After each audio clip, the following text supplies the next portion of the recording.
As a graduate from a prestigious university, I had fallen so low that I couldn't even afford steamed buns, and my only relative, Grandma, had suddenly passed away. With no way out, I inherited the few acres of desolate orchard Grandma left behind. But while pruning the fruit trees, I tumbled headfirst into a well. When I woke up, there was a tiny little fellow the size of a thumb beside me, claiming to be the river god. I thought it was an illusion, but when it bit my finger, the abandoned orchard instantly became laden with fruit, and my fate was completely altered. My name is Li Qingyun, a college graduate who kept hitting walls in my job search. When the phone call brought news of my grandmother's passing, my heart felt as if it were being sliced by a knife. No longer caring about the city's noise or life's hardships, I rushed back overnight to my hometown, Xishan village. Grandma is the only family I have in this world. She toiled tirelessly to raise me and put me through college. Yet when I returned, all that greeted me was an empty old house and a freshly dug grave. After burying Grandma, Uncle Wanfu, the village chief, handed me the keys to the orchard, the only inheritance she left behind. I know I can't let this orchard that once nurtured me fall into neglect. It was Grandma's lifeline, and now it's mine. After tidying up the house, it was already evening. I had a quick bite to eat and then headed to the orchard. The orchard was sparsely planted with fruit trees, overgrown with weeds, and utterly desolate. I began cleaning up and pruning the dead branches until nightfall. This job is much more exhausting than I imagined. I'm drenched in sweat and ready to fetch water from the well behind the orchard. But just as I reached the well, my vision went dark, my feet slipped, and I ended up tumbling headfirst into it. When I woke up, I found myself lying in my own bed, with Uncle Wanfu, the village chief, looking at me anxiously. "You little rascal, why can't you ever ease my worries? You actually jumped into the well to kill yourself." "Jumped into the well to kill myself? I didn't do that," I quickly explained. Perhaps he was too tired and accidentally fell in. Uncle Wanfu was half convinced, told me to get some rest, and then left. I touched my body and found not a single scratch. Instead, I felt refreshed and brimming with energy. Just as I was puzzled, a rustling sound came from the next room. I quietly crept over and opened the door. The sight before me left me utterly dumbfounded. A thumb-sized figure dressed in ancient attire was gnawing on a piece of cured meat, its mouth glistening with grease.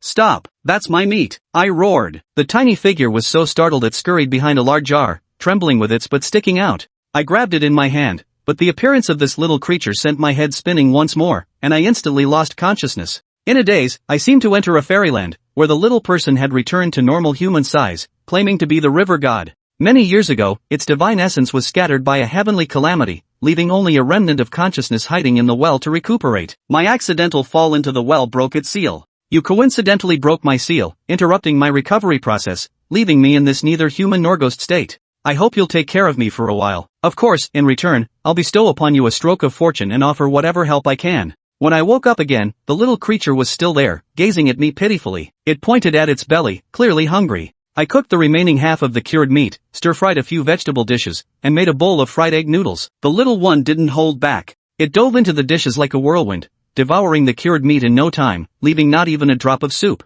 It even snatched the fried egg from my bowl. After eating its fill, it hopped onto my head and nestled into my messy hair, falling asleep. I shook my head helplessly and led this foodie river god to the orchard. The garden remained desolate, with only sparse persimmons hanging from the trees. I plucked one and took a bite, so bitter it made me stick out my tongue. "Xiao Hei, you're truly one of the family now. Aren't you the river god? Can't you do something to make these fruits better? If this keeps up, we'll all starve to death." I took it off my head, and the little creature gave me a sidelong glance before biting down on my finger. In pain, I instinctively let go. It darted back onto my head, and then, a miracle occurred. The drop of blood I shed instantly revived the withered land. The fruit tree sprouted tender leaves again, then bloomed and bore fruit at a visible speed, with large, plump fruits hanging heavy on the branches. In an instant, the orchard transformed from barren desolation into a bountiful harvest scene. I plucked an orange, took a bite, and my mouth was filled with sweet, refreshing juice. Without a hint of sourness, I was overjoyed. I loaded hundreds of pounds of fruit onto a cart and hauled it to the market in town. A crowd quickly gathered around my fruit stand, marveling at the size and quality of the produce. A fruit merchant named Chen Huiliang tasted it and,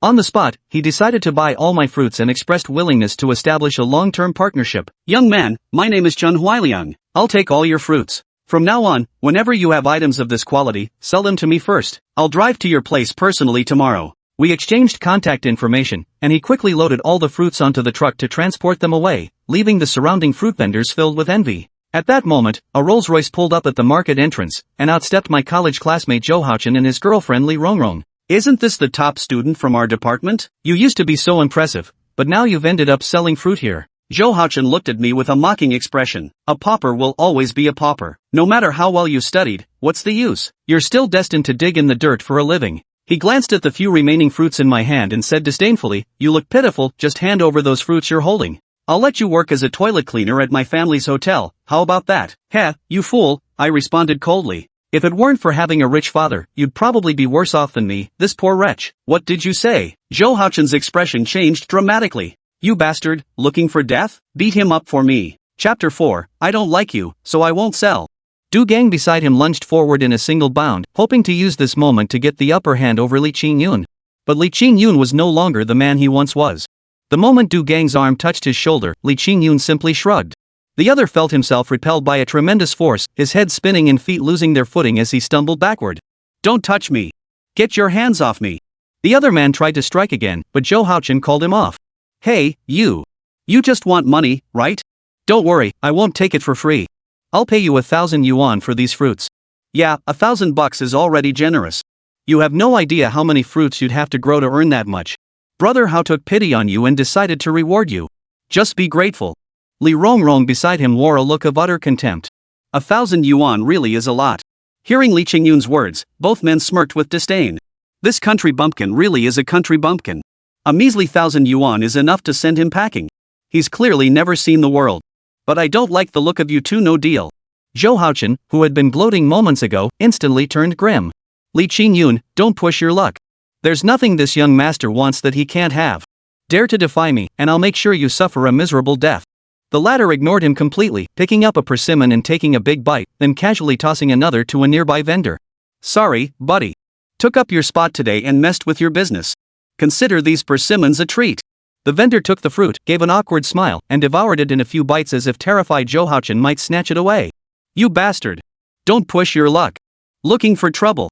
The other man exploded in rage, dropping all pretense. He grabbed Du Gang, ready to fight. "Go! Beat him to death. If you don't finish him off this time, don't come back." Some penniless country bumpkin with no connections or clout dares challenge the heir of Golden Sea Group? Dream on. "Kid, today I'll teach you a lesson you won't forget." Seeing the punch coming, he instinctively shielded his head while his other fist shot out without hesitation. With a thunderous thud, the bodyguard was sent flying by a single punch. His entire body soared over 2 meters high, flying several meters before crashing with a thud onto an empty stall, then tumbling to the ground. The man landed with a painful thud, clearly unable to get up. When Li Qingyun finally snapped back to reality, he was stunned by the scene before him. Did I really do that? Li Qingyun instinctively clenched his fist, utterly baffled by why he'd suddenly become so powerful. Little Black in his hair yawned, rolled over again, and scratched his own butt. This guy really is an idiot. He'd absorbed the spiritual energy Li Qingyun had stored for 1,000 years, completely transforming himself beyond recognition. Taking down two clueless mortals was nothing. If he really wanted to, even a nuclear bomb couldn't kill him. "You little brat, you dare play the fool to catch the tiger? Today, I'll make sure you truly become a pig." Du Gang charged forward again, delivering a direct punch straight at Li Qingyun's face. Yet to Li Qingyun, his movements seemed as sluggish as a turtle's. In an instant, Li Qingyun countered with a palm strike, striking first despite his later attack. With a thud, the blow connected squarely on the opponent's jaw, sending him flying backward in a somersault. He slammed hard onto the ground with a thud. A sharp crack echoed as the man let out a blood-curdling scream, his knees oozing blood. With just one strike, Li Qingyun had crippled both his legs. "Ah, my legs!" The heart-wrenching scream instantly froze Zhou Haochun in terror. Both men turned ashen-faced and slowly took a step back. "What the hell are you standing around for? Get at him! Get at him, you bastards!" The other bodyguards had no choice but to grit their teeth and advance, though fear gnawed at their hearts. What the hell had this kid been feeding on? How had he suddenly become so formidable? "I dare anyone to move. If you don't want to end up like this guy with broken arms and legs, stay put. This is between him and me. None of your business. If anyone else interferes, don't blame me for being ruthless. Don't listen to him. He's just a stinking cheapskate bluffing. Attack! Beat him to death. Don't forget I'm the one paying your wages." The bodyguards all looked at each other, none daring to step forward. "You bastards better get your asses moving. Rip off one arm and I'll give you 100 grand. Rip off a leg and I'll give you 200 grand. As the saying goes, where there's a hefty reward, there'll be brave souls." Under such circumstances, those desperate for cash charged forward once more. Before long, the air filled with the crackling and thudding of blows. Li Qingyun moved with lightning speed, weaving through the crowd. These men flew through the air like petals scattered by a goddess, each one screaming as they coughed up blood mid-flight before crashing to the ground. Li Rongrong nearly wet herself in terror, collapsing with a thud onto the ground. What to do? What to do, dear? He's coming. Damn useless bunch. What else could they do? Run. Zhou Haochen turned tail and ran, not even bothering to check on Li Rongrong lying on the ground. Watching Li Qingyun stride toward him with murder in his eyes, Li Rongrong shrieked in terror. Help! Help me! Don't hit me! But Li Qingyun didn't even glance at her, walking straight past. With a swift stride, he caught up to his target, yanked him by the back of the neck, and hoisted him up by the collar like a little chick. With both feet off the ground, Zhou Haochen was utterly panicked. What are you doing? What are you doing? Let me go! Let me go! I'll tell you, I'm the heir to the Golden Sea Group. If you dare touch me, I swear you won't be able to take a single step here. Li Qingyun slapped him across the face. What are you barking about? Yapping non-stop? You're annoying. Go home and eat. Get lost. Li Qingyun tossed him out. The young man slammed hard onto the ground. Only then did Li Rongrong scramble to her feet, rushing over to help him up. Honey, are you okay? I'll take you to the hospital. Let's go now. Just you wait. This isn't over. I'll make you regret this. The two scrambled away, rolling and crawling as they fled. After dealing with this rabble, Li Qingyun felt exceptionally pleased. After closing up shop, he headed straight to the nearby roast duck stall and bought a duck, one of those glistening, sizzling ones dripping with oil. Just as he lifted it to his mouth, he suddenly noticed something dripping from above. He looked up to find a certain little guy who claimed to be a god, drooling greedily, his eyes practically falling out of his head and landing on the roast duck. All right, little black. I know you're eager, but hold your horses. We'll eat once we get back. Don't worry, you helped me out big time this time, so you'll get your share. Chapter 5, Preparing to Renovate the Old House. After picking up a few hearty dishes at the market, 2 bottles of fine wine, even 2 packs of cigarettes and some nutritional supplements, he finally pushed his cart home. On the way back, he kept thinking about what to do next. Now that he possessed such extraordinary abilities, simply tending to a small orchard was nowhere near enough. Since he was back, he intended to build something substantial to use his own strength to transform the backward, impoverished face of the entire 7 Immortals village. Of course, such things couldn't be achieved overnight, it would take time. First, he headed to the home of Uncle Wanfu, the village chief. As soon as he entered the courtyard, he heard the loudspeaker-like voice of Aunt Shoji, the village chief's wife, bellowing from inside. You old fool! Where's our money? Did you take it out again to help others? You're a piece of work. Lazy at home but busy helping others. Everyone else is scrambling to bring wealth into their own households, yet you go and hand out our money to support others every other day. We live like ghosts in our own home. What was I thinking when I married you? Who did you give the money to? Was it that good-for-nothing Wu from the east end of the village? That bastard's a gambling addict, a bottomless pit. No matter how much you give him, it'll never be enough. Oh, stop it, stop it. Why are you picking a fight out of nowhere? If outsiders hear this, won't they just laugh at our family? Who dares laugh? Whoever dares laugh at my family, I'll fight them to the death. Just look at you being village chief and not pocketing a single penny is one thing, but constantly spending money on others? You know perfectly well our son's marriage has been postponed year after year. The girl doesn't ask for anything, just one apartment. And here we are, not even scraping together the dime for a down payment. As his father, aren't you worried? Do you really want our son to stay a bachelor forever? Li Qingyun understood the situation immediately. He stepped into the courtyard, knocked on the door, and soon all sounds ceased inside. Uncle Wanfu emerged next, tapping his tobacco pipe on the doorframe with a cheerful smile. Little Yunzi's here. What's the matter? Got into trouble? Don't worry, tell your uncle. Out of money? Old woman, hurry up and get some cash out. Ah, no, uncle, you've misunderstood. I'm not here to borrow money today, I'm here to repay it. You helped me so much when I was in school. My grandmother borrowed tens of thousands from you over the years and never paid it back. Now that she's passed away, I must honor that debt. I've saved up some money working in the city these past few years, and today I'm here to pay you back. Ah, you youngster.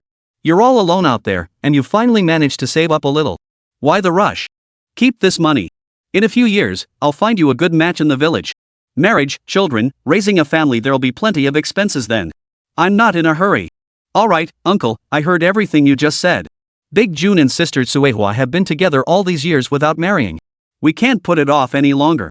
A woman as wonderful as sister Suehua is a rare find these days. But I don't have much on hand right now. I'll pay you back 10,000 first, and the rest by the end of this year. Hey, listen to you. Old woman, what are you standing there for? Hurry up and slaughter one of our old hens. Xiaoyan rarely visits, so we need to make sure the kid eats his fill before we talk. Though Aunt Shoju was a typical shrew, she still gave Uncle Wanfu face in front of outsiders. She immediately headed straight for the chicken coop. Ah, no need. I've got food and wine here. Uncle, Auntie, no need to trouble yourselves. Why don't we all head inside and have a drink? As soon as they sat down, Li Qingyun placed 10,000 yuan on the table. Heh, since you've put it that way, I'll take it for now. Li Qingyun poured Uncle Wanfu a cup of wine, then poured himself one as well. They both raised their cups and drank it down in one gulp. Uncle, actually, I came here today because there's something else I need your help with. Just say it. If it's something I can handle, I'll help you. I've watched you grow up since you were a kid. You're practically like my own son. It's about my old house. It's been neglected for years and has leaks in many places. I plan to take this opportunity to renovate it, tear down what needs tearing down, patch up what needs patching. After all, I'll be living here for the long haul. Ah, that's no problem at all. Just as luck would have it, old Wang from the west end of our village has started a construction crew in town and become a small contractor. I'll get in touch with them tonight and have them come back to fix things up for you. Ha!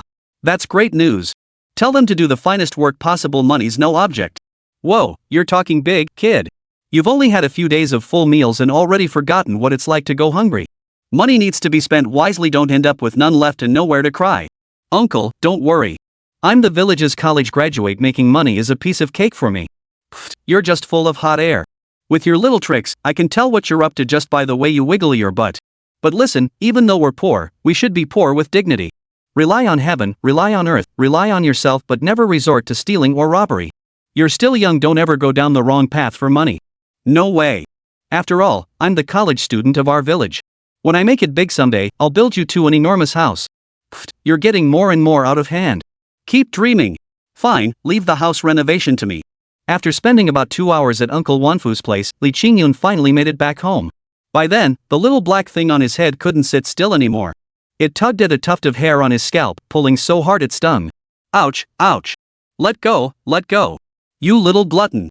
Fine, just wait a sec, I'll feed you soon, okay? Helpless, Li Qingyun fetched a plate from the kitchen and piled all the purchased dishes onto it. The next second, however, he was utterly dumbfounded. The little rascal had executed a textbook dive right from his head, plunging headfirst into the plate of steamed fish. Goodness gracious. The fish, flesh and all, vanished at a visible speed. The little one ate like he hadn't had a meal in ages, devouring not just the fish but even lapping up every last drop of broth. And that wasn't all. He polished off an entire roast duck and a serving of braised pork belly before finally settling down contentedly in the plate. Rubbing his bulging little belly, he let out a satisfied burp. Staring at the empty plates and the lone half-duck leg left behind, Li Qingyun felt like crying. Holy crap, this kid could eat! Chapter 6, You Want This, Jade? The next day, Chen Huaibang drove excitedly into the village, bringing along quite a few gifts. When he saw the old house where Li Qingyun lived, he paused in surprise, but quickly recovered. Brother Qingyun, you're home. Looks like I've arrived at just the right moment. Brother Liang, you're here so early? Oh, speaking of that, I really need to thank you, brother. The fruit you sold me yesterday was a huge hit. I sold it all out as soon as I put it out yesterday. None of my regular customers had a single complaint after trying them. They kept pestering me for more, and I just couldn't say no. How about we swing by your orchard later? Sure, let's go. Li Qingyun wasted no time, leading Chen Huaibing straight to his orchard. After a night of growth, the fruits already plump and glistening with juicy promise now vied for attention with their vibrant colors. The sweet aroma wafted through the air, reaching them from afar. Just one whiff lifted their spirits, washing away all traces of fatigue. Holy moly! I never expected your orchard to be so compact yet packed with such premium quality. The texture, the aroma, it's absolutely perfect. Can I buy the whole lot? I'll still pay you the highest market price, brother. You won't lose out. Li Qingyun naturally had no objections. The two of them picked fruit in the orchard, working from morning until afternoon, finally weighing and loading all the fruit. Bro, all these fruits total 632 jin. At 10 yuan per jin, that's 6,320 yuan total. Hold on, I'll get the money right now. Ah, alright, brother Liang, no need. The 20,000 yuan you gave me yesterday still has some left over. You don't need to pay for this batch. Ah, no way. I made it clear yesterday that 20,000 was for yesterday's fruit. Today's is separate. Think of it as a gesture of friendship. If you refuse, it's like you're looking down on your big brother. Fine, I'll take it then. Li Qingyun didn't bother refusing. After all, they were in it for the long haul. If need be, he'd just give him better deals later. Meanwhile, Chen Huailiang bent down to tidy up the car. Suddenly, with a sharp crack, something snapped on his body. Looking closely, he saw that the jade pendant hanging around his neck had shattered. This was hardly a good omen. Chen Huailiang felt a pang of regret for the trinket. He'd paid tens of thousands for it, and it had never caused trouble before. Why break today? Oh dear, what a pity. Just as Li Qingyun sighed, the little creature perched atop his head stirred awake. Instantly, as if spotting something delicious, it squirmed and tried to leap down. Li Qingyun caught it in one swift motion, then moved to the side. This little creature was his greatest asset right now. He couldn't let anyone find out about it carelessly. What are you doing? Squeak. The little creature emitted a squeak like a mouse, its tiny hands flailing as its sesame seed-sized eyes fixed intently on the jade pendant. Li Qingyun instantly understood. You want that jade? Squeak. Who knew what had the little thing so excited?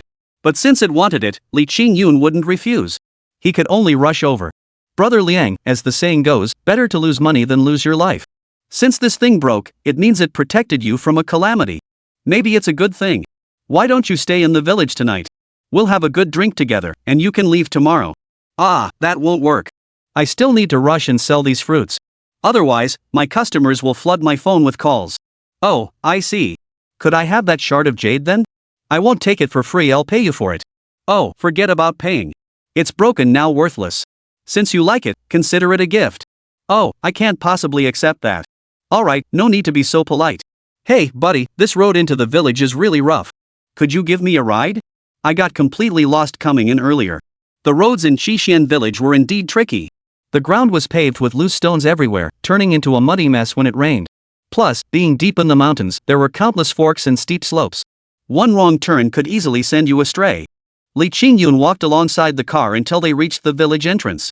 After bidding farewell to Brother Liang, he turned back. Not long after setting off, he spotted a strikingly red sports car parked by the roadside at the village entrance. That looked like a Ferrari, a limited edition model, no less. How bizarre. This village was practically in the middle of nowhere. Where on earth did such a luxury car come from? And judging by the style, it was clearly driven by a woman. What's going on? Did some rich person move into the village? I couldn't figure it out, but whatever. Maybe it was some wealthy relative returning to the village. On the way back, Xiaohei jumped down, landing in his palm. Clutching the broken jade, it seemed unusually excited, chirping incessantly. It even pointed toward the village river. There was indeed a river here, fed by underground springs from the mountains. Flowing east to west through the entire village, it had provided drinking and household water for every family over the years. You mean you want me to put you in the river? Li Qingyun suddenly understood. Right. This little fellow was the river spirit. Only by placing it in the river, in the water, could it be restored. Why hadn't he thought of that? He knew the village paths well. Following the trail into the mountains, the terrain grew rugged. Grave mounds dotted the hillsides, and rumors whispered of hidden treasures within. He'd heard from the elders that when Zhang Xianzhong slaughtered Sichuan, he'd hidden vast treasures, gold, silver, jewels, and treasures deep within these mountains. Over the years, countless people had ventured in, nearly combing the entire mountain, yet not a single treasure had been found. Some had even broken their legs in falls or been swept away by the water, barely rescued. Since then, few dared to go. Having grown up climbing these mountain ravines, he quickly reached the upper reaches of the small river. He crouched on a rock and placed the little black creature in the water. The moment it touched the water, it seemed to return home. Its tiny paws flapped constantly as it swam about, darting and dashing with unbridled joy. Next, he placed the half-broken jade pendant on the water's surface and sat cross-legged upon it. You wouldn't believe it, but that tiny body looked surprisingly proper and dignified. The jade pendant flickered with a faint, ethereal glow at first. But before long, its color grew dim, losing its crystalline luster. Ironically, the little creature seemed to perk up considerably. Who knew jade could be useful? Chapter 7, The Drowning Beauty. Seeing the little creature still recovering, Li Qingyun didn't idle. He recalled wild medicinal herbs growing on the mountainside behind them. If he could gather some, it might even bring in a little income. He made his way step by step up the mountain.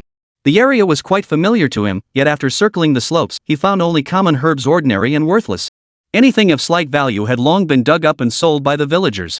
No wonder this village was just too poor. Sigh, what kind of situation is this? With no other choice, he decided to explore the back mountain. The back mountain was the source of the village river, or a deep pool existed. Underground water seeped out year-round, and it was even a hot spring. After working for days without a bath, he decided to head there first to wash up. He headed straight for the pool, but before long, he spotted a pair of women's high heels. Though he knew little about such things, he could tell at a glance that these shoes were exceptionally valuable. Beside them lay a cloth bag. Help! Help me! A faint, intermittent cry for help suddenly echoed from ahead, growing weaker by the second. Li Qingyun rushed forward and saw a woman had fallen into the pool. She was still splashing about in the water, only her head visible above the surface. She was clearly about to drown. Oh no! Without a second thought, Li Qingyun plunged into the water with a splash, diving straight down. He swam vigorously toward the woman. Though he couldn't swim, in that moment, he felt as if he had merged with the water around him. The long distance seemed to pass in the blink of an eye. He wrapped his arms around the woman's waist and pulled her forcefully above the water's surface. Hold on. He swam toward the shore with the girl, reaching land quickly. Only then did he see her true face. In her early 20s, she was tall and slender, with delicate features and a curvaceous figure. Her long legs stretched at least a meter, slender and perfectly proportioned, without a single flaw. Her wet hair clung to her forehead. Though she wore no makeup, her beauty was breathtaking, not the kind of allurely Rongrong possessed, but rather the refined elegance of a noble lady, intelligent and graceful, like a sleeping princess. Hey, wake up. Hey, sweetheart. Li was at a loss, repeatedly slapping the girl's face, but she showed no signs of waking up. Oh dear, what should I do? Wait, mouth-to-mouth resuscitation. But we're alone together, what if he wakes up and accuses me of something? Forget it, saving her comes first. Fortunately, after his frantic efforts, Schwer came to. Who are you? What are you trying to do to me? The girl suddenly covered herself, raising her hand to slap him. Smack. Ouch. Rogue. Hey, lady, why'd you hit me? You took advantage of me. Who took advantage of you? You just fell into the water. If I hadn't saved you, you'd be drowned by now. Who knew saving someone wouldn't earn you any gratitude? My good deed was taken for granted. Schwer finally realized she had indeed nearly drowned. Realizing she'd wrongly accused a good person, the girl's face flushed red with embarrassment. I'm sorry. I was just too flustered earlier. Thank you for saving me. No problem. How are you feeling? Can you get up? Why don't you come back to my place? I'll help you change into some dry clothes. Alright then. As Schwer tried to stand, a sharp pain shot through her leg, sending her tumbling forward uncontrollably. Careful. Ah, you jerk. Smack. Now that's better, both sides are symmetrical. It turned out the girl had twisted her ankle when she fell, and it was quite a serious injury. Li Qingyun carried the beauty home with a heavy heart, hurried her inside, and fetched his own clothes. Well, this is the only set I have. Would you mind wearing it for now? Schwer nodded, taking the clothes with a blush of shyness. Li Qingyun stared, utterly transfixed. My goodness, this was what a beauty should be, every smile and frown captivating. Li Rongrong? What a load of crap. What are you staring at? Get out. I need to change. Oh, okay. Li Qingyun scrambled out of the room, rushing to the kitchen to boil a bowl of ginger soup and add some brown sugar. By the time Schwer finished changing, he was just coming out with the ginger tea. Have some. It'll warm you up. Schwer's impression of this man improved considerably. Though his eyes were wandering, he was actually quite thoughtful. Thank you. May I ask your name? Li Qingyun. Li Qingyun said as he took out some medicinal wine for bruises and sprains. He then carefully applied the medicine to the girl. This medicinal wine had been brewed by his grandmother when she was still alive. He never imagined it would come in handy today. His meticulous technique made Schwer feel even more embarrassed. My name is Schwer. Thank you for saving me. Once I return home, I will find a way to properly thank you. No need to thank me. It was just a small favor. But that back mountain is rarely visited, even few from our village go there. What were you doing out there? It's a good thing I happened to pass by today. Otherwise, you could have been in real danger. Recalling the danger, Schwer couldn't help but shiver, though she felt rather helpless. I came to the mountains searching for medicinal herbs. I heard wild ginseng grows nearby. My mother is ill and needs wild astragalus to treat her condition. I've searched everywhere but couldn't find it. Little did I know I'd nearly. Hey, beautiful, you've come to the wrong place. Where around here would you find astragalus? There used to be some years ago, but now the mountains are practically stripped bare. What can I do? My mother's life depends on this medicine. Well, I know these mountains pretty well. How about I help you look? But I can't guarantee I'll find any. Alright, thank you. After finishing her ginger tea, Schwer borrowed Li Qingyun's phone to make a call. Not long after, a car pulled up at the entrance. Miss, I'm so sorry. It was my negligence. I failed to protect you and let you get into danger. Uncle Bai, it's not your fault. I snuck out because I was worried about Mom's illness. Do you have any money on you? The man pulled out a card and handed it to Schwer, who then passed it to Li Qingyun. Thank you for saving me. There's 100,000 yuan on this card. It's not much, but please accept it as a token of my gratitude. Wow, 100,000 yuan isn't much? Looks like this girl really is a little rich girl. 100,000 yuan is more than a whole family in the village makes in over a year, you know. Chapter 8, Cultivating Astragalus. I can't accept this. I told you, it was just a small favor. Taking money would change the whole meaning. But? No buts about it. Don't underestimate my family's poverty. I'm able-bodied and can earn my own money. But I absolutely cannot accept this. Alright. By the way, could you give me your contact info? If you hear anything about astragalus, give me a call. They exchanged contact details, and the girl left. Li Qingyun felt a pang of disappointment. The fleeting, ambiguous encounter lingered in his thoughts, yet he couldn't escape reality. She was a young lady of privilege, while he was just a peasant. Better not to indulge in such unrealistic dreams. Astragalus, astragalus. Turning his thoughts back, he began pondering. Astragalus wasn't exactly common around here, especially aged wild astragalus. But what if he could find a way? A single drop of his blood could make the entire orchard burst with fruit. Perhaps it could also accelerate the growth of ordinary astragalus, giving it sufficient medicinal properties. Right. Little Black, can you help me get some astragalus? The little fellow didn't even glance at him, simply rolling over and snoring away. Come on, I'm not some astragalus spirit. How could I just conjure up astragalus out of thin air? Besides, expecting me to help without any reward? You're trying to get a free ride off a god. Xiaohei, just tell me if you can or not. I know you're a powerful spirit, you can do anything. Last time, you just bit me once and made all those fruits in the garden ripen. Just bite me again this time.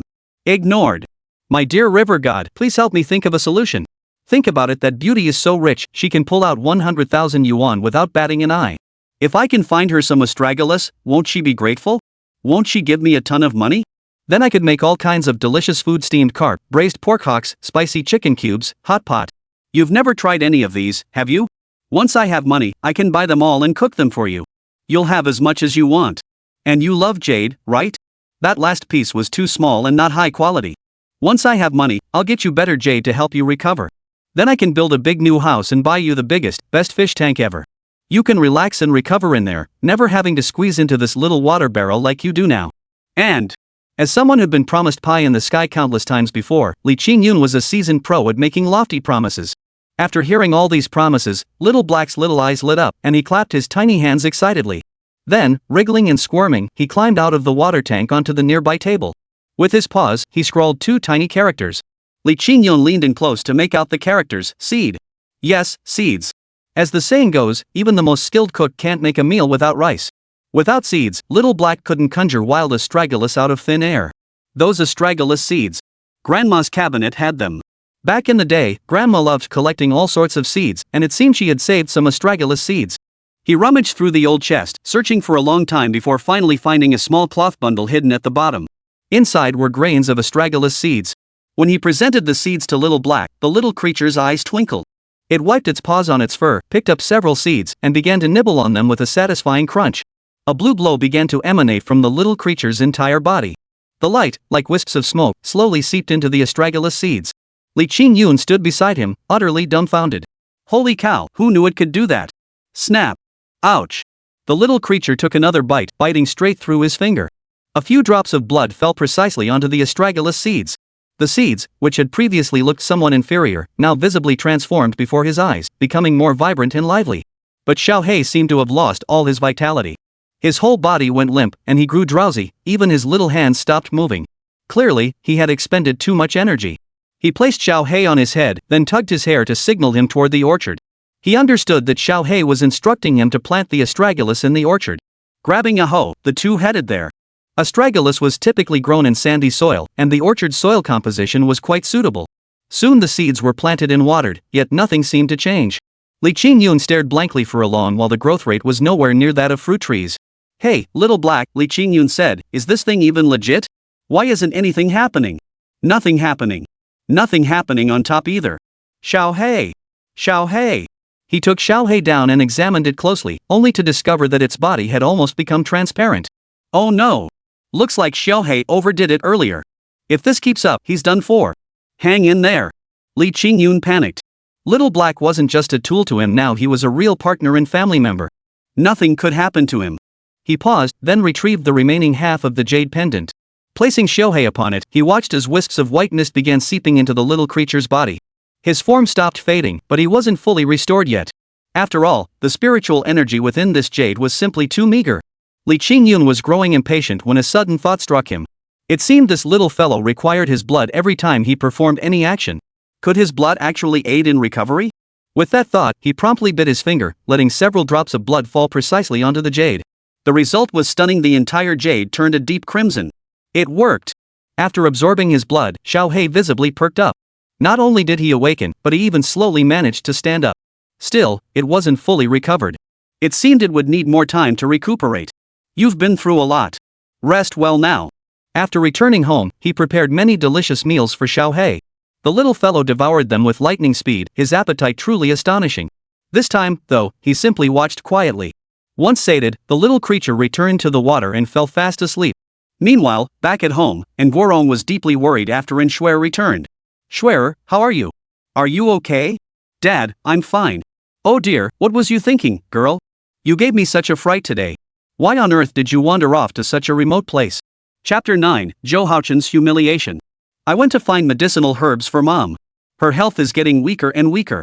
If we don't find the medicine soon, it could be dangerous. I heard there were lots of wild herbs there, so I went. Sigh. Your mother's illness can't be rushed.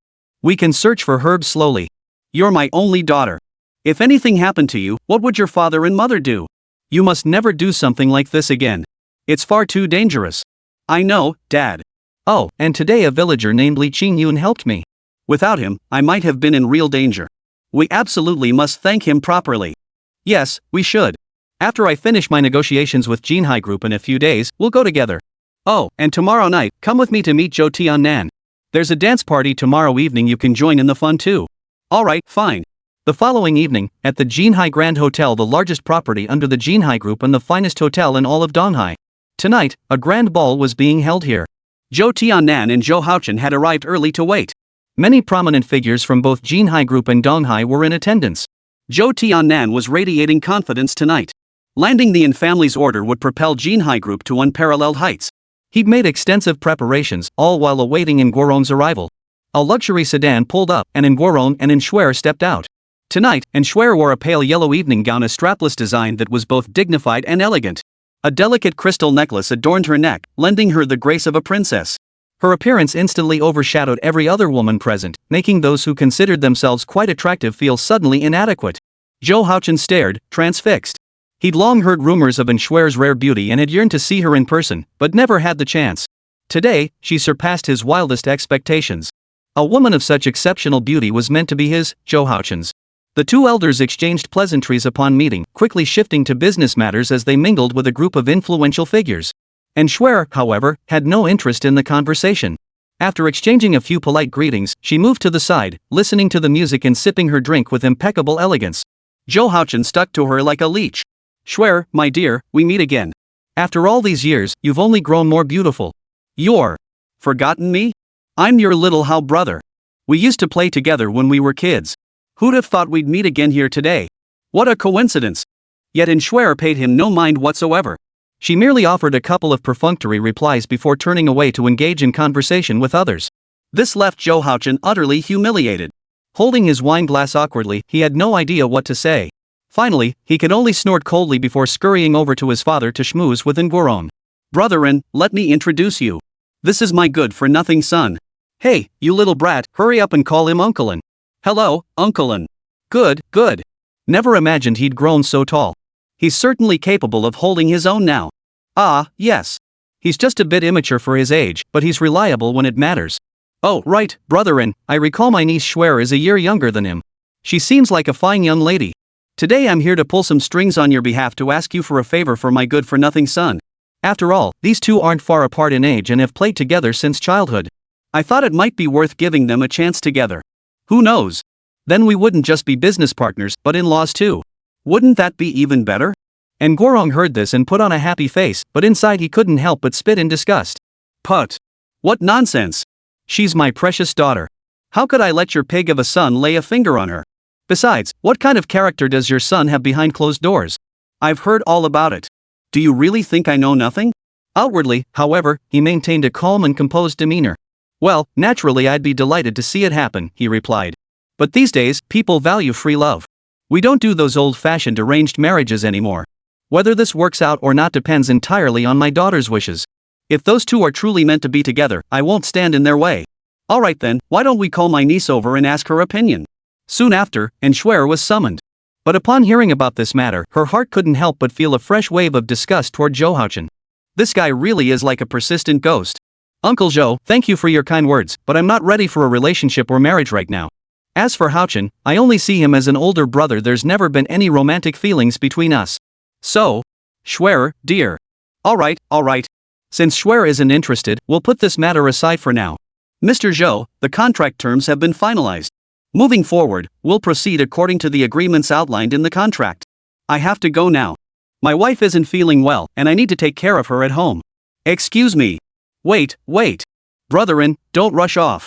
Little Hao knew you were coming and went to great lengths to prepare a gift for you. Just hold on a moment, I'll have him bring it out.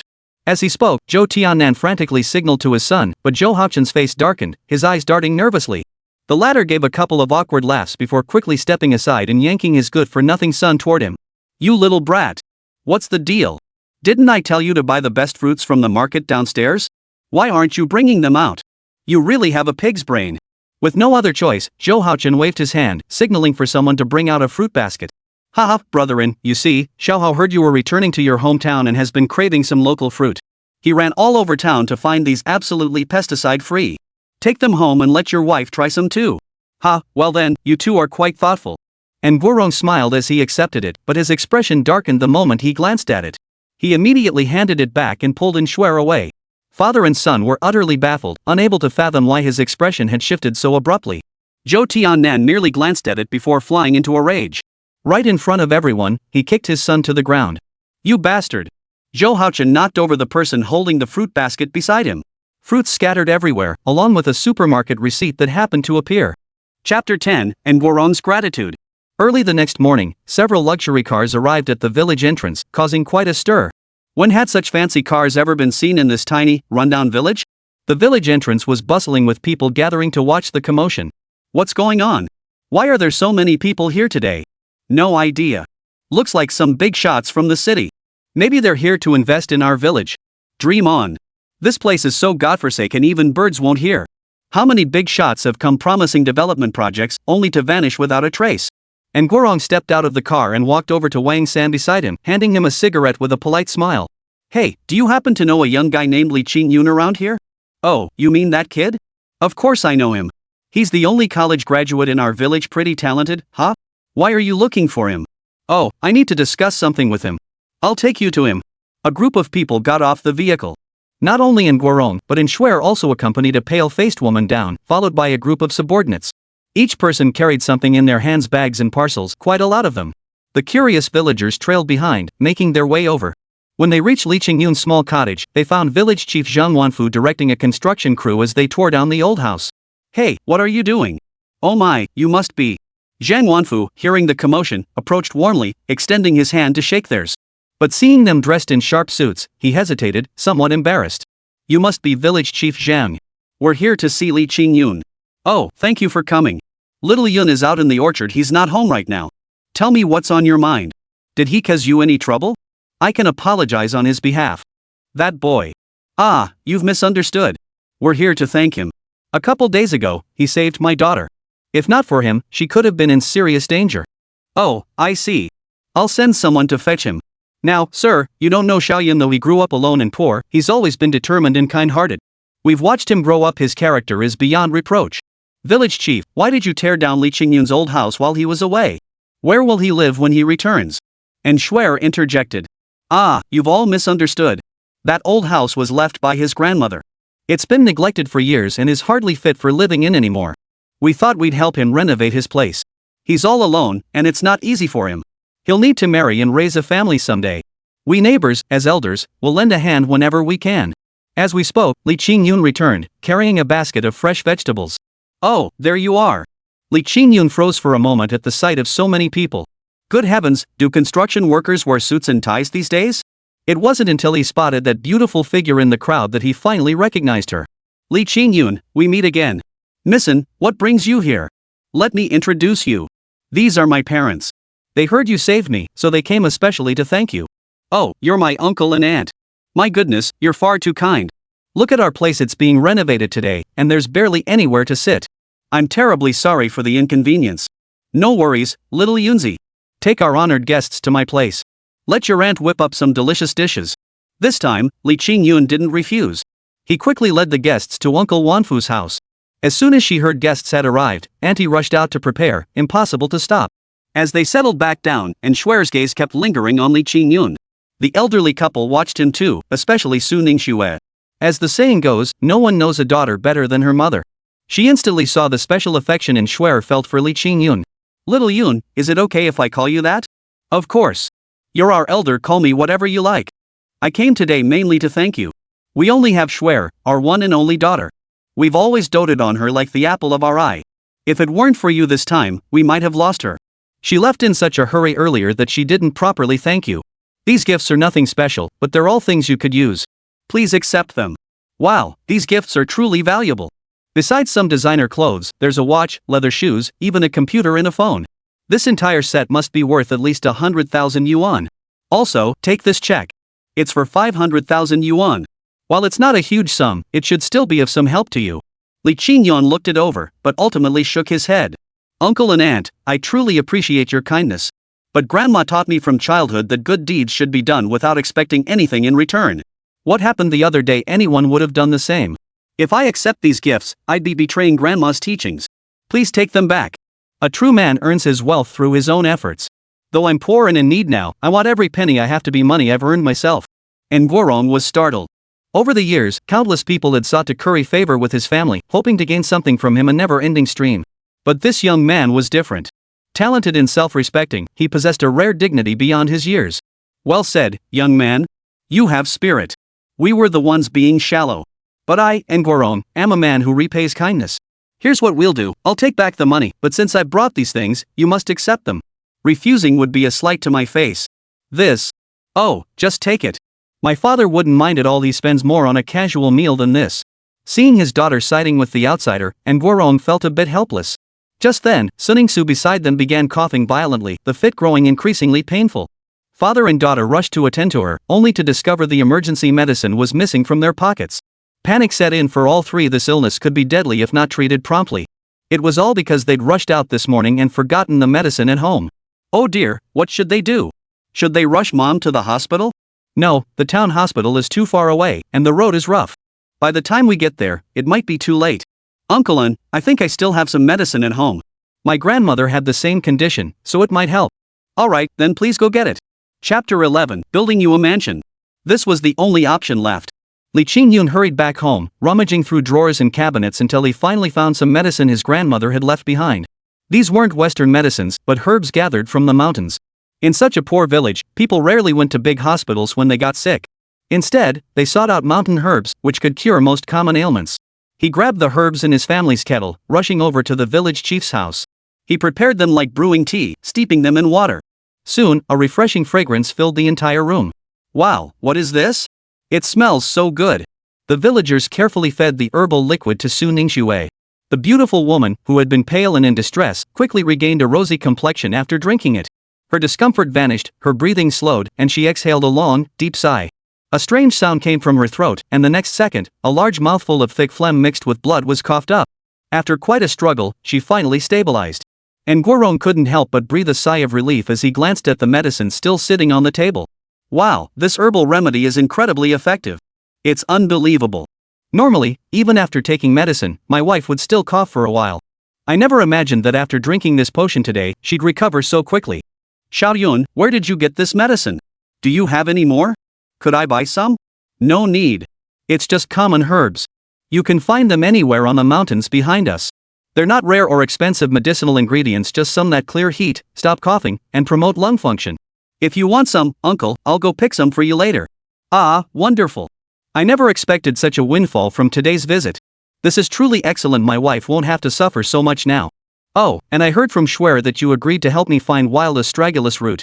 Is that right? Is it easy to find? Uncle, you've hit the nail on the head. As it happens, I was wandering the back hills yesterday and actually stumbled upon a wild astragalus root. I haven't harvested it yet, it needs another couple of days to reach peak potency. Really? That's absolutely wonderful. But my wife's condition. Dad, how about this? Mom and I won't go back just yet. We'll find a place to stay in the village. The environment here is lovely and the air is so fresh. Maybe, well, if Mom stays here, her mood might improve and she could recover faster. Honey, let's listen to our daughter. I think this place is quite nice too. Being stuck in the city all day, surrounded by noise, is driving me crazy. This spot is perfect, quiet and peaceful. I should be able to rest properly for a while. Alright then. Since you want to stay here, let Schwer stay with you. Xiaoyun, this will be a bit of a hassle for you. Here's what we'll do, I'll contact the best construction team in town right away. They'll come and build you a beautiful house, a standalone villa. We'll also fix up the road leading out of the village. How does that sound? This. Qingyun, don't refuse me. This house isn't just for you, Mom, and I will be moving in too. You're the only one I know in this village. You can't say no. Well then. This time, it was Li Qingyun who felt a bit flustered. And just like that, Li Qingyun's old house renovation plan came to an unexpected halt. However, he didn't send Uncle Wanfu's construction crew away. Instead, he had them completely renovate the entire orchard. The pace was surprisingly swift. The construction crew hired by Nguorom arrived that very afternoon, led by a man named Zhou Yaping. He seemed quite familiar with Schwer. As soon as he arrived, he sought her out. The two busied themselves with blueprints and surveying the terrain nearby. Li Qingyun couldn't get a word in edgewise. Any attempt to approach them resulted in being shooed away, making him feel like an outsider. Meanwhile, on the other side, Zhou Haochen wasn't having an easy time either. After losing face last night and getting scolded by his father all night long, he'd heard every insult under the sun. He was seething with anger. Damn it, damn it, damn it. It's all your fault, you bastard, Li Qingyun. If it weren't for you, how could this young master have suffered such a humiliating defeat? How could I have been scolded like a dog?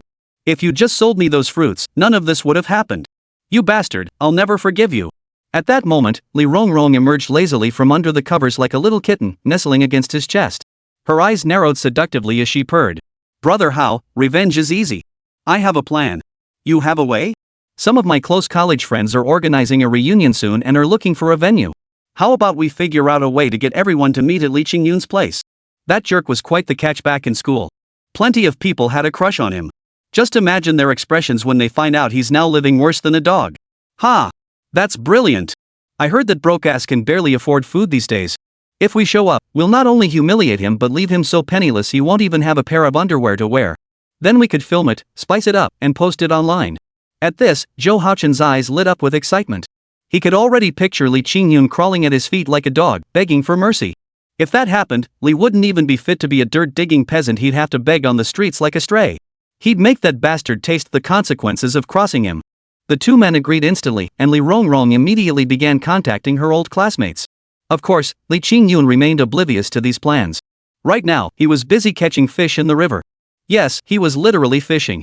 This river was home to a small species of fish with exceptionally tender flesh that made a wonderfully nourishing soup. Back when his grandmother was still alive, she would often come here to catch a few fish to make soup for him, ensuring he was well nourished from a young age. He had never lacked for proper nutrition. The village was already dark, with hardly a soul in sight as everyone had retreated indoors. Alone by the water's edge, he groped around by the faint glow of his phone. But these tiny fish were scarce indeed. After groping for over half an hour, he'd only managed to find two, both ridiculously small. They weren't even enough to fill a tooth gap, let alone make a proper soup. Chapter 12, Pets Need Pets Too. Good heavens, I'm exhausted. These fish are getting smarter by the day. I brought all this bait and still can't catch a thing. I promised Auntie I'd make her fish soup to help her recover. What am I going to do now? You can't just go back on your word, can you? That'd be like slapping yourself in the face. Some little guy above my head was rolling his eyes right now. That stinker's got everything going for him, except sometimes his brain just doesn't work. Seriously, I told you over and over you can tap into my power. But you just won't remember. Have you forgotten? I'm the river god. The river god. What in this river doesn't fall under my jurisdiction? You absorbed so much of my cultivation. If you just used your brain, wouldn't the fish in this river be yours for the taking? Li Qingyun had no clue about any of this. He finally spotted a fish and was just about to grab it when his foot slipped. Splash! He took a nosedive, landing flat on his back in the river, sprawled out like a starfish. He nearly knocked out a tooth in the fall. Damn it all to hell. I'm done catching fish. Frustrated, he turned to leave when suddenly a tiny creature leaped onto his hand. It then jumped back into the river, hovering steadily half a meter above the surface. The little creature spread its arms, and a faint blue glow emanated from its entire body. Under the night sky, it shimmered like a firefly, twinkling faintly. Suddenly, Li Qingyun felt a stir at his feet. Holy cow! He looked down to find a dense swarm of tiny fish, at least 100 of them, forming a dark, murky mass. Goodness gracious, Xiaoe, you really know how to handle things. The little fellow rolled his eyes, then hopped right back onto his head and went back to snoring away. Li Qingyun's haul was nothing to sneeze at. In just over 10 minutes, he'd filled 2 large buckets with small fish, including 2 carp weighing 4 or 5 pounds each, some crucian carp, and even a few field snails. Goodness gracious, this method was brilliant. From now on, whenever he craved fish, he could have as much as he wanted. Though he'd gotten a bit messy this time, the results were excellent. By the time he got home, mother and daughter were already waiting. They had prepared some simple vegetarian dishes, apparently cooked by Inshware herself. It must be said, this young lady was entirely different from any he'd met before. While others were pampered and untouched by household chores, Inshware seemed more like a diligent homemaker, a capable wife and mother who could manage a household well. For a fleeting moment, Li Qingyun had even wondered if spending his life with such a woman might be a kind of fortune. But he quickly dismissed this unrealistic fantasy. She was a young lady of privilege, while he was just a penniless old man. A toad trying to eat swan meat. The story of the Frog Prince was nothing but a fairy tale. My, you've caught so many fish. Looks like we'll have a feast tonight. Yes, Auntie, Missin, please take a seat. Tonight I'll cook personally and prepare a few of my signature dishes for you to try. Qingyun, don't trouble yourself. We won't eat much. Exactly. And could you please stop calling me Missin? It sounds weird. Just call me Shware, or Sister Shware is fine too. This request left Li Qingyun momentarily speechless. Goodness, that title felt a bit too intimate. Fortunately, they didn't seem to dwell on the issue. Li Qingyun headed to the kitchen, scaling and gutting the fish, quickly preparing a batch of small fish. Just as he was considering whether to prepare those 2 carp into something like braised carp to treat the mother and daughter, Xiaohei suddenly leaped down, waving both paws as if trying to stop him from killing the fish. Xiaohei, what's this all about? You don't want me to kill these 2 fish? Oh, I get it. You're just greedy and want to eat these big carp yourself, right? Fine, how about I cook one? The other one's yours. He still shook his head. Finally, he hopped over and wrote 2 characters on his hand, don't kill. Then he jumped back into the water tank where he'd been resting. Whoa, you mean you want to keep them? Li Qingyun finally grasped its meaning. Seeing this dimwit had finally guessed right, Xiaohei nodded repeatedly and tapped the edge of the water tank, signaling Li Qingyun to put both carp inside. I really can't figure you out. What are you trying to do? You can't even feed yourself properly, and now you want to keep pets? Fine, do as you please. With no other choice, Li Qingyun gave him the 2 carp. He then turned around and made some crushing carp and tofu soup, deep-fried small fish, and stir-fried snails. The 3 shared a meal together. Suning Xue, unusually ravenous, nearly polished off half a bowl of fish soup and devoured a generous portion of fish meat. This left Inshware utterly dumbfounded. She knew her mother's appetite had been poor since falling ill, and she especially disliked greasy foods. Yet today, her mother's portion size was 2 or 3 times what it usually was. Seeing her mother still seemed reluctant to stop, Inshware feared she might overeat and quickly intervened. After dinner, Li Qingyun returned to his room. Since his old house had been demolished beyond recognition, they were now staying in an empty room in the village, having only moved over the essentials. When he carried a bowl of fried fish into the room, he found Xiaohei perched on the edge of the water tank, his little face flushed crimson. Below him, 2 carp swam frantically, their mouths wide open as if competing to be fed. Good heavens, Li Qingyun feared those 2 fish might accidentally gobble him up. Hey, kid, what are you doing? The little guy paid him no mind, instead clinging to the edge of the basin and continuing his efforts, even emitting a sizzling sound. Li Qingyun watched with growing curiosity, eyes wide. After a long struggle, the little guy finally managed to produce something from behind his tail. The 2 fish practically fought over it, swallowing it whole without hesitation. They swam around him as if it were some exquisite delicacy. Holy crap, Xiaohei, are you disgusting or what? Now I get why you keep these 2 fish. Good grief, ugh, seriously gross. But Li Qingyun noticed these 2 carp seemed quite content. Though they swam around him, they never dared to approach Xiaohei, as if they were somewhat afraid of him. Their energy levels seemed even higher than when they'd first been scooped from the river. The little fellow lounged comfortably for a moment, then suddenly caught a whiff of something delicious. Spotting the small fish in Li Qingming's hand, his eyes widened. Without hesitation, he launched himself upward, executing a perfect Thomas somersault before splashing down with impeccable form. Immediately after, Li Qingyun's blood-curdling scream pierced the air. No! Xiaohei, you didn't wipe your butt or wash your hands after pooping. Chapter 13, A Word That Wakes the Dreamer. Early the next morning, by the time mother and daughter rose, Li Qingyun was already hard at work in the fields. Little Yun, so early? Why didn't you rest a bit longer? I'm fine, Auntie. How about you? Did you rest well last night? Well, you know what? After taking the medicine you gave me last night, I barely coughed at all. When I woke up this morning, I felt full of energy, and the tightness in my chest was gone. Seems I really did spend too long in the city. If I'd come out to the countryside sooner to breathe some fresh air, maybe I'd feel better. Xiao Yun, it's still early. Why don't we take a stroll up the hill behind us? I hear the scenery there is quite nice. Alright, since you're in the mood, I'll gladly join you. Chatting and laughing, the two prepared to head out for a walk in the hills. Just then, Schwer changed into a casual outfit and came running out after them. Mom, where are you going? Why didn't you call me? You lazy little cat. You're the only one who sleeps in. Xiaoyun and I are both up, but you're still snoring like a little pig. Oh, Mom, I just slept so soundly last night that I overslept. Besides, your health isn't the best. What if you have another episode? Can he really take good care of you? Put. How dare you curse your mother like that? Besides, I think Xiaoyun is far more dependable than you. How could he possibly take care of me? Chatting and laughing, they made their way up the mountain. The path was rugged and difficult to traverse, but the mother and daughter were in high spirits.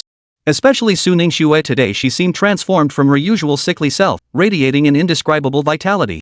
The sun had only just risen, its gentle rays bathing the earth in a uniquely serene light. Wow, it's so beautiful. I never knew the countryside could be this lovely. Mom, it seems we made the right choice coming here. I almost don't want to go back. Yes, well.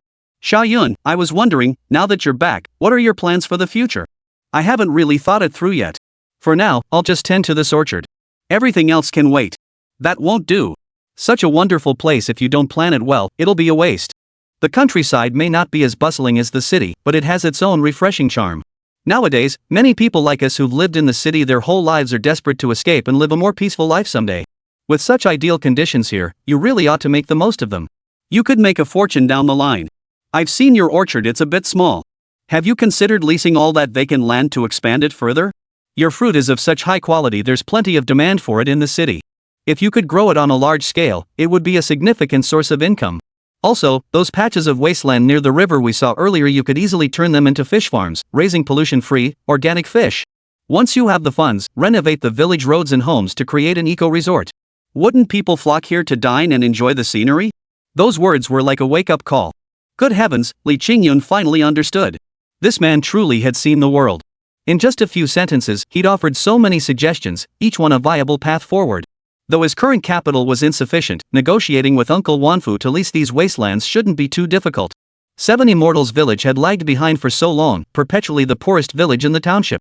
Young people left and never returned, leading to a shrinking population and increasing backwardness. This couldn't go on. Thank you for your guidance, Auntie. Ha, it's hardly any guidance at all. You young people have sharper minds than us. It's just that you've only recently returned, dealing with so many new things that you haven't had time to consider that aspect yet. Once you settle in, you'll surely think of everything more thoroughly than I ever could. After chatting for a while longer, the mother and daughter sat down nearby to continue their conversation. Just then, Li Qingyun's phone suddenly rang. He answered to hear a familiar, slightly cocky voice ring out. Damn it, little Yun, miss your daddy yet? I've been missing you like crazy. Get lost, you fat pig. You haven't called me in ages, and the first time you do, you try to take advantage of me? Let me tell you, if you were standing in front of daddy right now, he'd be whacking you with his big shoe. With your puny frame, who's gonna get whacked is still up in the air. Think you can handle me? Come over and we'll see. I'll beat the crap out of you. Where are you? Li Rongrong said you went back to your hometown. Yeah, couldn't make it in the city. Barely scraping by. That's why I came back. Hey, what a coincidence. I was actually planning to head that way. You're from Qixin village, right? If you're coming, that's perfect timing. We haven't hung out in ages, so we can finally chill for a few days straight. But you're such a bottomless pit, looks like I'll need to stock up on extra food. Cut the crap. But you're right, you'd better stock up. This time, I might not be coming alone. What? You haven't heard? Li Rongrong's been running around like crazy these past few days, contacting all our old classmates. She's organizing a reunion and plans to bring them all to your place. I bet that woman has ulterior motives, she's just waiting to see you fail. You don't know she recently hooked up with some rich guy who's acting all high and mighty. The ones who used to be her buddies are now scrambling to kiss his ass. But I really don't get why she's targeting you. It doesn't make sense. Did something happen between you two? Nothing much. Just ran into them at the market earlier and had a little argument. I beat the crap out of both of them. They're probably holding a grudge. What? You beat them up? No wonder they hate you so much. But gotta say, Yun, you're still the same old you. Don't worry, Fat Man here's got your back. I only have a little over 20,000 yuan left. Take it. When they show up, just take them to a decent restaurant in your town, treat them to a meal, and send them on their way. Fatso, I appreciate the thought, but if they want to come see me fail, let them come.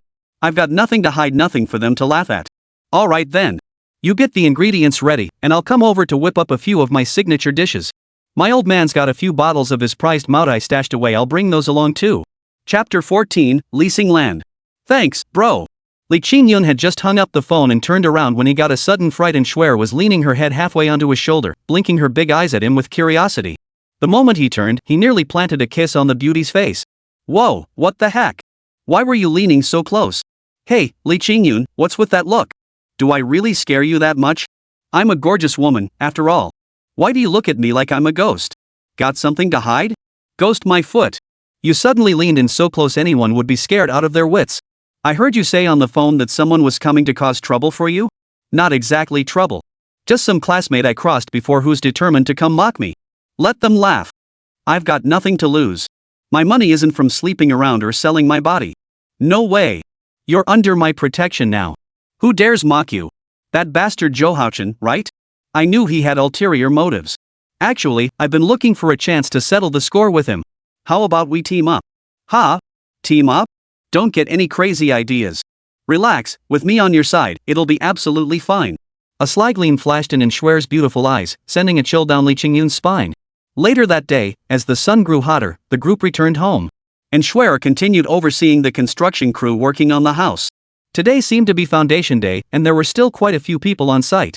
Li Qingyun made his way to the village chief's house. Uncle Wanfu was on the phone, looking deeply troubled. The call was from his son, who reported that during today's prenatal checkup with his girlfriend, they discovered she was expecting twins. With the due date less than 6 months away, the pressure had intensified dramatically. With his daughter-in-law's belly growing day by day, delaying the wedding any longer would only make things awkward. People would inevitably start gossiping. Son, don't worry. I'll think of a way. If it really doesn't work out, just bring your wife back home first. We'll all sit down together and figure something out. Even if we have to borrow, I'll get you the money you need to have a proper wedding. Hanging up the phone, Uncle Wanfu looked up to find Li Qingyun standing right before him. Startled and slightly flustered, he exclaimed. Qingyun, you kid, how come you walk without making a sound? Got you, huh? Ha ha. Uncle, is Auntie here? She's here. What's up? I'd like to ask her to cook for the construction crew for a few days. Don't worry, I'll pay her wages. It's just that I can't manage to feed so many people myself. Auntie's a great cook. No problem at all. That's the least I can do. I'll talk to my wife. After Uncle Li mentioned it to Aunt Shozi, she agreed right away. Li Qingyun handed her 10,000 yuan outright, leaving all the grocery shopping and cooking entirely up to her. Even in Yangkou town, that was a hefty sum for such work. Oh my, why so much? Qingyun, this won't do. Oh, just take it, Auntie. I know your situation. Let's get the wedding settled first. As for the money, it's easier for young people like me to earn than it is for you. Just treat me to a few extra cups of wedding wine later. Besides, you wouldn't want the kid to be born calling you grandpa before the wedding's even happened, would you? Sai, you're right. I'll take the money then. Auntie shot her husband a disapproving look before turning to buy groceries. Only when he was sure no one was around did Li Qingyun dare voice his plan to lease the land. What? You want to lease that wasteland? Yeah, that land's just sitting there empty. Growing grain isn't profitable these days. I plan to build a fish farm there and expand the orchard a bit too. That sounds like a good plan. Since you're willing, I'll support you. Here's what we'll do, since no one's using that empty land anyway, you can just take it. I'll mention it to the villagers. We're all neighbors here, so I doubt there'll be any trouble. That won't do. This village land doesn't belong to just your family. We can't just do things willy-nilly. I'll follow the proper procedures. Just give us a lease price we can all agree on. I see. Well then, how much land are you planning to lease? My current operation isn't large, 30 mu should suffice. We can discuss the rest later. That's prudent. 30 acres, how about you pay a total of 20,000 yuan? What? 20,000 yuan? No way. Uncle Wanfu, that's absolutely unacceptable. That's far too little, it's practically worth less than cabbage. Oh, come on. Why are you being so fussy, kid? You said yourself, that wasteland's just sitting there unused. Now the village is full of old folks, and almost all the able-bodied laborers left. It's going to waste anyway. Just give a token amount. Why make such a big deal out of it? I'll handle the paperwork for you later. Li Qingyun hadn't expected things to be settled so smoothly. 2,000 yuan a year to lease 30 mu of land, it was practically free. Even though that 20,000 yuan was borrowed. Now that the land was secured, the remaining tasks were site renovation and acquiring fish fry. The construction crews could handle the site work, costing only a few thousand yuan. The real bulk of the expense would be the fry and subsequent management. He hadn't much experience raising fish and didn't understand the specifics, but he could seek advice from someone later. There was one guy who'd be perfect for that. Lost in thought, he suddenly felt something dark plunge from above, smacking hard against his nose with a clang, nearly popping his eyeball out. Opening his eyes, he saw the little one puffed up like a pufferfish, fists flailing angrily, looking as if it wanted to eat him alive. The little creature pointed at its own belly, then gestured toward the clock hanging on the wall. Li Qingyun finally understood the little one was hungry again. Wait, this little guy seemed to have grown a bit. Before, it was only finger-sized, but now it was half a palm in size. What was going on? Xiaohei, did you grow? The little creature nodded proudly, pointing beneath the water jar. Li Qingyun peered down and saw the 2 shards of jade lying at the bottom. But the original jade had now turned into ordinary stone, dull and gray, completely devoid of its former luster. Looking closer, oh my, this was incredible. The water jar was now filled with a large swarm of fish eggs. Yes, fish eggs. These 2 carp had actually spawned. Good heavens, it had only been a day. Not only had they grown to over 10 centimeters in length, but they'd also produced offspring. More crucially, both fish had turned red. Chapter 15, The First Transformation, A False Alarm. Indeed, their once grayish-black scales had transformed into a vibrant red. 2 ordinary carp had transformed into more noble and beautiful red carp. Holy moly, the color and sheen of those scales were just like the ones on the dolls in those cotton candy machines. Li Qingyun was dumbfounded. Good heavens, what was going on? Was this a genetic mutation, or? He turned to look at a certain little creature in disbelief, only to find it looking even more smug, having jumped right onto his head. Holy moly, it really was. If that was the case, then if these fish eggs could hatch into fry, wouldn't that mean he could save the money he'd spend on buying fry? Goodness gracious, a sparrow pecking at a cow's rear, now that's impressive. Ha, little black, daddy loves you to bits. He hugged the little guy and planted a kiss on him. But unexpectedly, the little guy's expression instantly drooped. His whole body went limp like a deflated balloon, and he actually started showing signs of disappearing again. Oh my goodness, little black, no. Little black, I only gave you a kiss, you don't have to go and die over that. This time, Li Qingyun was completely panicked. He wanted to slap himself silly and had no idea what to do next. When humans get sick, they go to the hospital, but where do gods go when they're sick? Heavenly Court Hospital? That's ridiculous. Wait, Jade. Damn it, I don't have any. Wait, could his own blood work? He slashed his palm again, letting the blood drip steadily into the water barrel. Soon, the entire water turned crimson. The fish eggs inside seemed to undergo a powerful catalyst, visibly swelling at an astonishing rate. They slowly began to hatch, and by the end, they were practically transforming into fry. Li Qingyun couldn't care less about this. Right now, his entire heart was focused on Xiaohei. My blackie. You mustn't be harmed. How could I go on without you? We've clung to each other for survival all this time, never imagined I'd be the one burying my own child. As he spoke, Xiaohei's body began to change. The scattered blood around him seemed to rapidly converge toward him, gradually coalescing until it completely enveloped his entire form. Goodness gracious, it was like watching a circus act. Li Qingyun's eyes widened in astonishment. The blood mass formed a cocoon around him, pulsing rhythmically like a heartbeat. He waited for hours. Even when Shuer called him for dinner, he couldn't tear himself away. By afternoon, sweat was beading on his forehead. It's been hours now. Why is it still like this? Could something really be wrong? Li Qingyun wanted to reach out and touch it, but feared causing further harm to Xiaohei. With no other option, he could only continue waiting. Half an hour later, a crack sounded like an eggshell shattering. Li Qingyun, who had been waiting in utter helplessness, instantly became excited. Was this finally succeeding? Before he could finish the thought, little black emerged from the cocoon.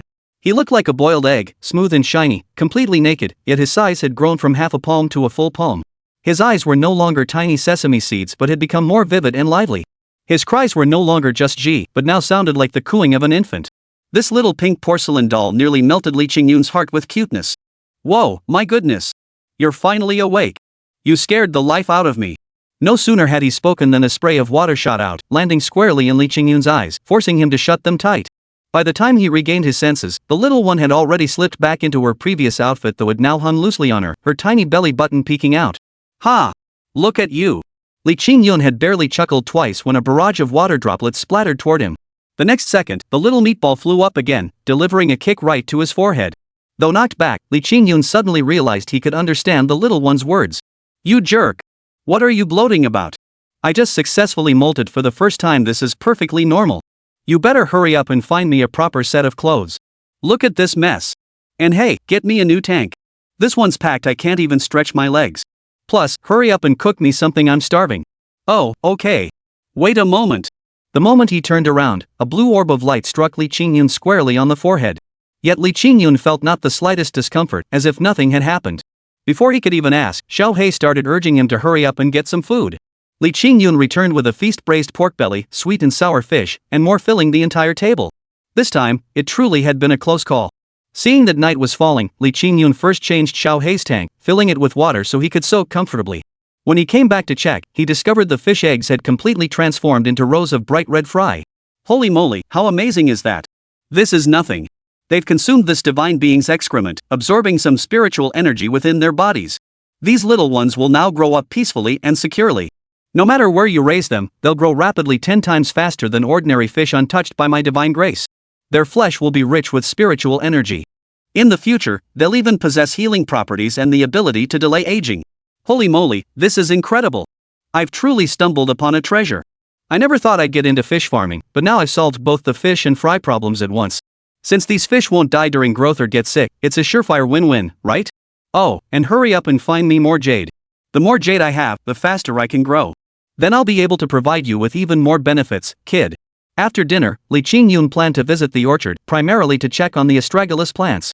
According to Xiao He's earlier explanation, their growth progress should be well underway by now.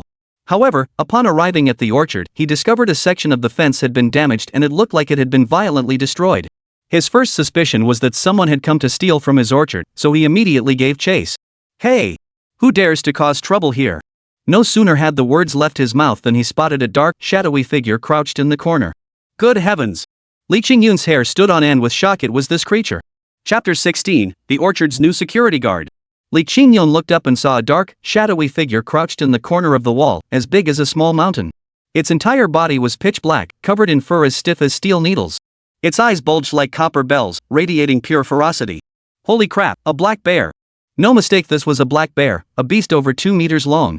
Massive and powerful, it stood taller than a man. One swipe of its paw could crush an adult flat. Spotting him, the bear dropped to all fours and charged straight at him, letting out a blood-curdling roar as it opened its gaping maw. Even Li Qingyun could smell the foul, putrid stench emanating from its mouth. Damn it, I haven't bathed. I'm not tasty. Don't come any closer. Li Qingyun yelled while waving his arms, instinctively throwing a punch. With a loud thud, his fist slammed squarely into the bear's body. The beast staggered back several steps, stumbling and crashing into a tree trunk so forcefully it nearly snapped the tree in two. Li Qingyun was stunned. Holy crap, was he really this badass now? He just knocked back a bear with one punch? The bear scrambled back to its feet and charged at him without hesitation. Seeing the beast closing in, Li Qingyun scrambled up a fruit tree in a few swift moves. The bear stood below, roaring madly, its growls echoing through the air. Good heavens! What kind of situation was this? He'd heard about bears in these mountains and had seen them since childhood, but he'd always kept his distance. Today was the first time he'd been cornered with nowhere to run. Hey, Mr. Bear, what's the deal here? This is my orchard. Did you get lost? Stop chasing me.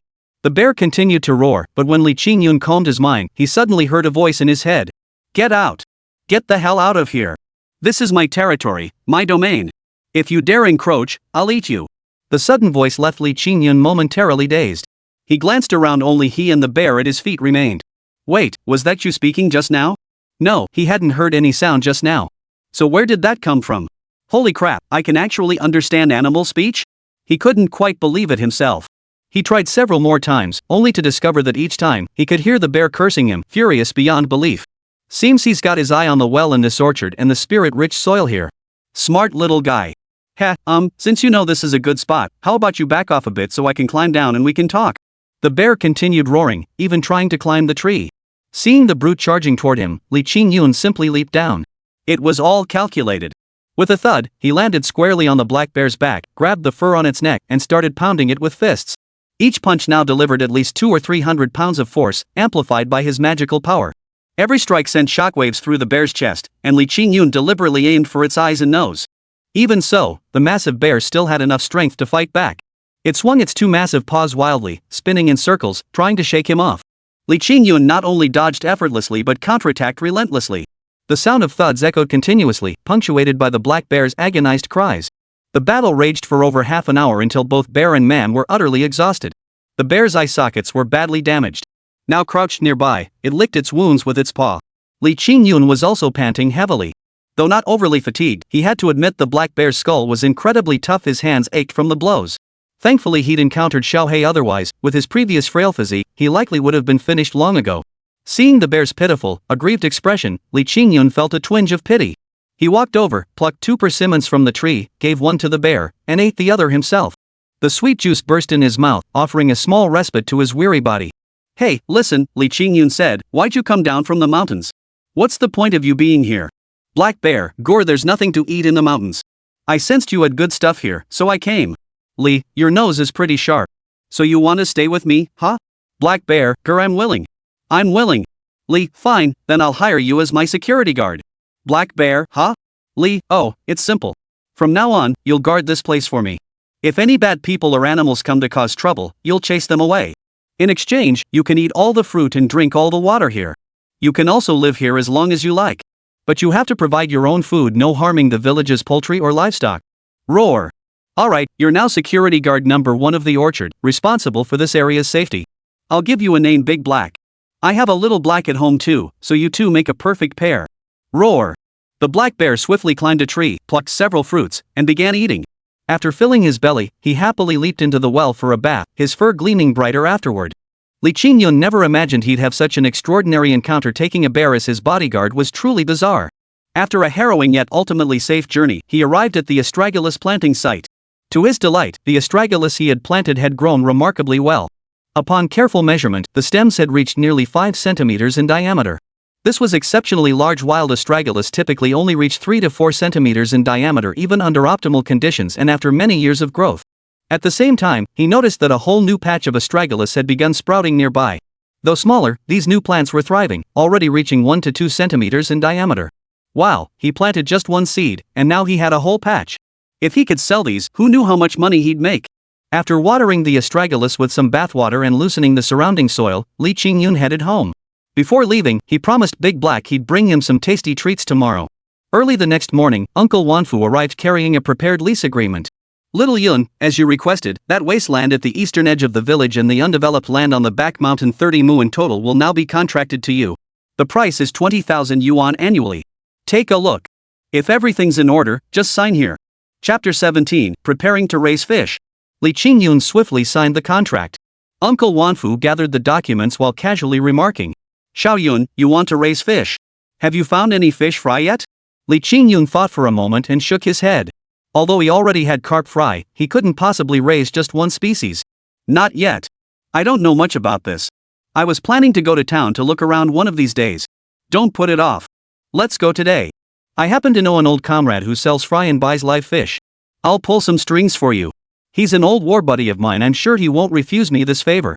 With that, Uncle Wanfu hurried back to the village committee office, filed the contract away in the archives, then hopped on his electric scooter, carrying Li Qingyun into town. Their destination was the western part of Yunkou town, where most shops sold flowers and fish fry. The man Wanfu knew was Chen Dagang, a straightforward, honest middle-aged fellow in his 40s. He was quite familiar with Zhang Wanfu and immediately offered him a cigarette upon meeting. "Haha, old Zhang. Old Zhang. What brings you here? It's like the sun rising in the west today. Usually, I can't even get you to come out for a drink, and now you're the one seeking me out? Ha, old buddy, I never come empty-handed. Meet my nephew here. The kid wants to buy some fish fry to start a little fish farm at home for fun. So I brought him along. See what good fry you can pick out for him? Nothing half-baked. Hello, Uncle Chen. What a lively young man. What kind of fish are you looking to raise? I don't know much about this. Could you give me some advice? I'll think it over. Alright, kid. Let me tell you, the water around Yunkou town is pretty clean. It's perfect for grass carp, common carp, Crucian carp, black carp, and mandarin fish. Other species are easy to raise, but black bass well, their meat is delicious and nutritious, and they fetch a good price these days. The thing is, they're aggressive little devils and tend to nibble on other fish. Best not to mix them in the same pond. You'll need to separate them. If you can successfully raise these fish, we'll handle the buyback here. When you're ready to sell, just give me a call." "Great, that's perfect.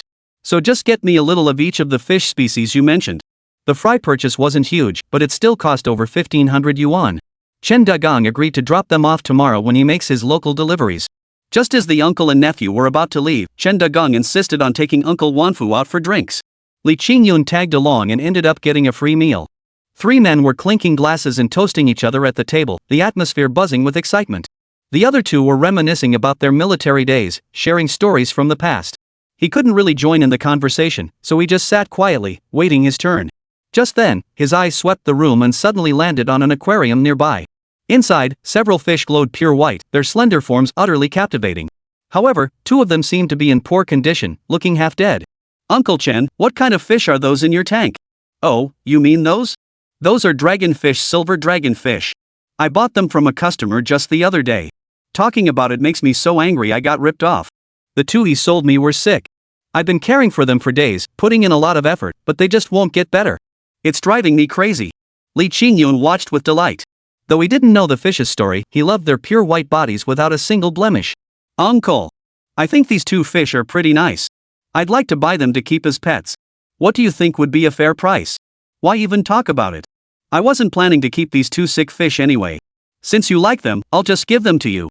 I'll find a bucket to pack them up for you later. If you can keep them alive, great. If not, just toss them out. No big deal." "That won't do. Business is business. You should name your price. You think I'm cheap, huh?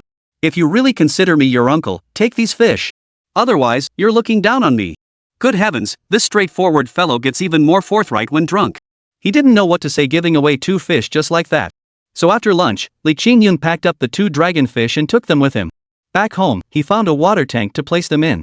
The moment they hit the water, both fish floated belly up. Damn, they'd flipped over completely. Looks like the journey home had really taken it out of them. Anyway, they were free fish. If they survived, great. If not, oh well. But unexpectedly, just then, Little Black hopped onto his shoulder. Standing there, its tiny body looked rather adorable. His eyes were glued to the water, as if he'd found some special toy he adored. He hopped back to his newly moved tank and fetched the set of clothes he'd shed during his transformation. Li Qingyun was dumbfounded.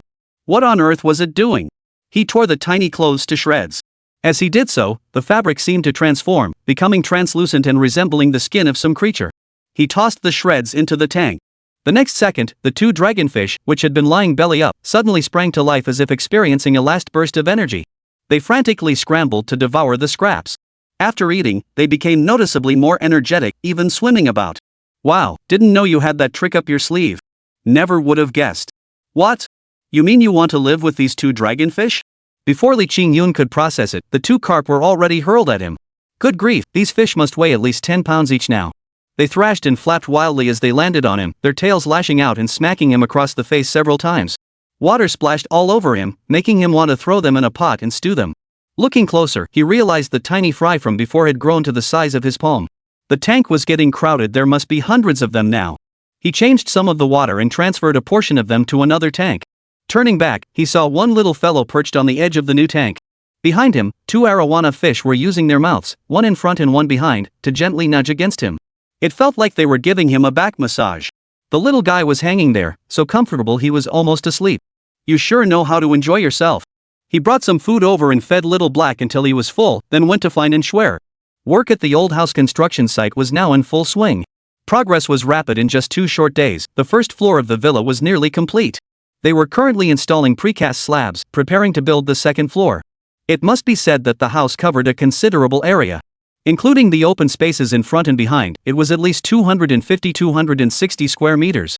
Combined with the design by the genius architect in Schwer, it looked grand and imposing at first glance. It was definitely a standout in the village. Chapter 18, the little performer sells her art, not herself. At that moment, Schwer was removing her makeup in her room, clad only in a thin nightgown. Li Qingyun's sudden burst in caused an immediate gasp. "Hey, what are you looking at, you pervert?" "Ah, no, I didn't mean to. I'm so sorry." Li Qingyun quickly turned his head away, his face flushing crimson with unspoken awkwardness. Seeing his reaction, Schwer felt a playful urge. "Brother Yun, I knew you couldn't bear to leave me. You came here on purpose, didn't you? Since you're already here, why not come in? Come in, and I'll let you see everything properly, okay?" "Ah, no, I'd better leave now. I'll come back tomorrow morning." "Stop. You're already here, what are you pretending for? Just say it. What's the worst that could happen if you turn around and look at me? I'm not going to eat you. How come you still don't get it? Me? Who told you to be so gorgeous?" And Schwer froze at his words, but a sweet warmth rose in her heart. "All right, come in. What did you need?" "Well, you know I've been wanting to start a fish farm. I've secured the land now, and I was hoping you could help me design the blueprints for the fish ponds. Then I can get things started." "Oh, helping you design the blueprints? That's not impossible. But things are so busy at the villa right now, I don't have much time." Besides, I've helped you so much you should at least show some appreciation. I'll treat you to dinner. You're such a straight guy.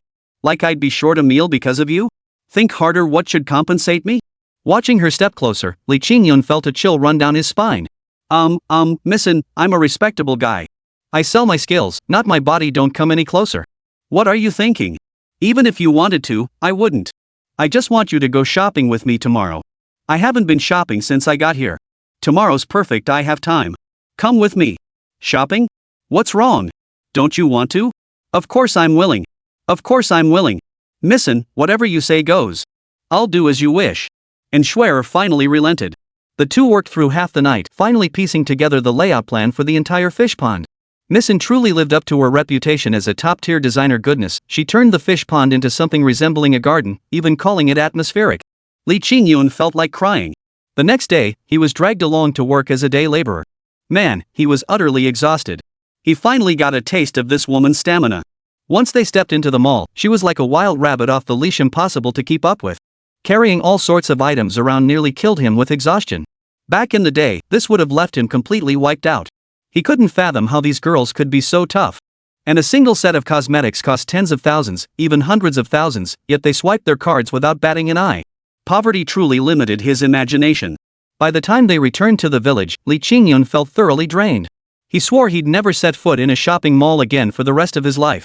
As soon as they reached the entrance, they spotted Guorong's car parked there. The couple was deep in conversation, flanked by an elderly man in a white traditional Chinese robe. This gentleman appeared refined and scholarly, slightly frail, wearing glasses that hinted at an unprecedented sharpness and composure. Dad! Ah, my dear daughter, come here quickly. Let Daddy take a good look at you. Where have you been running off to all day? Why are you coming back so late? I went out shopping. Oh, Dr. Lu is here too. Long time no see. Missin', how do you do? Dr. Lu, I'm counting on you today. Please examine my wife thoroughly. Her condition flared up again a couple days ago, I hope it hasn't worsened. Mr. N, don't worry. That's precisely why I came today. Whether she's well or not, I'll know after taking her pulse. The group entered the room. Dr. Lu sat down and took out a pulse pillow from the medical kit he always carried. Suning Shui placed her hand on it, and he closed his eyes to feel her pulse. Father and daughter held their breath, Li Qingyun feeling particularly tense. Her condition had improved significantly these past 2 days, surely there couldn't be any issues? Sure enough, Dr. Lu quickly furrowed his brow, his expression turning hesitant.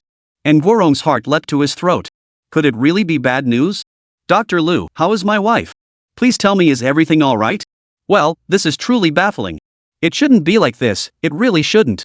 How could it be this way? In all my years of practice, I've never encountered such a peculiar case. Dr. Lu, just tell us straight, don't keep us all in suspense. Please don't be impatient, Mr. and allow me to explain in detail. Your wife's condition has shown significant improvement. Previously, her qi and blood deficiency caused weak and shallow breathing, constant fatigue, listlessness, limb weakness, frequent coughing, and even blood-tinged phlegm, all signs of pathogenic factors invading her lungs. But now, the pathogenic influences have diminished, her vital energy is balanced, and her qi and blood are replenished.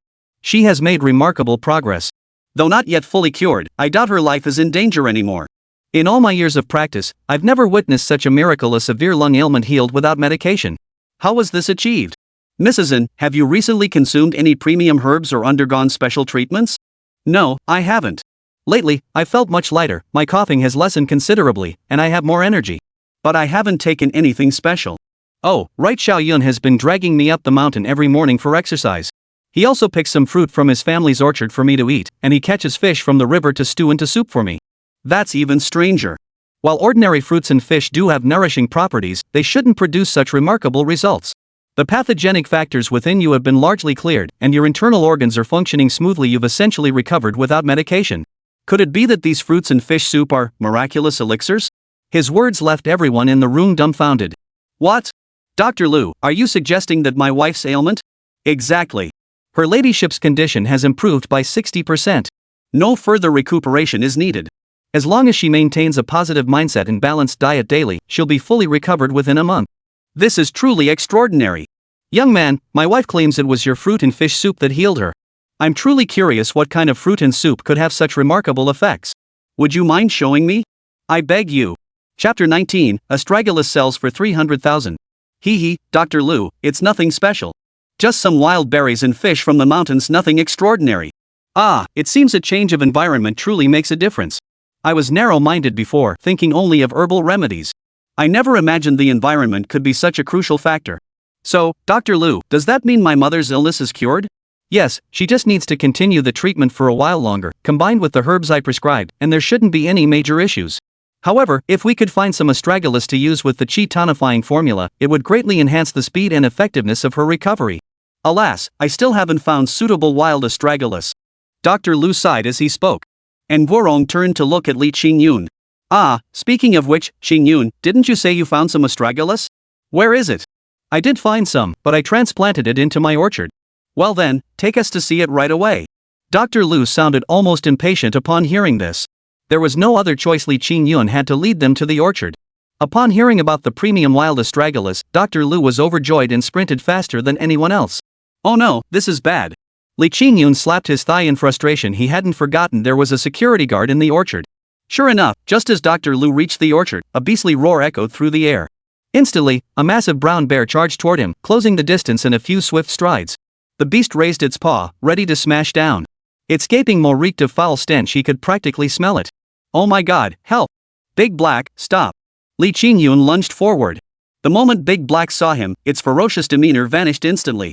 It turned like a puppy, charging straight in for a bear hug and slobbering all over his face with its tongue. Damn it, Big Black, stop licking. Are you a tiger or something? Don't move. Let go. I can't breathe. Roar. Oh my god, there's a bear here. Qingyun, are you okay? Someone help. Quick, rescue him. And Wurong was startled by the scene too. He turned to call his bodyguards, but seeing how every single one of them was terrified of this big black bear, none dared step forward for a long while. Xiao Yun, be careful. It's okay, uncle and auntie. This guy is my pet I keep here. He won't hurt me. Big Black, these people are my friends. If they come over in the future, you're not allowed to hurt them, got it? Big Black looked utterly aggrieved, yet he still trotted toward Inshwer. She turned pale with fright, only to find the creature surprisingly endearing. He nudged her gently, then flopped onto his back, exposing his belly. What kind of bear is this? It's practically a lapdog. Wow, he's so well behaved. So soft. Turning back to Dr. Lu, he was a sight to behold. His soul had practically left his body, half his life gone. He was shivering uncontrollably, nearly scared out of his wits. His pants were already soaked through, making him look utterly wretched. Oh my god, the old man is dead. I'm done for, I'm done for. Dr. Lu, I'm so sorry, truly so sorry. I didn't train him well. Did he scare you? Good heavens, young man, this creature of yours is truly terrifying. Finally, Dr. Lu was helped to his feet, his legs still weak. But even so, he insisted on seeing the astragalus with his own eyes. Once they were led to a corner, Dr. Lu caught a glimpse of it and froze instantly, looking utterly dumbfounded. After a long moment, he slowly crouched down, carefully touching the astragalus leaves. He looked as if he were holding a priceless treasure. The leaf tips were rounded, with a slight indentation at the base. Dense fuzz covered the surface, and the petiole was short and jointed. At this point, he plucked a leaf and placed it in his mouth, savoring it carefully. Thin yet resilient, warm in nature with a lingering sweetness. Excellent, excellent. This was indeed top-grade astragalus. He then produced a small trowel and began meticulously digging up a root. Everyone watched in silence, holding their breath. With the care one might give a newborn, he gently extracted the largest root. It stretched nearly as long as a forearm, its root system intact, the main root thick and sturdy, its bark a pale yellow, truly resembling a plump infant. Good heavens! In all my years of practicing medicine, I've never seen such a fine specimen of astragalus root. This is simply unbelievable. It's nothing short of a divine gift from heaven. Dr. Lu, could this herb cure my wife's illness? Absolutely. Not only would it greatly improve her current condition, but even if she were still gravely ill and on the brink of death, this single root combined with my prescription could bring her back from the edge. This is no ordinary herb, it's a priceless treasure. The old man grew more and more excited as he spoke, even sobbing uncontrollably, completely oblivious to his soaked trousers. Master, did you see that? After all these years, I've finally found that supreme herb you spoke of. You can rest in peace now. Good heavens, that's a bit much, isn't it? It's just a medicinal herb. One of this quality? I could grow it effortlessly myself. If it ever grows into a vast field, it'll probably knock this old man dead with its sheer abundance. Mr. N, to be perfectly honest, astragalus of this caliber would fetch at least hundreds of thousands at auction. Never imagined I'd have the fortune to see it here in the countryside today. My life is complete. Young man, would you consider selling me this astragalus? Name your price, I'll buy it no matter the cost. Even if I have to sell my house and land, I'll make it happen. Dr. Lu, I'm afraid this astragalus root is meant for Missin. It belongs to them now. If you truly wish to purchase it, you'll need to negotiate with them. Mr. In, could you spare this root? Your wife's illness only requires a single lateral root as a medicinal catalyst to cure her. The rest? Well, as long as my wife is well, you can take whatever you want from these. I have no objections. In the end, Dr. Lu prescribed the formula and restored Su Ningxue's health. He then turned and grabbed Li Qingyun's hand, having spotted more high-quality astragalus on that plot of land. He intended to purchase it all. Li Qingyun had no idea how much this stuff could fetch. He'd never sold it before. That's when Schwer stepped in, haggling with the buyer. In the end, all the astragalus together sold for over 300,000 yuan. Even then, Dr. Lu felt he'd gotten a steal. He eagerly wrote out a check, handed it to Li Qingyun, and dashed off. Chapter 20, Hiring a Master. And Guorong stayed another night, and word had it that things got pretty wild that evening. He was practically walking with his hands on his waist the next day. The next day, Li Qingyun led the construction crew to begin digging the fish ponds. Neighbors gathered to watch the commotion. When they heard he intended to raise fish, they all looked disappointed and shook their heads. "Hey, little Yun," they said, "aren't you just wasting your time? These fields are dead ground. Whatever you plant here dies. You never get even a tenth of a harvest. If you raise fish here, won't you just be working for nothing?" Exactly. Birds won't even come here to poop. Give it up. Don't blow all your fruit money on this. How's a guy like you ever gonna find a wife? Uncle, listen to you. If I really can't find a wife, I'll just marry your daughter. Facing the teasing from those around him, Li Qingyun didn't take it to heart at all. He even joined in the banter. Get lost, you good for nothing. Joe, stop worrying about things you can't control. That city girl's still living with them. Looks like your daughter's chances are completely shot. Just then, a car pulled up. Chen Dagon leaped out, his booming voice carrying across the distance. Xingyun. I'm here. I brought the fish fry you bought yesterday. Where should I unload them? Oh, you're setting up a fish pond? This won't work. You can't do it like this. Come here, let me explain. With such pristine mountain water, you can't use stagnant water for fish. You need flowing water. Dig 2 sections. The upper one can channel mountain spring water for fish with higher water quality needs. The lower section can then drain water from the upper pond to raise omnivorous fish. This way, water quality needs are met, and draining the pond for cleaning will be easier in the future. Here, bring me the blueprints, I'll make some adjustments. Chen Dagang spoke while pulling out paper and pen to make adjustments and sketches on the blueprint. When it comes to professional matters, you really need the experts. With just a few strokes, the fish pond design was transformed. Not only were the inflow and outflow systems cleverly optimized, but even minor details were refined. The lower pond could even accommodate crayfish, snails, and other creatures. After working for most of the day, Chen Dagang went over some other pond management tasks, like disinfection, applying organic fertilizer, and testing water pH levels. Listening to his professional advice, Li Qingyun suddenly had an idea. If he could bring Chen on board as a consultant, most of his problems would become non-issues. Uncle Chen, you sound pretty knowledgeable. I'm just starting out and don't know much yet. How about coming over to consult for me for a few days? I'll pay you for your time. Come on, it's not that I don't want to help, but I'm just too busy. I have to rush off to deliver goods today. I really don't have the time. I just can't help you with this. Oh, no problem. If that's the case, I won't push it. Just drop by whenever you're free to give me some pointers. Well, now that you mention it, I actually think of someone who might be able to help you. His name is Dong Chengfeng. He's an old friend from my younger days. He used to specialize in aquaculture, both freshwater and saltwater farming. You could call him an expert in that field. He's dependable, hardworking, and fiercely loyal, though a bit eccentric. To tell you the truth, he's a bit of a tragic figure. When he was younger, he was always swamped with work, barely ever home. Over time, his fields went untended, and inevitably, someone else started farming them. Once, rushing home to get money, he stumbled upon a humiliating scene. His temper flared, and he beat the bastard across the street into a cripple. The incident blew up, landing him in jail. By the time he got out, the woman had long since vanished, leaving behind a child. The child was raised by his sister, but unfortunately, he too was disabled. Now 18 or 19 years old, he still couldn't take care of himself. These days, he barely scrapes by repairing shoes and fixing bikes for others. If you could bring him on board, you wouldn't have to worry about the fish pond at all. That's perfect. I'm short-handed right now. If he's willing to come, I'll take him on. Alright, it's settled then. Tomorrow would be perfect, I happen to be free then. I'll take you to meet him. Securing such an advisor put Li Qingyun in a good mood. So the next morning, he arrived at Chen Dagang's shop early. What the hell are you doing here so early? It's barely 5 o'clock, and it's still dark out. You're way too eager. Didn't you eat breakfast? Come on, let's grab some breakfast. It's on me. The two headed to a breakfast spot, ordered a few steamer baskets of buns and 2 bowls of rice noodles. After a quick meal, daylight had broken. They then stopped by a supermarket to pick up some nutritional supplements and gift boxes of milk before setting off toward the southern part of town. This was the southern edge of Yunkou town. To put it bluntly, it was quite underdeveloped, a working-class neighborhood, really.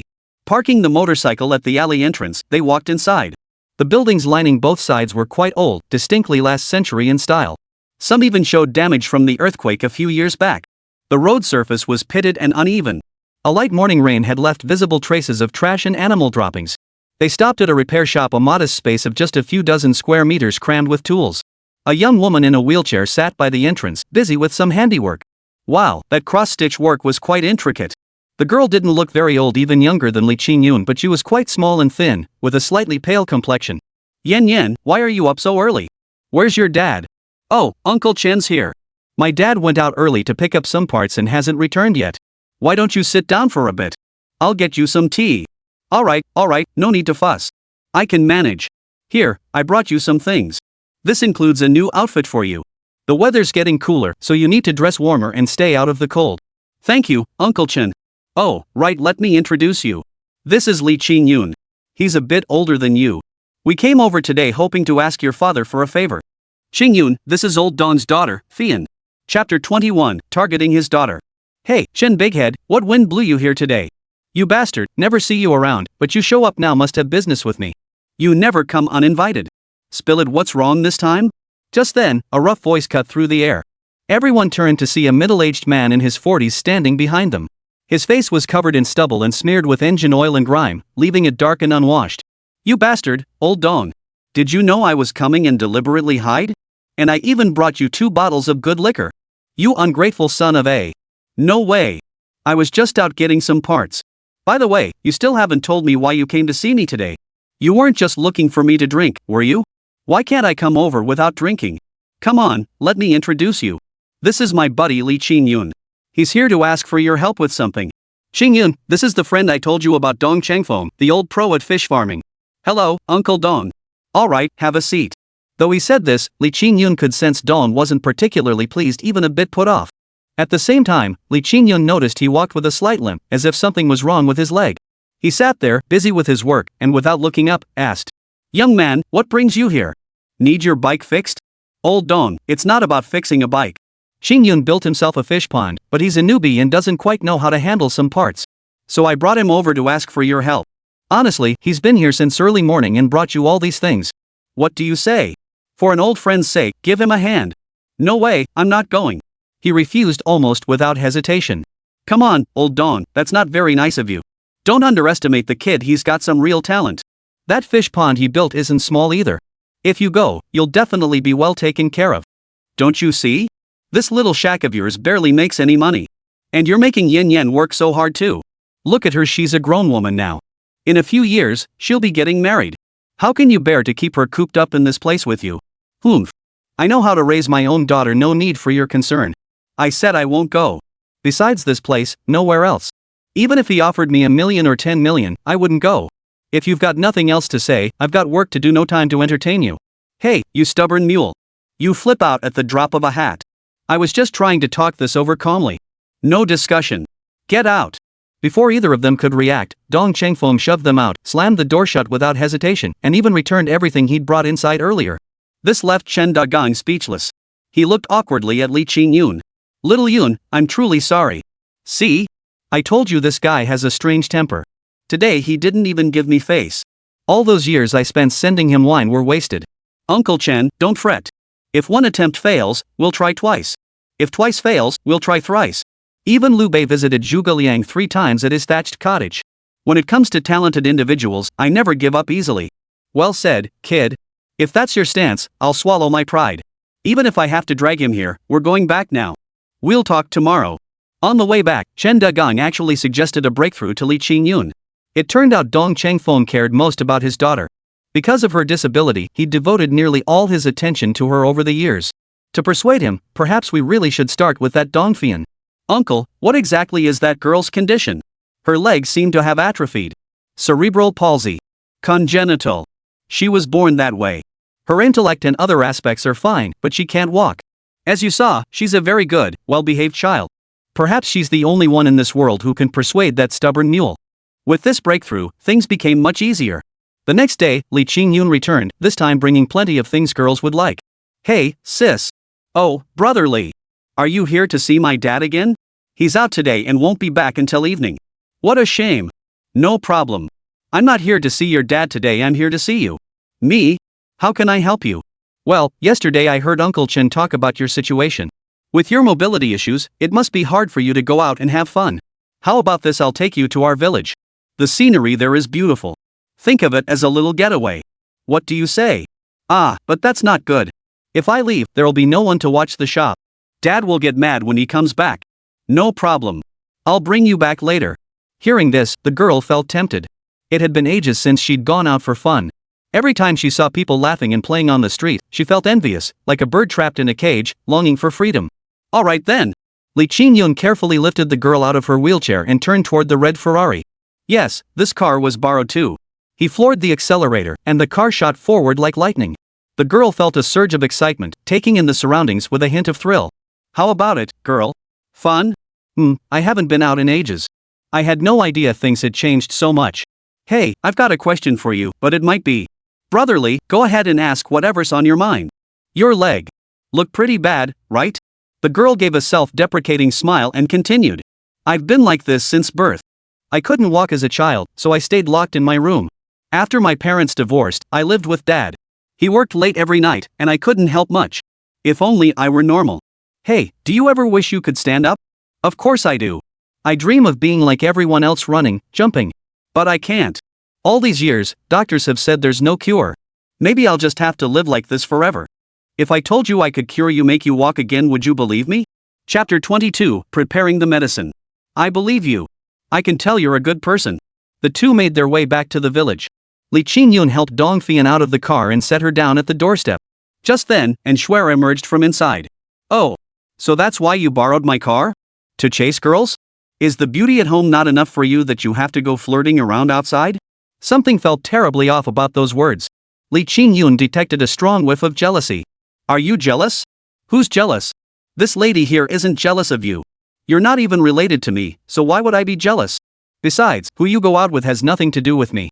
But what's up with this girl? This is a bit complicated. She's disabled and can't walk. Go comfort her while I go inside to grab something. Upon hearing this, Shuer realized the misunderstanding between the two. She immediately walked over and took the initiative to greet Dongfian. Shuer, though prone to occasional spoiled child tantrums, was actually quite understanding. Within moments, the two were chatting animatedly, and a smile finally graced Dongfian's face. Li Qingyun headed straight for the kitchen, hurriedly whipping up a few of his signature dishes. With a fawning expression, he carried the food over to a certain little one who was enjoying himself. Little Black was currently perched on the water tank, with two dragonfish swimming around him. These dragonfish were far more lively than they had been the previous days, and their colors had even become much more vibrant. One of them took Little Black into its mouth. Li Qingyun was stunned by the sight. Good heavens!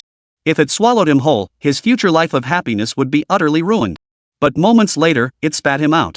Immediately, another fish sucked him in. With this back-and-forth action, Little Black's body became polished to a mirror-like shine, as if waxed.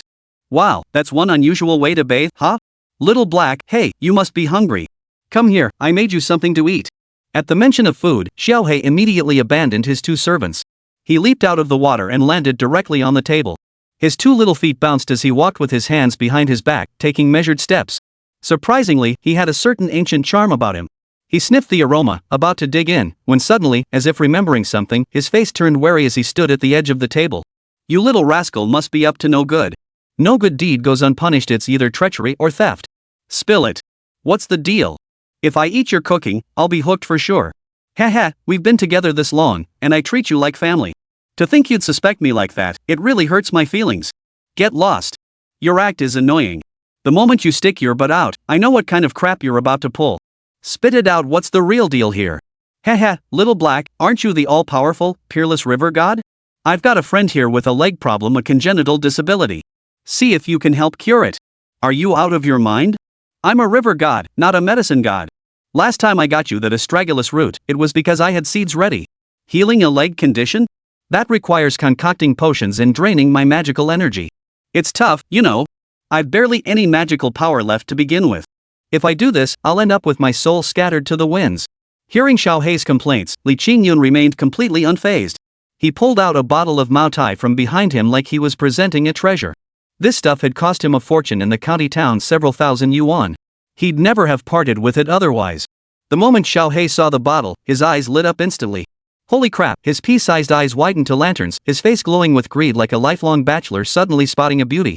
Damn, it's liquor. You're a smart kid. Well, since you're so sharp, I'll reluctantly help you out. The little fellow then had Li Qingyun fetch paper and brush, and wrote out a prescription. He then rushed off, dragging in Schwer straight to the county town. After visiting several pharmacies, he finally managed to buy all the ingredients. Hey, why are you buying all this medicine? You're not seriously planning to treat Sister Fian, are you? I never knew you had medical skills. Heh, just watch, your big brother has plenty of skills up his sleeve. Put. What nonsense. Shameless. Back in the courtyard, Li Qingyun grabbed a large pot and tossed all the herbs inside to simmer. Soon, waves of bitter herbal scent wafted through half the village. Finally, he found Xiao Hei again. The guy was staggering around with puffed-out cheeks, his face flushed, and he kept burping. Damn it, don't you dare sleep. This is a burning issue, what are you sleeping for? Get up and party. Wait, no, get up and tell me what to do next. The little guy suddenly collapsed onto his hand, his face flushed crimson, and with a loud wah, he vomited something. Li Qingyun was about to recoil in disgust when he suddenly realized the expelled substance was a sparkling bead. Small yet crystal clear, it was clearly a treasure. However, after spitting out the bead, Little Black visibly wilted, his entire body beginning to turn transparent once more. He dared not take any chances. He immediately pulled out a newly purchased piece of fine Hetian jade from his robe and placed it near Little Black. The little creature floated onto the jade, while the two dragonfish swam around it incessantly. Still uneasy, Li Qingyun dripped a few drops of his own blood onto the jade. Just as he prepared to leave, a voice suddenly echoed in his mind. Kid, don't forget to fetch some well water. Add it to this concoction and continue simmering it into an ointment. Reserve half for a medicinal bath. Following the instructions, Li Qingyun set to work again. After several hours of labor, well into the evening, he finally completed the ointment. The ointment was amber-colored and quite appealing to the eye. Its fragrance, reminiscent of 100 herbs, was truly refreshing. Even just inhaling it once made Li Qingyun feel as if all the fatigue of the day had vanished. Schwer, stop playing around. Take Fian inside for a bath first. I've got everything ready. All right. Sis, don't rush. Listen to me. Once you're in, you'll be soaking in a medicinal bath. It might sting a bit later, but you must endure it. Remember, standing up is the most crucial step, you absolutely cannot be careless. Brotherly, I trust you. Sure enough, cries of pain soon echoed from the bathroom. The agony was truly excruciating. The shrieks drew the attention of many villagers. Chapter 23, Being a Good Person is Tough. Xiao Yun, are you okay? Ah, I'm fine. Why is a girl screaming so pitifully? Did something happen to Missin? Oh, I see. You rotten kid, you don't know how to show any compassion. Uncle Wanfu, what are you talking about? I don't understand a word. You're getting away with it and still playing dumb? Are you trying to fool me? Tell me what's really going on. If you've really done this, then we'll have to face the consequences. Later, I'll go back and talk to the villagers. See if we can scrape together some money for your marriage proposal. Since the deed is already done, some things are better handled sooner rather than later. Otherwise, you'll end up like my own good-for-nothing son getting married with a big belly. That wouldn't look good at all. No, uncle, you've got it all wrong. Isn't that in Schwer in there? What? Not Missin? Good heavens, you young rascal. You're so young and already up to no good. You've only been back a few days, and already you've brought back those city vices? Playing the field, are we? You philandering brat. I'll beat you today, I'll beat you to death for your late grandmother. Well, the moment this topic came up, Uncle Li Qingyun took off faster than anyone, hopping along with a shoe in hand, chasing after him. No one could hold him back. Thankfully, he finally calmed down a bit. Li Qingyun clutched his sore behind while explaining, look at me, I'm more wrong than doughy. After the commotion died down and the villagers dispersed, Li Qingyun rose the next morning to the sound of joyful shouts outside. Sis, you're standing up. Wow, my goodness, this is a miracle. That's wonderful, you really are standing. Come on, don't rush it. Let's try taking a few slow steps. When Li Qingyun rushed outside, he indeed saw Schwer supporting Dong Fian as she paced back and forth in the courtyard. At first, Dong Fian struggled to walk, limping unsteadily. But as she grew accustomed to the sensation in her legs, her pace gradually quickened. Still, such progress wasn't achieved overnight. Even with the medicine Li Qingyun had provided, it would take at least half a year of recuperation before she could walk swiftly and steadily. Well, looks like it's working. How about it, girl? Any discomfort? Does it hurt? Is your leg numb? Li Qingming was pleased with the progress and asked, only to have Dongfian suddenly drop to her knees with a thud. Whoa, slow down. Don't hurt yourself. Brotherly, I can't thank you enough. I truly don't know how to express my gratitude. Healing my legs is like giving me a new life. I won't be confined to a wheelchair anymore. I can live like a normal person. I can take care of my father. All this is thanks to you. Thank you. Thank you. No, get up first, sister. Let's talk properly. No need for this. As long as you can stand, that's what matters. But you'll need to ease into it at first. Avoid strenuous activity and keep your emotions steady. I promise, if you follow the recovery plan I've designed for you, you won't need crutches within a month. Really? That's amazing. Sis, you can trust him. Even though he's a bit scatterbrained usually, he's got some real skills when it counts. Perfect timing, you're recovering now. I've got a few outfits that'd suit you. Let me take you to pick some out later. Thanks, sis. But before she could finish, the roar of a pickup truck's engine filled the air. Holy cow, that thing was bouncing and limping along like a lion, its engine noise echoing through half the village. It screeched to a halt right in front of Li Qingyun, nearly running him over. The door swung open, revealing Dong Chengfeng limping out. Chen Dagan beside him couldn't hold him back. The latter strode forward, grabbed Li Qingyun by the collar, and without hesitation, landed a punch squarely on Li Qingyun's face. The blow sent him staggering.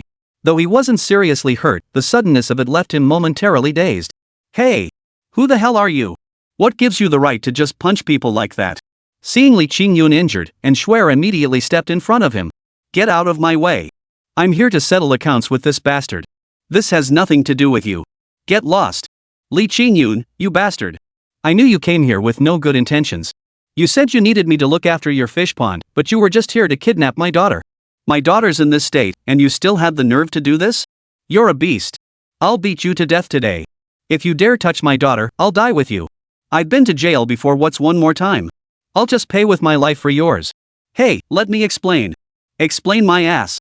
I'll beat you first, then talk. With that, he swung his fists wildly.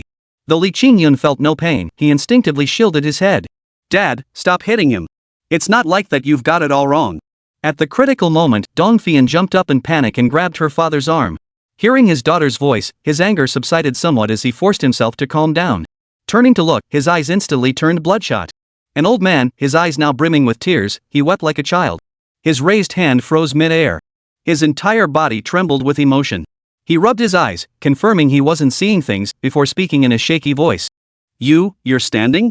My God, this isn't a dream, is it? You really are standing? Dad, please stop hitting him.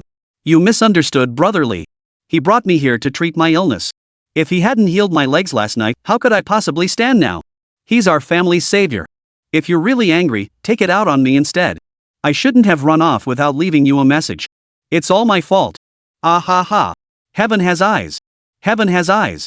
My daughter can finally stand. She's finally normal. Heaven, I thank you. I thank you. My girl, my good girl. It's all Dad's fault. I acted impulsively. As long as you can stand, that's what matters. Do you know how many years Dad has waited for this day? This must be the blessings of our ancestors. Pfft, that sounds nice, but if Qingyun hadn't dragged me around yesterday buying medicine and brewing it all night long, what would we have gotten? Not only did we gain nothing, but I got beaten up by you for nothing. Being a good person is tough, huh? And Shuer murmured from the side, voicing her indignation on Li Qingyun's behalf. Without realizing it, she too had begun to care about someone. Chapter 24, The Colossal Creature Beneath the Fish Pond. Dong Chengfeng finally snapped out of it, first helping his daughter to a nearby stool. After she sat down, he rushed over. Seeing Li Qingyun straightening his clothes, he dropped to his knees with a thud. Brotherly, it's my fault. I was blind. I didn't understand the situation before attacking you. You saved my daughter, you're our family's savior. Yet I struck you down. How could I be so beastly? Please, in your magnanimity, forgive me. Forgive me. As he spoke, the burly man bowed his head repeatedly while slapping his own face. Soon, red handprints appeared on his cheeks. Li Qingyun quickly reached out to steady him. Enough, Uncle Dong. Don't blame yourself. Ignorance is no excuse, but to be honest, this is partly my fault too. I brought my sister over yesterday while you were out without even telling you. Losing a daughter would worry anyone, I understand. The more Li Qingyun spoke like this, the more ashamed the other man felt. Add to that the fact that Dong Chengfeng was a straightforward man, and now he was so embarrassed he wished he could find a hole to crawl into. Brother, the more you say that, the more ashamed I feel. Alright, old Dong. Don't you know what Qingyun means? He's a good kid. He doesn't expect anything in return. As long as you're willing to pick up your old trade and help manage the fish ponds, I'm sure he won't hold it against you. Alright, no problem. From now on, my life belongs to you, brother Li. The fish pond is all mine to handle. I'll pack up tonight and move over tomorrow. You won't need to worry about food or lodging. I'll set up a hut by the ponds, just a place to shelter from the rain. As for meals, I'll take care of that myself. I won't take a single cent for labor. Rest assured, if anything goes wrong with this pond while I'm here, I'll find a wall and smash my head against it. Whoa, no need to be so dramatic, uncle. Sis, your leg will need at least 6 months to heal. You should stay in the village during that time. There are plenty of empty houses around. I'll just mention it to Uncle Wanfu later. As for meals, I'll handle that. I cook every day anyway, so it's just a matter of adding another pair of chopsticks. As for wages, of course you'll be paid. But since there's no profit yet, I can't offer much. How about 3,000 a month? I'm telling you, you have to take this money. If you refuse, I won't hire you. Alright. We're old friends, no need for all this formality. Old Dong, just take it. Your shabby repair shop isn't worth going back to anyway. I'll have someone bring your things over later. Dong Chengfeng proved to be a very pragmatic man. Once he confirmed he'd stay, he immediately turned and headed to the nearby fish pond, where he began guiding the workers through some detailed modifications. You have to admit, he was incredibly professional, even considering details Li Qingyun and the others hadn't thought of.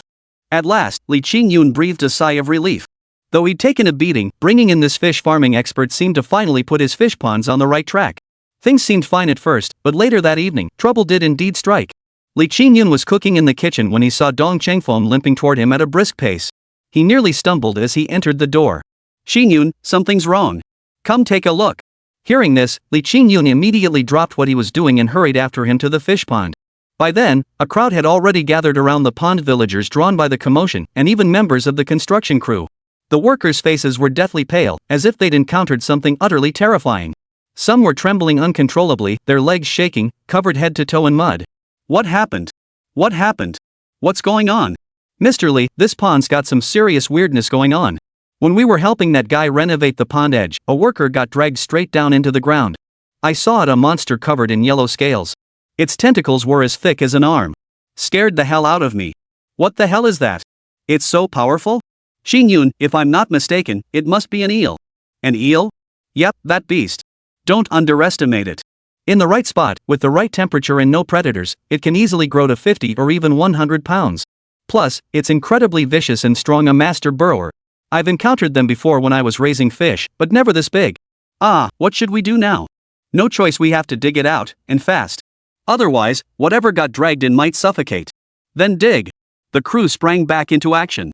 This time they worked feverishly, racing against the clock. The excavator's roar filled the air as old Dong directed operations from the sidelines. After several scoops, they discovered a larger passageway beneath the fish pond. Following the passage's direction, they reached a pond near the eastern edge of the village. Sure enough, mud was churning up from the pond. Old Dong didn't hesitate, he jumped right in. Being a strong swimmer, he quickly made his way down. After waiting about a minute, a splash echoed as the worker was pulled to safety. His clothes were torn in several places, a deep gash marked his neck, and his face had gone pale. "Quick, pull him up." Everyone scrambled to pull the worker out. Just as Li Qingyun reached out to help old Dong, he refused. "Qingyun, don't worry about me. Today, I'm determined to catch that beast. If I don't catch him, I'll change my surname." With that, he plunged back under. Soon, the water churned violently, churning up silt, debris, and bubbles. Old Dong seemed to be dragging something, but his opponent put up fierce resistance. The two wrestled fiercely beneath the surface. Li Qingyun prepared to jump in to help, but old Dong, surfacing briefly, waved him off.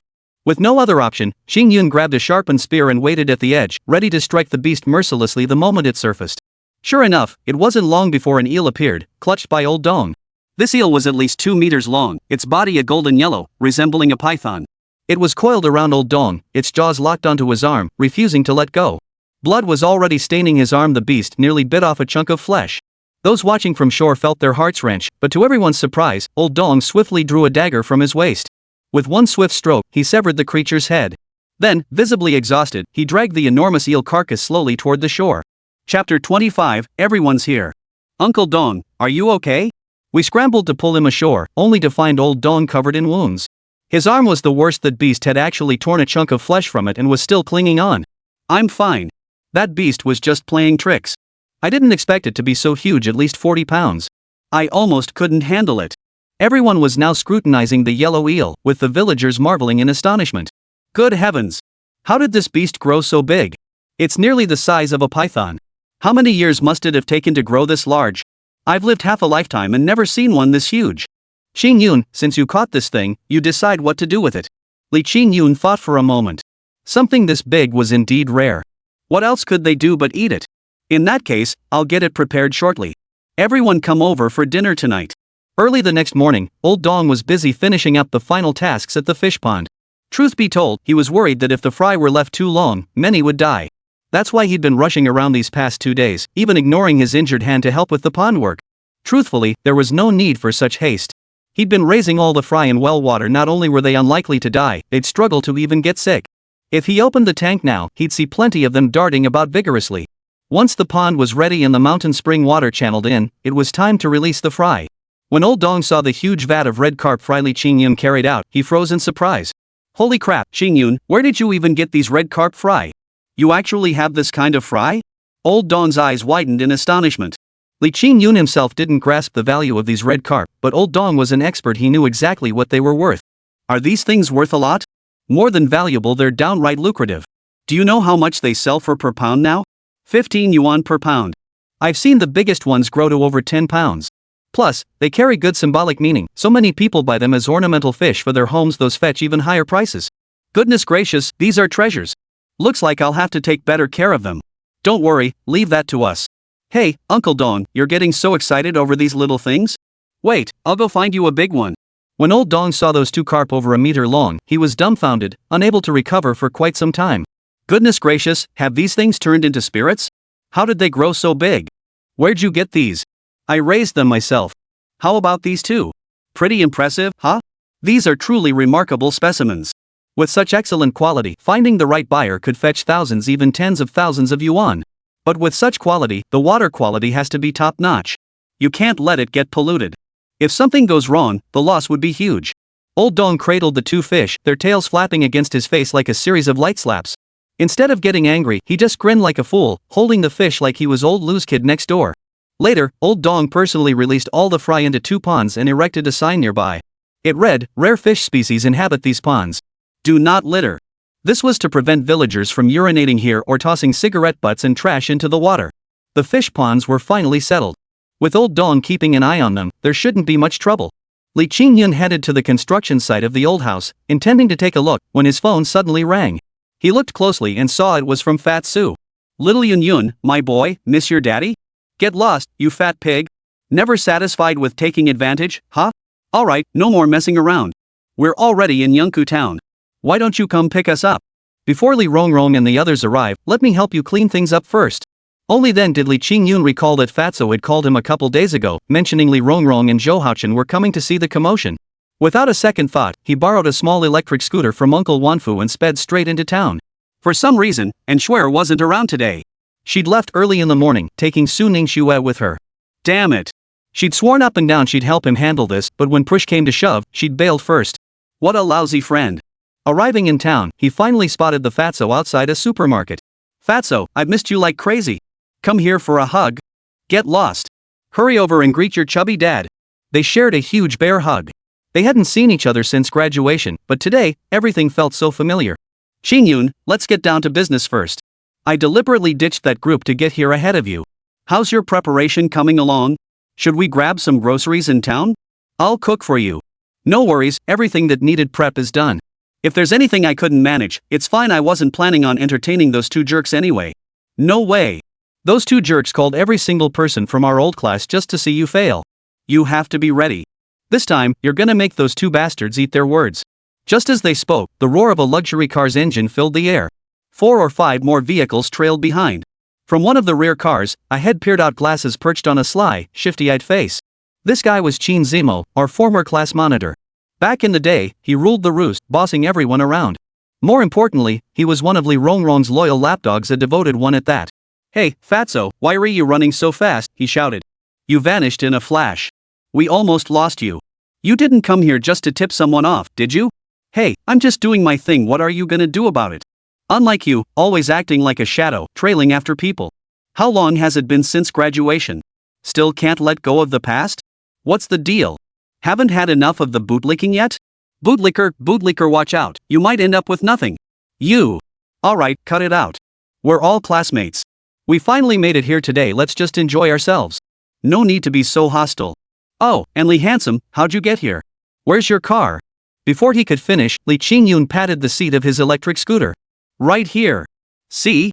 360-degree panoramic view, no obstructions, super spacious. Ha! That's hilarious. Seriously, Li Qingyun, how can you even say that? This is just some beat-up old scooter nobody would want if you left it on the street. I thought you were something special, but look at you now still stuck in this mess. Chapter 26, publicly showing off their love. If I'd known you'd pick us up on this beat-up scooter, I wouldn't have come. How embarrassing. Qin Zimo mocked relentlessly, and everyone around him wore expressions of scorn. Zhou Haochen and Li Rongrong looked thoroughly delighted. Hadn't they schemed all this time just to see this moment? Today, they'd finally gotten their revenge. What's wrong with the scooter? I think it's just fine. Fresh air, open views, I'm happy to ride it. At least I don't have to smell the stench of money from someone else's car anymore. Hey, little Yun, what's up? Give your sister a ride. The speaker was a female classmate named Luo Yaching. She used to be in the taekwondo club, with short, neat hair and a healthy, tanned complexion. She was bold and straightforward, a real tomboy. Seeing her offer, Li Qingyun didn't refuse. Several cars made their way back to the village. The road conditions weren't great, leaving everyone feeling pretty rough. They were nearly jostled to the point of vomiting. Once they parked in the village, Li Qingyun spotted Inxuer's Ferrari parked at the intersection. Could she be back? Before he could ask, Qin Zimo and Li Rongrong's complaints erupted from behind him. Damn it, what kind of dump is this? The roads are absolutely terrible. I nearly threw up my breakfast. Seriously, Li Qingyun, why don't you ever think about fixing these roads? Exactly. It was killing me. My boyfriend spent nearly 10 million on this car. If you wreck it, you won't be able to afford the repairs. Honey, why don't you invest in Li Qingyun? Get him to fix this road properly. Fixing roads is no big deal for me, just a word from me. But you know what? Some people think they're so great. Money doesn't grow on trees, you know? I'm not just going to hand it over to anyone. I wouldn't even give it to a beggar. Li Qingyun, if you just get down on your knees, bark like a dog, and say a few nice things, maybe I'd throw you 30 or 50 grand. At least you'd have a place to live instead of living worse than a dog. These guys wouldn't let up once they had the upper hand, mocking him relentlessly. Li Qingyun ignored them completely, leading them toward the construction site of the old house. Over the past few days, the first floor of the old house had been completed. The exterior walls were now clad in tiles, giving it a lavish and eye-catching appearance. The main structure of the second floor was also nearly finished. Hey, young Master Li, you're back. Great. Come take a look at this place. I was planning to. Yang from the construction crew practically dragged him over. The scene left the people behind utterly dumbfounded. Holy crap, could it be that Li Qingyun really hit it big? Building such a massive villa complex? This place looks every bit as impressive as young Master Zhou's villa. Even across all of Donghai, this would be considered top tier. Damn, I know that construction crew too. They're supposedly the best in all of Donghai. Their craftsmanship is unmatched, and you'd have to shell out a fortune just to get them on a project. Holy crap, never would have guessed Li Qingyun was hiding such depth. You're overestimating him. I bet this is some big shot building a vacation home for their golden years. No way it's Li Qingyun's. If he could afford this, why did he struggle so hard in college? I bet he just hired these guys to put on a show for us. Ugh, what a letdown. Not long after, Li Qingyun returned. Let's go. This place isn't finished yet. I'm staying up front for now. Once it's done, I'll invite you guys back to hang out. Put. You think we're fools? You're just blowing smoke and trying to make something out of nothing. Arriving at Li Qingyun's temporary residence, everyone breathed a sigh of relief. The place was hardly luxurious, just an ordinary and used house in the village. Showing your true colors now, huh? You lied about that villa being yours, yet you live in this shabby dump? This place reeks of poverty. You can smell the sour stench from miles away. Shut the hell up. You're the ones who insisted on coming along. Nobody forced you. Keep talking, and I'll kick each of you in the ass later. Luo Yaching was fiercely loyal. She couldn't stand it anymore and turned to snap. Don't underestimate him, he's got a real intimidating presence. Those trash-talking jerks immediately shut up. Only Zhou Haochen felt a sense of foreboding. He recognized the car parked at the entrance. The more he looked at it, the more familiar it seemed and the more ominous it felt. Honey, you're back. The next second, a sweet voice rang out. Instantly, the tall and slender Inxuer burst out of the house, leaping straight into Li Qingyun's arms. Like a kangaroo, she clung to him and planted a kiss on his cheek right in front of everyone. This display completely stunned Li Qingyun. Good grief, what was this? She was way too forward. Not only was he dumbfounded, but even the surrounding classmates watching the spectacle were stunned. No wonder Shuer was breathtakingly beautiful. A simple blouse and a pair of sleek jeans accentuated her figure to perfection. Her face, free of makeup, was breathtakingly beautiful, dignified and majestic, like a fairy. She was stunningly beautiful, truly breathtaking. And dressed so simply, she exuded an unprecedented sense of sophistication. Next to her, Li Rongrong was dressed to the nines, designer labels, a luxury handbag, and a crystal necklace around her neck. She was all glitz and glamour, but compared to Shuer, she looked like a tacky butterfly, utterly cliched. Li Rongrong was utterly dumbfounded. She'd gone to such lengths to impress Li Qingyun, only to find herself looking like a clown. This guy had kept his secret well hidden. Nobody knew he was hiding a beauty in a golden house. Holy, missin'. Su the Fat had also cut his teeth in the big city, so he heard whispers about this beauty through various channels. She was the apple of Big Boss and Si, his most cherished, precious, and only daughter. Never in his wildest dreams did he expect to run into her here today. And their relationship seemed anything but ordinary. What had he just called Li Qingyun? Darling, sweetheart? That was a lot to process. The biggest blow, however, was to Zhou Haochen. He'd long coveted Shuer, clinging to their childhood friendship as justification for claiming her as his woman. But who would have thought he'd be publicly humiliated at the cocktail party? Not only was he left with egg on his face, but now he actually had to see her again today. She'd rather follow a penniless bum like him than accept his advances. Chapter 27, Zhou Haochen, the clown turns out to be me. Shuer, what are you doing here? Zhou Haochen's resolve shattered. He was on the verge of collapse, yet the last sliver of hope clinging to his heart made him ask instinctively. Zhou Haochen, it's you again? How annoying can you be? I told you I have a boyfriend and to stop bothering me. I never thought you'd follow me all the way here. Are you annoying or what? Zhou Haochen gritted his teeth so hard they nearly shattered. What? You said he's your boyfriend? That's right. We've been together for a long time. So what? Aren't we a perfect match? As she spoke, Shuer slipped her arm through Li Qingyun's, her expression radiant with happiness. Honey, why did it take you so long to pick up your friend? I've got dinner already and was just waiting for you to come back. Even though it's only been an hour since I last saw you, I missed you so much. One more kiss. Holy crap, that massive dose of PDA left everyone present speechless. Li Qingyun felt a bit tipsy himself. Wow, you've got to hand it to her that acting was impressive. Oh, right, honey. Dad just called and asked us to come home tomorrow night. Bring Mom too. We need to discuss our wedding plans properly. Damn it, that was the final straw. Zhou Haochen was so furious he could spit blood. His fists clenched so tightly his nails dug into his flesh. Damn, little Yun, you're something else. Never expected you'd pull this off without anyone noticing. Sigh, we couldn't compete with you back in school, and I thought we'd catch up after graduation. Who knew? People just make you feel like crap. Hello, sister-in-law. Sis, you're gorgeous. We're all classmates from Qingyun. Nice to meet you for the first time. My name is Su Lingfeng. You can just call me Fatty from now on. Alright, everyone, don't just stand there. Come on in and sit down. I've got tea ready. Please, come inside. Oh, honey, why did you borrow someone else's scooter again? Didn't I tell you to take my car? Oh right, I took the car myself. Sorry about that. Here, take this instead. I just bought this Aston Martin from the dealership. It'll be delivered this afternoon. Whoever left their junk blocking the entrance, I'll have it towed away later. The room had been meticulously redecorated. Though the house remained the same, its interior now radiated high-end sophistication. Most notably, even his two dragonfish were now housed in a massive transparent aquarium. But where the hell was Xiaohei? Had he been discovered already? No, if that were the case, Shuer would have asked me about it. Whoa, Qingyun, never would have guessed you kept fish. The moment the fat guy spotted the two dragonfish in the tank, his eyes widened instantly. He dashed over, leaning in close for a better look. Holy crap, what the hell is this? Fatso, what's with the expression? They're just two dragonfish, silver ones at that. They're worth 1,000 or 2 tops. What's the big deal? Fish like these are a dime a dozen at young Master Zhou's place. Qin Zimmel was as obsequious as ever toward Zhou Haochen. After all, pleasing this big shot meant his company would soar to new heights, with a bright future ahead. Exactly. Forget silver arowanas, even top-tier golden arowanas are commonplace at my boyfriend's place. What's so special about these? Put. Shut your ignorant mouth. Silver arowanas? Ha! Silver arowanas are nothing. Look closely, this is a snow arowana, and a rare albino snow arowana at that. Its quality is absolutely flawless. A couple years back, a similar fish appeared at an overseas auction, but that one was much smaller. Its starting bid alone was 4 million. You call this trash?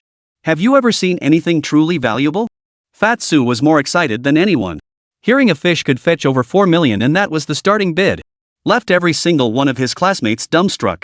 Their mouths hung open wide, unable to react for ages. Holy crap, that's crazy money.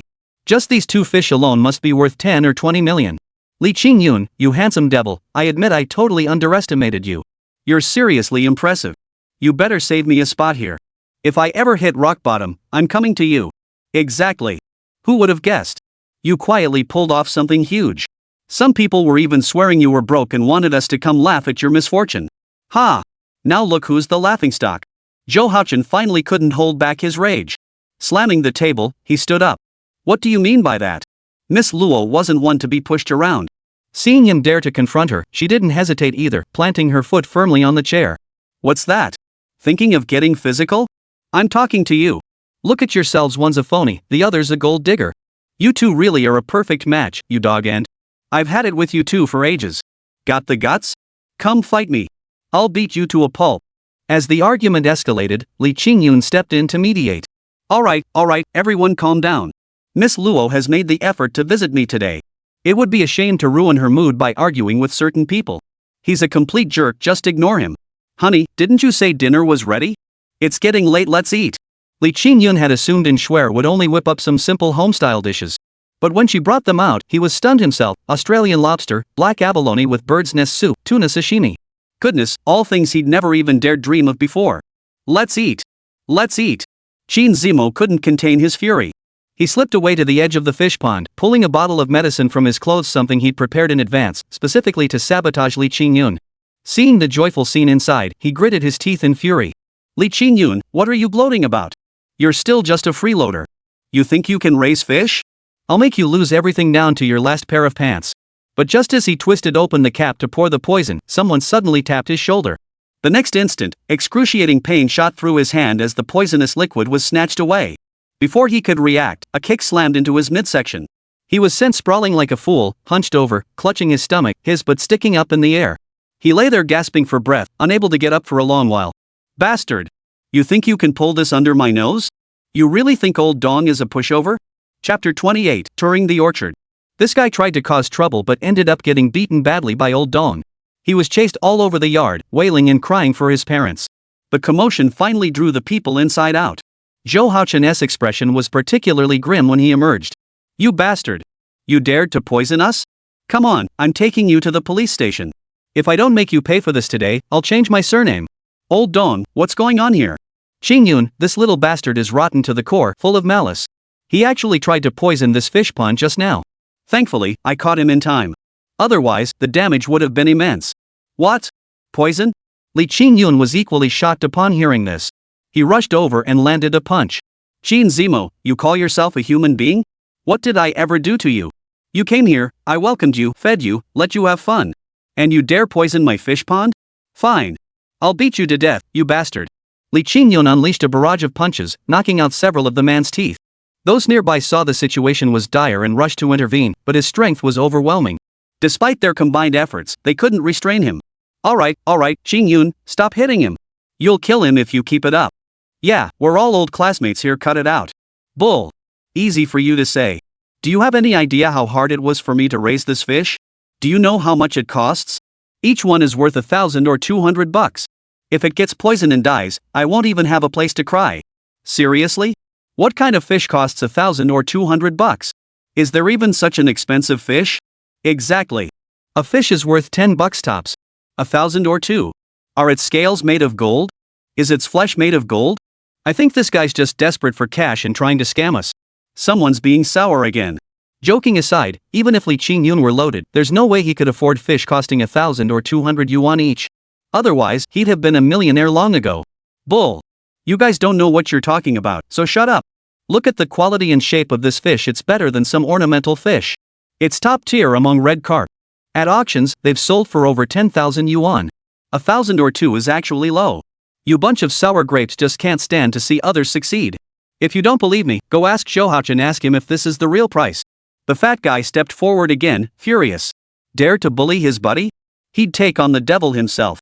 Before he could finish, all eyes turned to Zhou Haochen. His face flushed from pale to crimson. With so many witnesses, he couldn't deny it, he could only nod. Holy crap, if it really costs that much, Qin Zimo's totally screwed this time. He'll be left with nothing but his underwear. You bet. If it were me, I'd be furious too. Qin Zimo was such a jerk, he totally deserved that beating. Young Master Zhou. Wrong. Save me. Save me. I did everything you told me to do. You can't just abandon me now. Ouch. Bull. Qin Zimo, stop spewing crap. Don't drag us into this. When did we ever tell you to do anything like this? Stop making false accusations. Young Master Zhou. Zhou Haochen, fine. There's some bad blood between us, but you don't have to stoop this low. You came as guests, and I welcomed you with genuine hospitality. Yet you stabbed me in the back and created this mess. Did you really think no one could handle you? Fine. Let's go to the police station and sort this out. If we can't resolve it there, this isn't over. Qingyun immediately grabbed Zhou Haochen's arm, suddenly panicking and begging for mercy. After all, if they really ended up at the police station, today's incident wouldn't just be embarrassing, he'd also face a brutal beating from his father back home. Wait. I didn't do this. I didn't even suggest it. It was all Qin Zimo's idea, nothing to do with us. Trust me, I won't interfere. Pay the damages, report it to the authorities, do whatever you want. Fine. For old time's sake, as classmates, I'll let him off. He'll pay me 30,000 yuan and then get the hell out of here. He's not welcome here. 30,000? Are you robbing me? What? You don't want to pay, Mr. Qin? Fine, let's take this to the police station. No, please don't. I'll pay, okay? Gritting his teeth, he reluctantly transferred the 30,000 yuan and slunk away. Alright, all settled. Qingyun, let's get back to having fun. Don't let that jerk ruin our mood. Oh, and I heard you have some amazing fruit here, huge and super sweet. I heard some people wanted to buy fruit from you, but you refused to sell it even when they offered gifts. Some sycophants ended up giving crappy supermarket fruit as presents. Ha! I'd love to see just how good your fruit really is. Alright then, after we finish eating, we'll head to the orchard. You can pick as much as you want to take home. You won't be leaving empty-handed from my place. Alright. And so, after finishing their meal, the group headed straight to the orchard under Li Qingyun's guidance. And Schwer, however, hadn't forgotten about the bear lurking there. She promptly made an excuse to tidy up the dishes and didn't go. The group arrived at the orchard gates chatting and laughing. Zhou Haochen trailed behind, muttering something to someone beside him. Don't worry, young Master Zhou. This is on me. I won't be as dumb as Qin Zimo, getting caught doing something like this. This time, I guarantee that Li guy won't be laughing. The group arrived at the orchard. Seeing the lush greenery and trees heavy with fruit which had grown back after old Zhao had picked them earlier, they all drooled with anticipation. Wow, persimmons and pears this time of year? Holy cow, look at these oranges, they're bigger than my head. So sweet. Not a hint of sourness, delicious. Qingyun, no wonder your father-in-law dislikes supermarket fruit. He must have tasted the finest here. No way, I gotta pick more to take home. What if I can't get any more later? Exactly. I want some too. I don't even want to go back. Qingyun, why don't you find me an empty house in the village? I'll just stay here. I don't eat much, you could even keep me like a pet. Fatso's mouth was dripping juice as he mumbled incoherently. Li Qingyun rolled his eyes. Seriously? His pet was the river god, the very force that had brought him everything he had today. What good would keeping you be? Making manure? Chapter 29, Holy cow, there's a bear. Coincidentally, Big Black had vanished without a trace. Li Qingyun didn't bother searching for him, instead urging his classmates to pick as many fruits as possible. Meanwhile, Li Rongrong and Zhou Haochen gritted their teeth in frustration. They were the only two who couldn't partake, watching others devour the fruit while they could only listen to descriptions of its deliciousness. They were used to being fawned over wherever they went. They'd never suffered such a humiliation before, and now they were seething with frustration. Zhou Haochen shot a glance, and the person he'd instructed earlier quickly slipped away to the back of the orchard under some excuse. This spot was sufficiently secluded, and with everyone else's attention focused on the fruit trees over there, no one noticed him. He pulled out another bottle, intending to pour its contents at the tree's roots. It was pesticide. Once one tree was poisoned, the entire orchard would follow tree after tree, dying until not a single one remained. Worse still, whatever was planted on this land afterward would wither and die. Li Qingyun, I'll see how you defend yourself this time. Just as he prepared to pour, a broad hand landed on his shoulder. He thought someone was playing a prank on him. Hey, cut it out. Can't you see I'm busy? He reached out to touch it. Wait, something was off. The texture felt wrong, hairy and huge. He turned around and froze in terror. Big Black was lurking in a corner, glaring at him with eyes bigger than copper bells. Li Qingyun gasped, tasting the metallic tang of blood in his mouth. Big Black was in deep trouble. He'd just gone into the mountains to find something to eat, felt a bit queasy, and was lying here doing his business. After all, why let the good stuff go to waste? But someone had snuck up to the base of this big tree while he was occupied, clearly no good person. That thing in his hand looked suspicious. What if he managed to cause damage?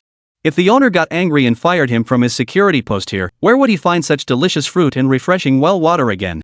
My body had bulked up considerably lately, all thanks to these precious fruits. No way, for the sake of my steady job, I had to stop this guy. Ah! A piercing scream echoed through the courtyard. Instantly, the man scrambled up the tree with all four limbs, climbing with such speed he nearly slid up the trunk. Big Black didn't chase after him. Instead, he hugged the tree trunk and shook it violently, making it sway dangerously. The little rascal was scared out of his wits. Oh my god, there's a bear! Someone help me! There's a bear! Big Black let out a roar so thunderous it made the entire courtyard tremble. Hearing bear, the students turned pale with fright.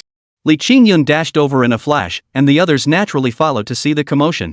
When Li Qingyun arrived, he found the guy still clinging to the tree. Big Black was clawing at his butt, while the scared wretch was shaking so hard his pants were soaked through. Holy crap, there really is a bear here? We're done for. Call the police, a bear attacked someone. Right, call the police. Call the police. Everyone, calm down. No need to panic. This is my pet, Big Black. Stop it, come here. Dahe trotted over on all fours, then stood upright. The sheer presence was intimidating. The students all backed toward the door, only to turn and see Dahe hugging Li Qingyun, the two of them looking incredibly cozy. Big Black, you're being naughty again, aren't you? I've told you before, these are my classmates. You mustn't hurt them. Everyone, don't be afraid. This bear is very gentle and won't bite. Come on, why don't you come over and pet him? He understands human speech. Miss Luo, ever the brave one, perked up at this. Though still a bit scared, she slowly inched closer and reached out her hand. Big Black, I'm your owner's friend. You better not bite me. Big Black was very obedient, offering his nose forward and even licking her hand with his tongue. He seemed quite pleased, eventually lying down and exposing his snow-white belly. He really understands human speech, huh? What a good boy. He feels so soft to the touch. He even let me rub his belly, so obedient. Big Black, here's the roast duck I brought. Want some? At the mention of roast duck, Big Black's demeanor became even more dog-like. He sprang up, landed on his stomach, caught the duck mid-air, and simultaneously allowed Miss Luo to mount his back. Well now, Miss Luo was truly commanding the scene. Perched atop the bear's back, she looked as majestic as a goddess of war, letting out excited squeals. So much fun. Dahe, drive. After calming things down here, Li Qingyun looked up again at the guy still shivering in the tree, scared out of his wits, so scared he'd wet himself, with filth dripping down the tree trunk and splattering all over the ground. My bear is very obedient. He wouldn't attack anyone unless someone tried to cause trouble in my orchard. Zhang Liang, isn't that right? What did you do in the yard? No. Don't lie. You definitely did something. Big Black, bite him. Big Black let out a sudden roar, unleashing his claws as he charged toward the tree. Even with Miss Luo on his back, he could climb trees. Big Black, slow down. I can barely hold on.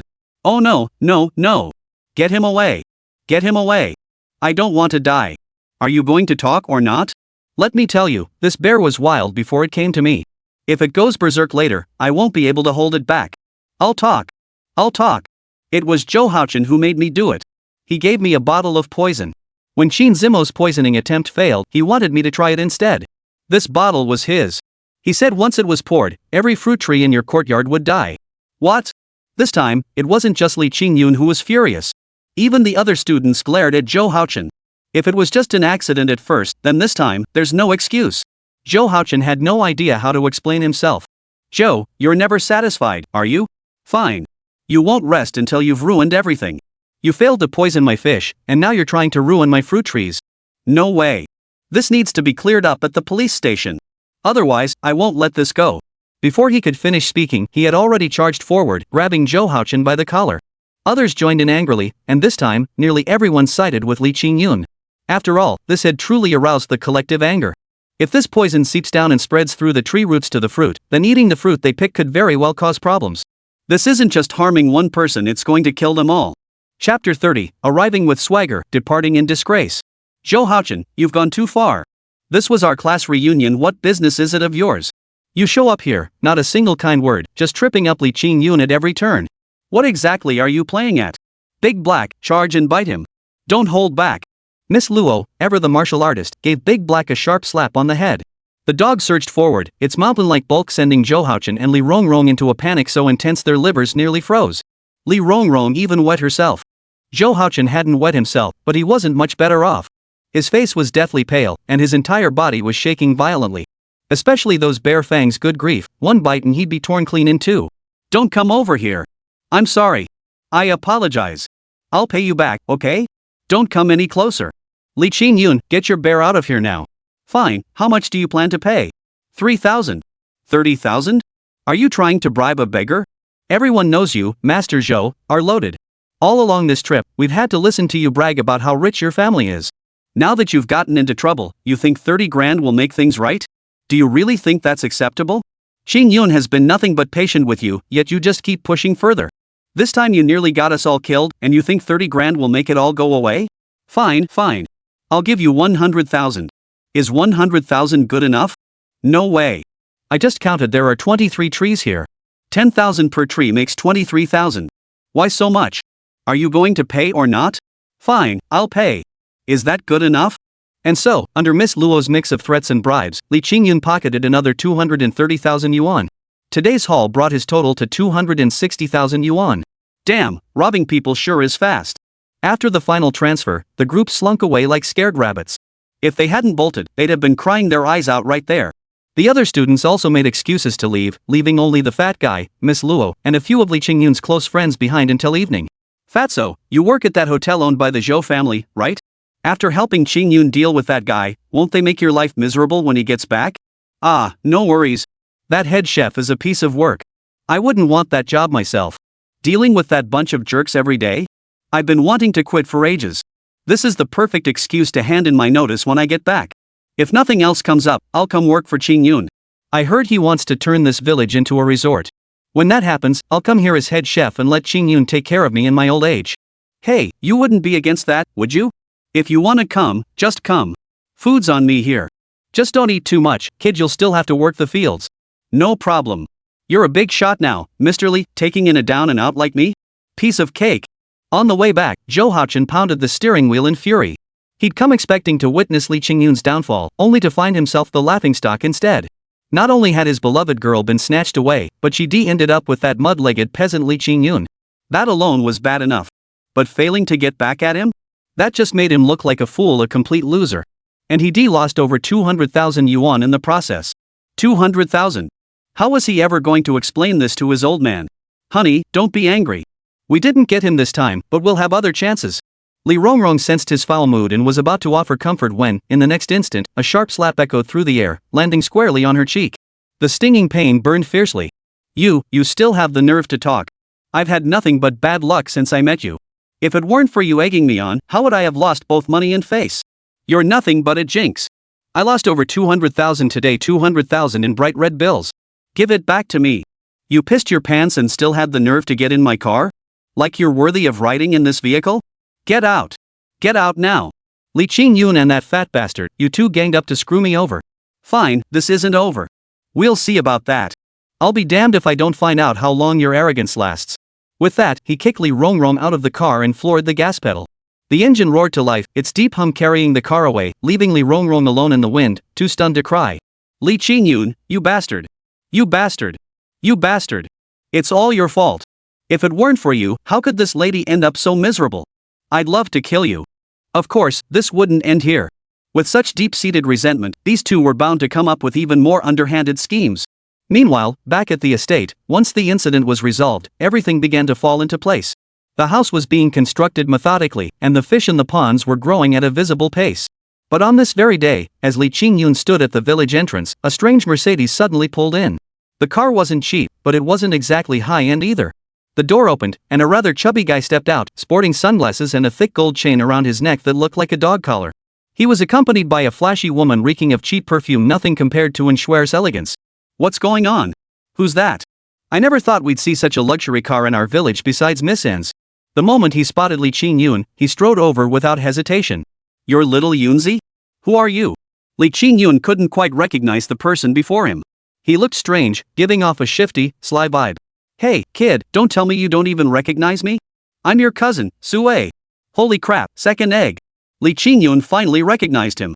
This guy, Sue, also known as Su Erden, was a childhood friend he'd grown up with since they were kids.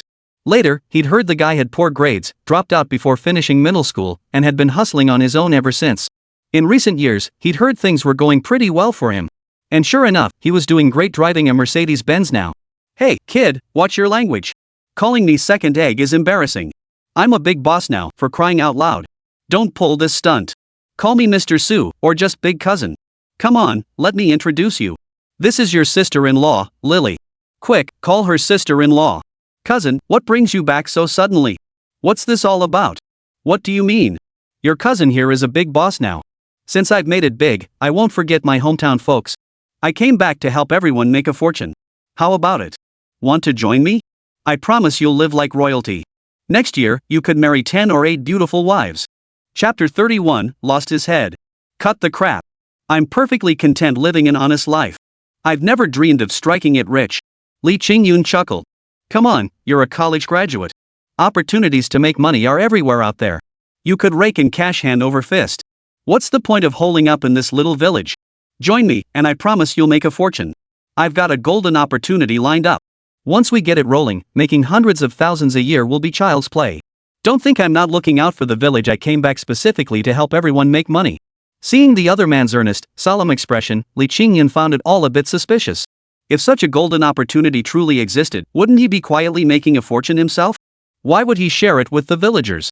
What a joke! Just then, Uncle Wanfu approached. His face was dark, a briefcase clutched under his arm, his expression stormy. Old Huan, what's going on? Old Huan was the village accountant and Zhang Wanfu's assistant. Well, what else could it be? Money, of course. Our Qixian village is the poorest in the county again this year, dead last. We've really dragged down Yunku town. They called us out at the meeting, embarrassing us. That's why he's so upset. By then, Su Erden had already stormed into the village committee office. Uncle Zhang. Erden, when did you get back? Just got back. You look a bit off, what's wrong?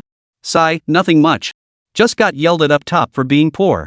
Erden, you gotta tell me straight, can you really blame me for being poor? Our 7 Immortals village is in a crappy location to begin with. Plus, almost all the capable young folks have left. All that's left is a bunch of old folks. How could we not be poor? I want to develop too, but what exactly am I supposed to develop? Haha, uncle, you've come to the right person. Others might be helpless, but me? Su Erden? I've got it all figured out. Look at that Mercedes outside mine. This gorgeous wife mine. 2 apartments in the city mine. A big company all mine. Making money is a piece of cake. I've got a way. Just give me the nod to bring everyone along, and I guarantee it within a year, every household will have $1 million in savings. No way, is that for real? Of course it is. Look at me, I'm living proof right in front of you. How could you not believe it? I heard Brother Zhuanzi still needs money for his wedding, right? Here, take this card, it's got 100,000 yuan. Consider it my wedding gift. Look at me now, I'm a big boss.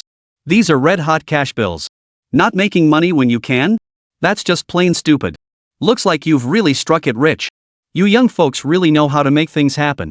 Alright, I'll gather the villagers. Let's discuss it. If it's really that good, we'll all join you in the venture. A smile instantly spread across Su Erden's face. Ah, that's the spirit. I'll wait right here. Hurry and gather everyone. This is a golden opportunity. Once it's gone for good. Soon, a large group of villagers gathered at the village committee office, all sitting in the meeting room. Su Erden spoke with great enthusiasm, explaining at length that he had established a foundation. He claimed that if the villagers invested their money into this foundation, he would manage it to generate substantial profits. He promised each household a specific share of the earnings. He threw around all sorts of professional jargon and economic theories, leaving these unsophisticated villagers completely dumbfounded. Li Qingyun couldn't bear to listen any longer. This was blatant fraud, clearly targeting the gullible, with a distinct pyramid scheme vibe. If this were to happen, wouldn't it lead to people losing everything? Cousin, this doesn't feel right. It sounds a lot like a pyramid scheme to me. Besides, this isn't legal either. You're coming back on your own to ask the villagers to pool their money for you. Isn't that illegal fundraising? Get lost, kid. What do you know? This is an international cutting-edge industry, a gold mine. Sure, it might sound like pyramid schemes, but it absolutely isn't. My foundation is registered with the state. Look, here is the proof. Su Erden slammed the documents down on the table. The bright red official seal on the certificate immediately gave the villagers a measure of confidence. See? I could fake that, but I couldn't fake this. I've got tons of friends who've made their fortunes doing this. I swear, if I, Su Erden, cheat you all, may I be cursed to never have a son. Uncle Zhang, fellow villagers, listen up. Invest in my foundation, and I guarantee a 40% return in just 1 month, not a penny less. What? 40%? That's way higher than the bank. What's a bank? They're just finding new ways to squeeze money out of us ordinary folks. The only ones who truly profit from banks are those with assets in the tens of millions or even hundreds of millions. Us little guys trying to fleece the banks? That's just a pipe dream. This is different. We have inside information. Once you're in, it's guaranteed profit, no losses. Let me put it this way, I've got several buddies who just sit in front of their computers fiddling around, raking in hundreds every second. It's like child's play. I still think this is sketchy. There are too many platforms out there now, and a lot of them are scams. How many people have been cheated out of everything, leaving them ruined and their families torn apart? Qingyun, you're in the wrong here. Why are you stopping us villagers from making money? We've never done you wrong. Since childhood, every family here treated you like their own son. Remember when your grandmother passed away? We helped out a lot. Oh, come on. Now that you've made money through Missin and Bossin, built yourself a big villa, and lived the good life, you're trying to stop us villagers from earning? Have you no conscience? People in the crowd began to accuse Li Qingyun. He was furious. They were taking his good intentions completely the wrong way.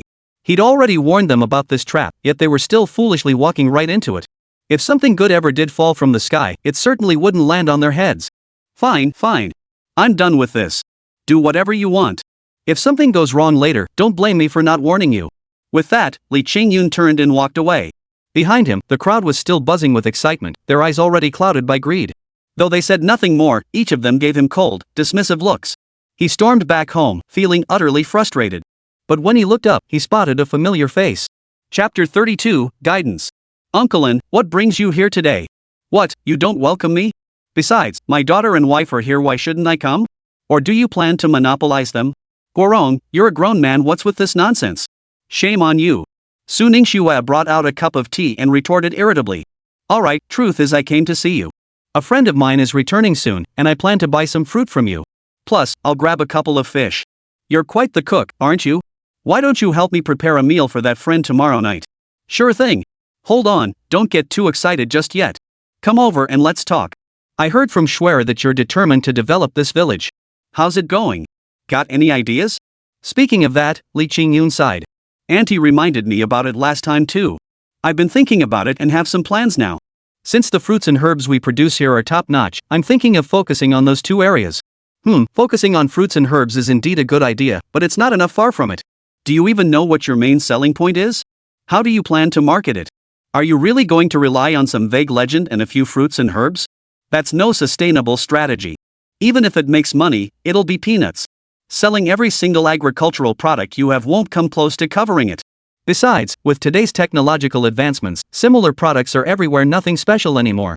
To truly make a mark, you need something truly innovative.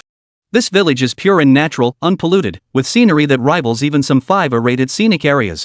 Don't you plan to leverage this? Many city dwellers are physically and mentally exhausted. A pristine haven like this is increasingly rare. If you could package this place as a paradise, create compelling hooks to attract visitors, and provide comprehensive services covering food, lodging, transportation, and entertainment, essentially building a leisure resort, wouldn't visitors flock here? Your top priority now is to rapidly improve infrastructure. First, fix the roads. Next, transform every household's dwelling into a guest house. Develop more leisure activities, then leverage the internet, live streaming, and other modern platforms to spread the word. Of course, achieving this is incredibly difficult, exceptionally so, and it requires the entire village to unite and cooperate with you. If you're alone, this endeavor is utterly impossible. Given that you saved my wife and daughter, I can agree to leverage my connections for initial investment and support. But this money isn't a gift, I'm a businessman who needs to make a profit. If your subsequent development fails to meet my expectations, I'll halt funding immediately. At that point, I understand. Thank you, Uncle. Alright, good to know. Now go cook.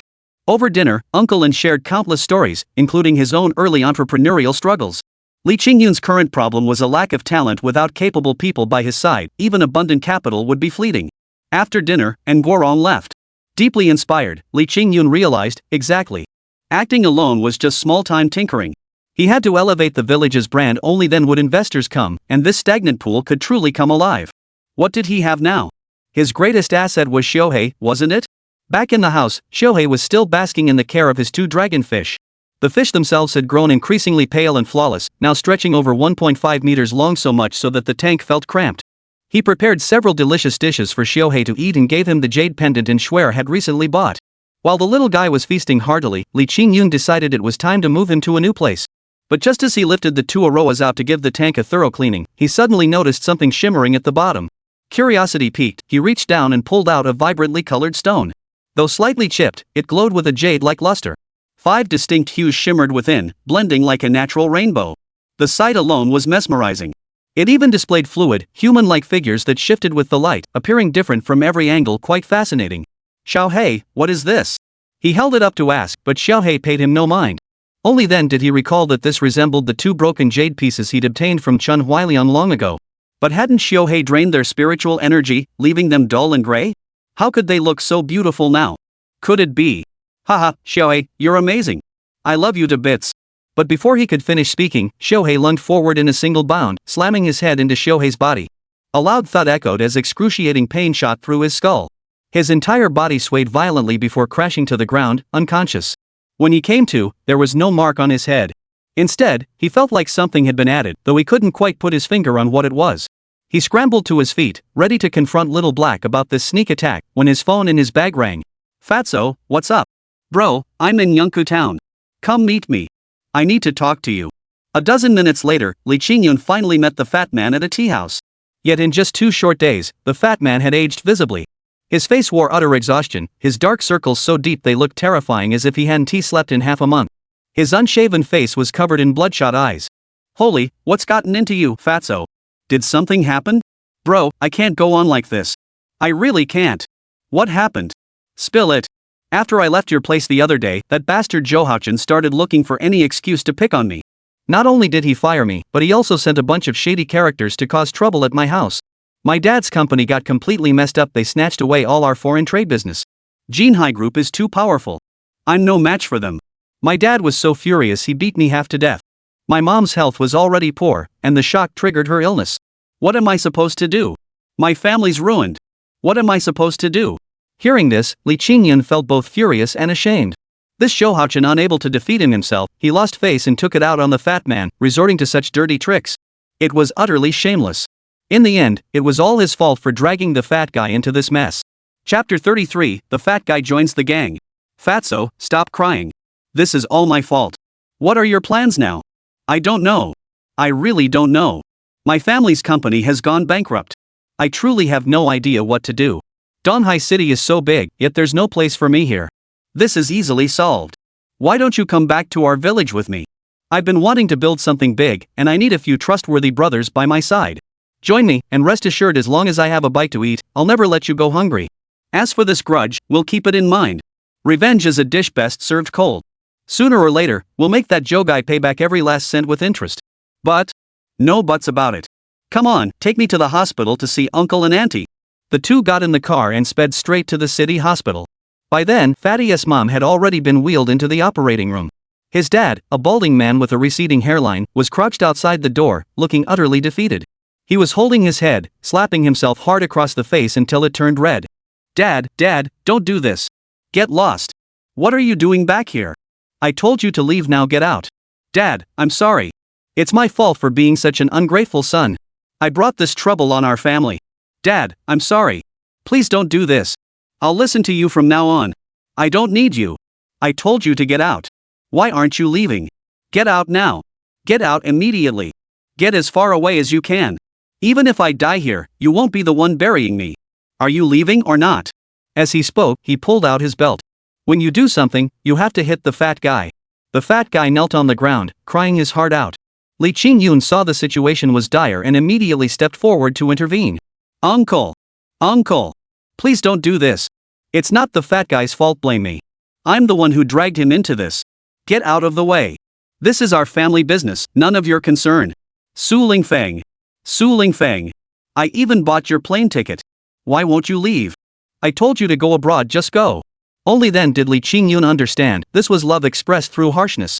Knowing Zhou Jia's methods, the father would rather sacrifice himself than let his son suffer, hence his ruthless expulsion. But the fatso was a man of honor and loyalty. How could he abandon his parents and leave at a time like this? Uncle, don't be like this. There might still be a way out. The Zhou family is powerful, but we still have a chance. As long as he's still alive, there's always a chance for a comeback. You speak so lightly, you young whippersnapper. Do you have any idea how ruthless Zhou Tianan is? All these years, I've lived in constant fear, barely scraping by in the cracks. Now it's all ruined my entire life's work. Uncle, listen to me. Even if Zhou Tiannan rules with an iron fist, there are still those who can defeat him. Who? You? What could you possibly know, you little brat? I can't do it, but I know someone who truly can. His surname is An. Hearing this, the fat man's father's eyes widened instantly. His face filled with disbelief. Finally, he saw confirmation in Li Qingyun's expression. Really? You actually know him? If it's him, it might just be possible. But would he really be willing to help us? Why not try and see? Things are already this bad. At worst, we start over. Both me and the fat guy are still young. If we have to suffer, let that Zhou guy suffer before us. Alright. But we can't stay in Donghai anymore. We must find a place beyond the Zhou family's reach. Come to my place. Though it's just a small village with no major assets, I can guarantee your family will never want for food or clothing. But my wife. Don't worry, I can handle this. Seeing Li Qingyun speak with such sincerity, and with the fat man confirming his words from the side, the patient finally chose to trust him. Shortly after, the family disregarded the doctor's objections and forcibly left the hospital. Now that the surgery was over, there was no longer any immediate danger to his life. That very afternoon, the family returned to the village. When Shuer saw the fat man covered in dust and grime, she was naturally curious. After hearing Li Qingyun recount the entire story from start to finish, the young woman was so furious her pretty face flushed crimson. She shouted that she wanted to settle accounts with the Zhou family. Fortunately, everyone managed to restrain her, preventing any major trouble.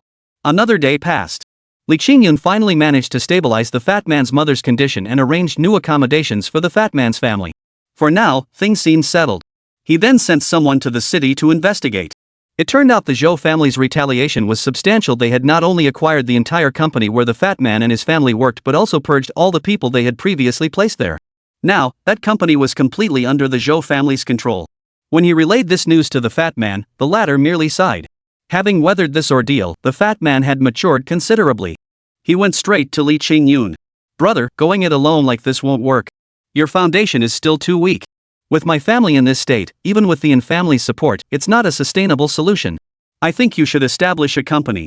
First, since it's just starting up, the Zhou family won't touch it, it'll be more discreet. Second, it's an opportunity for growth.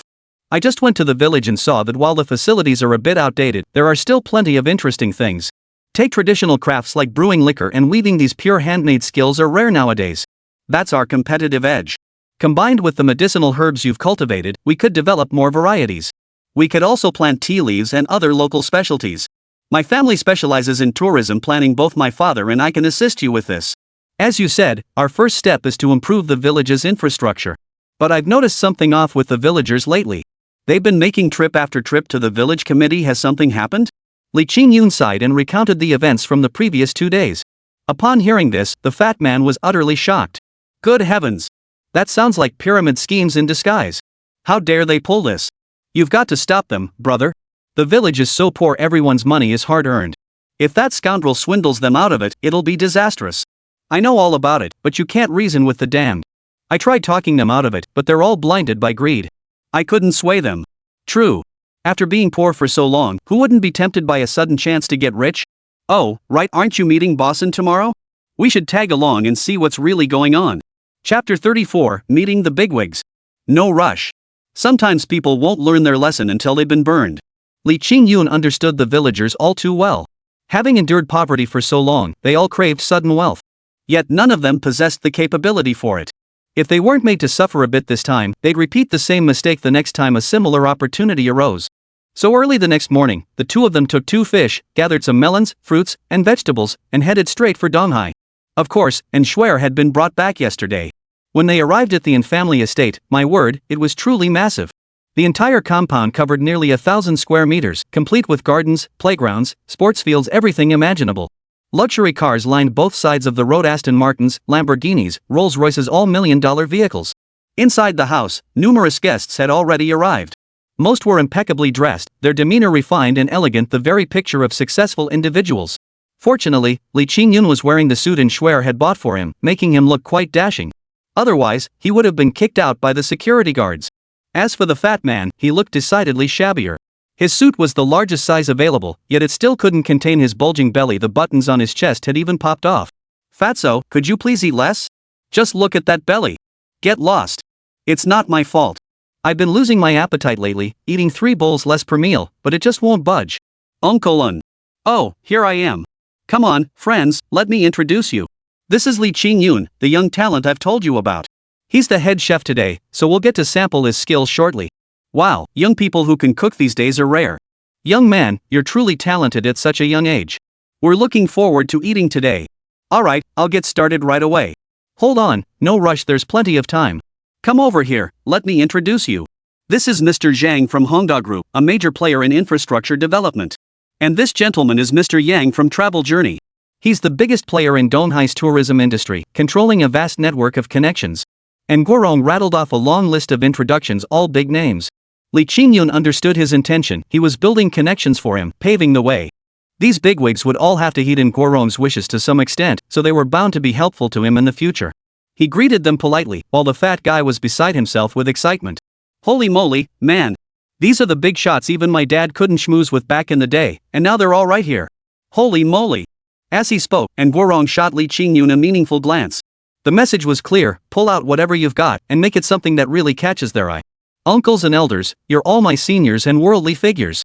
I've got nothing fancy here, just some village specialties as a token of my respect. Ha! No need for formalities. Since you're brother and's junior, you're naturally our junior too. Bring out whatever you've got, let us see what you've got. With that said, Li Qingyun saw no point in keeping them waiting.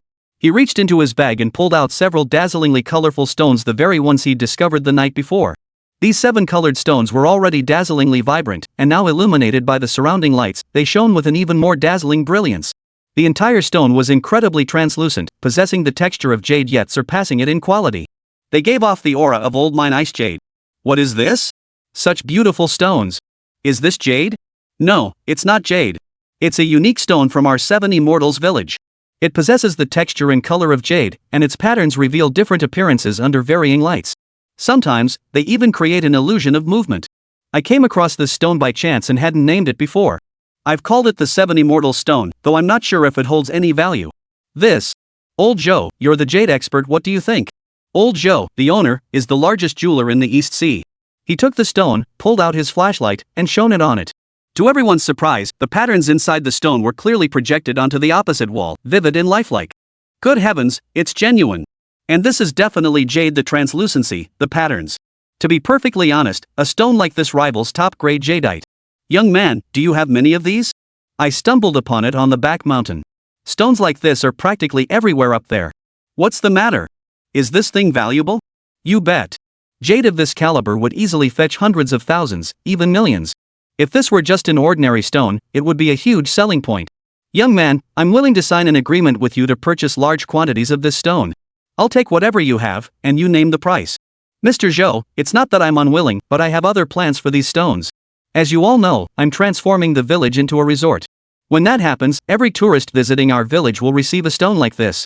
Of course, if you like this particular stone, Mr. Zhou, I'll gladly give it to you, consider it a small token of my appreciation. And if you ever visit the village again, feel free to take as many as you like. Alright, looks like I really should find time to visit your place sometime. Yeah, I'll come too. I hear the air's great over there, we should definitely check it out. Alright, enough chatting. It's getting late, and we're all getting hungry. Qingyun, go prepare dinner. I'll catch up with these old friends on other matters. Fatty, you stay here. Fatso froze at that. Meanwhile, Li Qingyun entered the kitchen. Inside, there were over a dozen chefs alone. Good heavens, it resembled a hotel kitchen. Every dish was prepared with exquisite precision. Cooking was certainly one of his strong suits. After all, without exceptional skills, he wouldn't have been able to win over Xiao He. Soon, a table laden with dishes was ready, several large red braised carp, monkey head mushrooms, abalone, and more, each dish a feast for the eyes, nose, and palate. This was Li Qingyun's first time attending such a banquet. Faced with questions from all sides at the table, he sometimes struggled to respond. Whenever that happened, and Guorong would step in to smooth things over. After a few rounds of this, they managed to avoid any major mishaps. He assumed he could leave after dinner, but unexpectedly, he wouldn't be able to leave tonight. Chapter 35, Why didn't you say you liked me sooner?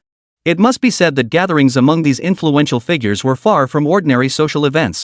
After dinner, they proceeded to host a dance and an auction. Truth be told, this had become a regular fixture. A group of bigwigs, who loved to dabble in the arts and literature in their spare time, would gather to compete, then auction off their respective works. In reality, it involved much more than just art, it was business. One by one, the artists began painting on the spot, their brushes flying across the paper.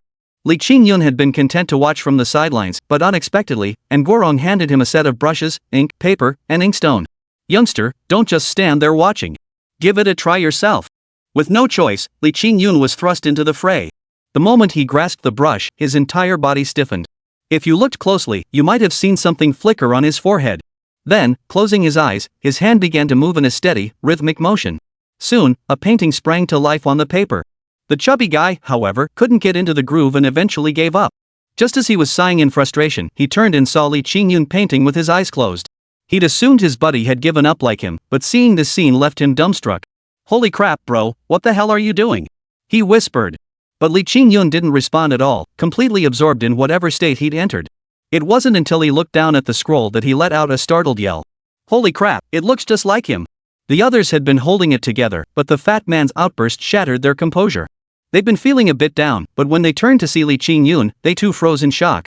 One by one, the big shots crowded around. They watched as Li Qingyun, with a single hand, swept lines across the paper. Stroke by stroke, a figure emerged, a graceful young woman, her face exquisite, her features delicate, ethereal and otherworldly, as if a celestial maiden had descended from the heavens. Good heavens! Painting with his eyes closed, and so masterfully at that.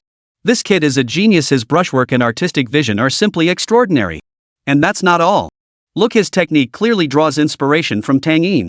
This is the signature style of Tang Yin's court lady portraits. Good heavens! I've seen countless portraits of ladies over the years and befriended many masters of figure painting, yet none have ever captured such profound artistic conception. And this kid claims he can't paint? Turns out he was playing dumb all along, deliberately putting us in our place. Exactly. Compared to him, what am I? Wait, something's off.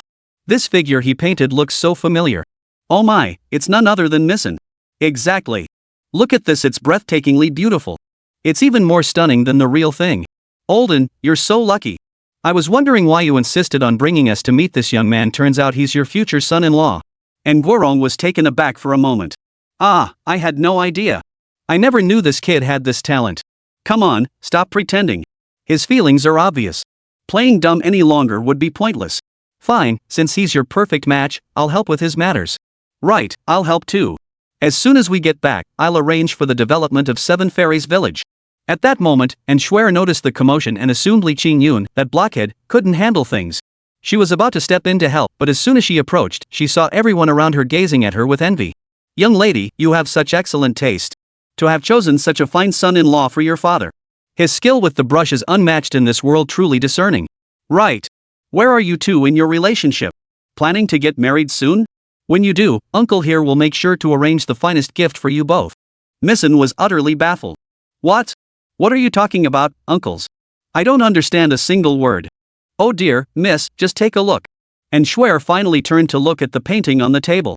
When she realized Li Qingyun had painted her and painted her so vividly, as if she were a fairy, she was stunned. Her beautiful eyes widened in astonishment. Scanning Li Qingyun up and down, she noticed he had painted with his eyes closed, which astonished her even more. So I mean that much to him? Enough that he could paint me so beautifully with his eyes closed? I used to think he was a bit slow, but who knew this rascal was hiding his feelings so deeply? If you like me, you should have said so sooner. By then, Li Qingyun had finished the painting. As he set down his brush on the nearby holder after the final stroke, he snapped out of his trance. His eyes fluttered open, still dazed, utterly unsure what to do next. What the heck? Guys, why are you all staring at me like that? Is something wrong? Wow, seriously. If you just said you could paint, we wouldn't have embarrassed ourselves trying. We could have just let you show off. Now look what you've done, you've outshined all of us. You really kept that talent hidden deep, didn't you? Li Qingyun was utterly dumbfounded. Just as he opened his mouth to speak, a fragrant embrace swept him off his feet. With a beauty nestled in his arms, Li Qingyun was completely flustered. And Shuer was even more excited, planting a kiss right on his cheek. Daddy, I love this painting. It's the very first one he drew for me. I'm going to frame it and hang it in my room. You're such a quiet guy usually, but you've got a lot of mischief in there. Tell me, did you fall for me a long time ago? When did it happen? Was it when we first met, when you saved me? Li Qingyun looked down and saw his own artwork. Oh my god, I drew this? Alright, stop pretending. I really like this gift you gave me. Fine, this is your young people's business. Since you like it, go ahead and buy it. By the time this segment ended, the bigwigs still hadn't caught up. Li Qingyun had thrown a wrench in their plans. Their works were only half finished. With the auction derailed, they had no choice but to move on to the next event, the dance. This was a common social activity among the upper class, a group of men and women waltzing across the dance floor. Since Li Qingyun had been so dazzling today, many young women now approached him to ask him to dance. Even more were simply striking up conversations, some of them practically flirtatious. Li Qingyun found himself at a loss for words. After all, he didn't know how to dance at all. Chapter 36, Li Qingyun's Unspoken Dilemma. Forget it. I'm not going. You guys have fun. After dismissing the ninth attractive girl who approached him, Li Qingyun felt completely numb. Just then, the equally breathless Fatso ran over, his forehead glistening with sweat. No offense, but where the hell have you been, you Fatso? Man, bro, you got to admit this sucks. All these gorgeous girls here, and I can't land a single one. No way. I thought these girls were pretty open-minded. Did you even ask them out? What are you talking about? I tried every pickup line in the book. I was practically begging on my knees. Not a single one gave me the time of day. They were all gossiping about you instead. You really stole the show today, catching Miss and SI. Now everyone knows you're the infamily's golden son-in-law to be. They're all lining up to butter you up. I'm the one who's really screwed. Not a single girl wanted to hang with me. Alright, Fatso, I'll tell you what, you're just too big. If you tried hugging a girl like that, you'd practically drip grease all over her. Girls want someone slim and handsome. If you slather them in pig grease, they'd be disgusted. You little bastard. Wait till I tear your mouth off for calling me a pig. The two started roughhousing, but as they wrestled, the chubby kid suddenly looked a bit downcast. What's wrong with you? Seriously? Just because some girl ignored you, you're getting all emo? No way. Am I that kind of person? Honestly, I was just trying to use this chance to network more, build connections, so when our company makes a comeback, we'll have better odds. But because of the Zhou family, most people keep their distance from me. Looks like getting our family back on top is gonna be tough. Fatso, don't worry. We're brothers. I promise you when I reach the top, you'll be right by my side. Alright, since no one's asking you to dance, how about I invite you to one? Sure thing, Yoon. I love dancing with you best. Li Qingyun had only meant it as a joke, but to his surprise, the chubby guy struck an exaggeratedly effeminate pose, curling his fingers like a delicate flower and adopting a high-pitched voice that sounded like a eunuch's. Paired with his face glistening with oil, it was enough to make Li Qingyun's skin crawl. Fortunately, Miss An hurried over just then. She just hung the painting Li Qingyun had done for her in her room. Now she changed into an exquisitely tailored white evening gown, looking as if she'd stepped out of a wedding scene. Standing tall and graceful, her stunning beauty made the other women present pale in comparison. Handsome, may I have this dance? Wow, with that outfit and that line, he instantly hooked Li like a fish on a hook.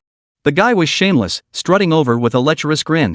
Like a golden boy and jade girl, he took Schwer's hand and glided toward the center of the dance floor. Pff, what a brother. Forget loyalty, he'd abandon any brotherhood for a pretty lady.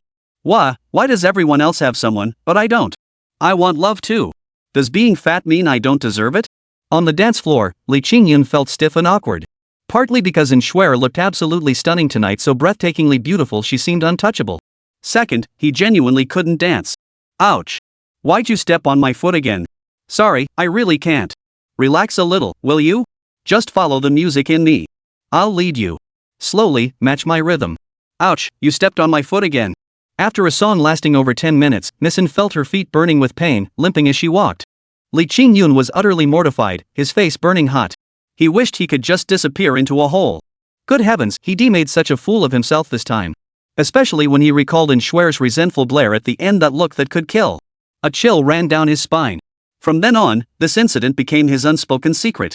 Even years later, when he mentioned it to Schwer, he still felt so ashamed he wanted to bang his head against the wall. After the dance, Schwer ignored him completely, sulking for days afterward, though that's another story. No one else asked him to dance afterward. Just as he was getting bored and thinking of taking the fat guy out for a stroll, he suddenly spotted someone at the entrance, bowing and scraping with a fawning smile, humbly pleading with one of the big shots. He nudged the fat guy, who recognized him too. Holy crap, isn't that Su Erden? What's he doing here? Careful. Let's sneak over before he spots us. I have a feeling this guy's no ordinary kid. Alright. The two slipped over quietly and hid behind a luxury car, managing to catch snippets of the trio's conversation amid the noisy surroundings. Su Erden, Boss Li, just give me a little more time. I promise, as soon as I get the money, I'll pay you back immediately. I've been working on securing the funds for a month now. Give me 1 more month at most, and I'll settle everything I owe you. 1 month? Ha! You've owed me for 3 full months already, and you still have the nerve to say 1 month? I'm in the loan business, not charity. Have you underestimated my methods? Think I wouldn't dare take drastic measures against you? Ouch, I'm sorry. Just give me 1 more chance, okay? I promise as soon as I get the money this time, I'll pay you back. If I can't pay you back after a month. If you can't pay me back in a month, I'll make you wish you were dead. Got that? Now get out. Su Erden slunk away, while the woman who had been trailing him vanished without a trace. Li Qingyun recalled that this Mr. Li was apparently a big shot in the banking world, controlling substantial funds. Fatso, what do you think? Looks like we were right. That Su guy's definitely up to no good. If he were as loaded as he claims, he could have easily scraped together the cash and wouldn't be in debt to this guy. My guess is he's heading back to the village to swindle folks out of their money to plug his own hole. What a black heart, scamming the very people who raised him. What a piece of work. That's exactly right. Let's follow him and see where he's headed. After leaving, the two drove their car, tailing Su Erden all the way. They saw him turn into a narrow alley, get out of his car, and start making a phone call with a forced smile on his face, looking as if he was terrified of whoever he was talking to. Alright, boss, don't worry. I'll head back to the village tomorrow, and this deal will be as good as done. Those suckers have already taken the bait, we'll definitely get the money. Chapter 37, Looking for Fun, are we? After saying this, he drove straight into a bar hidden away in a secluded spot. Tucked away in a narrow alley, the bar didn't look particularly high-end or luxurious from the outside. Yet, people streamed in and out non-stop, and those leaving all looked like they were floating on air, which was highly suspicious. Fatso, do you even know what kind of place this is? No clue. Never been here before. But since we're here, let's go check it out. But when they reached the entrance, two burly men blocked their path. Hold on, you can't go in. Why? Isn't this a place for people to have fun? We're just two guys with nothing better to do, looking for some entertainment. Since it's open for business and everyone else can get in, we should be able to too. Kid, don't give me that crap. Watch this place is members only. You need a membership to get in. Otherwise, you're out of here. Hey, that really pisses me off. Fat man here hates it when people pull that kind of crap. If you won't let me in, I'll force my way in. Alright, Fatso, cut it out. Li Qingyun grabbed the fat guy before he could lose his temper. If they caused a scene at the door, the people inside might hear and scare the target away. He paused to think. He recalled having a card given to him by N Guorong. Given N Guorong standing in Donghai, he wondered if this card might hold any weight. Bro, this is our first time here, so we don't have a membership card. But I know someone here, maybe you could take a look? The security guard initially paid little attention, but after just one glance, his whole body began to tremble violently, his eyes widening in shock. Oh, it's the young master. Please come in. Just as they entered, Leslie received a text message. He glanced at it and immediately frowned. That kid never stops causing trouble. What's he doing with my card at that place? That's the Zhou family's territory. Su Ningxue wore a worried expression. Should we send someone to warn him? Young people can get carried away and stray from the right path. Just bring him back. Someone should definitely go. Damn it.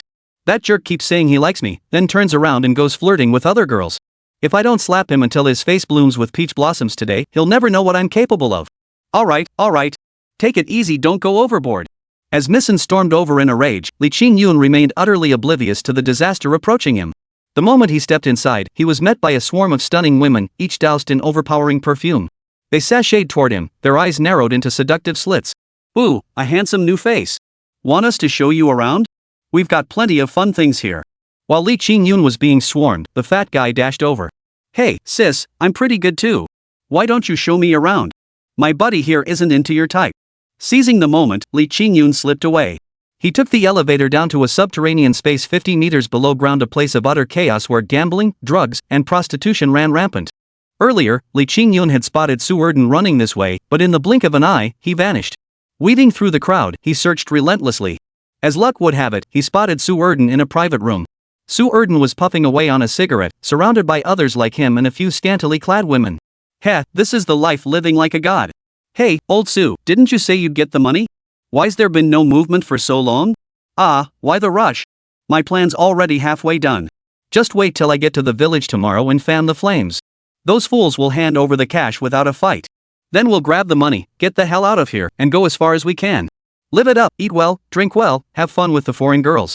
As for those idiots, let them cry. They owe me anyway.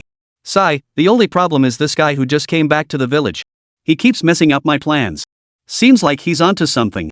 I'll have to lay more bait to get those suckers to isolate him. Otherwise, this whole scheme might just fall apart. Easy enough. How about we go with you? Find that guy and give him a proper beating. If he plays nice, fine. If not, the moat's full of turtles. Forget it. Let me take a look first. Damn it, so that's what Su Erden's been up to all along. His so-called making money was just him finding a few partners to package himself up, also he could go back to the village and swindle people out of their cash. Now the villagers are foolishly believing him, actually thinking he's some kind of money-making god who can lead them to riches. But just as he pulled out his phone to call the police, a hand suddenly grabbed his wrist from the side. What are you doing? You snapping pics? Hand over that phone. The burly man across from him, seeing Su still refusing to hand over the phone, swung a punch straight at him. Li Qingyun flinched and sidestepped, the fist whizzing past his ear. He countered with a punch of his own, and with a thud, they both stepped back. Someone, grab him. Li Qingyun turned and sprinted toward the back door. His movements were lightning fast, his legs leaving after images as he raced away at a speed that would put Usain Bolt to shame. Holy crap, this is crazy. How can this kid run so fast? Chase him. Li Qingyun vanished from sight moments after dashing out. Only when he reached a safe spot did he halt, gasping for breath. Damn it, I almost blew my cover. Damn it, I didn't expect security here to be this tight. I almost died here without getting any evidence. Did I miss something? Fatso. Suddenly, it hit him he'd forgotten Fatso was still inside. He immediately turned back. Right outside the alley, he saw Fatso being dragged out, beaten to a pulp, his face a bloody mess. Damn it, you guys have no honor. A bunch of you ganging up on Fatso? I'm warning you, don't push it too far. If you've got the guts, take me on one at a time. You. If you fat bastard ever come here causing trouble again, I'll break both your legs. Get lost. After the thugs ran off, Li Qingyun dared to step forward and help the fat man up. He saw the fat man had only suffered superficial injuries, nothing serious, and breathed a sigh of relief. Enough. Stop embarrassing yourselves. Get out of here. Hey, you two big shots, where do you think you're running off to? Looking for trouble, huh? How about I join you for some fun? Chapter 38, You're just a freeloader. Oh my god, Schwer, what are you doing here? Sai, why did I come? You tell me why I came. Great, you took the card my dad gave you and came here to cause trouble, huh? Is it because I'm not good looking enough or not attractive enough? Can't compete with the local floozies here, huh? No, listen to me. Damn it, Schwer, put that knife down. Don't hurt anyone. Listen to me, it's not what you think. Explanation my ass. Die, you bastard. Oh my god, Mom, I want to go home. Li, you always screw over the fat guy. You'll die a horrible death. I fell for your tricks. Ouch. Missy, this has nothing to do with me. Moments later, and Schwer sat fuming in the car, yanking the ears of the two hapless brothers on either side. Both were black and blue, the fat guy looking like a dead pig, too weak even to whimper. Tell me, what exactly are you trying to do? Don't you realize there are eyes watching us, watching my father? If the Zhou family finds out about today's incident, it'll cause major trouble. Stop twisting. It hurts. We actually came here today to investigate Su Erden. What? You mean that guy's here? Seriously? Of course it's true.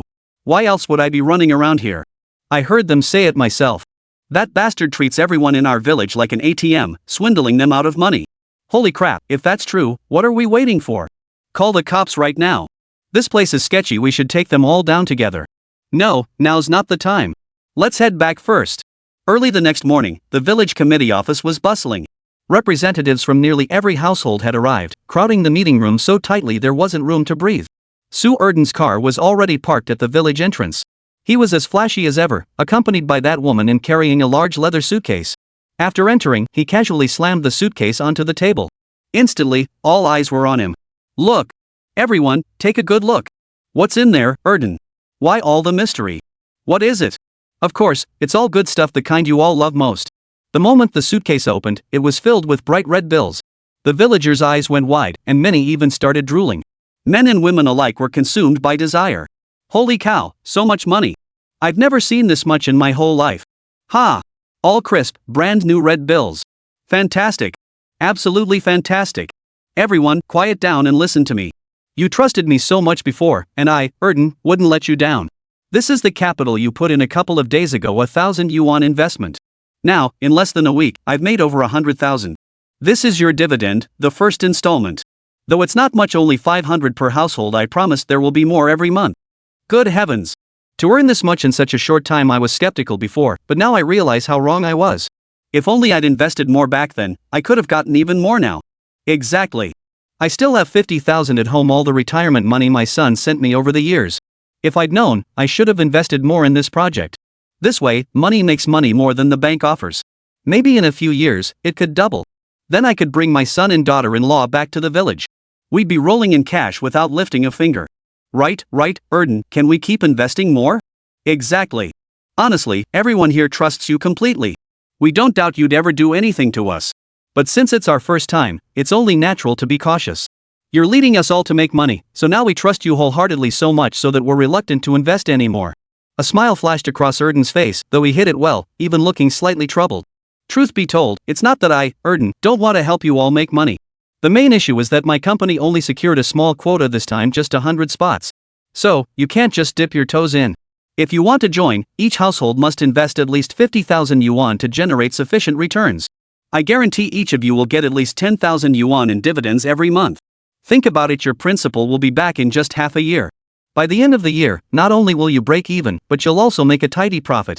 That's over 100,000 yuan in annual income. Isn't that better than working a regular job? Good heavens, over 100,000 a year. We work ourselves to the bone farming all year and barely scrape together 10,000. A fool would pass up such a golden opportunity. Erden, forget my savings, I'm investing everything in your company. And this? This is every last penny my family has. 60,000 yuan total. I'm in. Yeah, me too. I'm in. Erden busily registered the women beside him with practiced efficiency while frantically collecting cash, his grin practically splitting his face. Hold on. At the critical moment, Li Qingyun couldn't stand by any longer and finally stepped forward. His shot was completely useless, those people didn't even acknowledge him. Everyone, stop right now. Don't let him fool you. This guy is a complete con artist. He's here to swindle your money and then disappear. If you hand over your cash, it'll be like throwing it into the sea, gone forever.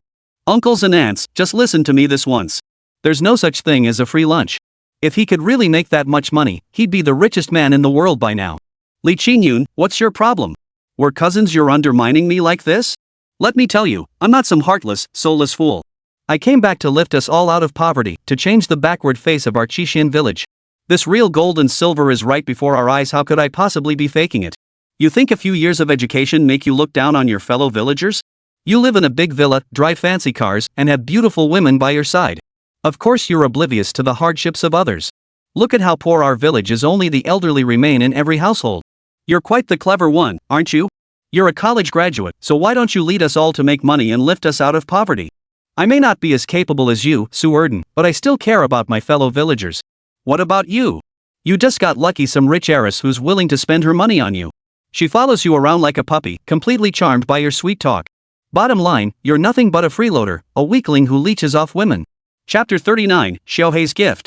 Wow, that was some harsh talk. Now the whole village was looking at him with confused, disdainful expressions.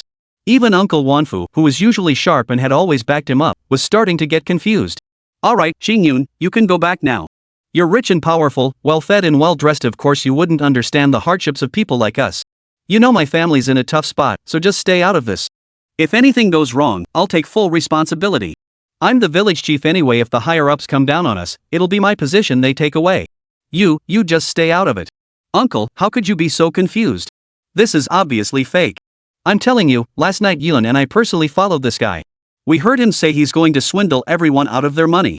We need to get the money back now while there's no real loss yet. If something really happens, it'll be too late. Chubby, this is our village's business. It's none of your concern.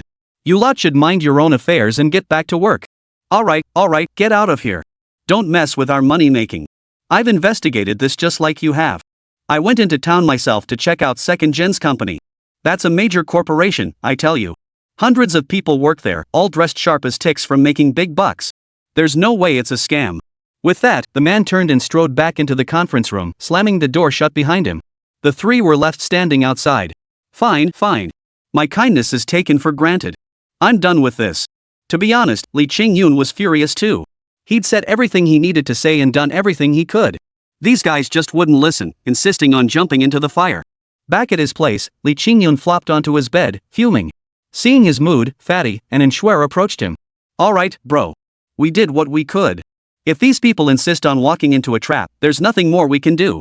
Maybe you're right, they won't learn until they hit the wall. Let's just focus on our own business. Exactly. They're way out of line.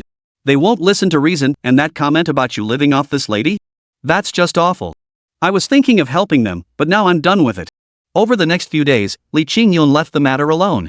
He roamed the back mountains, sketching out future plans for the terrain with Fatty. To transform this village into a resort, the first and most crucial step was creating compelling attractions. While Seven Immortals Mountain was decent, like most barren hills, it lacked distinctive features.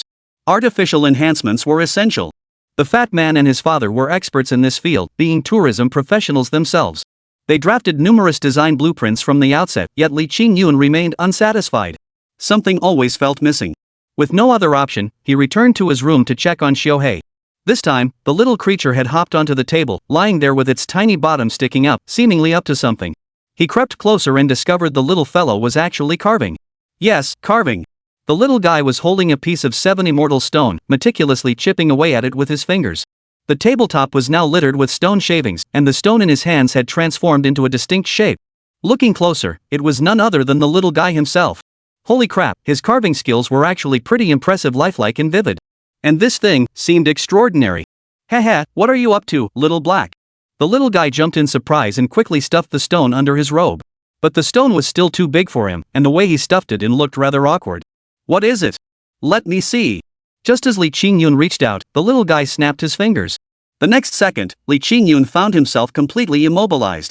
Good grief, what's going on? A petrification spell? He was utterly miserable. He couldn't even blink now. Aside from his thoughts, his entire body was frozen stiff. The little rascal, showing no mercy, turned and fished another stone out of the pond. Holding it up to compare with Li Qingyun's comical pose, he began carving it with meticulous care. Goodness, he was treating him like a model. He stood there for 5 or 6 hours, his legs going numb. The little one still hadn't finished, and the worst part was the desperate urge to pee. He was practically wetting his pants. He could only plead with his eyes, but the other paid him no mind, meticulously carving every detail. Once a palm-sized jade pendant, an exact replica of himself, was finished, the little one hopped right onto it. Squatting down with all his might, he let out a series of grunts and groans. Finally, a few drops of purple liquid squeezed out, falling into the jade pendant. Instantly, the entire pendant seemed to come alive, radiating a dazzling purple glow.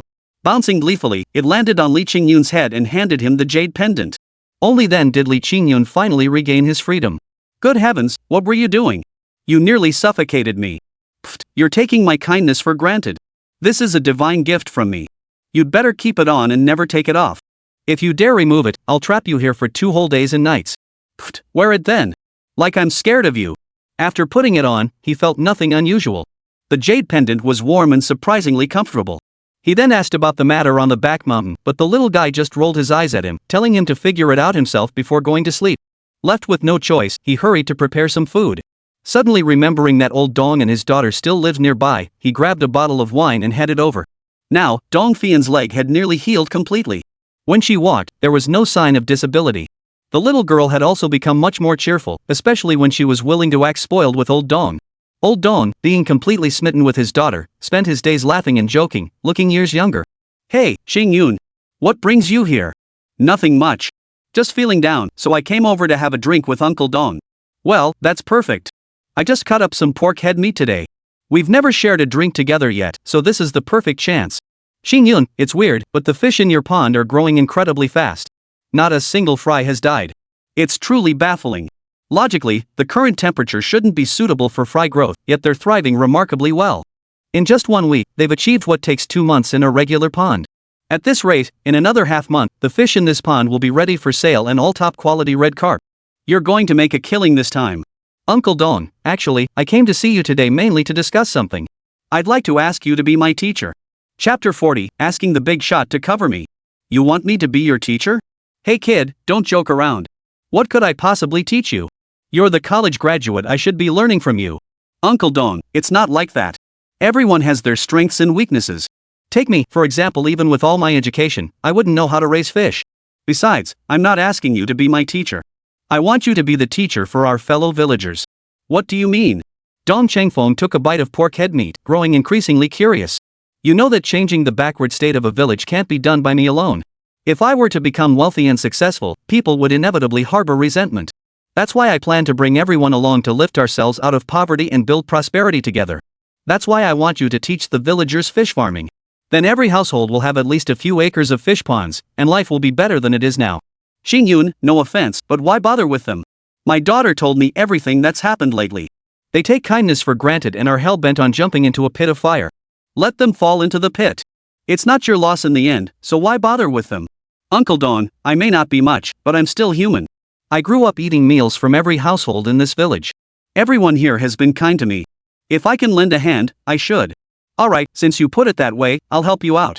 But let's be clear from the start, whatever needs to be done, the villagers must follow my lead. No one makes decisions on their own. Also, all the fish fry must be bought from us.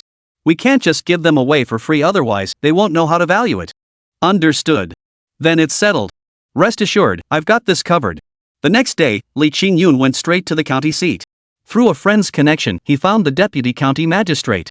This deputy county magistrate, Lin Guotao, was actually a good official who served the country and its people. Over the years, he had made frequent visits to the villages below, and his upright and honest nature made him quite credible. When Li Qingyun found him, the deputy was eating noodles at a local noodle shop. He was reviewing various county reports while eating, not even lifting his head when Li approached. Lin quietly paid for his meal at the counter before turning to order a bowl of noodles for himself. Just then, Deputy County Magistrate Lin finished his meal and turned to pay, only to be told the bill had already been settled. "Young man, you paid for my meal, thank you. But I can't accept your generosity. How much was it?" "I'll give it to you." Deputy County Magistrate Lin, long time no see. "Who are you?" "I'm Li Qingyun from Qixin Village. When I got into college, you came to congratulate me on behalf of the county." "Oh, right, I remember now. It's you, kid. Never thought I'd run into you here today. Nice to see you. By the way, what brings you here? This isn't the place for a proper chat. Would you mind joining me somewhere else? You're pulling this routine on me too? Got some ulterior motive? Let me tell you, I won't compromise my principles." Li Qingyun led Deputy County Magistrate Lin directly into a nearby alley and recounted everything that had happened recently in Qixin Village. Lin Guotao turned crimson with rage upon hearing this, slamming his fist into the nearby wall. That Zhang Wanfu is completely out of his mind. Illegal fundraising? He's lost his head. The city and county are cracking down hard on these scams lately, yet he willingly fell for it with a smile, dragging the entire village down with him. How has he managed to stay village party secretary? In my opinion, he should have been replaced long ago. Qingyun, the information you provided is invaluable. I'll contact the police station immediately to have them arrest him. We must recover as much of the losses as possible before this matter escalates further. Hold on, Deputy County Chief Lin, no need to rush. You're out of your mind. How can you not be in a hurry about this? I've already asked my friend to use the bank's technical means to closely monitor that scammer's account. Even if he manages to swindle money, he won't be able to transfer it out through the bank. I'm here to ask you for a favor to help me connect with the big shots at the Public Security Bureau and have them set up surveillance. I want these guys to keep playing their game. Only when they suffer losses will they finally wake up. Otherwise, next time they face a similar situation, they'll still fall for it like fools. You do have a point. But honestly, your village's leadership really needs an overhaul. They're all getting old and their minds are rusting. How dare they break the rules like this? It's outrageous. Isn't there an election coming up soon? You youngster, haven't you considered running? I think you're quite capable, educated, knowledgeable, and most importantly, bold yet meticulous. Oh, please don't flatter me. I'm a lazy slacker at heart. All I want is to lie low. If you made me manage an entire village, I'd work myself to death. You brat. Fine, I'll go make arrangements right now. You stay here and keep an eye on those guys. Call me immediately if anything comes up. No matter what, we can't let the villagers suffer any losses. Another week passed. Throughout this time, Su Erden's movements remained entirely under Li Qingyun's control. Through the Yin family's connections, the bank had tightened security and imposed restrictions on Su Erden's accounts. The guy seemed to have caught on. He was secretly plotting to abscond with the money amid the chaos, though he was still in the preparatory stage. For the entire week, the villagers practically stopped working altogether. Even the crops in the fields were neglected. If anyone asked, they'd say, "Why bother with all that hard work when you can just lie around and make big money? It's exhausting and doesn't pay well." In contrast, Li Qingyun had become the village fool in their eyes. During this week, Li Qingyun's fish ponds yielded some harvest. Several fish had grown to 3 or 4 pounds, though their patterns and colors weren't quite perfect. These fish were market ready, but just then, Fatty pulled him aside to discuss something more urgent. "Bro, I don't think it's wise to just dump these fish on the market like this. First off, we're missing all the necessary permits and certifications. Even if we get them on the market, we'll easily get bottlenecked or even reported. Remember that idea I pitched you about setting up a company?" "Exactly, Qingyun. I think we should establish a company. You'll be the legal representative and owner, while Fatty serves as your shareholder advisor and director. As for me..." Chapter 41, Establishing the Company. "As for you, Missin, you'll be a little rich lady, the boss's wife." "Fatso, I love hearing you say that. Honestly, that's exactly what I had in mind. What do you guys think?" "Heh, I bet you had this all planned out a long time ago." Li Qingyun's expression turned slightly peculiar as he scrutinized Shuer from head to toe. What's wrong? Not cool. I still haven't settled the score with you two for last time, Mr. Big Boss Li. How about we settle it now? Alright, let's do it your way. We'll handle all the paperwork this afternoon. Best to find a professional agency to inspect the water quality in fish. The licensing process was wrapped up in a single day. 2 days later, all the necessary certificates and permits for sales were fully prepared. Li Qingyun first called Chen Dagang over to collect some fish. After all, the pond was absolutely packed with them, a vast expanse of bright red fish that seemed impossible to harvest completely. Even after filling an entire truck, it only accounted for about 1/5 of the total. The remaining fish left even old Chen with a headache. Hey, Qingyun, what have you been feeding these fish? How did they grow so fast? I'm telling you, in business, it's all about integrity and genuine quality. You can't resort to tricks just to make a quick buck. You didn't use any growth hormones or anything, did you? Old Chen, you're talking nonsense. Just because others might do that, does that mean I would? You really underestimate me. Hey, Fatso, bring out all the inspection reports and show this guy. Old Dong immediately bristled at that. You could call him ugly, call him poor, but you couldn't accuse him of being unskilled or lacking integrity. Seeing the two nearly come to blows, Li Qingyun stepped in as peacemaker. Uncle Chen, what price can you offer? Qingyun, to be honest, these fish are the lowest grade in this pond. I can only sell them as ordinary red carp at 8 yuan per pound. But since your quality is decent, I'll give you 10 yuan. That way, we both make a profit. How about it? Li Qingyun had researched market prices and knew 10 yuan per pound was already generous, nearly matching the premium for the finest red carp available. So he agreed without hesitation, even conceding another yuan per pound. In the end, he sold all the fish at 9 yuan per pound. The total catch weighed over 500 pounds. After deducting costs and labor, he made nearly 4,000 yuan in profit. And these were the lowest quality fish. The slightly better ones commanded even higher prices. Having made a profit, Li Qingyun promptly called a family meeting, summoning Shuer, the fat guy, and even old Dong. Friends, today marks our first income. This fish farm has only been operational for a little over half a month, yet it's already generated this revenue. It seems to be working quite well. Though it's not much, just over 4,000, I've decided to distribute it. This fish farming venture owes a lot to old Dong. So, here's what we'll do, you take 2,000. No, that's out of the question. Qingyun, I told you when I came here that I wasn't seeking any reward from you. I'm only here to repay you for curing my daughter. Besides, you provide me with food and lodging, and I even get to enjoy a few drinks now and then. I'm already very satisfied. I can't accept this money. Uncle Dong, you deserve this money. Without you, I wouldn't have sold these fish for so much. This is just the first batch. When I make big profits later, I'll share even more. If you refuse, it means you don't consider me your friend. Then I wouldn't feel right asking you to keep working here. Exactly. Uncle Dong, even if you refuse, Fian has helped tremendously these past few days. She deserves her share too. Alright, Qingyun. Since you all consider me a friend, I'll take this 1,000 yuan. Keep the rest, your business is just getting started. You'll need it for many things ahead. Save it up. Well. Alright then, I'll take it. Fatso, this 1,000 is for you. No way, I can't take it. Qingyun, I know you see us as brothers, but you already did me a huge favor by taking me in when I was down and out.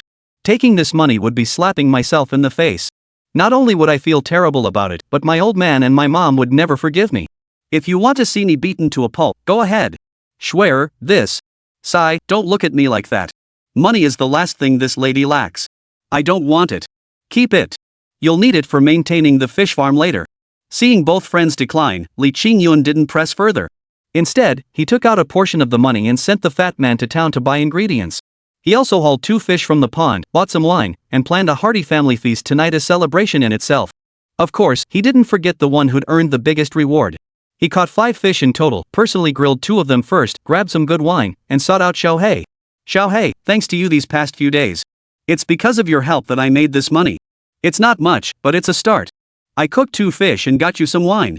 Dig in. But to his surprise, Xiaohei seemed completely uninterested in food. He was slumped over, looking downcast, as if something was troubling him. What's wrong? Are you sick? Where does it hurt? You're not about to molt again, are you? At that, Xiaohei flew up, flapped his wings twice, and slapped Li Qingyun hard across both cheeks, leaving his face stinging. What the hell are you doing? Turning around, he saw the little guy bouncing on top of a magazine. Upon closer inspection, Li Qingyun nearly bled from his nose. You naughty little thing. You actually like this stuff? How old are you, anyway? Already thinking about women? Let me tell you, we can't do such dirty things. You're still too young, not even an adult yet. Got it? Ouch, don't hit my head. Kid, you're deliberately trying to piss me off, aren't you? I'll show you nonsense. I like your great aunt. What I'm after is that crystal pendant around her neck.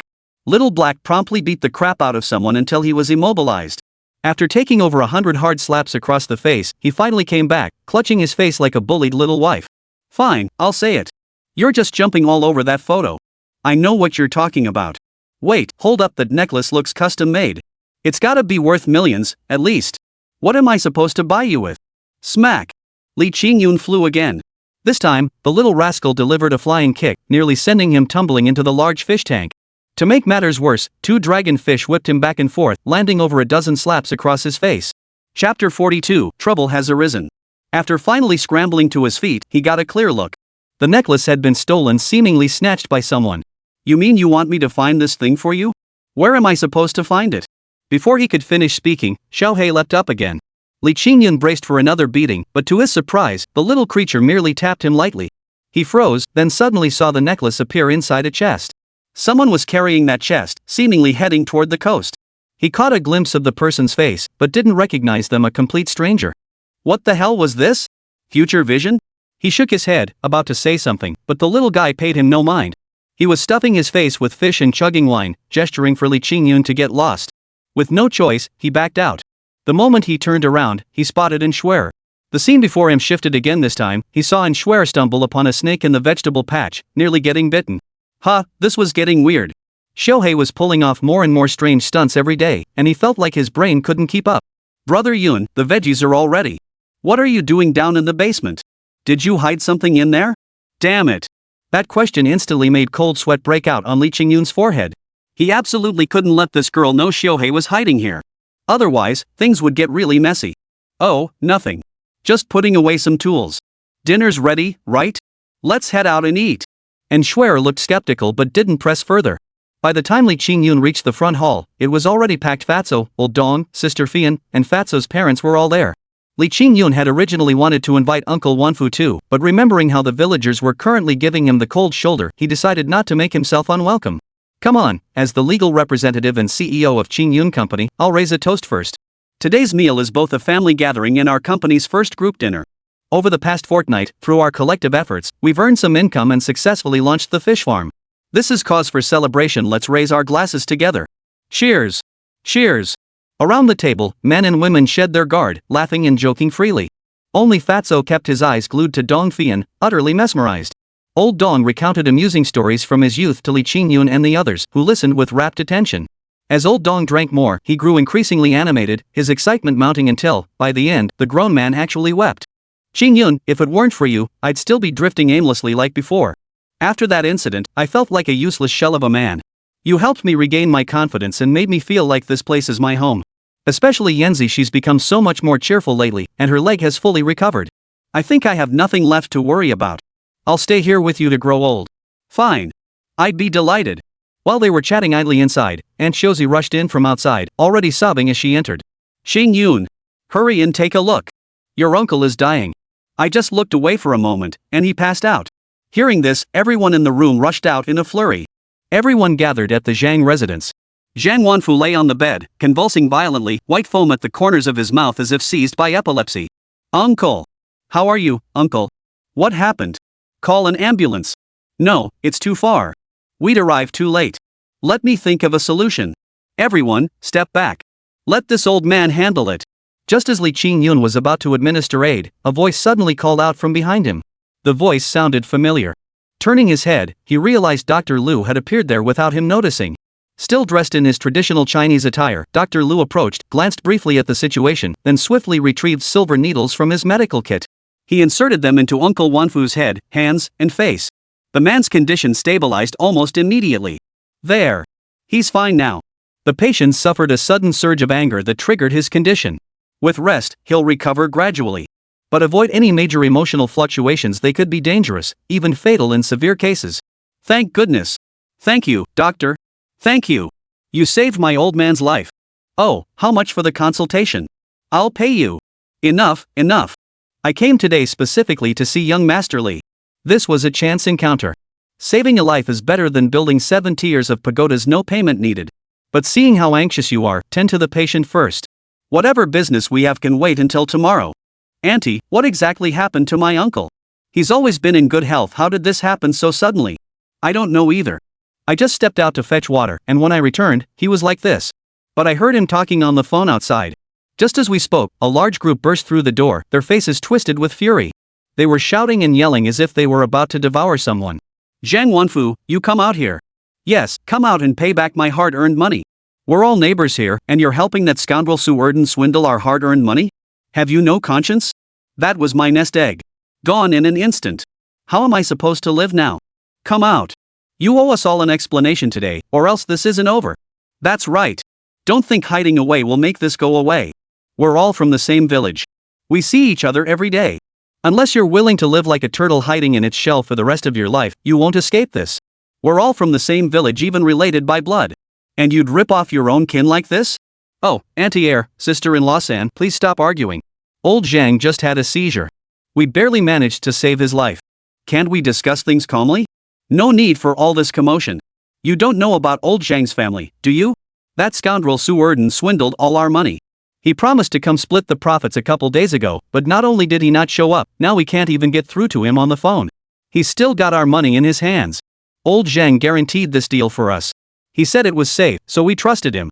But now that things have gone wrong and we can't find Su Erden, we have no choice but to come to him. Get him out here. Otherwise, we're not leaving today. Chapter 43, Hostage Situation, Last Stand. Folks, please calm down. Stop this commotion. Old Zhang just fainted from the stress. You can't blame him entirely for this. You all agreed to invest in Erden back then. Auntie was sweating profusely, tears streaming down her face. She was utterly at a loss. With the family's pillar gone and so many people now demanding answers, how could a woman handle this? Sure, she was a bit strong-willed normally, but at the end of the day, she was still just a woman. We couldn't care less. Old Zhang personally guaranteed this to us. Now that trouble's hit and Erden's nowhere to be found, we've got no choice but to come after him. He's the guarantor. Shut up, all of you. At the critical moment, Li Qingyun bellowed. His voice thundered like a lioness roaring, instantly silencing the crowd. Fear flickered in their eyes as they turned to look at him. What's all this commotion? Can't you hear there are patients inside? Do you think making a scene will solve anything? I told you this was sketchy from the start. 9 times out of 10, it was a scam. But you were all blinded by the money, not a single one of you listened. Now that things have gone south, you come causing trouble. Where was your sense of urgency back then? You all accused me of leeching off Misson, living off her without bringing you any money. Well, now the one who could have made you money is gone. If you've got the guts, go find him. Li Qingyun's putting his foot down today. With me here, who dares cause trouble? If anyone says another word, don't blame me for turning cold-hearted. Li Qingyun, you little brat. Who gave you the right to spout nonsense here? You've been out in the world for a few years, got a college degree, and now you don't even know your place? Everyone here is your elder. When you were young, whose family didn't give you a bowl of rice? Now that we're all in trouble, not only do you refuse to help, but you're actually stirring the pot and laughing at our misfortune. How did we end up raising such an ungrateful dog like you? Exactly. If you knew Su Erden was a con artist, why didn't you call the cops? If you'd reported him and had the police arrest him, none of this would have happened. You lot. Li Qingyun couldn't believe how shameless these people were. It was clearly their fault, yet they were pinning everything on him. He'd done everything he could to warn them. What more could he have done? Shut the hell up, all of you. Stop spouting nonsense. Did you even listen to what he said? All you want is to get rich, make money, get something for nothing. There's no such thing in this world. And even if there were, it wouldn't be for the likes of you. I'll fight anyone who dares curse Qingyun again today. I've already served time, and my daughter's settled now. I'll gladly serve a few more years if it means nothing to me. Anyone who's not afraid of death, come try me. Just then, old Dong strode forward, club in hand, radiating pure menace. The villagers, who usually feared him, fell completely silent. Rest assured, I'll give everyone a proper explanation. Go home and wait 2 days. If anyone dares cause trouble again, even if I get the money back, they won't get a single cent. With that, Li Qingyun turned and led the others out, leaving Shuer behind to look after his aunt and uncle. Halfway there, Lin Guotao's call came through. Xiaoli, hurry over. We're at 38 Hongxing Road. That group tried to flee, but the police have already set up a perimeter here. Get here immediately. Understood, Deputy County Chief Lin. I'll be right there. Number 38 Hongxing Road. If Li Qingyun remembered correctly, it was an abandoned factory slated for redevelopment this year into a new school. Little did he expect this incident would occur before construction even began. The two hurried over. Parking their car on the nearby main road, they could already see numerous police officers stationed there, each armed and ready. Leading them was a middle-aged man with a square face. As soon as they got out of the car, Li Qingyun rushed over. "Qingyun, you were right, those bastards really tried to escape.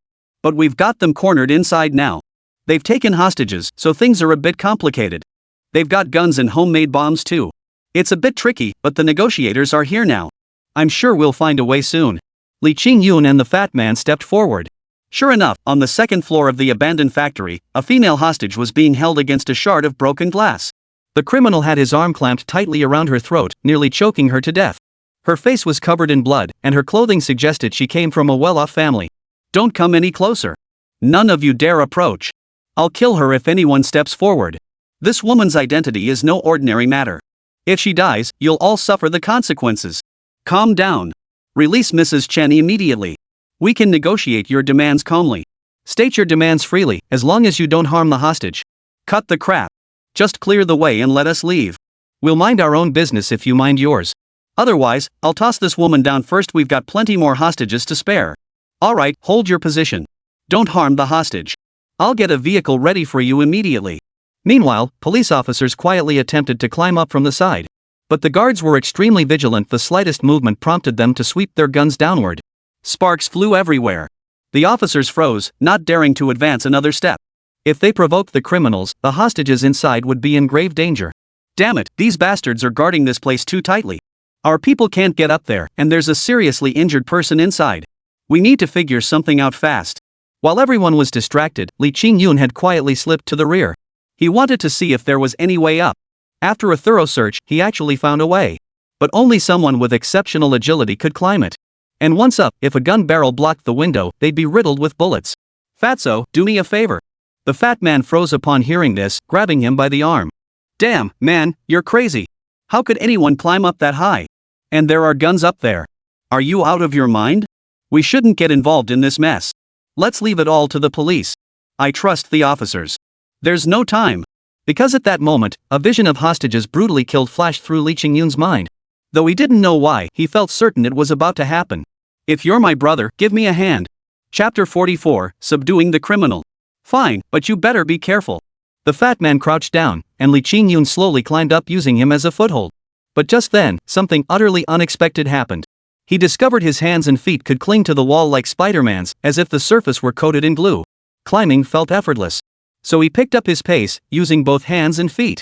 Amazingly, he could move completely silently. With all the robbers' attention focused on the police, his movements became much smoother.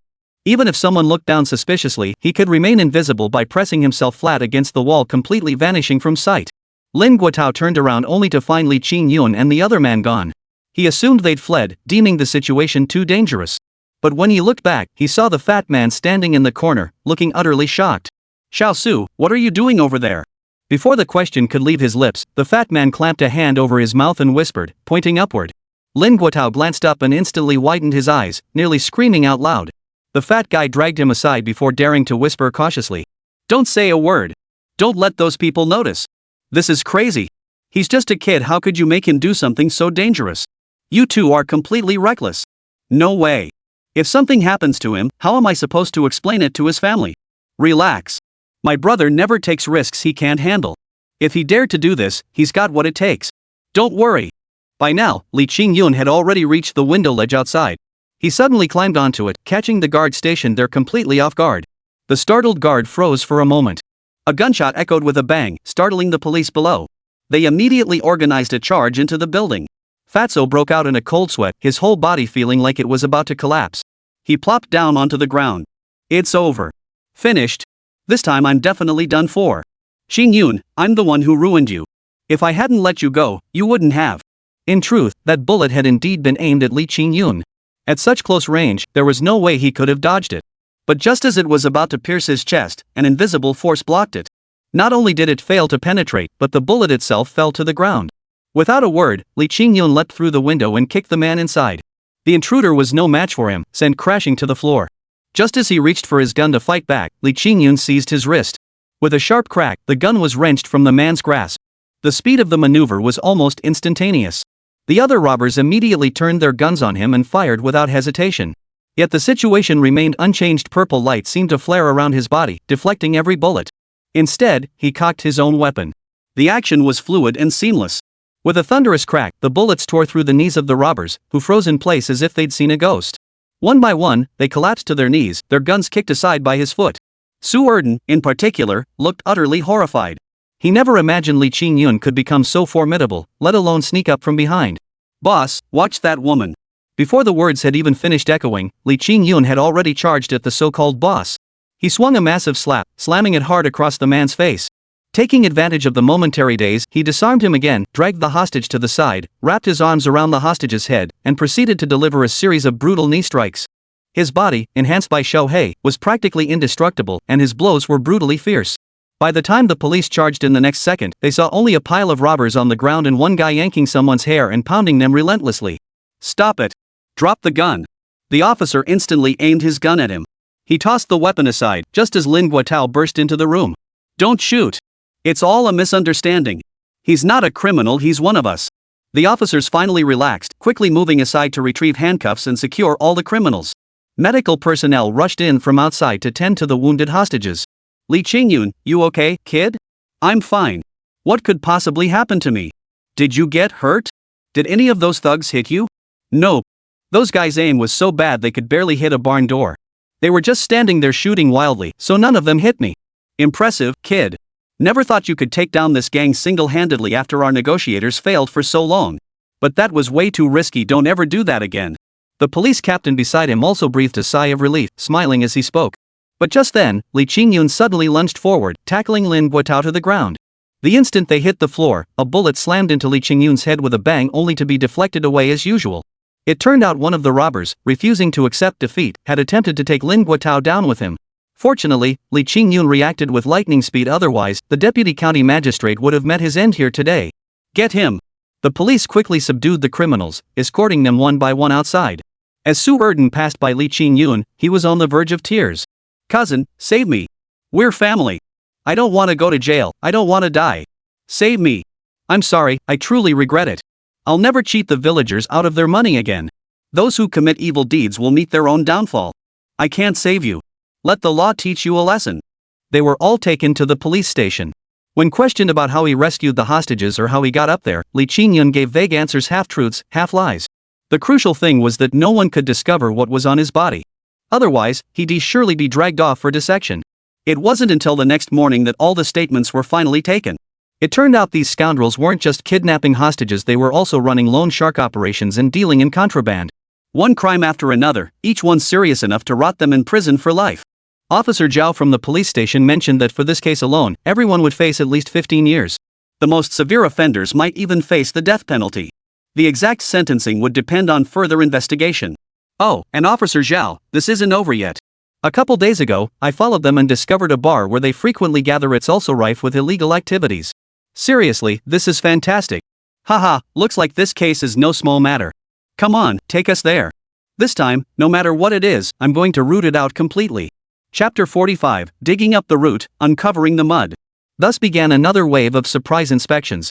Led by Li Qingyun, the team swiftly arrived at the same bar. Inside, the patrons remained oblivious to Su Erden's arrest, continuing their debauchery. When the police arrived at the door, the bouncers grinned in feigned ignorance, discreetly signaling to those inside. But such amateurish tricks were child's play to Officer Zhao. He immediately had his men subdue these individuals, then took control of the entire venue. "Xiaoli, you mentioned there's a basement down here, right? Come on, lead us there." Descending to the lower level, chaos reigned. The moment officers burst through the elevator doors, panic screams erupted from the crowd outside. Those in the private rooms, hearing the commotion, rushed out only to walk straight into a trap and get arrested on the spot. And that wasn't all. Many private rooms still had people trapped inside, some high as kites, others mid-act unable to dismount, and gamblers enjoying the company of multiple partners at the tables. In the end, they all became suspects. This operation was a massive haul. Over 200 people were arrested, including the bar's staff and patrons. Wow, they really cleaned house. Officer Zhao's face was practically splitting with joy. Regardless of anything else, this was a major achievement, breaking up such a large-scale operation. Commendations from higher-ups were guaranteed, and who knows? Maybe this would even lead to a promotion and a raise. That's why Officer Zhao kept calling him little brother now, treating Li Qingyun with more affection than he would his own sibling. If it weren't for the work hours prohibiting alcohol, he'd have dragged Li Qingyun out for a few drinks. Little brother, you're my lucky charm. Why didn't I meet you sooner? People as outstanding and righteous as you are rare these days. With your skills and sharp insight, you'd make a great cop. What do you say? Want to join us? Ah, I'll pass. I'm a lazy sort. If I join the force, I'd just disgrace the police. Better to stay a regular citizen. Ha, to each their own. No hard feelings. It's getting late. Come on, let me treat you to dinner at the station. Our cafeteria cooks really know their stuff. Meanwhile, at a top-tier club in Donghai, Zhou Haochen was partying hard with Li Rongrong and a bunch of his rowdy buddies, going all out. Suddenly, someone burst in frantically. Seeing the chaotic scene inside, they instinctively started to back out. What's going on? Young master, it's bad. The operation we've been running got busted by the cops just now. Everyone's been arrested, and all the stuff was confiscated. We're in deep trouble. What? How could this happen? That place was extremely discreet, hardly anyone knew about it. Who ratted me out? How did the police find out? It's all that bastard Su Erden's fault. He blew our cover, and somehow some little punk found out. That little punk led the cops right to us. Damn it. Bunch of useless good-for-nothings who only know how to screw things up. This is infuriating. He kicked the woman beside him aside. She didn't dare say anything, just sniffled and hid nearby. Go find out who that reckless bastard is. Report back the moment you find him. Dare to cut off my money flow? I'll kill him. Young master, we really need to figure out what to do. If the boss finds out about this, he won't let you off the hook. This is indeed a mess.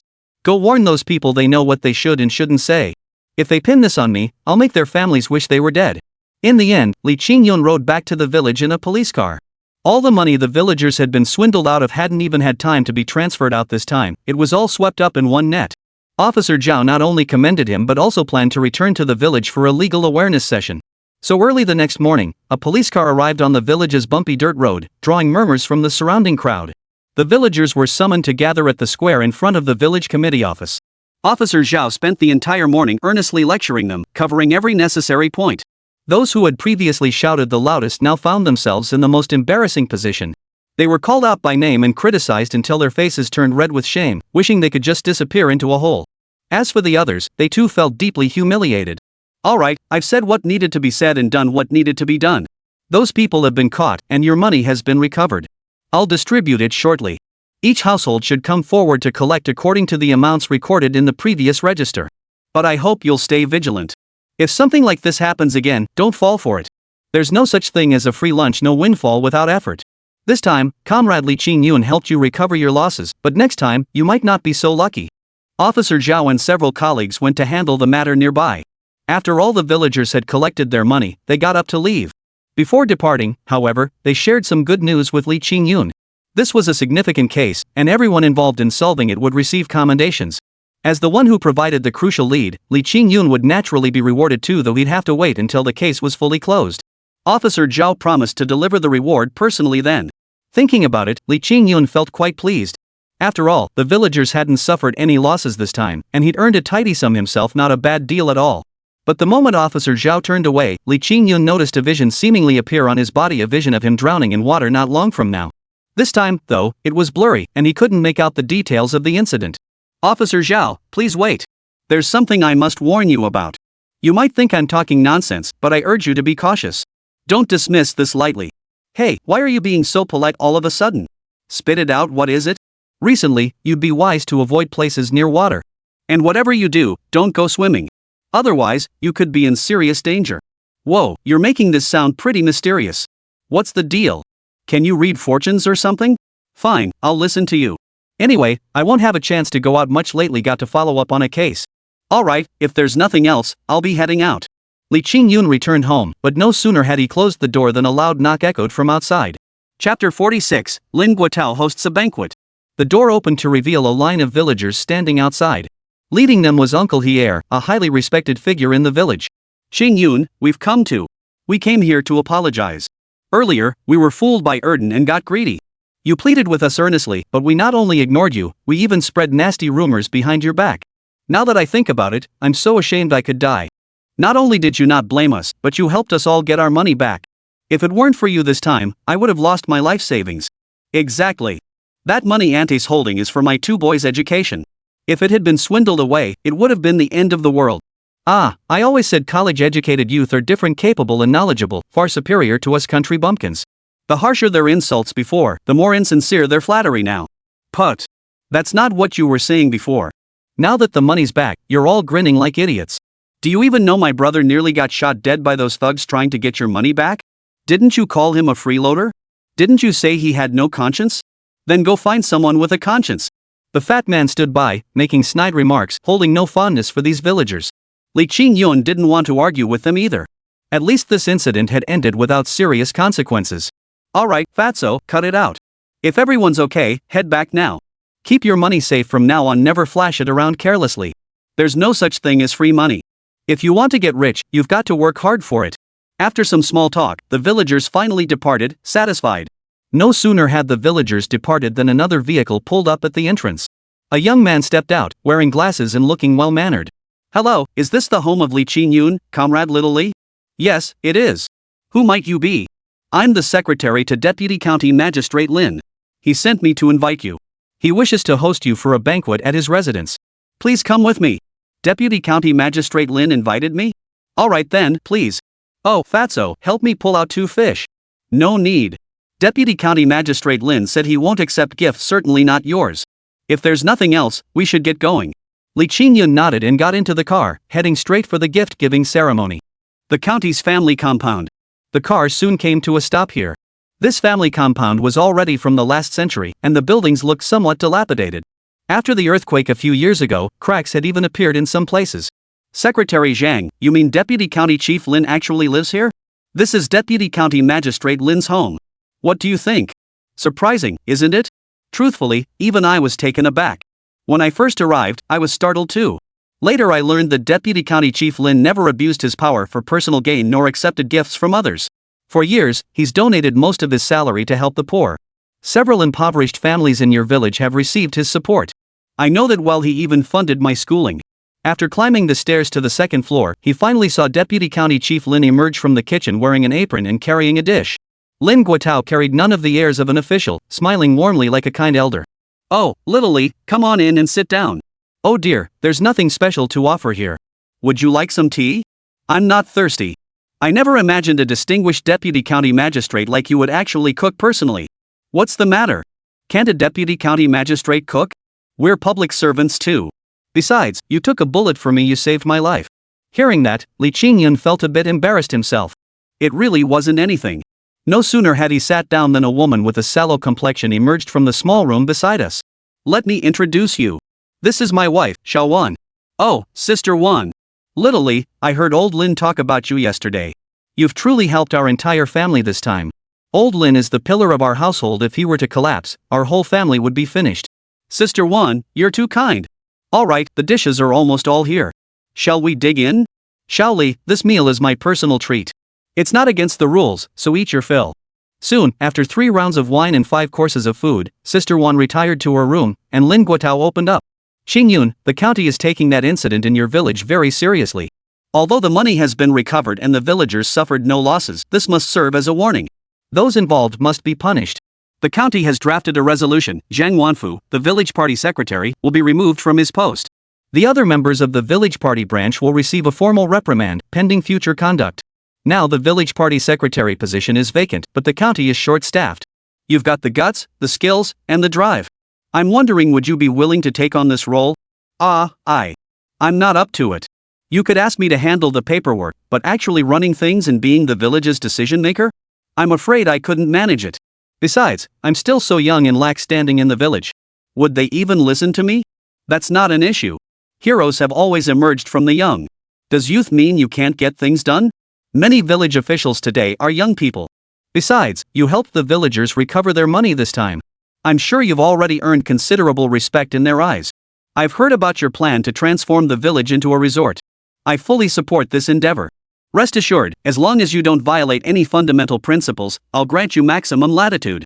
You needn't worry about the county's involvement. What do you say? Want to give it a shot? To be honest, Li Qingyun was genuinely tempted. If he truly took that position, he could handle some of the village's issues more effectively. But Uncle Wanfu had just gotten into trouble, and if he stepped right into his place, people in the village would surely talk behind his back. Just as they were talking, someone suddenly crawled out from inside. Li Qingyun jumped in surprise. It was a child of 5 or 6, but his entire body seemed to lack bones. He couldn't even stand up, and even crawling was difficult. Holy crap, what's going on?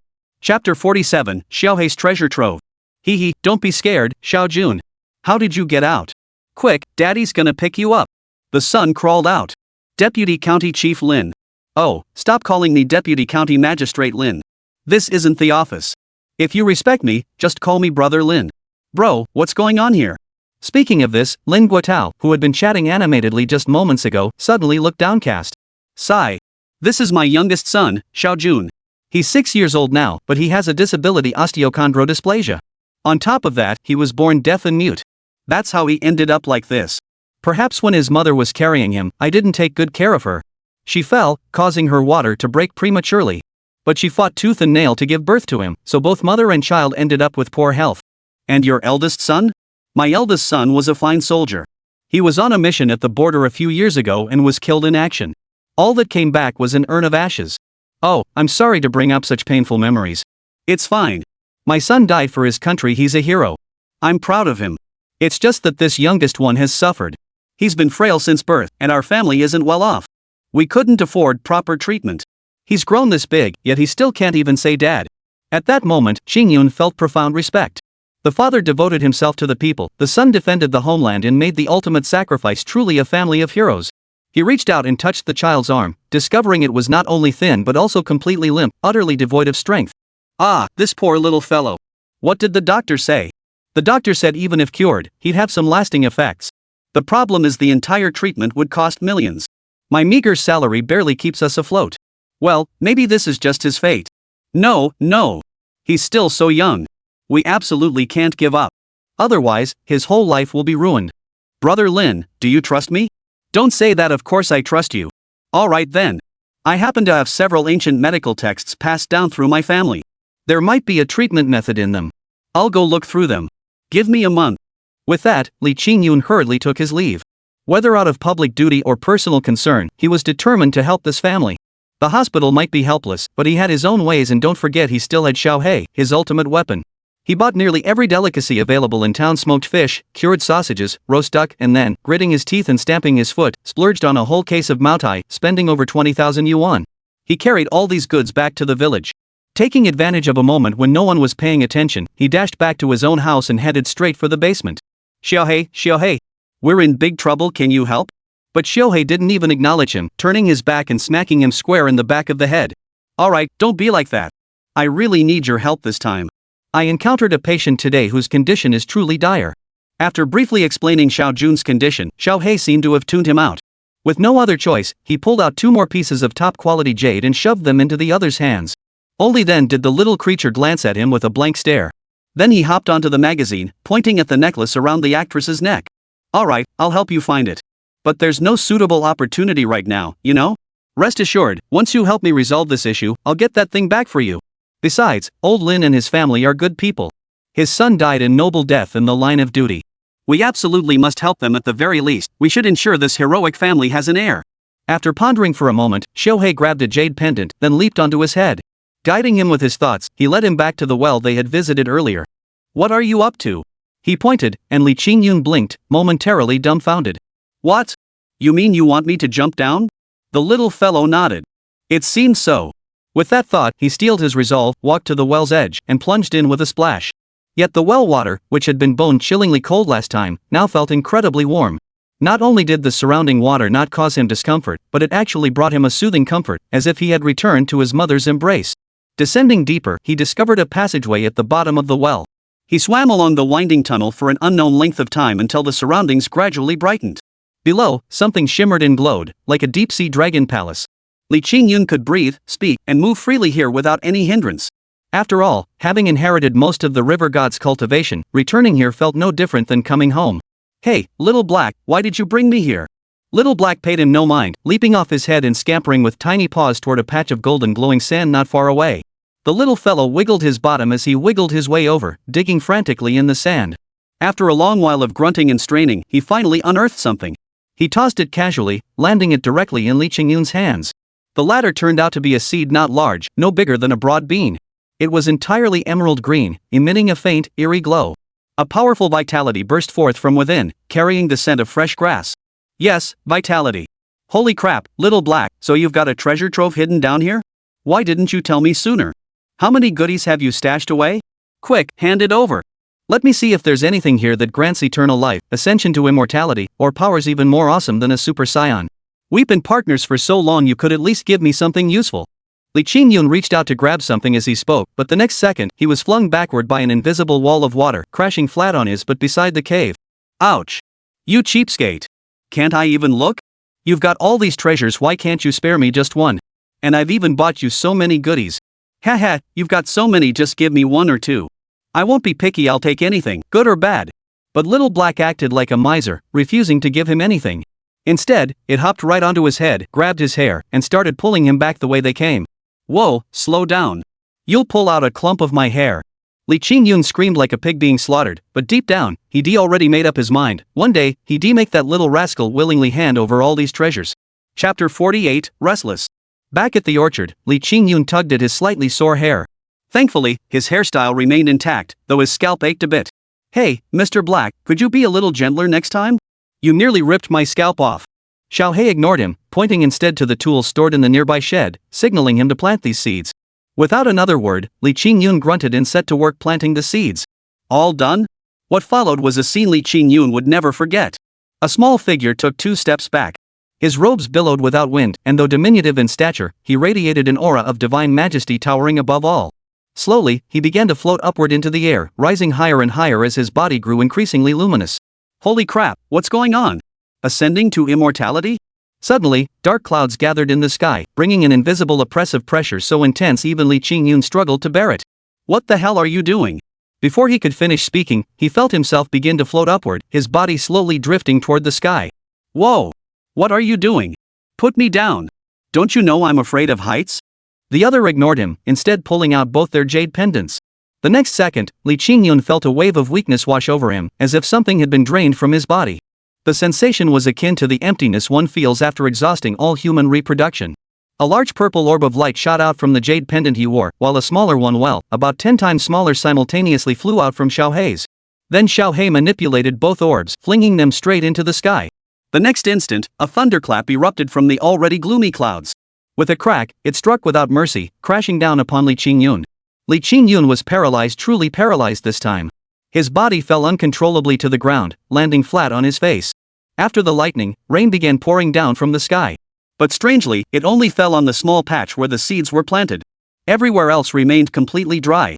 Holy crap, summoning wind and rain? The rain-soaked ground began to bulge rapidly, as if something was struggling to break free from within. He watched as a purple vine emerged from the soil, growing at a visible speed. In less than a minute, a small seedling had sprouted. The seedling had 3 leaves, lush and vibrant, continuing to grow until it reached 5 leaves before finally stopping. Xiaohei drifted slowly into his hand, biting down and slurping greedily at his blood. Xiaohei, is that all? Little Black spat a mouthful of blood onto the seedling, but the leaves showed no reaction whatsoever. Exhausted, both returned to their rooms and fell asleep. When Li Qingyun woke the next morning, he rushed to the garden. Sure enough, the leaves now bore crimson veins, and a branch had sprouted beside it, bearing a tiny bud. 7 days watered daily with fresh blood. Xiaohei's telepathic voice echoed in his mind. Alright, since this is about saving lives, no need for hesitation, just do it. After tending to the plants and watering them, Li Qingyun decided to head into the city. He felt restless today, as if trouble was brewing and it seemed likely to strike in Donghai City. When Shuer heard he was heading back to Donghai, she practically skipped with excitement, immediately jumping behind the wheel and insisting she drive him around town. Good grief! The mere mention of shopping sent shivers down Li Qingyun's spine. This wasn't a trip back to the city, it was a free ride on someone else's labor. But in the end, he went along. After a morning of exhausting shopping, he was worn out, yet that unprecedented sense of unease only grew stronger, leaving him increasingly unsettled. Just then, Shuer mentioned a great restaurant nearby and insisted on treating him to dinner. They made their way to the riverside. At first, everything seemed normal. But just as they finished ordering and were waiting for their meal, a commotion suddenly erupted along the riverbank. Curious, they looked over. A woman of somewhat decent looks was wailing and threatening to jump into the river. A crowd had gathered to watch the spectacle, many of them filming the scene with their phones. Don't jump. Whatever's troubling you, life is more important than anything. Come back up, stop this nonsense. Exactly. Whatever's bothering you, let's talk it out. Don't just jump to death like that. If you die, you'll really have nothing left. But the woman wouldn't listen, still clinging to her desperate, suicidal stance. Just then, sirens blared as several police cars pulled up nearby. Stepping out of one was a familiar face. Officer Zhao was among them. The moment he saw the scene, he practically sprinted over. Oh no, why is he here? Li Qingyun's heart sank. No wonder he'd felt uneasy. The incident he'd witnessed 2 days ago was coming to pass today. Tower practically leaped forward. Seeing the police approaching, the woman hesitated not a moment before plunging downward. Without a second thought, Officer Zhao scaled the railing and plunged into the river. The river water was freezing and swift, its current so powerful it tossed even Officer Zhao several times. With great effort, he steadied himself and swam toward the woman. Grasping her waist with one arm, he swam desperately toward the shore. With everyone scrambling to help, they finally managed to pull her to safety. By then, Officer Zhao was shivering uncontrollably from the cold. Yet he pushed through his own discomfort, forcefully rushing forward to check on the woman. Only after confirming she was unharmed did he finally breathe a sigh of relief. "Captain, are you okay? Why did you meddle? Why did you save me? I don't want to live. Is dying this hard? Leave me alone. Men are all scum anyway. Even in death, I won't let you off." With that, the woman plunged back into the water, swimming deeper and deeper. Officer Zhao returned once more, repeating his earlier actions as he frantically swam toward her. But the woman seemed utterly determined, swimming farther and farther away. Damn, I've seen reckless people before, but never this reckless. By now, the people above had prepared, lowering a rope down. They'd intended for the two to use it to pull themselves up. Officer Zhao managed to grab hold of her once more, but unexpectedly, she began struggling violently, thrashing and writhing. The river current was already fierce, and Officer Zhao had expended so much energy trying to save her that his strength was now failing. The rescue rope was within reach, almost graspable, but whether intentionally or not, the woman kicked it away. Chapter 49, The Ultimate Little Fairy. Officer Zhao reached out several times, each attempt falling just short as his strength rapidly drained. Those on the bank were frantic with worry, but the turbulent currents made it too dangerous to jump in. They could only search for ways to rescue her from the riverbank. At that moment, everyone's hearts were in their throats, especially Li Qingyun's. He sprinted back, grabbed a long clothesline pole from beneath a residential building, and extended it with astonishing arm strength. "Brother Zhao, grab this." Officer Zhao instinctively reached for it, but the woman started causing trouble again. She grabbed the pole first, which wasn't the worst part. She then pushed Officer Zhao's head underwater. Everyone present saw it clearly, and the scene erupted in an uproar. As Officer Zhao's head nearly disappeared beneath the surface, he didn't hesitate. He immediately leaped into the water. Once in the water, he moved like a flying fish, undeterred by the swift current. He swam over, grabbed hold of Officer Zhao's clothes, and used his immense strength to drag him toward the shore. Thankfully, it was a close call, but the man was saved. The moment both reached the shore, everyone let out a collective sigh of relief. Great, he's up. He's up. Who knew this guy was so skilled? That rushing current didn't faze him at all. Damn, he swam so fast. This guy must be a pro. Help! Help me! The woman in the river kept flailing. From the way she kept slapping the water and trying to keep her head above the surface, Li Qingyun could tell immediately that she definitely knew how to swim. Li Qingyun hadn't intended to help her, but his heart softened, and he dove in to pull her ashore. Yet she was still putting on an act. His anger flared, and he slapped her across the face. The sharp smack echoed as her cheek instantly swelled. She crashed heavily onto the ground, soaked to the bone, panic evident despite her efforts to hide it. What the hell? Why hit me? Hitting you? That's putting it mildly. If you want to die, do it yourself. Stop dragging others into it. If you want to die, find a secluded spot. Hang yourself, drink pesticide, whatever. Just don't drag others down with you. You nearly killed him just now. If I hadn't intervened in time, do you have any idea what the consequences would have been? Let me tell you, it's only the law that saved you. Otherwise, I'd have let you rot in the river until you stank. How dare you talk to me like that? I was just trying to grab that pole to save myself. He was too weak to hold on. How is that my fault? I'm just a weak woman. In that situation, grabbing anything that could save my life was my natural instinct. I was so scared in the water, how could I have cared about anyone else? But you just hit me without a second thought. That's assault. What kind of man are you, resorting to violence against me? I refuse to believe there's no justice in this world. Just because you saved someone doesn't make you special. I never asked you to save me. You meddled in my business and hit me. I'm the victim here. I'm going to report you and make you pay for your actions. I refuse to believe there's no law in this world. Just wait for the complaint. I'll make sure everyone knows you're a violent thug who bullies a defenseless woman. You! Li Qingyun was furious, his liver aching with rage. He never imagined this woman would be so unreasonable, flipping the script like this. She's nothing short of a beast. He'd heard rumors about how eccentric these modern-day fairies were, but never believed them until now. Well, he'd learned the hard way, and boy, was she powerful. He raised his hand to strike again, but the woman suddenly plopped down onto the ground and began wailing. Help! Someone help me! There's a violent maniac here. He's trying to kill me. Save me! What kind of man are you, picking on a woman? I'm a vulnerable person. And you weren't really trying to save me in the water earlier, you were just trying to grope me and take advantage of me. You're a bastard, a filthy scoundrel, a piece of... Li Qingyun couldn't take it anymore. He'd helped save someone, only to get dragged into this mess. Rage boiling over, he lunged forward, ready to beat the crap out of this piece of work. Just then, Shuai rushed forward and grabbed his arm. Enough, Yun-gu. People like her are just scum. The more you engage with her, the more she'll hound you. Are you hurt? We should go to the hospital first. Hearing this, Li Qingyun calmed down a bit. Right, getting Officer Zhao to the hospital was the top priority now. He'd nearly lost his life this time. Wait. You're not going anywhere. You think you can just hit someone and walk off? It doesn't work that way.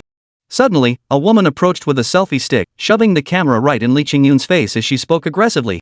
You're not going anywhere. A grown man bullying a woman? I thought you were a hero, but you're just taking advantage. Shameless. Disgusting. What a creep. Get lost. This time, Li Qingyun truly lost all patience. Oh, I won't leave. How do you talk to people? Your mouth stinks. Hey, you reek of scum. You must apologize to my sister, or we'll report you for harassment. Didn't you hear me tell you to get lost? Li Qingyun kicked out with his foot. At that critical moment, someone swiftly pushed the woman aside and turned to block him. It was a police officer, apparently surnamed Sun, and he was quite handsome. Alright, comrade Li, don't stoop to their level. Are you hurt? I'll take you to the hospital. After much persuasion, they finally got Li Qingyun to calm down, and the group headed to the hospital. Truthfully, he hadn't suffered any real injury, not a scratch on him. After a quick checkup by the doctor and changing into dry clothes, he made his way to the ward. Besides Officer Zhao, several other police officers were present in the ward. Brother Zhao, are you okay? Nothing serious. Just swallowed a bit of water. A few days rest and I'll be fine. Oh, man, I told you so many times stay away from water. Why won't you listen? Good thing I was here today. Otherwise, you could have been in real danger. Was it worth risking your life to save those two scumbags? Bro, that's not the right way to put it. It's not about worth or not. As a cop, protecting the people and helping the common folk is my duty. Since I chose this path, I have to shoulder that responsibility. I don't think I'm some kind of hero, nor am I seeking martyrdom. I'm just doing what I'm supposed to do, what any people's police officer should do. Don't worry. The doctor said I'm in good shape. I'll be discharged after a day or two of observation. But I really owe you big time this time. If it weren't for you, I'd probably... Chapter 50, Gross. Enough about that. Captain, you've been through enough. Get some rest. Don't worry, we'll handle things at the bureau and take care of the remaining cases. I just called your wife, she's on her way here. This time, you should spend a few days with her. You haven't been home in ages. Sigh, you guys are something else. No way, there's still one case I have to handle personally. That celebrity Li Shuai's necklace theft case. Headquarters only gave us a week and the deadline's almost up. We still haven't found a single lead. Li Qingyun, overhearing this, perked up instantly. Well, it seems that what you seek relentlessly may come unexpectedly. The necklace that Little Black had me searching for so long today, finally, there's news. What necklace? You know that singer Li Shuai who came here for a concert a while back? Her necklace got stolen somehow. She reported it, and we've been searching for it ever since, but we still haven't found it. Captain, you're in such poor health, how can you keep working? You really need to rest properly. Don't worry, we'll handle the necklace case. No way. Alright, Brother Zhao. I'll ask you this, do you trust me? Good brother, I know what you're capable of. Of course I trust you. Alright then, no more talk. I'll handle this case for you. I guarantee I'll get that necklace back within 3 days. But I have one condition. What condition? You need to rest up, get well soon, and then buy me drinks. You're something else, kid. No problem, I promise. I'll invite you over for drinks at my place. Xiao-sun, take Li Qingyun with you and brief him on the case. That kid's got talent. Having him on board should make your investigation a lot smoother. The group left the hospital together and headed back to the police station in the patrol car. But on the way, Li Qingyun's phone started ringing non-stop. He picked it up to find a series of trending news alerts. Clicking through, his face darkened instantly. It turned out that the woman they had just rescued was now flooding the internet with self-promotion, painting herself as a fragile, helpless victim. Li Qingyun, meanwhile, was being branded as the scumbag who'd taken advantage of the rescue situation. Her online posts were nothing short of mind-blowing, each Weibo entry and trending topic propelling her straight to the top of the charts. Clicking on her profile revealed she was an influencer with hundreds of thousands of followers. She routinely fueled gender conflict online, throwing punches left and right with content that constantly belittled men. Now, with the video edited to show only the most damning clips, Li Qingyun does appear to be groping women while rescuing them. It's outrageous. The comments section is flooded with condemnation, calling him shameless, disgusting, and a scumbag. Some even curse his parents to die in agony. This is outrageous. How could they do this? It's absolutely unacceptable. You saved them, and if they're too scared to accept your help, that's one thing, but to turn around and accuse you? No way, Jun, I can't let this slide. I'm calling people right now to get their accounts banned. Let them spout their nonsense. Alright, forget it. Let them say whatever they want. I've got nothing to hide. They can say whatever they please. Comradely, we really can't let this slide. Otherwise, they'll just get worse. How about we have the police issue a statement to clear things up? Alright, we'll leave that to you then. No trouble at all. You saved people from this bunch of scoundrels, after all.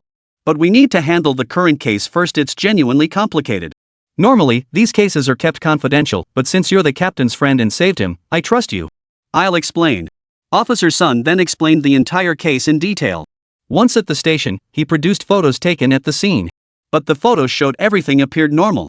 Crucially, the room where the big star stayed showed no signs of forced entry inside or out, no evidence of climbing over the wall. The item was simply inside the dressing table, locked with a password, yet vanished without a trace. Truthfully, the case wasn't complicated. But we couldn't find the item, couldn't find the thief. The surveillance footage was perfectly normal, showing absolutely no clues. I know. And Schwer's single sentence left the entire group dumbfounded. You know? I mean, I know the name of this necklace. It's called Love of the Purple Jasmine. It's said to be crafted from extremely rare violet jade, meticulously carved by a world-renowned master sculptor. When it debuted years ago, it was valued at over 100 million, causing a huge stir. I was tempted to buy it myself, but it was just too expensive. I heard some tycoon bought it as a gift for Li Shuawei, and that's how they became lovers. Rumor has it that recently, this necklace has caused friction between them, leading to a breakup.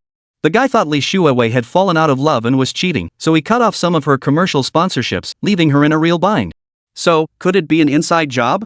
Someone close to him, like his agent? After all, those people are the closest to him and have the best opportunity to pull it off. We considered that too, but we've interviewed every single one of his agents and business partners. They all claim they've never seen it. What about hotel staff? We investigated the hotel too. Nothing.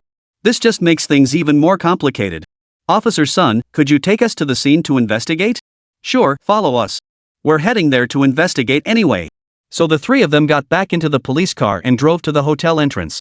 Arriving here, Li Qingyun couldn't help but feel a pang of emotion. The Golden Sea Hotel, wasn't this the family business of Zhou Haochen and the others? Damn it, I'll own a hotel like this someday. No, a bigger one. That jerk dared to look down on me. But the moment he stepped out of the car, holy crap, a mob of enraged women swarmed toward him, instantly blocking the entrance. In an instant, rotten eggs, spoiled vegetables, sanitary pads, and all manner of filth were hurled at him in a torrent. You despicable scumbag! How dare you show your face? Our heir drowning was tragic enough, but you had to take advantage of her misfortune. How dare you? Exactly. With those shifty eyes, you're clearly no good. What else can you do besides think with your lower half? All you ever think about is that filthy business. Ugh, shameless. Chapter 51, where did the necklace go? Why aren't you cops arresting him? Why are you parading around with them? Aren't you always talking about maintaining public order? Aren't you supposed to crack down on crime? This scum is right in front of you. Why aren't you arresting him and executing him? What are you doing? Exactly. People like him pollute the air just by existing. If you don't arrest him now, who knows how many more victims he'll make? Hurry up and arrest him. Otherwise, us pretty ladies won't dare go out anymore. What if they attack us when you're not around? Honestly, there are way too many delicate little angels these days. They know nothing about the real world, yet a few videos stir them up into a frenzy of online bullying and vicious attacks. They're just being overly sensitive, yet they play the victim, acting all weak and helpless. Their emotions were running wild. They even started charging at the police, desperate to get their hands on Li Qingyun. Thankfully, Officer Sun and his team desperately held them back. What I didn't expect was that these people, seeing their plan fail, became enraged and even more uncontrollable. How dare you stop me from punching this scumbag? He clearly committed a crime, yet you're covering for him. What the hell are you cops even doing? Are you some kind of protection racket for this trash? This is a serious matter. So I'm warning you, watch your words. The police will issue an official report on the earlier incident later. This current case has nothing to do with you. Step back immediately and don't obstruct our investigation. If you ignore this warning, we'll take coercive measures. What nonsense! You're all in cahoots, covering for him. I never imagined you'd all turn out to be this kind of people. And here I was trusting the police so much. Turns out you. No way. This isn't over. I have to expose this. I have to post it online. I warn you not to cause trouble. Freedom of speech is your right, but as a citizen, you must take responsibility for your words. Don't slander recklessly. Oh, so you're allowed to conspire with a pervert, but we can't speak up? Public oversight is our right. Today we'll stand as champions of justice and expose your corrupt, criminal faces. Officer Sun had no choice but to have them escorted out. After handling this, he felt a headache coming on. Fan culture these days is utterly rotten. They blow every little thing out of proportion. Those liars who blatantly twist the truth aren't fit to be called human beings. Some worthless internet celebrity gets so arrogant, and our Captain Zhao nearly died trying to save him. Alright, enough about that. I'll handle this matter later. For now, I'll take you to that room. It's on the 6th floor, room 608. Upon arriving at 608, they found several police officers stationed there, with caution tape already set up. When Li Qingyun and the others arrived, the officers were on high alert, demanding to verify their identities. Enough. This time, Captain Zhao brought in a consultant. He says this guy's an expert at finding evidence. Cooperate with him and let him go inside first. After some persuasion, they finally gained access to the room. As soon as they entered, Li Qingyun noticed it had been meticulously cleaned. There was no trash, no traces of evidence, and even the bedsheets showed no signs of use. A faint, pleasant scent lingered throughout the room. What's going on here? Who cleaned it so thoroughly? It hasn't been cleaned at all. This room has always been like this. Ever since the incident, our officers have been stationed here day and night. There's no way anything could have happened, so no one came to clean. This is the crime scene exactly as it was. Li Qingyun examined it carefully, though he couldn't really discern anything. You were relying entirely on that ability to foresee the future. While it couldn't see too far ahead or into the distant past, it could trace the path of a specific object. He slowly closed his eyes. Sure enough, images of the room filled his mind, a man in hotel staff uniform, wearing a baseball cap, deliberately avoiding the security cameras. Using a hotel key card, he entered the room with practiced ease, heading straight for the dressing table to steal the necklace hidden inside. After leaving, he headed straight to the bus station in the southern part of the city. Judging by the scene, this must have happened a few days ago, but he had no idea where the man had gone. His vision simply couldn't extend that far. The perpetrator was someone from the hotel. Since there were no signs of forced entry on the door and the windows remained intact, it meant someone had opened the door from the outside. Besides the celebrity, who else could have a keycard for this room? It had to be a staff member. Check the staff's entry and exit records. Checked. All staff were on duty. No. Then check if any room keys were reported missing. None reported missing either. Just as he stood there bewildered and at a loss, suddenly, the jade pendant around his neck seemed to exert a pulling force. A map involuntarily appeared in his mind. Follow me. That thing is still in the East Sea.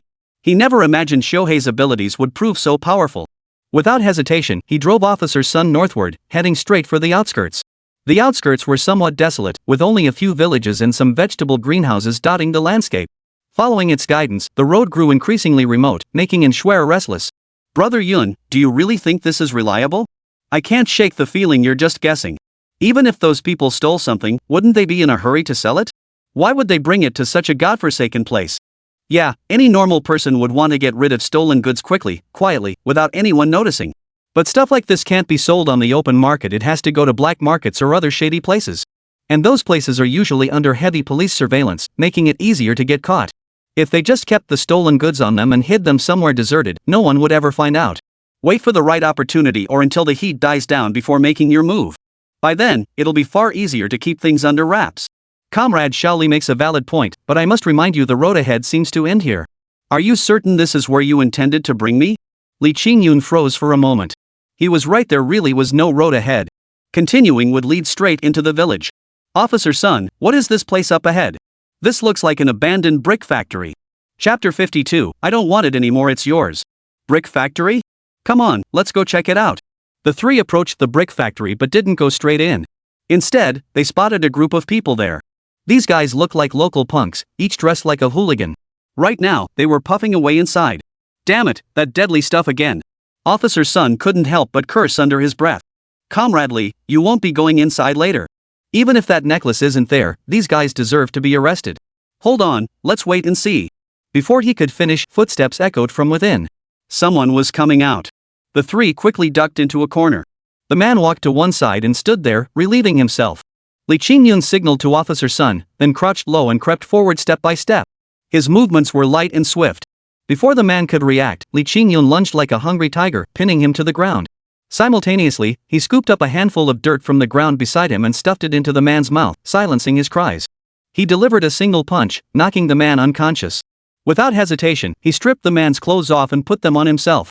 Staggering toward the cave entrance, he even mimicked the appearance of being high. "Hey, old six, what took you so long? The guys have been waiting impatiently for you.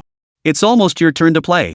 Li Qingyun walked over, grabbed one of them by the arm, and with a crack, snapped it. He then kicked the man to the ground. The sudden violence stunned the others. One immediately drew a slingshot and fired at him. The arrow whizzed past, but Li Qingyun sidestepped it. The poison-tipped dart, meant for dog snatching, embedded itself in the wall without injuring anyone. He swiftly moved to subdue the man. Within 5 minutes, the entire gang was bound like pretzels. They couldn't fight back, couldn't even touch him like a ghost. Before they could react, they were tied up. Officer Sun was equally skilled, swiftly taking care of the others nearby. The gang was quite large. Counting them carefully, there were 7 or 8 of them.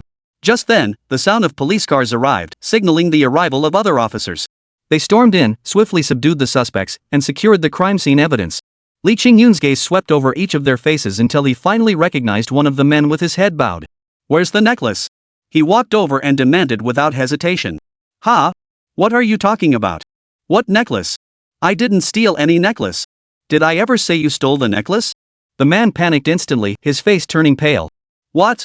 So this guy stole the necklace? I don't know. I just picked some unlucky soul to question. But judging by his shifty-eyed behavior earlier, it's probably him. Where is it? Hand it over now." "I don't know. I didn't steal anything. I've never even seen a necklace."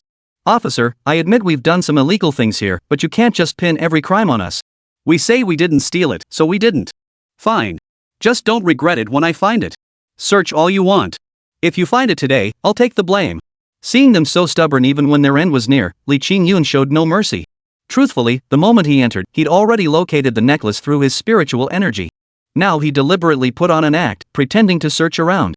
The man who had just been so confident and eloquent was now visibly panicked, cold sweat pouring down his forehead. Several police officers also caught on to the trick. Li Qingyun then began carefully feeling along one of the walls until he finally found a protruding brick. He yanked the brick loose, only for a stream of liquid to spurt out. Luckily, he dodged quickly, avoiding the splash. It splattered onto the floor with a hissing sound: concentrated sulfuric acid. He hadn't expected these guys to be so vicious. Thankfully, he now possessed the ability to ward off misfortune and attract good luck. Otherwise, they would have definitely ambushed him. After confirming the area was safe, he reached inside and pulled out a box. Inside lay the very necklace he'd been searching for. "Officer Sun, the stolen goods have been found. Right here. This is fantastic, Comrade Li. You're truly our lucky star. We've been investigating this case for days without a single lead, and you've solved it in half a day. Let's take him back first. It's getting late." Early the next morning, Li Qingyun woke up in the hotel. No sooner had he gotten up than he received a call. It turned out the guys from last night had already confessed to what they'd done. The necklace thief was indeed a hotel employee, a housekeeper. He used a room keycard to open the door, stole the necklace, and then restored everything to its original state. Coincidentally, he was on vacation these past 2 days, so the hotel couldn't find any irregularities. To be honest, Li Qingyun felt a bit troubled. After all, the necklace was now stolen property. Even if he found it, he'd have to return it to its rightful owner. It couldn't stay with him. It seemed Xiao Hei's wish wouldn't come true this time. "Oh, and come over immediately. The owner of the necklace has arrived. She wants to thank you in person." Returning to the police station, the chaos of yesterday had subsided. Finally, in the lobby, he spotted the famous actress Li Xuewei. She truly lived up to her reputation as a national goddess, absolutely stunning. If Anxuer was the rich heiress, then this woman was the ethereal goddess, radiating an otherworldly aura. "Miss Li, allow me to introduce Mr. Li, the one who helped recover your necklace. Thanks to his efforts, we were able to locate it so swiftly." "Aren't you the guy who's been all over the internet lately?" "Yes, I'm that scumbag who pulled that stunt. Good news never travels far, but bad news spreads like wildfire. I never imagined even you'd heard about it. No, I don't think you're a bad person. If you were truly that kind of man, you wouldn't have returned the necklace so readily. Besides, these publicity stunts are so last season anyone could figure out the truth with a quick investigation. Well then, Miss Li, this item is now back in its rightful place. You must take better care of it from now on. Don't let anyone steal it again." At this point, Li Xuewei's expression grew somber. I don't want this thing anymore. That man only ever coveted my body, he never intended to spend his life with me. So I don't want anything of his either. I came today solely to thank you for helping me recover this item. If you're willing, I'd like to pass it on to you instead. Chapter 53, Seize this opportunity. Ah, such a generous offer? I heard this necklace is quite expensive. It's far too valuable. Forget it, I don't want it. It wasn't my money anyway. If you truly don't want it, just donate it on my behalf. Alright, it's getting late. I've got things to do. I'll be heading out now. Stepping out of the police station, Li Qingyun felt a bit dazed. Wow, they really are loaded. Such a precious thing, and they just toss it aside like it's nothing. After handling that matter, the two returned to the village. But as soon as they arrived back from town, they saw the entire village rushing frantically toward the Zhang household.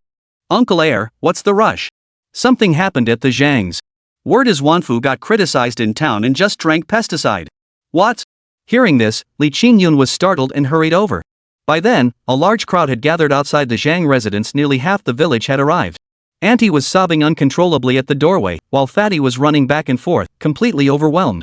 What's going on? Li Qingyun stepped forward and stopped the fat man. Oh my goodness, brother. You're finally back. Quick, come see. Just now, Uncle Zhang nearly drank pesticide. Luckily, Auntie caught him in time. Dr. Lu has administered medicine now, so he should be fine. Li Qingyun rushed inside, frantic with worry. Sure enough, there lay Zhang Wanfu on the bed. Though weak, his eyes were bloodshot, and he was weeping uncontrollably. Uncle, what happened? What's going on? Why would you do something so reckless? Upon seeing Li Qingyun, Uncle Zhang immediately turned his head away, refusing to look at him. Uncle, are you still mad at me?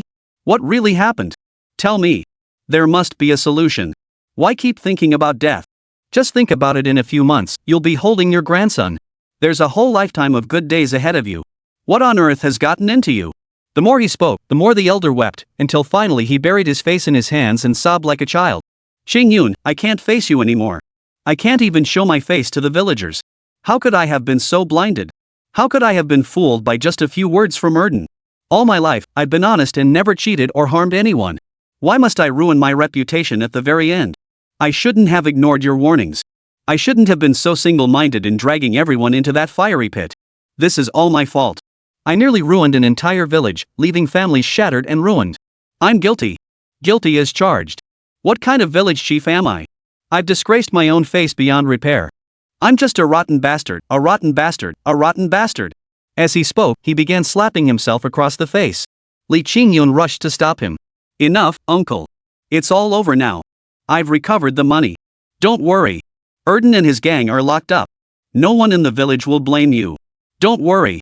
I'm part of this village too. When trouble hits, I won't stand by.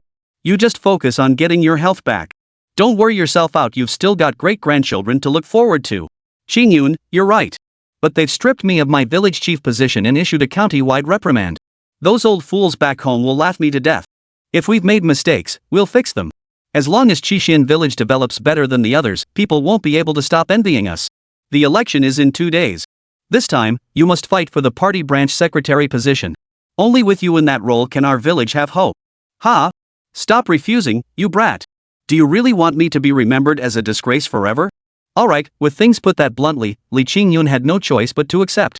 When he got home and shared the news with his family, the fatso and the others immediately got excited.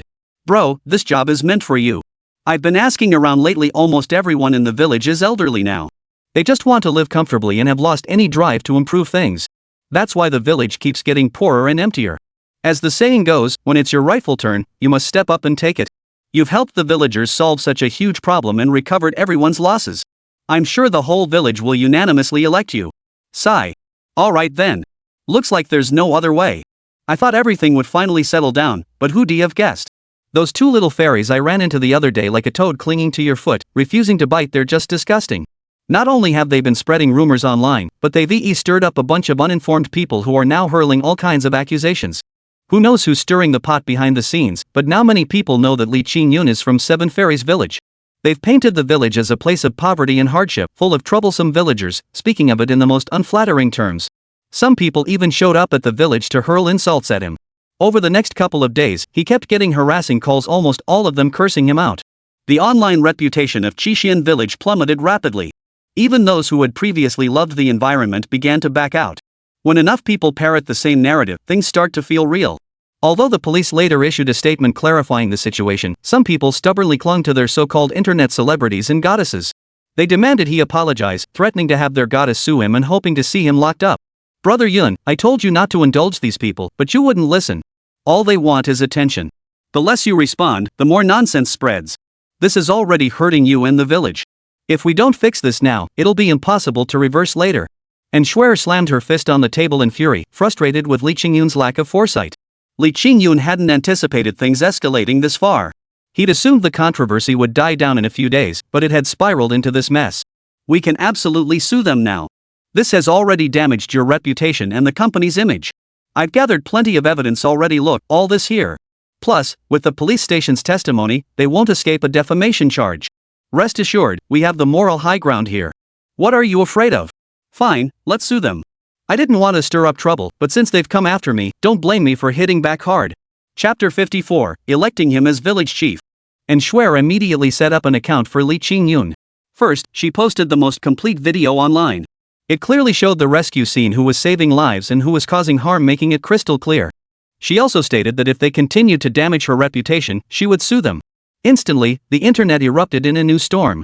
Both sides argued their case, each claiming they were right, drawing a huge crowd of onlookers. At a hotel, streamer Heir and her best friend naturally came across the video. But they were no strangers to such tactics, having encountered similar situations before. Hey, you think you can mess with me? This is just a gift of traffic. Riding this wave, I've already gained over 500,000 followers. If another one comes along, I'll be raking it in big time. So she clattered away at her keyboard, crafting a little essay. In it, she painted herself as the wronged victim, how fragile, how innocent, how utterly pitiful. He even spiced up the details of the incident, painting a vivid picture with all the bells and whistles. Family, my darlings, this absolutely wasn't how that person made it out. Our rights were violated, so we had no choice but to fight back. We're girls, a vulnerable group. A girl's reputation is everything. Who would risk their own reputation to frame someone else? Good heavens, one must admit she was a seasoned hand at this. With just that one line, she instantly dispelled any lingering doubts in those who had been slightly skeptical. Yeah, what girl would risk her own reputation to frame someone? Guys, I'm standing with Yeye on this one. She's always been a kind-hearted girl with no scandals. I don't believe she'd falsely accuse someone like that. Besides, anyone could have posted that video. Who knows if it was edited? Standing with little Yeye, forever loyal. Sisters, when faced with injustice, we must take up arms to protect ourselves. We women are the underdogs, so we must unite. Some men these days are just like that, always thinking about those things. Disgusting and sleazy. The female streamer's account started racking up followers like crazy. Meanwhile, the comments under this video were flooded with abuse, every kind of vile, disgusting language you could imagine. Seeing the massive buzz, the two streamers were jumping for joy. Just then, a call suddenly came in. Seeing the situation, they immediately stopped, shedding their earlier arrogance and instead adopting a sweet, coquettish tone. Young Master Zhou. Yes, we've done exactly as you instructed. Most netizens are supporting us now. Excellent work. That Li fellow has humiliated me time and again, and I've been seething with rage. This time, if you can completely ruin his reputation, preferably eliminate him altogether, I'll make you both major celebrities and internet sensations once the job is done. Endless glory, wealth, flowers, and applause will be yours for the taking. Whether you seize it depends entirely on your performance. Rest assured, young Master Zhou. This is exactly my specialty. Hand it over to me with confidence. I guarantee I'll make him sink like a piece of rotten mud, never to rise again. At this moment, Li Qingyun paid no heed to these matters, for he had just secured a major new contract, potentially a multi-million-dollar long-term deal. During the days Li Qingyun was away assisting with the investigation, Dr. Lu had stayed in the village, waiting for his return. Now that he finally had time, they could discuss this important matter. Qingyun, you're a very busy man. I've been waiting here for you for days. Actually, I came to see you mainly to discuss a business deal. Business? Yes. While you were away, I took a good look around the village. The environment here is excellent, and the soil has some unique properties. Plants and animals that grow here are often superior to those elsewhere, and they grow much faster too. I had those medicinal herbs tested earlier. They contain an extra trace element highly beneficial to the human body, greatly enhancing the potency of the herbs while being completely harmless. Therefore, Xuanhuzhu intends to establish a medicinal herb cultivation base here under your management.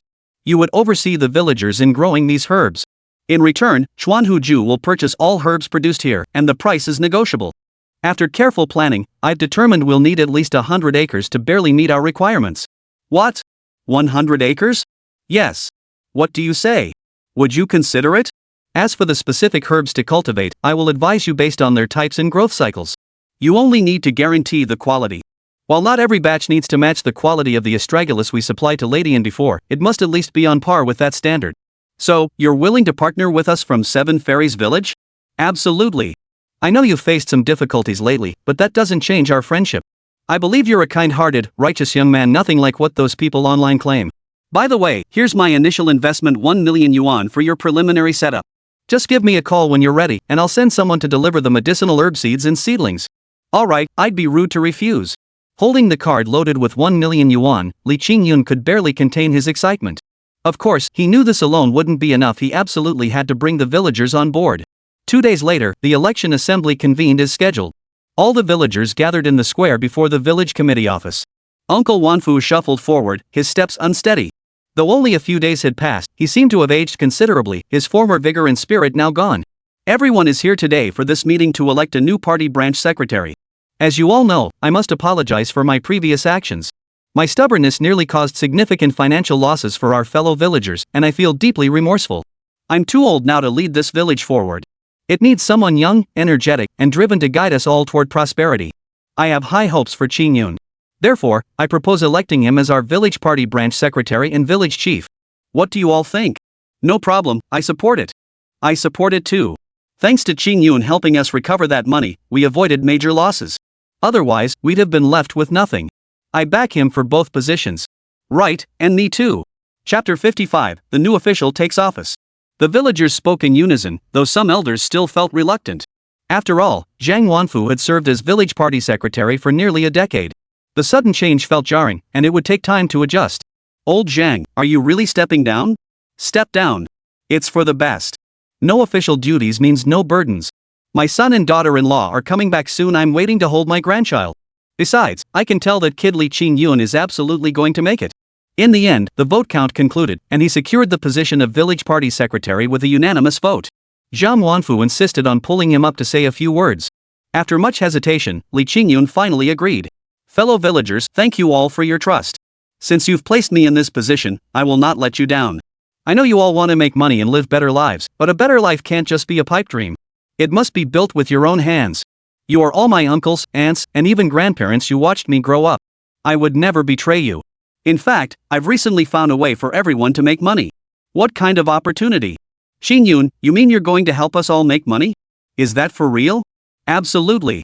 And I guarantee that within a year, every single one of your families will be able to afford a house and a car. What exactly are we doing? Growing medicinal herbs. Growing medicinal herbs? Exactly. Our village has vast tracts of uncultivated land, and the environment, the soil and water are exceptionally suited for growing certain medicinal herbs. Earlier, I planted a small patch of astragalus in my family's orchard and sold it for a whopping 300,000 yuan. So, growing medicinal herbs is definitely a great way to earn income. If anyone's interested in growing, you can sign up over there later. Clear your unused land at home. As for the seedlings and seeds, they'll be delivered in a couple of days. Just come to my place to pick them up then. This first batch is free, though quantities are limited. Specialized instructors will guide you through the planting process, simply follow their guidance. Feel free to ask me if you have any questions. Once the herbs are harvested, they'll be collected uniformly. Any other expenses will be covered by me. Really? That's absolutely fantastic. Honey, I'm telling you, this is the kind of business with real prospects. It's way better than that vague scheme Erden was talking about. We've got so much unused land anyway. Growing grain brings in almost nothing. Why not switch to herbs? Let's think it over. My health isn't good, and you're just a woman, how much can you really handle? This kind of physical labor would be too much for our family. Qingyun, is there any other option? Of course there is. Yang hit the nail on the head, that's it, join me in raising fish. Old Dong, come here. Before he could finish, Old Dong came running over. But he wasn't one for words. He held his breath for ages, his face turning red, yet not a single word came out. Dongfian stepped forward instead. Uncles and aunts, my dad isn't very good with words, so let me explain. Both my dad and I came to our village because of brother Qingyun's help. I'm sure you've all seen that over the past few days. I can't speak for my dad's other skills, but when it comes to fish farming, he's an absolute expert. Just the other day, the first batch of red carp we raised sold, and at a pretty good price. Most importantly, we've secured sales channels, so there's no worry about finding buyers for the fish we raise. That's right, my daughter's spot on. Old Dong here is a straight shooter, no big talk. Anyone interested in learning fish farming can come to me. I promise to teach you everything I know. If you raise fish with me and don't make money, you can do whatever you want with me. Give it a shot. Why not give it a shot? The crowd's spirits were stirred, each person growing increasingly excited. Just then, the sound of an engine roared to a halt. Lin Guotao's car pulled up before them. It's Deputy County Chief Lin. Deputy County Chief Lin is here. Lin Guotao stepped out of the car and greeted everyone warmly, without a trace of arrogance. Deputy County Chief Lin, what brings you here? What's the matter? You're going to throw me under the bus now that you've got the village chief's seat? You don't even recognize me anymore? I heard you were taking office today, so I came specially to congratulate you. And this is the look I get? That really breaks my heart. Oh, please don't say that. You're my direct superior now, how could I dare? Ha! Good lad. I even brought you a gift today. The county meeting decided we'll start supporting your village, Qixin Village. This is the first batch of special funds, not much, just 1,500,000. This money isn't for you, you little rascal, don't you dare embezzle it. It's for repairing and upgrading the roads leading in and out of your village. Your roads are far too dilapidated and remote. While you're at it, fix up the dilapidated houses in the village, tear down what needs tearing down, build what needs building. But one rule, don't ruin the environment. Don't destroy these beautiful green mountains and clear waters for me. Alright, got it. Alright, you handle this. If the villagers have any issues or if this kid dares to mess up, they should come straight to me. I'll deal with him properly. After a busy morning, he finally finished investigating the election and the land and population matters. By the time Li Qingyun had a moment to spare, it was already past lunchtime. Lin Guotao stood by the fish pond, holding a bag of fish food as he circled the red carp. These little creatures were more lively than anyone, occasionally even leaping out of the water just like carp leaping through the dragon gate.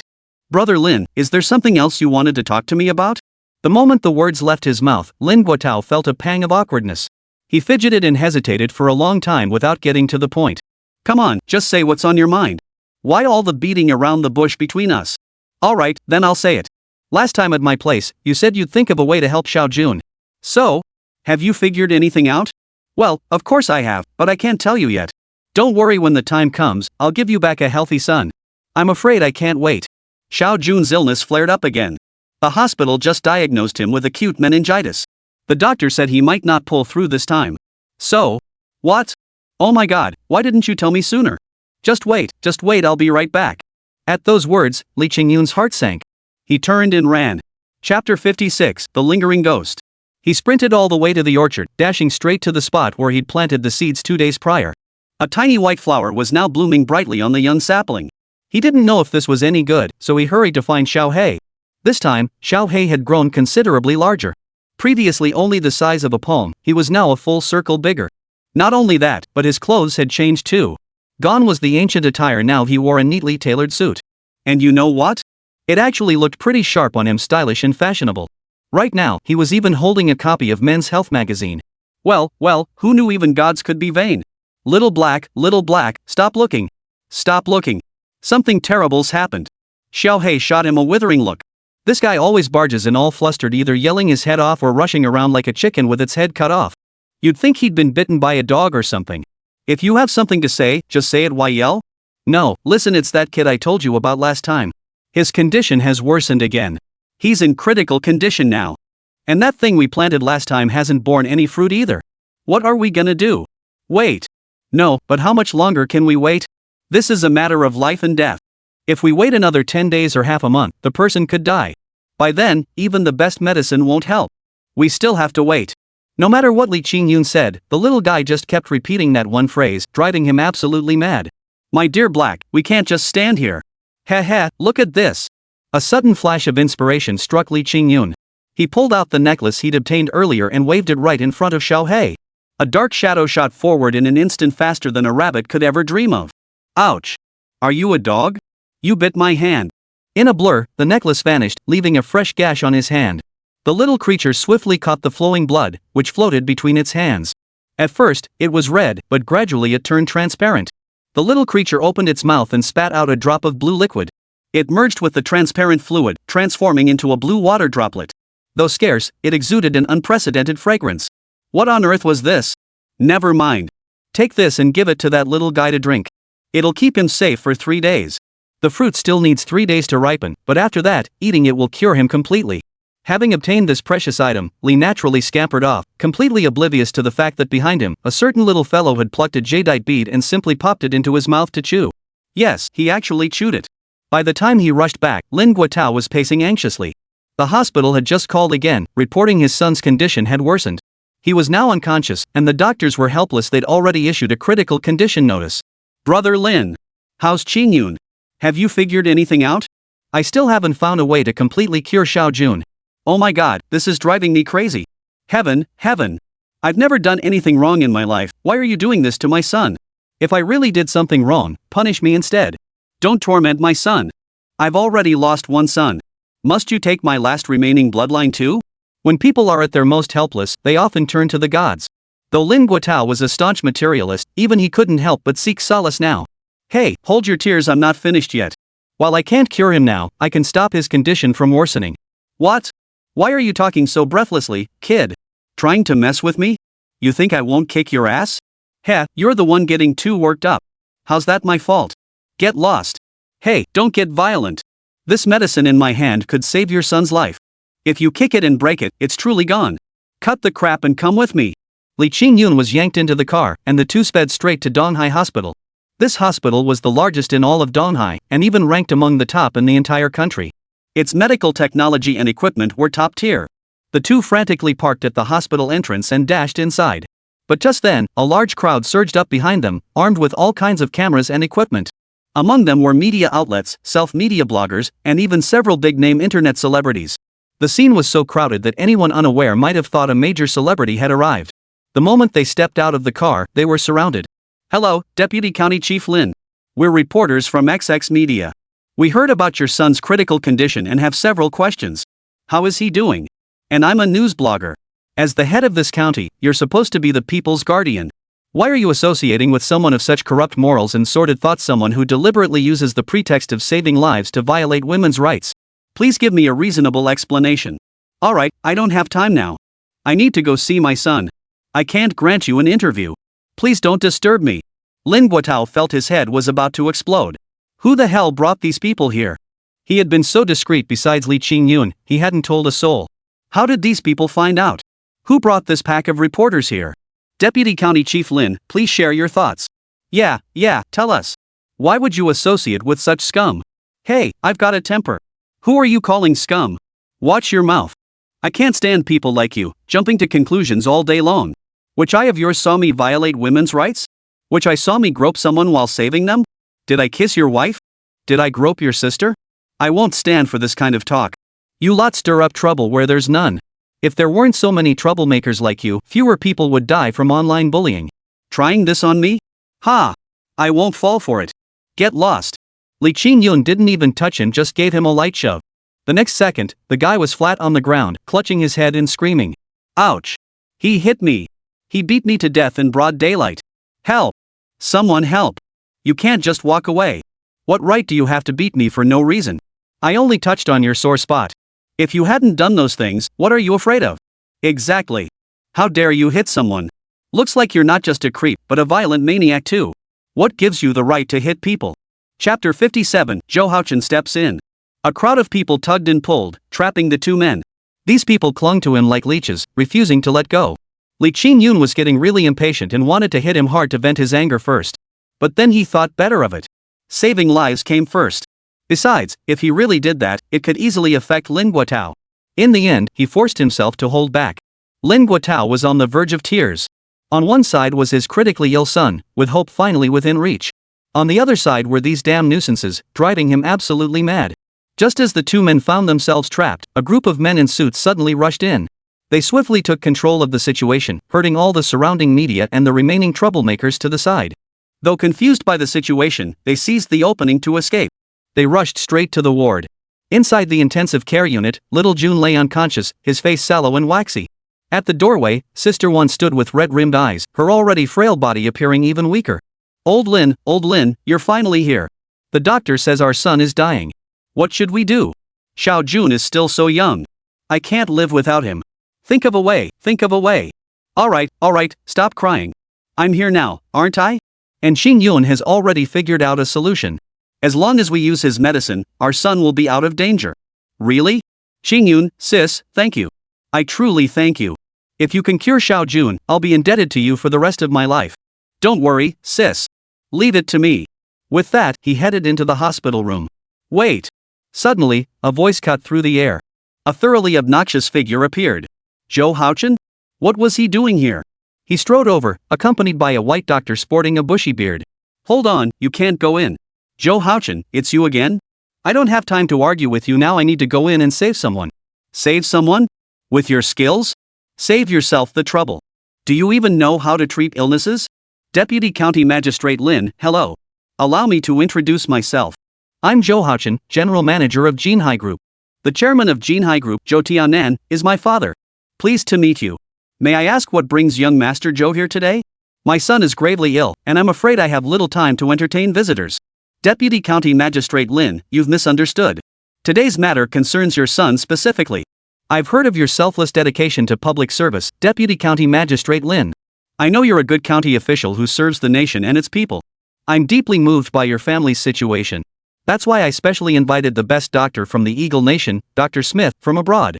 He is a professor at Harvard Medical School and possesses the most advanced and specialized treatments for such conditions. Might I request Dr. Smith to examine your son? Certainly, that would be most welcome. I entrust everything to Dr. Smith. Alright, leave it to me. Dr. Smith spoke in fluent Chinese. You know what? This doctor really is quite professional. Just as the doctor entered, the hospital's own physicians rushed to the doorway to observe. Outside, journalists and social media influencers all swarmed in, snapping photos with their cameras while showering praise. They raved about Zhou Haochen's great compassion, how he hadn't forgotten his roots despite his wealth blowing him up with flattery so thick it was almost sickening. They were practically elevating him to saintly status. Zhou Haochen handled the flattery with practiced ease while quietly edging closer to Li Qingyun, not forgetting to throw in a taunt. Hey, Li, he sneered. How's that working out? Never thought I'd stop you from climbing the ladder by hooking up with Lin Guotao, did ya? Now you see the gap between us, don't you? You're nothing but a piece of stinking dog, despised by everyone, while I'm the hero in everyone's eyes. What you'd struggle your whole life to achieve. For me, it's as easy as moving a finger. Bet you never guessed who was behind all this sabotage, did you? That's right, me. I'm the one who had people post those smear articles online, exposing your dirty secrets. We live in an era of information overload, where a chorus of voices can melt gold, and accumulated slander can consume bone. No matter how capable you are, no matter how extraordinary your talents, you cannot silence the relentless chatter of the masses. But I see you're a capable person. If you agree to leave in Schwer, never approach him again, and never get close to the Yin family, I can promise to help clear your name of these matters. Not only that, I'll give you a substantial sum of money to ensure you live comfortably for the rest of your life. What do you say? This is my final offer. The choice is yours. Li Qingyun understood. So this bastard had orchestrated everything behind the scenes all along. He was seeking revenge. And you know what? This whole scheme had indeed caused him no small amount of trouble. But to think he'd just bow down to this? Sorry, but Li Qingyun's spine isn't that weak. Oh, it seems like a tempting offer. But young Master Zhou, do you know what your biggest flaw is? You're always so self-righteous and arrogant. You think money can solve everything. You think your Zhou family is the only powerful one in this world. But let me tell you this, don't overestimate yourself, and don't underestimate others. Even an elephant can fall victim to an ant. Truth be told, Schwer and I were just friends at first. I never planned to pursue her after all. I knew I came from humble beginnings, and the gap between us was too vast. But now that you've said this, I'm actually tempted to give it a shot. Tonight when I get back, I'll confess to her. Anyway, Uncle and Anton have a pretty good impression of me. As long as Schwer agrees, I don't think there'll be any problem. Oh, and I'll definitely send you an invitation, young Master Zhou. I want you to witness our happiness. You absolutely must come. Zhou Haochen clenched his teeth at those words. He never imagined that even after pushing Li Qingyun to this edge, the latter would still be so stubborn. Truly, a stubborn rock in a cesspool. Fine, you've got guts. Since you're so stubborn, let's see who comes out on top, me ruining your reputation, or you winning the girl. Bring it on. As if I'd ever fear you. Half an hour later, Dr. Smith emerged from the intensive care unit, followed by Xiao Jun being wheeled out. You too, your son is out of immediate danger. However, he still requires hospitalization for follow-up treatment. I will personally oversee his care, so please rest assured. Chapter 58, The Child is Missing. Hearing this, everyone breathed a sigh of relief. At that moment, a huge cheer erupted from the crowd. The invited media treated Zhou Haochen and Dr. Smith like gods. Under the flashbulbs, the two men chatted and laughed, radiating confidence. Meanwhile, Li Qingyun was now completely ignored. He quietly slipped away to the side. At least the child's condition had stabilized. That was something to be glad about. But soon after, Lin Guotao finally pushed his way through the crowd. Seeing no one chasing him, he called out, "Qingyun, wait. I'm sorry for embarrassing you today. I never expected those people to interfere. It's fine. As long as the child is okay. Brother Lin, don't put too much pressure on yourself. Oh, and this medicine I made it myself. Take it. Better safe than sorry. If things get really dangerous, give this to the child to save his life. Alright, I owe you big time for this." That evening, Zhou Haochen was at a high-end bar in town, clinking glasses with Smith beside him. Today was truly satisfying. You should have seen Li Qingyun's expression like he'd swallowed. That guy always had me on the defensive before, but this time I finally got my revenge. Keep up the smear campaign. Dig up his dirt, bash him online, the dirtier the better. Got it. Leave that to me. Oh, and young master, one more thing, our surveillance reports indicate Li Qingyun might have actually developed a medicinal herb capable of curing this child's condition. And word is it'll mature soon. If he actually uses this medicine to save someone, it'll be a huge blow to us. Impossible. That's absolutely impossible. I personally examined the child's condition. He has not only meningitis and osteochondrosis, but his white blood cell count is abnormal too. He has leukemia. So many conditions, there's no way a single herb could cure them all. It's scientifically impossible. Smith declared with absolute certainty. After all, each of these conditions requires distinct treatments. How could a single herb possibly cure them all? Unless it was a herb cultivated by God himself. I stake my professional reputation and career on it. That child remains critically ill. If he continues my systematic treatment, there's still a 30% chance of recovery. Otherwise, he may well return to God's embrace. Alright, Mr. Smith, please calm down. Let's discuss this calmly. Go make arrangements. Whether this is true or not, you must get to the bottom of it. If it exists, destroy that herb immediately. No matter what, this victory must be mine. Li Qingyun, you think you can challenge me? Do you even have the qualifications? I told you I'd make sure you have no place to be buried. Over the next 2 days, the internet remained flooded with a deluge of abuse. Li Qingyun chose to ignore it out of sight, out of mind, and frankly, he had no time to pay attention anyway. Instead, he spent his time helping villagers reclaim long-abandoned farmland. He also transported all the medicinal herb seeds and seedlings from Dr. Lu's collection to the village. Dr. Lu even brought several apprentices to personally teach everyone the cultivation techniques step by step. Progress was slow at first, but with the efforts of Li Qingyun and his team, Zhang Wanfu's plot, the first experimental field, was soon densely planted with ginseng. The rest would follow in due course. Since Zhang Wanfu had stepped down from his position as village party secretary and had little to do at home lately, Li Qingyun simply put him in charge of overseeing these medicinal fields. Work on the fish ponds was also progressing well. With new ponds needing construction, Old Dong was swamped, while Fatty led the remaining crew to reclaim the wasteland in Xingxia. These plots were naturally intended for orchards. Even if not immediately needed, they required leveling land that would surely prove useful in the future. The entire village radiated a thriving energy.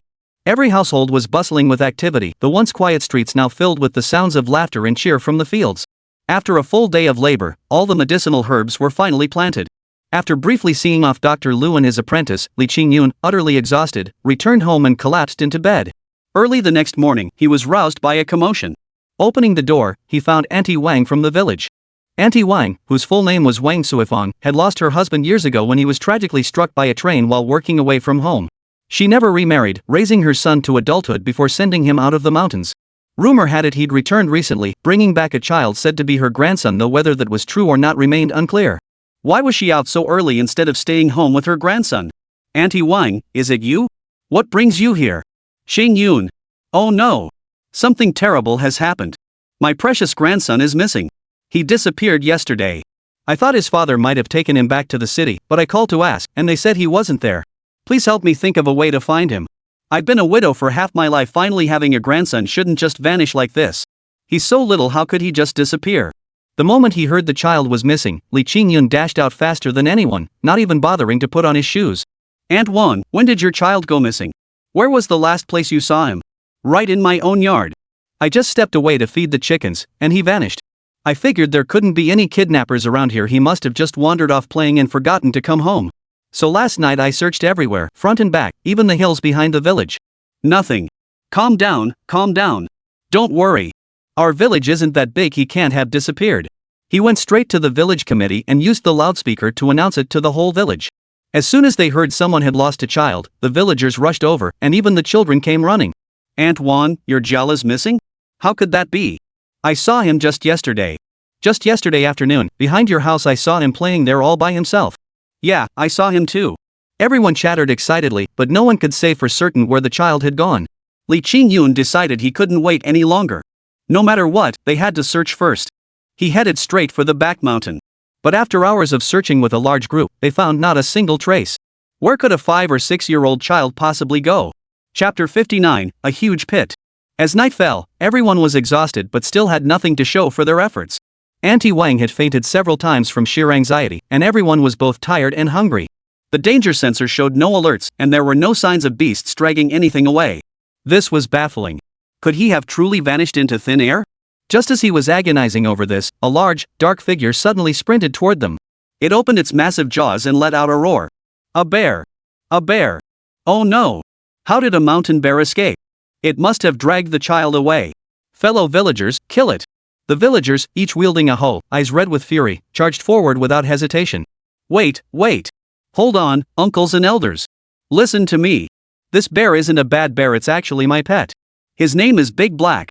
No way, Qingyun, you've got to be kidding. This bear is a whole size bigger than any ordinary bear.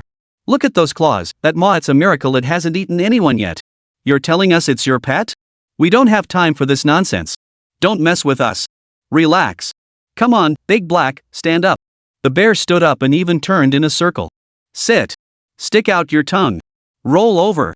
Big Black did everything as instructed, and there was even a hint of flattery on his face. Yes, flattery, his little tail wagging so fast it nearly flew off. The villagers watched in stunned silence, finally believing Li Qingming's words. Suddenly, as if struck by an idea, Big Black sprang to his feet and pointed ahead. Big Black, what do you mean? Are you saying you know where that child is? You're going to lead us there. The dog nodded in a human-like manner, leaving the villagers beside him utterly bewildered. Everyone, follow me. All right, let's go. We'll take a look. Even if there's only a sliver of hope, we can't give up. Big Black led the way ahead, his 4 legs thrashing wildly as he sprinted at breakneck speed.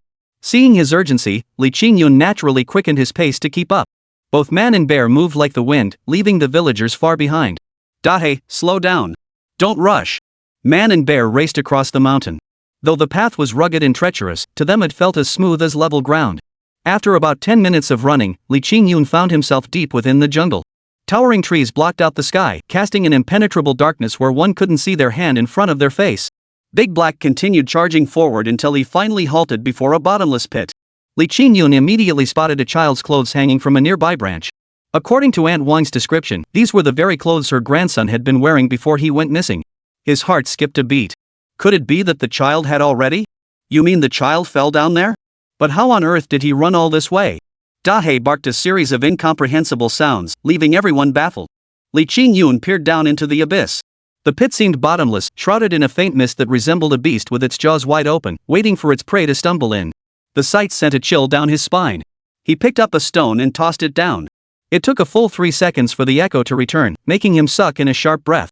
A quick calculation revealed the pit was at least 500 meters deep. Judging by the situation, rescuing anyone would be no simple task. As I pondered this, a familiar figure suddenly appeared. Next, I saw Big Black lying on the ground like a lapdog again. Approaching from nearby was a guy wearing a mini-suit. Little Black, what are you doing here? Li Qingyun was utterly astonished. Little Black was actually here? Wait, if he was present, then this rescue plan might just be feasible. Little Black hopped onto his shoulder in 2 quick bounds, then chattered away, pointing downwards. Li Qingyun stared at the bottomless hole and couldn't help but gasp.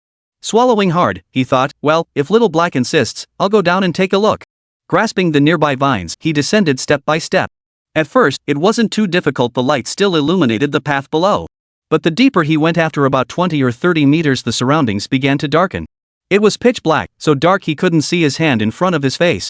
Fortunately, his eyes had been enhanced, allowing him to perceive objects in the darkness. He pressed onward, descending another 50 meters or so. A chill crept into Li Qingyun's heart. A child of 4 or 5 falling from such a height into an unknown depth below, how could he possibly survive? As the saying goes, when it rains, it pours. No sooner had this thought crossed his mind than the vines above snapped with a crack. Whoa! Li Qingyun plummeted straight down.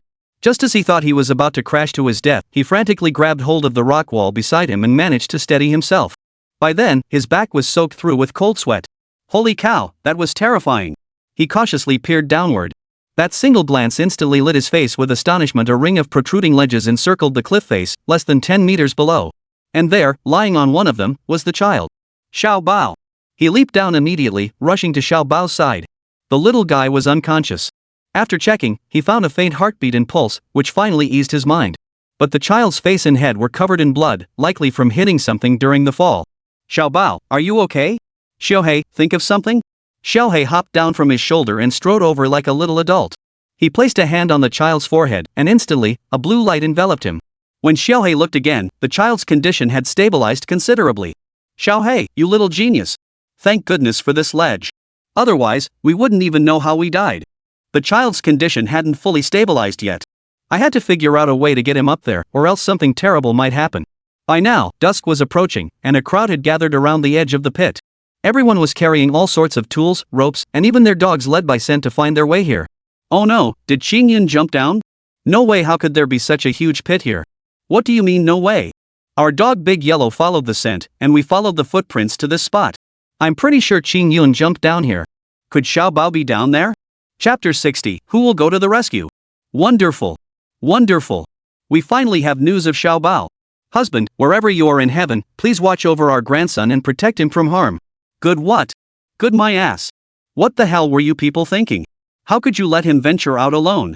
Who knows what lurks in that pit, or how deep it even is? That child just recklessly jumped down. What if he encounters danger? We won't even have time to rescue him.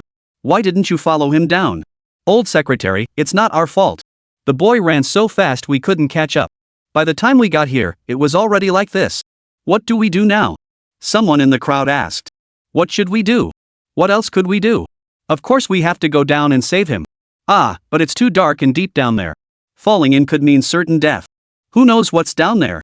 Who's brave enough to go? I'm not eager to die. Old Yang, among us, you're the strongest and most physically fit. Why don't you go down first? Me? No way. I've got a cold these past couple days and don't feel well. I'm afraid.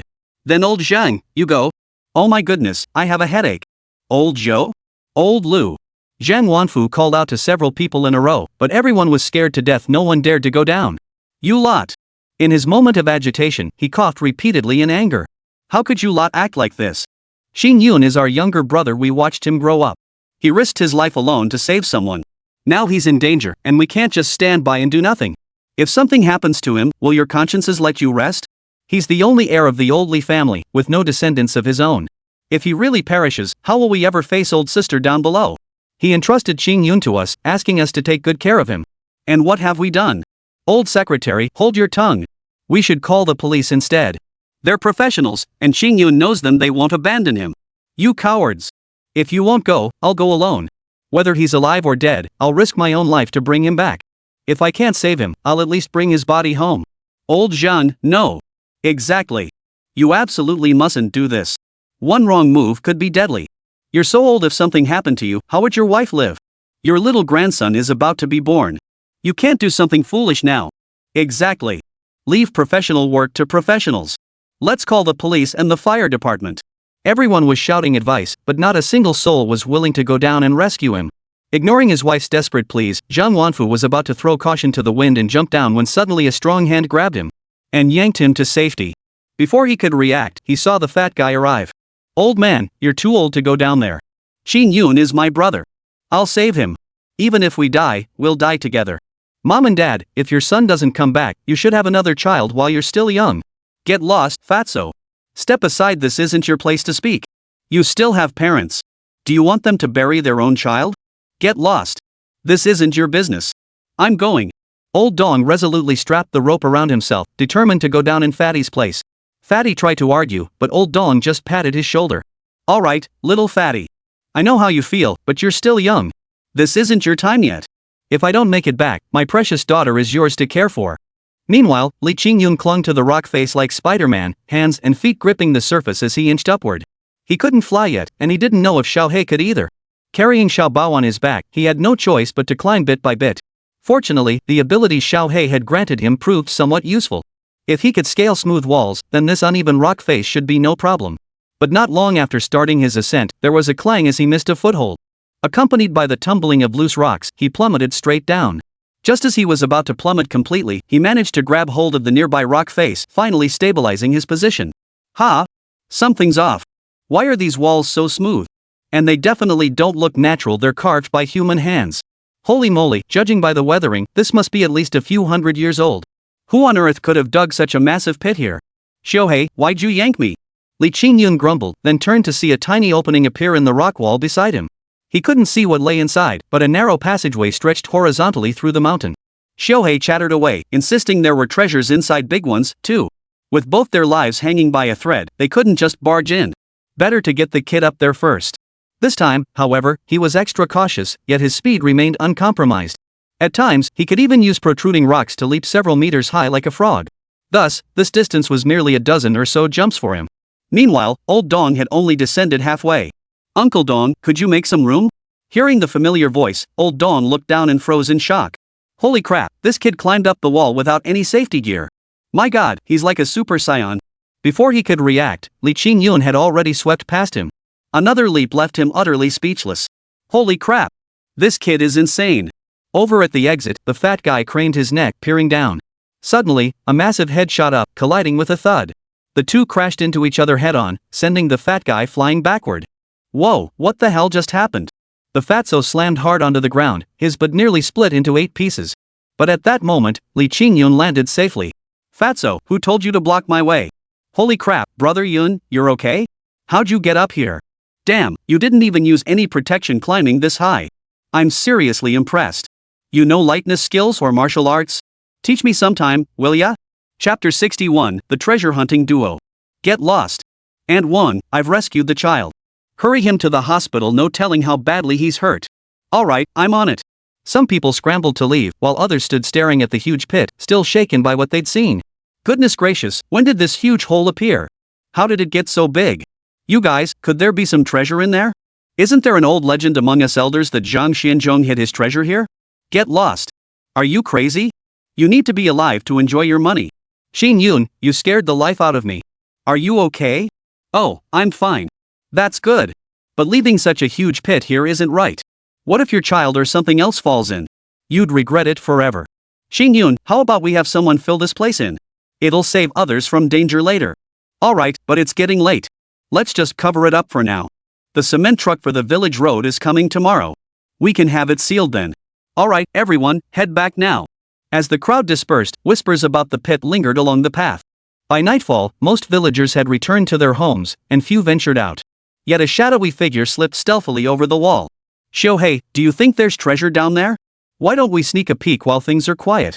Li Qingyun crept back to the edge of the pit he'd seen earlier, this time fully equipped with rope, pickaxe, hammer, flashlight, and even some snacks. Following the same path, they descended to the bottom, easily finding their way back to the platform where they'd rescued Xiaobao earlier that day. They located the gap. He approached the opening, but after taking just a few steps, he saw a massive boulder blocking the entrance. The stone fit perfectly into the gap, making it impossible to dislodge with ordinary means. But this did nothing to dampen Li's treasure hunting spirit. He gathered his strength and delivered a powerful punch straight at the boulder. A dull thud echoed as the stone, though unmoved, developed a visible crack. Damn, that really hurt. Li Qingyun shook his hand, then delivered another punch. The next second, with a crash, the stone shattered into fragments, and a chill breeze immediately blew out from within. It was freezing in here. While it was around 10 degrees outside, the cave felt closer to 0. Cold it was, but the air wasn't damp. In fact, it seemed to be a man-made tunnel cutting through the mountain. He pressed onward, guided only by the faint beam of his flashlight illuminating the path ahead. He couldn't deny it, fear was creeping in. What if a zombie or something emerged from the darkness? He wasn't sure he could handle it. Shohei, do you think there's really treasure in here? If we get it out, wouldn't we strike it rich?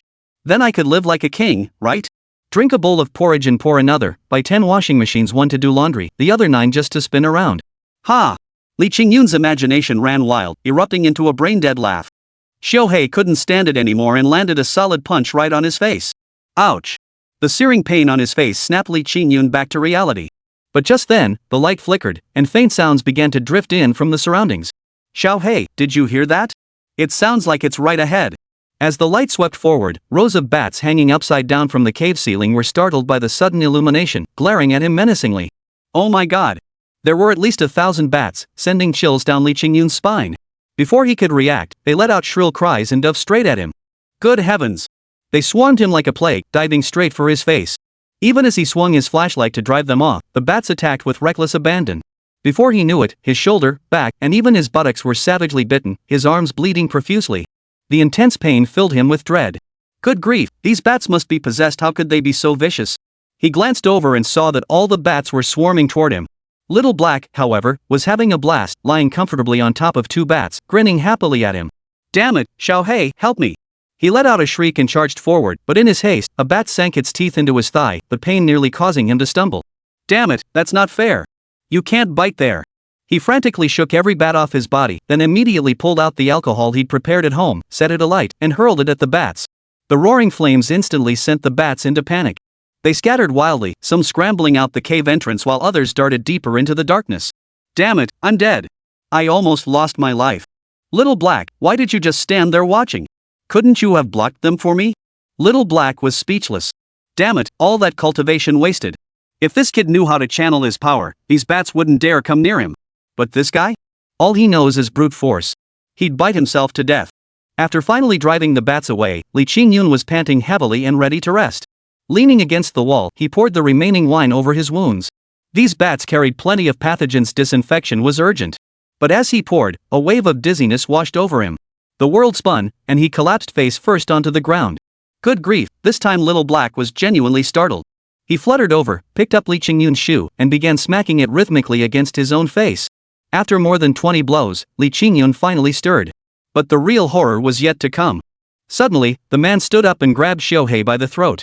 Little Black froze for a moment, then looked up and realized something was terribly wrong.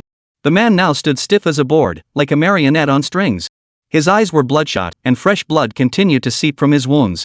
The next second, he opened his mouth and shoved Xiaohei straight in. Furious, Xiaohei wrenched free, shoved the stinky shoe sole into his mouth, and before he could react, grabbed the other sole and whacked him repeatedly. The guy seemed oblivious to the pain. Instead of retreating, he grew enraged by the assault and stumbled forward, lunging at Xiaohei only to miss completely. Chapter 62, Bitten by a Bat, He Goes Mad. After a while, the person was thoroughly exhausted. Xiaohei remained floating above, out of reach. Any attempt to get closer resulted in another shoe sole smacking him. This treatment finally pushed him over the edge. Li Qingyun's aura surged, and he seemed to enter a frenzied state.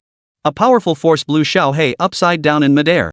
After struggling to his feet, Xiaohei realized he couldn't move. His previously cheerful expression vanished instantly. Damn it! What's gotten into this kid? He couldn't learn to channel my power before, but now, fueled by rage, he's suddenly mastered it? Bastard! That little must have done it on purpose. Just you wait, kid. When I regain my strength, I'll make you pay.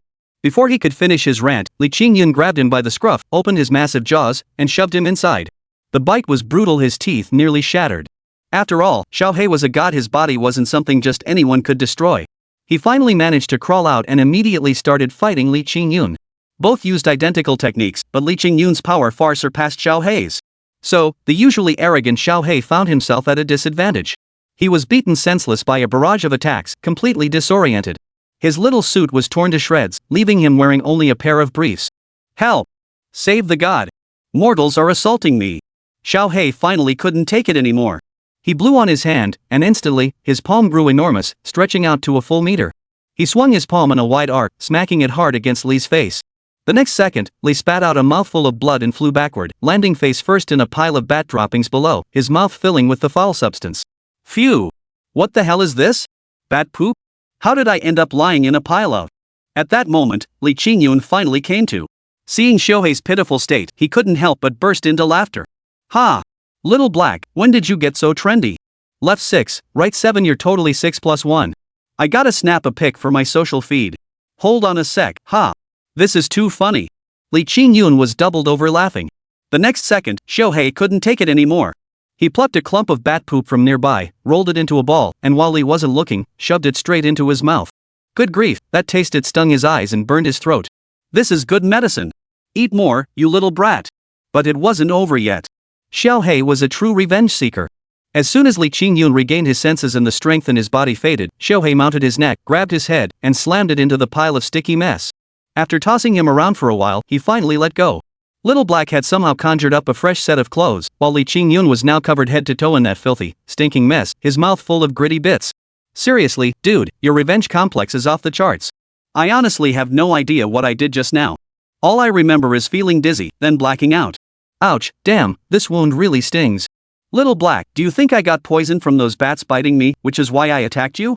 Come to think of it, there must be more than one exit here. Otherwise, where did all these bats come from? As they walked and talked, Li kept grimacing in pain. But soon, he stepped on something, slipped, and slid down the downward passageway, tumbling and crawling all the way down.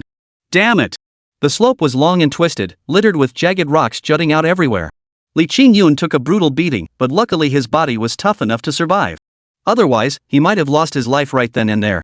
Xiao He was utterly speechless. Seeing him battered and bruised, looking rather pitiful, he actually felt sympathy for him. He swiftly flew ahead, pointing at the jade pendant in Li Qingyun's embrace. Instantly, the jade emitted a purple glow, enveloping him entirely. The barrier that had once deflected bullets reappeared around his body. This barely cushioned the blow, preventing any serious injury. With a clang, he plummeted down, crashing hard onto something rock-hard beneath him. Just as he was about to curse, he grimaced and opened his eyes. His soul nearly leapt out of his body. Beneath him lay layer upon layer of countless white bones. Right now, a skull was less than 10 centimeters from his face, just a slight pout of his lips, and they could have kissed. Holy crap! Li Qingyun jumped up in terror, not noticing a skeletal hand still draped over his shoulder. Holy crap, what the hell is this? Goodness, so many bones. How many people must have died here? This time, Li Qingyun was truly dumbfounded. The pit was at least 20 meters wide, filled entirely with skeletal remains like these, along with broken swords, spears, and halberds. Each skeleton was incomplete. Having majored in history during his studies, Li recognized these remains immediately.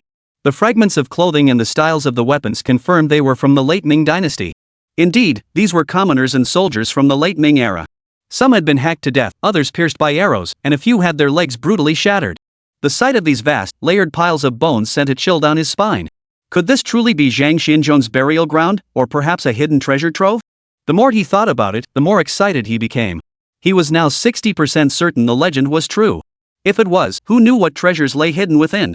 But after all this commotion, he was utterly exhausted. He simply lay down beside the pile, pulled out a bottle of liquor, took a sip, and then sprinkled some onto the nearby bones. Old souls, he murmured, I may not know your names or lineages, but since you perished here, you must be ancestors of Qixin village. I have little to offer you in tribute, but drink this wine. Rest assured, since I've found you, I won't leave your bodies exposed to the wilderness. Once I get out, I'll find a way to properly bury your remains. After eating and drinking his fill, he decided to climb up from this spot. Clearly, this wasn't the treasure chamber. Judging by the state of these bodies, they were likely the workers who built this place and the soldiers who supervised them. Once the construction was complete, they were killed to silence them, meeting a gruesome end here. Climbing up proved easy enough for him. Within minutes, he was back on the surface. Yet the scene that greeted him left him dumbfounded. Holy, with so many paths, which one should he take? Chapter 63, Zhang Xinzhong's Treasure. At least 10 paths stretched before him now, each seemingly identical, leading off in every direction. Aside from the path he'd come on, which he remembered as the entrance, he had no clue where the others led. Damn, he had to admit these predecessors had really pulled off a grand project here. Now he couldn't even tell north from south. How was he supposed to get out? He pulled out his phone, no signal. Shohei, what should we do next? At this point, Li Qingyun was at a loss too. So he could only turn to the all-knowing guy for help.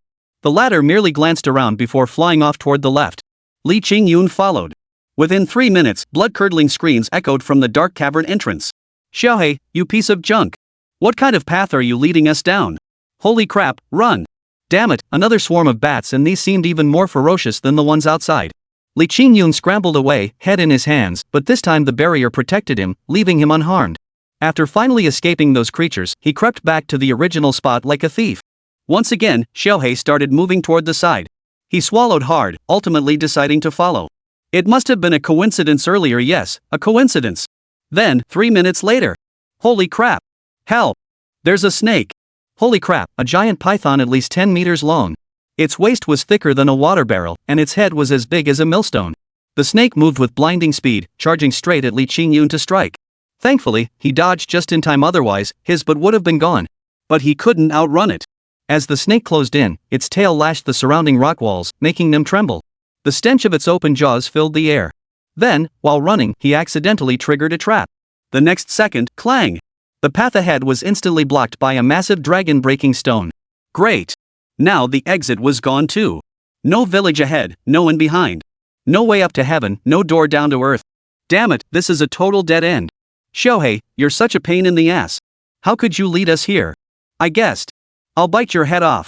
What are you standing there for? Get to it. I just checked this snake's a female. I think you should go for it. Who knows, maybe you'll be the next Su Xian. Like I'd fall for your nonsense. One bite and it'll chew me to bits. Besides, who wants to deal with this thing anyway? Snake lady, you better not come near me. I swear I mean no harm, just passing through, accidentally disturbed your sleep. Don't get mad, my flesh isn't tasty. But the more he talked, the angrier the snake grew. It opened its gaping maw and lunged for him. Li Qingyun's soul nearly flew out of his body. He dared not think of anything else now, just dodge first, then worry about it later. Like a monkey, he scrambled around in the cramped hole. But space was tight, and the snake's tail whipped out, smacking him square in the face. Ouch, holy crap! He was knocked flying, slamming hard against the stone wall. The impact left a deep dent, the kind you couldn't even scratch out. Damn it! When the little chicken doesn't roar, you think I'm some pushover? You like to play? Fine, let's play till we're both satisfied. Li Qingyun struggled free, only for the serpent's tail to lash out again the next second. This time, he grabbed hold of it mid-swipe. The serpent froze in surprise, utterly stunned that this man would be so bold. But the real shock was yet to come. Gripping the tail, he swung the 10-meter-long serpent through the air. The several hundred-pound beast felt weightless in his grasp, like Sun Wukong wielding his golden staff.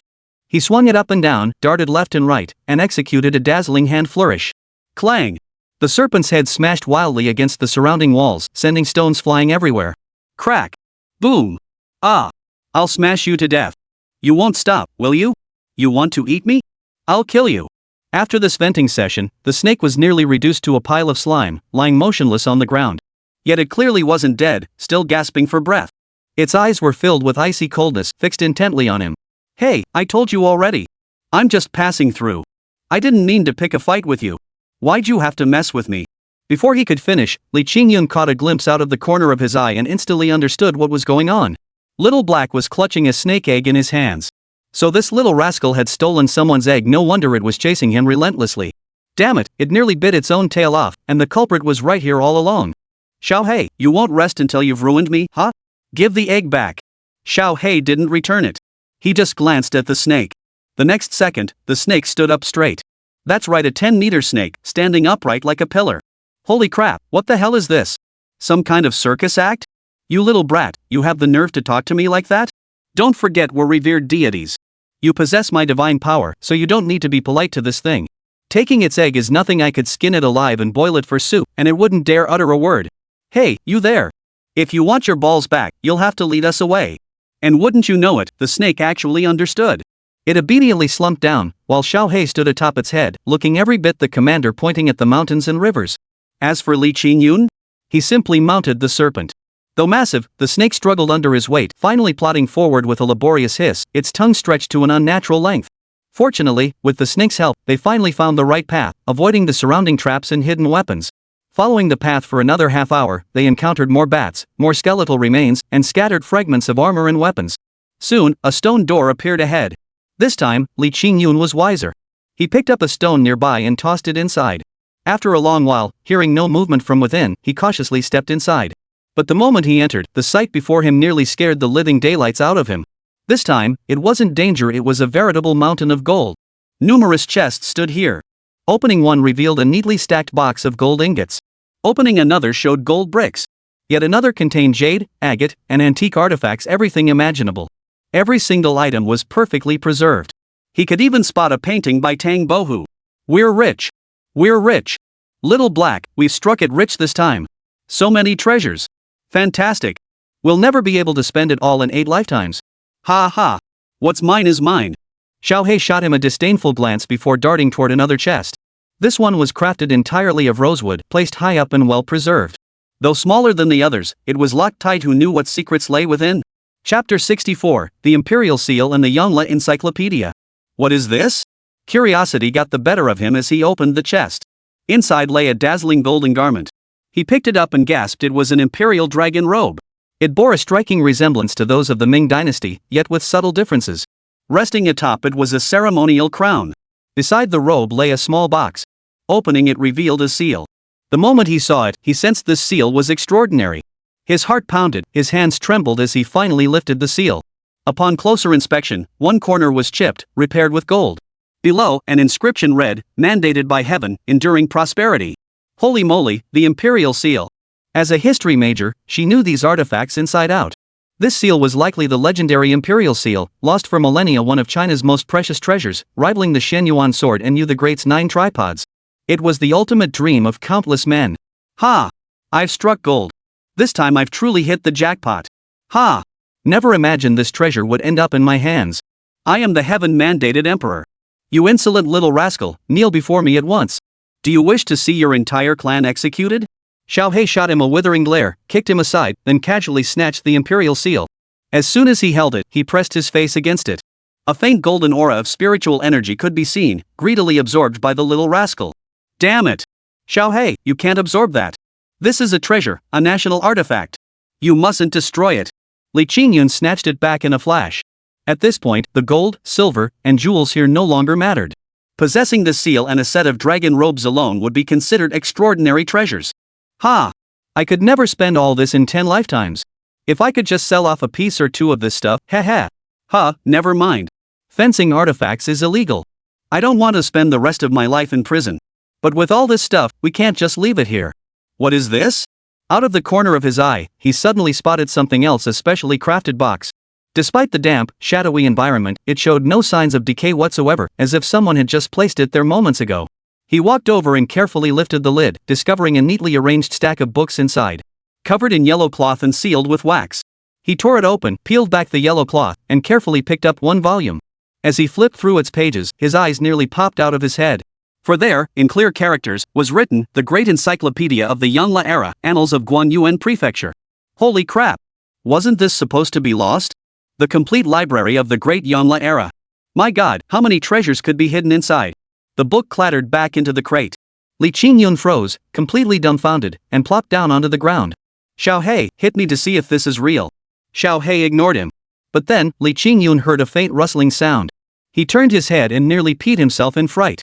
Without the wax seal's protection, the Yongle Encyclopedia had begun oxidizing rapidly upon contact with oxygen. The characters on its pages were already blurring and fading. Oh no, oh no. These are all treasures. How could I have ruined them? No, this is too important to leave here.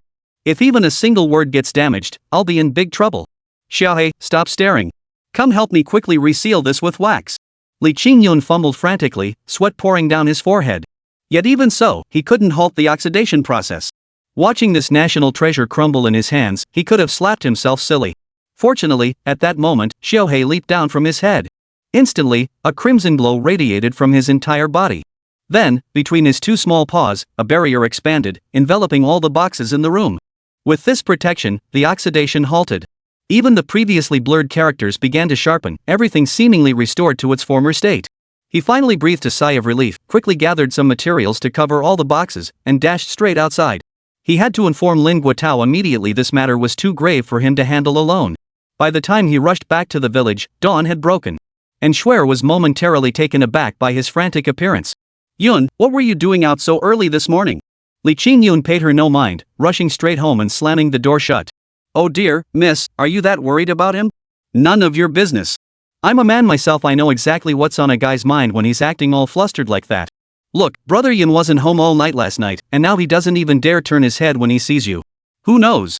He might have been fooling around outside. I say you should at least give him some benefits. Men need to be coaxed. If you keep playing hard to get without showing any interest, any normal guy would lose his mind. Shut up, you fat slob. My Yungu isn't as sleazy as you. Oh, you're not even married to him yet, and you're already taking sides. Calling him brother Yun all the time. If you're really that desperate, why don't you just marry him yourself? Fatso, you're talking nonsense again. Watch out, I'll beat you up. Over here, Li Qingyun dialed Lin Guotao's number and briefly explained the situation, mentioning only that he'd found some important artifacts in the mountains. Upon hearing this, Lin Guotao immediately dropped everything and promised to arrive within half an hour. Yet, in less than 10 minutes, his car pulled up at the entrance. Qingyun, you say you found artifacts? Seriously? There are artifacts in these mountains? Of course it's real. Check this out. Li Qingyun pulled up photos on his phone, clearly showing a jade seal, an imperial dragon robe, and mountains of gold and silver ingots. Where did you find this? Right on the mountain behind us. Yesterday, a kid fell down there. When I went to rescue him, I accidentally discovered this passageway. Last night, I went inside and found all these things, plus some lost volumes of the Yongle Encyclopedia. What? The Yongle Encyclopedia? Holy moly! Lin Guotao was so shocked he plopped down onto a stool, unable to recover for a long while. Who else knows about this? No one else. Just the two of us. Alright, let's keep it under wraps for now. Don't tell anyone. This is too big. I must call the higher-ups immediately and report it, requesting cultural relics experts from the city or provincial capital to come down. If this turns out to be true, it would be a tremendous blessing for our Yunku town and Qixin village. Chapter 65, this time we're really famous. Ha! You're my lucky charm, kid. Without a word, you've landed me in something this huge. Fantastic. Absolutely fantastic. Looks like our town might make a name for itself this year at the city level, provincial level, maybe even nationally. Lin Guotao quickly made calls, reaching out to some acquaintances and experts from the Cultural Relics Department. Upon hearing that the imperial seal might have been found, they were overjoyed and immediately pledged to come right away. Word of this spread to high-level officials in the province and city. Even the provincial governor expressed his intention to come personally. Goodness, this was going to be a major showcase. Within less than an hour, a swarm of over a dozen vehicles of all kinds flooded the village. Now they didn't care about the narrow village roads. They raced in, kicking up clouds of dust, flooring the accelerators as if trying to reach the gas tank, all jostling to be first, then stopping in a neat row. The first to step out was the mayor, yes, the mayor of Donghai City. Wearing gold-rimmed glasses and sporting immaculately combed hair, he strode with a commanding presence. A large crowd followed behind him, including numerous reporters, some of whom he recognized, like those who had photographed him at the hospital just days earlier. The perverted scumbag from days past had suddenly transformed into a treasure-finding hero. The change was so drastic that people struggled to process it, their faces betraying an indescribable awkwardness upon seeing him. But one had to admit, these people had some serious nerve. After only a moment of awkwardness, they all pointed their cameras and microphones at him. Ha! You must be Little Li. Allow me to introduce myself. I'm Fang Guokai, mayor of Donghai City. I hear you discovered a millennium-old artifact lost to history in these back hills. Is that true? Of course it's true. Where? Where is it? Take me there. Before he could finish, a white-haired old man suddenly burst forward. Where he found the strength was unclear, but he pushed everyone aside. This man looked like an old scholar, his eyes now filled with longing, his face flushed crimson. Good heavens, Li Qingyun truly feared the old man might become too excited and faint right there. Hold on, who are you, old man? Just call me Old Su. I'm the curator of the city museum. Where is this treasure you speak of? Hurry, take me there. Well, it's like this. The thing is hidden in a cave. Getting down there is a hassle. We need to prepare a team, and better stock up on gasoline torches and such. There are bats in that cave, and their bites are unbearable. Right, Old Su, don't get so worked up. The thing is right there, it's not going anywhere. We should send someone to scout the cave first. Better safe than sorry if there's danger. Oh, what's there to fear? I've traveled far and wide all these years, what haven't I seen? If I could just lay eyes on the treasures inside, I'd gladly die from a bat bite. Seeing the old man so excited, Li Qingyun didn't press the issue. He simply led him to the edge of the large pit. Of course, only museum staff and those from the municipal committee were allowed to go inside. As for the journalists and social media influencers, they were all kept in the village. After all, while the news was big, it wasn't good for too many people to know about it. Officer Zhao and his team arrived to handle security for the village. By the end, even SWAT had been deployed. Within 2 hours, the village was completely sealed off and the gawking reporters were shooed outside. By now, Li Qingyun had led everyone down into the pit. Carefully descending the long ladder, they approached the entrance and saw the rubble. Holy moly, how did such a huge rock get shattered? No sooner had they exchanged a few words at the entrance than a swarm of bats burst out in a flurry. Everyone down. Gasoline. Throw it with fire. A large barrel of gasoline was poured down, igniting a raging inferno. In that instant, flames engulfed the entire passageway. The group scrambled to the side. After the fire burned out, the floor was covered with the charred remains of bats, each one reduced to cinders. Follow me, everyone. Remember, don't take a wrong turn. This place is full of traps. One misstep could mean certain death. Old man, slow down. With that, he led the group forward step by step, carefully following the route he remembered from last night, bypassing the mass grave pit. But Old Su wasn't having it. He crouched down, picked up a bone, examined it closely, and even held it up to his nose to sniff. Damn, that's just sick. Li Qingyun felt a chill run down his spine, but he didn't say much. The old man examined it meticulously, then picked up the scattered fragments of armor from the ground. After another moment of scrutiny, he finally nodded.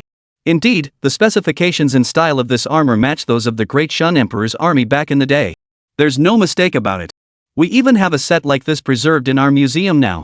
Who would have thought there'd be so many more here? Layers upon layers, at least 1,000 must have perished here. Now I'm starting to believe this really is the Great Shun Emperor's treasure site. Who would have thought? Mayor, these artifacts must be preserved. They are living witnesses to history, artifacts in their own right. These souls suffered enough in life, let us not disturb their eternal rest. Alright, let's go. We hadn't taken 2 steps when a sound came from ahead. Immediately, a snake slithered out, the giant python from last night. Its entire body was silver gray, so Li Qingyun immediately christened it Little Gray. This infuriated Little Black, who nearly cursed him out. The kid was hopeless at naming things, it was always Big Black, or Little Gray. Would it ever end? Snake! Snake! Watch out! Stand guard! Be ready to fire at any moment. The SWAT team protecting the group also rushed in, startled by such a massive snake. But it was only for a moment. Once they regained their composure, they immediately drew their weapons. Wait, don't shoot yet. He's not a bad guy. This snake is my friend. He listens to me and won't hurt you. Little Gray, be good. Don't scare them. The little guy nodded obediently, even rubbing his massive head against the man's face. The scene sent chills down the spines of those watching. Good heavens! Is the world gone mad, or have they? Just how many bizarre things are there in this place? After rubbing against Li Qingyun, Xiaowei actually lowered its head, letting him climb onto its back. Then, swaying from side to side, it quickly slithered forward. Slow down, wait for us. Chapter 66, Can't Take It With You. These people finally snapped out of their dazed stupor and followed the snake at a brisk pace. Along the way, they encountered no real danger and easily reached the place where the treasures and boxes were stored. The moment everyone arrived, their eyes lit up. Exclamations of "Holy crap" and "Holy" burst out spontaneously. All sense of restraint and decorum vanished after all. An entire wall of gold bricks, plus stacks of chests filled with gold and silver ingots piled below, were simply too dazzling to ignore. I had spotted this place last night, but fearing I might accidentally damage the artifacts, I hadn't dared to explore further. The 2 most crucial items I mentioned are right here. Look, this must be the Imperial Seal. Upon seeing the jade seal Li Qingyun presented, Old Su nearly collapsed. His legs were shaking violently, but the police officer beside him steadied him. Trembling and shivering, his face turned pale. He looked as if he might truly suffer a heart attack. His eyes were fixed intently on the jade seal. This imperial seal measured 4 inches square, featuring a white jade dragon tiger handle with 5 coiled dragons. Engraved upon it were the words, "Receive the mandate from heaven, may longevity and prosperity endure forever," inscribed by Li Si, Chancellor of Qin. Look, it's even chipped at the corner. That happened when Wang Mang usurped the Han throne and demanded it from the Empress Dowager. She threw it so hard it shattered, and they had to patch the corner with gold. Indeed, indeed. This is undoubtedly the Imperial Seal. There can be no mistake. Heaven be praised. Who would have thought this old man would find the Imperial Seal in his lifetime? To witness our nation's sacred artifact reappear in the world, it is a blessing for the nation and a blessing for me. No, this is already a national treasure. Quick, bring something to properly secure it. Send it to the authorities immediately for study and preservation. Remember, handle it with utmost care. This is more precious than anything else. If it gets damaged, you'll be a criminal for all time. Old Su was so overcome with excitement that he ultimately fainted from high blood pressure. Little did he know that chaos had erupted outside the village. Historians and experts from provincial and even national levels had all rushed to the scene. The entire village was completely swamped, with massive traffic jams forming outside. Eventually, the uninvited crowd was cleared away. Even China's top historical authorities had arrived. Seeing these artifacts for the first time, they were all incredibly excited. They brought more specialized instruments and boxes, preparing to take these important treasures, including the Yongle Encyclopedia, back with them. But alas, the moment they reached out to touch them, the books began oxidizing rapidly as soon as the boxes were moved out. Despite all their preparations, instruments, data, chemical solutions, nothing worked. What was meant to oxidize still oxidized. Worse still, the handling caused damage, a catastrophe of the highest order. Li Qingyun, startled, rushed over. Wait! Stop what you're doing. Put those things back. Young man, are you joking? The Yongle Encyclopedia is the crown jewel among national treasures. Even the national collection holds only a few hundred volumes, and you have over 100 right here. This is the greatest discovery in Chinese archaeological history. If these treasures could be sent back to the capital for proper preservation, future generations would be able to see them. Why are you stopping us? Why are you asking me why? Look at how badly oxidized these books are. Put them back. The crowd gasped in horror upon seeing this and instinctively returned the volumes. But to their astonishment, the moment they were placed back, the books rapidly restored themselves to their original pristine condition. The crowd was utterly astonished. Who could have imagined such a miraculous scene here? It's common knowledge that once books and similar artifacts oxidize upon exposure to air, the damage is irreversible. How could they possibly restore themselves here? Holy cow, this is too incredible to be true. Is this real? Whether it's real or not, let's try again. These treasures can't stay here forever, they must be transported back to the capital for proper preservation. They tried again, only to find the box oxidized rapidly upon removal and restored itself upon return. After over 10 trips back and forth, it seemed impossible to transport them for now. What to do? Could this cave possess some unique preservation environment that keeps these pages from decaying? No, that can't be right. Our tests show everything here is normal except for one waveform we've never seen anywhere else. Logically, it should be a magnetic field. Then could you analyze this unique magnetic field and replicate it in a transport crate? Why move it at all? If it's preserved perfectly here, why not just leave it? Li Qingyun's words struck like a bolt of lightning. Good heavens! Those so-called experts and scholars suddenly snapped to attention. Right. If it preserves well here, why not just leave it? That makes sense. But simply leaving it as is won't do. We must rebuild here. Take whatever can be moved from this cave and leave the rest. Then we can construct a museum here, allowing visitors from afar to experience it too. Fang Guokai was delighted to see this happen, which is precisely why he proposed it. If a museum could truly be built here, leveraging the draw of the Imperial Seal's discovery site, the annual visitor count would surely be substantial. With more visitors and increased foot traffic, the tourism economy would naturally flourish across all sectors, achieving significant success. Even after he left office, this would stand as a shining achievement from his time working here. Who knows? It might even propel him to new heights, paving the way for a meteoric rise. Alright, then. Seal off this area. Qingyun, rest assured the city will prioritize this project moving forward. All resources and funding will be directed your way. I understand you envision transforming this into a tourist resort, a paradise-like attraction. I support that vision. We'll convene a meeting shortly to discuss details. Keep your phone handy, I'll call you anytime. Xishan Village, it seems the divine aura has truly begun to emanate from this place. Ha! Everyone was quite pleased.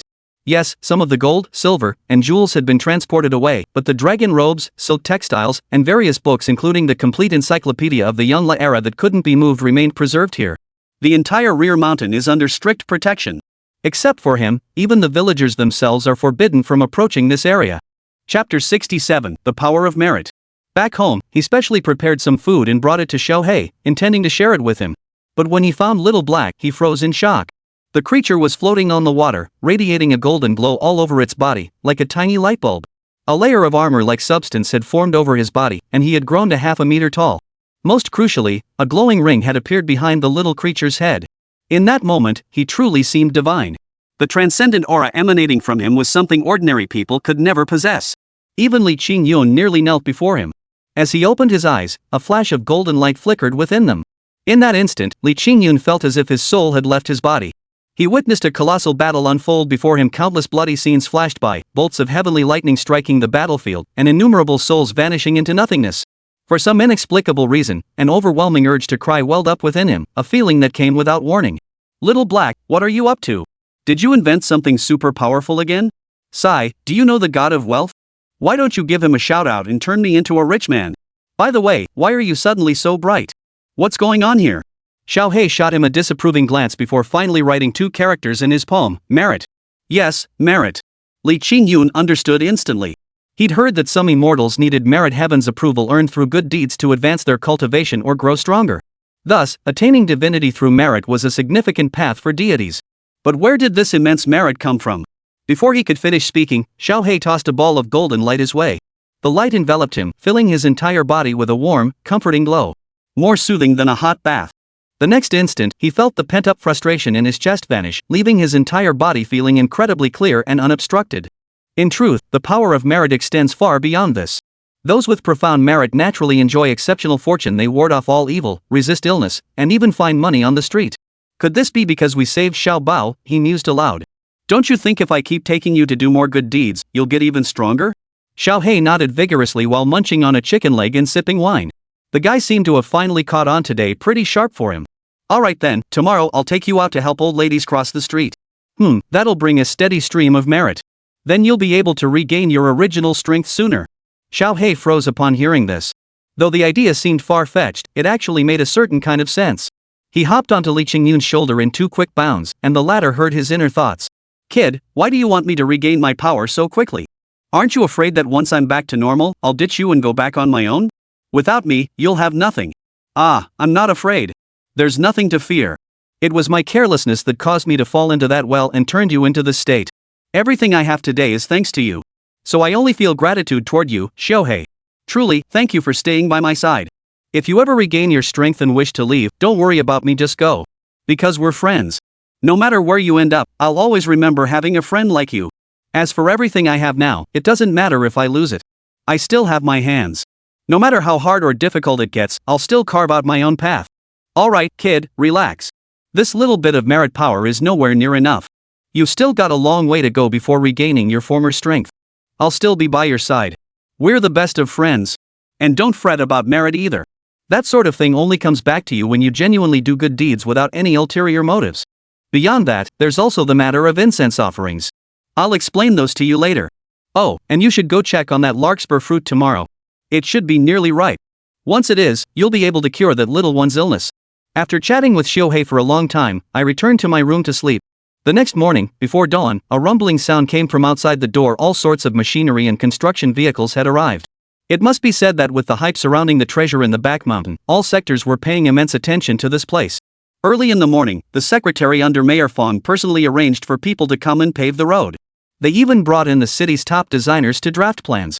Li Qingyun kept busy reviewing the blueprints, incorporating his own ideas while also supervising the construction. Safety was paramount, after all.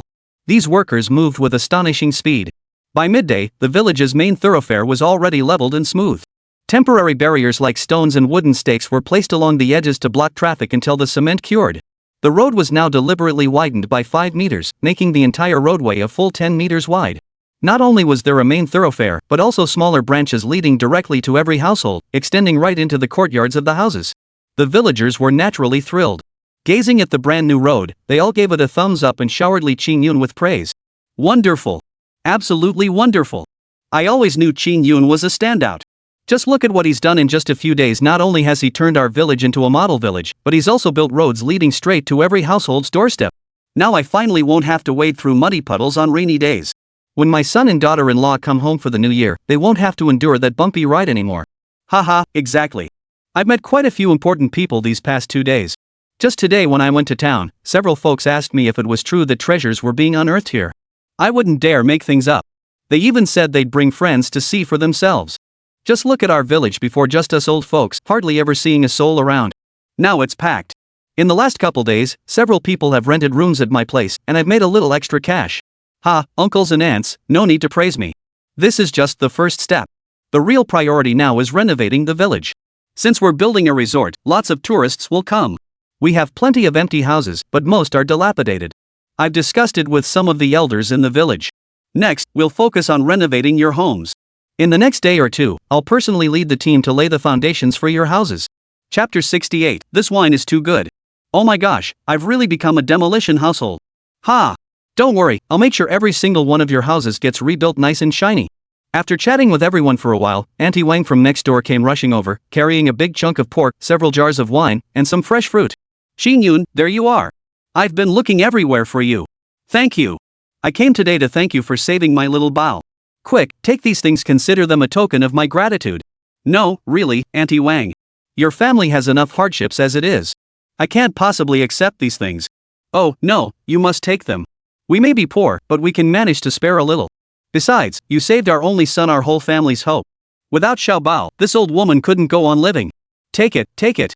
If you refuse, it'll mean you look down on your Auntie Wang.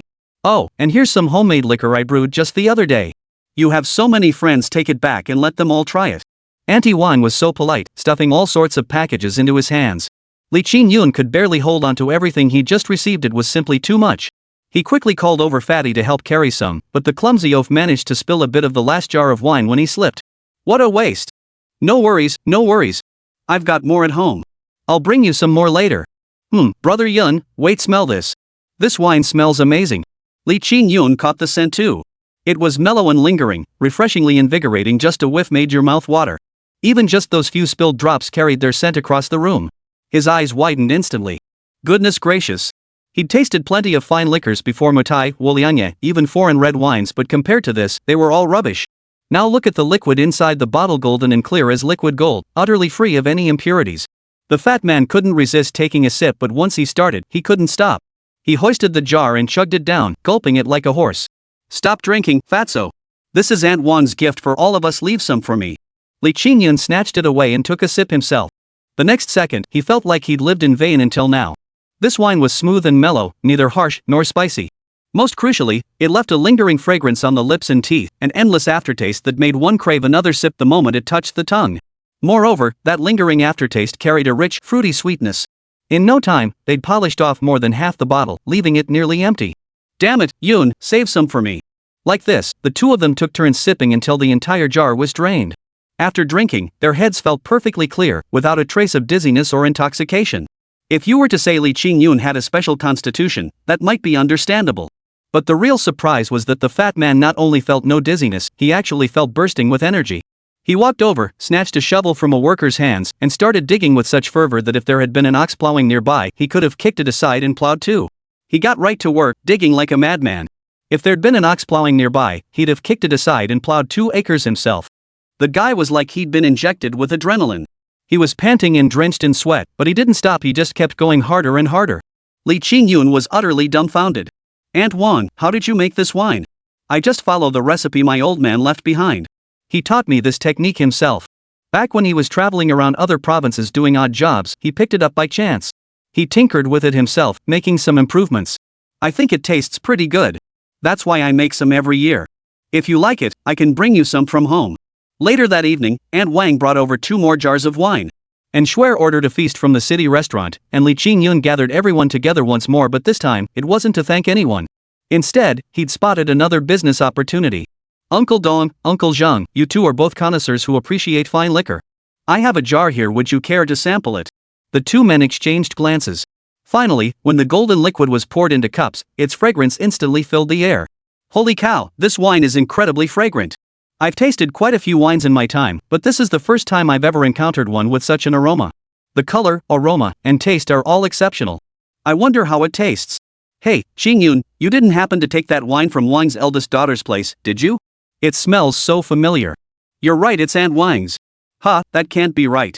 I've had their wine before, and it wasn't this fragrant. Plus, it always had a bit of a sharp bite to it. Why isn't that there today? Did he change the recipe? That's weird. Uncle Zhang, have you tasted this wine? Oh, of course I have. I buy wine from him every year. His wine used to be tasty, but it had a slightly bitter aftertaste and some impurities in the body. It felt a bit harsh on the throat. That's a common flaw with homemade brews. Almost all the liquor from our village has that issue. But today is different. Not only are those problems gone, but it doesn't hit you like a punch to the gut either. No, I need to have another sip. Brother Yun, this wine is truly exceptional, better than any imported spirits or premium domestic brands I've ever tasted. This could be another business opportunity for us. Heh, you're spot on, Shuer. That's exactly what I was thinking. With such skilled craftsmanship and quality liquor in our village, we can't let it go to waste. The liquor market is huge right now.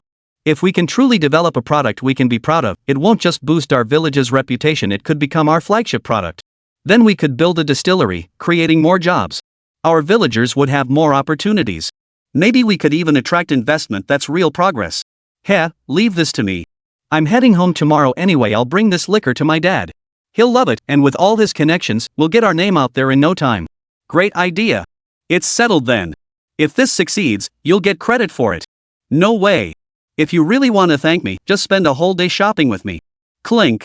Fatso's wineglass clattered to the floor, his whole body trembling. With Li Qingyun busy these past 2 days, Fatso had become his personal bag carrier, practically shopping till he dropped every single day. Now, at the mere mention of more shopping serving as Miss Ines' personal porter, he was shaking like a leaf. Chapter 69, The Orchard's Destruction, A Bolt from the Blue. After dinner, Lin Guotao's call came unexpectedly. Trouble had struck again at the city hospital. In truth, Xiao Jun's condition had deteriorated yesterday.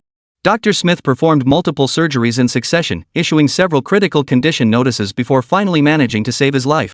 But last night, after Xiao Jun struggled to consume some liquid food, he immediately developed rapid breathing, a sharp drop in blood pressure, cardiac arrest, and even convulsions. This time, Dr. Smith was overwhelmed and helpless. He could only allow the parents to go in for one last look at their child. Fortunately, Lin Guotao remembered the medicine Li Qingyun had given him earlier. He secretly administered it to his son during the visit, and afterward, the child's condition improved again. Once more, he had narrowly escaped death. Last night, he even slept exceptionally soundly and seemed remarkably energetic, calling out to his parents and chatting quite a bit. But just moments ago, the child fainted again. This time, his heart stopped abruptly, and he's currently undergoing emergency surgery. The entire hospital was thrown into chaos, with news outlets scrambling to report on the situation. Li Qingyun opened his phone to watch the livestream and saw the situation was indeed critical. Without a second thought, he turned and sprinted toward his orchard. According to Xiuhei, the fruit should have ripened today and could potentially save lives. But when he rushed in frantically to pick the fruit, he found his orchard utterly devastated. Not only were the trees uprooted and the medicinal herbs torn out, leaving everything in disarray, but the entire plot of land seemed to have been completely turned over. Worst of all, the life-saving nightingale fruit had been trampled into a pulpy mess. Damn it! How could this happen? Who the hell did this? Li Qingyun panicked instantly. This was a matter of life and death. His fruit trees could be replanted, but destroying this life-saving medicine, how could he explain this to Lin Guotao? How could he save Xiao Jun's life now? Big Black! Big Black! Where the hell are you? Where the hell did you go? I told you to guard this place properly, and this is how you guard it? Big Black, you bastard! He called out repeatedly, but there was no sign of Big Black anywhere in the yard. With no other choice, he rushed to the village committee office and announced the situation over the loudspeaker. The villagers heard the news and immediately came running. What happened? What happened? What's going on in Qingyun? Some bastard destroyed my orchard. The rest doesn't matter, but that orchard had the medicine I needed to save a life. The child is waiting for help in the hospital right now, but the medicine is gone. What am I supposed to use to save them? The villagers were furious upon hearing this. Damn it! Who did this? How heartless! This is a crime deserving of being cut off from one's ancestors. That heartless bastard destroying life-saving medicine. Qingyun, do you know who did this? No idea. And my bear is gone too. You think the bear did it? Impossible. Absolutely impossible. That bear was docile. It's never caused trouble before. Besides, I checked, there were no bear tracks there at all. Then who could it be? Could it be those archaeologists who came here? No way. They're all on the back mountain, guarded by police. Why would they wander into the orchard? It's impossible. The crowd chattered wildly, but no one could come up with a clear explanation. So Li Qingyun rallied everyone to go search. Since the astragalus was gone and had been dug up recently, it meant the culprit was likely still in the village. Zhang Wanfu wasted no time, immediately rallying everyone to search. With his standing in the village and all Li Qingyun had done for them these past days, everyone naturally gave their all. But just then, Aunt Wang's expression suddenly changed. As if struck by a thought, she immediately grabbed her grandson and dashed home. In less than half an hour, the group had practically turned the village upside down, yet they still hadn't found the herbs. Just then, Aunt Wang returned, her eyes red from crying, furiously beating her son with a stick. You worthless piece of trash! You beast! You beast! How could I have raised such a good-for-nothing creature? Get out! Get out of my sight! Go apologize to Qingyun! You ungrateful little brat! You've brought shame upon our family's ancestors! Your father can't even lift his head in the afterlife! You're heartless and soulless! As she raged, Aunt Wang entered carrying Wang Wei. A man in his 30s, somewhat gaunt, he staggered in, head bowed from the beating, clutching a burlap sack. As soon as Aunt Wang entered, she dropped to her knees with a thud and began banging her head on the floor. Qingyun, I'm so sorry. It's all my fault for giving birth to this beast of a son. I failed to raise him right. He's heartless and soulless, he deserves to be struck down by heaven. Damn it, why aren't you telling me the whole truth right now? What are you waiting for? Qingyun just risked his life to save Xiaobao. Not only did you fail to thank him, but you destroyed his orchard and stole his herbs. What the hell are you playing at? Are you even human? Wang Wei knelt on the ground, silent. He opened the burlap sack in his hands filled with clumps of astragalus still caked in soil.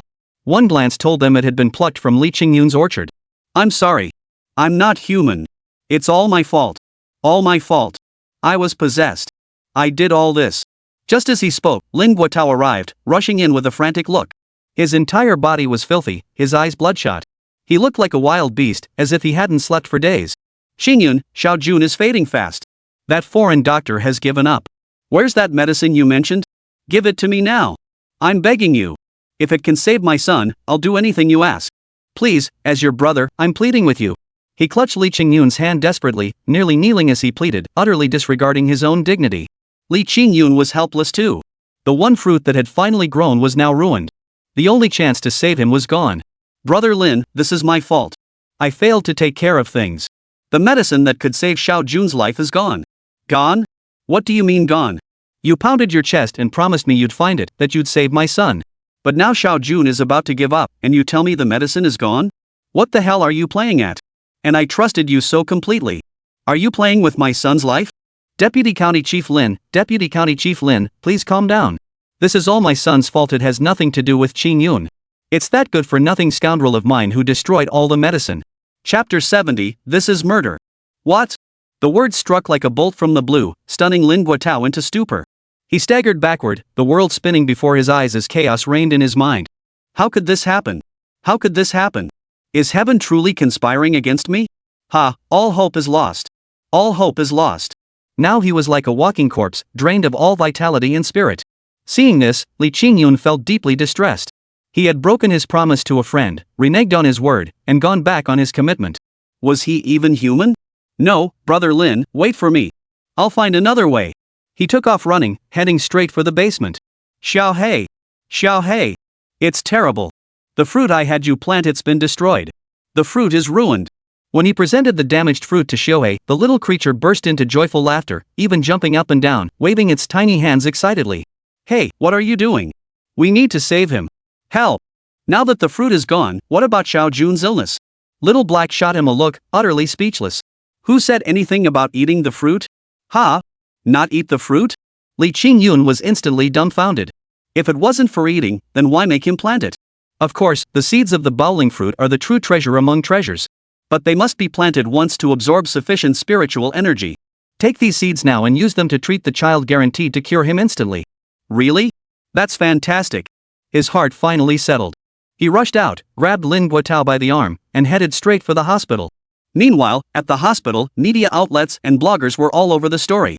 Nearly every outlet had a live stream running, and countless people online were following the situation. Almost everyone was praying for the child. Meanwhile, behind the scenes, Zhou Haochen had sought out Dr. Smith directly.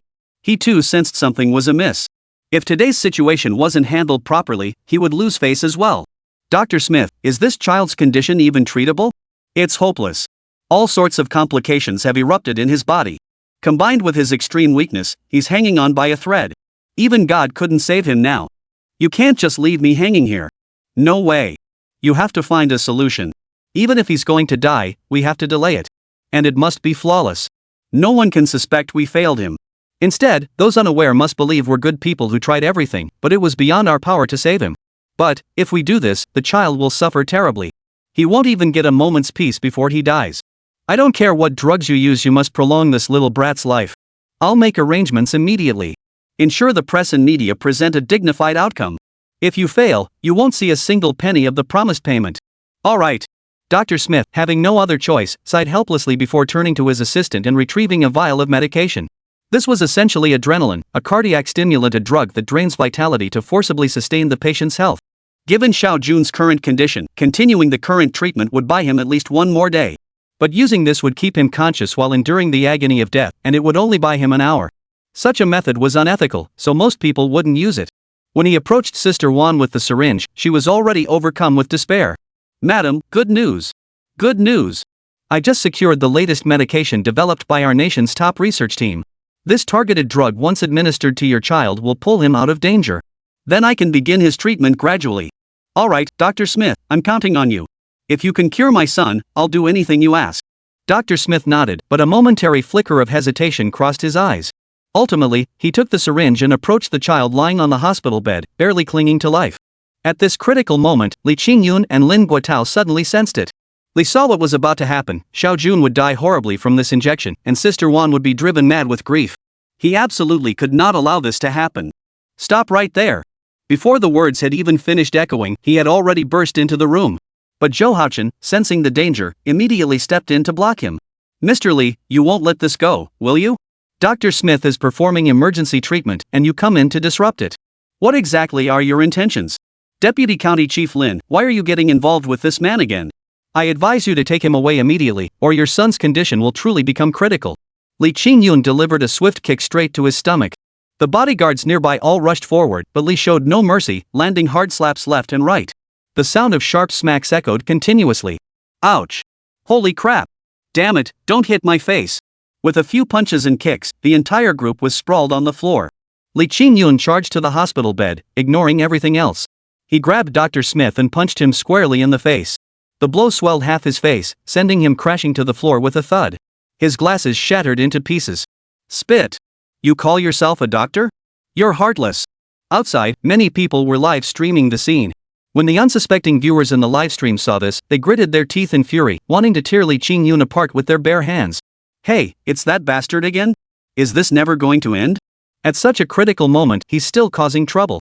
Damn it, this guy is pure evil incarnate. Flirting with girls might have been a moral issue, but now he's stopping someone from saving a life? That's just rotten to the core. Doesn't he have a shred of compassion? Xiao Jun is in such a pitiful state. If he doesn't get help soon, it'll be too late. And this jerk is still causing trouble? No way. I want to skin that beast alive. Exactly. Count me in too. If we don't take him down today, I'll be his son. Just as they were talking, Li Qingyun brought over a bowl of water. Following Xiao Hei's instructions, he dripped a drop of his own blood into it and placed all the seeds inside. The seeds actually dissolved right into the water. The entire bowl turned a vivid pink. Quick, Sister Wan, help me lift the child up. Li Qingyun started to remove the oxygen mask. This time, Smith truly panicked and grabbed him by the arm. Wait. What are you doing? This is murder. Chapter 71, Instant Results, Bringing the Dead Back to Life. Bull, get out of the way. Don't block me from saving him. He kicked him away again, then swiftly fed the bowl of water to Xiao Jun. At first, the boy couldn't swallow it. His mouth was too swollen to open, so the three of them forced it down together. But after a couple sips, the little guy's complexion began to flush rosy. His body visibly began to grow stronger and regain health. His limbs gained strength and even lengthened considerably. It was like some legendary magic. You could literally see him growing. In no time, he transformed from a 5 or 6-year-old child into someone who looked 7 or 8, his complexion rosy and free of any trace of illness. Finally, he even held the bowl with both hands and gulped it down completely. Yummy! Mommy, Daddy, this water is so sweet. Is there more? Xiao Jun wants more. Good heavens, could this be real? Was this some kind of magic trick? A single bowl of water could swiftly restore a critically ill patient and even make him speak? Oh my goodness, impossible. Absolutely impossible. Even if there were elixirs in this world, they couldn't possibly have such miraculous effects. This must be fake, must be cheating. There must be something wrong with that water. Li Qingyun breathed a sigh of relief, stunned himself. He never imagined the 100 spirit fruit could be so effective. This stuff was practically a cure-all.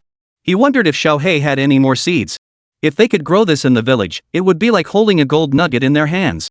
Son! Son! My dear son! You're okay. Lin Guotao burst into tears, collapsing to his knees before the hospital bed. In that instant, all his worries and anxieties vanished like smoke, replaced instead by uncontrollable joy and relief. Dad, don't worry. I'm fine now. I don't feel any pain at all, and I've got my strength back. Mom and Dad, please stop crying. I'll be just fine. You'll never have to worry about me again. Sister Wan had already wept herself into unconsciousness.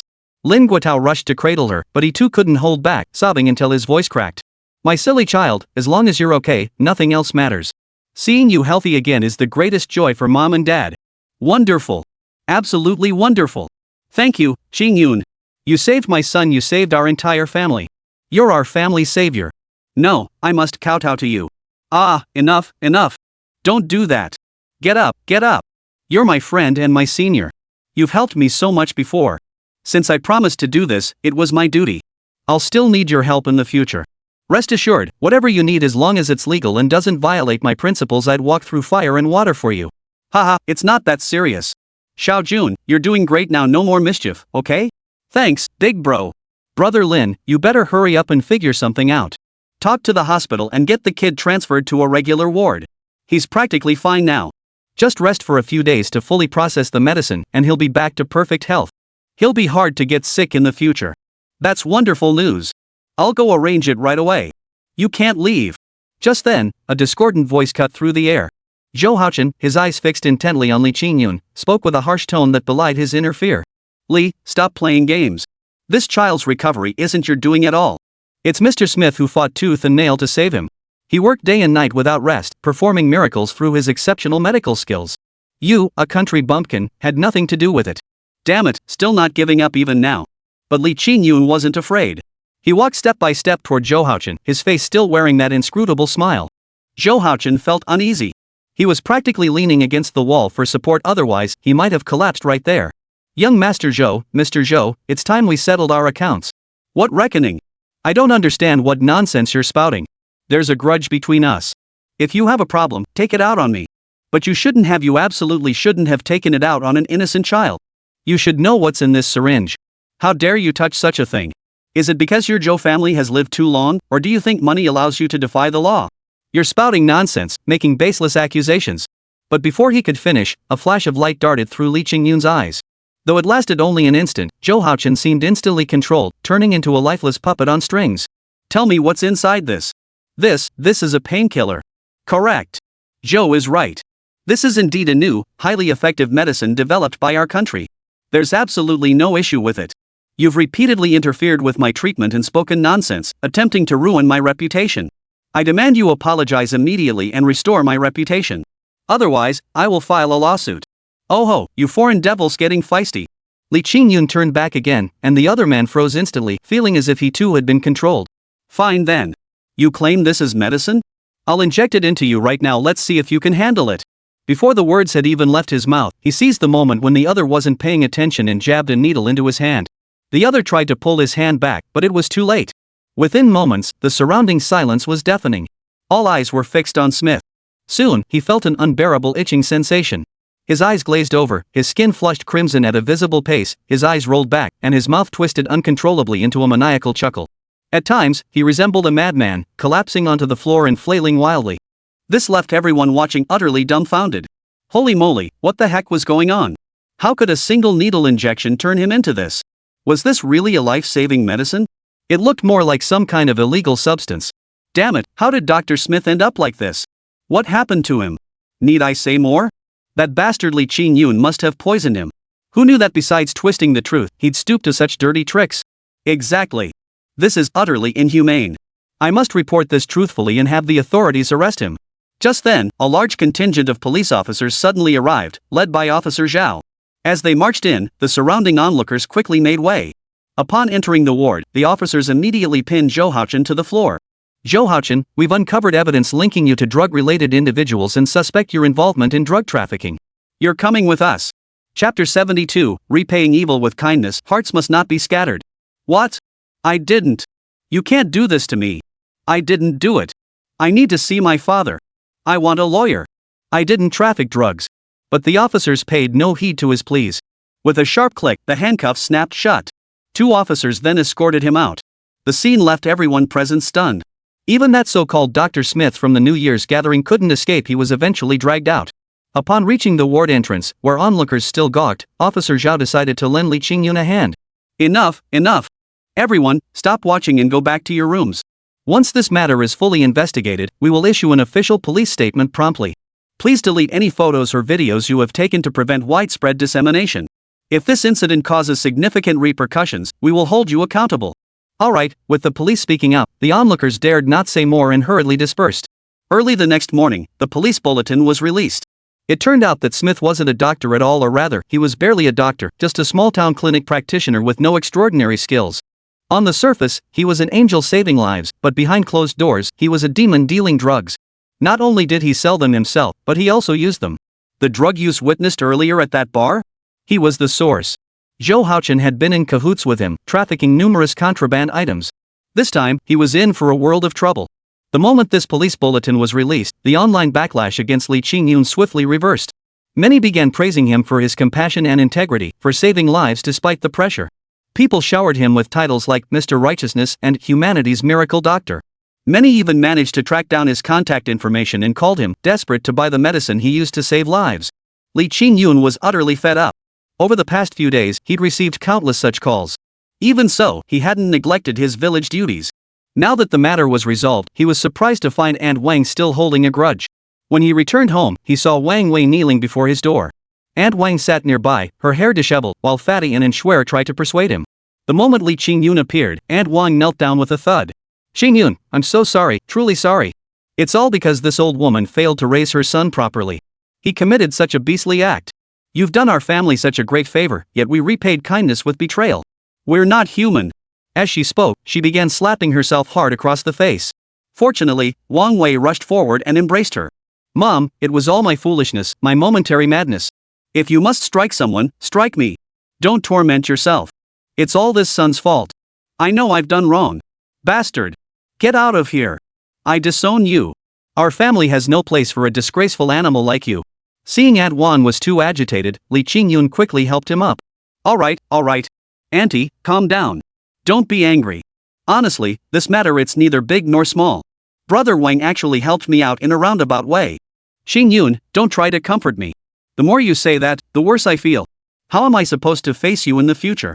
I've made up my mind I'm moving out of this village tomorrow. Otherwise, I'll be the laughingstock of the whole village. Don't do that. Listen to me, I'm not just trying to comfort you. This is the truth. I always thought the medicine that saved him was the fruit itself, which is why I was so panicked when the fruit was destroyed. But later, I looked it up in the books and learned that the seeds inside were the ones with the medicinal properties. Now the child is completely cured, running and jumping around, not a single problem. You tell me if Brother Wang hadn't helped me out, wouldn't I have used the wrong medicine? Really? Of course it's true. I've always been the most honest person since childhood, I'd never lie. Aunt Wang, you can't leave. Honestly, I've set my sights on your family's brewed liquor. I plan to open a distillery, and you'll be a major shareholder and technical advisor. It'll also create jobs for the villagers. If you leave, the distillery won't get built, the villagers won't earn money, and I won't get to drink good liquor. Wouldn't that be your fault? So please, don't leave. You have to stay. But enough with the buts. Everyone in the village knows your family's reputation. I'm sure they won't say much. Listen to me, stay here and help me out, okay? Fine. You jerk. Get up right now. You still haven't told me why you destroyed Qingyun's orchard. What did he ever do to you? Mom, I was wrong, but it wasn't entirely my fault. I was forced into it. Earlier this year, I got scammed in a business deal. Lost a fortune and borrowed a ton of money. The guy I borrowed from is backed by the Zhou family. A few days ago, someone from the Zhou family found me. They said their young master had a grudge against Qingyun. They promised to wipe out all my debts and even give me a big investment if I destroyed all Qingyun's herbs, all his fruit, and poisoned all his fish. I was momentarily blinded by greed and believed their lies. That's how I ended up doing such a thing. Qingyun, I was wrong. I've wronged you. I'm not human. I'm not human. My mother was right, I'm nothing but a beast. How could I have let that money cloud my judgment? Seeing Wang Wei's heartfelt plea, Li Qingyun's heart softened. After all, they'd been childhood friends since they were little, sharing everything since they were kids. The Wang family had only this one heir. If Wang Wei really went to jail, what would become of the Wang family? What about that little boy? Alright, Brother Wang, get up. Since you were threatened, I won't pursue this matter. But you destroyed my orchard, you must level it again and replant all the trees. As for these astragalus roots, consider them a gift from me. Your family's been struggling lately. These roots should fetch at least 100,000 yuan. Use that money to cover your losses. Before he could finish, Wang Wei dropped to his knees again with a thud. Qingyun, I thank you. I've done so many things to wrong you, yet you haven't blamed me. How could I possibly accept these herbs? Rest assured, I'll restore your orchard bigger and more beautiful than before. From now on, my life belongs to you. Whatever you ask of me, I'll do without question. Chapter 73, The Wine Tasting Gathering. This act of repaying hatred with kindness instantly won over the hearts of the Wang family. 2 or 3 days later, the village road paving project was largely complete. Even better news followed, his villa was finished. From inside to out, top to bottom, it radiated pure luxury, standing out like a crane among chickens in the entire village. The online disputes gradually subsided, with accounts spreading slander and rumors being shut down by the authorities. After all, Li Qingyun had become a highly influential figure throughout the entire East Sea region. Setting aside other achievements, his recovery of the Imperial Jade Seal and the Yongle Encyclopedia alone was enough to draw nationwide attention. The authorities would never allow such a positive figure to suffer reputational damage. It's worth noting that only after the first batch of people were arrested did the remaining keyboard warriors finally get scared. They scrambled to delete their outrageous comments, take down videos, and frantically apologize one after another. The louder they had been before, the more groveling they were now. Many locals even traveled to his village, using sightseeing as an excuse to apologize in person. The entrance to his home was constantly crowded with visitors. Riding this wave of attention, numerous headhunting firms approached him, urging him to activate his account for live streaming, promote products, and capitalize on the traffic surge. They aimed to cultivate an image of an honest farmer online, promising him substantial profit-sharing deals. At first, the fat man was tempted. From a businessman's perspective, it was indeed a lucrative opportunity. Li Qingyun didn't hesitate, he flatly refused. What he sought was steady, long-term development for the village, a complete escape from backwardness and poverty. He wasn't interested in fleeting attention that would fade once the hype died down, leaving everything back to square one. That way, the village would never truly escape its label. With the influx of tourists, many purchased local specialties from various households. Especially popular were the various fruits and handicrafts. Every household earned a little extra money, not much, but ranging from a few hundred to a few thousand yuan. With money in hand, their hearts felt less anxious. Households began purchasing new items, creating an atmosphere of joy and celebration. The village museum and underground caves began reconstruction. After all, these sites would soon open to tourists, requiring all hazards to be eliminated. After nearly a month of development, the village now bore little resemblance to the place Li Qingyun had returned to. That day, Shui returned, her arms laden with large and small packages full of gifts. The moment she stepped through the door, she bounced straight into his arms. "Brother Yun, we've struck it rich. We've truly struck it rich this time. Wait, what's going on? Want to guess? Did you win the lottery? No. Did your mom have another baby? Oh my gosh, what nonsense are you talking about? No, it's my dad who asked me to tell you the good news. That wine Aunt Wang gave us last time? I brought it back to the city. My dad just happened to have some extremely important guests over, including a very distinguished elder gentleman. That gentleman is a renowned business tycoon in the country, even my dad addresses him as teacher. After tasting your wine, he couldn't stop praising it, saying it was absolutely delicious. And I learned from Dad that the old gentleman has suffered from severe asthma for years and never touches alcohol. But after drinking your wine the other day, not only did he not cough, he actually felt quite comfortable. Today during his checkup, they discovered his asthma had completely cleared up. The old gentleman and his family were overjoyed. They said they'd come find you in a couple of days to learn more personally, and they even mentioned wanting you to bring this wine to the East Sea Wine Tasting Competition. If you can secure a top ranking at the competition, their companies will partner with you to supply their establishments. Let me tell you, this old gentleman's influence and connections span both domestic and international spheres. Even some of the world's top business tycoons are his close friends. If we could latch onto this powerful connection, no one in the entire East Sea region would stand a chance against us. I heard the Zhou family tried to meet with the old man over 10 times, but the best they got was an assistant's assistant. They never even saw him. Really?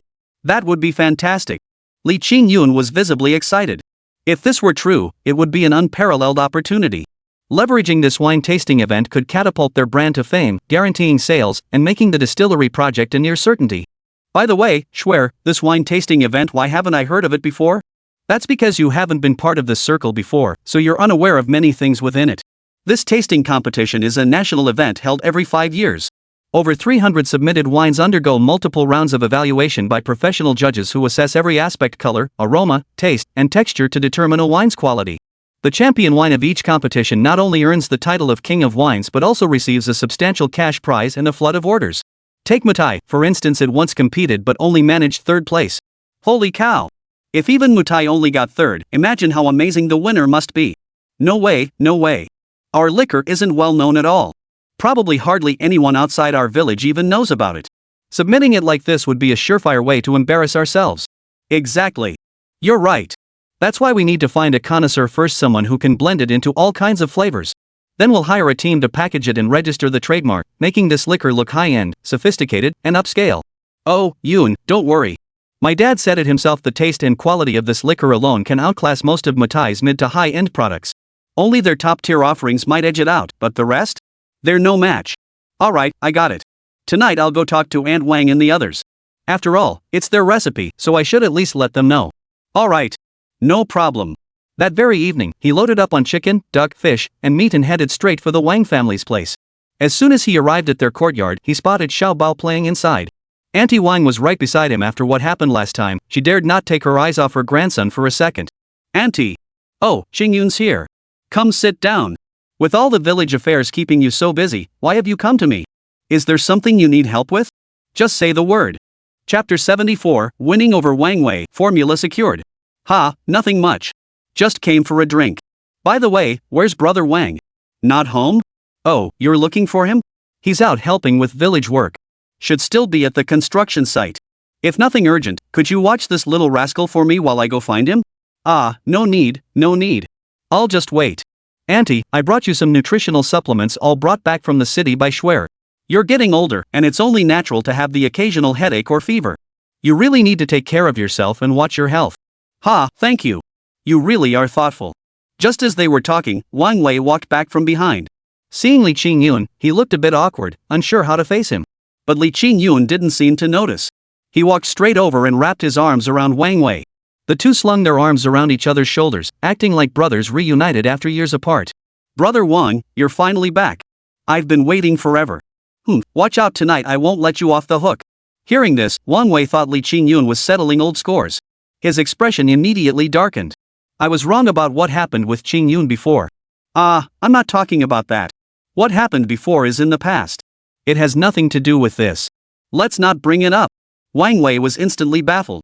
If this kid wasn't here for that, what else could he have done to offend him? I hear you can really hold your liquor. We never get a chance to drink together, but tonight's the night. Let's see who can knock the other one out, you me, or me you. Oh, you mean drinking? Yeah, what's the problem? Can't handle it? Don't talk like that. As long as you come over, you can have as much liquor as you want from my place. I just worry you're all talk and can't actually hold your liquor. If you don't believe me, let's settle it. Bring it on. What's there to fear? Soon, Aunt Wang had the food and drinks all warmed up and ready. She set the table full to the brim. 10 wine jars stood on the floor beside the table, surrounded by bottles and jars of all sizes spilling out across the ground, every single one filled with liquor. Seeing all that liquor, Li Qingyun couldn't help but swallow hard. Oh no, he'd just made a big promise. Drinking all this tonight would probably have him crawling home. What are you staring at? Didn't you want to drink? Come on. Wait, Brother Wang, Auntie. Before we drink, I actually have something serious to discuss with you. It's about your family's liquor. I'd like to refine the packaging a bit. There's a tasting competition coming up in Donghai soon, and I plan to enter it. Based on Boss An's assessment, it shouldn't place too low. So I'm asking if you'd be willing to share the recipe for this liquor. Rest assured, I won't take it for free. Once I've refined the formula, we'll each get a share of the profits. Then, going forward, all sales profits from this liquor will be split 50-50. How does that sound? Qingyun, you're not joking, are you? Our liquor is tasty, but it's not well known. It was just something my father tinkered with back in the day. Taking something like this to an exhibition, I'm afraid it might. Of course, it's not that I'm stingy. My distillery's shut down anyway, might as well just give you the recipe. What? You still run a winery? Yeah, I ran a distillery in Donghai. But business has been rough these past few years. Plus, the distilleries under the Zhou Group have taken over a lot of the market. They're openly and covertly monopolizing things, buying up all our recipes. If they can't buy them, they resort to all sorts of dirty tricks. Now I suspect all that debt I owed them was just a trap. They lured me right into it. Now I'm practically penniless, unable to even pay my workers' wages. Otherwise, I wouldn't have had to take such desperate risks and do those shady things. So how big is your distillery? 3 production lines in total. Running at full capacity, we can produce about 30,000 bottles of light aroma baijiu per month. As for the aged sauce aroma baijiu, that stuff takes forever to ferment and has low output, but we still manage around 8,000 bottles a month. The main issue is that my production lines aren't the most advanced, many are outdated equipment. If we could upgrade the lines, output could increase significantly. Alright, that's sufficient. Brother Wang, here's 200,000 yuan. Take it for now. What do you mean by this? Wang Wei froze when Li Qingyun handed him a card, nearly spilling the liquor he held. No, I can't accept this money. How could I possibly take your money? That would be slapping me in the face. Brother, please stop mocking me, okay? Hearing this, Li Qingyun's expression immediately hardened. What kind of talk is that? I genuinely want to partner with you. This liquor has great potential. I plan to re-register the trademark, tweak the recipe, redesign the packaging, and develop more flavors to meet broader consumer demands. If we actually win a top prize at that tasting competition, do you think orders and sales will be lacking? This money is for equity. Besides, what's the most crucial thing in a factory? It's the workers. We absolutely cannot delay their wages.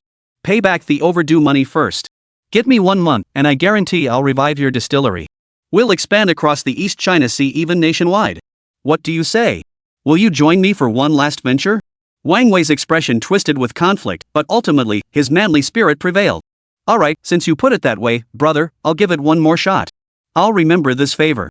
I'll take this money right now to pay the workers. I'll do whatever it takes to save this factory. Whenever you need me, just say the word, I'll walk through fire for you. Ha, great. It's settled then. Ha, alright, it's settled. Come on, let's drink. The matter was tentatively settled. With the distillery and production line already in place, only minor modifications would be needed to achieve mass production. The most critical task now was to adjust the recipe and refine the flavor profile, ensuring this liquor could genuinely outperform at least 80% of the entries at the tasting competition. Only then would success be assured. That evening, the 2 men took turns pouring drinks. Li Qingyun downed 2 whole jars, only to find himself completely sober. The liquor tasted like wine, with its rich aroma, yet it left him without a trace of dizziness. His tolerance seemed unusually high. His curiosity only grew. Eventually, he embraced the jar itself, drinking directly from it. One hand gripped the vessel, the other held a roasted chicken, while one foot propped up on a stool. He gulped and swallowed, drinking like a whale or a bull, with a rather unrestrained vigor. Wang Wei, however, was a different story. After drinking about 3 pounds of it, he collapsed onto the floor with a thud. In the end, it was he who helped carry Wang Wei back. Chapter 75, The Distillery on the Brink of Bankruptcy. After returning, he busied himself altering the recipe. While the liquor's taste was indeed excellent, the formula itself still fell short. Not understanding liquor recipes, he haphazardly added some well water, leftover fruit scraps, a drop of his own blood, and as if possessed a ladleful of Xiaohei's bathwater. The blended liquor tasted significantly better, yet it still fell far short of being truly remarkable. Though it surpassed Maotai in flavor, he sensed something missing. It wasn't perfect. After toiling half the night to no avail, he simply went to sleep. Early the next morning, Wang Wei came knocking. Goodness, he was lugging that huge suitcase full of cash this early. It turned out he'd withdrawn the entire 200,000 yuan from the bank that very morning. Now he was coming to fetch Li Qingyun to distribute the wages to the factory workers. Li Qingyun also wanted to meet the workers, so he readily agreed. They drove straight to Donghai and arrived at the factory, only to find chaos erupting. The workers hadn't received their wages for 2 months. Restlessness had long simmered, and now resentment boiled over. They were gathered in the factory director's office, shouting and clamoring loudly. Wang Wei's secretary was overwhelmed by the chaos, struggling to contain the workers' emotions. "Secretary Liu, what's going on here? The boss hasn't been at the factory for days. Did he run away?" "Exactly. He was supposed to pay us 2 months ago, but last month he said there was no money and told us to wait for this month. Now he's vanished again. Are you trying to stiff us? Have some conscience.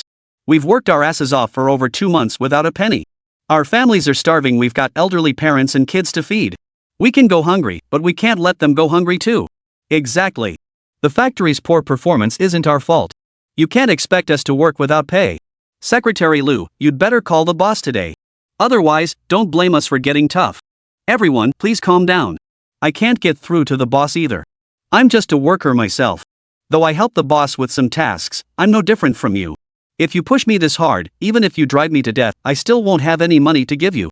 I haven't been paid in 2 months either. I don't even know where my next meal is coming from. If you have grievances, I have grievances too. You little brat, now you're complaining? You're the one always cozying up to the boss. Tell me, did he blow all the money to keep you happy, you little vixen? You're talking nonsense. The boss and I are completely innocent. Nothing like what you're accusing us of ever happened. How dare you bully a girl like me? Well then, you're in charge of the company's finances. Why don't you just hand over the money? There's no money in the company account. We don't care. We need to eat. If you can't pay up, don't blame us for getting rough. Guys, let's wreck this place. Grab whatever looks valuable. Damn it, we can't even survive anymore. Who cares about the rules?" This little provocation was enough to set the others off like a powder keg. They grabbed shovels and tools and started smashing the office.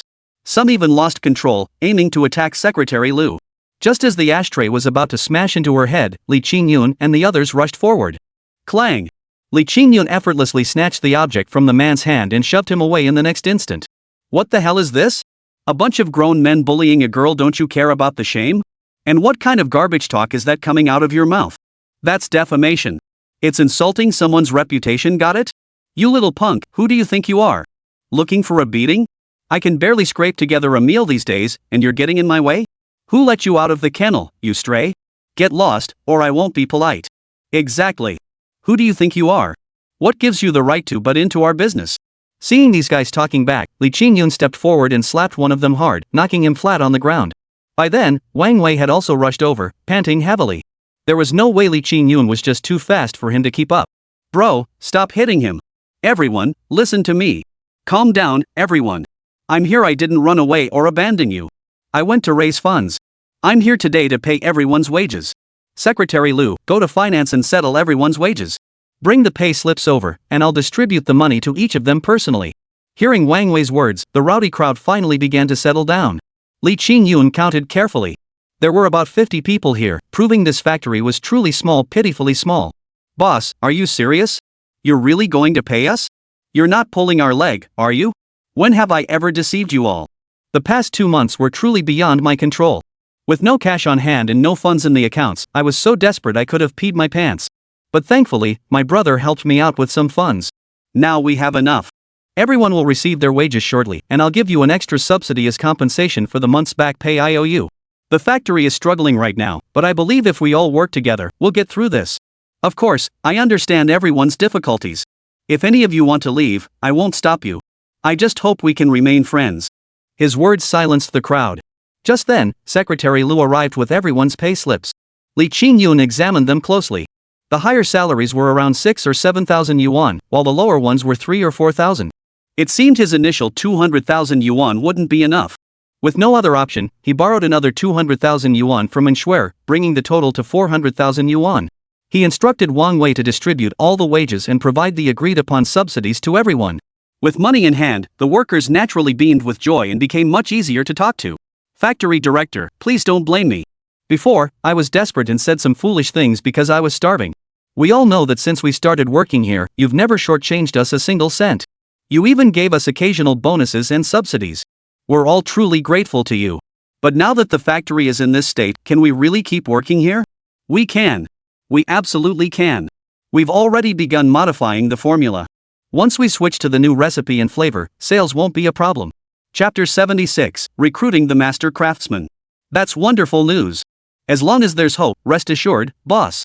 As long as you can afford to pay our wages and support our livelihoods, we'll stick with you. Yes, we're willing to stick with you. Later, Wang Wei took Li Qingyun to inspect the production lines. The equipment was indeed outdated, some machines were even malfunctioning, yet the liquor produced remained high quality, crafted from the finest grains. Oh, Wang, I studied that recipe last night and discovered. What did you find? Wang Wei felt a surge of anticipation. He hadn't expected this guy to actually have some real skill to have figured it out in just one night. But the next second nearly made him spit out a mouthful of old blood. I can't make heads or tails of it either. Damn it, you little rascal, you're messing with me, aren't you? What are we gonna do now? If we can't tweak the formula and improve the liquor's quality, we won't get a good ranking at the tasting competition. You saw it yourself, the workers are already getting impatient. If I can't come up with the money to pay them next month, they'll chop me up. Once morale collapses, this factory will be finished for good. Damn it, don't panic. I've got another idea. Tell me, your factory has technical advisors, right? Those veteran masters who've studied liquor deeply? If I can't figure it out, we can ask them to take a look. Get their suggestions, then I'll make adjustments as needed. Let's pool our wisdom. Wang Wei's face darkened even more at this. Brother Qingyun, I'm not trying to be a downer, but if this method worked, I'd have used it already. The real problem is I can't even get them to help me. True, my factory does have a master brewer who's exceptionally skilled. He was actually my father's comrade in arms back in the day. He only agreed to help me because of my father's reputation. But now that my father's gone, that master brewer has become quite unpredictable. He keeps to himself most of the time, I can barely catch a glimpse of him, let alone you. Let's just drop this idea. Ah, no, just because you can't handle it doesn't mean I can't. Here's what we'll do, we'll buy some gifts, and you take me to see him. If we can work it out, great, everyone wins. If not, we'll figure something else out. Right now, we've got to try anything we can. Alright, then. After some thought, the two headed to the supermarket. They picked up milk, rice, flour, cooking oil, and other staples. Wang Wei even made a special trip to buy 2 packs of leaf tobacco. Then they drove straight to the factory's residential compound. This residential compound was quite old. The factory had originally been a flour mill before Wang Wei took it over and converted it into a brewery. Consequently, the residents here had lived there for at least 4 or 5 decades, with some families spanning 3 generations. Downstairs, a group of elderly men and women sat gathered together, chatting about neighborhood gossip. Spotting Wang Wei arriving with a young man, one of the old ladies couldn't resist teasing him. Young Wang, here you are again. All these things, are you off to see old Kong? Goodness, running back and forth here month after month must be exhausting for you. Honestly, it's all in vain. Ever since old Kong's daughter went missing, he's become a different person. His temper's gotten stranger and stranger. He was always a difficult roommate, but now he's impossible to deal with. You're probably powerless to help him. Sigh, there's no other way. With the distillery in this state, I have to figure something out. I can't just stand by and watch the whole place collapse. After a bit of small talk, they headed straight for the 3rd floor, stopping in front of a room where the wall plaster was peeling off. The door was open, and loud voices echoed inside. Holy crap, that voice, it was as booming as Li Yunlong's. Listen up, you bastards. Give up that idea right now. I'm not going with you. I'm not going anywhere. Not even if you throw money at me. I'm not playing along. It's just that now. Back in the day, if you pissed me off, I'd have blown your brains out. Hey, you old fart, don't push your luck. Our boss is inviting you as a guest of honor. What more could you want? 10 grand a month, that's a fortune. Think Mr. Wang could offer you that? Listen up, take what's offered and don't push your luck. Get out. All of you, get out. I don't want you here. Get out now, or I'll start throwing punches. So the old man showed you some respect, huh? Looks like you won't learn until I show you what I'm capable of. Guys, get him. Just don't kill him. Just as things were about to kick off inside, Wang Wei charged in first. What are you doing? The sudden intrusion startled everyone inside. Li Qingyun followed him in and saw the leader was a bald, burly man with a vicious scar running from his left cheek to his arm, covered in clear tattoos. He radiated a menacing aura, clearly a local thug and a particularly dangerous one at that. Haha, what a small world. I hadn't even come looking for you yet, Wang, but here you are showing up first. Fine, today I'll take care of both you and this guy. Now answer me this, when do you plan to pay back what you owe us? It's been days past the due date. If you don't settle up soon, we'll have to have a little chat with your wife. Heard she's a flight attendant, huh? I bet she's. Ding Dalong, you dare set your sights on my wife? I'll fight you to the death. I only ended up owing all that money because you guys set me up. It was completely illegal. I don't owe you a cent. Hey there, haven't seen you in a few days, and you Wang guys gotten pretty bold talking to me like that? Fine, you've got guts. Since you won't pay up, then trade your legs instead. Guys, cripple him. Those burly thugs immediately pounced. Wang Wei was already frail, and now he was no match for them. He was so scared he nearly dropped what he was holding. One fist hurtled toward his face, poised to send stars dancing before his eyes, when suddenly a massive hand smacked it away, clamping down with iron grip. Snap! Ah! My hand! A sharp crack of breaking bone echoed as the man's face contorted into a twisted grimace. He collapsed to one knee with a thud. Li Qingyun towered over him, his expression cold and menacing. Think you're tough? Try moving another one. Chapter 77, Don't Push Your Luck. Before the words had even faded, another sharp crack echoed as his foot slammed directly into the kneecap. The man collapsed to his knees instantly, his screams piercing the air like a pig being slaughtered, a wail so shrill it echoed throughout the entire residential compound. The chatter below ceased as people rushed to the doorway to gawk. Discovering the state of the Kong family, they murmured in disbelief. Holy, what's going on here? Haven't you figured it out yet? It's Ding Dalong and his gang of beasts harassing old Kong again. They were the ones who took old Kong's daughter away back then. No one knows if she's alive or dead, or where she is now. Who'd have thought they'd show up again today? They're inhuman. They're practically pushing him to his death. Whoa, look! They're fighting. This guy's pretty skilled, he took one down effortlessly. These thugs usually need 3 or 5 of them to even get close to him, but today he's handling them single-handedly. What's so impressive about that? Call the police immediately. Haven't you seen how many of them are still holding back? If a fight breaks out, can little Wang and this guy handle them all? Amidst the murmurs, Ding Dalong shot Li Qingyun a vicious glare from the sidelines. You're Li Qingyun? He quickly recognized the man before him. Beyond surprise, his eyes even betrayed a hint of panic. You know me? Li Qingyun was taken aback. Wow, had his reputation grown this big? Did people from both sides of the law recognize him now? Oh, it's all a misunderstanding, young Master Li. This is just a mix-up. I'm Ding Dalong. We met at Mr. Ren's banquet before. Oh, right, I'm one of Boss Lu's men. I was his bodyguard at the time. Oh, you're one of Boss Lu's men. Ah, yes. I'm with Boss Lu. That night, I saw with my own eyes how you dazzled the crowd, Miss N's favorite. You're truly a phoenix among dragons, a role model for us all. Enough. Cut the nonsense. Who sent you here? Why are you harassing an elderly gentleman like this? Oh, let me explain. It's not that we wanted to do this, someone paid us to come here. Who? Mr. Zhou from Jinhai Winery. Oh, right, Zhou Tiannan. You know, the one organizing that wine tasting event soon? Zhou Tiannan's been hunting for people to develop new recipes in wines. He heard this old man had some skills, so he wanted to poach him.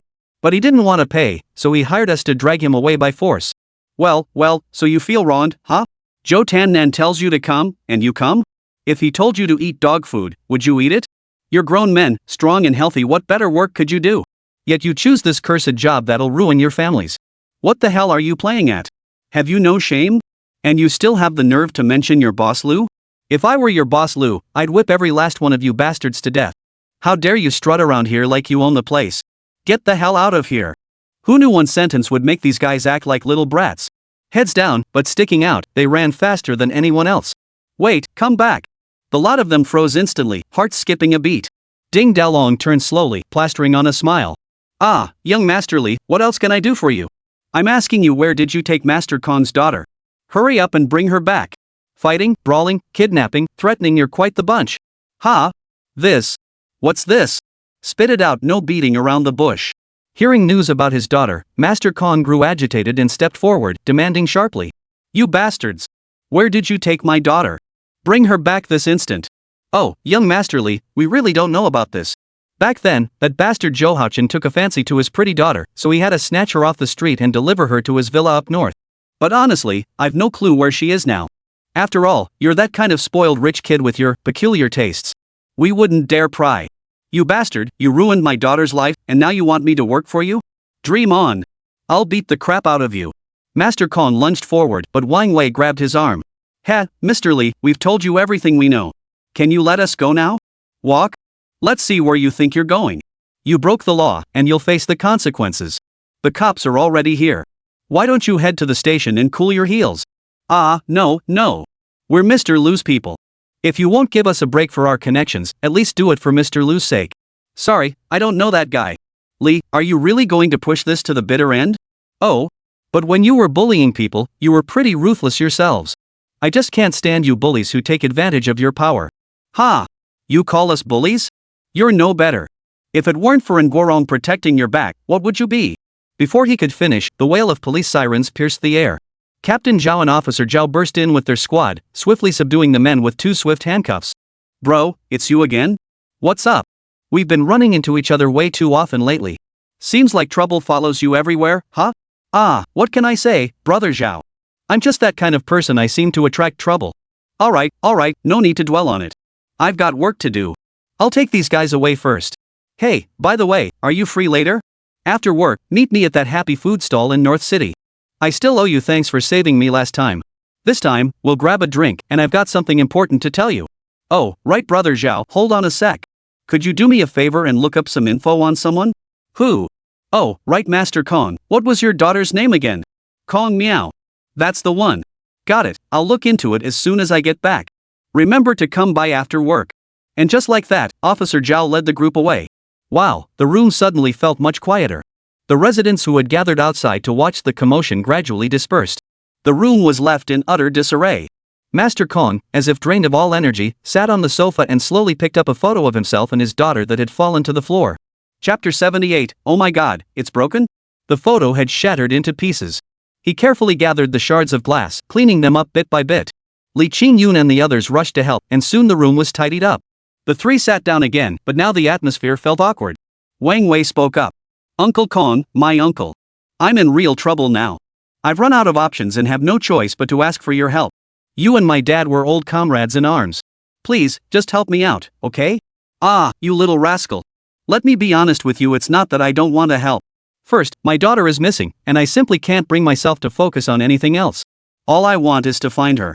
Second, and I'm not afraid to admit it, I'm practically useless now. What do you mean? Old Kong pointed at his own tongue. That's right, it's gone. Nothing tastes right anymore. Forget drinking, even if you gave me a handful of salt, I wouldn't taste a shred of saltiness. I'm truly helpless here.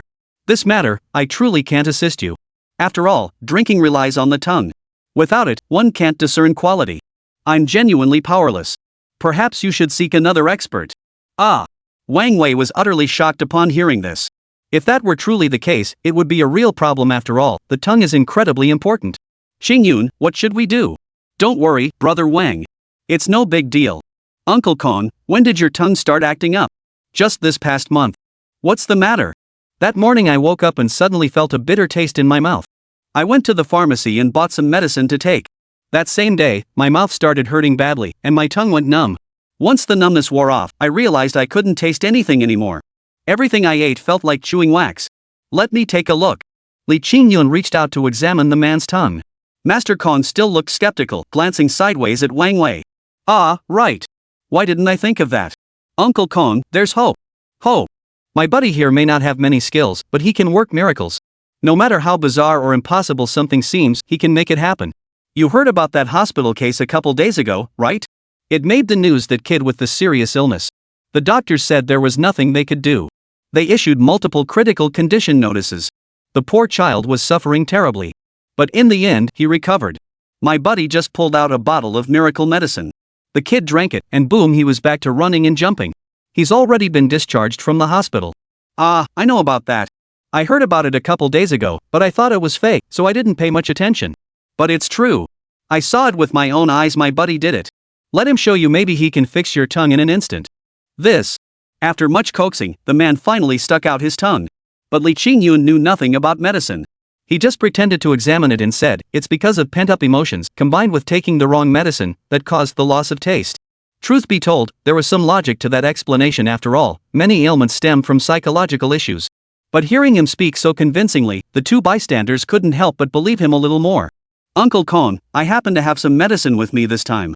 Take a sip and see if it works. Li Qingyun produced his medicine, but what kind of medicine was that? It was simply well water he'd drawn earlier. For him, this stuff never failed.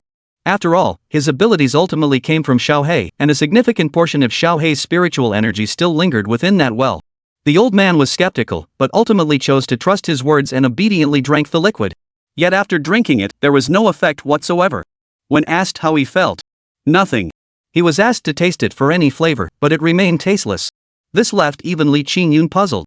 Could it be that the potion had lost its potency from being stored too long? Impossible. The man didn't give them a chance to say more before shooing them out the door, refusing their gifts as well. Well, that was a wasted trip. Both men felt a bit downcast. It seemed they'd have to find another solution. Before long, it was time to leave work. Li Qingyun arrived at the food stall as agreed and didn't have to wait long before seeing Officer Zhao. They ordered some dishes, a few bottles of wine, and sat down to chat. Things started off cheerfully enough, but as the conversation flowed, Officer Zhao couldn't help but sigh, a hint of melancholy creeping into his voice. Ah. Hey, Zhao, what's wrong? Bro, I'm sorry to disappoint you, but regarding that Zhou Haochen case. What happened? What's going on? He's been released on bail. No way. He committed such a serious crime and still got bailed out? He was dealing in those illegal goods, right? Yeah, but who can blame him when he's got a powerful dad? As soon as Zhou Haochen got caught, his father hired a lawyer and pinned everything on a scapegoat. It was a flawless setup. Plus, with all the connections and big shots calling to pressure us, we had no choice but to let him go. Ah, are you okay? Didn't get dragged into it? Nah, I'm fine. It just bugs me seeing that guy walk free. I heard Zhou Tianning plans to send him abroad to lie low until this blows over before bringing him back. Ah, right, I need to warn you. I've heard these two are vindictive and ruthless. They might come after you. Make sure you protect yourself. If anything gets too much, call me. No worries, thanks, Brother Zhao. If they dare show up, I'll make sure they never come back alive. By then, even all the money in the world won't buy them anything but just paper. Officer Zhao just chuckled at this, not taking it seriously. He figured it was just hot air. Ah, right. About that case you asked me to look into today, I found out. Kong Miao was indeed taken by that group and brought to Zhou Haochen's villa. But then he just vanished without a trace. They never came out either. We sent people to search the villa and found nothing amiss. The investigation is ongoing, we can't rush it. What? He went in and never came out? Vanished without a trace? That doesn't add up, Brother Zhao. You're telling me Kong Miao was killed by that scumbag? That's certainly a possibility, but we can't confirm it yet. After all, we haven't found a body or any murder weapon. Chapter 79, Nighttime Villa Investigation. This will take time, but rest assured, brother, I'll pursue this case for you. I'll inform you the moment I have any updates. Alright, Brother Zhao, do you have the address for Zhou Haochen's villa? Yeah, I'll send it to you later. After getting the address, Li Qingyun chatted with Officer Zhao for a while longer. He couldn't help but ask about Zhao's prospects in the coming days. After all, since that last incident, Zhao had placed his complete trust in Li Qingyun. You know what? You're absolutely right. This guy really has been on a roll lately. He's probably about to get promoted any day now. Hearing this news, Officer Zhao was overjoyed. The two ended up drinking until their faces were flushed before parting ways. After leaving the food stall, Li Qingyun hailed a cab straight to Zhou Haochen's villa. He refused to believe someone could vanish into thin air without reason. The more bizarre the circumstances, the more likely it was that someone was pulling strings behind the scenes. This villa was a standalone property, located in a renowned affluent neighborhood. He'd heard that many of the big bosses he'd met at the last cocktail party own homes here. Security here was quite strict. Before his car even reached the gate, it was stopped. With no other option, Li Qingyun tried to butter up the guard. But whether he offered cigarettes or sweet-talked him, the security guard remained as unyielding as a stone, refusing entry no matter what. But this didn't faze him. In the next instant, with a wave of his hand and a thought, his entire body became transparent, completely invisible. Now, even if he walked right past the security guard, the man wouldn't notice him. He breezed past several checkpoints effortlessly, but at the final infrared scanner, he was detected. Instantly, alarms blared throughout the compound. Now he was in trouble. The security guard was alerted, but luckily, he reacted quickly, darting aside to evade him. The guard didn't notice anything unusual. Assuming it was just a malfunctioning device, he scratched his head and walked away. The place was vast. Once inside, Li Qingyun had no sense of direction whatsoever. He had no clue where Zhou Haochun's villa was, let alone how to find that Kong Miao. So he wandered aimlessly inside. After about an hour and a half, just as he was growing bored and preparing to leave, planning to return after figuring things out, the roar of a sports car's engine suddenly caught his attention. A luxurious Aston Martin emerged from the mountainside not far away, followed by a convoy of over a dozen top-tier luxury cars, Rolls-Royces, Romeo Quadrifoglio, and the like. Wow, so many luxury cars suddenly appearing here? Something didn't feel right. One by one, the luxury vehicles pulled onto the lawn. Immediately, two figures emerged from the first car, none other than Zhou Haochun and a young woman. But this woman wasn't Li Rongrong. Instead, it was another woman dressed in a strikingly seductive manner, curvy, with long legs and black stockings and a head of big, flowing waves cascading down her back. She was undeniably a stunner. Despite a hint of worldliness about her, her looks could even rival in Schwer's. Damn, this Zhou guy really has good fortune just stepping out and already getting such a hot chick to tag along. Several others emerged from the rear vehicle, every one of them the son of some big shot in the city, proud second-generation science through and through. Brother Zhou, congrats on making it out unscathed.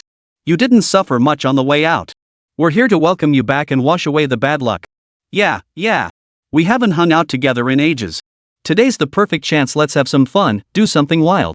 Brother Zhou, how could you be so careless this time? How did you get caught by the cops? Zhou Haochun shook his head at the remark, a hint of frustration in his expression.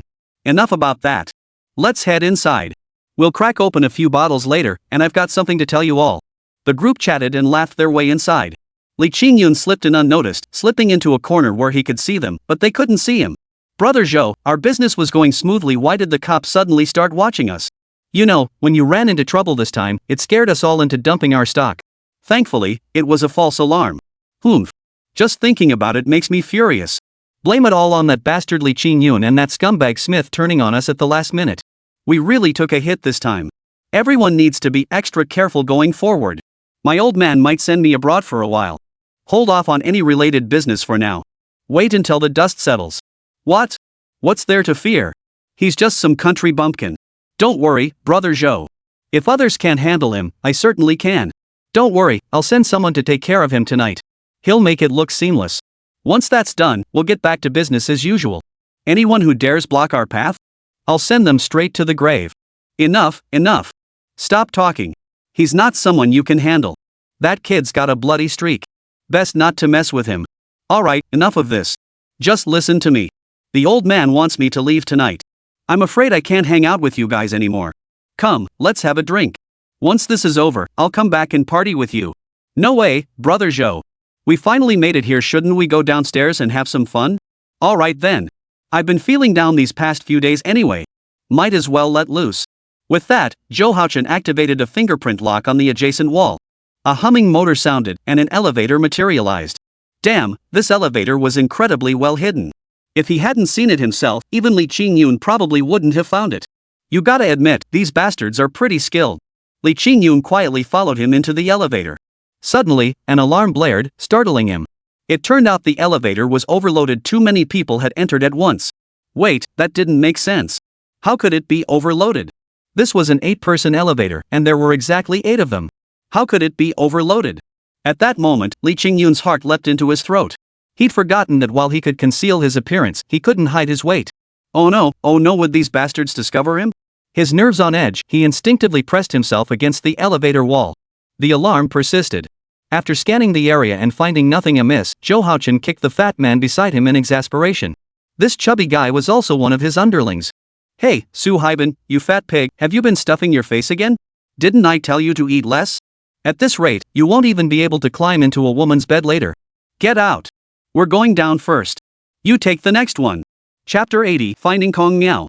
Thus, Li Qingyun managed to follow them safely to a massive underground chamber 100 meters below ground. But calling it a basement was an understatement, it was more like a decadent underground world. The entire villa had been hollowed out below, transformed into an underground metropolis of neon lights and opulent decor. Everywhere, groups of men and women were drunk beyond measure, displaying all manner of disgraceful behavior. Everyone here was like them, spoiled brats and wealthy young masters and ladies seeking pleasure. Gambling dens, opium dens, and scenes so scandalous they made one blush were commonplace. Men and women unleashed their most primal, animalistic instincts, clad in revealing attire, some so daring it was almost unbearable to look. When these people came down, the others took it in stride, continuing their work while cheerfully greeting Zhou Haochun and his group. Long time no see, Yu Zhou. Where've you been? Chasing some lady's happiness? Get lost. Less of that stuff, you'll ruin your kidneys. Young Master Zhou's here. Come play a few hands. My luck's been hot tonight, just swept the table with a full house. Oh, young Master Zhou, why did you take so long? I've been missing you terribly, don't you care to show me some affection? Li Qingyun was dumbfounded. He never imagined such a place existed beneath this villa. It was a den of iniquity, rife with illegal activities, yet people flocked here like moths to a flame, utterly disregarding any sense of morality or social norms. This place was nothing short of a paradise for sin. Yet the truly astonishing and infuriating revelations were yet to come. The group entered a private room nearby, and Li Qingyun followed them in, still hiding in the corner. No sooner had they arrived than several women entered completely naked, while others brought in contraband and alcohol. What followed was utterly unspeakable, and Li Qingyun only watched for half an hour. Damn, you gotta hand it to these young masters, they sure know how to party. An hour later, everyone was exhausted, but Li Qingyun still hadn't found Kong Miao. Just as he was about to step outside for a walk, the door suddenly opened. Young master, it's bad. Something's happened, a woman escaped. The moment those words were spoken, the expressions on everyone's faces visibly changed. Zhou Haochen, in particular, jolted upright, his heart skipping a beat. What? What did you say? You bastard, how could this be bad? What the hell are you lot good for? With all of you here, you can't even handle one woman? What use are you to me? Drag them out and deal with them however you see fit. None of you deserve to see tomorrow's sunrise. Master, please spare our lives. We have an explanation. Oh, at least you're not completely useless. Fine. Since she didn't get away, bring that woman in. I want to see just which has the guts to defy me. Before he finished speaking, a commotion erupted. Several burly men dragged in a young woman beaten to the brink of death. Crimson blood stained her entire body, wounds covering her from head to toe. Her flesh was torn open, flesh hanging out, blood gushing uncontrollably. Her hair was disheveled, and a foul stench emanated from her body. Most horrifying were her legs, clearly broken, now infested with maggots. Witnessing this scene, everyone present couldn't help but show disgust on their faces. Yet Li Qingyun felt a sense of familiarity toward the figure before him. Just then, the messenger who had entered earlier grabbed the woman by the hair and dragged her brutally before Zhou Haochen. Now Li Qingyun could see clearly. This woman was none other than Kong Miao, the very person he had been searching for. The photo had shown a pure, beautiful young girl, but now she was utterly ravaged. Her eyes were unfocused, her body emaciated, her eye sockets sunken. She looked like someone on the brink of death. Who knew how much suffering she'd endured these past days? Torture was certainly part of it. Now she seemed mentally unstable, drool dripping from her mouth. Those bastards deserved to die. Rage surged through Li Qingyun's heart. His hand accidentally slammed onto the nearby table with a loud thud, startling everyone present. Who's there? What was that? Though they heard the sound, they saw no one. Li Qingyun instinctively froze, and with the silence, they dropped the matter. Zhou Haochen turned back, using his toe to lift Kong Miao's chin. Oh, I was wondering who it was. Turns out it's you, you worthless. You're so ungrateful. Just like your deadbeat old man. I thought he had some talent and wanted to bring him in to work for me, but he turned me down flat. Fine, since he won't give me face, I'll just have to take it from you instead. You think you can run? Try running again. As he spoke, his foot crushed down on Kong Miao's head, trampling relentlessly. The woman was already weak, her cries of pain coming out in broken gasps. But right now, Zhou Haochen was nothing short of the most depraved and brutal beast in human form. He and the few beasts by his side were utterly reveling in this torture for their own amusement. The more pitiful Kong Miao's cries became, the more delighted they grew, eventually erupting into raucous laughter. Their voices were so piercing that Li Qingyun could no longer bear it. He charged forward, kicking one of them flat on his back, delivering a stinging slap to each cheek in rapid succession. Already drained of most his strength, and having just diluted that banned substance, the man was already dazed. The successive slaps sent him reeling, completely disoriented. Those nearby tried to intervene, but they didn't fare any better. Li Qingyun, now invisible, swiftly knocked them all to the ground with a few punches and kicks, leaving them completely unconscious. At this point, Zhou hadn't completely lost consciousness, and Li Qingyun had no intention of continuing to hide. Seeing the figure before him, Zhou Haochen managed to utter with difficulty. Li Qingyun, you bastard. I won't let you get away with this. You just wait. Sorry, Zhou, you won't get the chance. With that, he landed another punch, knocking Zhou unconscious. Then, grabbing a fruit knife nearby, he sliced through the man's lower body. The excruciating pain jolted Zhou awake from his stupor, and he let out a blood-curdling scream. Outside, people hearing the commotion rushed in frantically. But the very second before they pushed open the door, Li Qingyun and Kong Miao had already slipped back into invisibility. Chapter 81, the Zhou family has signed their own death warrant. By the time the others burst in, Li Qingyun had already slipped away again with his agile footwork. Not a single one of those idiots noticed. Soon, screams echoed from within. Those who had rushed in saw Zhou Haochun's lower body covered in blood. For a moment, they didn't comprehend what had happened, only knowing they were doomed. They scrambled to carry Zhou Haochun out. He was completely unconscious now. They dared not take him to the hospital, otherwise, the truth about his drug use would spill out. Thus, they frantically reported the incident to Zhou Tiannan. Upon hearing the news, he was furious, cursing them like a madman. After venting his fury, however, saving his son became the priority. He summoned family doctors, paying them handsomely to maintain secrecy while they examined his son's injuries. The final diagnosis was devastatingly clear: the damage was too severe to repair. In other words, this young man would be permanently incapacitated. Hearing this, Zhou Tiannan felt his world collapse. Good heavens! He had only this one son, whom he counted on to carry on the family line and perpetuate the ancestral flame. His vast estate awaited his heir to inherit and pass down to future generations. Now, in one fell swoop, he was left without an heir. Who could bear such a crushing blow? In his fury, he ordered his men to spare no expense in finding the person who had secretly attacked his son. But Li Qingyun had slipped in completely unnoticed, blending in as an ordinary person. Without high-tech means, finding him would be extremely difficult. The end result? Zhou Haochun was crippled, while Li Qingyun slipped out of the place effortlessly. He then sent all the footage and details of what he witnessed to Officer Zhao, who couldn't stop grinning from ear to ear upon hearing the news. Holy moly, this guy was worth every penny. Not only did he save my life, but he's propelled my career forward step by step. This time, he's even cracked such a major case. He'd just received word that the current chief was being transferred elsewhere. The deputy chief would be promoted to chief, making him the new deputy. But this time, it seemed like there might be more than that, maybe even the top job itself. No doubt about it, this kid is his lucky charm. Right then, he roused all the colleagues on duty and, in a flurry of urgency, led his team straight into a surprise raid. Good heavens! They didn't know until they started busting, but once they did, it was a whole new world. Over 100 people were caught red-handed, including nearly 100 unfortunate women who'd fallen on hard times. They swept them all up in one net. Not a single son of the big families and bosses in Donghai City could escape. All their illegal activities were exposed in full detail, and the confiscated contraband filled 2 whole sacks. This time, forget about peanuts. Even if they were mowed down by machine gun fire, it wouldn't be undeserved. Meanwhile, Li Qingyun dared not send Kong Miao to the hospital. The sight was simply too gruesome. Not a single inch of her skin remained intact, and there were clear signs of assault. Sending her to the hospital would only lead to questions he couldn't answer. Instead, he waited for Officer Zhao's return before taking Kong Miao to the police station. They would then arrange for the hospital transfer, claiming he'd been rescued by the police. After all, letting the police handle these troublesome matters was only natural and saved him a lot of trouble. Sure enough, the next day Master Kong received the news. When he saw his daughter reduced to a ghastly, unrecognizable state, he flew into a rage right there in the hospital, cursing so viciously he nearly cursed out 18 generations of the Zhou family. This time, the Zhou family suffered an unprecedented blow. Even Zhou Tiannan was taken in for questioning, and all their assets were seized, including the hotel and every enterprise under their name. The Zhou family collapsed overnight, sending shockwaves through Donghai City. The bigwigs probably never imagined that the one who brought them down was just a country bumpkin. Truth be told, the Zhou family had brought this upon themselves by engaging in reckless ventures. Had they not dabbled in the unforgivable trifecta of gambling, prostitution, and drugs, Li Qingyun would have found it far more difficult to bring them down. That said, the hospital seemed unable to fully cure Kong Miao.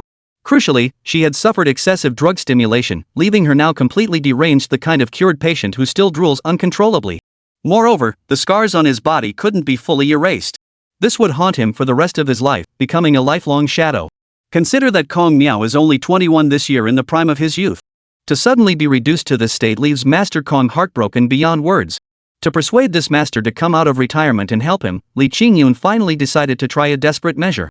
He brought out the well water again, but this time, he secretly squeezed a few drops of his own blood into it. Master Kong, let me try one more time. No need. Your medicine is effective, but I don't want my daughter to suffer any more torment. I just want to be with her, even if she remains like this. I'll care for her for the rest of her life. Well, that was that. Li Qingyun was at a loss for words. Fortunately, at the critical moment, Officer Zhao stepped in to vouch for him. After much persuasion and pleading, the master finally relented. Li Qingyun was genuinely nervous now. He didn't know if it was his own fault or the medicine's. What if it failed again like last time? That would be utterly humiliating. But no matter what, he had to try. After shooing everyone out, he carefully lifted Kong Miao's clothes. The wounds he saw were horrifying, some from iron chains, others from leather whips, and some even from knife cuts. In some areas, the flesh had begun to rot, emitting a foul stench. This was clearly deliberate torture, a depraved act committed by someone unworthy of being called human. At that moment, gender distinctions vanished from his eyes, replaced only by pity and sympathy for this girl. His hand gently dipped into the well water, slowly applying it to the wounds. And wouldn't you know it, it actually worked. A faint purple glow began to shimmer around the areas where the water touched. The rotting flesh vanished instantly, and new flesh began to grow at a visible pace. One could even hear the faint sounds of flesh regenerating bone, muscle, and skin gradually returning to normal. Seeing the results, Li Qingyun sped up his application, eventually covering her entire body with the liquid. The girl was now completely enveloped in purple. When he checked again after about 10 minutes, not a single scar remained on her body. Only now, the scene felt rather awkward. Chapter 82, Karma's a Bitch. He hurriedly dressed the girl, his face flushing crimson like a monkey's behind, then bolted out the door. Just as he reached the ward entrance, he collided head-on with Wang Wei, who was arriving moments later. This guy was no stranger to such situations. The moment he saw Li Qingyun's expression, a mischievous grin spread across his face. But he didn't say much. Just then, Master Kong grabbed Li Qingyun's hand, clutching it tightly. "Qingyun, my daughter, how is my daughter?" The elderly man trembled uncontrollably, his words slurred and incoherent. His eyes were bloodshot, and his entire body felt weak and limp. This news was an overwhelming surprise for him. His long-lost daughter had been found. Though she'd endured much hardship, at least she was still alive. "It's all right now. He'll wake up after resting a while. Oh, and when she does wake up, please do your best to comfort her. Whatever you do, don't let her recall what happened before. Pretend none of it ever happened." "All right, thank you. Thank you so much." Li Qingyun stepped out of the hospital, pulled a cigarette from his bag, lit it, and took a drag. Just as he was about to relax, a sudden commotion caught his attention nearby. Curiosity got the better of him, and he walked over to see what the fuss was about. But when he pushed through the crowd and saw the scene, good heavens, what a spectacle! Two women lay on the ground, their clothes torn, being beaten mercilessly by a woman in her 30s or 40s. Their hair was a tangled mess. One had a chunk of scalp torn from her head, blood streaming freely. Both bodies were covered in claw marks, their clothes hanging limply, long since unable to provide any cover. Both women's faces were swollen and covered in slap marks, beaten so brutally that Li Qingyun didn't even recognize the victim at first. Then the attacker erupted in a torrent of curses. "Damn it! You two s! What else could you two young whores do but seduce my husband? Think you two little floozies could lure my man? I was only out of town for 1 day, and you two were already screwing that bastard. Nice. Very nice. Bet you didn't expect me to come back early. I knew that bastard was secretly keeping you two and paying you. Spit. The money I earn is enough to keep you two foxes yourselves. Hand over every penny today, not a cent less. Don't blame me for being ruthless with you. Damn, gotta say, Big Sis packs a serious punch. Those slaps were hard enough to knock someone out." Her high heels, she drove the pointed toes straight into both women's stomachs. The pain had them begging for mercy, kneeling on the floor. As he watched, Li Qingyun felt an increasing sense of familiarity. He was sure he'd seen these two women somewhere before. Meanwhile, the crowd around them buzzed with whispers.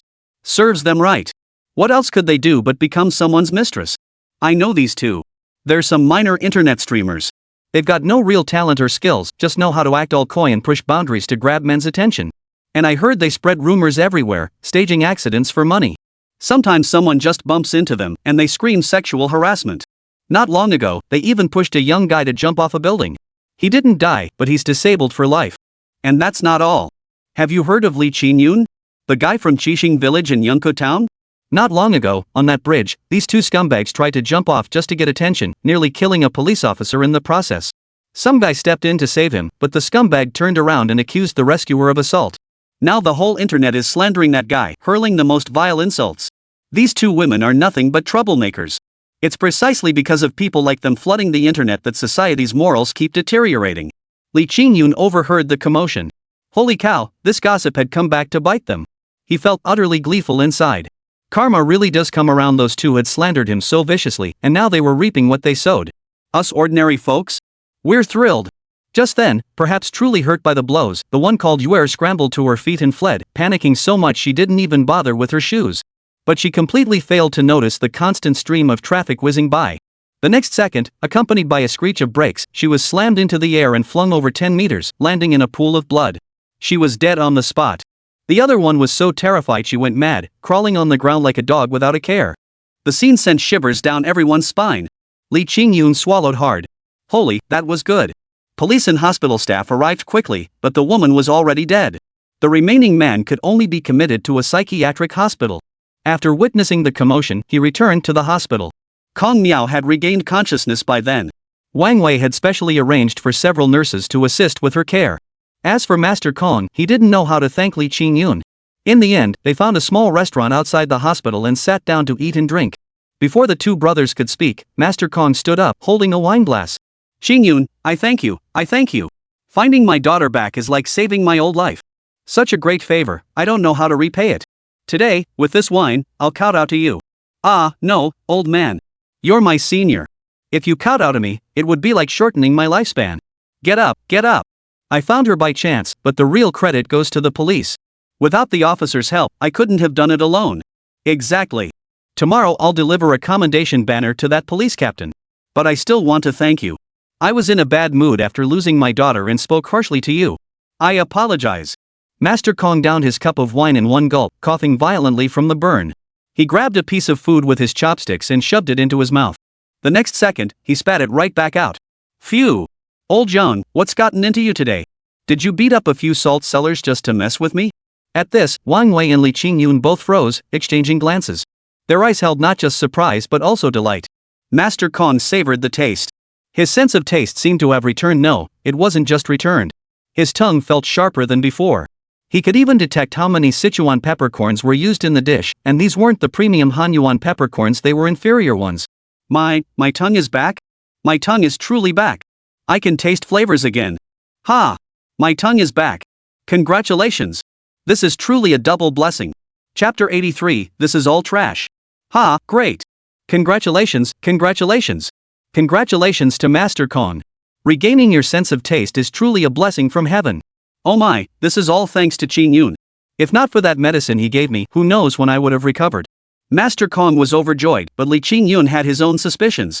It seemed his medicine did have some effect, at least it restored the physiological function of his tongue. However, Master Kong had never found his daughter, and the immense psychological pressure had prevented his sense of taste from returning. This was clearly a psychological issue. After a hearty meal and plenty of wine, the three hurried back to the distillery. When Li Qingyun presented Master Kong with his revised formula, the old man merely glanced at it before rushing off to brew a new batch of liquor according to the recipe. After capping and tailing the batch and tasting it, he shook his head. No good, Qingyun. This revised recipe tastes decent, far better than before, but the aroma still falls short. The flavor profile lacks depth. At best, it's mid to high grade, nowhere near top-tier quality. Moreover, it feels somewhat monotonous. The blend of fruit and grain aromas isn't quite harmonious. No, let me see. I'll tweak it for you. With that, Master Kong led the two men through recipe adjustments while tasting.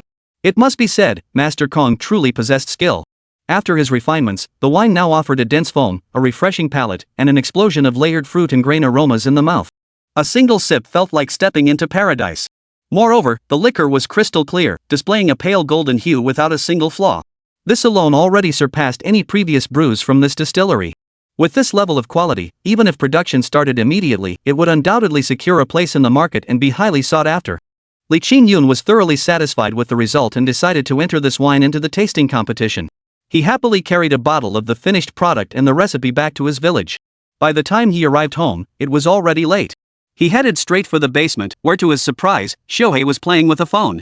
This phone was his old one, quite outdated, usually hidden away at home. He never expected this guy to dig it out. Not only that, but he was actually playing Honor of Kings on it. But this kid's skills were so pathetic he was getting 0-18 every single game. Over the earpiece, his teammates were cursing up a storm, nearly tearing their skin off with their insults. Little Black was clearly furious, his whole body puffed up with rage as he flailed his arms wildly. Damn it! How dare these lowly mortals insult a noble god? I'll curse him. I'll curse him. I am a noble god. How dare they? No way. This won't stand. I'll curse him. May he twist his ankle the moment he steps outside. I'll curse every little balloon he uses to be full of pinholes. Goodness gracious. Little Black flew into such a rage that the entire room descended into chaos. Objects scattered about began flying through the air, whirling around the room. Goodness gracious. The two dragonfish in the water tank trembled in terror, nearly clinging to each other. Outside, a thunderclap suddenly boomed, lighting up half the village. All right, Shohei, come down. Come down. What on earth are you doing? It's just a game you lost. What's the big deal? If you're weak, just practice more. Think about it, even Sun Wukong faced 81 trials on his journey to fetch the scriptures. Once you master the skills, you'll dominate every game. Then all the top players in the world will be nothing but little kids compared to you. You'll be the undisputed, uncrowned king of the gaming world. How could mere mortals ever comprehend the greatness of a true god like you? Now, listen to me. Look at all the good stuff I've brought you. Li Qingyun pulled out the bottle of liquor.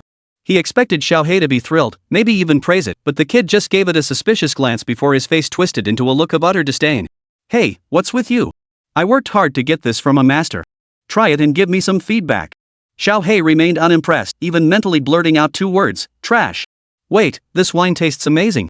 Even I think it's flawless. What's your problem? Just try it. Xiaohei reluctantly complied, staring at him suspiciously for a long while before finally dipping a single finger into the liquid. But after just a taste, he spat it out repeatedly, kicking the bottle to the ground. Trash.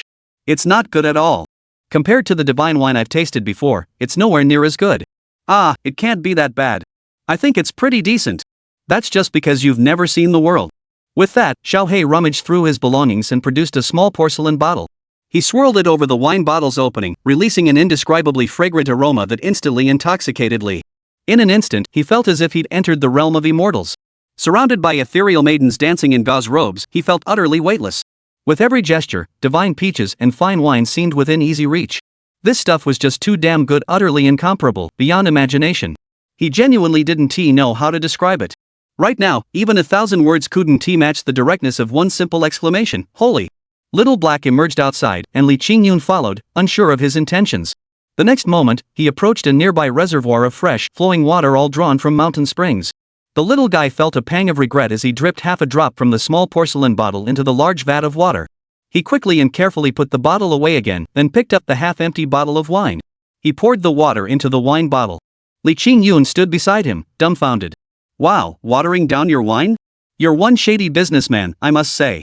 But the aroma was truly delightful, especially that refreshingly sweet fragrance.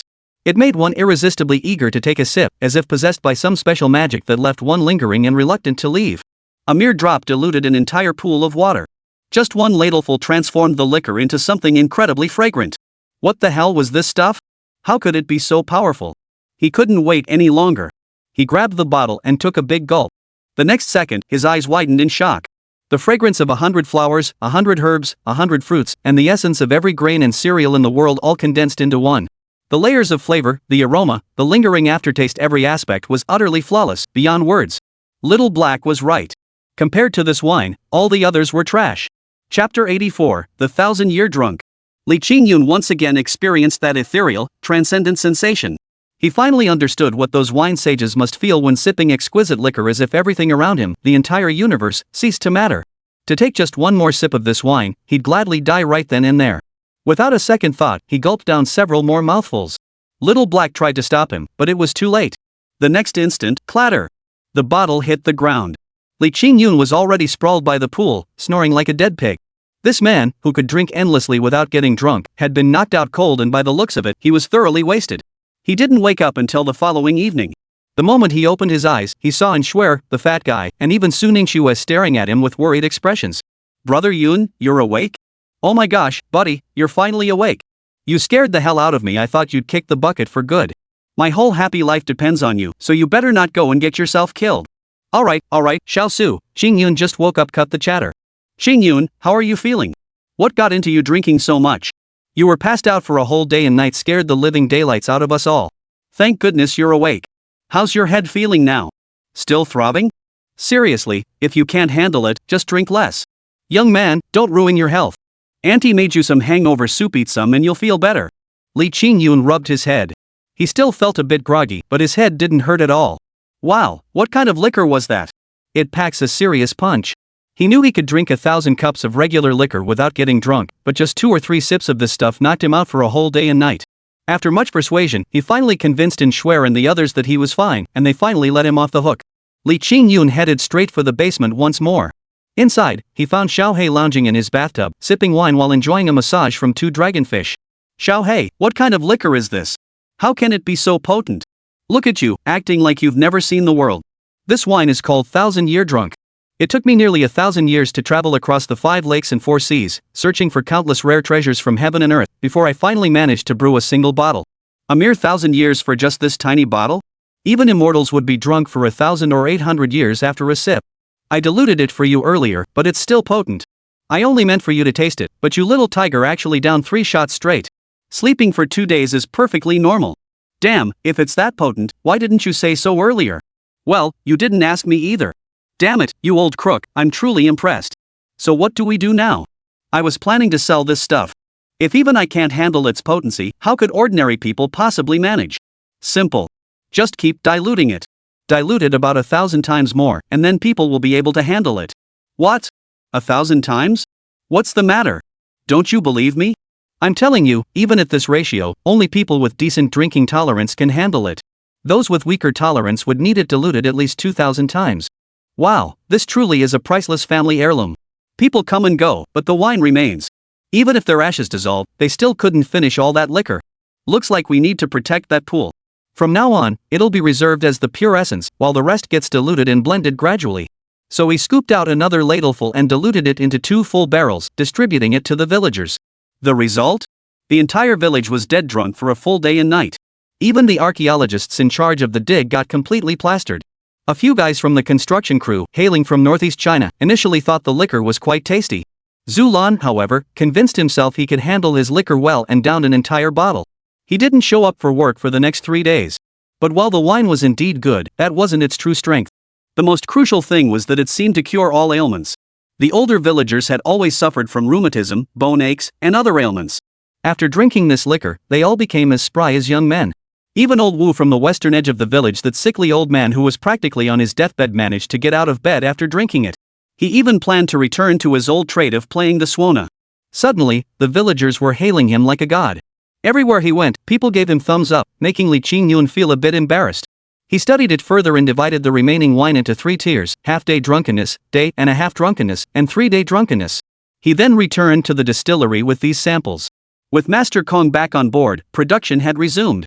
Meanwhile, the Zhou family was too preoccupied to handle their orders, so new requests poured in like snowflakes to Wang Wei. In just these few days, not only had the business been revived, but they'd also secured a massive 2 million yuan order.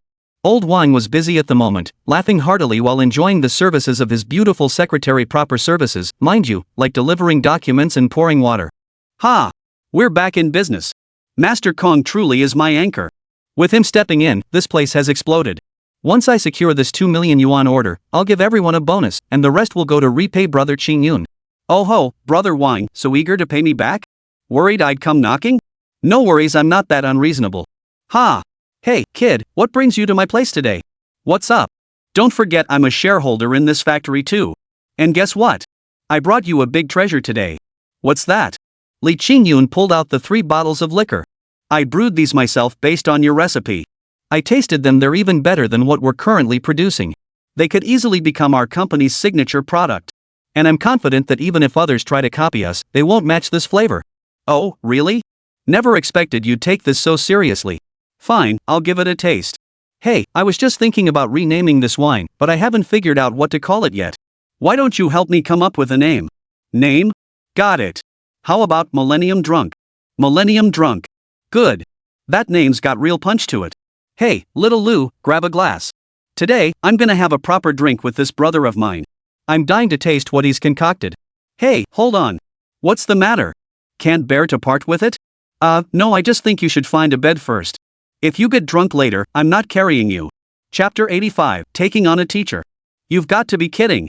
You know perfectly well how much I can drink. My tolerance is rock solid, don't underestimate me. I won't get drunk today. Even if I did, I wouldn't let you carry me. I'll chug straight from the bottle and show you. But the guy took just 1 sip. The next second, clang! He crashed to the floor, snoring like thunder. Manager! Manager!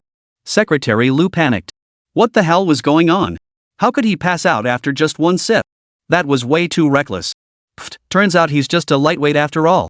After knocking this guy out, Li Qingyun didn't bother with him and went straight to find Master Kong. Master Kong seemed unusually busy today, bustling about in his own kitchen preparing all sorts of exquisite small dishes and pastries. He was even humming a cheerful tune in there right now. Master Kong. Oh, Qingyun's here. Come try my cooking, you've arrived at just the right moment. Haha, well then, I'm in for a real treat today. Here, Master Kong, this is what I tinkered with last night, give it a try. Master Kong nodded, not skimping on the details. He carefully retrieved a brand new set of wine utensils from the cabinet beside him. Wow, this wine flask and these cups, all kinds of high-end wineware I'd never seen or even heard of before, neatly arranged there. Wow, someone who knows wine and knows how to drink it really is different. Master Kong poured the liquor into the vessels, holding them close to examine them, then bringing them to his nose for a sniff. His eyes lit up instantly. He eagerly took a sip. At that moment, Li Qingyun's heart leapt to his throat, like a student who just finished homework, waiting for the teacher's praise. Yet Master Kong merely closed his eyes in silence, as if savoring something. But soon, 2 clear tears rolled down the corners of his eyes. A man past 50, crying. Master Kong, please don't cry. What's wrong? Are you feeling unwell? Should we stop drinking? Oh dear, it's all my fault. Before he could finish, Master Kong pressed down on his hand and pushed the remaining wine aside. After a long while, he sighed deeply, wiped the tears from his eyes, and said, No, Qingyun, you've misunderstood. I'm fine. It's just that your wine reminded me of the past. Back then, my beloved wife used to brew wine for me with her own hands. Ever since she passed away during Meow Meow's difficult birth, I've never tasted her craft again. All these years, I've never been able to let go of her. I've always longed to taste that kind of wine again, so I've kept brewing and drinking. But no matter what I make, it never captures that flavor of hers. You all call me a master, say I understand wine, but really, I only understand her. As he spoke, Master Kong grew increasingly emotional, eventually covering his face in weeping. I must truly thank you today. In your wine, I tasted her flavor once more, bringing back so many memories of our youth. It was worth it. Excellent. This wine is superb. Its aroma carries both the rich depth of grains and an imperceptible fruitiness, 2 distinct layers that harmonize perfectly. The color is golden and translucent, like amber. The wine leaves a clear trail on the glass. Truly a top-tier masterpiece. Well, with your blessing, I can rest assured. Looks like I can take this wine to the tasting competition. Enough. But young man, what do you call this wine? It must have a name. I call it 1,000-Year Drunk. Excellent name. A wine that intoxicates for 1,000 years' life is but a fleeting dream. Young man, you possess a true genius for winemaking. Would you consider becoming my apprentice? I'm willing to impart all my lifetime's knowledge to you. I'm practically halfway to the grave now. I don't want to take these skills I've spent half my life mastering to the grave with me. If you're willing, I'd like to take you as my successor. Ha! I'm willing, absolutely willing. Master, your humble disciple greets you. Ha! Good lad. Go prepare yourself. You're heading to the wine tasting competition, but you can't go empty-handed. Come see me again the day before the event. I have something important to give you then. Over the next few days, Li Qingyun busied himself registering the trademark for Millennium Drunk, designing new packaging and logos to elevate this homemade brew into a premium spirit. He also scrambled to complete all necessary quality certifications. Everything was finally ready, all that remained was for the tasting competition to begin. Yet on the eve of the event, Li Qingyun sought out Master Kong. From him, he learned about the personalities, backgrounds, and preferences of the competition judges. Before parting, Master Kong even gifted him some of his own brewed liquor. Upon returning to the village, Li Qingyun spotted a luxury car parked outside his villa. And Guorong had arrived, though he appeared far more subdued than on previous visits. He was now bowing and scraping, chatting with an elderly man whose hair had turned completely white. This elder possessed an extraordinary bearing, radiating an unprecedented warmth and steadiness like a towering mountain or a century-old pine tree. Spotting him approaching, and Guorong turned and called out, "Hey, you little rascal! Right here? Come on over. Uncle Bai, what brings you here? Craving my country cooking again? Then I'll start cooking. Let's have a proper drink together later. Enough. No need to fuss. Come, let me introduce you. This is Old Bai, also from the capital. He was my teacher many years ago. All these years, it's thanks to his support that I've been able to sail smoothly. Mr. Bai came specifically to find you. Last time, you had Schwer bring back some of your liquor. I let Mr. Bai try a little, and it cured his long-suffering asthma. This time, he came personally to meet you and taste your liquor again. If he's satisfied, he'll establish a long-term partnership with you." "Oh, I see. Mr. Bai, hello." Li Qingyun immediately extended his hand to shake the man's, but unexpectedly, the bodyguard beside him suddenly stepped forward to block him, fiercely shielding the old man behind him. Those 2 eyes were like hawks, cold and intimidating. You were practically ready to devour him. "What's going on here? Enough. Step aside, everyone. Is it really necessary to be so guarded around a young man? I must say, I find this lad quite impressive. Young man, thank you. Your wine is truly delightful, and it's even cured my long-standing ailment. These days without coughing are truly a relief." You flatter me, old man. It was just a lucky coincidence, nothing special. Alright, since you're here today, don't leave just yet. Stay and try my cooking. It's just simple farmhouse fare, but I hope you won't mind. Chapter 86, Another Big Shot. Ha, you're a straight shooter, no pretense, I like that. Fine, I'll stay tonight. Let's see how many delicious things you can whip up. Li Qingyun wasn't about to pass up this chance. He hauled up 2 fish red carp that were both beautiful and delicious, with incredibly tender and succulent flesh. He fetched some cured pork from last year's village supply, dug up winter bamboo shoots from the hills behind the village, and gathered wild greens. After a bit of preparation, several simple homestyle dishes were ready and of course, wine was a must. When Nguorong witnessed this scene, he nodded with satisfaction. His teacher was a big shot whose every move sent shockwaves through the capital. What delicacies hadn't he tasted? If you served him abalone or lobster, he wouldn't even glance at them. But these simple home-cooked dishes? He'd surely love them. Yet, to everyone's surprise, it wasn't the food that caught the old man's eye. Instead, he fixated on the 2 dragonfish kept in the outdoor tank today. Each dragonfish now measured nearly a meter in length, their bodies sleek and perfectly formed. Their snow-white scales shimmered brilliantly in the sunlight, revealing a faint purple hue beneath. These 2 dragonfish were no longer the barely alive specimens they had been when obtained from Chen Dagang. Now, thanks to Xiuhei's nurturing, they had undergone a complete transformation, almost becoming monstrous creatures. A 3-meter-long tank was barely enough for them to swim around in, and occasionally they'd even perform tricks at Li Qingyun's command, quite entertaining, really. Upon seeing the 2 fish, old Bai's eyes instantly glazed over, utterly transfixed. Well, this is truly remarkable. Qingyun, I never imagined you'd possess such exceptional snow dragonfish here.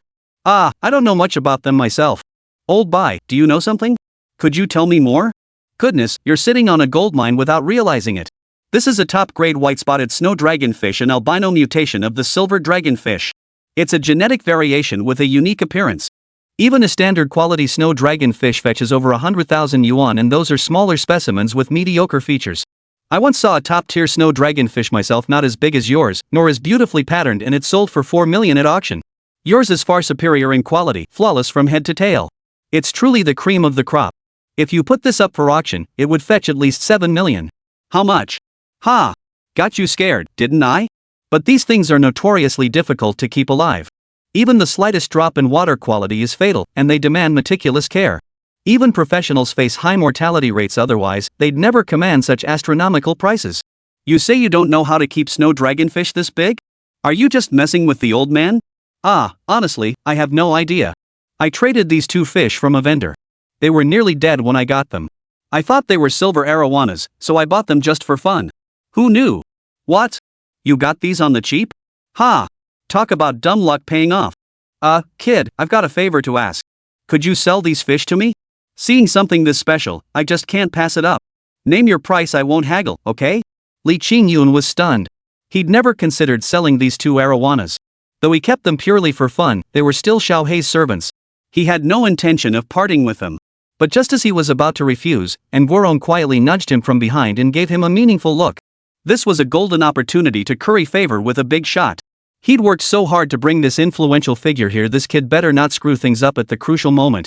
Now it was Li Qingyun's turn to agonize. Seeing him hesitate for so long, old Bai didn't press him. About half a minute passed like this, when suddenly, Xiuhei's voice echoed in his mind. Sell it to him. I don't need it anymore. All right then. With that, Li Qingyun finally felt at ease. After weighing his options for a moment, he agreed. All right then. Since that's the case, I'll gift these 2 fish to you, old Master Bai. I hope you'll treat them well. No, that won't do. I'm an old man with money. A mere 2 fish? I can certainly afford them. Let's settle it this way, I'll buy them at 7 million each. 1 male, 1 female, 14 million total. Give me your account details, and I'll transfer the funds. Teacher, this isn't right. How could I let you pay? Especially over 10 million. Qingyun, this price is too high, ask for less. Sai, Shaoan, what's wrong with you? Why are you being so generous with someone else's money? These fish aren't yours. I'm willing to buy, Qingyun is willing to sell. Naturally, we must follow the market price. I've never been one to haggle. 14 million it is. Don't get involved. The big shot truly lived up to his name, over 10 million with a single move. When Li Qingyun received the deposit notification, he was completely stunned. By then, the fish from the kitchen was ready, and various side dishes were laid out on the table. He, the fat man, the 3 members of the Yin family, and old Bai all sat down to eat. Fatso was quite the entertainer, spouting flattery and toasting non-stop, which had old man Bai roaring with laughter. Ha! You're quite the character, young man, just like my grandson. Charming fellow. By the way, what line of work are you in? Fatty briefly recounted the earlier events. When Old Bai heard about the Zhou family's illegal activities and Donghai crimes so numerous they could fill bamboo slips, his face flushed crimson with anger, nearly triggering a relapse. Nonsense. Absolute nonsense. How could such lawless criminals control Donghai's economic lifeline? How dare they be awarded the title of top 10 outstanding businessmen with such brazen audacity? Spit. What exactly are Donghai's leaders doing? Looks like they've been lining their pockets nicely, huh? This won't do. Upon my return, I must report this matter to higher authorities. Such exploitation of the people, such flagrant lawlessness, others may swallow their anger, but this old man won't. Anyone who dares harm the people, harm the common folk, this old man won't let a single one of them off the hook. As he spoke, he began coughing violently again. Everyone scrambled to comfort and calm the old man, who finally settled down. Yet he kept chattering on, patting the fat man's shoulder repeatedly. Young man, rest assured. Once I investigate this matter thoroughly, if such wrongdoing is confirmed, I will see justice served for you. Chapter 87, Old Bai discovers a major secret. After a hearty meal and plenty of wine, the old man heard that the imperial seal and the Yongle encyclopedia had been unearthed here. His interest was piqued, and he insisted on going to see for himself. By then, the large pit had been fully excavated and widened, with steps leading down into the underground museum. The construction crew was still working feverishly. Given the extreme danger of the site, the idea of visiting had to be abandoned. So Li Qingyun took Old Bai for a stroll up the mountain.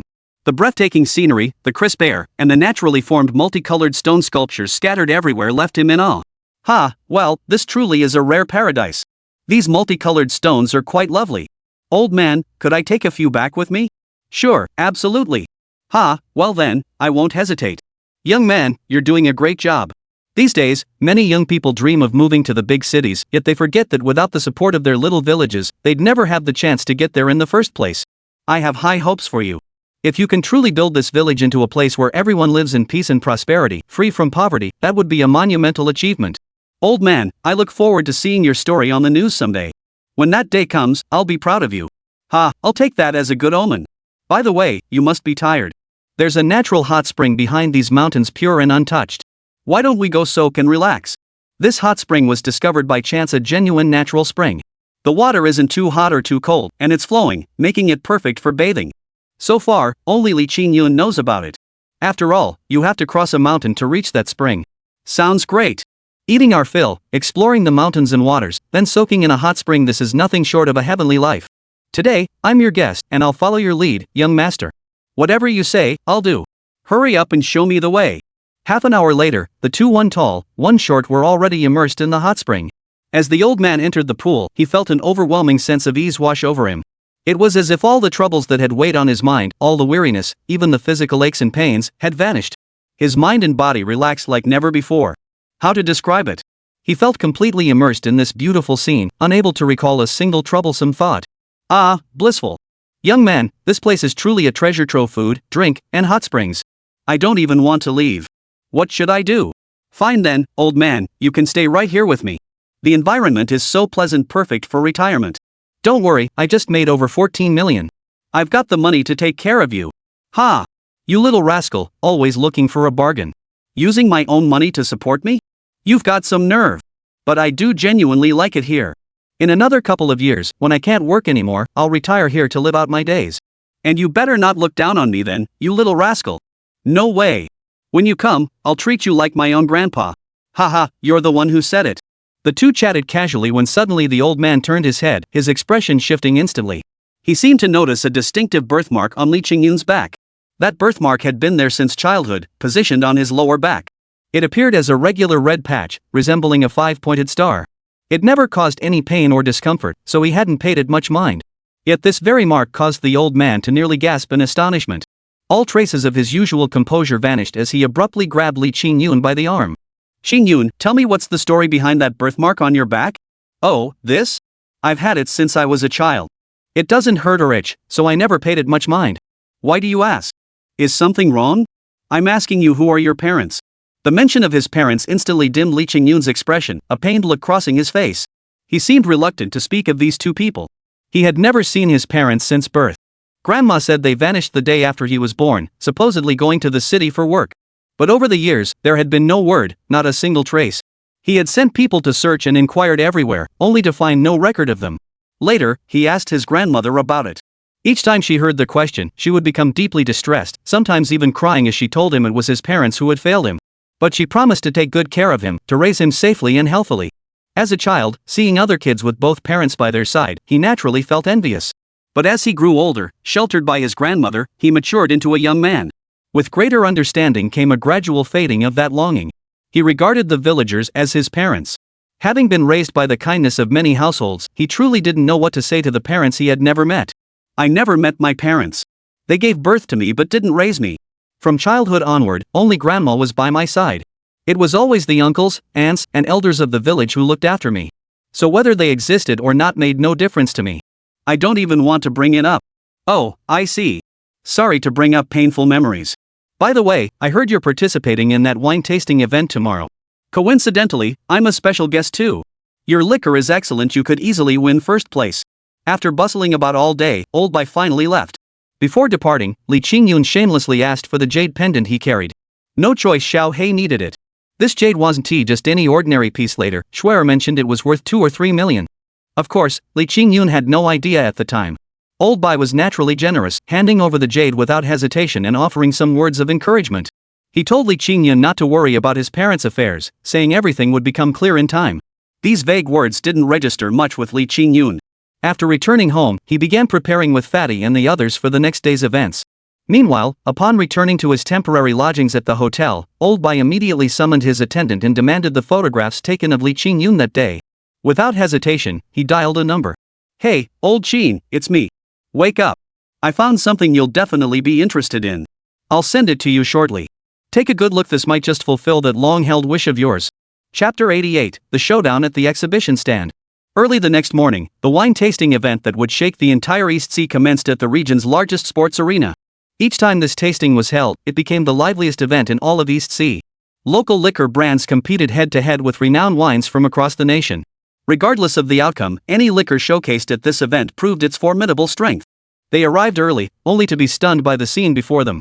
Good heavens! Crowds spilled across more than a dozen streets, surging toward the stadium. Drunkards, sober folks, and wine enthusiasts alike were racing faster than anyone else. Luxury cars and wealthy individuals were everywhere, and you could even spot quite a few foreigners with blue eyes and blonde hair. Holy cow, this place is packed. I knew it would be lively, but not this crazy. Damn, this is nothing. You haven't seen the real action yet. Hey, Yun, you're the big boss of Qingyun Company, pull yourself together and don't embarrass us. Damn it. Just as we were talking, Wang Wei arrived with some senior executives from the distillery, along with Secretary Liu and Master Kong. Master Kong was dressed impeccably today, a suit stretched taut over his frame. Truth be told, he actually looked quite handsome, that kind of mature, rugged charm. Brother Wang, whether our liquor can make a name for itself depends entirely on today. But when they entered the venue, it was filled with all kinds of famous wines, and many people were sampling them. The entire venue was bustling with noise, filled with constant chatter and discussions. Yet, after entering, they couldn't find the Millennium Drunk booth. They searched everywhere, combing through every corner, but it was nowhere to be found. Logically, Fatty had registered ages ago. All paperwork and certificates were submitted, they met every criterion for this competition. So why wasn't it here? Damn it, what the hell is this? These jerks think I'm some kind of Hello Kitty? Come on, let's go find them. Furious, the fat man tracked down the organizers. After arguing with them for ages, he stormed back, still seething.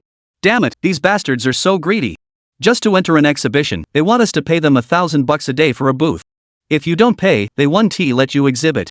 Money-grubbing jerks. Serves them right if they ever have kids without anuses. The fat guy cursed and ranted, and the spoiled brat temper of the young lady flared up too. And Schwer rolled up her sleeves. What? This is outrageous. I'll go see for myself today who dares look down on me like a dog and say I have no money. I'll bury them in cash today. Ha, it's not that bad, missin', calm down. We're here to enter the competition, not cause trouble. Let's go ask the organizers again. Exactly. Wang Wei didn't want trouble, he just wanted to make his liquor famous. If they couldn't enter the competition today, all their chances would be completely ruined. Li Qingyun went to inquire personally and discovered they did have a booth, only it had been taken over by someone else. Upon inspection, their booth was now relegated to the worst, most remote corner, yet it was displaying 4 C's Group's liquor. Li Qingyun hadn't heard of this company before and was a bit confused, but the fat man knew all about it. Sihai Group was actually a subsidiary under Jinhai Group, with the Zhou family still pulling the strings behind the scenes, though it wasn't listed among Jinhai Group's industrial holdings. That explained why Sihai Group could still operate here despite Jinhai Group being mired in scandal and facing seizure. Zhou Tiannan's skill at maintaining multiple backup plans was truly formidable. So they decided to remove the items displayed here and replace them with their own 1,000-year drunk wine. But just as they were busy at work, someone rushed over in a panic. Hey! What are you doing? This is our booth. Our liquor. Who do you think you are, unloading our bottles? Who are you? Oh ho! I haven't even picked a fight, yet you're the one barking at me. Hey, you there! Open your eyes wide and look clearly. This is our booth. What business is it of yours? You're the ones who occupied our space, yet you come over here and turn the tables. You really know how to play the game. I don't care. We've already secured this spot with the organizers. This is our booth. Get your wine out of here. What kind of trash is this? That yellowish brown stuff looks like horse piss. How dare you come here and embarrass yourselves? Why don't you go ask around? We're Sihai Winery, a renowned name throughout the East Sea. Look around Donghai City who hasn't tasted our Sihai brews? And you dare call this swilled millennium drunk? Put. Shameless. What did you say? Looking for a beating? Let me tell you, this fat guy's got a fire burning inside. Don't push me, I'll deal with you later. Whoa, you big oaf. You scared me. I'm so scared. You big oaf, just try touching me today. I'm telling you, if you dare lay a finger on me, you'll crawl out of here on your hands and knees. Damn it, looks like I'll have to teach you a lesson today so you finally understand why the flowers are so red. Both sides were ready to throw punches at the drop of a hat. This time, Li Qingyun didn't intervene. Damn it, the other side was pushing their luck. If he bowed his head and played the fool now, he'd truly become one. Just as the crowd prepared for a full-blown brawl, a middle-aged man in a suit suddenly strode over. What's going on? What's all this commotion about? Mr. Lei, it's like this, he's taken over our booth and, with his numbers, tried to beat me up. If you'd arrived any later, I'd have been beaten senseless. You have to stand up for me. Mr. Lei merely shot him a cold stare, silencing him instantly. Li Qingyun, I've heard you're a rising star in your youth. But you shouldn't be so sharp and outspoken. The nail that sticks out gets hammered down. The tallest tree catches the most wind. Sometimes, the more you stand out, the more enemies you make. One misstep could send you tumbling down, and by then, you won't even have a chance to cry. Oh, is that so? Well, thank you for your advice, Mr. Lei. But I'm stubborn by nature. I've never been one to back down, and I certainly won't turn a blind eye to illegal activities. I run my business honestly, no stealing, no robbing, no messing around. I pay my taxes legally and steer clear of prostitution, gambling, and drugs. Even if I made a huge mistake, I don't think it would land me in jail. Unlike some folks who've made God knows how much dirty money over the years, thinking everyone's blind and treating people like fools. Little do they know, the net of heaven is vast yet nothing escapes it. Sometimes, don't think you're too clever, cleverness can backfire. Oh, and by the way, how's Mr. Zhou doing? Bet he hasn't slept well these past couple of days, huh? Mr. Lei was furious, but he dared not lose his temper in public. Instead, he kicked one of his subordinates. You useless fool. Are you blind? Our booth is over there. Come on. If you must have a crappy spot, at least pick one that isn't so unlucky. Chapter 89, When in doubt, go all out. The guy slunk off, the fat one still muttering curses under his breath. Damn it, those two bastards got out of here fast. If they'd stayed any longer, I would have lost my temper and beaten the out of them. Alright, fatso, cut the rant. Just get the booze out already. This booth location is indeed tight, but I've got faith in our liquor. Just as he spoke, a man with a large paunch and a receding hairline approached. He looked remarkably honest and straightforward. Bro, you guys didn't pay the organizers either? Exactly. We're just here to exhibit. Everything should be decided by merit, why should they pocket kickbacks? Ah, brother, you're still too young. In this world, without money, who's going to do you any favors? Besides, these gatherings are all about paying for prestige. The results are predetermined, whoever pays the most gets crowned champion, the wine king. Those who don't pay? They'll be kicked out. Oh, Mr. Chen, it's you. Well, Mr. Wang, didn't expect you here. What's up? Could it be this 1,000-year drunk is your brand? That's right. It's our new product. We brought it along to make an appearance. Mr. Chen, care to try some?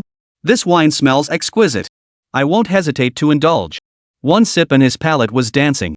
Mr. Chen was instantly intoxicated, his sexy little mustache quivering, the hairline around his receding crown standing on end. He licked his lips greedily, clearly savoring the lingering flavor. Ha! Truly a fine wine. Mr. Wang, I've tried your company's wines before, they were good, but nowhere near this level. Have you changed the recipe? Ha, pretty much. You gotta switch things up sometimes. Just as they spoke, the judging panel and host for this competition took the stage. The panel consisted of 3 men and 1 woman, supposedly top-tier domestic wine connoisseurs. But Li Qingyun didn't recognize a single one. For the next half hour, he listened to their rambling, nearly nodding off. Finally, after half an hour, the judging commenced. Bottles were passed directly to the judges, starting with China's premier spirits from top brands like Matai and Wuliangye. The judges lingered over these, savoring them before showering praise, hyping them up like they were the most exquisite flowers. This routine was nothing new, so the first batch of winners was quickly decided. Next came the niche liquors, ordinary distilleries that had paid the organizers. The judges went through the motions, offering perfunctory comments, more praise for those who paid handsomely, mild criticism for the stingy ones. Pure nonsense. As for the remaining wines that hadn't paid up, after tasting them, the judges would furrow their brows one after another. Sometimes they'd even spit them out right there, refusing to offer a single word of critique before immediately eliminating them. Among them was the wine from that Mediterranean-looking uncle who had just struck up a conversation. It was a renowned brand from the East Sea, an established name dating back to the last century. Yet, simply because he couldn't afford the bribe, it was dismissed as worthless. The judges even staged a clumsy drop, smashing a bottle of fine wine to the ground with a clatter. They offered insincere apologies, but the contempt in their eyes was impossible to hide. Enraged, the middle-aged man turned and walked away, announcing his withdrawal from the competition on the spot. You have to admit, that showed some real backbone. As for Li Qingyun's group, for some reason the judges kept delaying their announcement. Then the host began reading out the list of qualifiers. Damn it, they were blatantly ignoring them. Li Qingyun, already seething, couldn't hold back any longer. He stormed onto the stage, shoving past the security guards, and snatched the microphone from the host. Excuse me, I need to interrupt. Our company's product, 1000-Year Drunk, is also competing in this event. Why did the judges choose to ignore us without even tasting our wine? If you haven't even tasted it, why eliminate us? Could this supposedly fair competition really be rigged? Is it because I didn't pay you a bribe that you're ignoring us like this? Where's the fairness in this contest? Why not just close the doors and pre-select a wine king and a champion? Why go through all this trouble to invite us to compete? The moment those words left his mouth, the expressions of the onlookers and all the judges shifted dramatically. The host tried to step in to stop him, but it was already too late. Holy crap, Brother Yun's got nerves of steel. He just blew their dirty little schemes wide open. My goodness, what a badass. This is exactly the kind of man this lady likes, no nonsense, just straight to the point. I love his blunt, headstrong energy. At that moment, in a VIP lounge backstage, Old Bai watched the scene unfold on the broadcast screen, a faint smile curling his lips. This kid is actually quite interesting. Go tell the organizers if they ever want to host another cocktail party like this, they'd better behave themselves and stop pulling stunts. Otherwise, they can all go home and babysit. Meanwhile, in the mayor's office, Mayor Fong was fuming with rage. Idiots. A bunch of idiots. You morons with brains kicked by donkeys. You have to know who you take bribes from. Who doesn't know Li Qingyun now? Taking dirty money is one thing, but how could you sense his presence? You bunch of bastards. If you were in front of me right now, I'd slap you silly, you sons of ES. This is infuriating. They're practically trying to kill me. Go warn them over there, no more shenanigans. If you're going to do something, do it properly. We're promoting Li Qingyun and Qingyun Company, he's our flagship in Donghai now. If word of this gets out, gossip alone could crush someone. You understand? Soon someone tracked down the organizers. Upon hearing Li Qingyun's immense influence, they nearly wet themselves in fright and immediately tipped off the host. The host nearly dropped to his knees on stage, but thankfully, he reacted quickly.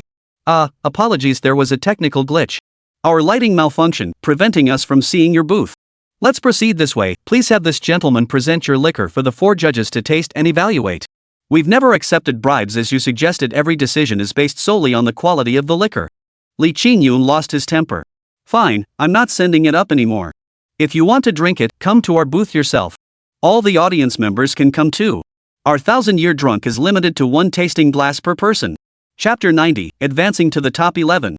This instantly piqued everyone's interest. Regardless of what the judges thought, they immediately rushed over. The fat man and his crew scrambled to serve them. With only 4 or 5 people, they were barely keeping up. But the wine brought today was limited, each person could only get a small sip.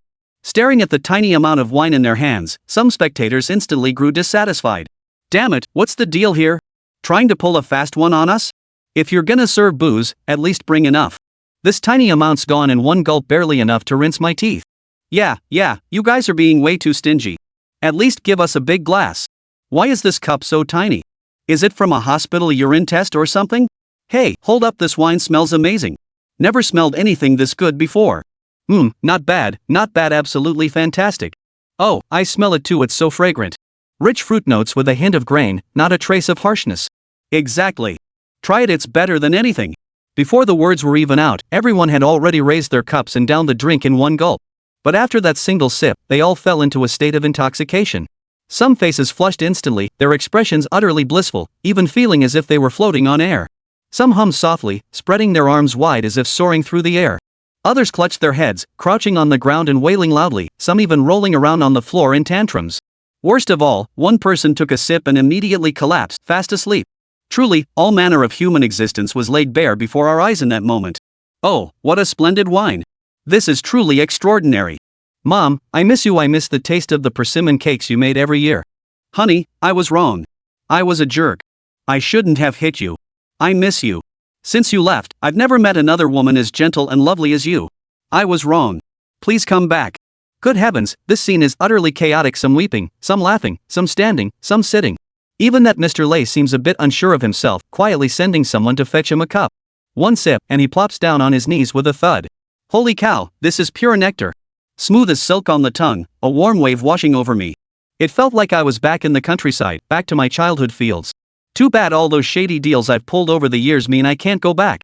The judges, witnessing this, couldn't believe their eyes. They stepped forward, took a sip, and instantly turned pale. Utterly stunned, they were speechless. In the end, they had no choice but to advance Li Qingyun's wine. But no, this wine truly had its unique qualities. Even setting aside the pressure from the bigwigs later on, one had to consider the reactions of the people right there. After all, the public's eyes are sharp. They'd never encountered another wine that could make someone cry with just one sip. Naturally, this outcome was not what Lei wanted to see. According to the original plan, their team was supposed to be the last to advance in the first round this year. But now, Li Qingyun and his team had been unexpectedly added to the competition. Facing such formidable opponents, they were starting to panic. After the first round, 80% of the competitors were eliminated, leaving only the top 11. Unsurprisingly, Li Qingyun's team secured 11th place. Today's competition concluded, with the top 10 advancing to the next round to determine the final 3. Emerging from the stadium, everyone was buzzing with excitement, heading straight to a nearby restaurant to throw a grand banquet. Ha! Who would have thought? Today marks a victory for us. Now that thousand-year drunk has passed the preliminary round, we're about to enter the second stage. This is all thanks to our collective effort. Come on, as the owner of Qingyun Company, I'll raise a toast to everyone. Let's work together to make this liquor famous. Cheers! Brother Wang, I'll be counting on you to handle things from here on out. Master, you're our rock, we still need your guidance. No problem. The wine is now near perfect in taste, color, and finish. Nothing needs altering. I'll oversee this end, so rest assured. If I can truly create a world-renowned wine in my old age, my life will have been worth it. This meal wasn't exactly pleasant, as Brother Wang's phone never stopped ringing throughout dinner. Call after call came in, all wanting to place orders for the liquor. Orders had tripled compared to before and were still growing steadily. After all, everyone had already tasted this wine. They knew exactly which was superior and which was inferior. It was as clear as day to them. To reject something this exceptional and choose alternatives instead would be downright foolish. So Brother Wang didn't even finish his meal before heading back with Secretary Liu and the teacher. The orders were secured, but production efficiency hadn't caught up. Li Qingyun instructed the fat man to investigate whether any companies in the entire East Sea region possessed the production lines or machinery for this industry. If so, they would order some advanced production lines. After some time, they could expand the factory premises. Perhaps they could even build a distillery in their own village. By then, he would be able to blend even more flavors. Fatso eagerly agreed, gorged himself on food and drink, then hurried off. And Schwer wanted to help, but Li Qingyun stopped her. Schwer, if you're free, would you walk with me? There's something I want to talk to you about. And Schwer's face flushed instantly, tinged with anticipation. Outside, the two strolled along the riverbank. Li Qingyun reached into his bag and pulled out a bank card. Schwer, this is the money you lent me earlier. It's all here, I'm returning it to you. Oh, Brother Yun, why be so formal between us? What's mine is yours. Don't call it a loan, just take it back. You're building something big, you'll need money for so many things. Schwer, listen to me. This money was yours to lend, and I should repay it. Grandma always said, what's borrowed must be returned, and then borrowing again is easy. I don't want the stench of money to taint our friendship. Truthfully, I'm a deeply insecure and sensitive person. Growing up, Grandma was the only true family I had. After she passed, I met a friend who was incredibly kind to me. Those days, it was his companionship that helped me pull through my grief. I always thought he'd be my only friend in this life. But then I met you. The moment we first met, I felt like I couldn't recognize myself anymore. I know you're a wealthy heiress, high above the rest, living a life most can only dream of. Meanwhile, I'm just a loser who couldn't even land a job after college, probably destined for mediocrity. The gap between us is like heaven and earth. I might never be able to catch up to you. Chapter 91, Li Qingyun confesses. But after spending so much time with you, living under the same roof, I've seen that you truly are a wonderful girl. You've never looked down on me because of my poverty, and it's through your support and uncle's help that I've climbed step by step. Everything I've achieved today is thanks to you. Truthfully, I'm grateful. Without you, I'd probably still be that good-for-nothing poor kid. Living day in and day out, I realized I've fallen for you. Sure, you can be a bit of a princess at times, throwing little tantrums over nothing, and you love shopping till I'm worn out like a dog. But I've realized I actually enjoy this feeling. I can't promise you anything right now, but I'll work hard until the day I can stand before you openly a man people say is your equal, not some freeloader hiding behind you. I know we might be like two parallel lines that never intersect. But I still want to be that toad dreaming of swan meat. Schwer, will you give me a chance to be your boyfriend? After Li Qingyun spoke these words, and Schwer froze, unable to recover for a long while. She stared blankly at the man before her. She had imagined countless confession scenarios in her mind, picturing Li Qingyun holding flowers, clutching a diamond ring, kneeling on one knee, making a lifelong promise to her. But now, when it finally happened, he found himself unable to face it. Her stunned silence cut deep into Li Qingyun's heart. He had finally mustered the courage to confess, only to be met with. In that moment, his heart felt like it was shattering.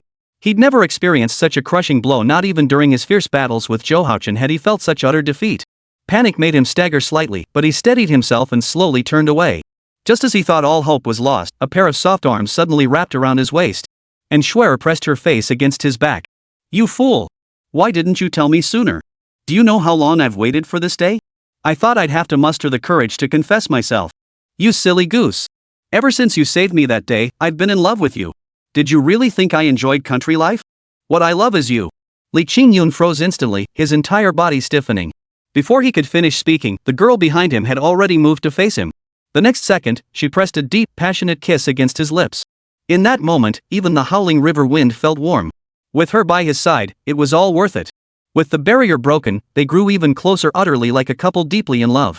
Of course, Li Qingyun also experienced firsthand what it meant to be both pained and delighted. Nissen dragged him around the mall all afternoon, trying on outfit after outfit. From head to toe, inside and out, she went through more than 10 rounds of changes. Each time she emerged from the fitting room, Nissen wore a drooling expression that made anyone watching feel uneasy. Good grief, today's confession had been far too rash. Wasn't this like handing a juicy morsel straight to the wolf? Meanwhile, Mr. Lei was feeling rather uneasy. He'd been summoned to Zhou Tiannan's residence. You have to hand it to that old fox. After being taken in for questioning, he shifted all blame onto his subordinates. Coupled with the fact that he always left himself a backdoor for his previous schemes, his cover-up was flawless. In other words, now that he's out despite a hefty fine and some assets frozen, at least he's still standing. He's got untouched businesses left. Though severely weakened, if managed wisely, they could still turn a profit. Old Lei, it's been ages since we brothers shared a drink together. Come on, let's sit down and have a proper chat. Big brother, are you okay? I'm fine. What could possibly happen to me? Just got detained for questioning a few days. I'm perfectly fine, don't worry. It's nothing major. I'm not going to die anytime soon. Oh, and the rankings must be out by now. If I'm not mistaken, I should be in the top 10. You're right, brother. But this time there aren't just 10, there are 11? Oh? Who's the 11? That guy who caused your family so much trouble, Li Qingyun. He brought a liquor called something like Millennium Drunk. Big brother, I'm not trying to boost his ego or cut my own, but that kid's liquor is actually pretty good. I tried a bit myself, and the flavor really is better than ours. Oh, really? Now that's interesting. Who'd have thought some insignificant country bumpkin could rise so fast? And it's all thanks to that old codger and Guorong stirring the pot behind the scenes. Nice try, huh? Want to prop up this brat to take over the East Sea market and crush me?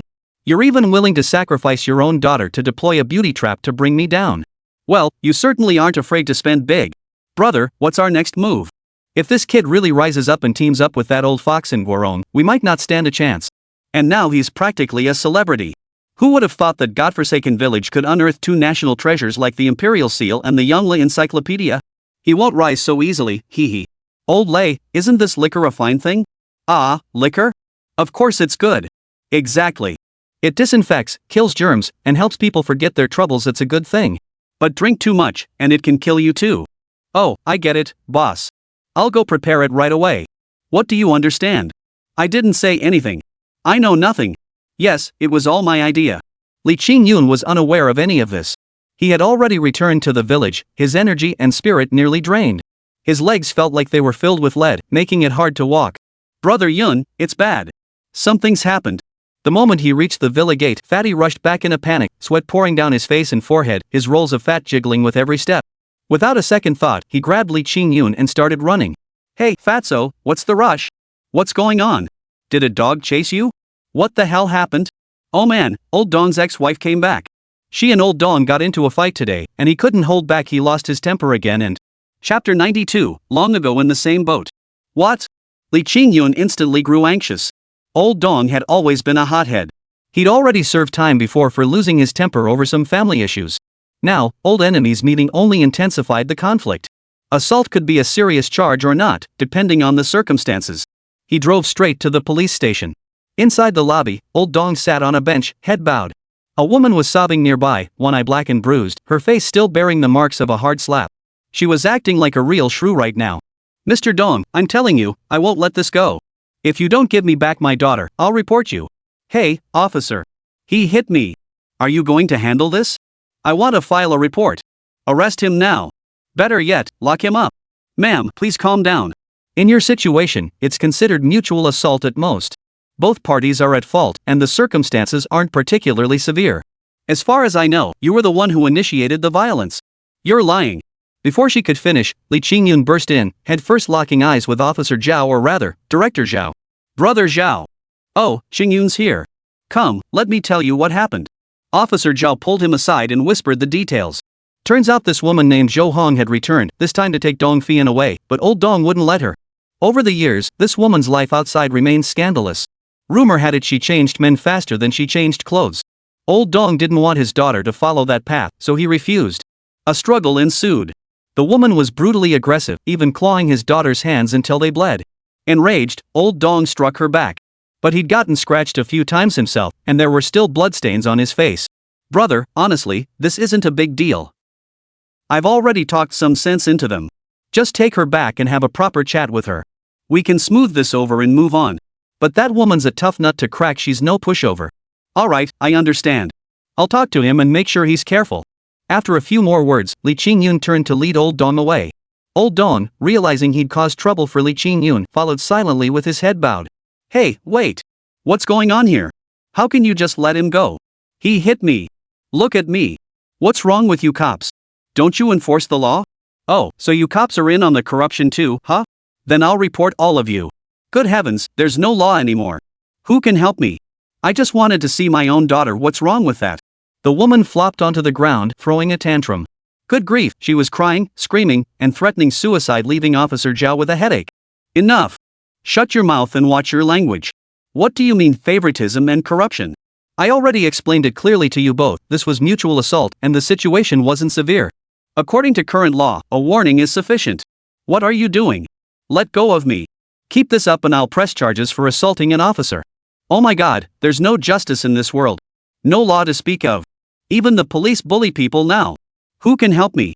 Li Qingyun strode over, his face dark and menacing. The aura radiating from him was like that of a battle-hardened general. After all, he was practically a demigod now. He shot her a fierce glare, and the woman shuddered in fear on the spot. "What are you doing? I'm warning you. This is a police station.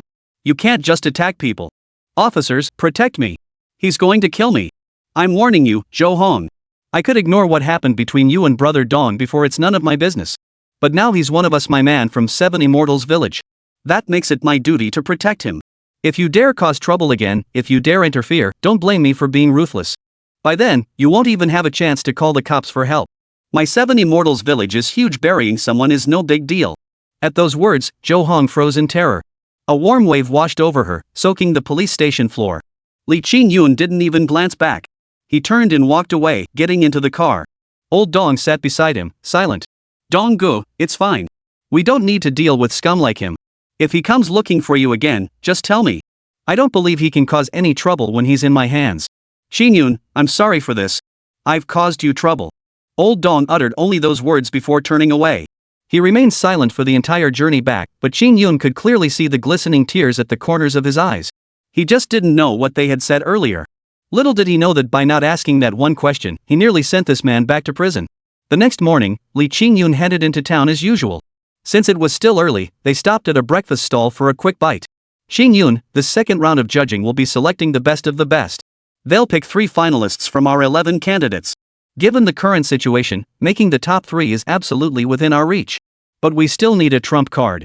Relying solely on the 1000-year drunk might not be enough to claim the title of Wine King. Yeah, that makes sense. Brother Yun, we really should think about it. Earlier, I looked into the other 10 wines.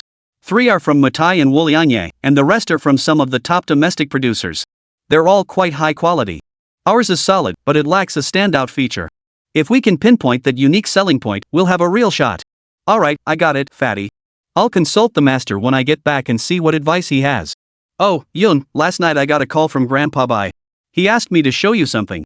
And Shuer suddenly handed over her phone. Wang Wei craned his neck to look. After just one glance, he nearly cursed out loud in anger. The video showed last night at the Golden Sea Hotel, Lei, the general manager, and those judges clinking glasses and toasting each other in high spirits. They were all red-faced and flushed from drinking. You could even clearly hear Lei say, Li Qingyun's liquor won't make it to the finals. If we can eliminate him in the second round, I'll give each of you 200,000 yuan. Damn it! This is blatant rigging. They'd already decided the winner beforehand. What kind of nonsense is this? When Qingyun blew up earlier accusing them of fixing the championship, I didn't believe him. Who knew it was true? If that's the case, what's the point of competing? We might as well all go home. Damn it, no way, I can't swallow this. I'm going to report them. Calm down, Wang. Where are you going to report them? They're all in cahoots. It won't work. But this video will be useful. Who knew old Bai had such connections? Getting hold of such a secret recording. Oof. That Lei guy sure has some tricks up his sleeve. If he doesn't want me to make it past the second round, I'll make sure I do it just to prove him wrong.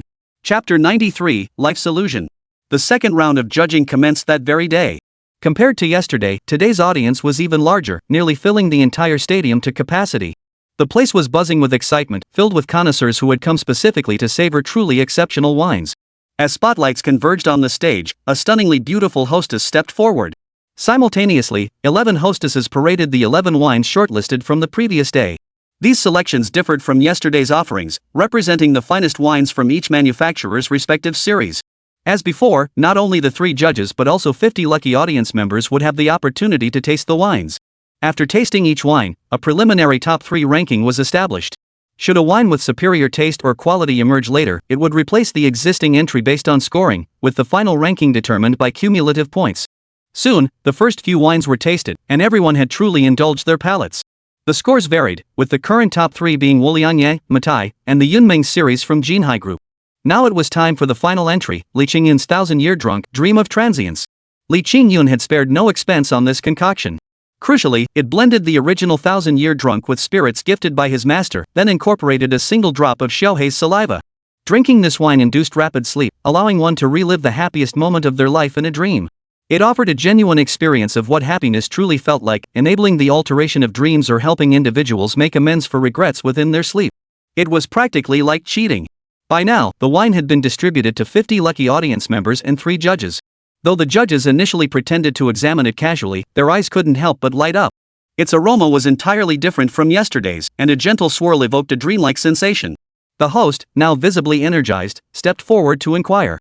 Esteemed judges, as renowned wine connoisseurs in our country, could you share with us how you evaluate the quality of a wine?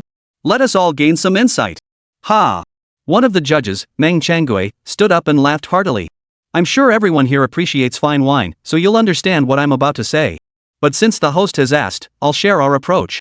The quality of a liquor is primarily judged by several aspects: color, aroma, taste, and style. First and foremost is the aroma. The fragrance of the liquor is its most prominent and immediately perceptible characteristic. The aroma should be harmonious, not overpowering, not harsh, and free of off flavors. For strong aroma baijiu, the cellar aroma dominates. For sauce aroma baijiu, a distinct roasted fragrance stands out. The aroma lingers pleasantly in the empty cup, delicate and refined. Clear aroma baijiu boasts a pure, unadulterated fragrance. It carries a distinct alcohol note, yet remains exceptionally clean, complemented by subtle hints of fruit and floral notes. This complexity arises from esters released during fermentation as microorganisms interact with the brewing ingredients. This guy rattled on, nearly putting Li Qingyun to sleep. What a load of nonsense. So what do you think of this liquor? This liquor has a gentle aroma without any harsh alcohol notes. Instead, the fragrance of grains, fruit, and flowers creates a very pleasant sensation. Taking a sip, the texture is smooth and non-irritating. It carries notes of rich aroma, soy sauce aroma, and even a hint of light fragrance, truly a composite bouquet. Among the wines presented today, it certainly ranks as a premium offering. The only flaw, however, is that while it possesses many qualities, none truly stand out. It lacks a distinctive highlight, so in my estimation, it can only score a maximum of 90 points. I must admit, this old guy really knows how to play it safe. What's most infuriating is that he gave the Yunming series a whopping 92 points earlier, clearly trying to outdo it while leaving no room for criticism. That's outrageous. Brother Yun's wine is clearly tastier. I've tried that Yunming series too, it's downright awful. Just a few sips and you're already feeling the effects. Nothing compares to our 1,000-year drunk. That old codger is blatantly playing games with us. This won't do, I'm going to demand answers from the organizers. And Schwer was seething. She couldn't stand anyone speaking ill of Li Qingyun, especially when it came to his wine. She genuinely believed it was superb. Hey, hold on, don't get so worked up just yet. The real show hasn't even started. True to form, before the words had even faded, Meng Changue crashed to the ground with a clatter. A strange, gleeful chuckle escaped his lips, a sound that made your hair stand on end. Lying on the ground, he flailed his arms and legs wildly, as if dreaming of something incredibly joyful.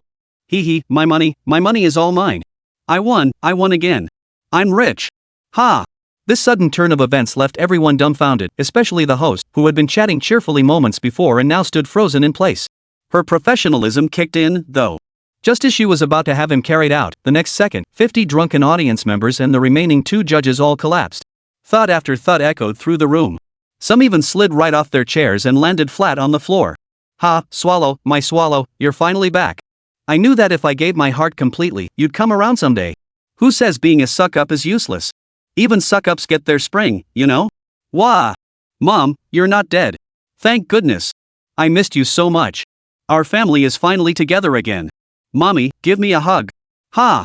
Dad's illness is cured. Dad's illness is cured. This is fantastic. For a moment, similar cries filled the air, leaving everyone around them utterly dumbfounded. Everyone stared wide-eyed at Li Qingyun, their expressions as if they'd seen a ghost. This. Li Qingyun stood up from his seat and explained to everyone openly. Let me explain.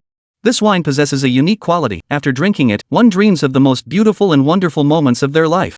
All those regrets, all those things that left you feeling bitter, they find resolution. My wine lets you forget your troubles, forget all the unhappy things. No matter what happens, remember this: even if the world has kissed me with pain, I'm still willing to sing for you in return. No matter how unhappy you are, no matter how rough things get, after drinking my wine, everything will be alright. Thus I named this wine, Immortal's 1,000-Year Drunkenness, Zhuangzhou's Butterfly Dream, Butterfly's Dream of Zhuangzhou, all but a fleeting dream of mortal existence. Chapter 94, Kong Miao wants to jump off a building. At this, thunderous applause erupted from the crowd. Holy crap, is this for real? Does such a miraculous wine truly exist in this world?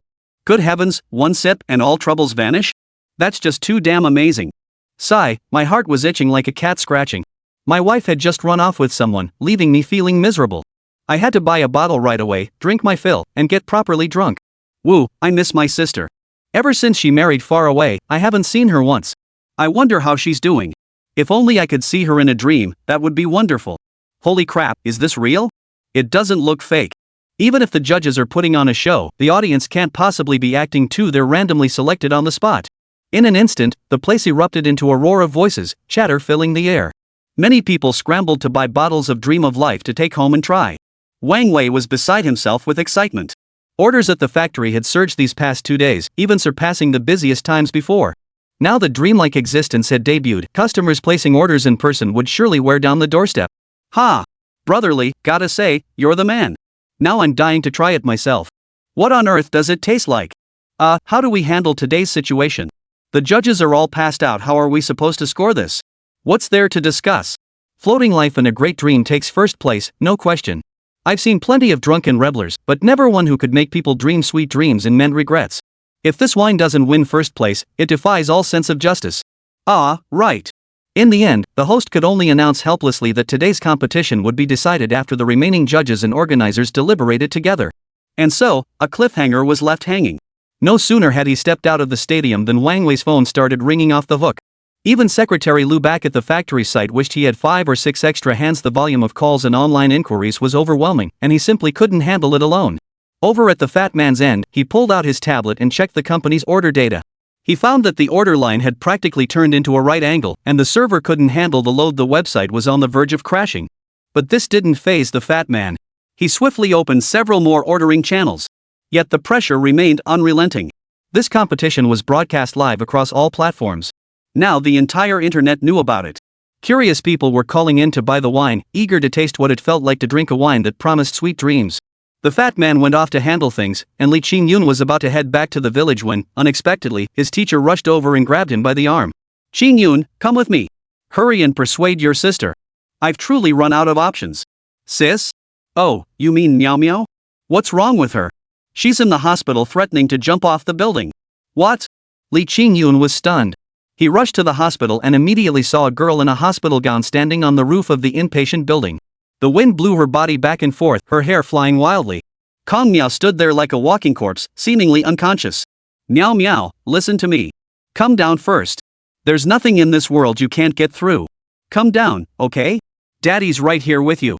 Daddy will never let you get hurt again, not even a little bit. You can't do anything foolish. I can't lose you. What would I do if you were gone? Teacher, hold him steady here. I'll go up and save him." "Alright, hurry up then." Seeing the situation was dire, Li Qingyun was about to rush upstairs to save him. But just then, someone in the crowd suddenly blurted out, "He said he'd fight you." "Are you going to jump or not? If you're not, stop wasting everyone's time, okay?" I pulled out my sword just to watch this spectacle. "Jump already. If you don't, I'll lose all respect for you." Li Qingyun lunged forward, sending the man in his wheelchair crashing to the ground with a thud. Is that even human speech? You're a beast. Can't you see she's nearly dying of anxiety? Don't you have a shred of empathy? What's it to me? She's not my daughter. If she wants to die, why not hurry up? If she's going to jump, she shouldn't be afraid of people laughing at her. I bet this woman did something shameful, that's why she wants to jump. Haha, probably got dumped by some guy, right? Kong Miao upstairs heard every word clearly. Even if Li Qingyun wanted to stop her, it was already too late. Those words stabbed the girl like a knife. She let out a desperate scream and, in full view of everyone, plunged straight down from the upper floor. The scene sent shockwaves through the crowd. Master Kong fainted on the spot. Li Qingyun cursed under his breath, rushing forward without hesitation. In the split second she fell, he caught her firmly. The immense force sent them crashing to the ground together. With a thud, both tumbled backward. Had this been an ordinary person, they would likely have been crushed to pieces or left severely crippled. But Li Qingyun was different. His body, transformed by Xiaohei, had long been exceptionally resilient. Even so, the sheer force left him reeling. Blimey, the impact knocked the wits right out of him. His body swayed unsteadily before finally collapsing to the ground. By the time he regained consciousness, night had fallen. By then, Fatso, and Shuer, Wang Wei, and all his friends had arrived. Even Brother Dong had rushed over. "Qingyun, are you okay?" "Ah, I'm fine. What could possibly be wrong with me? Why did you all come? You scared the hell out of us. We'd barely parted ways when we heard you'd been hurt. We rushed over in a panic. You were so reckless. A person that big, and you just went to catch them? The doctor said it's only because your constitution is extraordinary. Otherwise, you'd have ended up with high-level paraplegia at the very least. Are you crazy? Anyone would have tried to save her in that situation, especially since she's my master's daughter. I couldn't just stand by and watch someone die. Sigh. Why is my hand bandaged? I don't remember getting hurt." Li Qingyun was puzzled. His hand was wrapped up like a rice dumpling, yet it didn't hurt at all. Ah, that was all the young lady's doing. You had a scratch on your hand, barely the size of a fingernail, but she insisted you were gravely injured. She demanded the hospital doctor bandage it up. The doctor had no choice but to comply. "Fatso, if you don't speak up, no one'll think you're mute. How do you know Brother Yun isn't hurt? What if it looks minor on the surface but he's actually got internal injuries? What if it leaves lasting damage? He won't even be able to wear a nice wedding suit when he gets married someday." "Oh, so you finally spit out the truth. Something's off between you two." Chapter 95. Forget those sad things. "Fatso, are you asking for a beating?" The two started roughhousing right there in the hospital room. After a moment, Li Qingyun called them to a halt. "By the way, how are my teacher and the others?" "Master Kong is fine. He woke up earlier. It's Kong Miao whose condition isn't looking too good. The doctor said she suffered severe trauma and might not recover quickly. She's showing signs of mental instability and is still under observation in the ward." Hearing this, Li Qingyun rushed over in a panic. Just as he reached the ward door, he heard shrieks and screams echoing from inside. This was no joke. Kong Miao was frantically trying to climb toward the window. Master Kong couldn't hold her back. Li Qingyun rushed over, tore off the bandage from his hand, and pulled her down. The doctor quickly rushed in, administered a sedative injection, and finally managed to stabilize her. After this ordeal, everyone was left feeling shaken. Master Kong was on the verge of breaking down, suddenly crouching on the floor and wailing uncontrollably. His grief was so profound that those around him felt too sorry to watch, yet they didn't know how to comfort him. So Shuer and the others quietly withdrew, leaving Li Qingyun alone in the hospital room. "Qingyun, what should we do? How could this happen? Why did my perfectly fine daughter turn out like this? Did I really do something wrong? Teacher, don't cry. We didn't do anything wrong. None of us did. All we ever wanted was to live. But some people in this world don't want us to live. They don't want us to survive. But the more they try to stop us, the more we should grit our teeth and hold on. When we become strong enough, we'll make them regret it. But Meow Meow is like this now. The doctor says she might never recover. Don't worry, I might have a solution." "Really? What can you do?" "Make her drink." "What?" "Teacher, you don't know that my dream of the floating world has another function. It can make people forget specific memories at will. Once he drinks this wine and forgets everything that happened at the hands of that bastard Zhouhaochen, it'll all be over. As long as no one brings it up again, it'll be fine." "Really? Of course it's true. Would I lie to you? All right then. There's no other way now. I just pray heaven will have mercy on my daughter. If there's any atonement needed, I'll take it upon myself." Li Qingyun was deeply moved by this father's heartfelt devotion. He too had once fantasized about having a father to protect him, about having parents behind him. But he didn't. Even his only grandmother was gone. Pushing those thoughts aside, he produced the dream of transience. This liquor differed from the batch sent for exhibition earlier. It contained a bit of Xiaohei's essence. Indeed, this concoction also possessed the ability to erase memories. The two of them scrambled to help Kong Miao to her feet. Cup after cup, they poured her an entire bottle of wine until she finally sank into a deep sleep. She seemed to be dreaming of something pleasant, a faint smile curling her lips. But just as quickly, her expression twisted into agony. She tossed and turned between these two emotions for over 10 minutes before slowly settling down. All right, she's fine now. When she wakes up, she should have forgotten that memory. Still, it'd be best to send her somewhere where she won't see those people from her past, somewhere with a truly high-quality environment. How about sending her to your Seven Fairies village? I'm getting tired of staying at the factory anyway. If nothing else comes up, I'd like to visit your place sometime. What do you think? Would you welcome me? Of course I'd welcome you. Once my junior sister recovers, I'll come pick you both up myself. After bustling about all day, I finally managed to grab a bite to eat.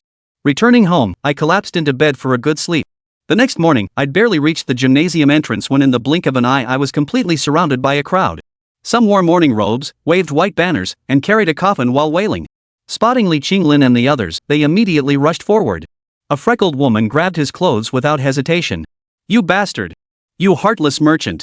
You've lost your conscience! What kind of liquor did you make? It's pure poison! Give me back my father!"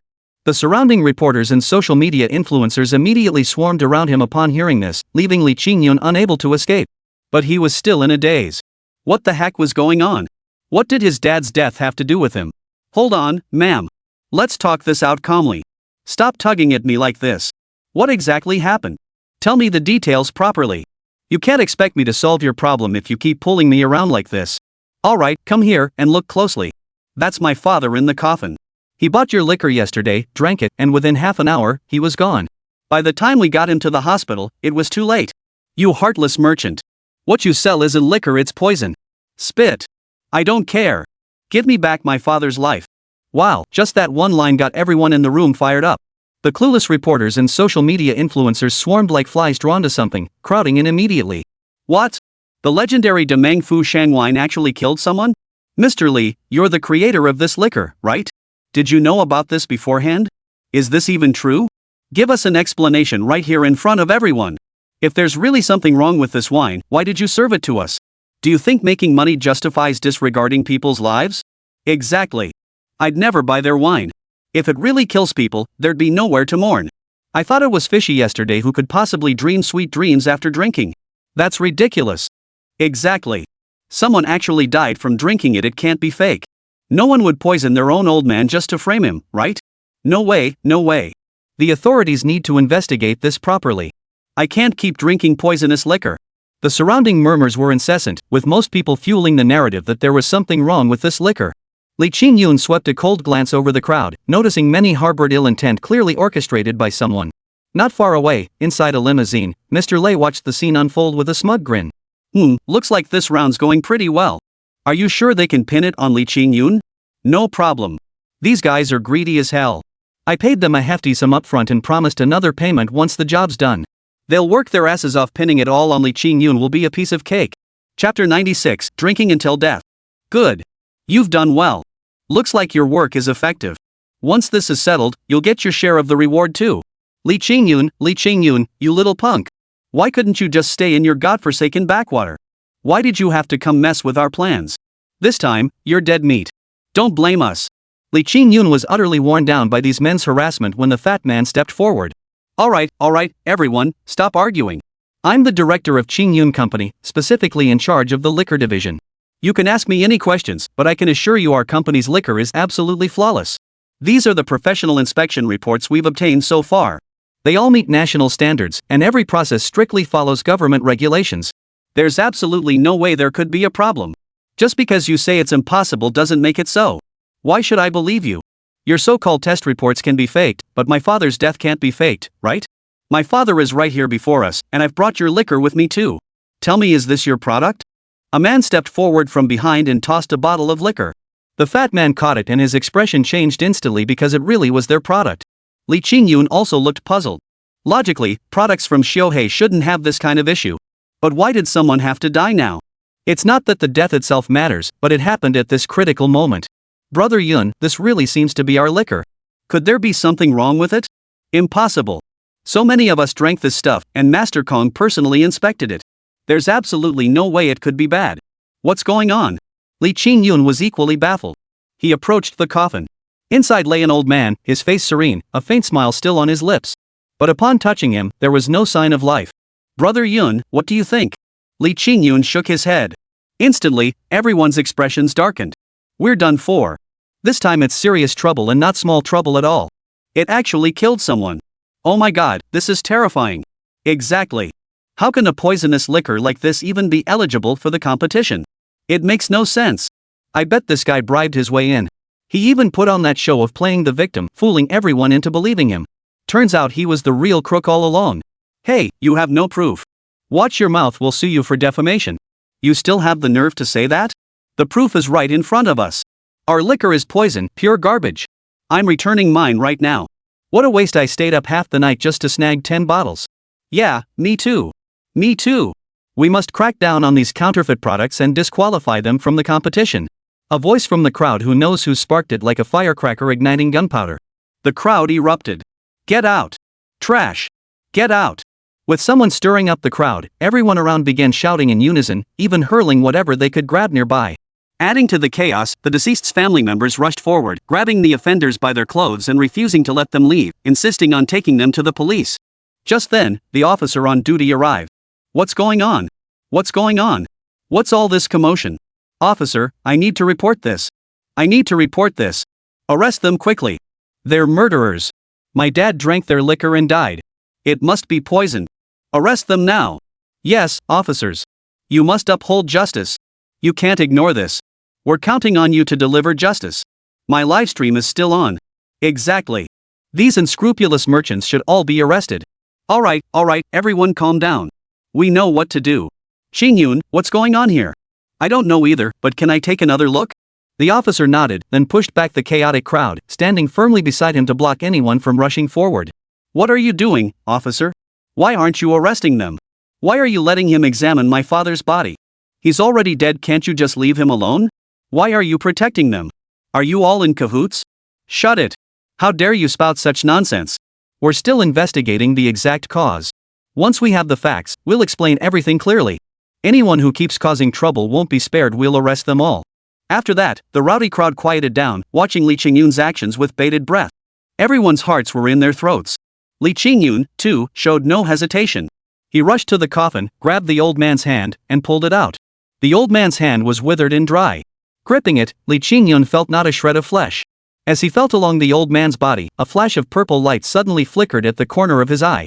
Under his gaze, the old man's flesh gradually became transparent, revealing the internal organs and skeletal structure beneath. He could even see individual cells clearly. Indeed, the old man's stomach, liver, and other organs, including his lungs, contained black cells, cancer cells, and at that, terminal stage cancer. Even without drinking that wine, the old man would likely have died long ago. This was clearly a death from cancer. Yet, the old man had drunk the wine just before passing away. He couldn't quite make sense of it. Just as Li Qingyun frowned in confusion, he suddenly saw a peculiar energy within the old man's body. This energy was relentlessly devouring the cancer cells and repairing the damaged organs. It dawned on him, Xiaohei's substance could indeed repair damaged organs and treat illnesses. It seemed that drinking the wine had induced a state of suspended animation in the old man, allowing the divine energy within to steadily mend his injuries. Therefore, the old man was not truly dead. The men and women rushed back up and yanked Li Qingyun away. "You bastard! What the hell do you think you're doing? You've killed him, and now you stand there pretending to look concerned? What's your game? You're not going to destroy the body and cover up the crime, are you? Mark my words, this isn't over. I'll sue you until you're bankrupt. Anything less would dishonor my dead father." "Oh my goodness, Dad. Look at this. Even after you're dead, people still bully you. Why don't you just go find him tonight and take him away?" Chapter 97, He's Not Dead Yet. "Hey, how dare you speak like that? The cause of this incident hasn't even been investigated yet. What gives you the right to say such things? And your words are downright vicious." Just then, the event organizers stepped out. They'd heard the commotion long ago. The judging had actually already begun. Li Qingyun and his group hadn't entered the venue for quite some time, so they'd sent someone to check on them. That's when they witnessed this scene. Good heavens! How could this happen? This is terrifying. How could such problematic wine even be entered into the competition? I propose disqualifying them from the judging process and barring them from future competitions forever. Our tasting event demands high quality, truly refined wines, not substandard, toxic substances that could kill someone. Exactly. I agree. Before the words had even faded, the crowd chimed in with unanimous agreement. At that moment, the host stepped forward to announce the decision. "Mr. Li Qingyun, since your wine failed to arrive at the venue within the stipulated timeframe for judging, and given the fatal incident that has now occurred, to prevent further complications, our entire judging panel has unanimously decided to disqualify your entry. You are absolutely prohibited from participating in any future competitions. Therefore, you are now disqualified." Damn, that really cuts to the bone. And Schwer and the fat guy instantly flared up, ready to storm forward and argue.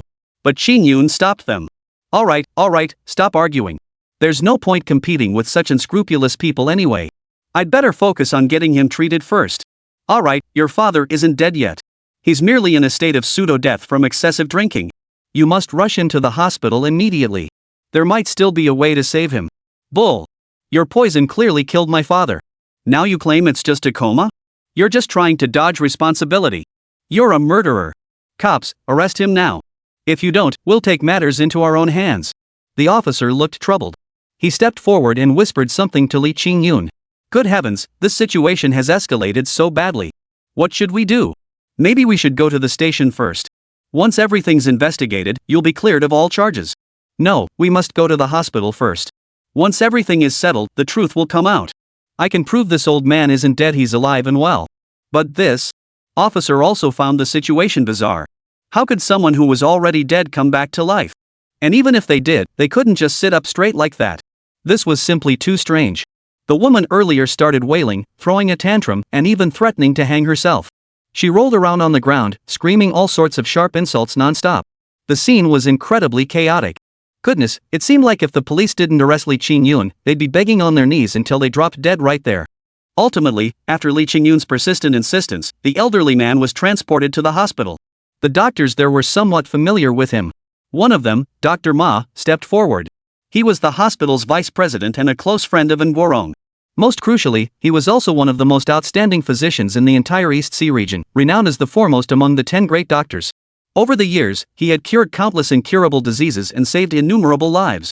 His medical skills commanded universal respect and praise.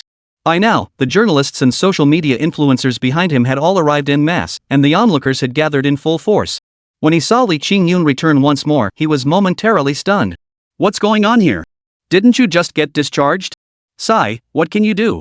When you're down on your luck, even drinking cold water can get stuck in your teeth. I'd barely stepped outside when trouble found me. Dr. Ma, could you please check if this old man is dead or alive? Since when did you start meddling in other people's affairs? Wait, isn't this old son?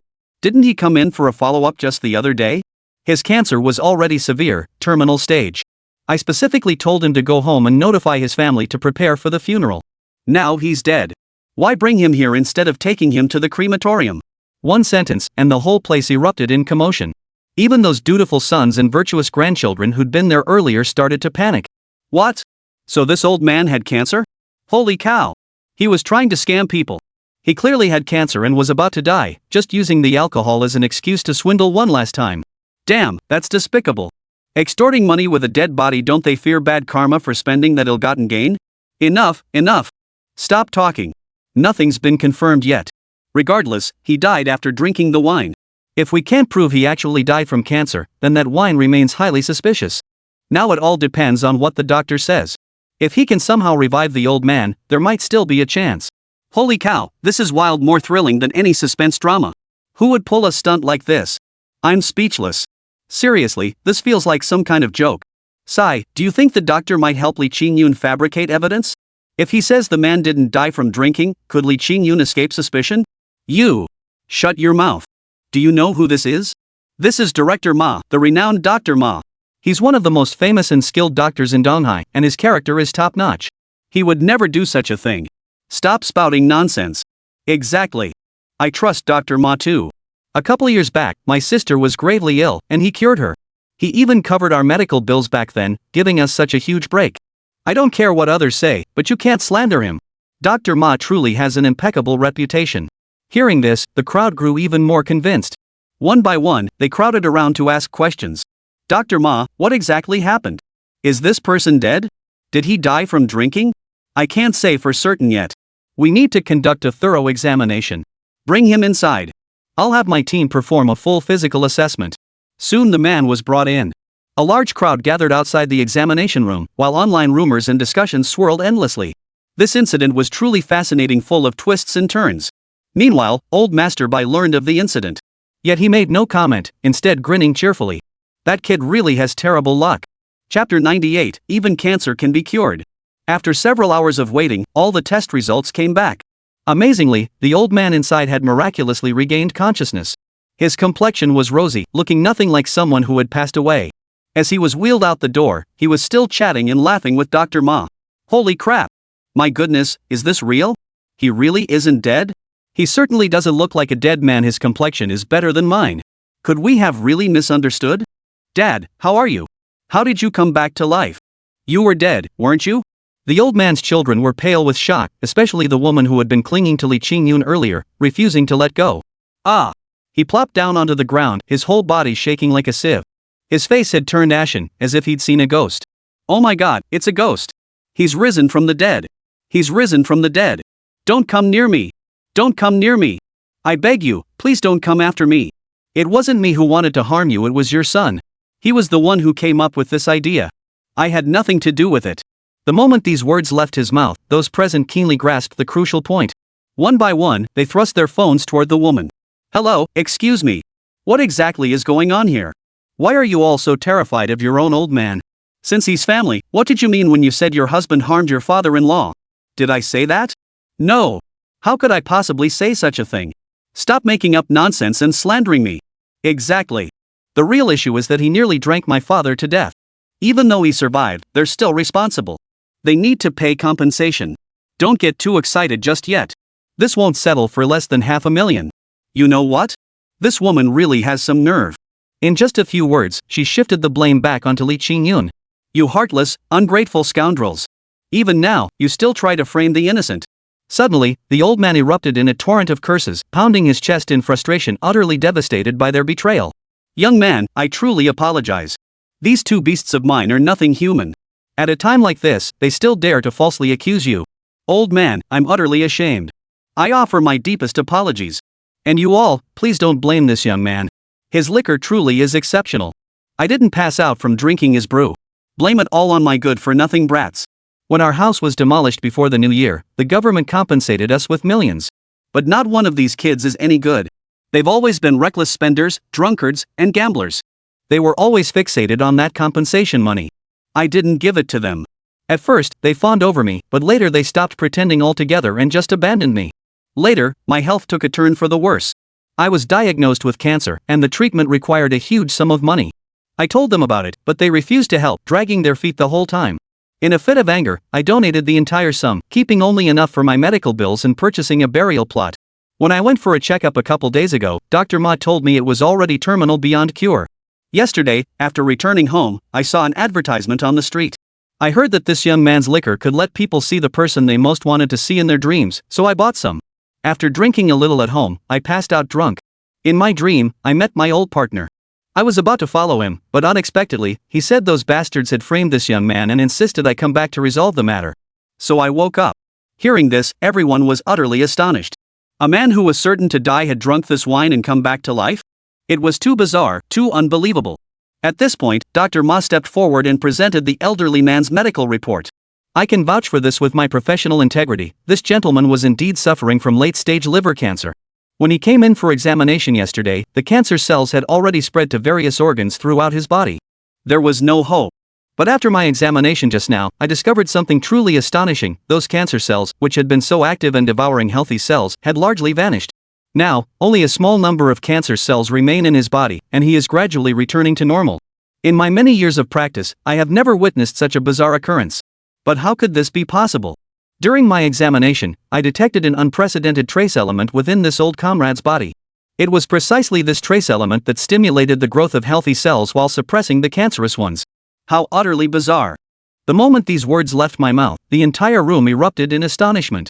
The live streaming chat exploded with comments, the screen flooded with messages like "Miracle of the human world," "Unbelievable," and "My goodness. Holy moly, is this real? Cancer can actually be cured so easily? Oh my goodness, this solves the century-old problem. It's unbelievable. Seriously, this must be scripted, right? How could there possibly be a cure for cancer in this world? And it's not even medicine, it's liquor. If this liquor were really that powerful, it would have sold out ages ago. How could it remain so obscure all these years? Ugh, these internet celebrities nowadays, all they care about is live stream views and grabbing attention. They've no bottom line whatsoever. They put on quite the act, even bringing in hospital doctors. If I hadn't watched so many brainless short dramas over the years, I might have actually bought it. Pfft, upstairs, everyone else is rapping their feet, but you're rapping your brain. If you're ignorant, just keep your mouth shut, okay? Dr. Ma is a renowned doctor in Donghai City with high medical ethics. He absolutely wouldn't stoop to doing something like this. If he's endorsing it so highly, that means this liquor really has healing properties. Oh no, I can't stop talking about it. I gotta rush to the official website and stock up. From now on, if I ever get sick, I won't need medicine, just drink this liquor. Haha, it can even cure cancer. Looks like immortality isn't far off. Ah, right. I'm going too. Guys upstairs, no need to doubt it, I just tested it myself. My brother's been paralyzed for 3 years after a car accident. I gave him half a bottle of this wine, and he just stood up. Holy cow, it's like the Bodhisattva Guanyin saving us from suffering. Our family's life is finally turning around. Online comments poured in non-stop, overwhelming the senses. Regardless, the hype around this fleeting dream of life remained sky high. Those who'd been clamoring for refunds? They weren't asking for them now because they were all passed out drunk on the floor. Chapter 99, The Truth Unveiled.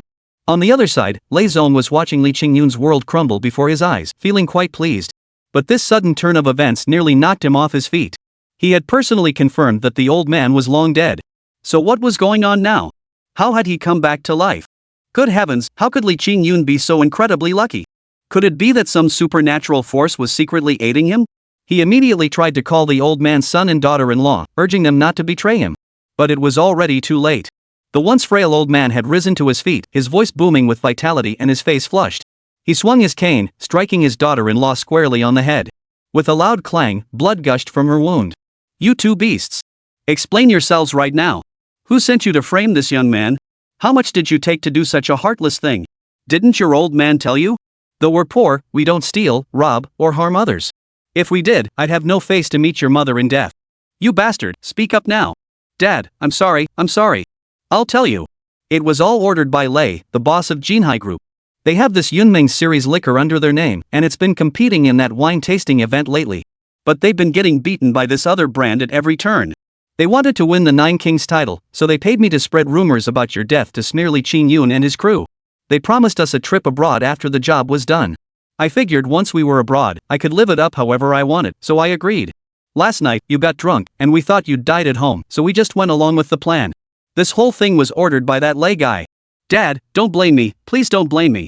I don't want to go to jail. That damn Lei guy. That bastard is a real piece of work. Since he couldn't beat us fair and square, he resorted to these underhanded tactics. It's utterly shameless. No way. We can't just let this slide. We've got witnesses and evidence now.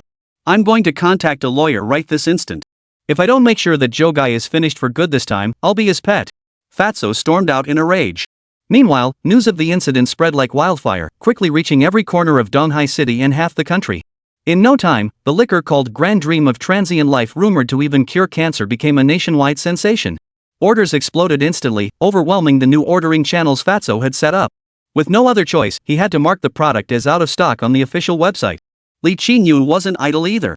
His phone was nearly blown up with calls, the first being from the mayor. "Little Li, it's me, Uncle Fong. Yes, I've heard all about what happened to you. Rest assured, I'll handle this. This time, I'll make sure everyone who slandered you pays the price." "Oh, right, do you still have that Demeng Fu Shan liquor? Could you get me a case or two? I've got some friends coming over soon and need to entertain them." "Mr. Li, hello. I've long admired your reputation. I'm calling to explore a potential partnership." Mr. Li, we're from Hongda Travel Agency. We've heard your Seven Fairies village is a paradise beyond compare. We're planning to host a tourism festival in your village. What do you think? See? Fame is a double-edged sword. Once you gain recognition, everyone, whether they bullied you before or flattered you, will come knocking. People are always drawn to profit. Li Qingyun found this whole situation headache-inducing. He simply handed all these matters over to Enshuer. This young lady considered herself his personal secretary and the future boss lady of Qingyun Company. Having cut her teeth in the business world since childhood, handling these affairs was as easy as pie for her. After wrapping up matters here, Li Qingyun hurried back to the village in a panic. He had no choice. If he didn't move quickly, he wouldn't be able to leave. But the moment he arrived back in the village, thunderous engine roars echoed around him. Before he could blink, over a dozen luxury cars pulled up in front of their villa. Holy cow! Stepping out of those vehicles were none other than the bigwigs he'd met at that banquet hosted by Nguorong. "Haha, Mr. Li. Pleased to meet you again. We met last time, do you remember me?" "Oh, right. I'm here to discuss a partnership.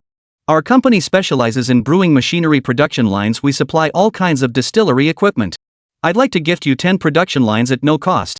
We seek no return, only that you mention in your future ads that your liquor is produced using our equipment." "Put. How shameless. You think a measly 10 production lines will get Little Li to promote your brand? You're really good at pulling off these empty-handed schemes. Honestly, Little Li, we specialize in liquor accessories. We can handle your product packaging and promotion. If you're willing to partner with us, we'll offer the lowest prices for all your products going forward. From now on, you're my brother." Wow, these guys are practically begging for a partnership. Li Qingyun could only put on a smile and pass everything off to Enshuer. Nissen was more than happy to oblige. Dealing with these people was child's play for her. What Li Qingyun hadn't anticipated was the group of red-faced, flustered men lurking at the back of the crowd. Their eyes darted nervously the moment they spotted him, their embarrassment turning their faces crimson. Indeed, they were the organizers of that wine-tasting event. When they saw Li Qingyun facing trouble and about to fall from grace, they had fled faster than anyone, terrified of getting dragged into the mess. Now that the tide had turned, they were scrambling to beg for his favor like fawning lapdogs. Li Qingyun found these people irritating and ignored them completely, turning to leave. But unexpectedly, a man in a suit rushed forward and grabbed his arm. "Hey, Mr. Li, please don't leave just yet. I've got something I need to discuss with you. Would you happen to have a moment?" "Sorry, I'm not free. And frankly, I don't want anything to do with you people anymore. I'm voluntarily withdrawing from this tasting competition. You guys can play however you like, I couldn't care less." "Oh, please. Young Master Li, our dear young Master Li. This really wasn't our fault. Someone pressured us earlier, forcing us to kick you out. We know we were wrong now. Even if I admit I was blind, won't that do? You're a big man, can't you just let this slide?" "Heh, sorry, but I'm a petty bastard, not that magnanimous." Chapter 100, Little Black, Don't Shiver. "Ah, Mr. Li, please don't leave yet. Just hear us out. Oh, if you'll just agree to join the competition, we promise the final championship, the title of Wine King, will be yours. In the years to come, we'll promote your grand dream of life with all our might. This liquor is truly exceptional. Before, we were coerced by others into making all those foolish decisions. Please, with your magnanimity, show mercy. If you don't join our grand event, you'll be lambasted to death. Public opinion is heavily against us now. Just check our official website, it's flooded with criticism." "What the hell does that have to do with me? I didn't force you to do any of this. I'm not your sugar daddy. Let go. If you keep holding me, I'll sue you for harassment, you believe me?" "Oh, no. Old Bai is furious and has issued an ultimatum. If we don't return, he'll cancel the entire wine tasting event. I'm begging you, I'll even kneel. Call me grandpa or little grandpa, okay? I told you I don't care." Just then, the villagers arrived. Aunt Wan was a formidable woman. She grabbed her own hay rake and started whacking the other guy with it, bang bang. He was beaten so badly he was rolling and crawling, clutching his head. "Well, you bunch of blind fools. Bullying my Qingyun in the city wasn't enough, you had to chase him all the way to the village to torment him. Now you realize your mistake? Where was that sense of right and wrong before? Get the hell out of my sight, all of you. Our village doesn't welcome you. If you dare show your faces again, I'll beat you to death with my shovel. After the villagers' swift and decisive actions, the committee members were chased away in disarray, not daring to put up a fight. After this incident, Shixian village's name was firmly established. No sooner had they sent off those seeking cooperation than a crowd of tourists arrived. And wouldn't you know it, the very first visitor was quite the star, none other than Miss Luo herself. Luo Yacheng brought her friends along, all her close girlfriends, plus someone from a fitness club. They'd heard the village was buzzing lately. After Miss Luo raved about the scenery, food, and wine here, they rushed over. Brother Yun, you're practically a celebrity now. The internet's flooded with your photos and videos flying through the sky, traversing the earth, you can do anything. Ever since I ate that carp at your place last time, my skin feels so much better. I'm craving it again, can you whip some up for me later? Sure thing, Yanzi, Yanzi. Before he could finish speaking, Dong Fian had already run over. Brother Yun, what is it? We have guests. First, take them to check in, then show them to their rooms. Once they're settled, take them around to explore. Tell the elders in the village to treat our guests well, we can't have anyone saying we're unwelcoming. Dong Fian nodded with a smile and led the group out. In truth, Li Qingyun had drilled this reception routine into him countless times. He was practically a part-time tour guide. The village's surplus dwellings had been transformed into 5-star hotel rooms, a feat made possible by the indispensable support of Lin Guotao and In Guorong. Now, both the county and even the city authorities showed tremendous support for his village, with numerous policies favoring this area. As a result, the village had undergone a complete transformation from its former state as a backward, impoverished mountain hamlet. Just the other day, Fatty had specifically gone into town to meet with representatives from various telecom companies, ensuring comprehensive network coverage throughout the village. As for the village women, led by Aunt Wang, they've all brought their best skills to the table. Some make glutinous rice cakes, others prepare snacks, and some have transformed into chefs cooking elaborate meals. While I can't guarantee everything, one thing's for sure, visitors here can definitely enjoy authentic farmhouse cuisine. The construction crew also worked on the mountain, building staircases, boardwalks, and various safety features. Still, they were short-handed. It would be ideal to have a safety officer stationed at regular intervals to ensure visitors' safety at all times. Of course, this isn't something that can be rushed, it'll have to be addressed gradually over time. After finishing all his tasks, Li Qingyun suddenly realized he hadn't seen Xiuhei in days. He went down to the basement but found no sign of him. This puzzled Li Qingyun. The little guy usually spent his time down there gaming. Now that he had a new phone, tablet, and computer, it was strange that he wasn't there. He then headed to his family orchard. Now not only was it beautifully maintained, but it also featured all sorts of new security measures. The land was more than 3 times its original size, filled with fruit trees bearing seasonal fruits. Though winter was approaching, the orchard still burst with vibrant colors. After searching everywhere without success, Li Qingyun had no idea where the little guy had gone. With no one around, he had no choice but to close his eyes. He and Xiuhei shared a telepathic connection, and sure enough, he found him. The little rascal had somehow made his way to the hot spring area. He hurriedly scrambled up the slope. If any arriving guests spotted him, he'd be in big trouble. But the moment he reached the back mountain, he froze. Little Black had carved out a garden all its own here, planting all sorts of plants. Some of them, Li Qingyun couldn't even name. Yet upon closer inspection, he sensed these plants brimming with spiritual energy. They didn't resemble ordinary crops at all, but rather treasures akin to the blood spirit fruit he'd encountered before. Now, the young seedlings had grown lush and vibrant. While the surrounding areas were bleak and barren, this spot felt like stepping into a verdant botanical garden. Right then, a little fellow was perched on a rock, bottom in the air, head bobbing as he stared down below, drool practically dripping onto the ground. Li Qingyun didn't disturb him, but when he peered down, his face flushed crimson. Below, the giggles of girls bathing in the hot spring echoed. A group of beauties frolicking in the water. Oh my, what a sight! What are you staring at? Still looking? How can you call yourself a god? Gods are supposed to be pure and detached.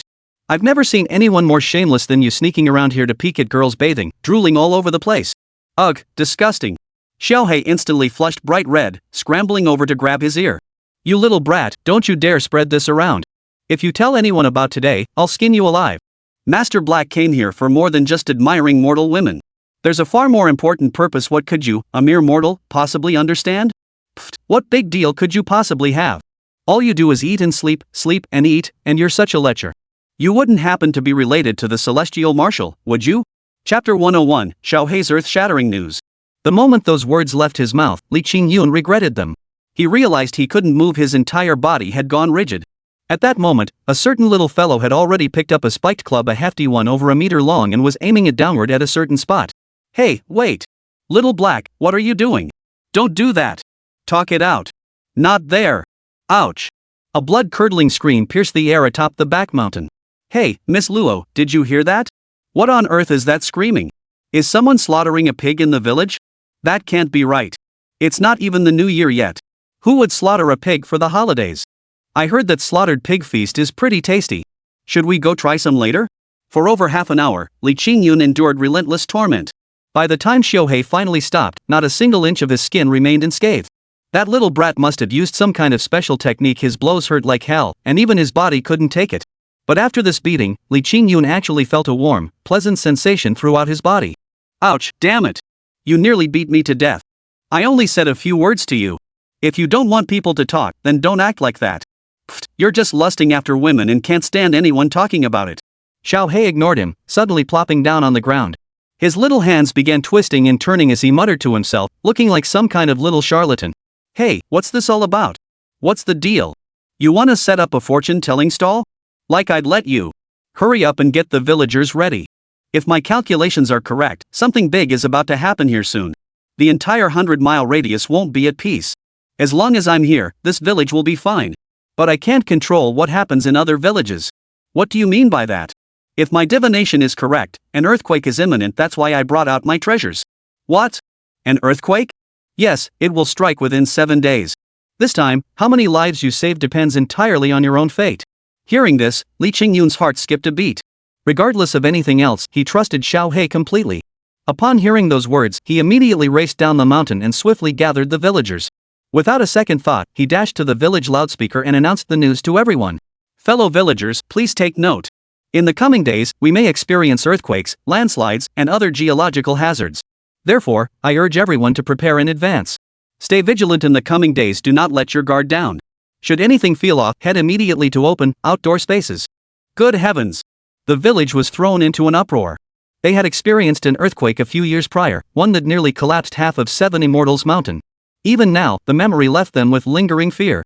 No sooner had the announcement finished than Zhang Wanfu rushed in, flustered. Qingyun, is what you're saying true? An earthquake really is coming? How do you know? Uncle, this is almost certainly true, and it's no small matter. If I'm not mistaken, it will strike within 7 days. Really? Why don't you trust me? When have I ever lied to anyone? Ah, right. I'll take care of it right away. Don't worry, we've been through this before and have plenty of experience handling it. Just as they'd seen off the villager who'd come to inquire, and Schwer and the others arrived. Fatty was all excited, having just rushed back from the city in a panic. He hadn't even had time to take a sip of water when he heard the news about the impending earthquake. Damn, Brother Yun, you're not pulling our leg, are you? An earthquake really is coming? Why would I lie?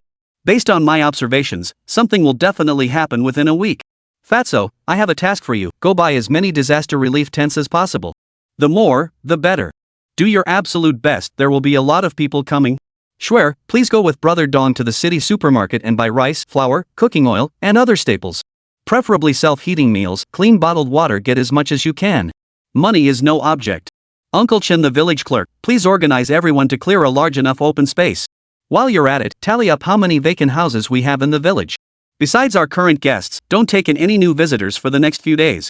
We'll deal with that after this situation is over. Got it. Schwer, lend me your car. I need to rush to the county seat and inform Brother Lin about this. This earthquake is no small matter. We must prepare early to minimize losses. Alright, go ahead. Li Qingyun rushed off in a fluster, heading straight for the county government office and barging in without delay. Lin Guotao was in a meeting with county officials. With the Seven Fairies Village project underway, Yunkou Town's economy was showing signs of recovery, keeping the entire leadership team extremely busy. They were planning to develop similar resorts in several nearby villages, eventually linking them together. During peak tourist seasons, they could provide corresponding accommodations, dining, and other services. Seeing Li Qingyun rush in breathlessly, Lin Guotao couldn't resist teasing him. Well, speak of the devil. Just mentioning our big shot, and here he comes. Ha ha. Qingyun, come on in.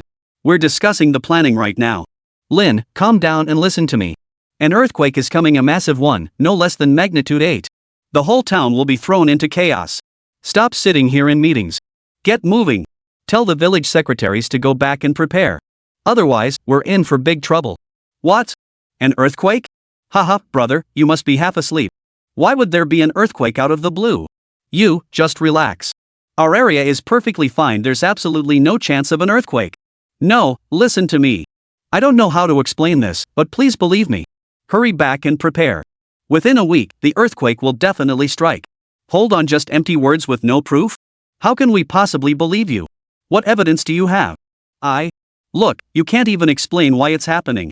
How are we supposed to believe you? These things need scientific evidence. Qingyun, you're a college graduate, for heaven's sake. Don't be ridiculous.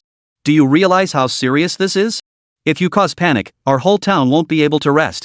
I know you've achieved something now, and we all see it, but you can't play to the crowd, and you definitely can't spot nonsense. Lin, deep down, you just don't believe me. This isn't about belief. Well then, I happen to have the director of the East China Sea Seismological Bureau's number. I'll give him a call and ask. Chapter 102, Dongfian goes missing. Lin Guotao quickly made the call and put it on speakerphone.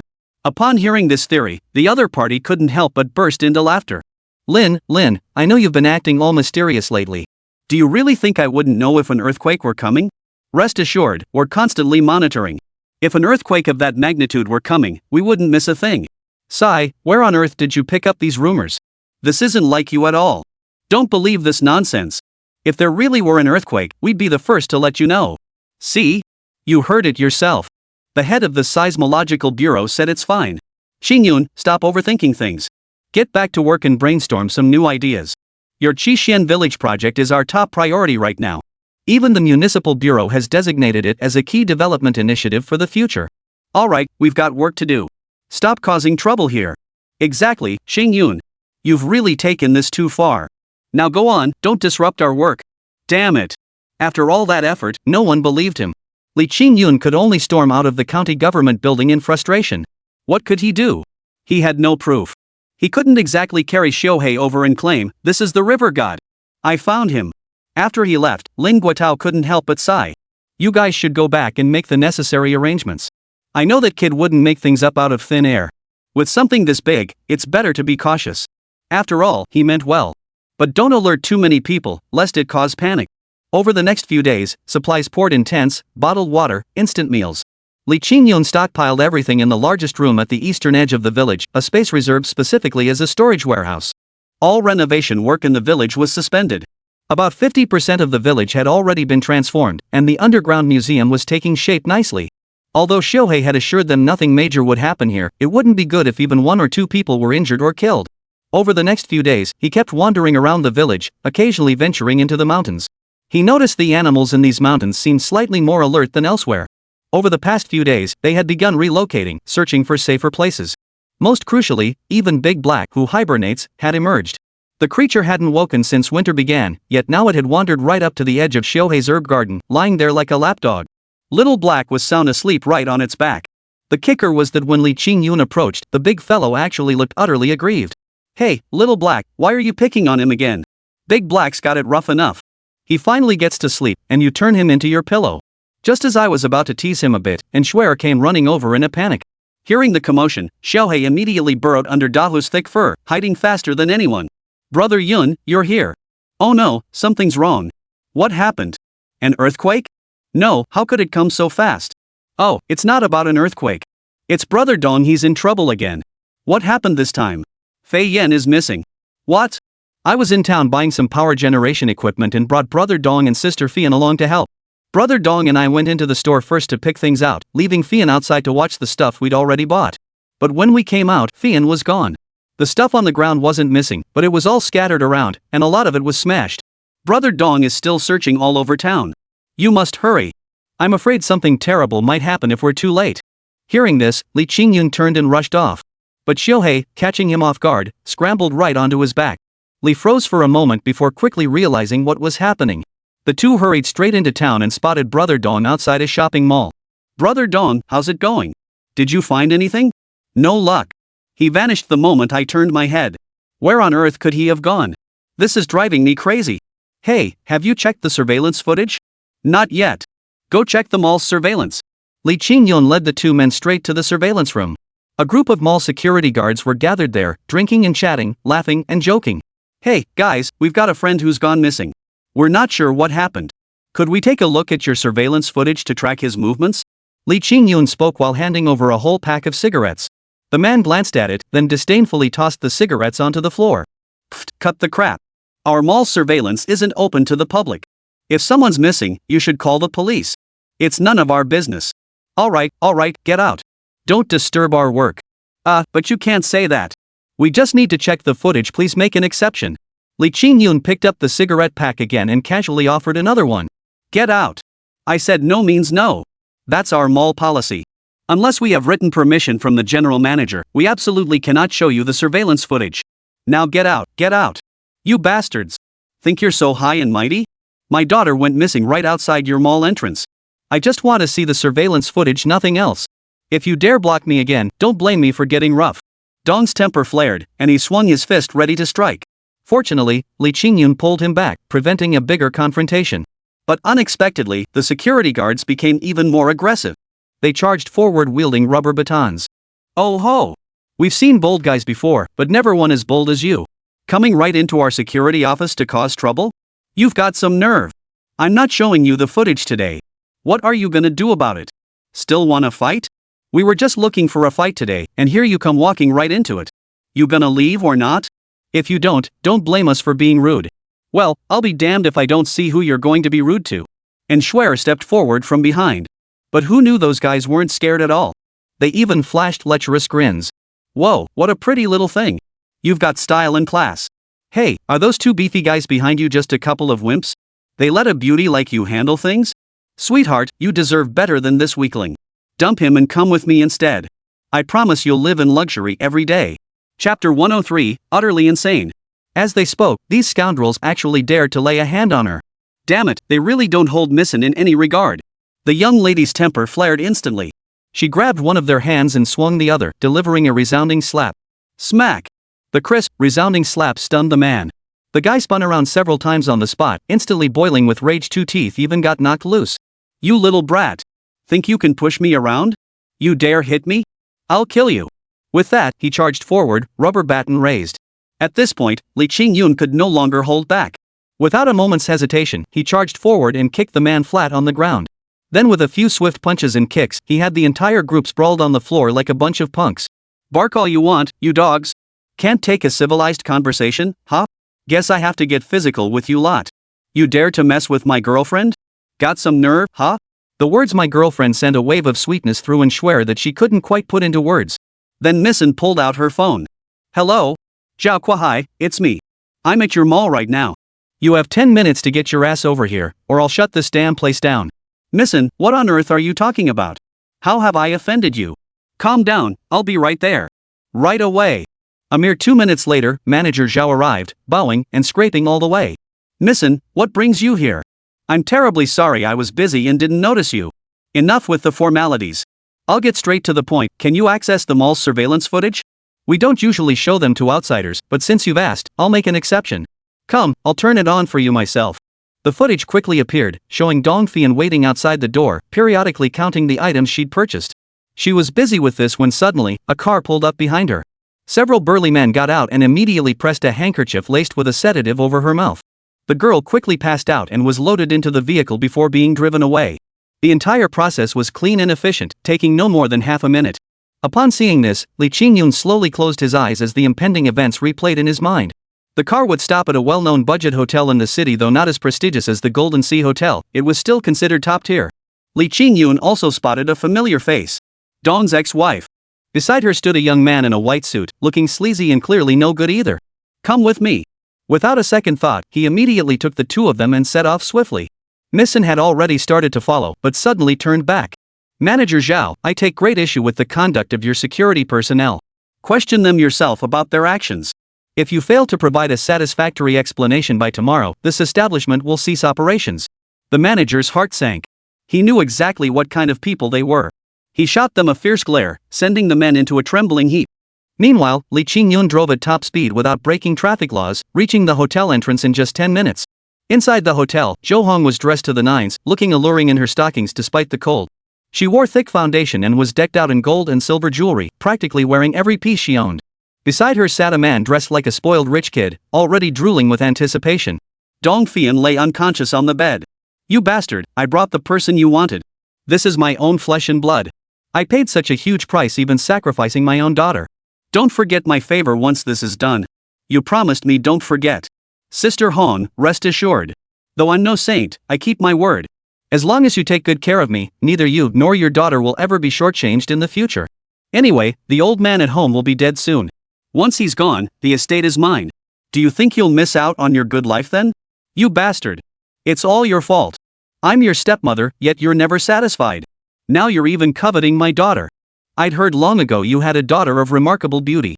I'd never had the chance to see her until now, and indeed, she is a rare beauty. Enough waiting. I'll taste her now. Just then, a clanging sound came from the doorway, as if someone was banging on it. What the hell?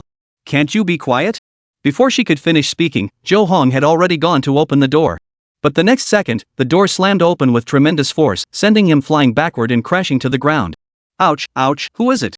How dare you hit this old lady? Before he could finish, he finally got a clear look at the person standing there. His face instantly turned pale with terror.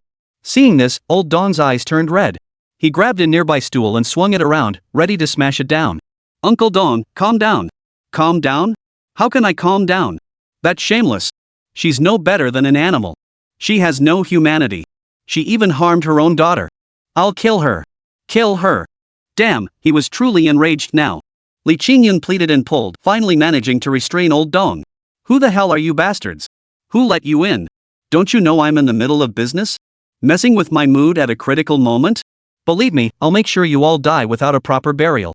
That only made things worse. Li Qingyun nearly lost his grip. Misen delivered a swift kick, landing squarely on his vital spot. The pain made him clutch his groin and bounce up and down in place. Ow! Damn it! Ow, you bastard, you're killing me! White, you dare curse me back? I knew you were no good, but I never imagined you'd be this despicable behind closed doors. Misen, ouch, I'm sorry. Please spare me, this is my first time. Get lost. Don't touch me, you disgust me. You brought this disgrace upon yourself, I'd kick you to death if I could. Good night, Mississippi. With a crack of his foot, Li Qingyun didn't hold back either. He joined in, kicking him several times until the man was beaten half to death. At first, the guy screamed fiercely, but his cries gradually faded until he didn't even have the strength to cry out in pain. Just then, Zhou Hong crawled along the floor, trying to sneak out unnoticed while the three were distracted.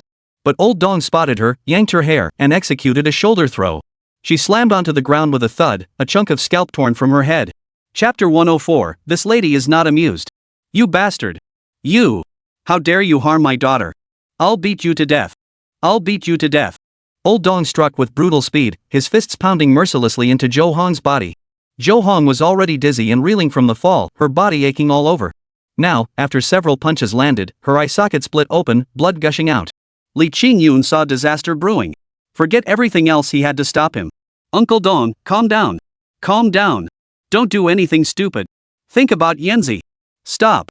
If you go to jail, what will happen to her? They finally managed to pull old Dong aside.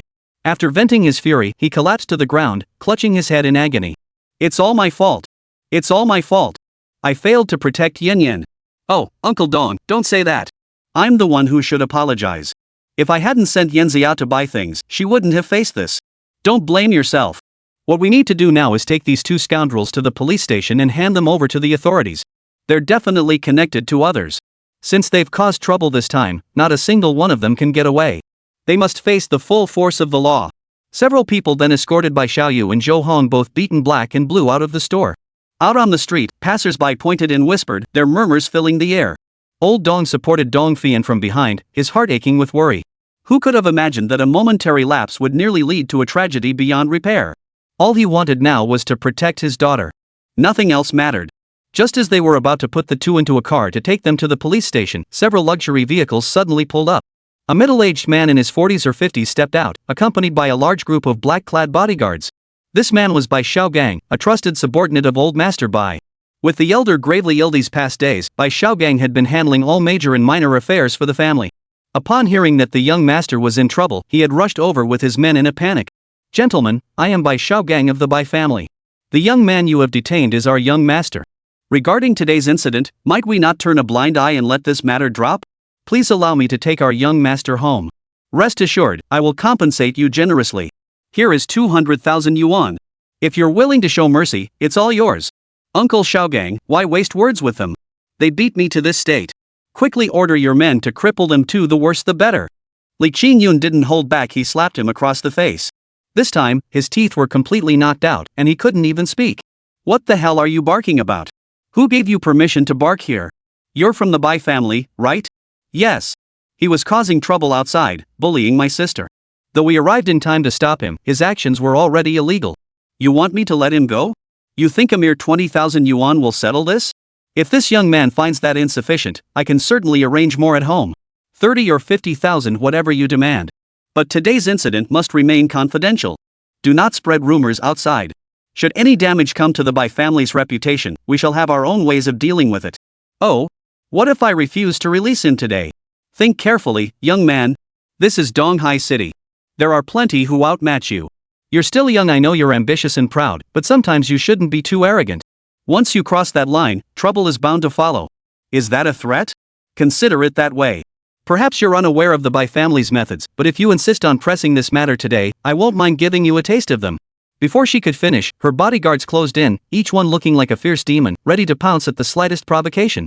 Oh my, the Bai family sure knows how to make a grand show of force. Your own people messed up, yet you're trying to pin it on someone else? Well, today has certainly opened this young lady's eyes. Let's be clear, this beast was beaten by this lady. If you've got the guts, try touching me. Just as Bai Xiao opened his mouth to speak, the voice struck him as oddly familiar.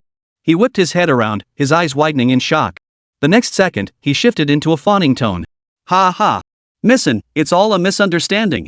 We had no idea you were here. Our apologies for the offense. How about this, if you return my young master to me today, once the old master recovers, I'll personally come to your residence to apologize. I'll make sure you get justice, Missin. Missin, what do you say? I don't want to see anything. I didn't like the tone you used just now, so I'm in a foul mood. This piece of trash isn't going anywhere today. Please, Miss Bai, grant me this favor. After all, the Bai and families have been long-standing partners. I'm afraid that partnership is over as of now. I've heard the Bai family fortune is about to pass into this scoundrel's hands, and frankly, I'm deeply concerned about the Bai family's future prospects. To prevent any future unnecessary losses for the Yin family, all cooperation between Yin Group and the Bai family is hereby terminated. I will compensate you for any corresponding breach of contract penalties. You needn't concern yourself with this matter. Missin, this is going too far. Don't push your luck. So I'm bullying you, what are you going to do about it? This young lady had her temper, and in her current fury, she wouldn't give them any chance to argue or make excuses.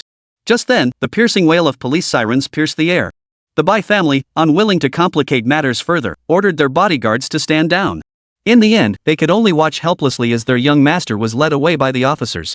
As long as the police took him away and it didn't land on the Yin family, there was still room for maneuver. After all, this incident was at most an attempted crime, something that could be settled with a little money. Little did they know they'd hit a brick wall this time. After the police departed, Missin immediately contacted her family's legal department, determined to pursue this matter to the bitter end at any cost. This time, they had narrowly avoided disaster. After handling matters in the city, they quickly returned to the village. Over the next few days, Li Qingyun kept a close watch on Old Dong. He knew the man was the type to hold grudges and act on them. If Old Dong got stuck in a rut and did something reckless, it would spell real trouble. Chapter 105, The Earthquake Strikes. Fortunately, these days passed without incident. Old Dong tended to his daughter while helping manage the village's affairs, big and small. Outwardly, he showed not a hint of trouble. This puzzled many, though few dwelled on it. Perhaps they knew Li Qingyun's affairs were more pressing, so they simply didn't think much of it. These past few days, Li Qingyun had been busy not only with the village's affairs but also keeping tabs on several other villages. What troubled him, however, was that these villages seemed to disregard his warnings entirely. None made any preparations, nor did they show the slightest sign of concern. They carried on with their daily routines as if nothing was amiss. He made several trips to the town, but Lin Guotao seemed to be avoiding him. Each time he went, the county officials claimed Lin was away at meetings. After several consecutive days of this, he hadn't even caught a glimpse of the man. As the date of the earthquake predicted by Xiuhei drew closer, Li Qingyun began noticing unusual signs. The fish in the ponds were particularly restless, thrashing violently and even lifting their heads above the water to gasp for air. Most crucially, the water quality had begun to cloud, and birds in the mountains frequently took flight in alarm. It seemed this earthquake would be no small affair. Li Qingyun had already ordered the villagers to halt all work, whatever they were doing, they had to stop temporarily. Though Xiuhei had said the village itself wouldn't be in danger, better safe than sorry. Sure enough, that night brought torrential rain. Thunder rumbled across the sky, each clap louder than the last. The rain fell like a broken string of pigs, rushing frantically to the ground, stinging painfully when it hit people. Fatso, how's the village holding up? Are all the households prepared? Don't worry. The villagers are quite obedient. They've already prepared everything just as you instructed. Good, that's good. Uncle Don, go check all the fish ponds and monitor the drainage around them. With this downpour, if a major earthquake really hits, we absolutely must ensure the drainage stays clear to prevent flooding. You got it. Schwer, how's the supply preparation coming along? Do we have enough manpower? Don't worry, everything's ready. With Miss Luo helping me, the supplies are perfectly safe. Alright, it seems this is no small matter. We must make all necessary preparations quickly to accommodate the displaced people arriving from all directions. This is a test for us. Whether we can overcome this challenge will determine the future development of our village. Don't worry, Brother Yun. It's all under control. Fatso, come with me. Let's check if those families in the mountains have evacuated yet. They evacuated ages ago. I had people help them relocate days ago. They're staying at the village committee now. I just can't shake this uneasy feeling. I have to confirm it myself. If even one villager suffers in this disaster, it's my failure as village secretary. With that, he dashed out into the rain. And you know what? Thank goodness he went to check. He discovered two elderly folks had slipped back up the mountain when no one was looking. Li Qingyun questioned them closely and learned the old couple hadn't brought down the chickens they raised. They'd gone back up the mountain to catch them. His heart skipped a beat. He turned and sprinted toward the mountain. The path was treacherous, muddy with deep ruts and shallow puddles. Thankfully, the road had been repaired recently, otherwise, on the old, unmaintained surface, he would have taken several hard falls.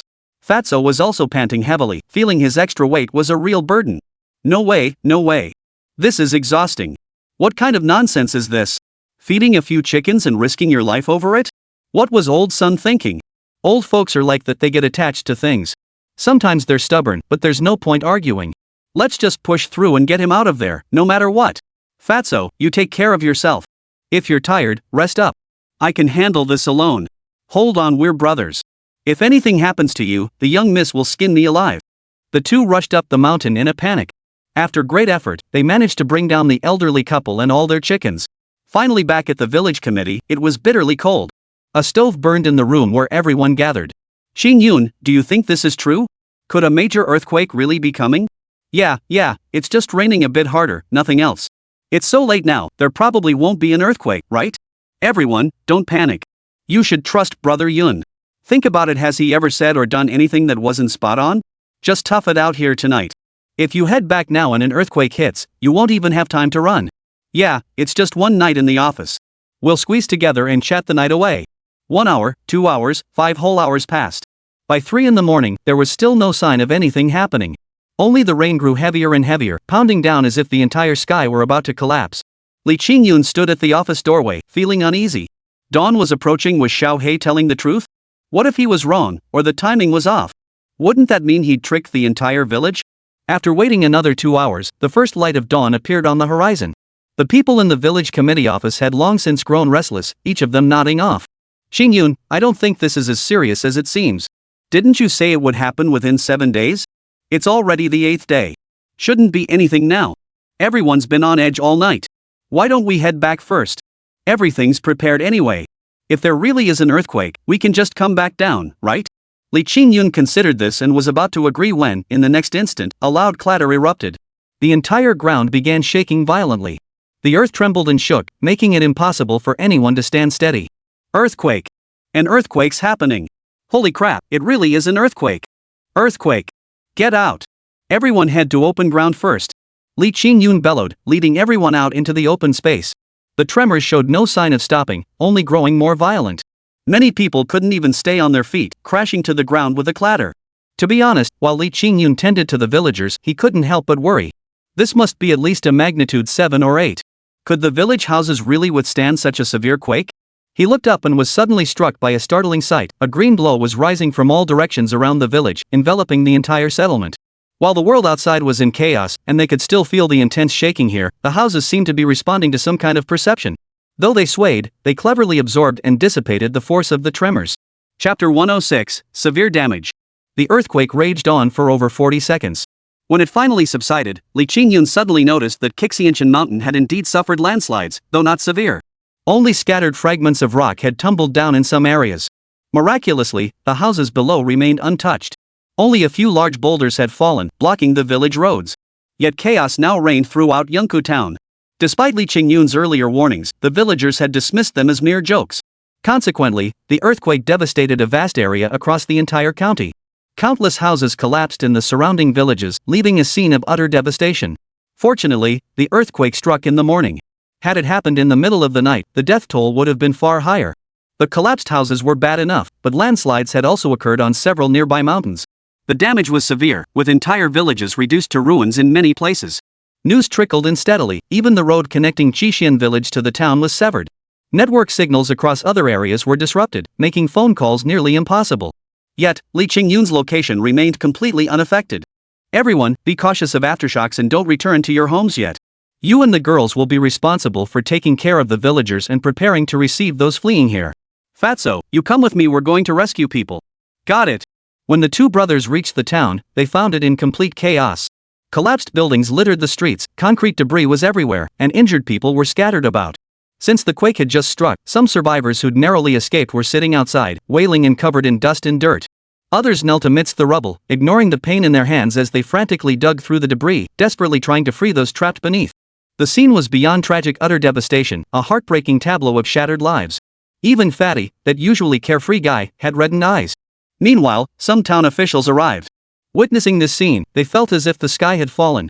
Yet they brought only a handful of people, just a few dozen, since most were still engaged in disaster relief efforts in their own villages. Li Qingyun, why is it you? Old Wang, I told you. I told you to prepare in advance. Why wouldn't you listen? You always thought I was joking. Why didn't you evacuate these people to open areas for temporary shelter? Why did you let them stay in their own homes? I thought you were joking. You bastard. This is a matter of life and death. How could I possibly joke about it? Now look at the mess. Now look at the mess. So many dead and injured. What the hell were you lot doing? You call yourselves officials, but is this how you treat your own people? Qingyun, hold your tongue for now. What we need to do right this minute is save lives. This is just one disaster site. We have to figure out how to get these people out and minimize the damage. Then why aren't you going already? Where's Deputy County Magistrate Lin? He's at a meeting in the city. I can't get through to him on the phone. He's probably stuck in traffic and can't get back. What? Damn it. Hurry up and rescue people. Bring everyone you saved to my place. The least affected areas there are already set up. Just send them over and have the people there take care of them. Fatso, hurry. Coming. Li Qingyun was busy at work when, unbeknownst to him, Shohei had already slipped behind him, concealed his form, and leaped directly onto his shoulder. Guided by Shohei, he could pinpoint nearly every person buried beneath the rubble. For those not deeply buried, he simply stepped forward, raised his arms with a sudden, powerful lift, and effortlessly cleared the debris that had weighed down those above. Fatso worked swiftly to pull people out. By then, Old Dong had arrived, and nearly every able-bodied man in the village had gathered. Without hesitation, they joined the rescue effort. Strangely enough, their strength seemed to surpass others. Boulders that several men couldn't lift, they moved effortlessly. Most crucially, even if injured, they recovered swiftly. It was as if they possessed inexhaustible strength within them. Meanwhile, the city itself had suffered significant damage. Lin Guotao stared at the various data reported on the news, feeling as if the sky had fallen. Li Qingyun hadn't been exaggerating, an earthquake had indeed struck, and it was no small one. Chaos reigned throughout the city as rescue teams rushed to the scene. He desperately wanted to rush back to the county, but the roads were cut off. With no other option, he could only lead his people back on foot. Meanwhile, Qixian village opened all its access points, letting the fleeing refugees pour in. Regardless of which village they came from or where they were headed, anyone who made it to the village received a bowl of steaming sweet soup. Nearly every woman in the village pitched in, firing up their large pots to boil batch after batch of hot sweet soup and emergency medicine. But that wasn't all. The village doctor tended to the wounded. Those with minor scrapes and bruises often recovered simply by drinking a bowl of hot water. Even those with severe injuries or deep gashes, once they entered the village and consumed its water and food, healed at a visible pace. But everyone was too busy with disaster relief to notice these details. No one had time to ponder the specifics of what was happening. One by one, people were brought back. One by one, the injured arrived. Tent after tent sprang up. In this bitterly cold winter, the entire village mobilized, finally bringing a rare warmth to these disaster victims. Over here, and Shuer hurriedly prepared self-heating rice and instant noodles. Even Miss Luo was bustling about, each time appearing with several trays of food. After a full day of bustling activity, more and more disaster victims kept arriving from outside. Every room in the village was occupied by these displaced people, with roughly 1,500 individuals now sheltered. Yet the flow of injured people from nearby areas showed no sign of stopping. Some, panicked and having heard the village remained safe, had come seeking help and gathered at the village entrance. At this moment, Zhang Wanfu stepped up with the poise of a seasoned village leader, directing the entire village in organizing and accommodating these new arrivals. After all, guests must be treated well. Since they had come here to escape the disaster, they deserved proper care. But as the numbers swelled, space became scarce. Some villagers even invited the refugees into their own homes, with people lodged under eaves and in courtyards. Chapter 107, The Collapsed Tunnel. In stark contrast to the orderly scene here, chaos reigned outside. Li Qingyun and the fat man had already rushed to several surrounding villages, rescuing all the affected people. They were exhausted. Even Li Qingyun, whose physique far surpassed that of ordinary people, was beginning to feel the strain. Bad news. The tunnel at Phoenix Mountain collapsed. Many people are still trapped inside. Hurry and rescue them. A sudden cry rang out, seemingly from someone in great distress. Without a second thought, he dashed out. Following the rescue team, they marched in force toward Phoenix Mountain. Phoenix Mountain, much like the Seven Fairies village, was a mountain range within the village itself. The village was known as Phoenix Village. Thanks to the well-developed tourist facilities from years prior, it had become a hotspot for tourists in recent times. Especially the waterfall behind Phoenix Mountain, which was the top choice for rafting in the scenic area. Phoenix Village could be considered the most profitable village in Yunkou Town. However, precisely because of this, the village party secretary, Zhang Mingyuan, had become somewhat arrogant and complacent. When he had previously heard Li Qingyun mention the impending earthquake, Lin Guotao had actually instructed him to refuse all incoming visitors. But not only did he ignore the warning, he only went through the motions of sealing the village entrance. In reality, he secretly let people in, convinced no one would notice.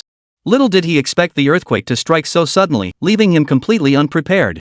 Worse still, 2 expedition teams had ventured deep into Phoenix Mountain early this morning. Both large tour groups, totaling over 100 people, were now trapped inside with no communication. Although the armed police had arrived, the complex terrain created by the landslide severely hindered rescue efforts.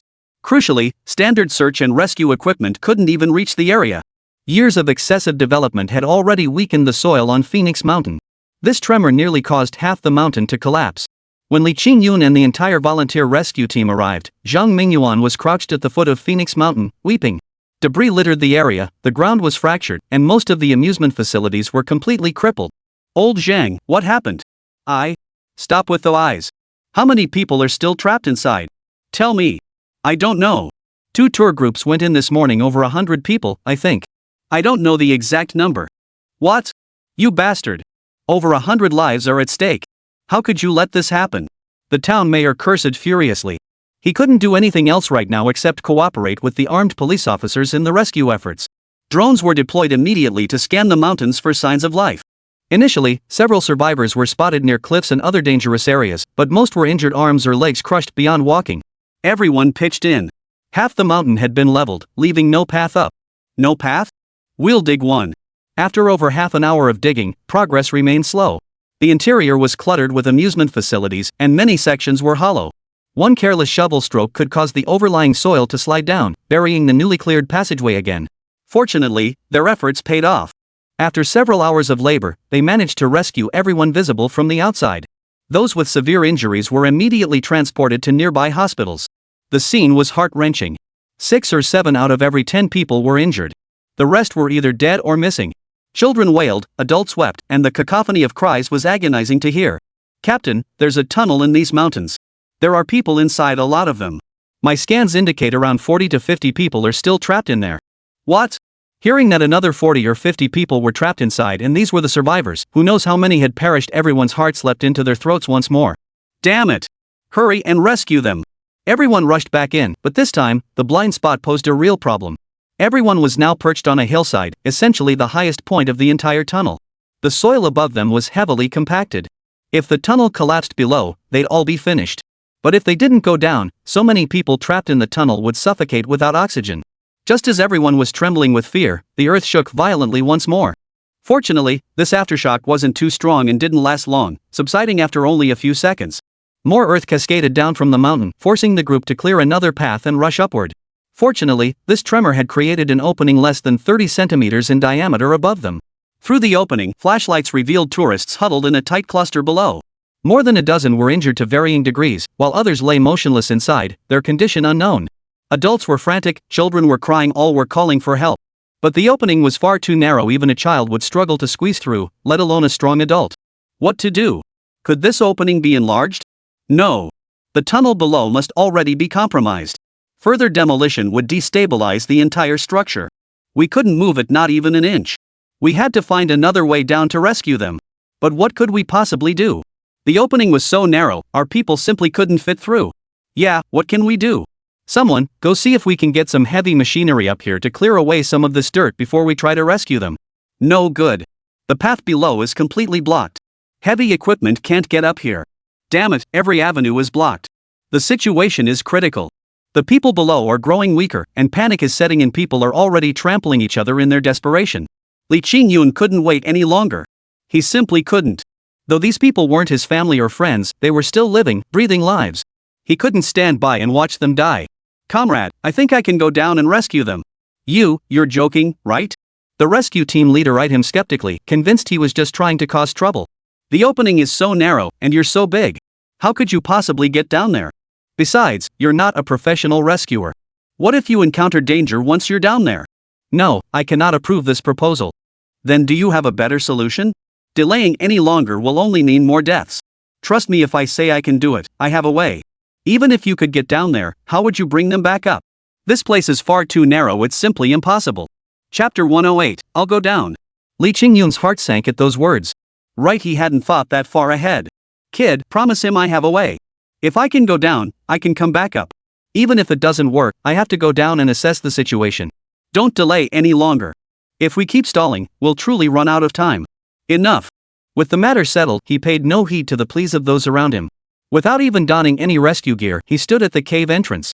Before anyone behind him could intervene, the bones throughout his entire body began to creak and crackle. Gradually, his entire frame shrank. The once towering figure of 178 centimeters 5 feet 10 inches shrank to just over 130 centimeters 4 feet 4 inches in an instant, continuing to diminish until he appeared to be little more than a child barely over a meter tall. This transformation allowed his body to slip through the opening with ease. The onlookers were utterly dumbfounded. Holy crap, how was that even possible? What was this? Some kind of bone shrinking technique? Holy crap! Stop staring. Quick, find a way to widen the hole and save him. After Li Qingyun jumped down, the survivors all crowded around him. Help me. Save me. I don't want to die here. I really don't want to die here. Let me out. I have money, lots of money. Just get me out, and I'll give you $1 million, no, $2 million. A large, overweight man stepped forward. He had a wound on his forehead, likely from being struck by a rock, and blood was gushing out. Beside him stood a tall, attractive woman in hiking gear. Honey, you can't just leave me here. You saved your other woman, you can't abandon me. Save me first, young man. Get lost, you stinking woman. I was just messing around with you. You really thought I treasured you? Now my life's hanging by a thread, and you want to cut in line? Dream on. Hey, buddy, you're quite the expert. I'm Sun Jiangwo from Hongyun Group, you must know who I am, right? By the way, there's 3 million in this card. Consider it a token of appreciation for your hard work. Just get me up there. Sir, I'm here to rescue people. Otherwise, I prioritize the injured and those in critical condition. You seem perfectly fine, you shouldn't need help.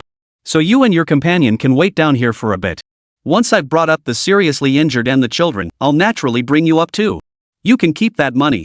Before he could finish speaking, another aftershock struck. Rocks, debris, and mud rained down from above, sending the entire tunnel swaying violently. The remaining people panicked, huddling in the corners as cracks began to appear in the tunnel walls, and they were severe. But at that moment, Xiao He flew out from behind him. Spreading his arms wide, a blue light erupted from his body, spreading outward to form a massive halo. Within this circle of light, the surrounding tunnel remained completely unaffected.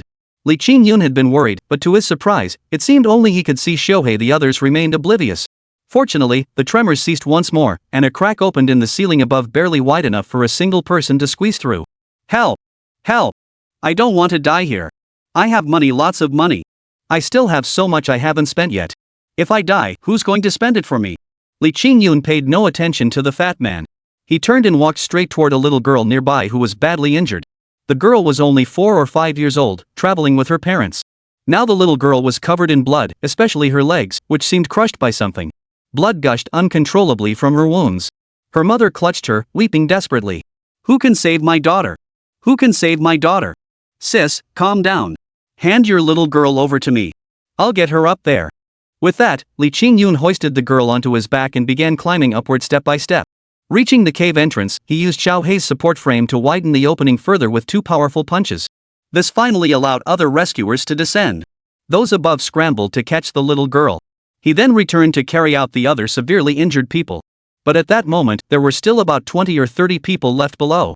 These 20 or 30 were still alive, among the least severely injured. Just as Li Qingyun was arranging their exit, a sudden collapse occurred above. Rocks and soil tumbled down from the mountain once more. This time, even Xiao Hei struggled to hold the frame steady. The immense pressure caused the opening to shrink rapidly, and the soil began to fall through. Help! Help! I don't want to be buried alive here. The tremors persisted, and the space below grew ever smaller. Though those above worked desperately to rescue them, the shattered structure could not hold.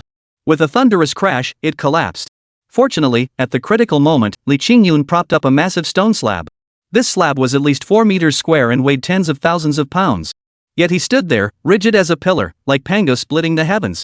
The immense pressure made the veins on his entire body bulge. He couldn't feel anything below his waist. Blood raced through his veins, and his feet sank deep into the earth. He let out a pained growl, straining every muscle to resist. Yet the sudden onslaught of pressure nearly forced him to his knees. We're done for. We're dead. We can't get out. There's absolutely no way out now. How could we possibly escape in this situation? Yeah, absolutely impossible. We're definitely not getting out. Looks like we're dying here today. But I don't want to die. Mom, Dad, I know I was wrong. I'll never argue with you again. The crowd grew despondent, some even breaking down in tears, consuming what little oxygen remained. Shut the hell up, all of you. If you don't want to die early, stop crying. There's not much oxygen left here. Everyone needs to conserve it. You're the one to blame. You bastard. You're the one who got me into this. Why didn't you save me first? If you'd gotten me out first, I'd be safe by now. But you refused. You wouldn't do it even for money. Now I'm going to die here too. Mark my words, I've got plenty of cash. If I really die here, I'll haunt you forever, you bastard. I'll beat you to death. With that, the fat man lunged forward, kicking Li Qingyun hard in the back. Then, like a shrewish woman, he rolled around on the ground, wailing incessantly. Li Qingyun was already barely holding on. The immense pressure from above had him stretched thin, and with this guy's interference, he simply couldn't take it anymore. With a thud, he collapsed to one knee, feeling as if his arms were about to explode. Chapter 109, A Giant. More soil from the island above him fell, further compressing the already cramped space. The others saw this and screamed again. Stop messing around. If you want out, listen to me. Otherwise, we'll all die here. You bastard. You dare curse me? I'll kill you. As he spoke, the fat bastard was about to lose his temper again. Like a madman, he lunged directly at Li Qingyun. Everyone watched in horror, knowing that if they let him continue, they'd all perish here. So the moment he lunged again, several big shots behind him rushed forward, pinning the fat bastard to the ground. What the hell are you doing? What the hell are you doing? You bastards, let me go. Do you know who I am? How dare you treat me like this? You'll all regret this, mark my words. Hearing his continued ranting, someone nearby scooped up a handful of dirt from the ground and shoved it into his mouth without a word. Then they beat him mercilessly while he clutched his head. Man, he got beaten to a pulp. But just then, someone finally noticed Li Qingyun was about to collapse. Without hesitation, they rushed forward, gathering all sorts of steel bars, rocks, and other objects from every direction to use as temporary supports. Working together, they finally eased the pressure on Li Qingyun's side. Even so, it was still a struggle for him. The weight above was simply too immense. Brother, you have to hold on. Our lives depend on you. Trust me, hold on. The people above will come down to rescue us soon. Don't let go. Li Qingyun was barely hanging on by sheer willpower now, so naturally he dared not say much more. All he could do was look on with a bitter smile as everyone pinned their hopes on him. He could only pray that the rescue team above would break through quickly and save those trapped below. But 10 minutes passed, then 20, not a sound from above. Oxygen grew scarce down here. Everyone struggled to breathe, collapsing onto the ground.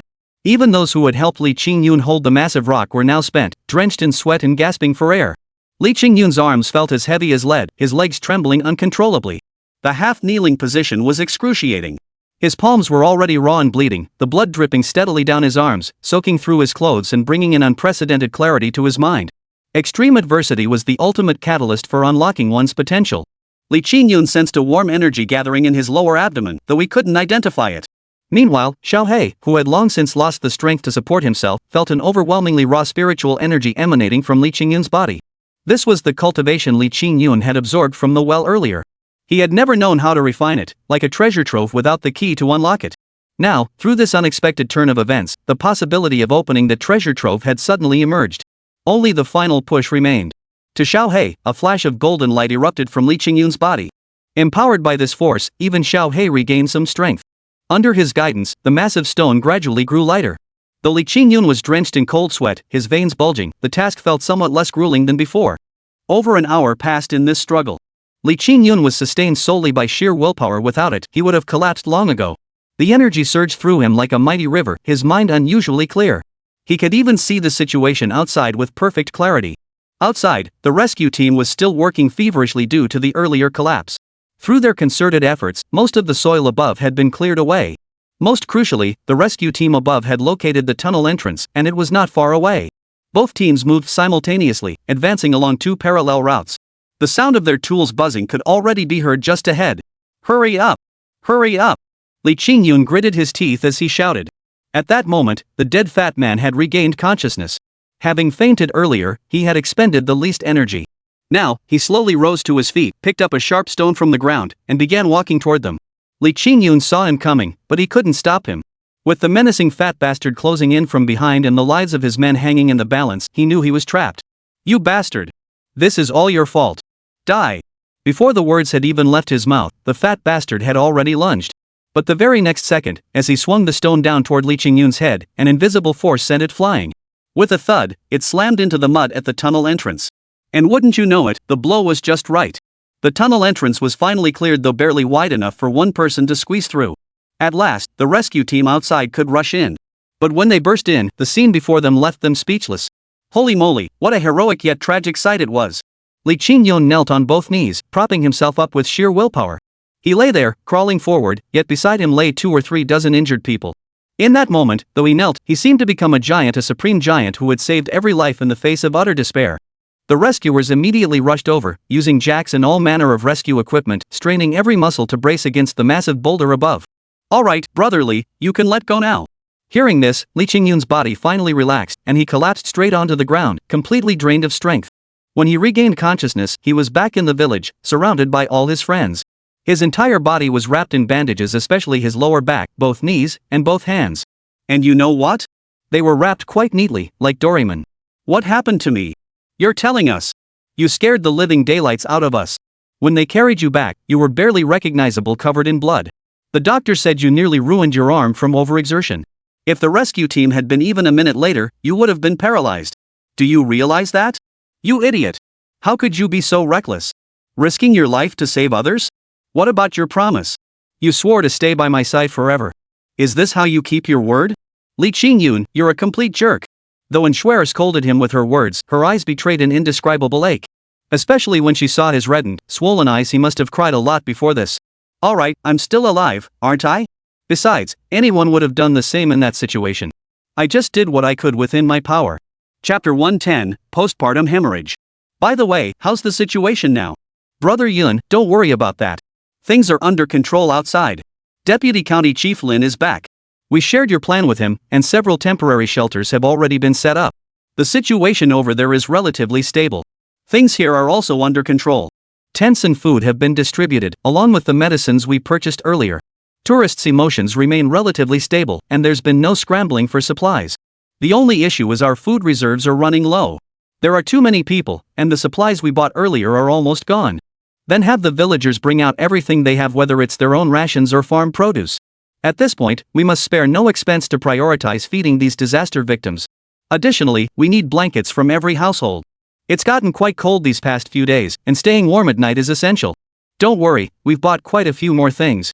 Now there are almost 3 or 4 people staying in each room. Though we don't eat much at each meal, at least we have something to eat. Good, that's good. Good. From now on, you're not to do anything or think about anything. Just rest properly. Leave the rest to us. And that fat bastard, I won't let him off the hook. As they spoke, Lin Guotao rushed in, looking flustered. Xingyun, how are you holding up? Brother Lin, you're here? I'm here. I'm here. I came to apologize. It's all my fault for being too careless, for not listening to you and preparing earlier. The massive losses suffered by the people this time, it's all my fault. I hear you single-handedly saved dozens of people. Well done, truly well done. Once this incident is resolved, I'll personally request commendation for you from higher-ups. Rewards aside for now. Since it's already happened, we'll handle it temporarily. Our village hasn't been affected much. If push comes to shove, we can relocate the injured to the underground museum in the back. Chief, the relief supplies have arrived. How should we handle them? The time for their conversation was short-lived. Soon, Lin Guotao had to return to managing the scene, and Li Qingyun wasn't idle either. After resting on the bed for about half a day, his injuries had mostly healed. Moreover, he now felt significantly stronger than before. Closing his eyes, he could even perceive events unfolding outside. Rain began falling again outside, accompanied by a biting, chilly wind. Li Qingyun decided to open his villa as well, letting the disaster victims come in for shelter. The villa was large, but at best it could only accommodate 200 or 300 people. Everyone, stay calm. Since you're here with me, I won't let you go hungry or cold. Chicken soup is already simmering for you in the kitchen. Please wait a moment. If anyone has a cold or feels unwell, there are emergency medicines in the basket nearby. Let me know immediately if you need anything. Great. Finally, something to eat. Hey, young man, you're Li Qingyun, right? The one everyone's been talking about online? Yep, that's me. How'd you know? Ha, of course I know you, you're a celebrity. But I owe you an apology. I was misled by others and even criticized you online. Never imagined you'd repay malice with kindness, preparing all this food and medicine for us. Right now, other villages' resettlement sites can barely feed their people. To get a full meal here, stay dry, and avoid the cold, we really have to thank you. Saying this, he stood up and bowed deeply to Li Qingyun, his expression filled with profound reverence. Yes, me too. Me too. Before he could finish, another man knelt before them with a thud. Sir, thank you. I'm kowtowing to you. Ah, wait, please don't do that. If you have something to say, stand up first. What era are we in now? Why are people still kneeling down so easily? Sir, please hear me out. It was thanks to you holding back that boulder in the tunnel that you saved my wife and unborn child. Otherwise, I'd be left utterly alone. You saved our entire family. I heard you suffered severe injuries. Thank you, thank you. After speaking, his head banged against the ground again. All right. Are your wife and child all right? They're fine. The doctors are treating them now. Just then, Miss Luo rushed in, looking frantic. It's bad. Mr. Shin, your wife's condition is critical, she's hemorrhaging. You must come see her immediately. What? Mr. Shin, who had been kneeling on the floor, sprang to his feet and dashed out without hesitation. In his haste, he stumbled and slammed his knee hard against the ground, leaving it badly bruised. He limped out, hobbling along. Fatso, you watch things here. I'll go check on her. He reached the tents at the foot of the high hill behind the camp, where the severely injured and pregnant women were housed. It had been relatively quiet here, but now chaos reigned. The girls brought by Miss Luo were bustling in and out of the tents, each carrying basin after basin of bloody water. Honey, are you okay? Honey. Wait. Stay outside, you can't come in. Yang Lan, the village's sole doctor, rushed out to block him. Doctor, how is my wife? Yeah, Sister Lan, what's the situation now? The fetus is in a breech position, and combined with the earlier fright and shaking, it's causing a difficult delivery. She's lost a lot of blood, and I'm afraid. I've tried every method I know, but it hasn't helped much. I only studied clinical diagnosis and medication, I never trained in obstetrics. Oh no. Sister Lan, the mother's heart has stopped. What? Move aside. I need to see my wife. Honey, you can't leave me. Mr. Shin rushed to break through the barrier. Li Qingyun didn't hesitate, stepping in to block him. All right, calm down. Leave this to me. I'll do everything I can to ensure both mother and child are safe. All right, thank you. Inside the tent, chaos reigned. A little girl stood there, covered in blood, on the verge of tears, completely at a loss. Li Qingyun walked over and took the pulse of the pregnant woman on the bed. He found it was indeed very weak, barely clinging to life. The main cause was excessive bleeding earlier. Who here knows how to deliver a baby? All the girls turned their gaze toward the one who was already crying like a broken record. She can. Xiao Shui can. She's from the medical university. She specializes in obstetrics and gynecology. Chapter 111, Blood Donation and Childbirth. Good. Sweetie, listen to me first. Calm down, don't be scared. It's no big deal, just apply everything you've learned. Do exactly as you were taught. I can't do it, I can't. I've never encountered a situation like this before. The mother's condition is far too critical. She has no strength left. If I try to deliver the baby now, she won't survive. Don't panic. I'm here. Forget about the mother. Just do as I say and focus on the baby. Remember, this isn't hard. Just be steady. Steady is all it takes. But the girl still hesitated to act. Hurry up. Do as I say. Lan, don't just stand there outside. Come in and help. When Yang Lan rushed in and saw the scene before her, she felt a bit flustered too. What can I do? You know the patient's condition best. He's bleeding out, right? Give her a blood transfusion. I have the equipment here, but no blood bags. Those are all stored in the blood bank at the big hospital. Did you check? What's her blood type? I think it's type A.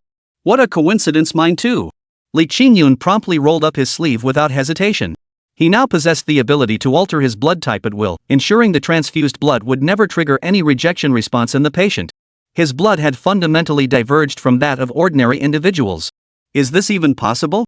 Stop talking nonsense. Just draw it when I tell you to. Yang Lan had no choice but to comply. The moment the scalding blood flowed into the pregnant woman's body, Li Qingyun's eyes could see through her flesh, witnessing the flow of blood within her body. His blood was rapidly restoring the vitality within the pregnant woman's body. The readings on the various monitors gradually stabilized, and the situation truly seemed to be improving. Alright, she's stabilizing. Hurry up! Everyone worked together to deliver the baby, while Li Qingyun kept his eyes fixed on the transfusion. But the rate of consumption was clearly exceeding his expectations. The initial 400 cubic centimeters of blood he'd drawn was almost entirely depleted in just over half an hour. Under normal circumstances, this volume would take at least an hour to fully deplete. But now, with the arrow already on the string, there was no choice but to fire. Li Qingyun had no time to dwell on it. He instructed Yang Lan to draw more blood 800 cubic centimeters, then 1,200 cubic centimeters. Under normal circumstances, anyone else would have long since gone into shock from blood loss. Yet Li Qingyun remained remarkably lucid. He could feel that sensation returning, the feeling of struggling to the absolute limit, his body filled with a warm, powerful energy. Over an hour had passed. The girls, with Yang Lan's help, had finally managed to pull out most of the baby's body. Yet the child was practically emerging sideways, still far from out of danger. Everyone was drenched in sweat, their faces glistening. Outside, the crowd watched helplessly, growing increasingly frantic. Mr. Shin had already knelt on the ground, banging his head rhythmically against the floor. Bunch of idiots. In the end, they still had to rely on this god. Fine, since I saved their lives, I'll help them out one more time. Xiao He leapt back into the void, swiftly flying toward his secret garden. Soon, he returned with a leaf plucked from within, handing it to Li Qingyun. You little brat, make her eat this leaf. Li Qingyun had no time to think, only following the instructions. And wouldn't you know it, it actually worked. After the leaf was placed in her mouth, the rest of the process went remarkably smoothly. The child emerged at a speed visible to the naked eye. The moment he emerged, a loud, wailing cry filled the air, a sound that, amidst the disaster, carried the promise of hope. Yang Lan swiftly wrapped the baby up. Good heavens, it was a big, chubby boy. Given the chaotic situation outside and the cold, gloomy weather, she didn't take him out. Even more astonishing was that after giving birth, the mother's wounds began healing at a visible pace. Some of her depleted vitality also recovered. Perhaps she was simply too exhausted, for she immediately fell into a deep, snoring sleep. Wow, no kidding, this time we really saved 2 lives. Haha, brother Shen. How's everything going? How are my wife and baby? Congratulations. Mother and child are safe. A healthy baby boy weighing 7 pounds, you're a father now. Really? That's wonderful. Thank God. Thank you, brother Qingyun. I truly don't know how to thank you enough. Stand up, I must kowtow to you. Alright, stop thanking me. The other girls worked incredibly hard too. If you're going to thank anyone, thank them. Alright, you can go see your wife soon. She's exhausted and asleep now. Once she recovers a bit, try to transfer her to a larger hospital. They have more specialized medical teams. Alright, thank you. Thank you. After leaving here, Li Qingyun visited several other villages. By now, the situation elsewhere had stabilized somewhat, though search and rescue efforts continued. More people were being brought to Qixian village along the way. Man, the pressure was really piling up. Fortunately, supplies were gradually arriving from other areas.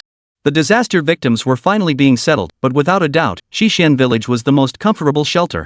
Not only were there ample food and water, but they were warm and even had internet access, allowing them to reach out to loved ones far away and let them know they were safe. The entire aftermath operation lasted half a month.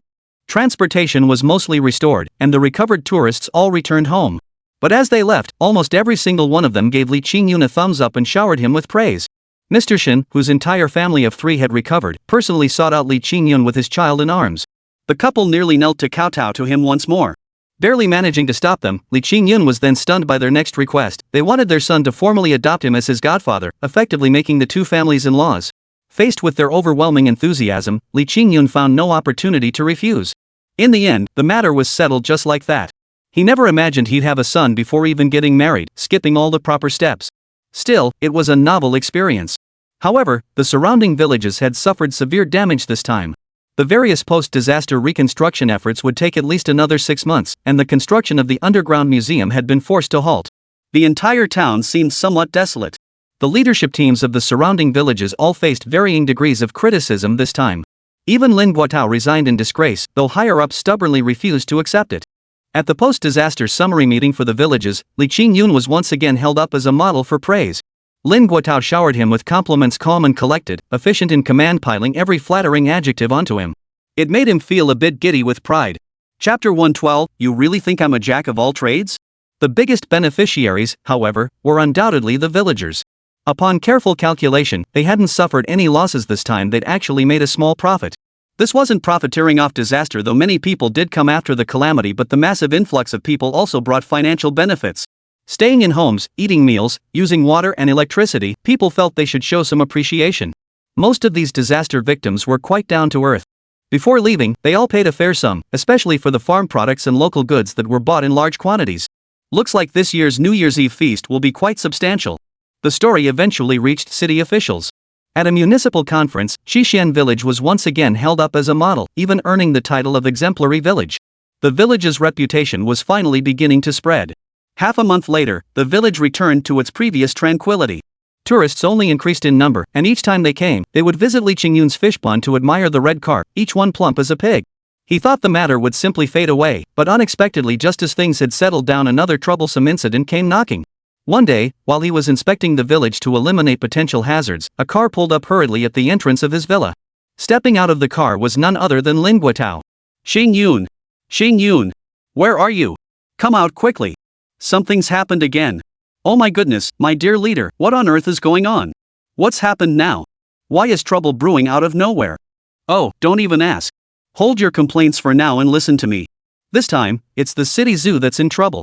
After the earthquake, the zoo suffered significant damage. The other animals are manageable, we've found places to relocate them. But some rare species have very specific environmental requirements. The slightest mishandling could kill them. Experts have studied the post-earthquake conditions and concluded the environment is no longer suitable for their survival. We must find a new location to relocate them. After discussions at the higher-ups, they think the environment here at Seven Fairy Mountains is ideal. They plan to relocate the zoo here, but you'll need to temporarily care for the animals. Once the higher-ups finish their current tasks, they'll start building the zoo. What? You want me to raise endangered animals? No way, no way. I can't handle that. That's professional work. If even one or two die, I'll be locked up for life. My boss, this is way too risky. You gotta cut me some slack. I just want to live a quiet life and enjoy my days, not end up in jail. Do you think I want this? I don't. But it's orders from above. Who else but you suffered the least damage in this whole disaster? Come on, brother, just do me this one favor. We're all trying to redeem ourselves here.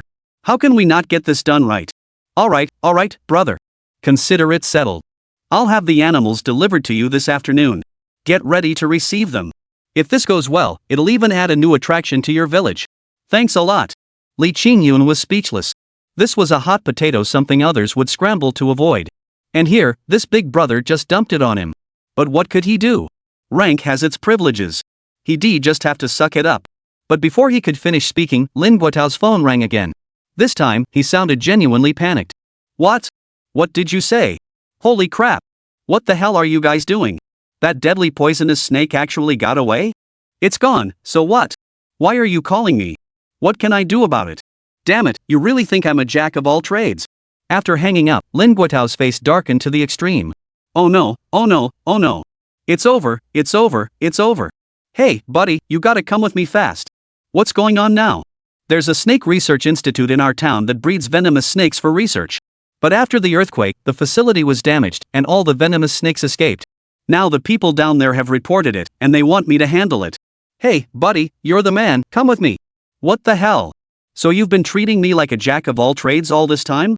I'm no snake expert, where am I supposed to catch these things? Fine, I can't handle this. Go on, go. I can't afford to carry your weight. Stop whining and get in the car. Before he could even turn around, Li Qingyun was already being dragged into the car. He felt like crying but couldn't. Let me out. Let me out. Good heavens. I may not be human, but you're a real dog. No! His screams lingered in the air, but it was too late. The car roared forward, its engine nearly exploding. In just a few minutes, they arrived at the Snake Research Institute. The situation here was indeed dangerous. The most critical issue was that the mountain behind them was practically swarming with venomous snakes. Now, everyone was wearing protective suits, gloves, and wielding various tools, busily at work. One careless step could easily lead to stepping on some non-venomous snakes. The real problem was there was nowhere safe to step. What do you think, buddy? Any ideas? Help me out here. What else can we do? Catch them one by one. Li Qingyun was speechless inside, but since the guy had put it that bluntly, he had no choice but to lend a hand. And you know what? There really were a ton of snakes on the mountain behind us, thousands of them, packed together like sardines. Both venomous and non-venomous, the sheer number was terrifying. He grabbed one with his tongs and shoved it straight into his pocket. Bending over, he worked like crazy for over an hour, yet only managed to catch a few dozen. No wonder these creatures were incredibly agile, hiding deep in the undergrowth and launching surprise attacks, often striking at you without warning. Fortunately, the protective suit was thick enough to keep me unharmed. But catching them this way was like trying to put out a fire with a cup of water. First, there were simply too many snakes escaping. Second, they hid in such tiny crevices that it was impossible to reach them. It was utterly frustrating. One careless moment could mean getting bitten. The manpower shortage was becoming critical. When he returned another bag of snakes, he was completely drained. Just then, he spotted the director talking to Lin Guotao. Director, how many snakes does this research institute actually keep? How can there be so many that we can't catch them all? Sigh, plenty. According to our current registry, there are exactly 3,681 snakes. Over 2,300 of them are non-venomous, while the rest are venomous, including highly toxic king cobras. What? No way. You're seriously messing with me. Chapter 113, Commanding 10,000 Snakes. This is beyond my control. You'd better find someone else. Li Qingyun turned and walked away after saying that. He had no choice, the workload was simply too immense. Even if they hunted until the end of time, they'd never catch them all. Hey, Qingyun! Don't leave! Listen to me! Lin Guotao grabbed him by the arm, refusing to let him go. Lin, don't hold me back. I'm only human, not a god or immortal. If those thousands of snakes hide in the mountains, who could possibly find them? No, I can't take this job. You'd better find someone else. Brother, listen to me. This incident happened within Yangku Town's jurisdiction. If those vehicles escape and injure someone, I'll be buried in lawsuits. I've already been punished by higher-ups for mishandling the last incident. If you push this further, I might lose my position, but if someone gets hurt? That would be a grave sin. Bro, I know you're capable. You've got a way out of this, right? Help me figure something out. At worst, once this blows over, I'll treat you to drinks. How about a meal at the Golden Sea Hotel? Seeing the earnest look on his face, Li Qingyun found it hard to refuse outright. After persistent pleading, he couldn't bring himself to harden his heart. But this task was incredibly daunting. He had no idea where to start. Alright, I'll think of something. But don't rush me, I need to grab a tool first. Though he claimed to be fetching tools, Li Qingyun was actually heading to see his big-time backer. Yep, Xiao. Hey, little black. Check this out, I finally managed to buy you this cake from the city. It's absolutely delicious. Want to try some? Come on, just try a bite. If you don't eat it, I won't feel right about asking. What do you want now? I helped you prop up that tunnel the other day and drained too much spiritual energy. I'm still weak and can't help you. Oh, come on. This time it's a matter of life and death, people could die if we don't handle it right. No way. 3 sets of photos, plus a gigabyte of seeds. What is it? Well, it's like this. Li Qingyun rattled off the recent events, leaving the other guy stunned for a moment before he flopped onto a soft couch, giving up entirely. What kind of reaction is that? Can you handle this or not? Don't bother me with these petty problems.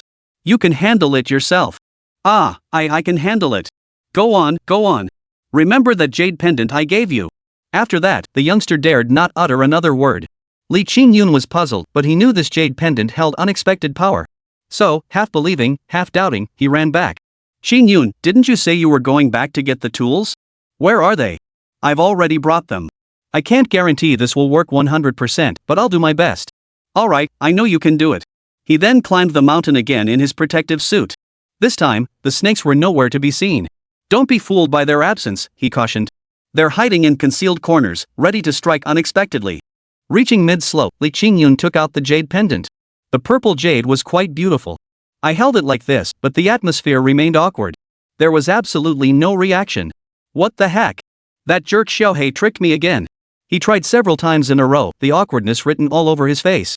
Before he could finish speaking, the jade pendant accidentally bumped against his watch, clinking out a clear, crisp sound. The sound was unlike anything else around, ethereal and distant, even a bit eerie. Just as I was puzzling over it, I looked down and felt a tingling sensation on my feet. Holy crap! The entire floor was now covered in snakes, rows upon rows of them, slithering up his pant legs. Holy crap! Li Qingyun's claustrophobia kicked in instantly, nearly giving him a heart attack. He leaped 3 feet into the air, only to freeze in shock upon landing. He was suspended mid-air, unable to descend. Something hard beneath him seemed to support his weight, briefly holding him airborne. Heh, this is interesting. He continued tapping the jade pendant with his finger, its crisp sound gradually echoing out. Moments later, rustling sounds filled the dense forest. At first faint, they grew louder and louder, clearer and clearer. The snakes hidden all around came running over in unison. Good heavens! They stood upright right beneath his feet, occasionally nodding their heads as if paying homage to a deity. Curiosity gripped him. Could the sound of this jade pendant truly command these snakes? Advance! Sure enough, a king cobra slithered forward a short distance. Back up! Good heavens, the snake arched its back and actually retreated. Turn around. Coil into a circle. Bite its tail. No matter what command he gave, these snakes obeyed his every word, each one as obedient as could be. If he told them to go east, they wouldn't dare go west, just like his slaves. Heh, this is awesome. If I could use this skill to start a circus someday, wouldn't I make a fortune? Li Qingyun played on the mountain for over half an hour, making the snakes advance, retreat, stack into human pyramids, and form a long ladder, driving them absolutely wild. The most spectacular sight was thousands of snakes performing synchronized movements, truly a breathtaking spectacle. Good heavens, if they were strung together, they'd circle the entire town of Yunkou. Wait, something's wrong. It's almost nightfall, why hasn't he come down yet? Exactly. If it gets any later and we can't see them anymore, it'll be even more dangerous. Maybe someone should go tell them to come down quickly. If they get hurt, we can't take responsibility for that. Boss, why don't you call him and tell him to come down? If that doesn't work, we'll figure something else out. We can't risk him getting hurt. The people around Lin Guotao were chattering incessantly, and even Lin Guotao himself was beginning to feel uncertain. Alright, on the count of 3, get into the bags. Li Qingyun issued his final command. Instantly, the snakes began slithering into the bag one by one. They even proactively coiled their bodies into tight circles, compressing themselves to save space. Heh, they're really obedient, more so than my Snowy. Damn it, we're screwed. We brought too few bags. What do we do now? Forget it, better call old Lin right away and have him send some supplies up. Chapter 114, The Animals Have Arrived. Hey, Lin, it's me. Got it sorted. Hurry up and send some supplies up here, we need them to pack the snakes. When Lin Guotao and the Research Institute crew rushed halfway up the mountain and witnessed this spectacular scene, they were all dumbfounded. Right now, Li Qingyun was sitting under a big tree, directing these 2 snakes to play a bridge building game for him. With a wave of his hand, a bridge appeared. When he pressed down, the snakes' tails and heads lifted up, forming a concave curve in the middle like a boat. Good heavens! This was like training animals in a circus. Goodness gracious, even though these snakes were raised in the lab and had little wild instinct, they couldn't possibly be this obedient. What the heck is going on? Am I seeing things? Holy crap, am I still dreaming? Holy crap, that snake just twisted itself into a pretzel. Good heavens, that's a highly venomous silver-ringed snake. How dare he? You're here. Alright, stop spacing out. It's getting late. Hurry up and pack all this stuff up. Ha? What ha? Open the bags and cages. They'll crawl in on their own. What's the big deal? You're a snake keeper, you shouldn't be scared. A researcher tremblingly opened the cage he'd brought. Li Qingyun merely pointed to a snake nearby. You lead the way, everyone else follow in. Good heavens! Those snakes slithered in perfect unison, requiring no manual handling whatsoever. It was as if they were puppets on strings, controlled by an invisible force. To the stunned gazes of the crowd, they were packed away one by one. Bag after bag, sack after sack, they packed over 100 containers, finally gathering every snake on the mountain. Trucks hauled them away immediately. He didn't want these snakes after all, his place was a tourist attraction. If they bit someone, it would be trouble. The crisis was resolved in this rather dramatic fashion. As he prepared to leave, the Research Institute director insisted on holding him back, refusing to let him go. After all, even at their Snake Research Institute, few could truly command snakes. And contact with these creatures carried inherent danger, unlike Li Qingyun, who handled them with such effortless control. Brotherly, why not join our institute? I'll offer you the position of deputy director. From now on, you'll decide every major and minor matter here. No thanks. I've no desire to deal with these snakes. Well then, do you have some special method for training these snakes? Why not share it with me? That's a secret. What?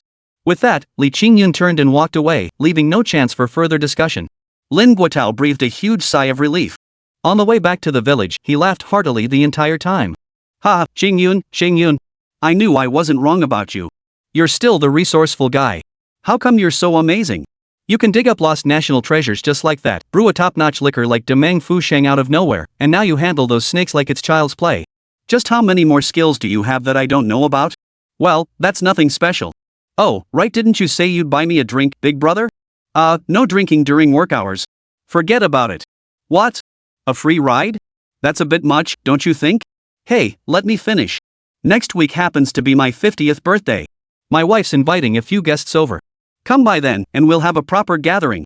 Oh, I see. That works for me. After getting off the bus, the night passed without incident. Early the next morning, the city zoo's vehicles arrived.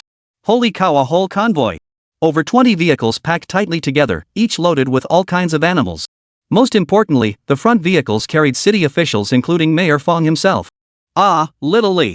We meet again. Never imagined you'd become even more outstanding after just a few days. Oh my leader, please stop praising me. If you keep it up, I won't know what to do with myself. Even if I am doing well, it's all thanks to your excellent leadership. Hey, kid, that sounds a bit like brown-nosing, but I like it. You really did make a huge contribution during the earthquake relief efforts this time. The commendation from above has already come through, it'll hit your account in a few days. By the way, I came today to discuss relocating these animals. We've scouted several locations with the experts, and your place seems ideal. Would you consider it? Ha! Serving the city is my duty, I'm all for it. But boss, my humble place can't afford to feed all these rare animals. Could you at least throw in some subsidies? Comrade Li, I've always praised you for your excellence, insight, and foresight. I never expected you to be so easily swayed by compliments. You must understand that we're still recovering from the earthquake. Many areas require rebuilding, and the city's finances are tight. So, you'll need to cover the animals' food costs yourself. Personally, I'm willing to offer you a very small subsidy. What do you think? How much? 1,000 a month. Damn, that's all? You're not the boss, are you? What's wrong with you, young comrade? 1,000 is still money. If you don't want it, then forget I said anything. No, I'll take it. Fine, I'll take it. Boss, you sure know how to give me a hard time. Stop whining, kid. I've got some important news for you and you better not tell anyone. Several nearby villages suffered severe damage this time. They can't recover on their own anytime soon. So our city council decided to merge those villages into your Qixian village, forming a large scenic area. The city will fund its development and you'll manage it. Except for annual taxes, everything else is yours. What do you say? Really? Of course it's true. Would a high-ranking official like me lie to you? Alright. Now take us up the mountain to scout suitable land. Mark off the territory as soon as possible. Zookeepers will arrive to assist with feeding. There are nationally protected endangered species here. Absolutely no mishaps allowed. Well, with the carrot and stick approach laid out like that, Li Qingyun had no choice but to agree. So he led everyone straight up the mountain. I mentioned that while the rest of the mountain had plans, the western slope remained undecided. There happened to be an open area there, which could serve as a temporary space for feeding animals and such. Chapter 115, Unearthing Shohei's Temple. Leader, experts, the only open space on our mountain is this western range. It's surrounded by dense jungle and a bamboo grove. Hardly anyone ever comes here. It's perfect for setting up a temporary breeding site to house these animals. He led everyone on a tour, pointing things out as they walked. The people behind him pulled out all sorts of instruments to test the soil, water, and air quality, making it look quite professional. And wouldn't you know it, this thorough examination actually revealed some unusual features. At that moment, Zoo Director Lu was busy taking notes while keepers and researchers gathered around. The soil conditions, air quality, and water here are all quite suitable for these animals, the director remarked. Especially the bamboo, it's perfect for the pandas to eat. Most crucially, we discovered trace elements in the soil and water here that aren't found elsewhere. These trace elements significantly boost the animals' immunity and adaptability, allowing them to grow healthier and stronger. There's simply no better temporary shelter than this. If we could eventually relocate all the animals here, they would undoubtedly thrive better than those in our other facilities. Alright, then it's settled. Comrade Shaoli, your environment perfectly meets our requirements, so we've decided on this location. Construction crews and specialists from various fields will soon arrive to begin renovations. Please inform the villagers that they should temporarily refrain from visiting the area for the time being. These animals are still quite sensitive right now. Any disturbance from outsiders could easily cause problems. Alright, it's settled then. Li Qingyun had no choice but to nod in agreement. Soon after, Mayor Fong excused himself, citing other matters to attend to. The remaining zoo staff gradually dispersed, while the animals were temporarily housed here under the watch of a few guards. Early the next morning, the construction crew began renovating the western site. Building such a large zoo wouldn't happen overnight. The most critical issue was that many animals had been traumatized by the earthquake, suffering physical ailments, some vomiting and diarrhea, others listless and depressed. Just as everyone was growing concerned, Li Qingyun brought in some grain, ordinary vegetables, and fruits from the village, along with chickens and ducks purchased from the villagers. He slaughtered them all and sent the meat over. And you know what? It worked like a charm. The animals that ate these foods quickly recovered, from adorable little pandas and majestic tigers to even the rarely seen peacocks and pikas. Originally, everything had been proceeding quietly and smoothly. But unexpectedly, on the very first day of digging for 3 creatures, trouble struck within 2 hours. Clang! The excavator seemed to hit something unusually hard. When they dug it out, they discovered a large stone house beneath. At first, the workers thought they'd stumbled upon an ancient tomb or some historical relic, and they were all terrified. But when the contents inside were unearthed, everyone remained baffled. This was neither a tomb nor ruins, but rather a temple carved from stone. Inside the stone structure sat a small, elderly figure dressed in ancient attire. No one recognized him until Li Qingyun was summoned. The moment he laid eyes on the figure, he gasped in shock. This man wasn't just familiar, he was intimately familiar. This was none other than Xiaohe. This wasn't some ancient ruin at all, it was Xiaohe's river god temple. The excavation halted, and news of the discovery quickly spread throughout the village. Villagers rushed over in a flurry of panic. When they saw the temple intact, without a single crack, seemingly untouched by the ravages of time, the elders among them were utterly dumbfounded. Yes, I remember now. I remember. My great-grandfather once told me that a river god was once worshipped in these mountains. That river god was very powerful, often showing divine favor to bless us with favorable weather and bountiful harvests. Back then, Xixin village was a lively and prosperous place. But then, for some unknown reason, things suddenly went downhill. We grew poorer and more miserable. Now I understand, it's because we stopped honoring the river god. Lord River God is angry, that's why he's withdrawn his favor. We're all guilty. We're all guilty. Exactly. Look, while many other places suffered disasters this time, ours remained untouched. It seems the river god has been protecting us from afar. Now that we've unearthed the statue, we can't just leave it be, we must restore the worship. Exactly, that's the point. Qingyun, you make the call. This isn't something to mess around with. Seeing everyone talk so mysteriously, Li Qingyun felt uneasy. Honestly, he really wanted to rebuild Shohei's temple, but what if people accused him of promoting superstition? That wouldn't be good. Well, let's leave it here for now. I'll discuss it with a few villagers and decide later. When Li Qingyun rushed back to his villa, he found Shohei had returned to the basement at some point. This time, the creature had wrapped itself into a cocoon-like shell, and he couldn't tell what it was doing inside. He examined it closely and tapped on the shell, but there was no sound whatsoever. Could this little fellow be hibernating? Little did he know that Shohei had reaped significant benefits from this adventure. The merit from saving lives alone was enough to restore nearly a century of his power. However, this was a critical moment of transformation, forcing him to cocoon himself. Unable to find Little Black, he did as he'd said earlier and explained the situation to the villagers.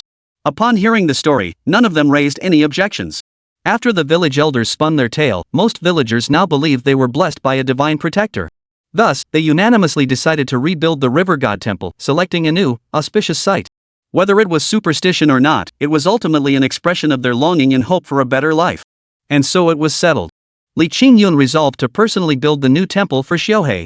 After all, the boy had gone out of his way to assist him so many times these past days. If he didn't see this through properly, he wouldn't be able to live with himself. Chapter 116, Golden Tea Leaves. Several more days passed. Truthfully, the village had remained relatively peaceful lately, with no major incidents occurring. The only cause for celebration was the teacher's arrival with Kong Miao. As Li Qingyun had anticipated, Kong Miao had now forgotten that humiliating memory and had become sunny and cheerful once more. Her speech and mannerisms were refreshingly cheerful. She greeted everyone with a hearty laugh, and when she saw him, she called him Brother Qingyun with every word, sounding sweeter than anything. With his daughter safe and sound, the teacher was grinning from ear to ear all day long. He insisted Li Qingyun find him a quiet room so he could research some new things. Li Qingyun didn't refuse, promptly arranging for him at the western edge of the village. Within just half a day, Kong Miao had already blended in seamlessly with Shuer and the others, even bringing Dong Fian into the fold to form some sort of pretty girls alliance. Goodness, they practically walked with a breeze trailing behind them in the village. Over the next few days, they were up to who knows what, always shrouded in mystery. Li Qingyun couldn't get any answers when he asked, and the small meeting room where they usually gathered now had a sign hanging outside, Li Qingyun and dogs not allowed. You bunch of greenhorns. If you won't let me join in, I'll go find Xiaohei. But just as he reached the back, he heard someone from the construction crew rushing over in a panic. Li, come quick. We've dug up something incredible. What? They found something again? Damn it, it can't be that coincidental. Li Qingyun hurried over, only to discover that the thing they'd unearthed was actually located behind the underground museum they were constructing. It had never been noticed before, but the recent earthquake had caused cracks in the mountainside of Qingyun, allowing it to surface. When he arrived, everyone was staring intently at the gaping hole. The opening was pitch black inside, and no one knew what lay beyond. The archaeology team dared not venture in lightly. What if it was toxic? What's going on? What's happening? No clue. We just checked it out and found the hole is really deep. We didn't dare go in. Don't panic, I'll go take a look. The opening was tiny, barely over 20 centimeters wide. Li Qingyun had tools brought to break it open, widening it to a manageable size before squeezing inside. The moment he entered, he found the interior pitch black and damp, with the sound of water gushing like a stream echoing through the darkness. That sound, like a spring cascading down from above. He followed the sound forward, feeling his way along. The stones beneath his feet were covered in moss. Clang! He slipped and landed flat on his butt. Ouch! He scrambled to his feet, brushing off his backside, when suddenly he noticed a faint glow ahead. It turned out that his fall had propelled him through an opening above. Following the light forward, the opening gradually narrowed until even he had to use his bone shrinking technique to squeeze through. The entire crack was barely 20 centimeters wide. After squeezing through with great effort, he was suddenly struck by a refreshingly rich tea aroma that filled his nostrils, leaving him feeling utterly refreshed. It felt as though all the fatigue and exhaustion of recent days had vanished, leaving him almost intoxicated. Above him hung a profusion of stalactites, dripping water with a steady drip. Overhead, he could see numerous crystals arranged in a dreamlike pattern, suspended mid-air like a starry sky, shimmering in every color. Most peculiar was an opening in the southwest corner. Sunlight streamed through, illuminating the ground below, which was covered in strange tea trees. No one knew who had planted these tea trees, but they must have been growing for at least several hundred years. Their leaves were all a pale golden color, while the tender buds on top had a faint whitish hue. When the wind blew in, the tea trees swayed gracefully, like little fairies dancing. He had never seen tea leaves like these before and had no idea what kind of tea they were. But at first glance, they seemed precious. He gently plucked a bud tip, placed it directly in his mouth, and savored it carefully. The tea aroma was clear and pure, with a lingering aftertaste. Not bitter at all, it had a slight sweetness that made his mouth water. Chewing these leaves was pure enjoyment. Moreover, these leaves were abundant. Even the slightly older leaves below possessed a distinct flavor. Along the walls, corners, and various spots, he spotted wild lingji mushrooms. This dense, sprawling patch, who knew how much it was worth? Just then, he suddenly spotted a little creature darting in. Looking closer, oh my, it was actually a pangolin. This critter must have followed the zoo animals here. Could there be another way out? The little creature didn't hesitate, crawling straight toward him. He reached out, scooped it up, and followed the direction it had come from. Sure enough, he spotted a slightly larger crack ahead, just wide enough for a person to squeeze through sideways. He plucked some tea leaves, then turned and headed straight for it. Meanwhile, the others who had noticed the situation earlier had all gathered at the village committee office. Seeing him emerge unharmed, they were momentarily puzzled. Hey, Li, where did you pop up from? We didn't see you come out. Oh, there's a cave down there. The entrance and exit are both quite small, and there wasn't much else inside. I just took a quick look around and came back out. No big deal. Just leave me an access point, don't seal it off completely. Alright. After returning home, Li Qingyun immediately searched online for the name of these tea leaves. But after scouring the internet, aside from finding some resemblance to Junshan's silver needle, he couldn't find any images of this tea anywhere. This puzzled him. With such exceptional flavor, this tea should be highly sought after. Why was it nowhere to be found? Could it be that this tea only existed in that cave? Alright, Li Qingyun set aside a portion of the tea leaves for storage. He brewed the rest into tea, simply placing the leaves in a vessel and pouring hot water over them. Somehow, an aroma began to waft out, a rich fragrance so potent it reached half the village. Wow, what a wonderful aroma! What is that scent? So refreshing. It smells like tea, but whose tea could be this fragrant? It's absolutely delightful. What's going on? Before long, Shuer and the other two girls arrived, rushing in breathlessly. Yun, did you smell that? What is that scent? It's so fragrant. It seems to be coming from your room. What on earth are you doing in there? Did you whip up something delicious again? Chapter 117, 3 Female Bandits. Nope, just regular tea. You could smell it outside? Holy moly, is this tea that amazing? Not just us. Half the village can smell it now. It's so incredibly fragrant. Where did you get this tea? I've tried plenty of teas with my dad, but I've never smelled anything this amazing. Never mind. I'm having some first. Careful, it's hot. Li Qingyun tried to warn her, but it was too late. And Shuer took a sip. Though she grimaced from the heat, she froze completely, nearly dropping the cup from her hand. Fortunately, Li Qingyun reacted with lightning speed, his movements sharper than anyone's. He snatched the falling cup midair, managing to catch every last drop without spilling a single drop. Hey, Shuer, what's gotten into you? Open your eyes and say something. Could this tea be poisoned, turning you into a dazed fool? No way, I haven't even married you yet. Oh my god. Brother Yun, calm down. Sister Shuer is fine. But before she could finish, a series of sounds erupted, a buzz, a thud, crackling, and booming. An unbearable stench instantly filled the room. And Shuer unleashed a barrage of farts like a machine gun. Goodness, they just wouldn't stop. Oh no, the bathroom. She dashed out in a panic. The two girls behind her quickly followed. Good grief, the bathroom was a complete disaster. By the time she emerged, she was practically exhausted. Ugh, this has really done me in. Li Qingyun, what on earth did you mix up? It tasted great, but now I'm running to the bathroom. Wait, Sister Shuer, you seem different somehow? Really? What's different? I feel perfectly fine, just a bit lighter. Wait, I see it too. You definitely changed. You had a few barely noticeable pimples on your face before, but now they're completely gone. And you've been constipated these past few days. How do you feel now? Yeah, your skin really has improved a lot. The two friends beside her chattered away, and before they knew it, they'd made Shuer feel a bit insecure. She pulled out her phone and took a selfie, only to discover her skin really had transformed. These past few days had been so hectic she hadn't had time to put on makeup, and some small pimples had popped up on her face. She'd been quite troubled by it, but now the pimples were gone, her skin had become fairer and smoother, and even some barely noticeable pigmentation and dullness had vanished.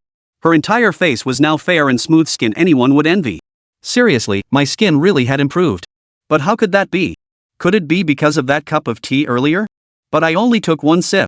Sister Shuer, looks like you underestimated Brother Yun. Everything he makes is magical. Maybe it was that tea that improved our skin. Really? Then I need to have a couple sips too. I've been running around non-stop these past few days without proper sleep. My dark circles are killing me. My period's due soon, and my stomach's been killing me. Wonder if this tea could help regulate things? Before she could finish, the three girls rushed back to find Li Qingyun. Just then, Li Qingyun was about to lift his teacup for a sip. Stop right there. Before he could finish, they snatched the cup right out of his hand. Wow, they're not holding back at all. Hey, what's with you all? It's just a cup of your tea. Why all the fuss? You've got more tea leaves anyway. We can just brew more after we finish this one, right? Exactly. Brother Yun, you can't be so stingy. Otherwise, you'll end up with no friends. Hey, you bandit girls, do you have any sense of reason? That's my tea. I took one sip and you drank it all. Could you at least leave me some? The more Li Qingyun protested, the faster they drank. A whole cup vanished in a few gulps, and in the end, they even chewed the tea leaves raw. Then came another round of frantic pounding and banging. The whole room was filled with a choking, eye-stinging haze. Li Qingyun couldn't take it anymore. He dashed outside, gasping for air until he finally caught his breath. Just then, the three girls came running out in a panic. Looks like the bathroom was about to be in short supply again. Goodness gracious, half an hour. A full half hour later, the three girls finally emerged, thoroughly satisfied. Wow, that felt amazing. I've never felt so good in my life. Look at my tummy, all that little belly fat is gone. My waist is absolutely killer now. And me. My stomach doesn't hurt at all now. It feels so good, like a warm glow in my lower abdomen, as if someone's hand is gently caressing it. Oh, right. Since this tea is so amazing, should we go grab all of Li Qingyun's stock and drink it ourselves? He doesn't know anything about it anyway, perfect for us. Alright, enough already. You can't just act like bandits. Li Qingyun was wailing in despair when he burst in, only to find the three girls had already taken the last bit of tea. He was left with nowhere to cry. But precisely because of this, he understood the tea's miraculous properties. It seemed to regulate every toxin and discomfort within the body. Though its effects appeared similar to the fruits he cultivated, the tea's benefits were clearly more tailored for women. But what kind of tea was this? Why did it have such miraculous effects? What was going on? Where had this tea even come from? He pondered this for a long time without finding answers, and in the end, he could only let it go. Xiaohei wasn't around to ask either. But precisely because of this, he found a way around it. The very next day, he received an invitation from an acquaintance. Indeed, this person was none other than Old Master Bai. Old Master Bai seemed to be preparing to return to the capital soon, so before his departure, he wanted to treat him to a meal. He held this age-defying friendship in high regard, especially considering the subtle yet meaningful assistance the elder had extended during the wine-tasting event. Without hesitation, he picked some more tea leaves and delivered them directly to Old Master Bai. The place where old Master Bai invited him to dine was surprisingly a small courtyard. The setting was refreshingly elegant, with a unique charm all its own. When he arrived, old Mr. Bai was actually playing with a dog. "Hey there, little one. You're here. Mr. Bai, I heard you're heading back. I've mostly wrapped up matters here, so it's time to head back." "Oh, right, would you like to come with me?" Chapter 118, Organizing a Rural Tourism Festival. "Ha? With you? Where to? What do you mean?" "Back to the capital, of course. No way am I going. It's too far, and I don't know anyone there. I'd just be a bother to you. Besides, I've got my own business to run here. I've worked so hard to get my village into shape. If I leave, won't everything fall apart?" The old man glanced at him, a hint of disappointment in his eyes. But he quickly recovered, chuckling. "Alright then, you just focus on doing a good job here and make something of it. I've told you I'll come here to retire someday, don't you dare renege on that promise." "Haha, of course. You're welcome anytime you wish." After chatting for a while, Li Qingyun produced all the tea leaves he'd brought with him as if by magic. "Mr. Bai, I hear you're quite the tea connoisseur. I've just acquired some new tea leaves, would you care to try them?" "Oh, I'm sure you've got something special. Let me try some." The old gentleman picked up a small amount, held it under his nose, and instantly his eyes widened. He stood there, transfixed, for a long while. His wide eyes stared fixedly for a long while. Finally, he suddenly jumped up, disregarding the expensive tea set on the table, and hurried back into the house. "Oh man, what a waste of my old age." Li Qingyun stared blankly for ages, dumbfounded. What the heck was going on? Why would someone just up and leave like that? Did all old folks think this way?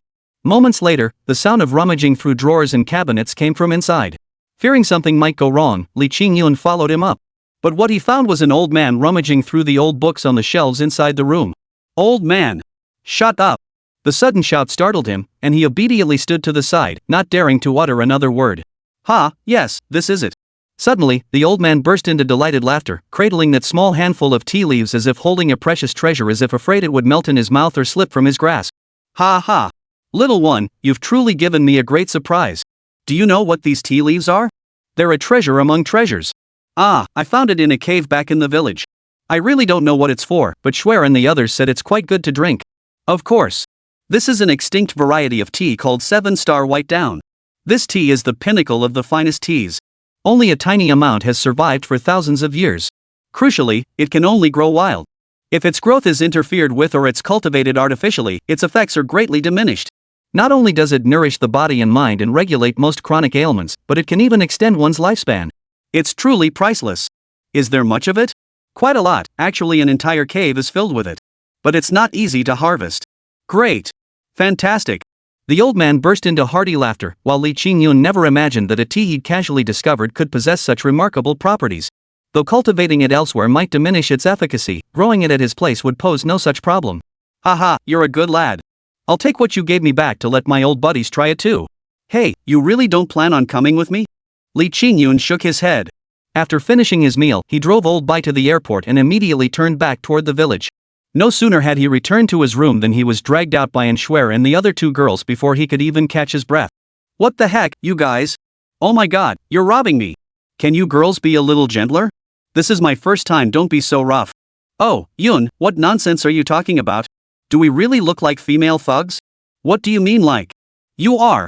What did you say?" "I'll give you one more chance to rephrase that." "Well, I meant, your outfit looks really nice today." "Alright, enough messing around. I talked it over with my two sisters, and we're planning to host a rural livestream in our village. We'll invite all the villagers and showcase our famous medicinal herbs, fruits, local specialties, and even handicrafts. This is the internet age, your old school marketing methods just don't cut it anymore. Sure, folks have a bit more money now, but it's nowhere near enough to make a real impact. We could organize something like a tourism festival under our Qingyun company, or even leverage Dadson Group. I'm telling you, it'll definitely draw a crowd." Li Qingyun pondered this and realized there was some logic to it. The village had grown to a respectable size now, and with a compelling hook, it definitely made sense to give it a shot. No sooner said than done. That very afternoon, Li Qingyun convened a village meeting at the committee office. This time, nearly every villager attended, even the children were present. "Fellow villagers, elders, you all understand what I just said, right? We're expecting a lot of guests this time. No matter what, we have to pull this off successfully.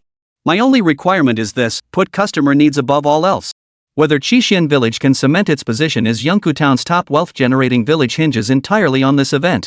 I recall seeing dragon dances, lion dances, and pot dancing performances in our village when I was young. Let's bring all these traditions out for the occasion and make it lively. If we pull this off successfully, we can follow this same process in the future. It will never fail us. Alright, let's do it Qingyun's way. Honestly, ever since Qingyun took charge of the village, every household has profited, whether selling liquor, fruit, or medicinal herbs. Now everyone's pockets are full, and we're living a good life. But to live even better, we must keep pushing forward. Year-end is approaching, and the children will be returning soon. Let them see our new Qixin village. Best of all, let's make it so they never have to leave again, earning money right here in the village. Wouldn't that be even better? Great idea. Then let's get ready right away. Bring out every trick in your family's bag of tricks. One thing is certain, no one is to cause trouble for Qingyun, especially you, third brother.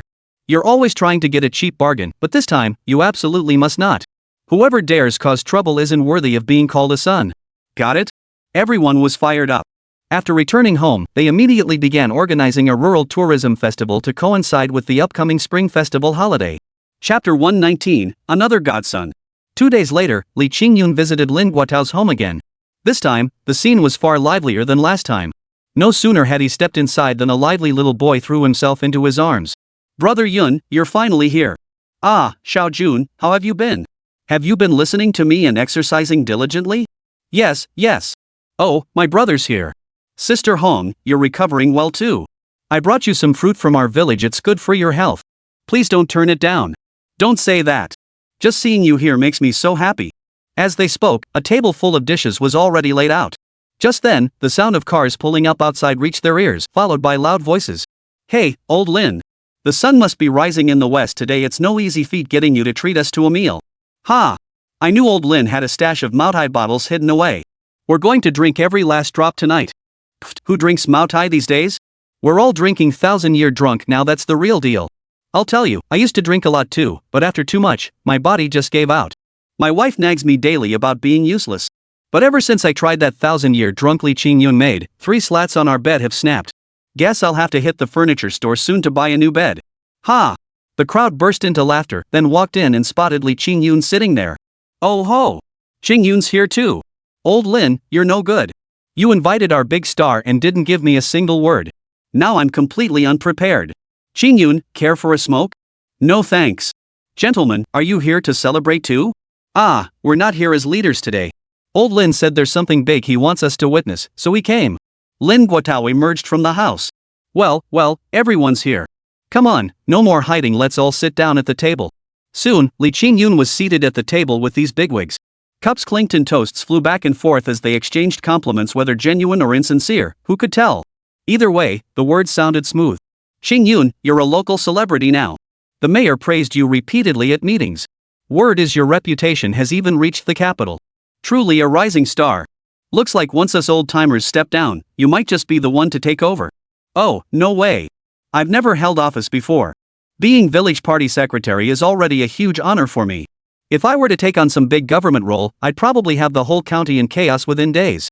I hear you've been scheming up some kind of tourism festival lately. Is that true? Of course. I'm planning to hold it during the Spring Festival holiday when there are plenty of tourists, perfect timing. You youngster, don't forget us when you're getting ahead. The other villages here were hit especially hard in the earthquake. It'll take at least half a year, maybe a full year, just to recover. With such a great opportunity, you've got to bring us along. If you're eating meat, at least let us have a sip of the broth. This. Alright. Didn't we agree not to discuss work matters? You old folks are at it again, aren't you? He's just a kid, is it really necessary to pressure him like this? Ha, you're right. Drink up. Qingyun, actually, I invited you and these friends over today mainly to discuss something with you. What is it? If there's anything I can do to help, Brother Lin, just say the word. Alright, that's the spirit. Xiao Jun, come here. Kneel. Xiao Jun was very obedient. He came before Li Qingyun and knelt down with a thud. Good heavens, this left Li Qingyun utterly dumbfounded. What on earth is this? Get up. Don't do that, kid. I didn't bring any red envelopes today. Alright, Qingyun. This is something your brother and I both feel.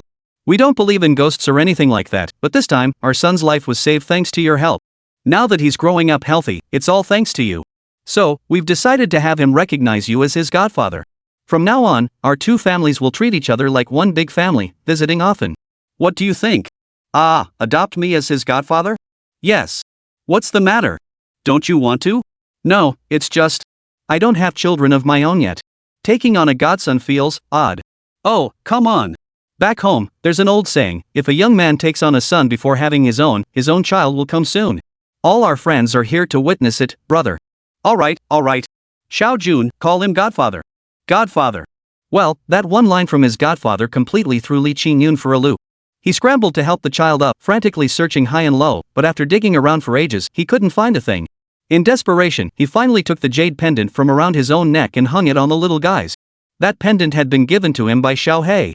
The benefits were certainly plentiful.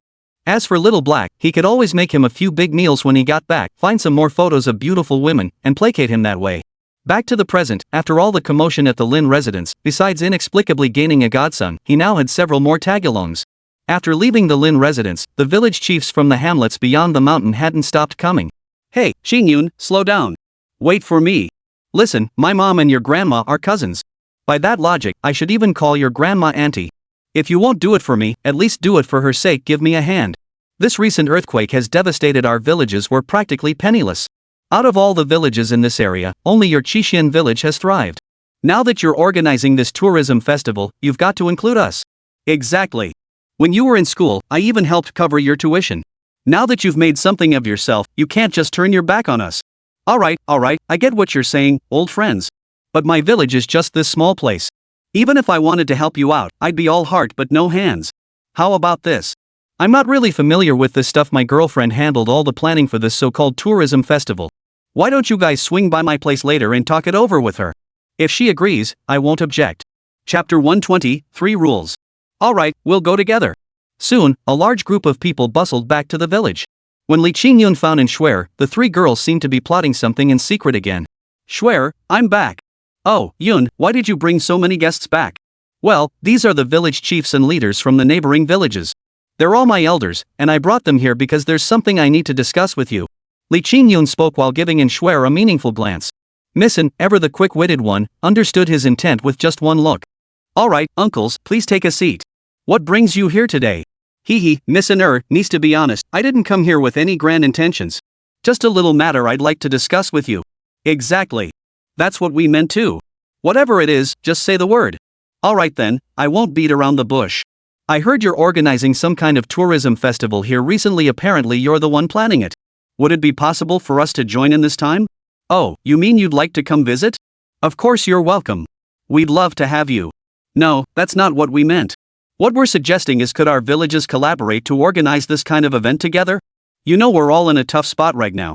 Our villages are still waiting to rebuild and recover, but the coffers are practically empty. If we don't find a way to help ourselves, we'll end up as the poorest villages in Yunku town. So when an opportunity like this comes along, a chance to get rich, could you help us out? Well, that might be a bit tricky. Just think how impoverished 7 Immortals village was before. If it weren't for Brother Yim running himself ragged to build our reputation and create a selling point, the villagers might not even have enough to eat now. We worked so hard to build this up, you just showing up like this, it doesn't seem quite right. Well, but for the sake of our fellow villagers, I'll make an exception this time. But now, with infrastructure issues popping up in all your villages, it's probably not feasible to send people there for tourism. Oh, and when the time comes, bring out all your local specialties. Uncle Wang, isn't there a whole bunch of folks in your village who know how to make tofu? You could whip up some spicy tofu dishes. Uncle Zhou, your cured pork is legendary. Round up all the village ladies. Anyway, whatever tasty treats or fun activities your village has, don't hold back. Bring them out ASAP and bring them to me for tallying. We can even host a food festival then, letting foodies from all corners of the country savor our local craftsmanship. And tell the village girls not to hold back either. I've been preparing for this for ages. We'll host a lively online livestream, get our whole class together, and celebrate the new year with the tourists. How fun would that be? Not to mention, it'd be a waste of talent for Miss and not to be a salesperson. With that gift of gab, she could charm all the village chiefs and party secretaries into a daze in no time. They all seem to be envisioning the bustling scene on the day of the tourism festival. If we follow in Shuer's plan, this truly is a golden opportunity. At the very least, it could be our chance to turn things around. Alright, niece, it's settled then. We'll head back immediately to arrange personnel and prepare as quickly as possible. Whatever you need, let us know right away. We'll make sure everything is taken care of perfectly. Wait, I haven't finished speaking yet. Since you're relying on us to organize this food festival, all taste and quality control for every dish must go through us. After all, we're talking about food, no room for carelessness. Another point is pricing. Once you deliver your items, we'll sit down together and carefully discuss the appropriate selling price for each one. On the day of the event, you must sell strictly at the prices we set. I guarantee you won't lose money, you'll make a profit, but nothing outrageous. Let me be clear, if any of you break the rules by substituting inferior products or altering prices, don't blame me for turning my back on you. As soon as he said this, the expressions of several village party branch secretaries changed, their eyes darting nervously. Li Qingyun was well aware of this issue. Several villages had previously hosted similar tourism festivals, but chaos reigned. Villagers overcharged tourists, and shady tour guides pocketed kickbacks. Such incidents were far from rare. In the end, not only did these festivals fail to achieve their intended results, but they also tarnished the village's reputations. Now, in this age of internet and information, the slightest hiccup gets blown up by self-media outlets and online platforms. By then, you won't even have a place to explain yourself. Some keyboard warriors won't rest until they've torn you to shreds. Alright, my girlfriend's stance is also mine. If any of you aren't comfortable, you're free to opt out. After all, there's only so much to go around. One or two fewer people eating won't stop the rest from having their fill. Li Qingyun's blunt words served as a stark warning to those present. Their faces flushed with embarrassment, but in the end, they slunk away. Of course, this was only a minority. Most people were quite happy to join. Once they were gone, Li Qingyun gave Anshwar a thumbs up. Impressive. No wonder she's the daughter of a business tycoon, she handles everything with such precision. Of course. I'm the future boss lady of Qingyun Corporation. If I didn't have these skills, how would I ever keep you in line, you little troublemaker? But I do have one question. Go ahead, I'm in a good mood today, I'll reluctantly answer. What exactly are you girls up to day in and day out? What's this business I'm never allowed to know about? You shut yourselves in every day, are you hatching some new scheme or conspiracy? Don't pry into that. It's a girl's secret. As long as it doesn't harm you, it's fine. Just wait and see, in a couple days, we'll dazzle everyone at the tourism festival. Oh, come on. Just tell me, Miss Big Shot. You're driving me crazy with this silence. Chapter 121, The Bald-Tailed Chicken and the Double-Breasted Bear. Oh, you'll find out soon enough. Li Qingyun ultimately failed to pry out what this so-called surprise entailed. So he went straight to find Xiao He. On the way there, he noticed many more birds in the surrounding woods. These birds were all vibrantly colored and quite beautiful. They seemed to be red-bellied pheasants, a nationally protected species. One had to admit, nature was truly wondrous. These birds resembled phoenixes, truly auspicious creatures. Wait, something's off. Li Qingyun suddenly remembered something and peered intently at the area not far away. But in an instant, he was dumbfounded. Holy cow, why were those chickens' butts bare? He remembered when the zoo delivered them, their tail feathers were the most beautiful part, he'd even praised them for a while. Oh no. Could these chickens be sick? If something went wrong here, he'd be finished for the rest of his life, might as well go straight to the sewing machine. Panicking, he quickly grabbed one chicken. The bird looked terrified but didn't struggle, meekly letting him handle it. Upon closer inspection, it really had no feathers. He grabbed several more in quick succession, all of them were featherless. Damn it, this is bloody strange. How did they all turn into bald-tailed quails out of nowhere? Just then, a dark figure burst out of the woods, moving surprisingly fast. The ground trembled with each step. Big Black, come here. You bastard, what are you doing? Big Black's massive frame charged straight at us like a tank, roaring through the woods. It gave him quite a fright. Could this bear have lost its marbles?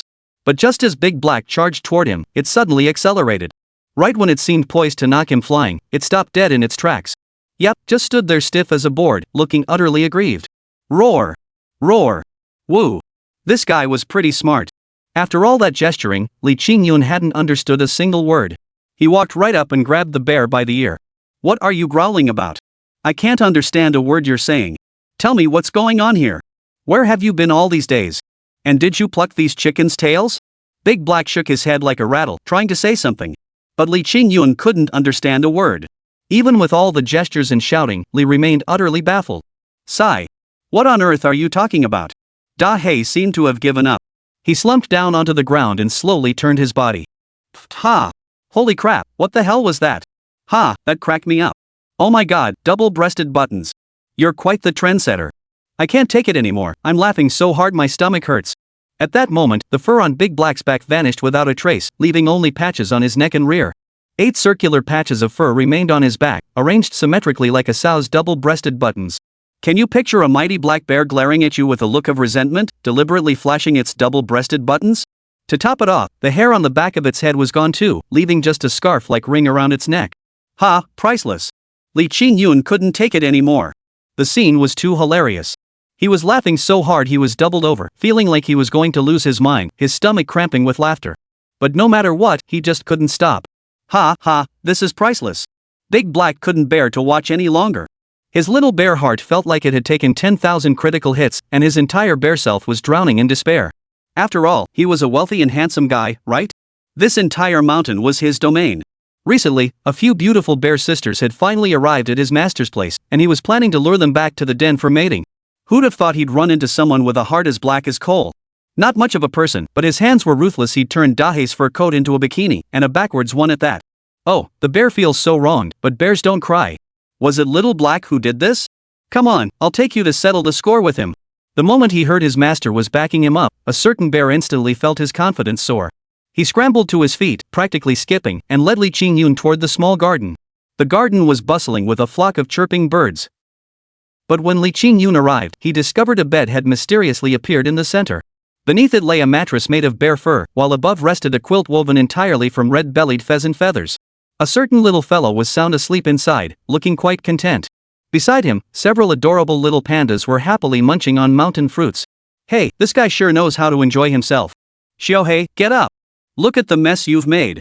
Xiaohei paid him no mind whatsoever, not even opening his eyes, continuing to snore away. Being ignored like this by his own pet made Li feel his authority challenged. He took 3 steps in 2 strides and charged straight over. Big Black's eyes lit up. Come on, master. Show them what you've got.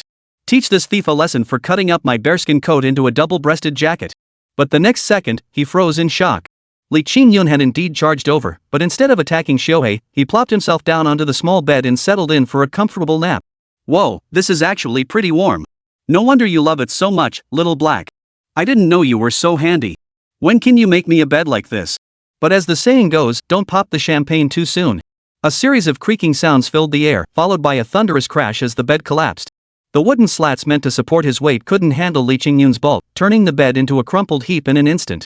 Ouch! Good heavens, this thing's not sturdy at all. What a shoddy job! Li Qingyun had barely uttered his complaint when regret washed over him. Because he felt a bone-chilling coldness. Little Black was glaring at him with such ferocity, as if it were about to devour him. Xiaohei slowly floated into midair, his clothes fluttering in the air. All the small animals nearby scrambled away in terror. Big Black, the biggest coward of them all, simply lay flat on the ground, motionless, his butt sticking up as he buried his head in his arms. Li Qingyun knew he'd made a huge mistake. He tried to run, but suddenly realized he couldn't move at all, not even lift a leg. Damn it, I forgot Little Black had this trick up his sleeve. Oh my god, I'm done for. Little Black, I swear I didn't mean to. Do you believe me? Ouch, man. You can hit me, but don't zap me. Chapter 122, A Big Star Arrives. Boom. Goodness gracious, that scared the life out of me. Sister Schwer, why on earth did a dry thunderclap strike out of nowhere? No idea. Logically, there shouldn't be thunder in the dead of winter. Whatever. Probably some jerk did something shady. Oh, right, did you guys get all those costumes ready? Has the film crew arrived yet? Almost. They're on their way and should arrive shortly. The snowy scenery in this village is quite nice. If we could shoot a promotional video here, it would definitely attract a lot of tourists. Meanwhile, back with Li Qingyun, he was electrocuted, both ends charred black. He lay on the ground twitching violently, white foam bubbling from his mouth. Little Black suddenly sensed something was wrong. He sprang down in a single bound, grabbed Li Qingyun by the hair, and swung his tiny fist in a wide arc, smacking it hard against Li Qingyun's face. Dazed and disoriented, Li Qingyun felt a searing pain across his face, nearly knocking the wits out of him. Hey! Who's hitting me? You know the rules of the martial world, you don't hit someone in the face, right? Little Black grew impatient, pointing at his chest. Li Qingyun looked down and instantly understood. Oh, you mean that jade pendant? I gave it away. Sorry, I really had no choice. But no sooner had the words left his mouth than Li Qingyun felt himself flying through the air. The next second, searing pain erupted across his face once more. He let out a startled cry, spinning 360 degrees before landing flat on his backside like a duck landing on sand. He was knocked flat on his ass like a little kid. Ouch! Good heavens, that'll kill me. Little Black, was that really necessary? Are you trying to beat me to death? But before he could finish, Xiaohei had already grabbed his collar and was standing right on his chest, his expression utterly stern. Kid, I don't care how much trouble you stir up normally.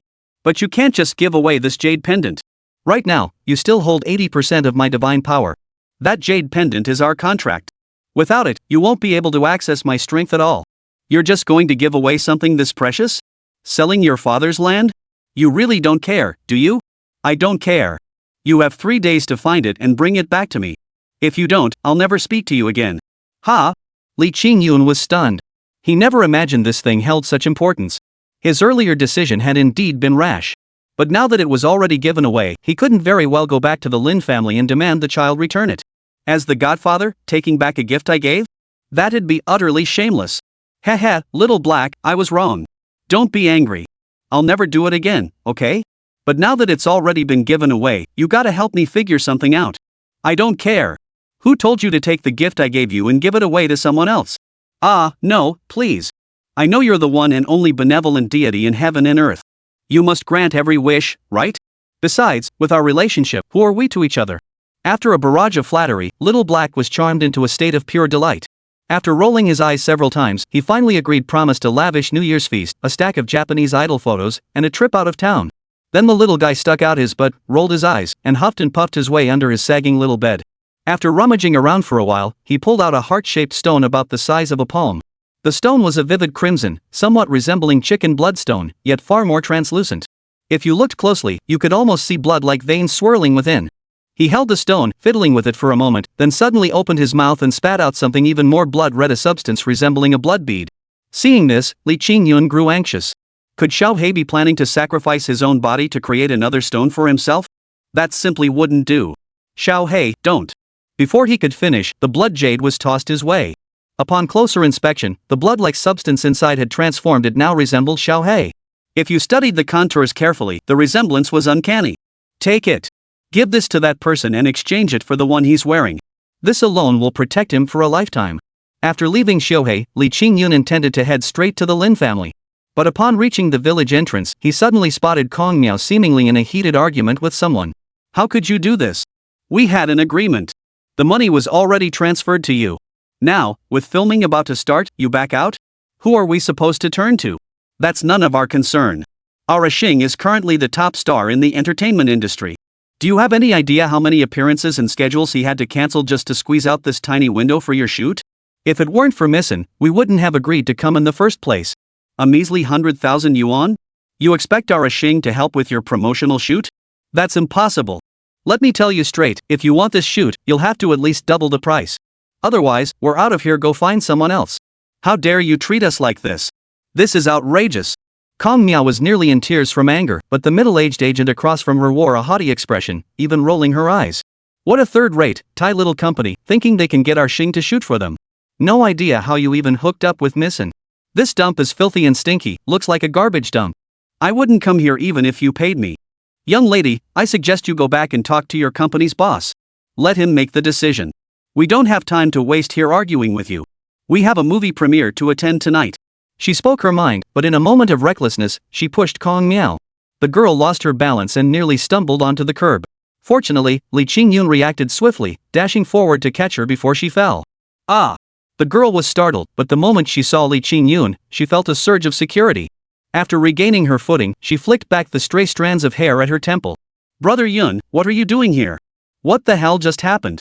Lady, do you have any sense of reason? How dare you hit my people? This is 70 Mortals Village, not some place for you to run wild.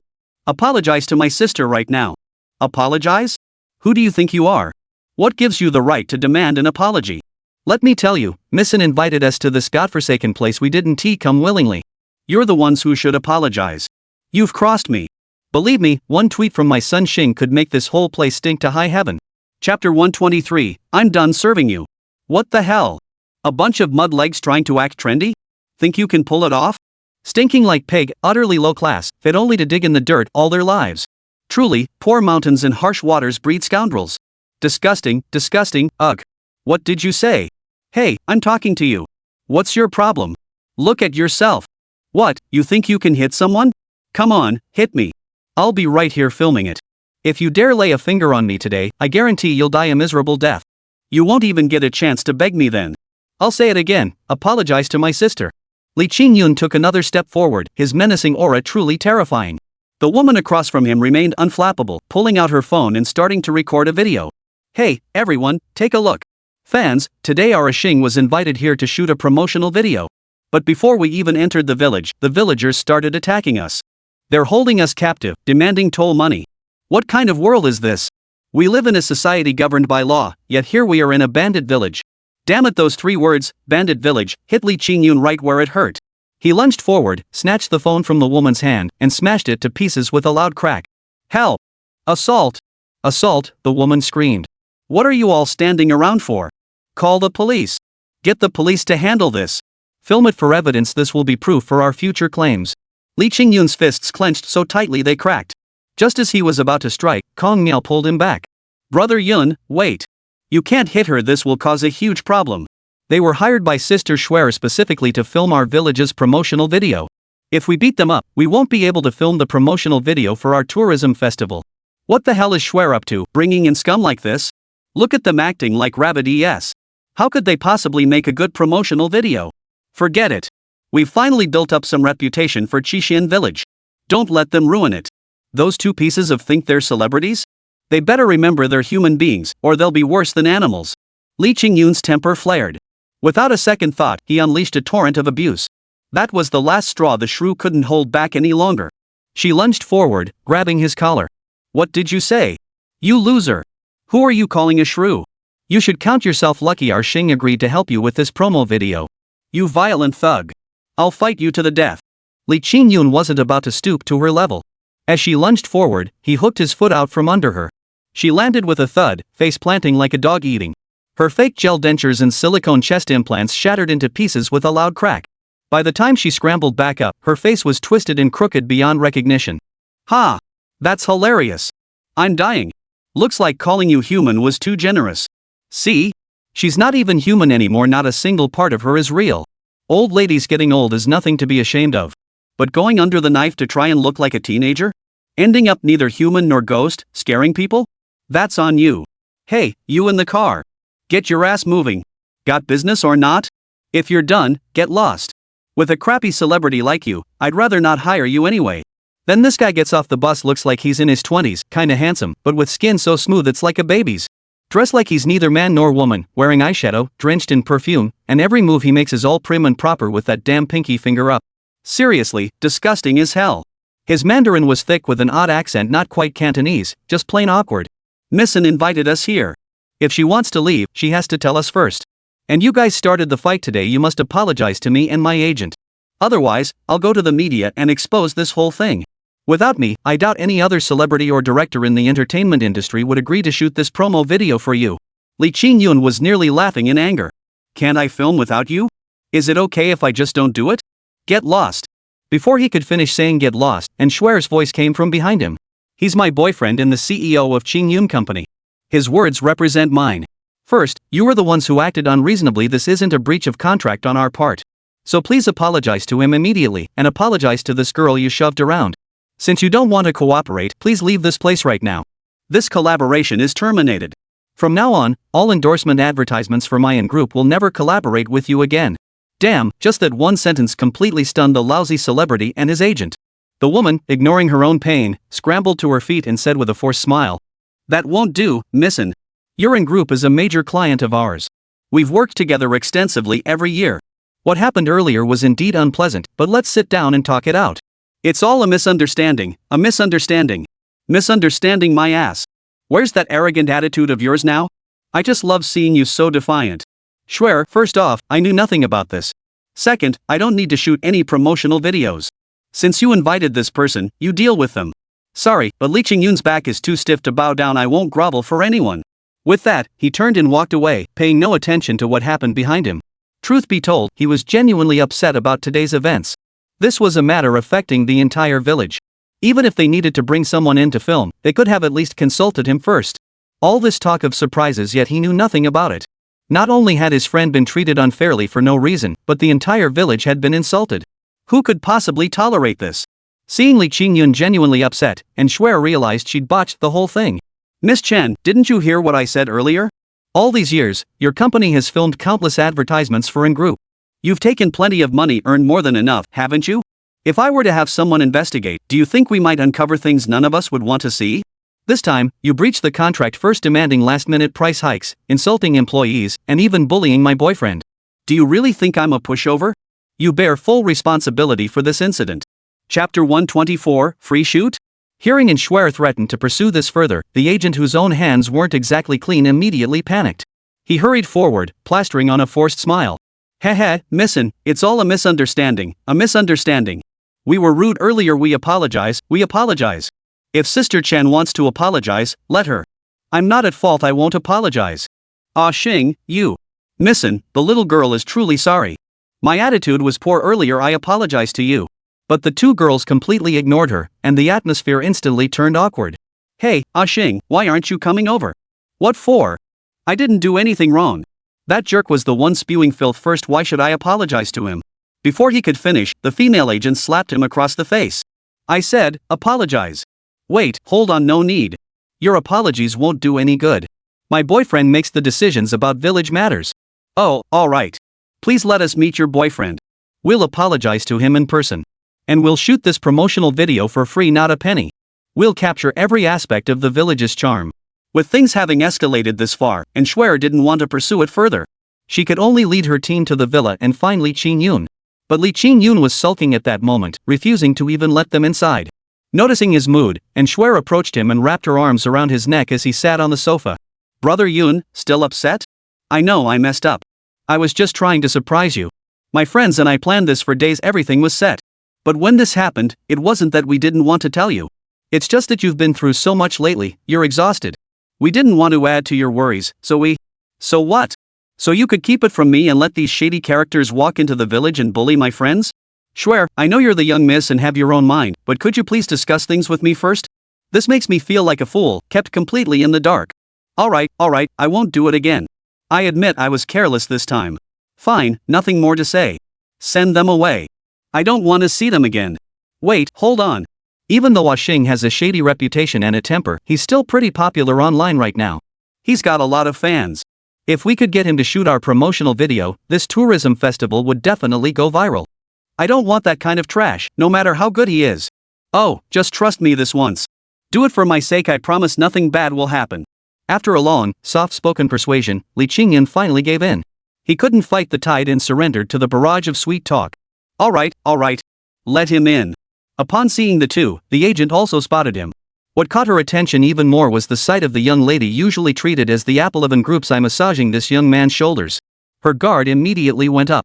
Mr. Li, I'm terribly sorry. The previous misunderstanding was entirely our fault. We misread the contract, there was never any price increase.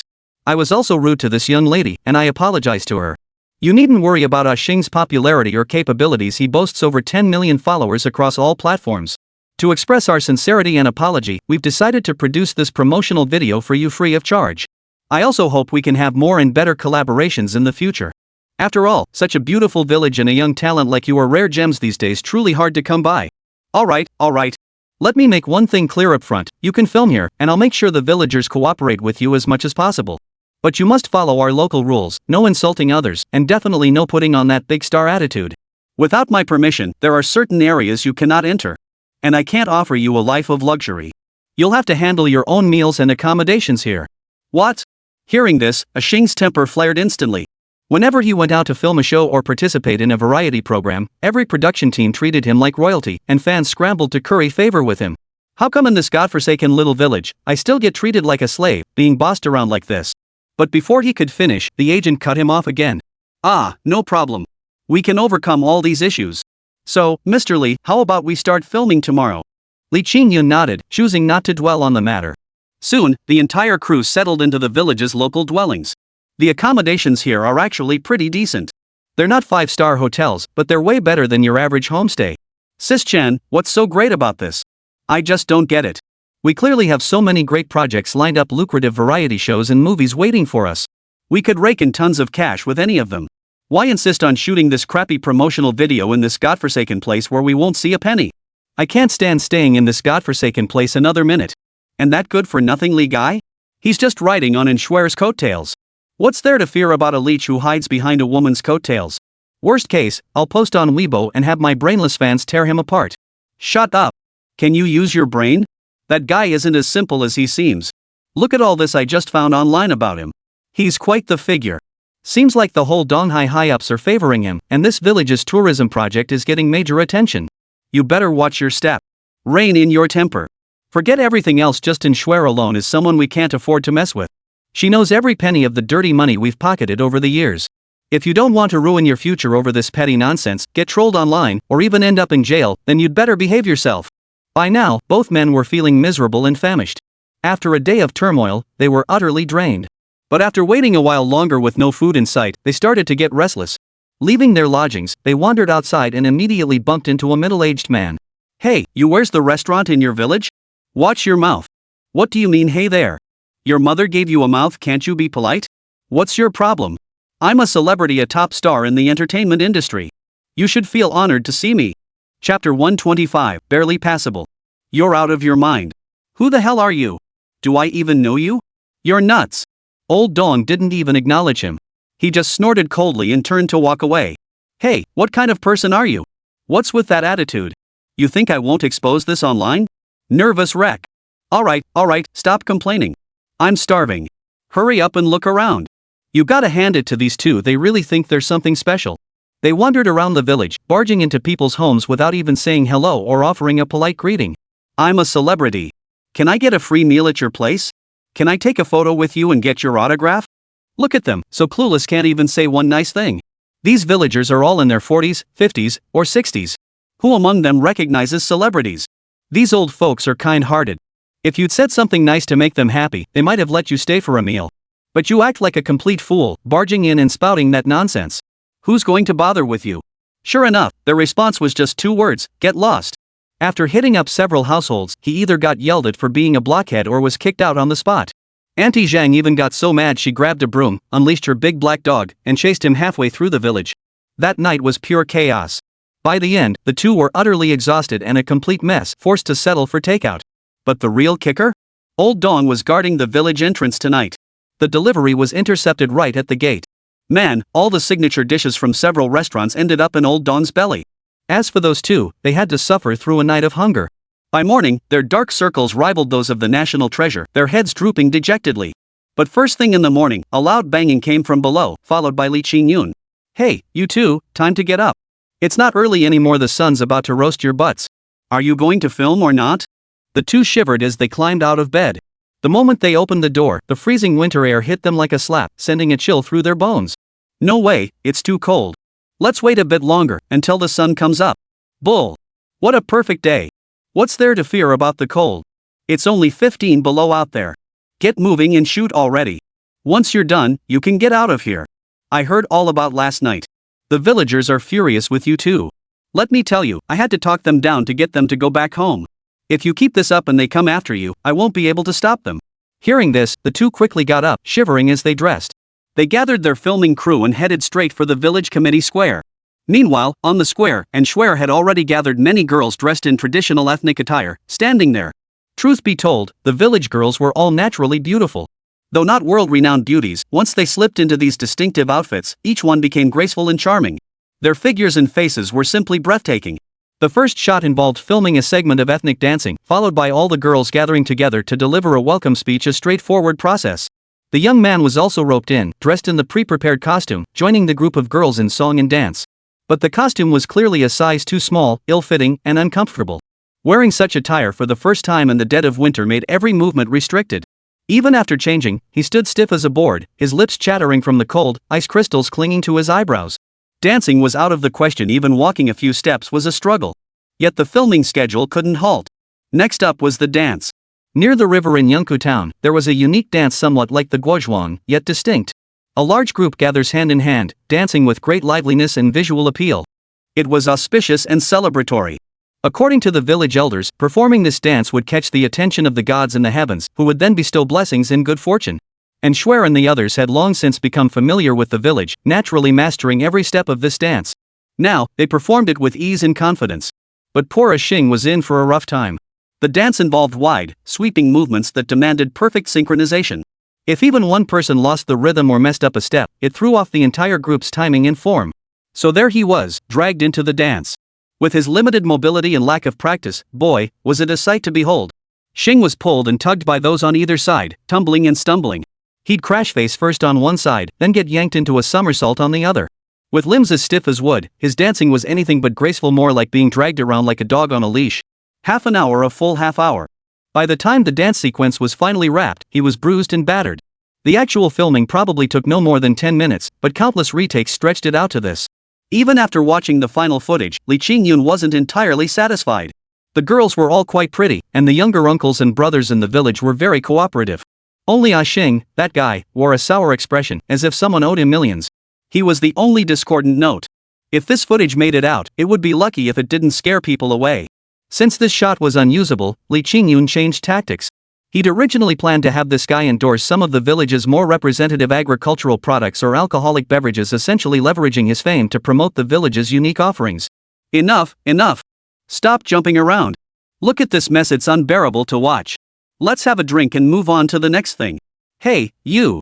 Just wear this outfit, hold the liquor, and shoot an ad later. Alright, rest assured, Mr. Li. Our Xing has tons of experience with endorsements. Your liquor will definitely sell like hotcakes nationwide. Alright, cut the nonsense. Get moving. Xing was freezing his butt off by now. Spotting the liquor, he grabbed the bottle without hesitation and chugged a huge gulp. Though he coughed violently from the burn, the aftertaste was incredible. This was 1000-year drunk, a blend Li Qingyun had perfected with his master to enhance the flavor.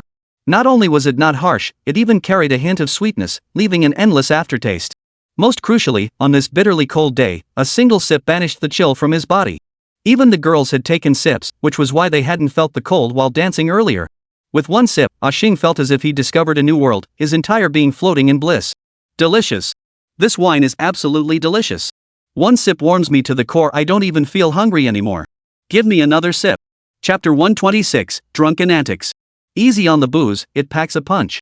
Don't mess up the shoot.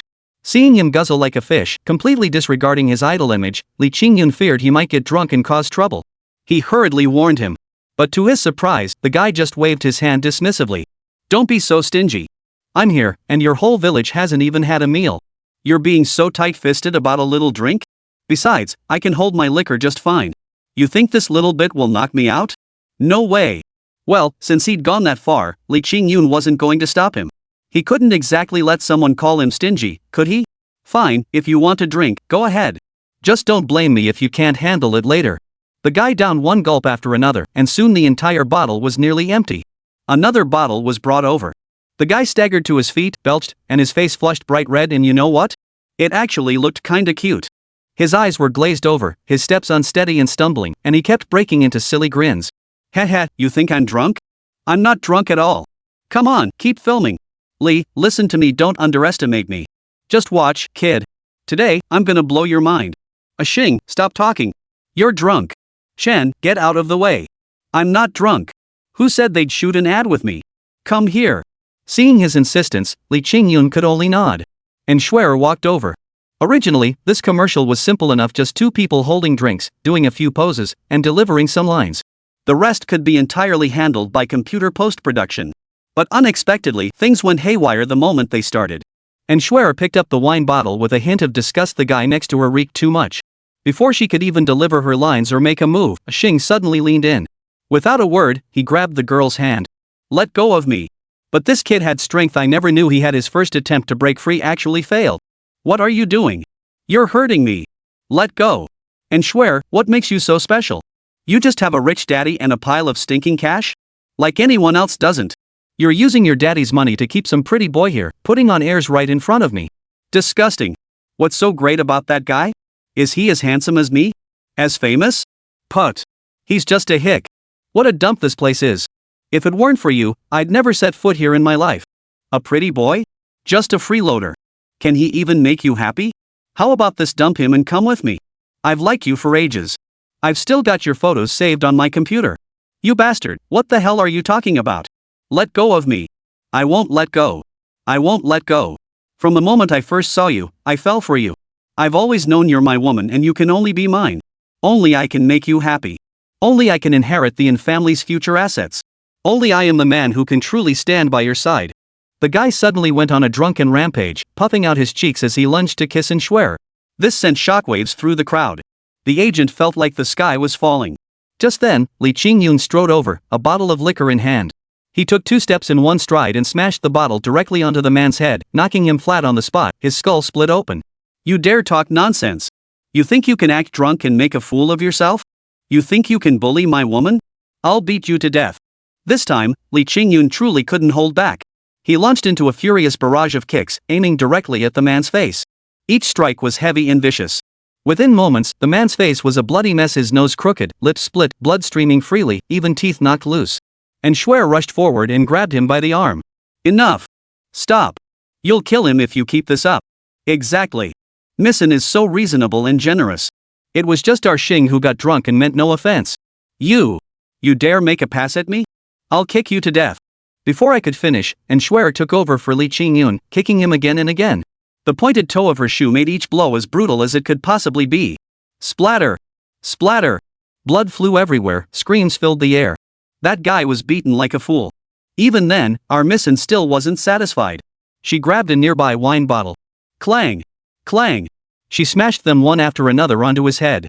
Good heavens, she wasn't stopping until she beat him to death. Li Qingyun saw the guy start convulsing, clearly on the brink of death. He had no choice but to rush forward and drag the poor soul away. Enough, enough! My lady, stop hitting him. Keep going and he'll really die. No way. I won't let this slide. I'll beat him to death if I have to. Sisters, let's all jump on him and finish him off for revenge. Oh man, no way. Hey, cut it out. Hurry up and drag him away. Are you trying to get him killed? Only then did the production crew and agents snap out of it, scrambling to drag the half-dead guy away. Well, looks like today's shoot is over. Li Qingyun accompanied in Schwer back. All the way, our young miss was seething with anger, her gaze practically capable of killing. Seeing this, Li Qingyun's heart started pounding like crazy. Oh no, this heroine might just lash out at him in her rage. He certainly didn't want to end up like that poor guy earlier. So he quietly slipped to the side, gradually putting more distance between them. What are you hiding from? Am I that scary? Get over here. Young miss, what are you saying? Our young miss is naturally gentle and charming, a beauty beyond compare. I'm just a bit cold, I'll have some wine too. Get back here. Back at the villa, Missin grew angrier and more aggrieved the more she thought about it. She quickly pulled out her phone and dialed a number. Sister Bai, that guy called us Xing, I recall he's an artist under your company, right? Nothing major. I just can't stand him. Could you do me a favor and make him disappear from the entertainment industry? What's with all this filming? A perfectly good promotional ad, and now it's ruined like dog. Li Qingyun heard the man on the other end repeatedly apologizing to Schwer. I'm so sorry, Missin. I was wrong. Rest assured, this person will never cross your path again. I'll handle it immediately. Would you like us to send a professional filming crew? This time, we'll make absolutely sure everything goes smoothly. Chapter 127, The Sassy Parrot. After hanging up, the young lady flung herself onto the bed, burying her head in the pillow. Goodness, that pillow was in for a rough ride, it nearly got torn apart. Li Qingyun sensed the murderous fury radiating from her and quietly slipped out. Compared to the young lady in this state, Xiao He was a much better option. Meanwhile, the agent driving Ah Xing to the hospital felt a surge of anger seeing him beaten to such a ghastly state. What kind of idiot had he ended up with?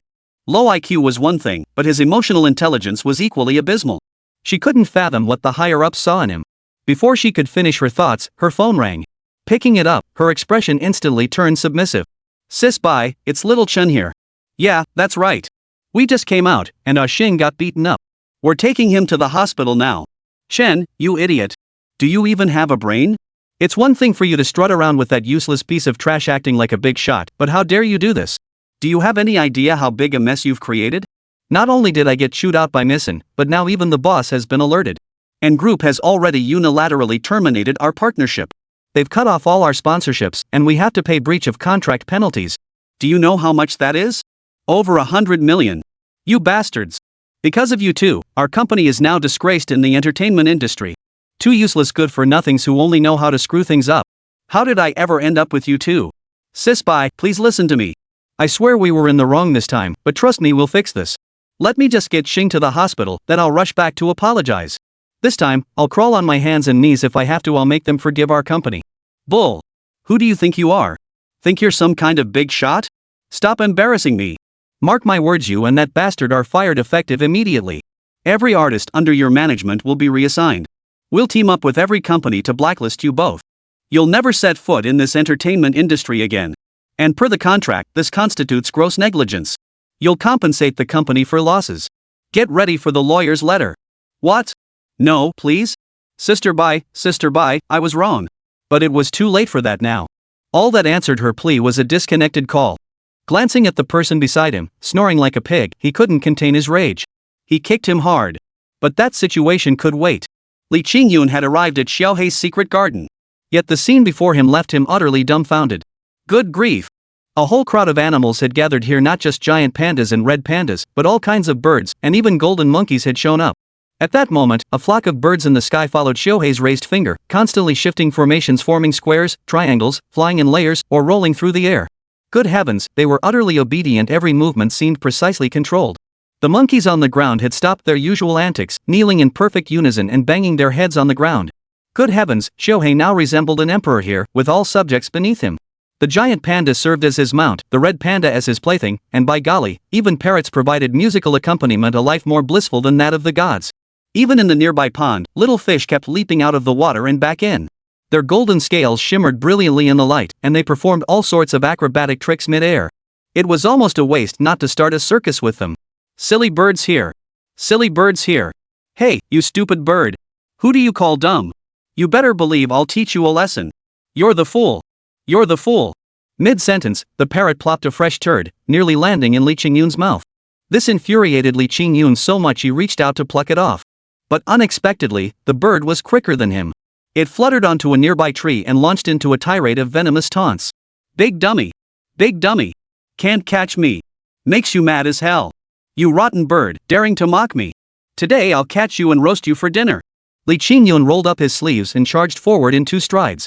Just as his hand was about to seize the bird, it suddenly soared upward, circled behind him, and began pecking wildly at his head.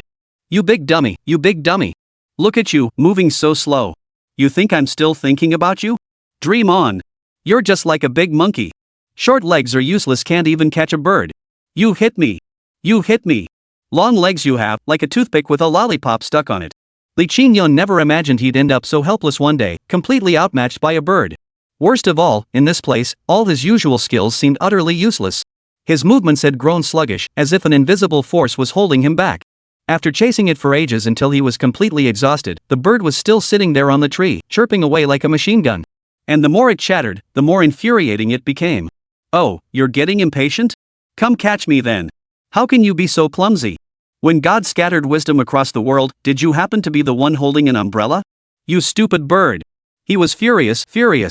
Why don't you go spray some perfume first? I can smell your stupidity from miles away. Shake your brain into shape before you talk to me. Li Qingyun was so furious he couldn't think straight. That bird had a venomous tongue, and worst of all, it kept chattering away like a sow wearing a condom, one insult after another, leaving you fuming but powerless to stop it. Little Black, look at it. No choice, Li Qingyun had to complain to Xiaohei. But Xiaohei just rolled his eyes and ignored him. So the man and the bird ended up trading insults for half an hour. Li used every curse word he knew, talking himself hoarse, but he was no match for a single bird. Just you wait. Xiaohei, old Black, help me take him down. Calling on the parents when you can't win such childish tricks. How embarrassing. Put. Damn it, where's my slingshot? Alright, you two stop messing around. A pair of idiots. Did you get that jade pendant back? No, I just haven't had time to go. Then why aren't you rushing over? What are you doing here? You can't even beat a bird in an argument. He's right. Stop kicking me, this is embarrassing. Heh, Little Black, I actually came to ask for your help. Chapter 128, The Human Trafficker. Haha, I just want to ask, how'd you get these critters under your thumb? They do whatever you say. Why can't I do that? Look at this stupid bird. It's driving me crazy. Do you have some special method you can teach me? Little Black completely ignored him, turning his big butt toward him. Xiaohei, don't be like that. Listen to me. Think about it, if I could train these animals, wouldn't that be way more fun? Wouldn't more people come then? And with more people, couldn't I earn more money? Couldn't I buy you even more delicious treats? And with more people, more beauties. If you just use a little trickery to help them fulfill a few small wishes, wouldn't that bring more merit and faith? It's a win-win situation, you've got nothing to lose. At that moment, Li Qingyun was like a pyramid scheme leader, relentlessly spinning his tail. A smarter person wouldn't have bought it, but Xiaohei, that guy, actually believed him. His little eyes blinked, and he counted on his fingers for a long while. I know you're probably trying to trick me, kid, he admitted, but you've got a point. I can't even argue with that. Exactly. We're like brothers, right? I'd never deceive you. Alright, just teach me already. No way. What? You're not joking, right? You say you don't know how to do something this important? Then how did you manage it? They're influenced by the divine power within me. They follow me willingly, obeying my commands. I don't control them, so I can't teach you either. Then how do we do it? All this talk was for nothing? Well, it wasn't entirely pointless. The main thing is, you can do it too, but you have to get that jade pendant back first. Seriously, kid, are you even paying attention? I gave you a substitute, so why haven't you gotten it back yet? So you're saying I just need to get that jade pendant back? Theoretically, yes. After receiving confirmation, Li Qingyun wasted no time. He rushed straight to the Lin residence. Upon finding Ling Guotao, he learned that Xiao Jun had been taken out by his mother to buy New Year's supplies. With the Lunar New Year approaching, every household was stocking up on festive goods. Learning they'd gone into town, he rushed there without delay. Finally, he spotted Sister Wan inside a snow-themed restaurant. But now he was frantic, searching everywhere for the boy. Desperate and helpless, he called out Xiao Jun's name over and over. When Li Qingyun finally arrived, he found the boy already crying, his hair plastered to his forehead, soaked through and through. What happened to Sister Wan? Xiao Yun, you're just in time. Help me find Xiao Jun. He vanished in the blink of an eye. I can't get through to him on his phone. He's such a little kid, hardly ever out on his own. Where could he have gone? What if he's in danger? What if he's been snatched by child traffickers? What if they've taken him? Okay, calm down. How long has he been gone? They're searching everywhere, maybe they'll find him. Okay, not long, just a few minutes. We'll split up, you go left, I'll go right. The two began searching the venue for Xiao Jun. The venue wasn't large, but it was packed. People were shoulder to shoulder, jostling so tightly you could practically lose your pants if you weren't careful. They searched the entire venue for about 10 minutes. When they returned to the original spot, there was still no sign of him. This had them both panicking. With so much time passing, if he really had encountered child traffickers, the child might already have been taken away from here. Damn it! If only his precognitive ability still worked, he could instantly sense Xiao Jun's location.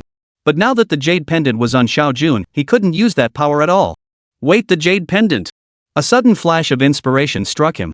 He took out the jade pendant Xiao He had given him as a replacement. Both pendants were crafted by Xiao He, perhaps they shared some kind of connection. Sure enough, the moment he took it out, the jade pendant changed. The originally pure white jade suddenly bore red marks. When he pointed it toward the northwest, the red glow grew brighter and brighter. It seemed the person had headed northwest. Without hesitation, he gave chase. His speed was remarkable as he weaved through the crowd, showing no sign of panic. As he closed the distance, the glow intensified, and the jade pendant began to grow faintly warm. Guided by the jade pendant, he ran out of the venue and continued searching. After about 2 or 3 minutes, he spotted another woman in a red-down jacket, carrying a child, hurrying into a shopping mall. Without hesitation, he gave chase, closing the distance in leaps and bounds before grabbing the woman's shoulder. Wait! The woman turned around, looking annoyed. Young man, what are you doing? Is there something you need? At that moment, Li Qingyun noticed the child in her arms, but it wasn't Xiao Jun. Well, I just wanted to say Happy New Year. Awkward as hell, how did he get that wrong? Young man, thank you, but could you please not be so flustered next time? What are you looking for? I'm looking for my little brother. He's gone missing. He's wearing the exact same outfit as your child, so I mistook him for my brother. By the way, ma'am, have you seen a child dressed exactly like yours, but a little older? Yes, just now near the public restroom. I saw a woman holding a child who was wailing and wouldn't stop crying no matter what. I thought the child might be sick and even suggested she go to the hospital. Before she could finish, Li Qingyun had already bolted out. When he reached the public restroom entrance, no one was in sight. Out of the corner of his eye, he suddenly spotted a narrow path behind the restroom barely wide enough for one person to squeeze through. He gave chase and sure enough, spotted a woman in her 40s carrying Xiao Jun as she hurried along. Xiao Jun wasn't crying, he'd already passed out. Stop right there! His shout startled her, and she immediately took off running. She was incredibly fast, who would have guessed? Clearly, she was no stranger to this sort of thing and had honed her skills. But no matter how fast she ran, Li Qingyun could easily catch up. The alley was cluttered with debris, forcing him to constantly dodge obstacles, a real nuisance. With the child right before his eyes, he couldn't afford to hesitate. Planting his foot firmly against the wall, he launched himself into the air like a martial arts hero scaling walls and roofs. With a single somersault, he landed before the woman, reaching out to snatch the child. Chapter 129, Snatching a Child in Broad Daylight. He grabbed the child's clothes, but the woman reacted swiftly, sidestepping him. What are you doing? I should be asking you that. Where do you think you're taking my little brother? What brother? This is my son. I don't understand what you're talking about. Get out of my way. You dare to commit robbery in broad daylight. The thief cries thief. You're quite the master of turning the tables, aren't you?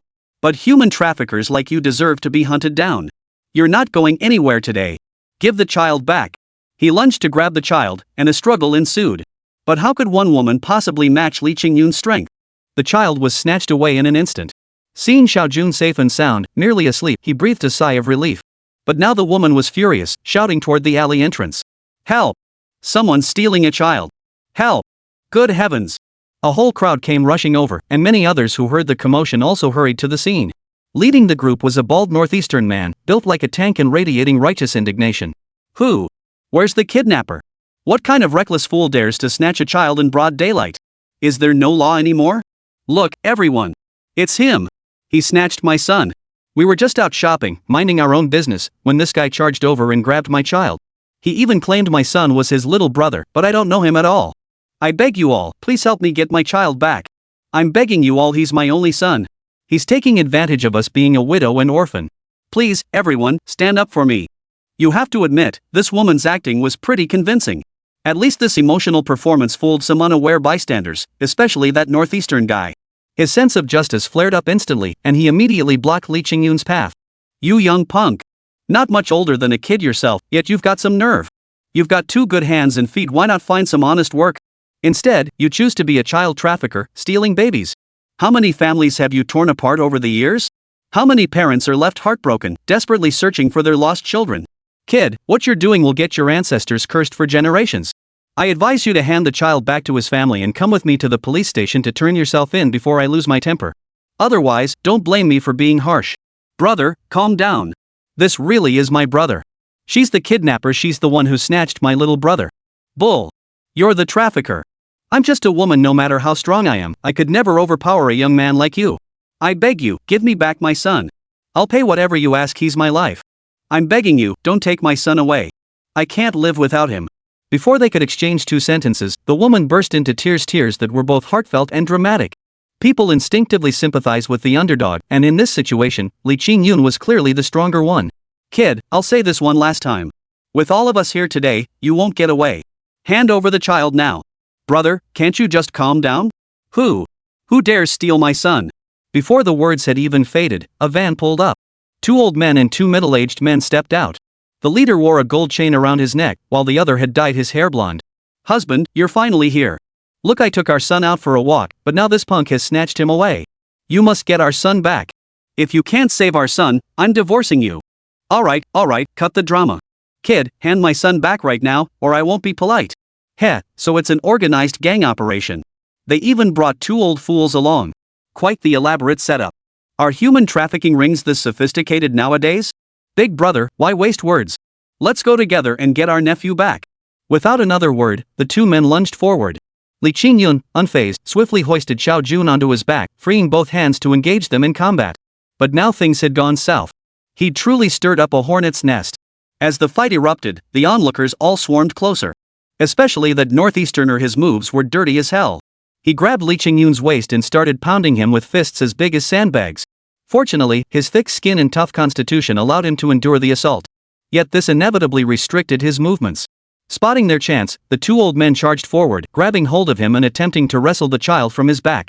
Though Li Qingyun clung to Xiaojun's clothes, the woman's assistance from the side and his own inability to break free meant he couldn't exert too much force, lest he truly injure the northeastern man. After a fierce tug of war, he could only watch helplessly as Xiaojun was snatched away by the women again. And these bastards didn't linger. After getting what they wanted, they jumped straight into the car and sped off immediately. Damn it, this is infuriating. Get lost. This time, he was truly enraged. With a sudden burst of strength, he shoved the northeastern man flying backward. He leaped over the crowd, landing swiftly in front of the car. The driver, the guy with the yellow hair, slammed his foot on the gas pedal. The car's engine let out a high-pitched whine, as if it intended to plow right through Li Qingyun. At this point, Li Qingyun couldn't care less about anything else. He braced himself desperately against the hood with both hands, but even with all his strength, the car's momentum pushed him back relentlessly. His shoes ground against the asphalt, sending up wisps of smoke. "You little bastard, you forced my hand. If you want to die so badly, I'll grant you your wish. Go to hell." Thud. Li Qingyun's body slammed violently into debris, sharp objects piercing his skin and drawing blood. His shoes ground against the asphalt, sending up wisps of smoke and leaving a long trail behind him. The driver's eyes burned with madness as he floored the accelerator, speeding up relentlessly. Yet Li Qingyun's arms bulged with veins, muscles knotting as he strained every ounce of strength to block the car. Gradually, his strength began to prevail. Even as the driver pressed the accelerator, the car's speed steadily slowed. Finally, the four tires screeched sharply against the ground, smoke billowed, and a foul, acrid smell of burning rubber filled the air, yet the car couldn't advance another inch. Damn, what kind of feed did this kid eat to get so strong? What the hell? Step on it and run him over. No way. It's already floored. You bastard, blocking my money-making path, you're dead. Chapter 130, hanging by a thread once more. Without hesitation, Jean Lianzi pulled out a compact pistol fitted with a silencer while no one was looking. Though small, it packed enough lethal punch. He aimed directly at Li Qingyun and fired a single shot. The bullet streaked toward Old Li at a speed almost imperceptible to the naked eye. Startled beyond belief, Old Li instinctively dodged in panic. His lack of strength left him no choice but to be slammed hard against the wall by the oncoming vehicle. With a thunderous crash, the wall shattered into splinters as the car propelled him through the breach. Yet he remained clinging to the hood, refusing to let go. Even though his arm had been torn open by the bullet, even though his feet were a bloody mess, even though the excruciating pain had turned his face crimson. And so it was this group of people barreled through the city's main thoroughfares with him clinging on, the driver constantly jerking the wheel, trying to shake him off. But how could Li Qingyun just let go? Inside that car was a living child, a good kid who called him dad. If he gave up today, he wouldn't just be failing this child, he'd be failing himself. Fortunately, at this critical moment, a traffic officer on duty at the intersection spotted the scene. He immediately blew his whistle, signaling them to stop. But these guys weren't about to comply, they plowed right through the checkpoint. This mobilized the officers, launching an urban chase. Speed and fury, holy crap. Sirens blared behind them as the traffic ahead grew increasingly chaotic. Seizing the moment, Li Qingyun scrambled onto the hood, braced himself against the windshield, and with a clenched fist smashed it in. With a loud crash, the glass shattered. He then yanked the steering wheel to the side. The car spun out of control, slamming into the guardrail. Clattering and scraping, it skidded 20 or 30 meters before finally grinding to a halt, only to crash headfirst into a roadside charging station. At last, it came to a stop. The car was totaled, flames now licking from the engine. The group jumped out and started running. Li Qingyun followed, adrenaline surging through him, numbing any pain. He grabbed the woman holding the child, punching her in the face. As he tried to snatch the baby, the man wearing the gold chain fired 2 more shots. Both shots struck Li Qingyun squarely in the chest. A wave of icy coldness washed over him, yet with his last ounce of consciousness, he picked up a stone from the roadside and hurled it directly at the assailant. 2 loud thuds followed, one from a gunshot, the other from the stone. By then, the traffic police had caught up. They immediately moved in, subduing all the suspects. With nowhere left to flee, the criminals had no choice but to surrender. Soon after, Director Zhao heard about Li Qingyun's predicament and personally drove a police car to the scene. Qingyun, how are you?" These were the last words Li Qingyun heard before everything went black. He was rushed to the hospital, where the attending doctors were horrified. He barely resembled a human being covered in blood, his feet exposed raw bone, arms with burst veins and exposed muscle. Most terrifying were the 2 bullet holes in his body, both dangerously close to his heart. Had they penetrated just 2 millimeters further, they would have pierced his heart. And yet, his heart was still beating, he was literally hanging by a thread. Relatives, friends, and even some elderly villagers rushed to the hospital. Among them, Zhang Wanfu was the most distraught. Doctor, you must save him. He's a good kid. He's never done anything wrong in his life. He got himself into this mess trying to save someone. He can't die. Here, take this 300,000 yuan. It's money pooled together by everyone in our village. Treat him first. Use whatever medicine or equipment is needed. If the money runs out, we'll sell everything we own to keep him alive. All right. Rest assured. Since he's here, we'll do everything we can to save him. But his condition is critical, we can't guarantee surgery will work. We've already contacted a renowned doctor from the capital for a consultation. We'll do everything possible to keep him alive. All right.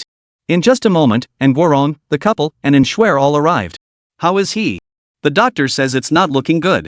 His injuries are severe, and with 2 gunshot wounds. No chance. Let me tell you this, he's family to me, and Guorong. He's my future son-in-law. If anything happens to him, I'll make sure every single person in this hospital pays dearly. All right, calm down. The outcome isn't certain yet. Good people are protected by heaven, he'll be fine. Before he could finish, 2 more people rushed over Lin Guotao and Sister Wan. Before they could ask anything, and Guorong shoved Lin Guotao hard against the wall. Lin, what the hell is your problem? You're practically his personal nemesis. Last time, because of your family's business, you ruined his reputation. Now, because of your son, he nearly lost his life. You claim to be his friend? Is this how you treat a friend? You're afraid one hit won't finish him off, so you want to try again and again? What grudge does he hold against you? I didn't want to, but... Bull. Lin, I'm warning you, if anything happens to him, I'll kill you. Even if it costs me everything I own, I'll make you pay. Enough. Stop arguing. The situation's complicated. He's clutching that child and won't let go. We tried everything to pry his hands open and get the kid down, but we can't treat him. You guys, help us figure this out. Hearing this, everyone grew anxious, wanting to rush in. But unseen by anyone, the jade pendant hanging from the little one's chest suddenly emitted a beam of light, enveloping both men. Meanwhile, the 2 bullets lodged in Li Qingyun's chest began withdrawing from his body at a visible speed. The wounds on his feet and body healed visibly, even the gruesome lacerations and bloodstains gradually fading away. The divine power within him was gradually awakening, making such a rapid recovery entirely expected. None of this was visible to anyone, as chaos had erupted outside. Surrounding doctors and nurses were still frantically preparing for surgery. Yet when the surgeon entered, Li Qingyun's vital signs had already stabilized, leaving the doctor utterly dumbfounded. Chapter 131, Nearly Dissected for Research. What on earth was going on? I have no idea. In all my years of practice, I've never witnessed anything this bizarre. This guy's self-healing ability is off the charts. He's like Wolverine. Quick, send him for tests. Conduct another full-body examination. We must uncover the cause. Perhaps we can unlock the secret to miraculous cell division and proliferation from him. If that's the case, it would be a groundbreaking discovery in the history of global medicine. Perhaps immortality won't be a dream anymore. The doctors were buzzing with excitement.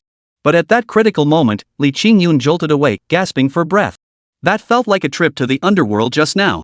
Damn scary. Where am I? What just happened? The patient isn't fully recovered yet, he's still unconscious. Hold him down. Oh my god. What are you doing? Don't pull my pants down. A blood-curdling scream pierced the hospital, sending shivers down the spines of passing family members and patients. The crowd waiting outside the operating room froze in shock. That voice sounded like Li Qingyun's. Why was he screaming so pitifully, as if someone had, well, you know. Damn it, this is not fair. I'm out of here.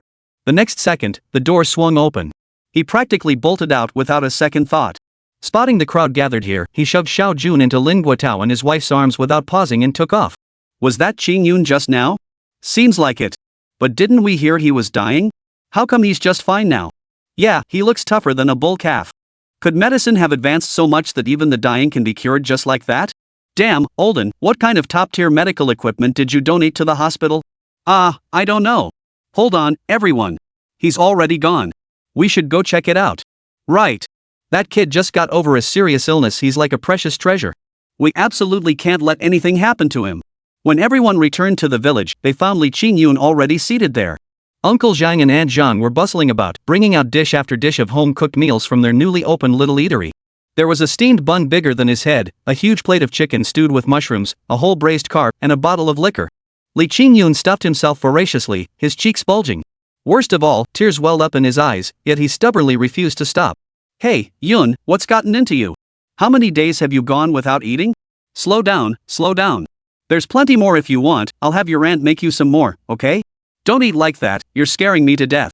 Just slow down, brother Yun. Even I, the fat one, am scared watching you eat like this. Man, I'm starving. Let me tell you, I was so close to getting stuck in the hospital. I almost didn't make it out. Goodness, doctors these days are terrifying.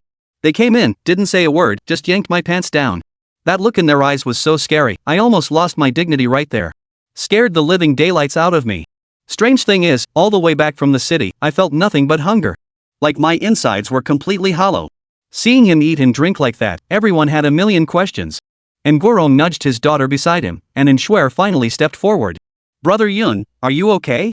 I'm fine. What could possibly be wrong with me? But your injuries. They're long healed. Well, I'm sorry this whole thing caused you all such worry again. Before he could finish, Lin Guotao and his family of 3 approached. They knelt before him with a thud, startling him so much he forgot to put down the chicken drumstick he was holding mid-bite. He reached out to help them up. Whoa! Put! What the heck are you doing? Out of nowhere, you just dropped to your knees like that? What's the deal? Asking for New Year's red envelopes? No way! Lin, it's one thing for your wife and kid to want red envelopes, but why do you two need them too? His words left everyone present utterly speechless, caught between laughter and tears. Qingyun, listen to me. My wife and I owe you far too much. Last time you saved Xiaojuan's life and ruined your own reputation, I already felt deeply indebted.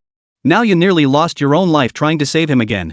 2 life-saving favors I truly have no way to repay you. Our family will kowtow to you as a token of our gratitude. Get up! Get up! What are you all doing? Alright, you want to kneel? Fine, I'll kneel with you. No, this simply won't do. My dear friend, this child is my wife's lifeline. If anything happened to him, I truly wouldn't be able to go on living. Thank goodness you were here this time. Otherwise, I wouldn't have known what to do. Sister-in-law, let me ask you something. What does this child call me? Godfather? What's the problem? That settles it. A father saving his son is only natural. Besides, could I really just stand by and watch him get snatched away? It's not just your son. If I saw any child in trouble, I'd save them. Alright, get up now.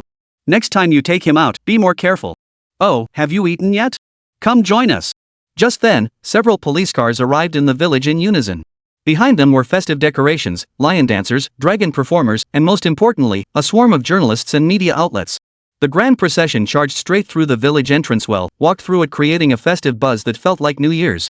Even some village children got swept up in the excitement. This sudden scene left Li Qingyun momentarily dazed. He quickly wiped the grease from his mouth and smoothed his clothes. What was going on? Could someone be causing trouble? But the next second, he was stunned by the scene before him. Holy moly! 4 or 5 people were carrying a massive plaque, followed by over a dozen commendation banners. Couples with children, adorned in festive red decorations, were singing and playing instruments. Leading the way was a police car, and sitting inside was none other than Chief Zhao. The procession halted. Old Zhao leaped down from the car and strode quickly toward Li Qingyun. Hey, buddy, you're okay now, right? Heard you were badly hurt before. How's it going? How's the recovery? No missing arms or legs, no missing parts, right? Nope, not at all. I'm doing great. What's with all this pomp and circumstance? Oh, you're the one who should be asking. You're a living bodhisattva saving people from suffering now. You're famous, you know? Wait, what's going on? Can you explain this? Chapter 132, Becoming a Great Hero. Here's what happened. You were injured earlier, but you didn't know. Luckily, you held off those human traffickers. We coordinated with traffic police and other law enforcement units to apprehend them directly. After thorough and professional interrogation, we uncovered that they were actually part of a massive child and women trafficking ring. We reported it overnight and learned this gang was a recent scourge roaming the area. They'd committed over 100 crimes across the entire East Sea region and its surroundings, trafficking more than 190 children. Fortunately, we had already gathered crucial intelligence. By this morning, we had apprehended every single member of the gang, 2 or 3 dozen individuals, each with prior convictions. These are the parents of the children we rescued. Upon hearing that your intervention led to the dismantling of this massive operation, they insisted on coming to assist. Look, they brought sacrificial offerings and ceremonial gifts, arriving with drums and gongs blaring. Oh, and they've invited all these media folks too. This is a huge opportunity for exposure. You should totally use this chance to promote yourself and this village. It's a once-in-a-lifetime chance. Before he could finish, old Zhao saluted solemnly, standing perfectly straight. Comrade Li Qingyun, on behalf of the Donghai Municipal Public Security Bureau, I extend our deepest gratitude for the crucial leads and intelligence you provided in cracking the January 28 major child trafficking case, as well as your assistance in apprehending the suspects. This is the Donghai Municipal Public Security Bureau's commendation for you, a total of 50,000 yuan. Please accept it. You are also awarded the title of Donghai City's Top 10 Outstanding Youth. We hope you will continue your efforts, working alongside us to combat crime and maintain the city's peace and security. Wow, old Zhao's really pulling out the official rhetoric now. Regardless, a wave of pride surged within Li Qingyun at that moment. He never imagined he'd become a hero. He'd simply done what anyone should do. Before the words had even faded, the surrounding cameras clicked incessantly. Amidst the flashes of light, Li Qingyun truly felt like the center of attention. Mr. Li, what were your thoughts when you rescued those people? Were you afraid facing armed criminals? Also, we heard you were seriously injured. How are you feeling now? Could you share your experience with us? Well, there's really nothing much to say.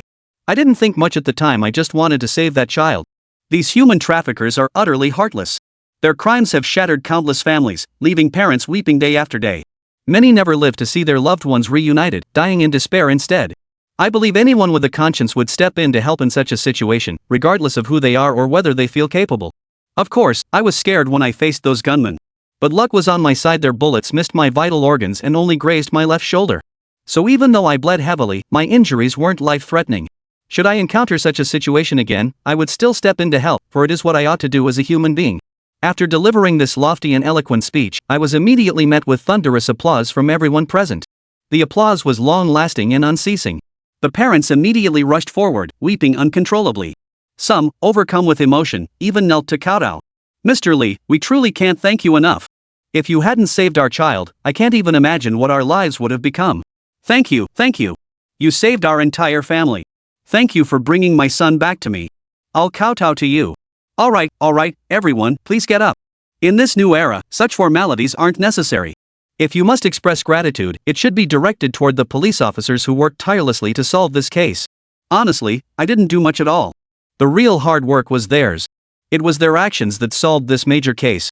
Otherwise, with just my own strength, there's no way I could have reunited so many children with their parents. So really, there's no need to thank me. Just be a bit more careful when taking your kids out from now on, make sure they don't get snatched away. Right, we do want to thank you. Here's a token of our gratitude from all the families. Please accept it.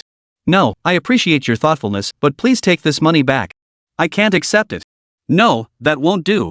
You've helped us so tremendously, we must show our appreciation. If you truly wish to thank me, donate this money to those who genuinely need it. Many children still haven't found their homes. Please pass on this kindness in my stead. Right. Since everyone's here today, why not stay? We're organizing a tourism festival soon with lots of lively, fun activities. Those who wish to can stay and celebrate the new year with us, how about it? Sure. I've heard this place is magical, rumored to have rare plants and animals. I've always wanted to see it. Since we're all together as a family, why not stay a few days? Me too. I still need to rush home for the new year. How about this, I'll go back, pick up my parents, and then we'll all come back to play together. This guy's going to be famous, even his farts smell like roses. And you know what? Right now, all those influencers are already out in the village livestreaming with their gear. Since the girls had trained the villagers beforehand, they handled things with ease. Some elderly folks even outshone the young ones with their wit and camera presence. They quickly blended in, especially at old Zhang's homestyle restaurant. It was now packed to the rafters, and the elderly couple were barely keeping up. The stream of visitors coming to check in and eat was endless, and they'd even started switching to self-service. The village dwellings were also occupied. Fatty handled the logistics, guiding guests to their accommodations and registering them according to regulations. The girls busied themselves introducing the village's various products, tea, cured meats, and all sorts of folk specialties. The snack street stalls were set up, and boy, was it lively. People from neighboring villages brought their prized offerings, instantly filling 7 Immortals Village with a roar of activity more bustling than the New Year celebrations. Chapter 133, The Elder from the Capital. Even before the tourism festival officially began, the foot traffic was already substantial. For now, Qixin Village could still accommodate the crowds, but the real draw, all those unique and fascinating activities, was still waiting for people to experience them. Meanwhile, back on the mainland, the video of Li Qingyun solving a major case and receiving thanks from the parents had gone viral online. Mobile views and comments shot up like a rocket. Many online had heard Li Qingyun's name before, some stories true, some false, some positive, some negative, leaving them uncertain. Seizing the chance of the New Year travel season, they decided to come see for themselves. Tickets were booked, itineraries planned. For a time, visiting the 7 Immortals Village became a hot topic online, directly landing on the trending list. Meanwhile, in an ancient courtyard house deep within the capital city, the place appeared quiet and secluded, yet it was anything but ordinary. Visible and hidden sentries patrolled the perimeter, and the guards stationed here were all top-tier professionals. For residing here was a formidable figure, a man whose illustrious military achievements on the battlefield had earned him immense influence throughout all of China. It could be said that if this man stamped his foot, the entire capital would tremble. However, the old gentleman was advanced in years and not in the best of health, often suffering from coughs. Right now, he was quietly watering an evergreen tree, a watering can in hand. Suddenly, his eyes darted around furtively. Satisfied that no one noticed him, he quickly pulled a tiny bottle from his inner garments. With a smile, he unscrewed the cap and secretly brought it to his lips. "Old G, why are you sneaking drinks again? Sneaking around like this? Good thing I keep a close eye on you. I've told you before, your body can't handle alcohol. Your blood pressure's high, your liver's metabolism isn't what it used to be, and you've got those old wounds from the battlefield. If you drink, your body won't be able to handle it. Little son, just let me have a sip. Just one sip, okay? I haven't touched a drop in a week. You know me, old man. I love my liquor like it's my life. You can make me quit smoking or eating fatty meats, but I just can't give up drinking. Without it, my heart feels hollow. That's still out of the question. You're still a commander. Commanders must obey organizational discipline. I'm your doctor now, my word is law. You must obey. I'm taking these away. Oh, no. I finally managed to save up a little, don't take it away. Gone again." The old man hung his head, pouting and sulking like a child. Just as he was about to mumble a protest, a burst of hearty laughter echoed from outside. "Ha! Old G, it seems you're losing more and more freedom. Even having a drink gets regulated. Look at me, I go wherever I please, do whatever I want. That's true freedom. You old ghost, bye. How did you get here? Didn't you go out? When did you come back? It's the new year, isn't it? Every year I have to spend the holidays with you, you old geezer, so I rushed back in a hurry. You remember that, huh? Did you bring any liquor?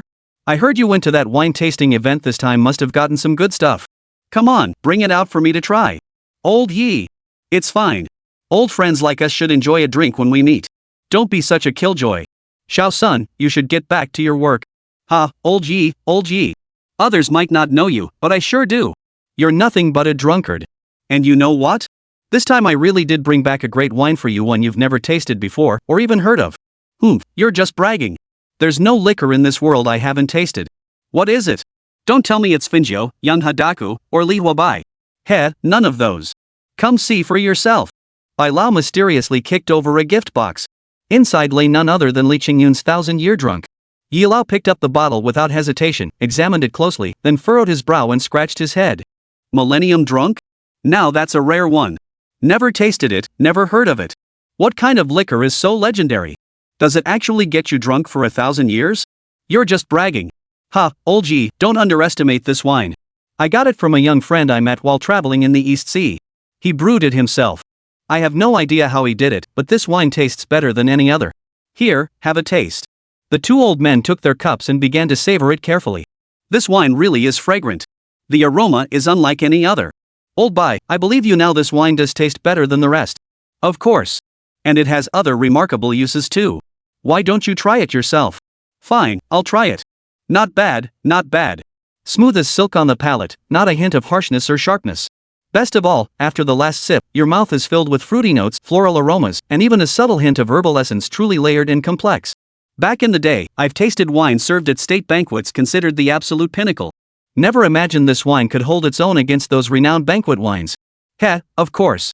Take another sip and see if you notice anything different. Nothing different. Why am I suddenly so sleepy? My eyelids are practically drooping. This wine makes me want to sleep. You didn't slip me a sleeping potion in there, did you? Ha! Only you'd crack a joke like that, you old devil. Sip it again and have another taste. It really is delicious, but I don't feel anything else. At that moment, Xiao Sun, the nurse, suddenly gasped in alarm. Oh, I get it now. Mr. Yi, do you remember your lung injury? Every time you drank before, you'd choke and cough relentlessly, sometimes for ages, even coughing up blood. That's why I always stopped you from drinking. But this time, after drinking this wine, you didn't cough at all. In fact, your breathing has become steadily more even. Is that so? That does seem to be the case. My chest doesn't hurt at all, it even feels warm and quite comfortable. Ha! Old Yi, looks like the young folks really do have the edge. This wine, it actually cures ailments. Don't forget, I used to have asthma. But look at me now, I'm full of energy. If you handed me 2 guns right now, I'd dare to storm the 38th parallel again. I'm telling you, this wine lives up to its reputation. Chapter 134, My Great-Grandson. The 2 men drank alone, and before long, they were thoroughly tipsy. Old Yi was riding high on euphoria. The more he drank, the sweeter the wine tasted.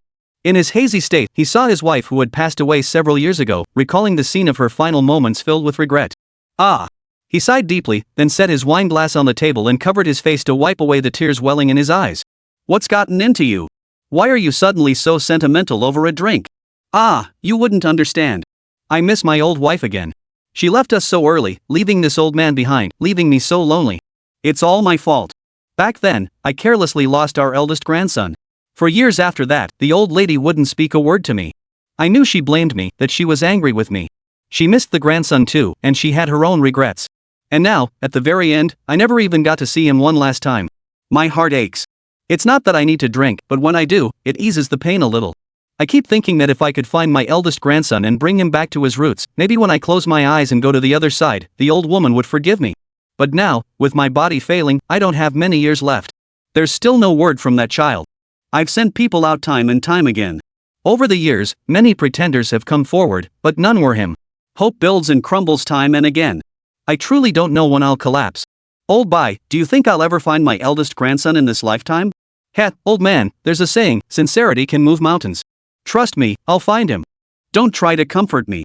In this vast sea of people, if it were truly possible to find him, I wouldn't still be searching like this. How can you be so sure? Here, this is a photo of a young man I know. Take a look, does he resemble your grandson? Old Bai pulled out Li Qingyun's photo. Old Ji had been dismissive at first, but upon closer inspection, he froze. The more he looked, the more his heart raced, the more astonished he became. Finally, his cloudy old eyes flashed with sharp focus. He sprang to his feet, his hands trembling uncontrollably as he clutched the photograph. Overwhelmed by emotion, his head spun, and he stumbled backward several steps. Fortunately, someone nearby caught him, preventing him from falling. Once seated again, Elder Yi seized Elder Bai's hand without hesitation. The resemblance was uncanny. This child looked exactly like Jiangua when he was young, especially those eyes so much like Zhou, as if carved from the same mold. My good brother, my old comrade, where on earth did you find him? Tell me the address, I'll send someone to find him right now. No, I'll go myself. Even if it costs me my old life, I must see him with my own eyes. Otherwise, I'll die with regret. Alright, old man, why are you getting so worked up? I only have a photo, I don't even know if it's your grandson for sure. Take a good look. Wait, does your grandson have any distinctive birthmarks or anything? There's a birthmark on his back. It's passed down through our Yi family line, both my son and I have it there. Here, take a look.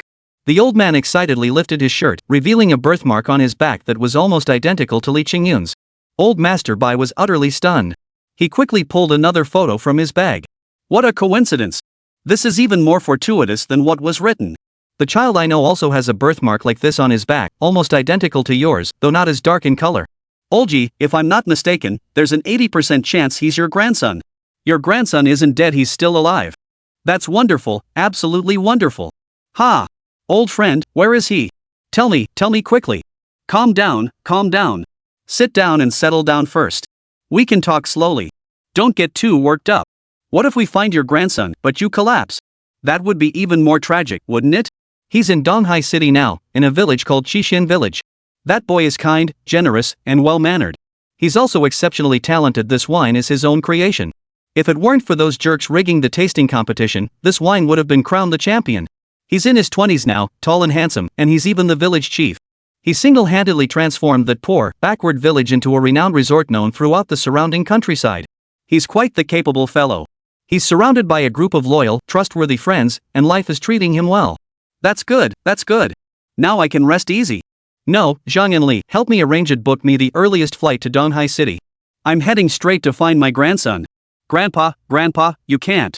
Your body can't handle such a long journey. You absolutely mustn't go. What do you mean I can't go? I know my own body, and it's perfectly fine. You don't need to worry about me. None of you can stop me from seeing my grandson. You really can't go. Mr. Bai, please help persuade him. Olji, I think they're right. First, your health really isn't good. Second, your identity is far too sensitive. If someone with ulterior motives were to notice, it could cause trouble for the child. He's fine as he is now. Having his identity exposed and drawing too much attention would only make things worse. What can I do? I want to see my grandson. I just want to see him. Oh, you're all trying to stop me. Seeing the old man throw a tantrum like a child, Old Man Bai had no choice but to compromise. Alright, then. Why not just call Jianguo and Xiu'er? They must miss their son terribly too. Have them come back for a visit. If the boy is willing to return, we could arrange a secret meeting. It's not impossible. Oh, right, how could I have forgotten about them? Hey, Dad, what brought you to call me? Are you feeling okay? Is there anything you need? I'm still abroad, but I'll be back as soon as I wrap up this deal. Oh, and Xiu'er's been busy lately too.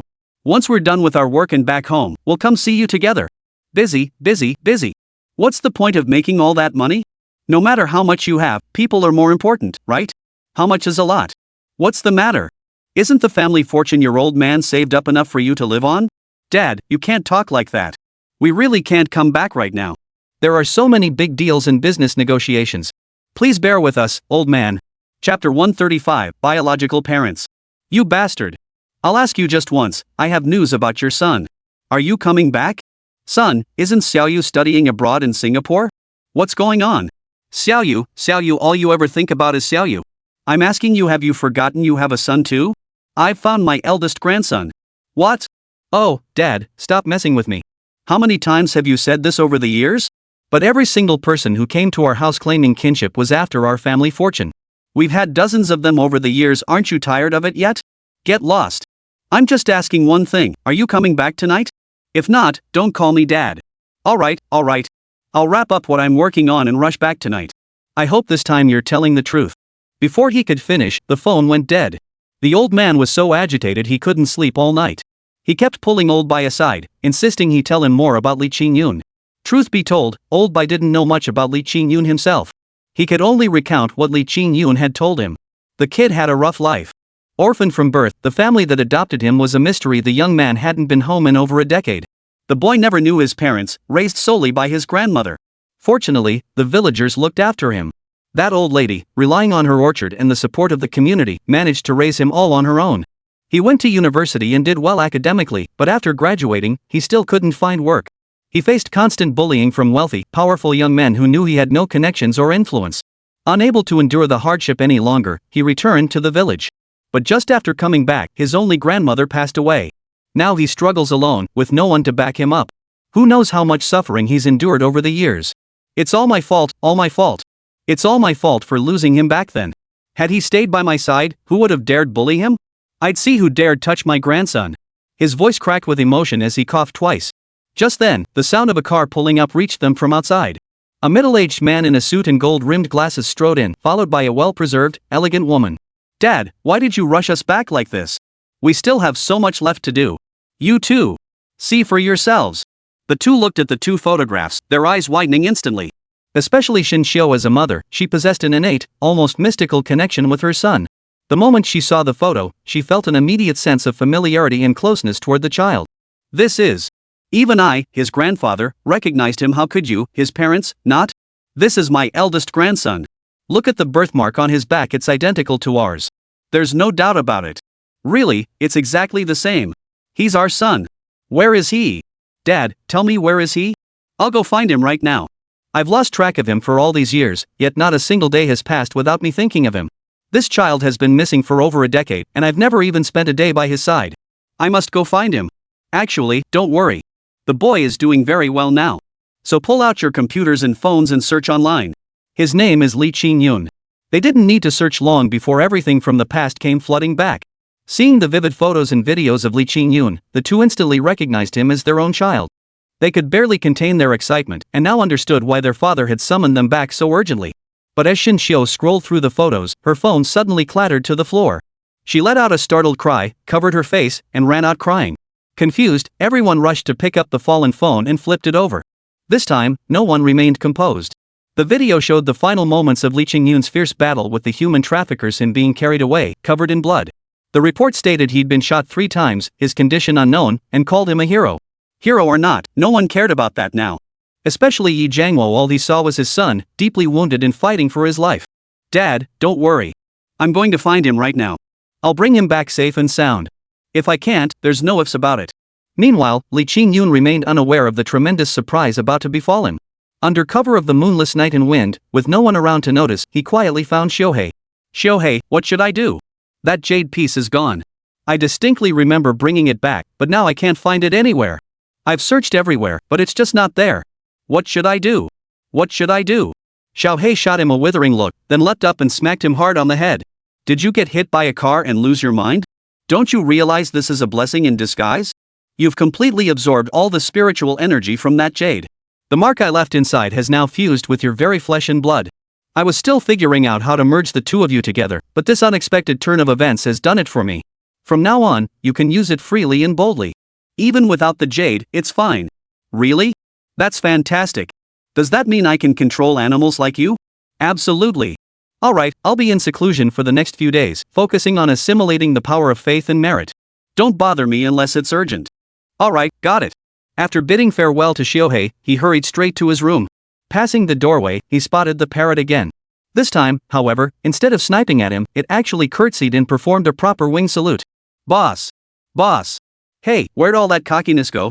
Weren't you acting all tough earlier? Keep it up, I actually liked your defiant attitude better. Go ahead and keep being tough. Ouch! That hurts. Boss, spare me. Long live the boss. Listen up, I'm summoning every animal in the vicinity to my place for a meeting right now. We're planning something big today, and no one is to fall behind. Got it? Don't worry, boss, leave it to me. I'll make sure these lazybones listen up. Good. Very good. Keep it up. Once this is done, I'll promote you to squad leader. Chapter 136, The Live Broadcast. The little guy flapped his wings and was gone in a flash. Not long after, maybe half an hour, the mountains started buzzing with commotion. Animals from the zoo and native creatures descended in a massive procession, kicking up clouds of dust. Everything arrived: flying creatures, ground-dwelling beasts, burrowing animals, even tree-dwelling leapers. Golden monkeys, red pandas, giant pandas, peacocks, big bears, even snakes made an appearance. Listen up, everyone. This is my new boss. He's about to give us all a speech, so perk up your ears and pay attention. If anyone dares to fall behind or doze off, don't blame me for being harsh. Good heavens, this little parrot sure knows how to act like a big shot. Seeing all these animals below perking up like this made Li Qingyun feel a bit embarrassed. I gathered you all here mainly to tell you that the tourism festival I'm organizing is a major event. Lots of tourists will be coming to visit. Since you're staying here, you can't just sit around doing nothing. So listen up, here's what we're doing. After working all night, it was already broad daylight the next day, yet Qingyun still hadn't returned. By now, his friends were all waiting impatiently. The promotional video shot a couple days ago was completely unusable. With tourists already arriving and the festival about to begin, they absolutely had to make some preparations. After putting so much effort into this trip, it would be such a waste to just call it quits now. Seriously, where did Brother Yun disappear to? If the hired crew can't deliver, we'll just film it ourselves. He's the heart and soul of our village, how could we manage without him? Exactly. Go find him everywhere. If he's sleeping in, drag him out of bed immediately. No need to look. No need to look. I'm here. Just then, everyone spotted Li Qingyun returning, covered in dust and dirt. His face was grimy, his clothes strewn with bird feathers. He looked like he'd been digging coal or charcoal. What a sight! Brother Yun, where did you run off to? What were you doing? How did you get so filthy? Exactly. We've been searching everywhere for you. Where on earth did you go? The tourism festival is about to start. The official opening is just days away. How can you be so irresponsible? Look at you guys talking. I've been busy the whole time, and I've got something big planned this time. Since you all said the promotional video wasn't good, we won't shoot it. No promotional video? That's out of the question. Alright, cut the chatter. Listen to me. Since the promo video didn't turn out well, let's just do a live stream instead. What better way to promote things right now than a live stream? Exactly. I've been thinking about doing a live stream with everyone involved. I'll assign people to handle it this week. Just like last time with the promo video, let's incorporate more folk activities and such. Hold on, guys, that's just part of it. I've got a grand finale planned. You handle the setup, I'll make my grand entrance at the end. That's how it went. Within half an hour, all the live streaming equipment and crew were in place. The entire village was mobilized, even those tourists from earlier were roped in. The place was buzzing with excitement, the whole village was buzzing with excitement. Handsome men and beautiful women in traditional costumes performed graceful dances. It felt even more festive than Chinese New Year, especially with fireworks and sparklers adding to the spectacle. The live stream's viewership skyrocketed from a few thousand to over 10,000 in just over 10 minutes. After all, Li Qingyun still had some buzz, and the timing was perfect, showcasing authentic rural life right before the new year when everyone craves festive cheer. With such perfect timing, location, and people, the data naturally turned out great. Whoa, what's this place? It's so lively. Hey, what a gorgeous girl, she looks pretty great. Is this some kind of promotional event for a scenic area? You upstairs don't know yet? This is Seven Fairies Village. I went last time, super fun. Everything's interesting: food, clothes, lodging, transportation, and culture. Plus, their blessing tree is really powerful. Last time I made a wish for a 5 feet 11 inches gorgeous girl to be my girlfriend, and the very next day on my way back, I ran into her. Me too. Last time I went there, an earthquake hit and everything went haywire. If Seven Fairies Village hadn't taken us in, I probably would have been crushed to death in that tunnel. Thanks to Li Qingyun saving me, I'm fully recovered now. I was just thinking about going back to thank him. That's fantastic. I'm going too. Whoa, I see they're having a food festival too. I heard their cured pork is absolutely amazing, plus there are delicious farmhouse dishes, whole fish feasts, and even that 1,000-year-old fermented liquor my husband loves made by him. Oh my gosh, I've decided, this year I'm taking my parents there for the new year. Seeing the soaring numbers and endless comments in the livestream, the girls were beyond excited. Sister Shui, looks like Brother Yun was right all along. We were completely wrong before, we never needed any promotional videos. Live streaming is the best advertising. Look, the chat has nearly 30,000 viewers and it's still climbing. Most of the comments are positive, and everyone's saying they want to come. Great. That's fantastic. What about the lion dance team? Tell them to stop standing around and get moving. Start banging the gongs and drums, let's make this lively. Where's Brother Yun gone now? At such a crucial moment, he's nowhere to be found. He kept talking about some big show, what the heck is that? I bet he's just too lazy to bother and slipped away. Probably slacking off somewhere again. Heaven knows, Li Qingyun really wasn't slacking off just now. After rehearsing all night, these young guys finally got the routine down. Today's success depends entirely on this one performance. Guys, get pumped up. Once we hit the stage, we're dropping the real deal. Alright, time's almost up. I'll get ready, we're going live in a sec. The livestream's heat was still soaring over 100,000 viewers now. Of course, some were hyping it up, while others were downplaying it. Pfft, what's the big deal? It's just dragon and lion dances with some singing and dancing, right? Doesn't seem that great to me? What's so special about it that you're hyping it up so much? Anyway, I wouldn't go even if you paid me. Exactly. That Li Qingyun doesn't seem like much of a saint either. All that hype earlier making wine, saving people, I actually thought he was some kind of heroic do-gooder. Turns out he just wants to ride this wave of traffic to do live stream sales. Been seeing this act for years. Chapter 137, the tourism festival begins. Exactly.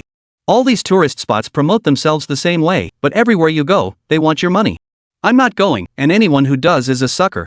Hey upstairs, stop stirring the pot, okay? Have you even been there? Just spouting nonsense here. Yeah, you're just a bunch of keyboard warriors and trolls, spewing crap online all day. Just then, the livestream introduced a new gimmick. Li Qingyun emerged wearing a suit. With a casual wave of his hand, a rustling sound erupted from the nearby forest. Instantly, a flock of vibrant parrots and assorted birds burst forth, forming a perfectly synchronized aerial formation. Without any human direction, they arranged themselves into the characters for "Congratulations on Prosperity." Good heavens! It looked like they'd been trained for ages, not a single deviation. The birds' feathers shimmered with dazzling, multicolored light under the sun and pristine snow, creating a truly breathtaking spectacle. The moment this scene appeared in the livestream, all viewers were stunned. The next second, the chat exploded with furious success. Holy crap, how did they pull this off? Movie special effects? It looks so real. Don't talk nonsense, OP. This is clearly live footage. Where'd they get all those effects? Holy crap, look at all these parrots. See that blue-throated macaw? Holy moly, aren't those supposed to be nearly extinct? How did it grow so big? It's almost the size of a chick. Heh, look at that chubby one in the back, it can barely fly. Ha, hilarious. Holy crap, that blue parrot is gorgeous. Of course. That's a Lear's macaw.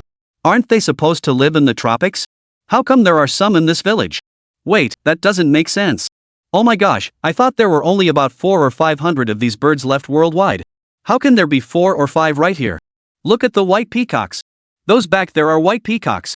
Holy crap, there must be at least a dozen. That's incredibly rare. I absolutely love them.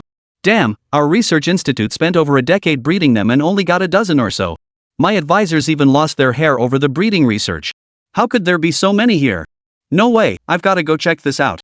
This time, I'm gonna blow those old farts' minds. And look at the red pandas. Wow, their rocket-shaped heads are so adorable. And there are marmots too. My goodness, this village has such an amazing ecosystem.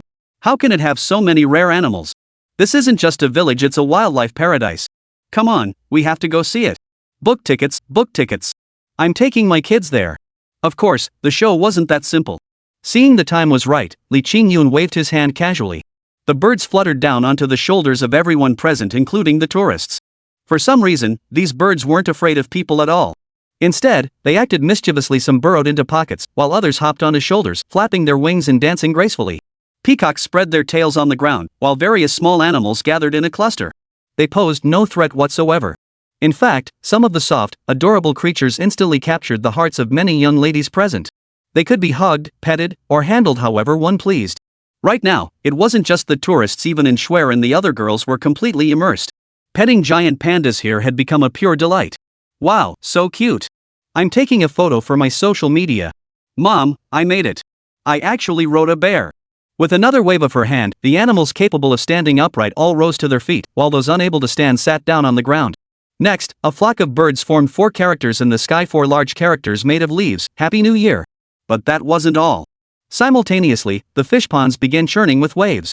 Golden red carp, their scales shimmering with an unprecedented festive glow, leaped out of the water and splashed into the adjacent pond. Leaping several meters high, these fish appeared larger than those depicted in New Year paintings. Everyone present gasped in awe. Carp leaping through the dragon gate. May everyone achieve their heart's desires in the new year, soar skyward, and reach new heights. Come experience nature's wonders up close, savor tranquil rural life, and interact with animals face to face. Finally, even Big Black came out, clumsily climbing onto a bicycle.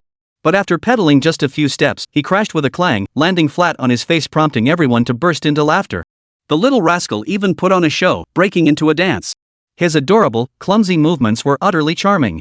Throughout the entire livestream, the buzz kept soaring. It was quickly picked up by influencers and official accounts, even earning an endorsement from Donghai City's official channel, complete with glowing recommendations in the comments. By that afternoon, a steady stream of visitors began arriving at the village. The crowd was overwhelming, and it wasn't until evening that Li Qingyun finally caught his breath. Back in his room, his phone wouldn't stop ringing. It was all his old acquaintances, big bosses and the like, who had watched the livestream and now expressed their desire to come visit, arranging times with him. Meanwhile, Lin Guotao also called. "Bro, how's it going? Pretty busy, huh? Oh man, you have no idea. Ever since I posted that livestream, the place is packed. You gotta help me out. Don't worry. I've already pulled people from surrounding villages and rented 50 large buses in the city. We're coordinating with the county and municipal governments to set up a dedicated tourist shuttle. Don't worry about getting people in, I've got that covered. Your job is to host those guests well. This is a huge windfall. If we can handle it, we'll bounce back in no time. Oh, right, you're the chief planner for this tourism festival. If you need anything, just tell the other village chiefs. I've already ordered them to give you their full cooperation. If push comes to shove, I'll step in myself. The city government is taking this very seriously and has sent some personnel. But let me be clear, safety is paramount. With large crowds comes safety risks. Under no circumstances can we repeat the issues from last time. Don't worry, it's got this covered." Hanging up the phone, he didn't even pause to rest. He immediately convened a meeting with all the villagers. Together with people from several nearby villages, they held a large assembly. The villagers were all beaming with joy. After all, tourists had arrived today, bringing them income. In just one day, even the least fortunate had earned several thousand yuan, something unthinkable in the past. Chapter 138, Stirring Up Trouble. "Qingyun, what do you want to say? Hurry up and finish so I can get back to preparing. We have many guests coming tomorrow, and lots of them love my stir-fried bread. I need to go stock up on ingredients." "Exactly. Isn't there a dragon and lion dance performance tomorrow? I need to get some rest too. Don't laugh, but even my own brat, who used to look down on this, is now begging me to teach him." "Ha, exactly. Our village hasn't seen this many people in ages. This New Year's celebration is truly lively, and getting paid for it? Worth every penny. Alright, everyone hold on. We need to be clear about something. This mission is crucial for us and is being closely monitored by higher-ups. Every single one of us must give 120% effort. We absolutely cannot let them look down on us. We finally turned things around. We can't let people label us a poverty-stricken village again, saying we don't know how to seize opportunities when they come. Hey, Qingyun, we all know what you want us to do. Just assign us our tasks, we don't need any extra talk. We're following your lead anyway. Alright, I won't beat around the bush. Tomorrow, a group from the city and county will arrive to assist us in hosting the tourists. Uncle Don, put your fish business on hold. You'll need to work extra hard tomorrow. You'll lead your team, get dressed, and patrol around the clock. Act as security guards, ensure the tourists' safety at all costs. Remember, you're the most crucial element. Absolutely no incidents can occur. If something goes wrong, it will severely damage our reputation. It'd be like shooting ourselves in the foot. Don't worry, Qingyun, leave it to me. I happen to know a few guys who can help out. We've got this covered. Alright, Uncle Zhang, you'll handle all the village's food service. Remember, everything you prepare must be clean. No adding any random junk. And wear masks and gloves during food prep. When customers come to eat, charge exactly what we set. Better to make a little less than ruin our reputation. This is the internet age, bad news spreads like wildfire. Oh, and isn't Brother Zhu coming back soon? Whether your family can build a house this year or even get him married all depends on this. Don't worry, that's Dad's job. Shuer, Miao Miao, and Yanji, you three will handle registration and coordination. Be on standby at all times. If any unexpected situations arise, let me know immediately. Also, the rest of you girls, tomorrow you'll act as tour guides. Take everyone around our village's attractions and give them explanations. I taught you all this during your training. Remember, be friendly and polite. Don't pressure anyone to buy anything if they don't want to. Fatty, especially you, tomorrow you're in charge of the whole operation. Your family does this for a living, so I trust you're more professional than I am. Bottom line, we have to show our utmost sincerity and best attitude. It's the holiday season, people's hard-earned vacation. We can't let them leave with any lingering dissatisfaction. Alright, I've laid it all out.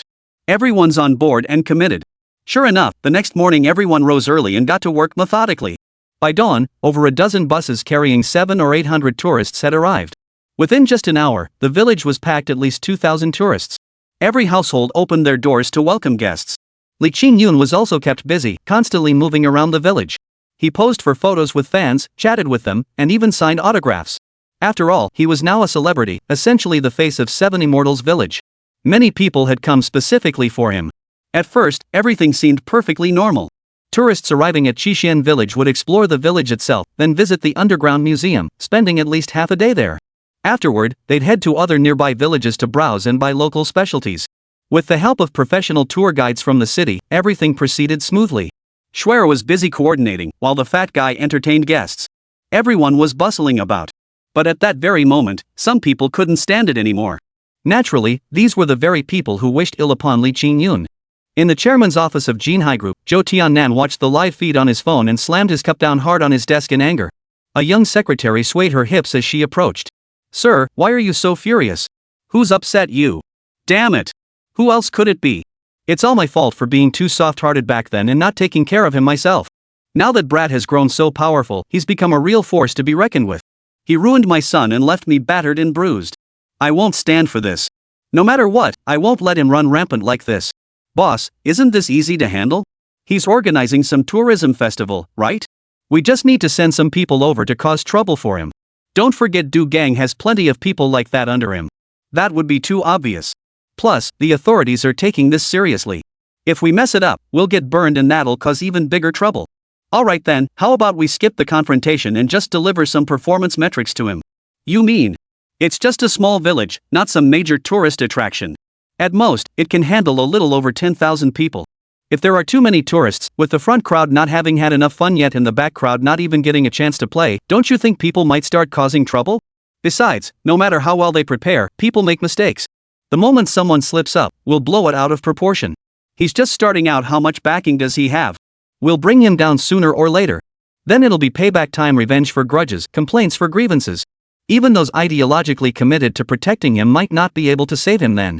A chorus of voices can melt gold, accumulated slander can consume bones. A tongue can crush a man. You're right, you're the smart one. This plan is perfect. He's got nowhere to hide, nowhere to escape. I'll see just how much he's got up his sleeve. Go. Arrange it immediately. The sooner the better. I can't wait to see that brat weeping his eyes out. Boy, this time I'll see if you can survive. Chapter 139, The Unexpected Guest.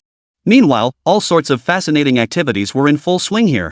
Visitors arriving were treated with the highest honors, the villagers following Li Qingyun's instructions to welcome them as honored guests. Adding to the charm, the scenery truly lived up to the livestream hype. The heavens even smiled upon them, with snow beginning to fall by evening. The snow fell heavily from the start. Tourists snapped photos, checked in at landmarks, and enjoyed the lively atmosphere. After playing their fill, they wandered around. Virtually every visitor received a beautifully crafted doll modeled after Shohei, a custom-made gift arranged in advance by Li Qingyun. Visually, it radiated the festive cheer of a legendary god of wealth. There were also large plush toys available. Simply complete a small game to easily win one. This piqued the interest of girls who loved cute and adorable things. Some even came straight over to play the games while hugging the stuffed animals. Li Qingyun thought the first day would end smoothly, but unexpectedly, trouble struck at dusk. Brother Yun! Brother Yun! It's bad. Something's happened. Damn it, don't scare me. What happened?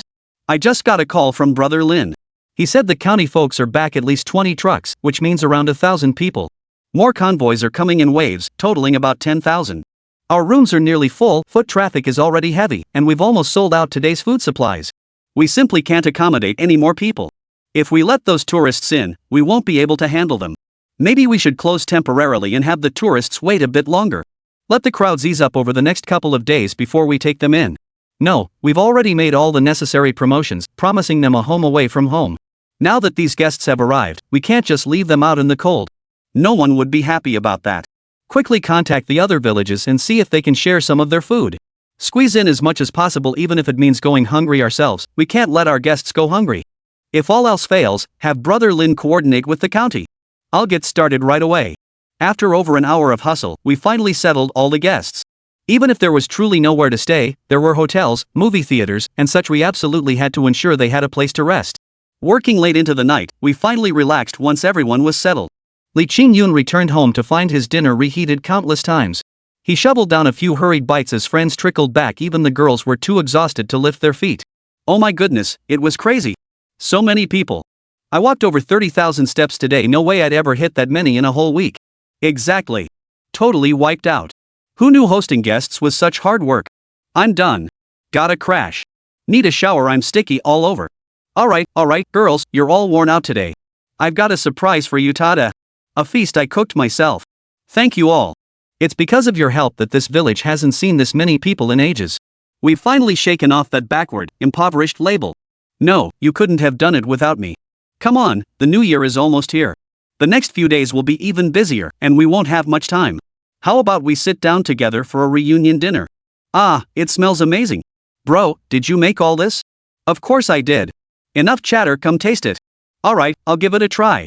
Everyone clinked glasses and toasted, sharing laughter and joy. Though tired, they chatted happily. Seeing all their hard work pay off with such great results, Li Qingyun felt a slight sense of relief. Of course, by now, the secret garden was already piled high with all kinds of food. A little one dove headfirst into the mountain of delicacies, eating with such relish. Cheers!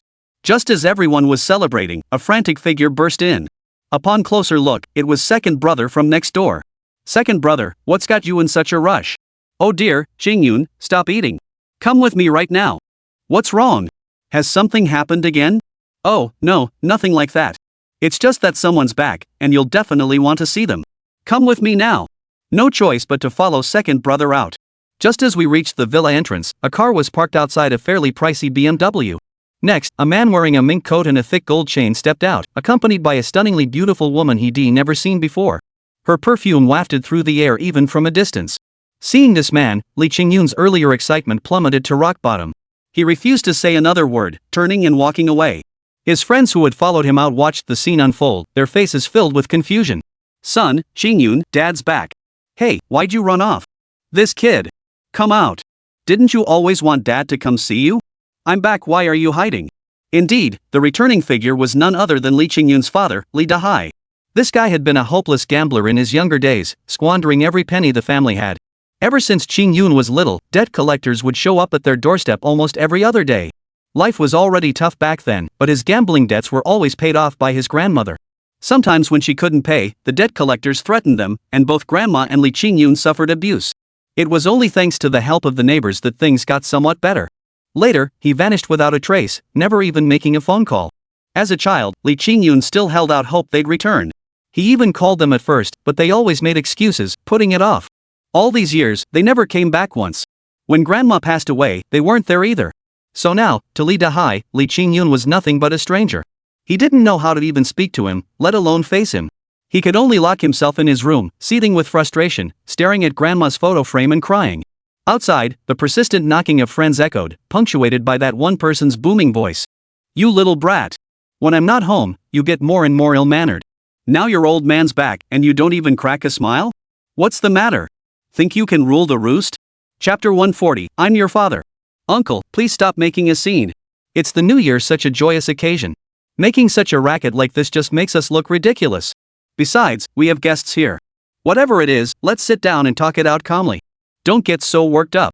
Get lost, you little chubby brat. Get out of my way. I'm talking to my son, what business do you have butting in? Shut your mouth. And you lot, who the hell are you? What gives you the right to barge into my house? Oh, I get it, that good-for-nothing brat must have dragged in another bunch of his lowlife buddies. Just look at yourselves, you fat slob, especially you ugly as sin and covered in greasy lard. And you girls, you're no better. How dare you eat, drink, and loaf around in my house? What do you think you're doing? Planning a rebellion? Get out. All of you, get out of my house right now. Otherwise, I'll report you for trespassing. At this, everyone else seethed with anger, but Missin exploded on the spot. What kind of attitude is that? We've been polite to you because you're Brother Yun's father, but do you even act like an elder? You come in here and start yelling at everyone. Think you're so great, huh? We're Brother Yun's friends. We came here willingly to work alongside him, not to be lectured by you. And let me make this crystal clear, this is my home. This villa was built by my father, it has absolutely nothing to do with your old shack down below. All these years you didn't come back, leaving Brother Yun alone at home. When he was bullied and looked down upon, where were you to help him? Forget everything else, you didn't even show up when your own mother passed. Brother Yun handled the entire funeral alone. Do you have any idea how much pressure he was under then? Not a clue, because all you cared about was partying and chasing other women. If you couldn't even fulfill your duties as a father, then why come back now? Get out of here.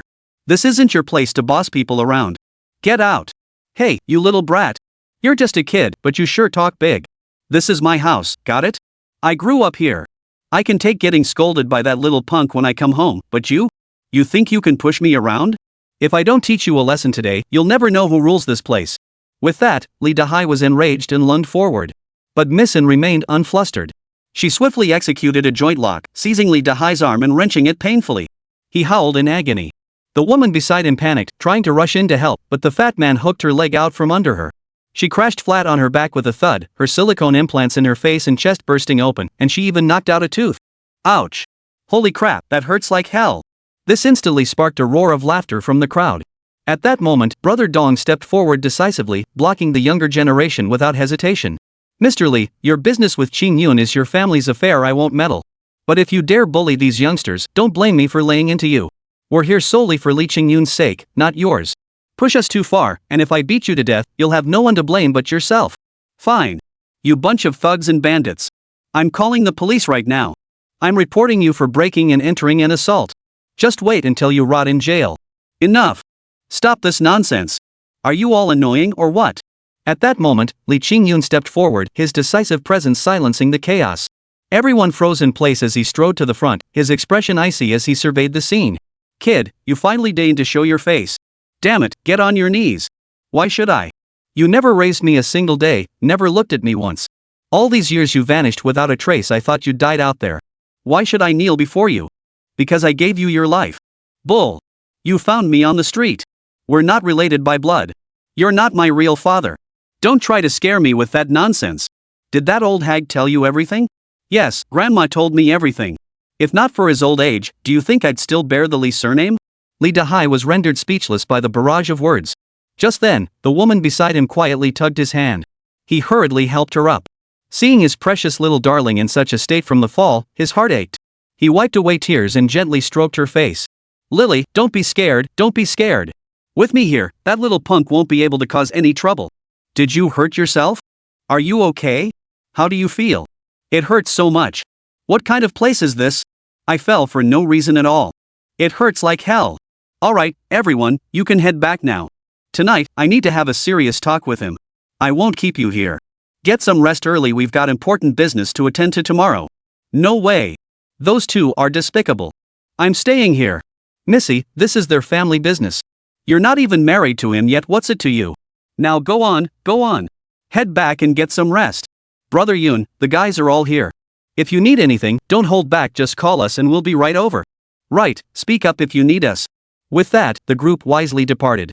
Li Qingyun returned to his seat at the table, eating without lifting his head, lost in his own thoughts.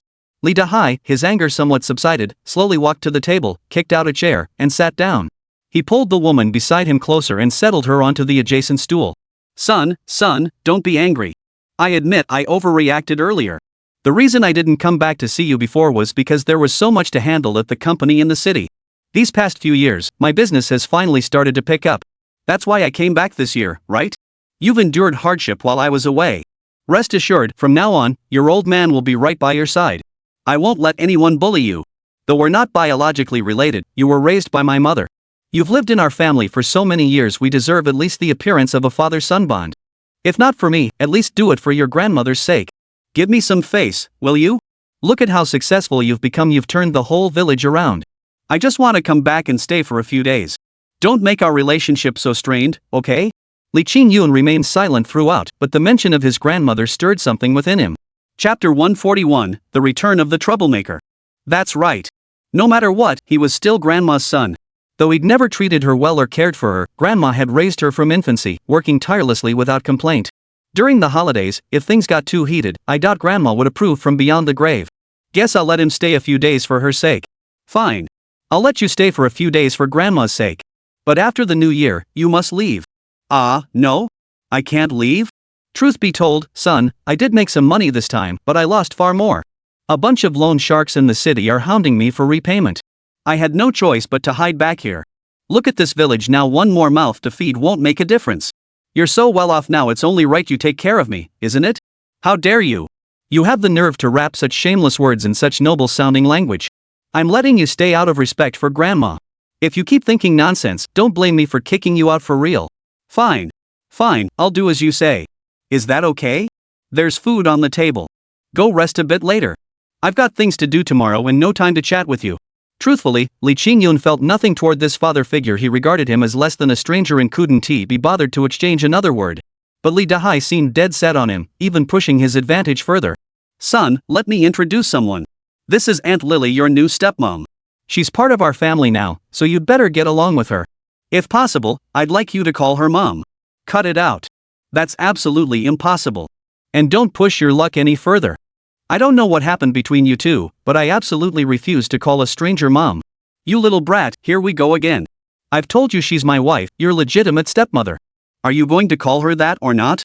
I won't call her that, and there's nothing you can do about it. You ungrateful brat. Li Dahai lunged to strike, but Li Qingyun seized his wrist in the next instant. This is my house. You have no right to boss me around. If you want to stay, finish your meal and go rest. Otherwise, get out. Fine. You really think you're hot stuff now? I'm your father, and you dare tell me to get lost? This is outrageous. Just you wait, I'll show you today. He lunged again, but this time Li Qingyun showed no mercy. One swift kick sent him tumbling out the door like a rolling gourd. The woman shrieked as he kicked her in the rear, sending her flying across the yard. Both men landed in the snow, looking thoroughly disheveled. Li Qingyun slammed the door shut, leaving them cursing furiously outside. Their ranting didn't ease their anger, but it did draw a crowd of tourists who gathered to watch, some even pulling out their phones to film the scene. The pair instantly seized the moment, crouching pitifully on the ground with expressions more wretched than tears. Come see, everyone. Come see. Is there such a heartless beast in this world? My name is Li Dahai. Li Qingyun is my son. All these years, I worked myself to the bone just to give him a better life. Now that I've finally made something of myself and wanted to come home for the new year, he doesn't even recognize me as his father. He kicked us out into this freezing cold and beat me up. Look at this. He even hit my wife like this. They say people who don't understand the situation are the easiest to sway.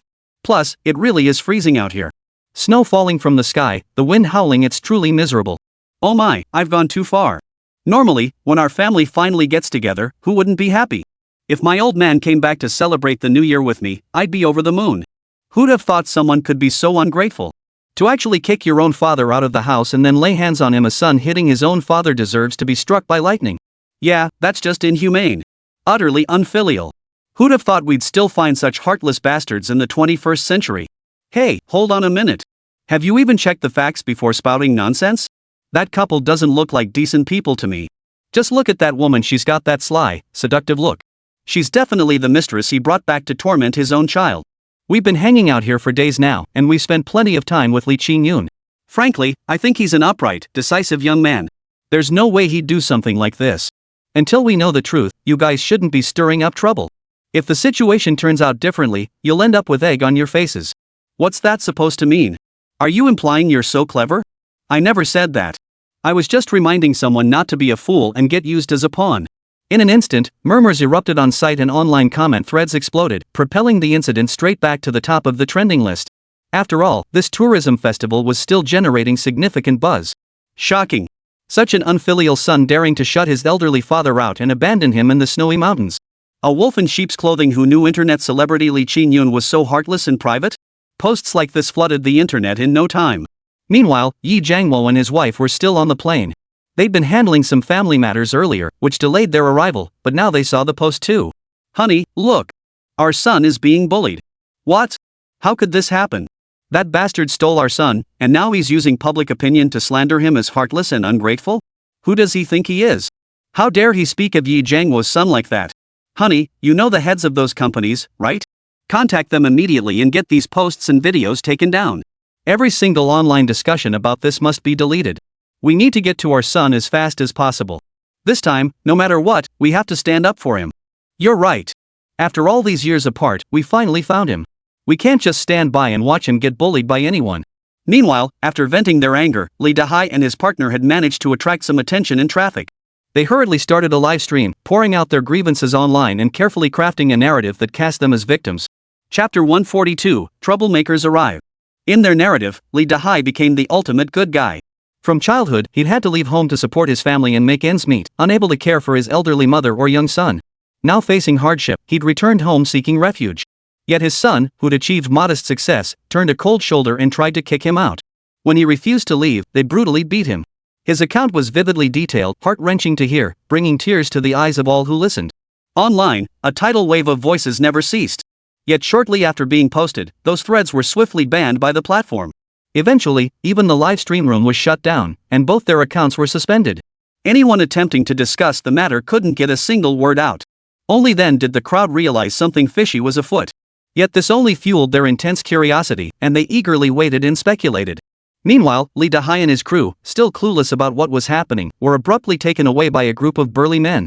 Hoods were pulled over their heads, and they were shoved into a vehicle. When they finally came to their senses, they found themselves sitting in an office. Across from them sat none other than Zhou Tiannan. "Who are you? What right do you have to bring us here? You're that bastard's man, aren't you? What do you want with us? Think you can kill us? Dream on. Tell him this, even if I die, I'll drag him through the mud. I'll make sure he's forever branded with shame." Cut the crap. "Have some tea first." "No, I'm going back." Before he could finish, a dozen bodyguards burst in from behind and pinned him down hard on the coffee table. "Li Dahai, I doubt you recognize me, but I know you. I've known about your Thai little company for ages. It's all a front. Don't be fooled by your fancy suits, you're broke as a joke. Because you two are nothing but junkies. With your measly income, how could you possibly keep using? This trip back isn't about family reunions or retirement. You're sneaking off to swindle Li Qingyun's money to buy your junk, aren't you?" Hearing this, Li Dahai froze in shock. This was his most crucial secret. Few knew the truth. Yes, he was indeed using. Don't give me that look. I've known about you all along. Because I am Zhou Tiannan. I control the supply in Donghai and the surrounding cities. Everything you've been using comes from me. Hearing this, the two men were stunned. Then, as if they'd seen their own mothers, they dropped to their knees before Zhou Tiannan with a thud, crawling toward him like two dogs. "Oh my goodness, Mr. Zhou. It's you. I've heard your name everywhere, it's legendary. My admiration for you is like the Yellow River, unstoppable once it breaks free. It's like the Yangtze rushing east to the sea, boundless and endless. Since you've got the goods here, just give us a little taste, don't worry, just enough to scratch the itch. Once this is over, we'll be your loyal foot soldiers. Whatever you want us to do, we'll do it. We'll follow your every command." "Haha, this precious stuff? Well, we do have some, but whether you get any depends entirely on how obedient you are. Mr. Zhou, what do you want us to do? Name it, and we'll make it happen." "Alright, since you've made yourselves this clear, I won't beat around the bush. I want you to take care of that Li Qingyun, make him wish he were dead, ruin his reputation.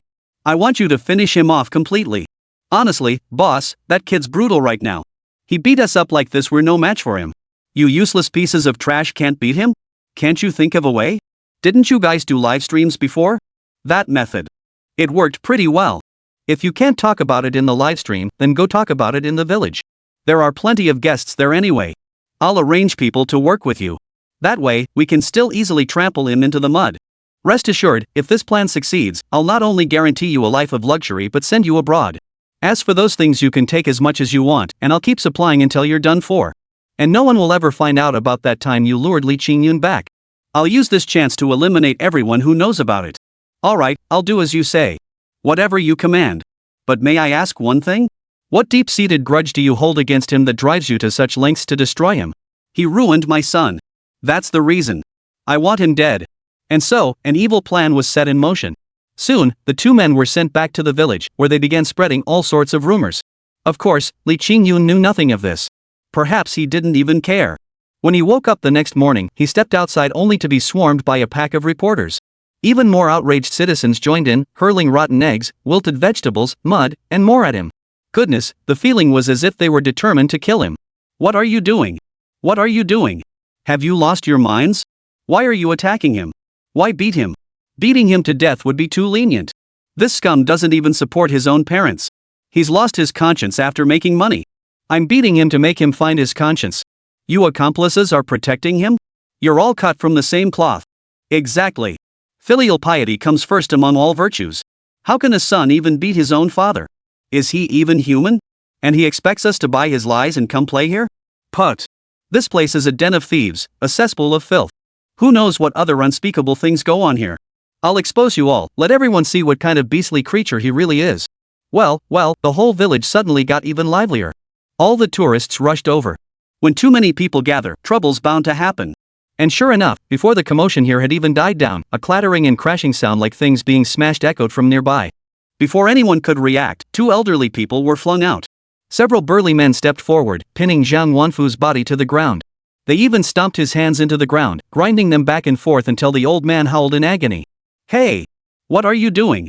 Is there no law anymore? Old man. Let go. Let go, I said. You old bastard. How dare you feed us rotten food? Look what you've done to my brother. If you don't pay up today, I'll make you pay.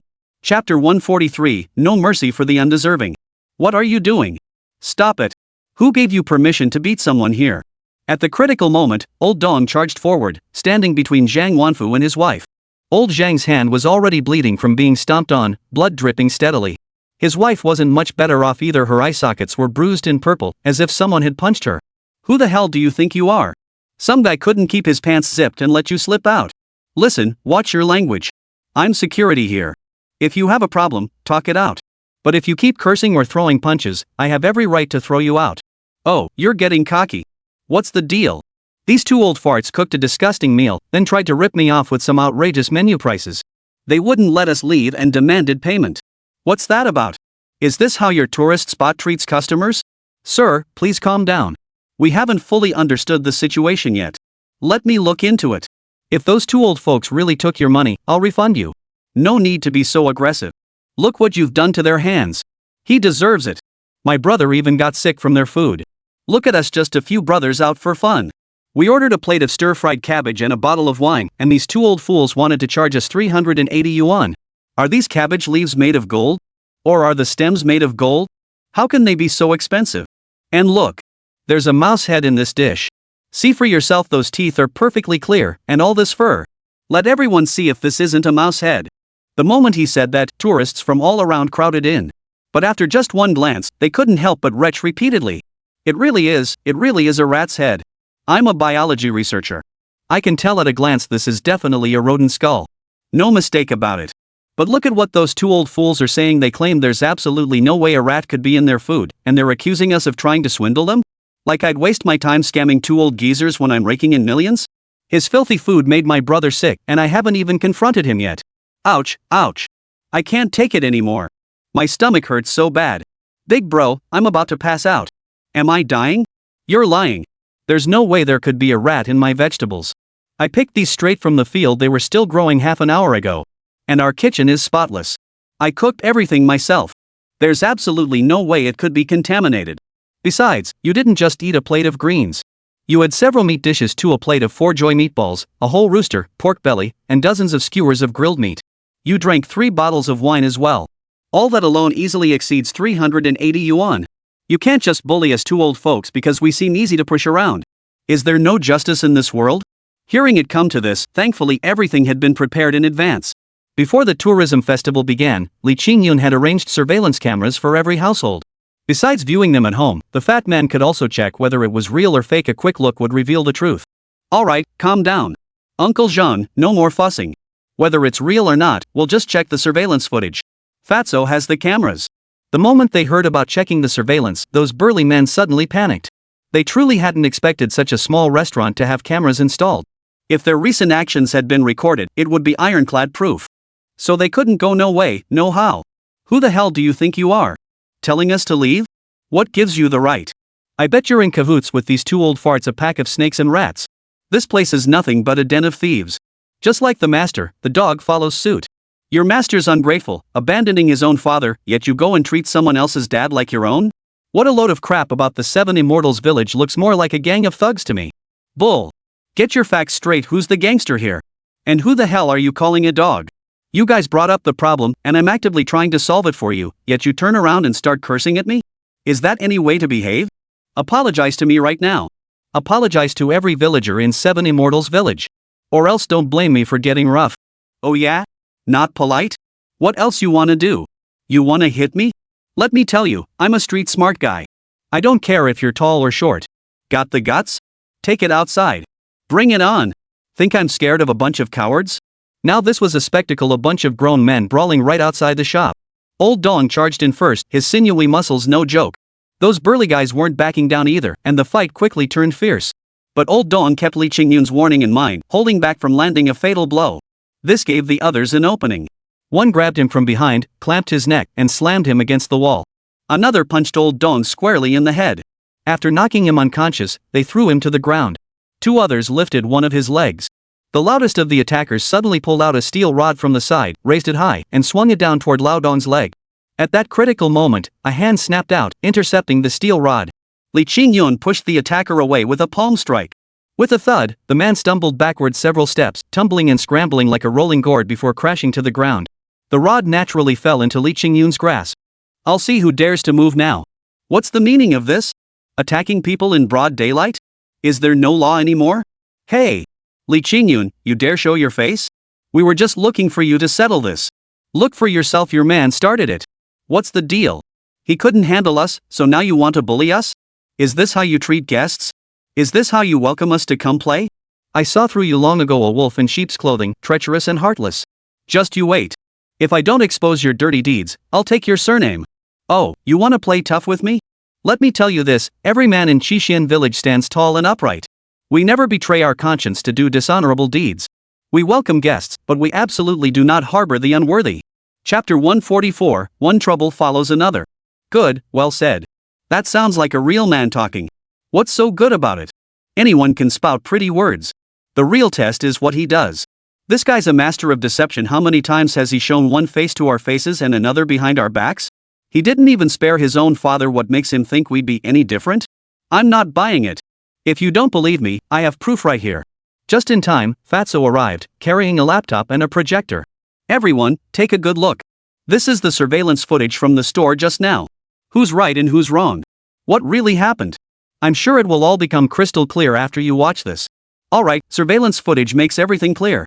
By the time the footage started playing, those guys were already getting nervous. They tried to sneak away quietly, but ended up trapped right in the middle, no way out. As the footage played frame by frame, the entire sequence of events became crystal clear. It turned out exactly as the two elderly patrons had described. They'd dined there for nearly an hour, ordering numerous dishes, several of them meat-based, stuffing themselves while drinking heavily. The greens were the last dish served. One of the men surreptitiously placed some insects he brought with him into the vegetable bowl, pretended to stir it, and then summoned the two elderly patrons. Their attitude was aggressive. Without a word, they tried to grab the elderly couple and start a fight. Despite old Zhang and his wife desperately explaining, they wouldn't listen, and eventually, a physical altercation broke out. The surveillance footage clearly shows they initiated the attack. The elderly couple stood no chance against them and were completely overwhelmed. Now everyone understands, right? The facts and evidence are right before our eyes. This is the whole story. Oh, so that's how it was. These people are truly disgusting. They have hands and feet, yet all they think about is eating for free. They even specifically bully poor old men and women. How can anyone tolerate this? Are you even human? You're not even human. Exactly. Not only did they try to dine and dash, but they also slandered others and resorted to violence. Those big, burly bodies of theirs are nothing but useless bulk. You beat someone up like that and think you can just walk away? Pay up. Pay up now. Bull. That video's edited, they tampered with it. That's not how it happened at all. Not like that? Then how was it? Are these injuries on these two elderly people fake? Did they beat themselves up like this? You bunch of cowards, all muscle, no guts. What nonsense are you spouting? You're deliberately trying to shift the blame onto us, aren't you? Fine, typical big business bullying customers. Just you wait, I'm taking you to court. As soon as they finished speaking, the group tried to slip away. Li Qingyun stepped forward and slapped each of them on the shoulder. Where you think you're going? The latter, enraged and humiliated, immediately lashed out, swinging a punch at him. The others rushed forward as well, ready to gang up on him. But Li Qingyun didn't even break a sweat. He swiftly knocked them all to the ground in no time, his fists landing like sledgehammers, showing no mercy whatsoever. Someone captured this scene on video, cropping it to remove context and posting it online with a sensational headline. Shocking. 7 Immortals Village Restaurant unveils sky-high prices, customer complains, only to be brutally beaten by greedy owner and his thugs. This post spread like wildfire, quickly becoming a viral sensation across the entire internet. Though it was taken down shortly after, the heated discussions among netizens only grew more intense, soon making the incident known to everyone. Oh my god, someone got beaten. Someone got killed. Li Qingyun beat someone up. Some shouted and wailed, knowing that the more people who heard about it, the better it would be for them. Sure enough, the crowd of onlookers swelled. Those guys even went so far as to feign being beaten half to death, lying on the ground and refusing to get up. This was actually quite simple. Li's eyes flickered, his pupils rapidly contracting and expanding. In that instant, the man whose shoulder he tapped became as controllable as a marionette. Hey, buddy, lying there isn't good. You'll catch a chill, what a hassle. Get up, get up. Tell us, what's really going on here? As if hypnotized, the man immediately spilled everything, the reason he was doing this and the entire backstory. Someone paid me $1,000 to cause trouble here. They said if I could ruin you, I'd get even more money. Plus, I stole something a couple days ago and was about to get arrested. That guy promised if I finished this job, no one would find out about the theft. You guys are in on it too? Yes, there are 6 of us. That guy gave us 6,000 yuan. Where's the money? Still on me. Who exactly is that guy? Li Dahai. What? That little bastard Li Dahai again? That scumbag, even screwing over his own son like this. No wonder people kept causing trouble out of nowhere these past few days. It was this brat pulling strings behind the scenes. That good-for-nothing piece of trash. How could an excellent woman like my sister give birth to such a worthless creature? Uncle Wanfu. Your injuries are too severe. Shouldn't you go to the hospital first? No need. We finally made some money, we're not about to blow it all on hospital bills. Qingyun, you handle things here. I've got to get back to cooking. Good heavens. What time is it now? Cooking? Stop cooking. Go rest immediately, go see a doctor. I'll go find him and settle this. After settling the elderly couple, Li Qingyun immediately called Officer Zhao to have the entire gang of hooligans removed. Just then, Shuer and the others rushed over in a panic. Bad news, Brother Yun. Many guests are demanding refunds and compensation. A lot of people are causing trouble at the village committee now. We can barely control them. What's going on? Why is this happening? Why would people just leave out of the blue? We don't know either, but some tourists said someone demanded extra fees or threatened to bar them from visiting. They even confiscated their phones, claiming you ordered it. What the hell? Which bastard is spreading lies and slandering me? When did I ever tell anyone to confiscate tourists' wallets or phones? Get me there immediately. I'll see which bastard has the nerve to act so dishonorably. Chapter 145, Trouble Never Stops. Everyone hurried to the village committee office. The place was already packed with tourists, each flanked by burly security guards wearing uniforms identical to old Dong's crew, rubber batons in hand. Quick, hand over everything valuable: phones, wallets, watches. Hey, you little punk, you dare keep something hidden? What are you snapping photos of? You're asking for a beating. Hit him. I said, stop it. Who the hell are you people? Who gave you permission to spout nonsense and run amok here? Young master, it's not our fault, you're the one who arranged all this. Bull. Who's your young master? Do I even know you? Young master, you can't deny it, your father's sitting right there. Cut the crap. Get that stuff in here now. Barging into the conference room, Li Qingyun saw Li Dahai sitting there, puffing away on a cigarette with an air of arrogance. Li Dahai, what the hell do you think you're doing? Are you ever going to stop? You little brat. How dare you talk to me like that? I'm your father. Don't you understand basic respect? You're acting like you're getting younger by the day. You call yourself a college student? Must have flushed all that education down the toilet. Cut the nonsense. I'm asking you, what exactly are you trying to do? Do you genuinely resent my success, or what? Qingyun, you can't talk to your father like that. No matter what, he's still your dad. If outsiders saw this, they'd say you have no manners and no upbringing. Get lost. What business is it of yours how I talk to him? Oh dear, honey, look at him. He's being so mean to me, and you still tell me to smooth things over and treat him like my own son? But he's so harsh, how could I possibly dare? Alright, sweetie, stop fussing. I'll handle him for you. You little brat, think you're all grown up now? You dare talk back to your stepmom, your elder? Bull. I have no parents, they died long ago. Listen to me, I can live just fine on my own. Get out of here. Get as far away as you can right now, or I'll call the cops to arrest you. Go ahead, come and get me. You're so tough. I know you've got connections with the cops, but so what? I haven't broken any laws or committed any crimes. What right do the police have to arrest me? Besides, you're the one who made me do all this. I was just following your orders. We'll see who the cops believe, you or me. Enough of this nonsense. What exactly do you want? Simple. Transfer your mansion into my name. Hand over every single asset and property you own. I'll still recognize you as my son and let you be the village chief of Qixin village. If not, we'll just part ways. Neither of us will be better off. I'm already in this mess, I'm not afraid of going to jail. Exactly. Honey, I've got it all planned out. Tonight I'm staying in the luxury suite upstairs. It's got all those high-end cosmetics I've never tried before, I've been dying to test them out. The second floor room belongs to Missin. No wonder that woman's so jealous. Alright, it's settled then. What about you, you little brat? Have you thought it through? If you keep butting heads with me, you'll be the one who loses out. I advise you to come to your senses sooner rather than later. We're family after all, aren't we? Son. Go to hell. Without a word, Li Qingyun grabbed a bottle and smashed it down hard on Li Dahai's head, splitting his skull open instantly. The woman screamed in terror. People nearby immediately snapped photos as evidence. Police arrived quickly, intending only to take away the troublemaking thugs. But the moment they showed up, they were surrounded by the crowd demanding they arrest Li Qingyun too. With Li Dahai adding fuel to the fire, insisting on pressing charges for intentional assault. The entire situation descended into chaos. Forget about continuing the tourism festival. The tourists who could get away had already fled, each one complaining bitterly. In the end, Li Qingyun was taken away for questioning. The villagers, suddenly without their leader, panicked. Damn it, Li Dahai is a real piece of work. He's even screwing over his own son. I can't stand by and watch this. I'm going to beat him up and make him beg for Qingyun's release. Exactly. What kind of kid is Qingyun? Others might not know, but we do. He's already shouldered far too much. He can't keep getting framed like this. I'll risk my old life to get him back. If it means jail, so be it. I'll take the fall. Alright, everyone calm down. This isn't something to joke about. I'll call my dad and have him hire a lawyer. Don't worry, I'll make sure Brother Yin comes out of this unscathed.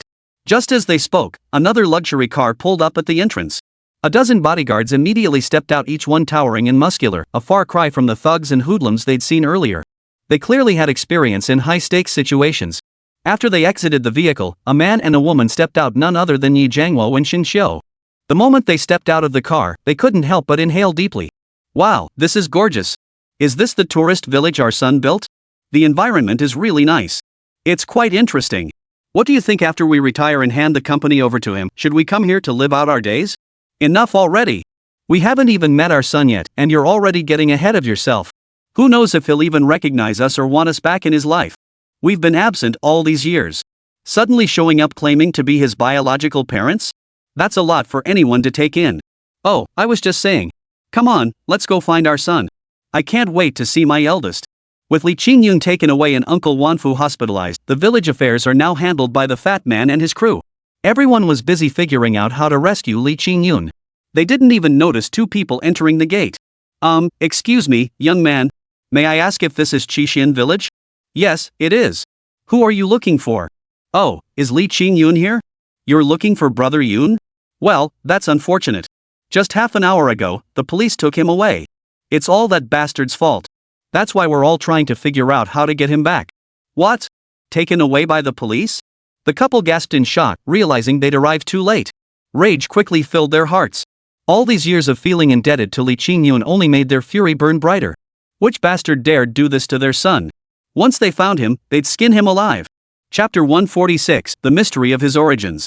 Without another word, the couple rushed straight to the police station. This time, no matter what, they wouldn't let their son suffer any more harm. They moved swiftly, while Li Qingyun felt right at home at the station. Sitting in old Zhao's office, sipping tea and chatting, he couldn't have been more relaxed. Just then, the door opened and old Zhao walked in.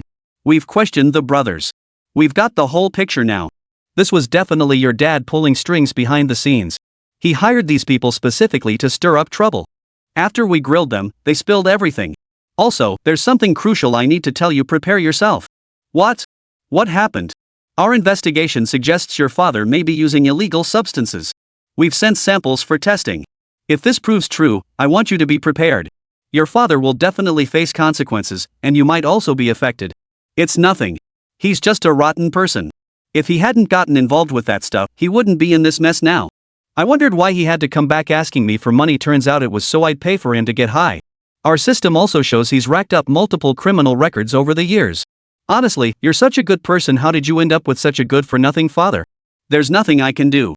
Even though I hate him, I have to put up with him for grandma's sake. Alright, your situation isn't a big deal. Those people have already been exposed. I'll have someone arrange for them to record an apology video and clarify things with the online crowd. That should settle it. You go home first. You've been busy these past few days. Call me if you need anything. They just stepped out of the police station, still chatting and laughing about when to grab drinks together, when a car pulled up right at the entrance. A group of men in black suits got out, their imposing presence startling everyone. Young master, welcome home. Holy crap, what's this? Qingyun, you sure know how to play games. At a time like this, you're pulling this stunt? Ah, it wasn't me. I didn't. Son. My precious son, I've finally found you. Come here, let daddy hold you. Son, I've missed you so much. Yi Jiangwo and Xin Xiu wasted no time, rushing forward to embrace him as they burst into loud sobs. Xin Xiu, especially after so many years apart, her maternal love overflowed. She clutched Li Qingyun so tightly, as if terrified he might slip through her fingers at any moment. Her tears flowed uncontrollably, soaking Li Qingyun's back completely. Beside them, Yi Jiangwo's eyes glistened with tears, but he remained composed, not completely breaking down. All right, stop crying.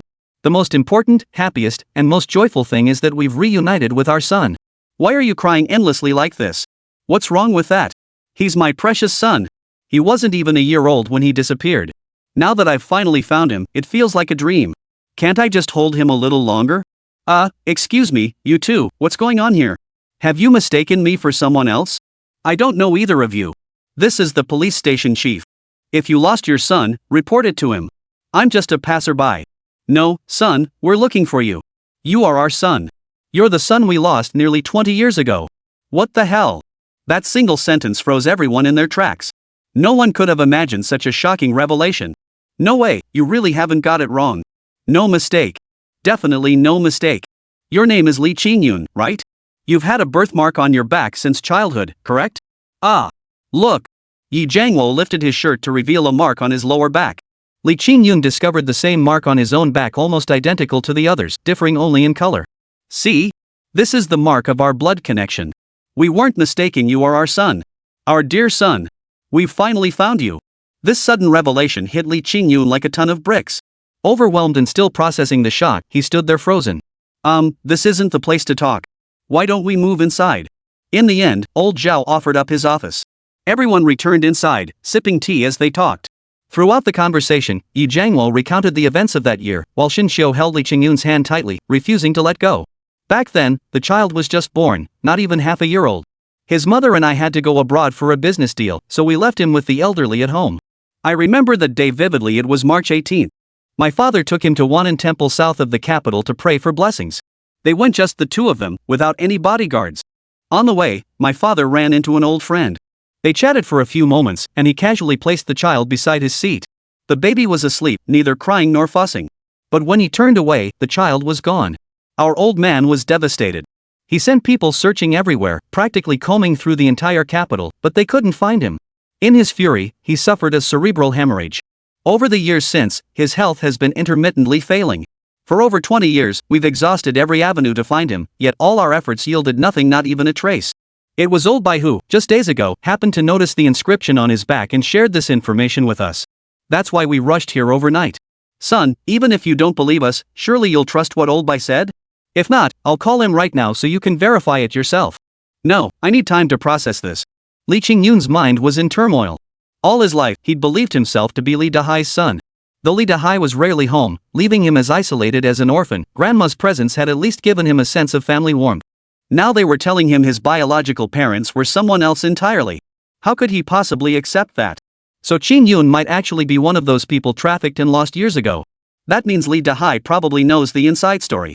This is huge. Let's go ask him right now. They arrived at the interrogation room. Li Dahai sat slumped in his chair, head bowed, not uttering a word. As soon as he saw the group enter, his gaze locked onto Li Qingyun. Son, save me. Save me.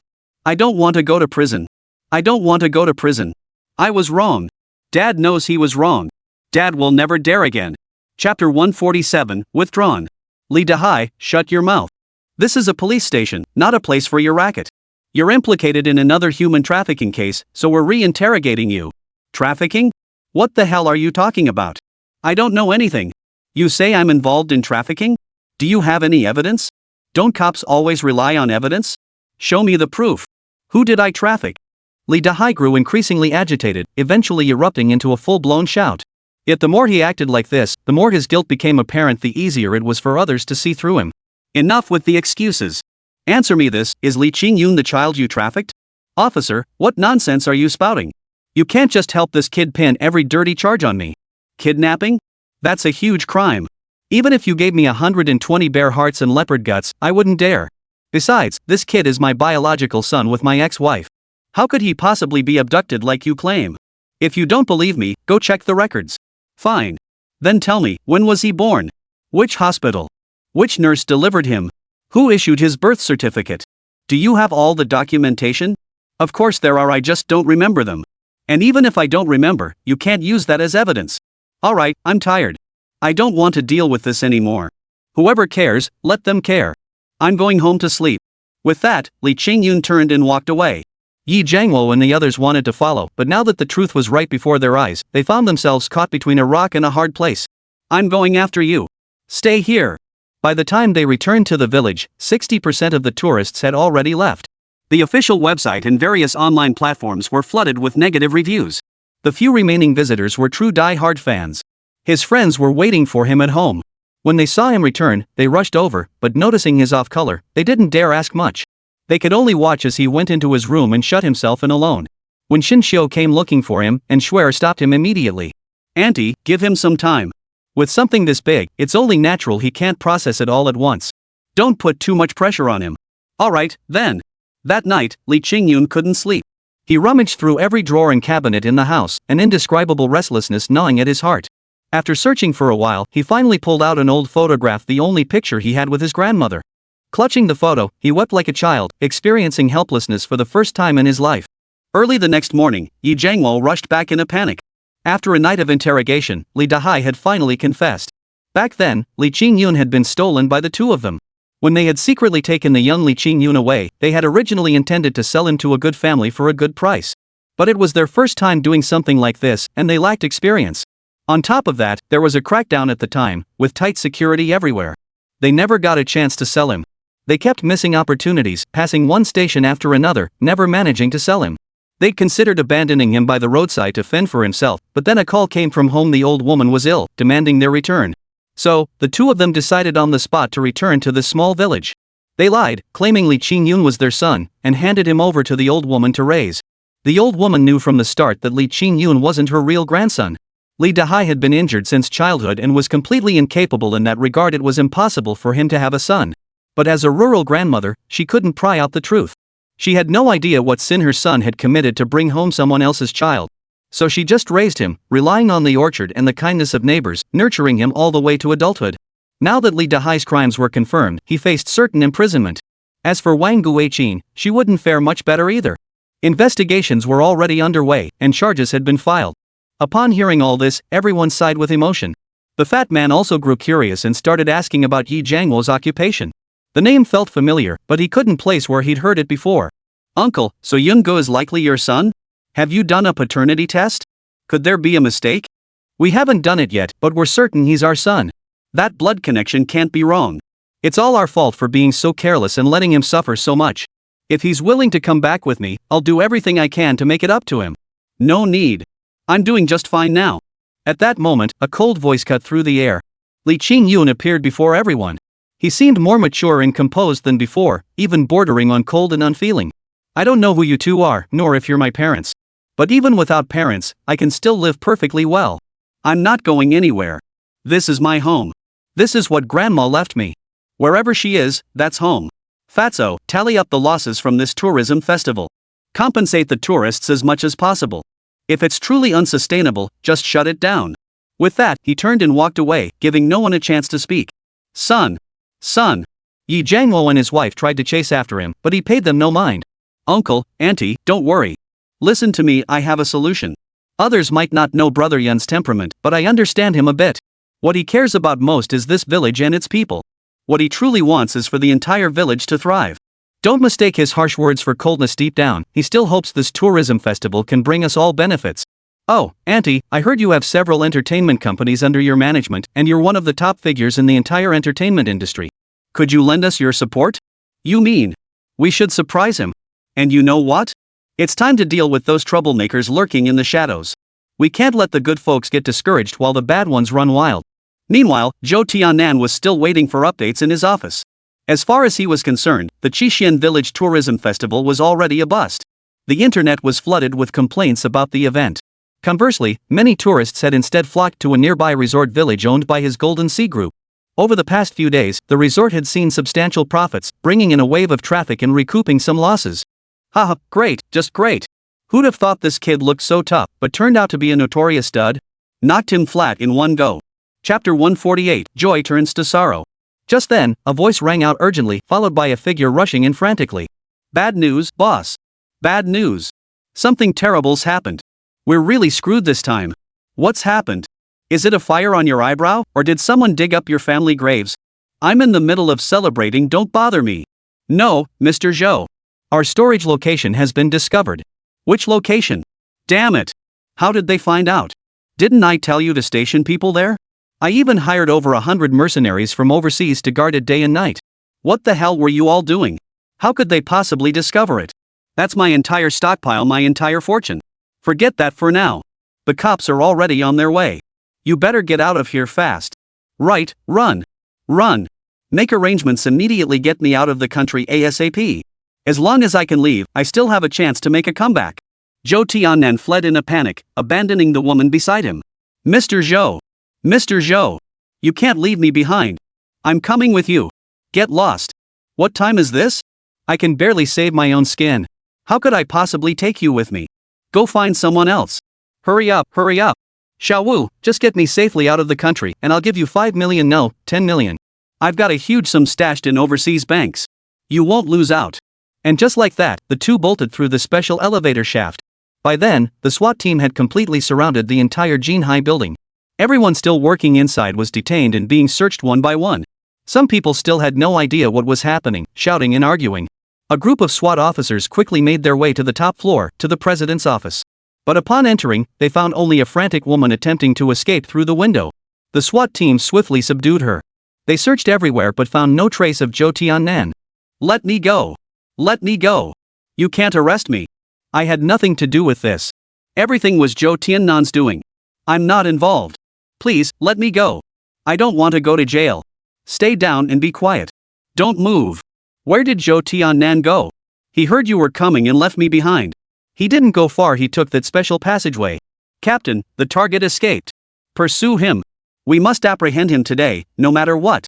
This time we'll catch him red-handed. I'll see where he can possibly run.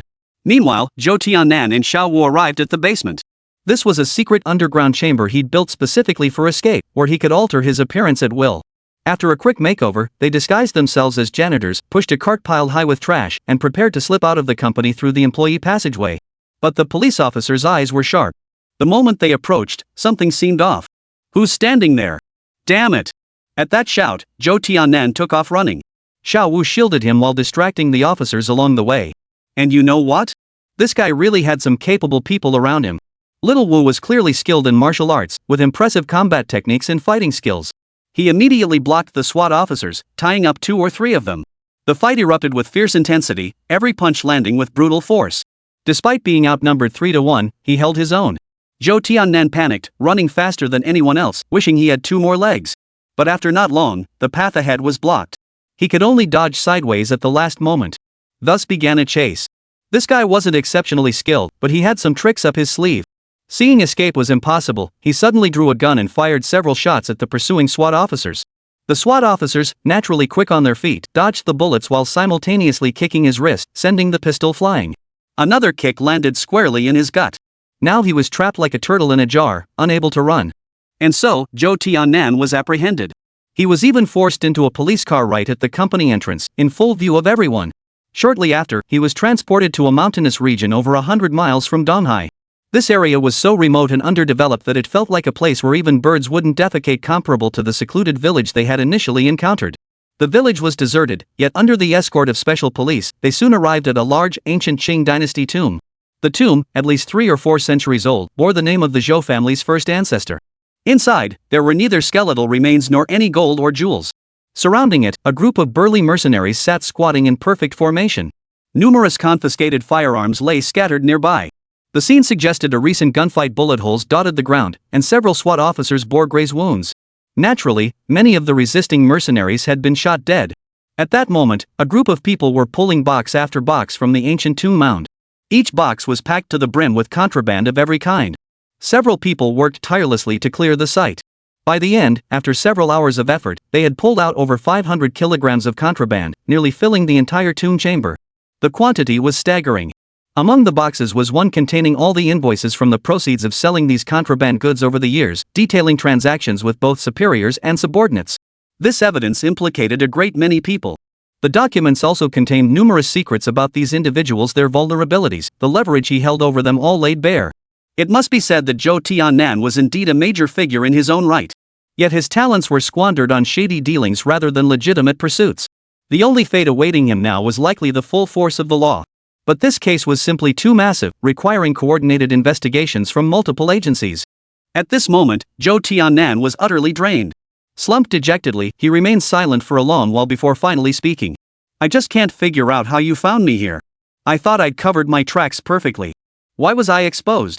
And who has the clout to mobilize this mini SWAT teams? I need to know. Tell me who's behind this? Who's setting me up? Shut up. This is your own doing. Your actions have violated national law. Your current predicament is entirely your own fault. It has nothing to do with others. Don't drag others into this. It's Li Qingyun, right? It has to be him. That little bastard, it's definitely him. Right? Chapter 149, Direct Arrest. Arriving at the warehouse, he lifted the tarpaulin to reveal the stored radios underneath, along with the solar panels. What is this thing? How bizarre. Looks like a lump of iron. What possible use could this thing have? Don't underestimate this thing. It's your eyes and ears across 1,000 miles. It can receive messages from miles away, bringing them to you in an instant. It can even let you hear the voices of people miles away. That amazing? Of course.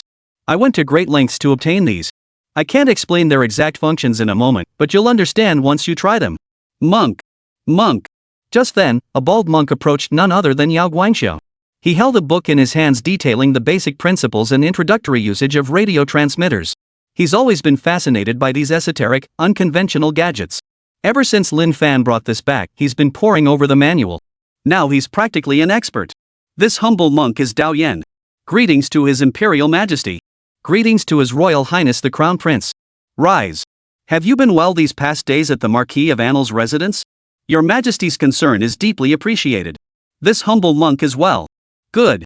Remember, your head is only temporarily attached to your neck. Dare to harbor any ill intentions, and I'll have it chopped off at any moment. Enough, enough. Here we go again. Ah, that monk, didn't I tell you to study these things? How's your progress? Have you mastered them yet? I can use it now. Simple texts and sounds can be transmitted, but some profound aspects remain unclear. Further study is needed.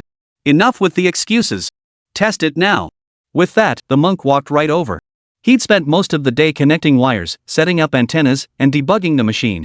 Though a bit clumsy, he actually looked quite the part. He'd managed to get the basic operations working more or less.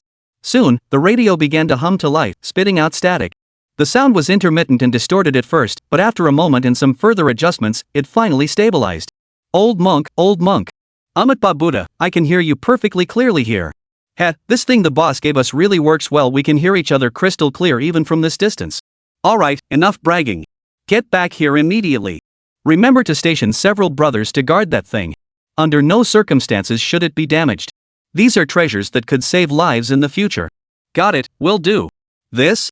Old Zhu and little Zhu were dumbfounded.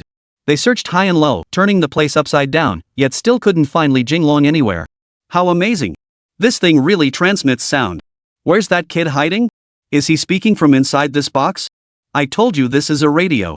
There's no one inside. The sound comes from the electrical current transmitted from the other end. Explaining it in detail won't help you understand. Go find some smart people and study it properly. From now on, across the 7 southern and 63 northern provinces of the Great Ming Dynasty, this device will handle all account transmission and verification. No more back and forth trips for manual reconciliation. This way, you can keep a tight grip on your purse strings without resorting to violence over every little issue. Pretty neat, huh? It's good, but it's so complicated. I'm afraid it'll take a long time to learn? There's no alternative. This is the best solution available at present. Very well. This device is splendid. You young upstart, what do you call this thing? A wireless station? That name is far too crude for our taste. I hereby bestow upon it the name Hanwu Radio Station. From this day forward, it shall be our Great Ming's most prized treasure. Diaoer, go make arrangements. Find people with clean backgrounds and sharp minds to learn this. Once they're trained, send them out to every province of our Great Ming, to the ends of the earth. They'll report directly to the court. From now on, if any counterfeiting happens again, don't blame me for being ruthless. Aye, sir. Hey, what are you doing? Dipping your fingers in salt? Here we go again. I paid good money for these treasures. I deserve some profit, don't I? Can't let old Zhu scoop up all the benefits. What's that? You want to ask me for money? I gave you plenty back then, more than enough profit. No way. That was medical money, completely separate. Let me tell you, this radio might be here now, but if it breaks, I'm the only one in the world who can fix it. Are you really going to renege? How could I, the Emperor of the Great Ming, possibly renege on a debt? Pay up. We've no money. The imperial treasury must be saved for fighting the northern Yuan. Or else, how about we give you another princess in marriage? Don't even think about it. I won't fall for that. Either pay up or get lost. My daughter isn't some bargaining chip for you. Then what do you want? I'm broke, plain and simple. No money? That's fine too. Just owe me for now and give me an IOU. Pay me back whenever you've got the cash. I'll only charge you 10% interest. Fair price, right? You, Lin Fan, you dare threaten the current emperor? You're asking for death. Lin Fan smiled faintly upon hearing this. He walked over to the radio and tuned to another frequency. Soon, Empress Ma's voice came through the other end. Little Fan. Godmother, that old bastard wants to steal my stuff again. Stop it. Write it down. Fine, I'll write it. You little brat always runs to the ladies to complain. It's infuriating. Changue, bring paper and brush. Soon, the 4 treasures of the study were laid out before them. Old Zhu glared at Zhu Biao. Seeing no reaction from the latter, his expression darkened further. He nudged him discreetly with his elbow, but Zhu Biao remained utterly unmoved. Write already. What are you staring at? Old Zhu couldn't stand it anymore. He kicked Zhu Biao squarely in the rear, sending him stumbling backward. Ah! Father, this is unfair. You're the one who bought things on credit, why should I write the IOU? Nonsense. Where'd we get money now? We're practically wearing cloth diapers under our clothes. Besides, when I kick the bucket someday, this Ming dynasty will still be yours. If you don't inherit it, who will? Damn it, you really are my own father. How could you screw your son like this? Fine, I don't want the Ming dynasty. You dare. Zhu Biao could only write the IOU with a bitter sigh, pricking his finger to press his blood seal and stamp it with the crown prince's official seal. Ha! 100 taels, that's 1,000,000 taels. Look at that, I've struck it rich. Chapter 150, Street Robbery. After much persuasion, the other party finally accepted the money. Overwhelmed with emotion, tears welling in his eyes, he immediately embraced Zhu Biao. Brother, no need for words, you're my own flesh and blood. Alright, stop hugging me. I'm off to hug your wife. Cut the nonsense, I'm not falling for that. Ha! You're just asking for a beating, kid. Oh, and here, this is the 7 immortal stone from our village. You know, the kind we used to hunt for on the mountains as kids? I polished it a bit. Take it. When the kid's a bit older, put it on him. Our 7 immortals village is blessed by divine spirits, it'll definitely help the little ones grow up happy and carefree. That's thoughtful. I'll take it. Wait, how did you know there'd be 2? You guess. After a bit of small talk, the 2 elders came out. Their recovery seemed remarkable, they now walked and sat just like anyone else. Son, how's it going? Has your wife come out yet? Not yet. No idea what's going on. We'll just have to wait a bit longer. Ah, this whole situation. Looks like we really need to go check out the area later. Find a good housing complex, pick a decent place, and put down the down payment. Your mom and I've made some money lately growing fruit and medicinal herbs. We've got about 200,000 yuan saved up. Take it. If it's not enough, we'll swallow our pride and borrow some more. Mom and Dad, don't worry. Qingyun already lent me the money, over 2 million yuan. How could you take Qingyun's money? That's his future dowry money. Shuer is the daughter of a wealthy family in the city. What if the dowry isn't enough and he can't marry her? Hurry up and pay him back. Alright, uncle and auntie, I've already spent that money. How could I possibly take it back? Just keep it. I won't be getting married for a few more years. By then, I might have made a fortune again. This amount is nothing to me. The baby's already here. Let's just have Dajuan hold the wedding first. That way you can hold your grandchild soon. And I'm still waiting for my wedding banquet. Haha, that's just what we wanted. Just then, the operating room door opened, and a nurse emerged carrying 2 babies. Congratulations. It's a boy and a girl. The older one is a girl, weighing 6 pounds 7 ounces, and the younger one is a boy, weighing 6 pounds 6 ounces. Both mother and babies are doing well. You've worked so hard, honey. Dajuan rushed over immediately. The whole family was overjoyed, attentively caring for the babies and the new mother. Congratulations. Big June, now you've got both a son and a daughter, I'm so jealous. After a flurry of activity, the elderly couple took over caring for the mother and babies. Seeing that it was getting late, they insisted Dajuan take Li Qingyun out for a bite to eat. So they headed to a nearby small restaurant, ordered some simple dishes, and stuffed themselves. Bro, what are your plans for the future? I just discussed it with mom and dad. They're getting older, money's tight these days, and my wife needs to take care of the baby. So I've decided not to leave. I'll just find some work around the village and nearby areas from now on. That works out perfectly. You can stay and help me out. I really can't handle everything in the village alone, especially with all the buzz lately. I'm swamped with work. Just as they were talking, Zhang Dajuan's phone suddenly rang. He answered it and his expression immediately turned grim. The next second, he deliberately walked outside, finding a secluded spot before answering the call. Why are you asking for money again? I told you I don't have any. Even if I did, I wouldn't give it to you. All you do is gamble day in and day out. You're a grown man, can't you find a proper job? All you do is hang out with those good-for-nothing friends. Listen to me, don't even think about it. Your parents can't control you, but I will. This time, I won't give you a single penny. Just give up on that idea. But no sooner had he finished speaking than a group of people rushed over and dragged Zhang Dajun away. Good heavens! This sudden turn of events startled Li Qingyun. Realizing something was terribly wrong, he immediately gave chase. The others moved swiftly, dragging him into a nearby alley. Li Qingyun kept pace, arriving just as they did. He hid behind a concealed trash bin, not revealing himself, wanting to see what they were up to. He watched as the group led Zhang Dajun to a young man. Without a word, the youth delivered a swift kick that sent Zhang crashing to the ground. Then, planting his foot squarely on Zhang's chest, he sneered with a thuggish smirk. Zhang Dajun, you really think you're something special? You want to marry my sister? Let me tell you, it won't be that easy. Want to get married? Easy. Hand over 2 million, and I'll never bother you again. Otherwise, don't blame me when your 2 kids are born fatherless. The young man speaking before him was unsteady on his feet, his complexion sallow and gaunt, yawning constantly. He looked every bit the junkie, clearly ravaged by his addiction. Don't you dare think I don't have money. No sooner had Zhang Dajun uttered those words than his mouth took a hard blow, sending blood trickling from his lips. No money?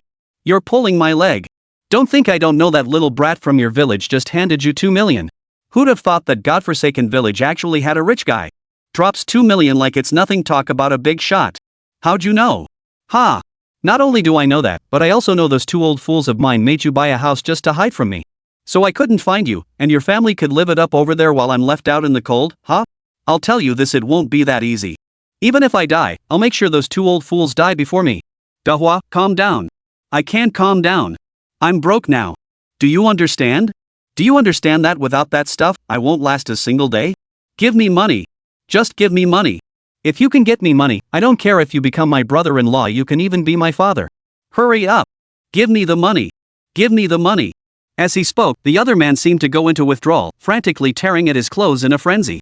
Zhang Dajun clutched his clothes tightly, refusing to let go. No, you can't take this money. You can't take it. It's not mine. You can't take it. You're being ungrateful. Fine, if you won't give it willingly, I'll have to take it by force. The mob pounced instantly. No matter how strong Zhang Dajun was, he couldn't fight off so many. He was quickly pinned down, yet his hand clutched the card with deathly grip, refusing to let go.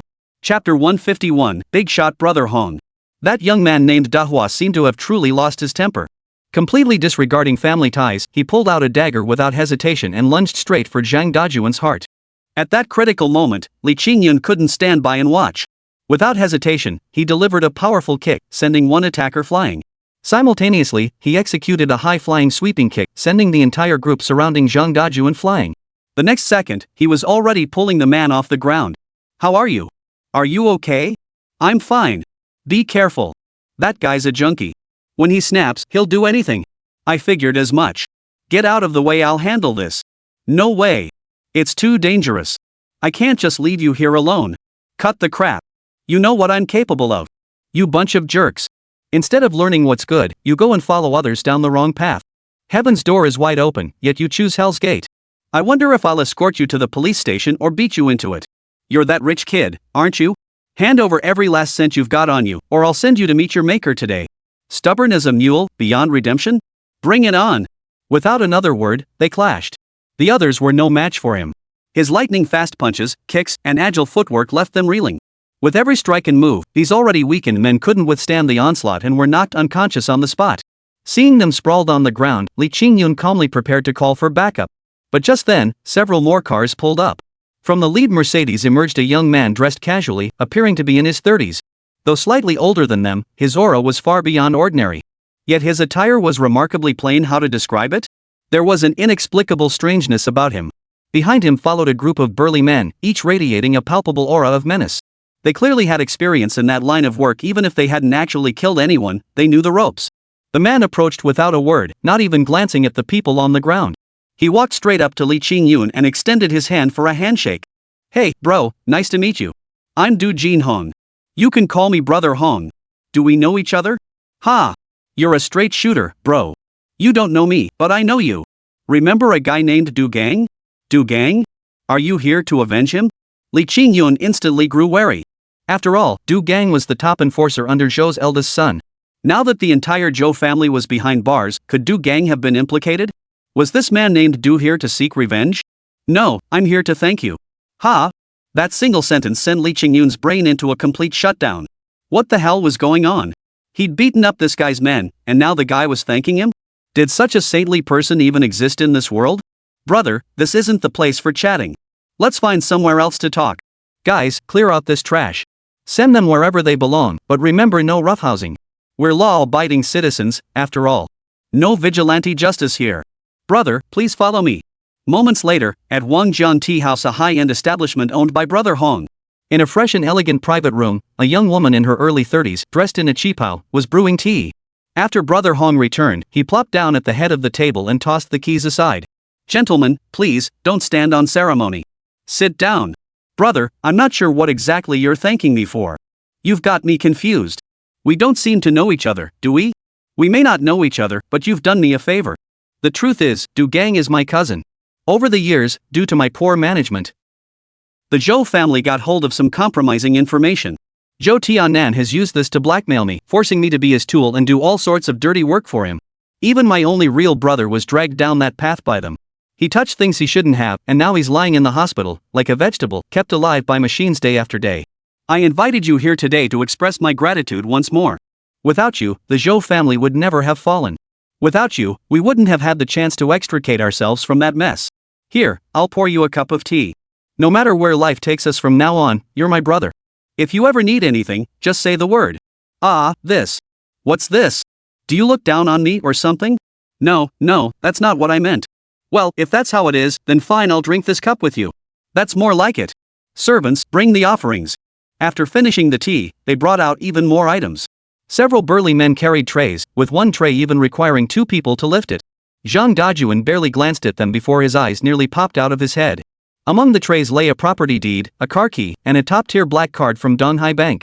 But the most crucial item was a gold ingot thicker than an arm.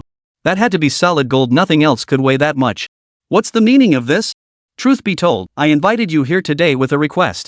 I've heard you possess extraordinary abilities, even the power to revive the dying. That young master from County Magistrate Lin's family? You brought him back to life. Therefore, I implore you to save my brother.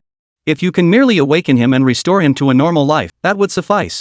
Should you succeed, these tokens are but a token gesture. A far greater reward awaits, even if it costs me, my very life.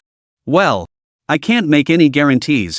After all, I'm no professional doctor, nor am I some kind of divine being. What happened before was merely a coincidence, it can't truly be called a skill. Brother, an honest man speaks plainly. I've laid my entire life and fortune before you, how could you still doubt me? Fine, what exactly must I do to earn your trust? Must I swear by cutting off my finger? Whoa, no. Bro, are you some kind of beast? Cutting off your own finger? Why does this kind of trouble always find me? Fine, if you want me to treat the patient, I need to see them first. I can't just blindly treat someone without even looking. So you're agreeing? Like I have a choice? You'd better keep that finger for counting your own cash. Chapter 152, Living Dead. And so, Li Qingyun climbed into Brother Hong's car, heading straight for a private hospital. The place was upscale. The lobby was practically empty. Walking in, it felt deserted, no doctors or nurses in sight, just a group of bodyguards not far away. These bodyguards were agile and sharp-eyed, like hawks. For ordinary people, taking on 10 of them at once wouldn't even be a challenge. Even Li Qingyun was under their intense scrutiny the moment he entered. Upon entering the elevator, he found 2 more bodyguards standing inside like 2 utility poles. They even reached out to frisk him. Not necessary.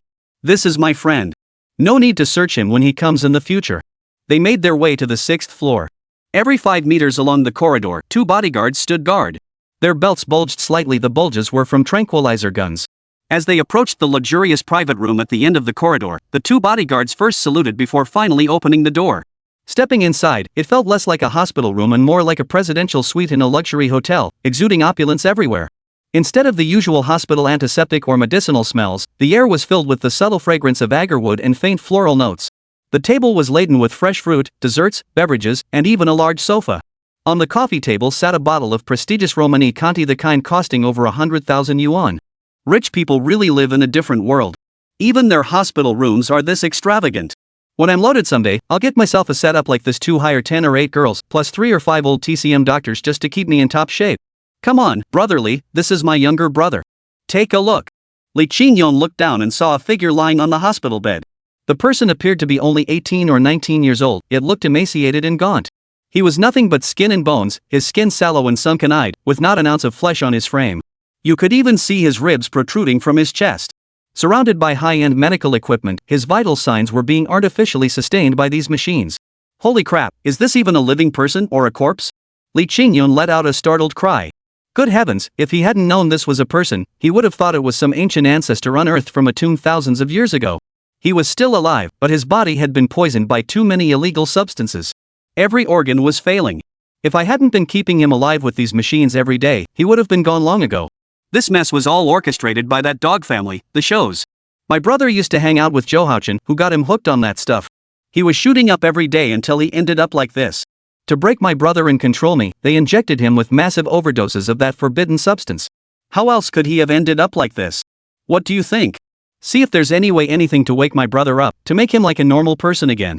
Even if his body is weaker, it's fine. Help me figure something out. If you can save my brother, my life is yours. Alright, stop talking for now. Let me take a look first. Li Qingyun walked to the bedside and slowly closed his eyes. When he opened them again, his pupils had completely turned purple. Of course, this was invisible to outsiders. To his eyes, the man's clothes and flesh dissolved into nothingness. His gaze pierced like X-rays, penetrating every organ and revealing the entire body in stark detail. After taking it all in, he couldn't help but gasp in horror. Holy, this guy isn't just unfit for duty, he's practically a walking corpse. He was like a sack full of holes, riddled with fatal problems everywhere. To put it bluntly, even a strong gust of wind could kill him. Even he found this situation impossible. After all, this was practically a direct ticket to the crematorium. How could anyone save him now? The pressure was just too much. What do you think? The problem's pretty big. So do you have a solution? I don't know. What? You don't know? Kid, are you messing with me? You know he's already so worked up over Second Master's situation, and you think it's funny? You're deliberately teasing him, aren't you? Believe me, today. Enough. Brotherly, I beg you to find a way. He's my only family. I can't lose him. Brother Hong, it's not that I don't want to save him. The thing is, your brother's situation is incredibly complicated. His life is completely dependent on these 4 fluids and tubes. The slightest mistake could cost him his life. Alright, let me think of a solution. Give me half an hour. I'll give you an answer in half an hour. How about that? Alright, I'm not in a rush. And so, Li Qingyun managed to buy another half hour. But this time, he wasn't just stalling, he needed to consult his higher-ups. Meanwhile, Xiaohei was glued to his computer, watching a live stream of those sexy ladies. The guy was swaying back and forth, looking like a total show-off. Suddenly, his whole body started twitching violently, as if he'd been electrocuted. The next second, images from Li Qingyun's perspective flooded his mind. That's right, ever since fusing with the jade pendant, the two could now see each other's surroundings from a distance. Xiaohei, can you save this guy? No way, forget it. Look, this is seriously important. Can you figure out a way to help? What can I do? I'm the river god, not the king of hell. I can't control life and death. You've already got 1 foot in the underworld. If you pull that tube out, he's done for.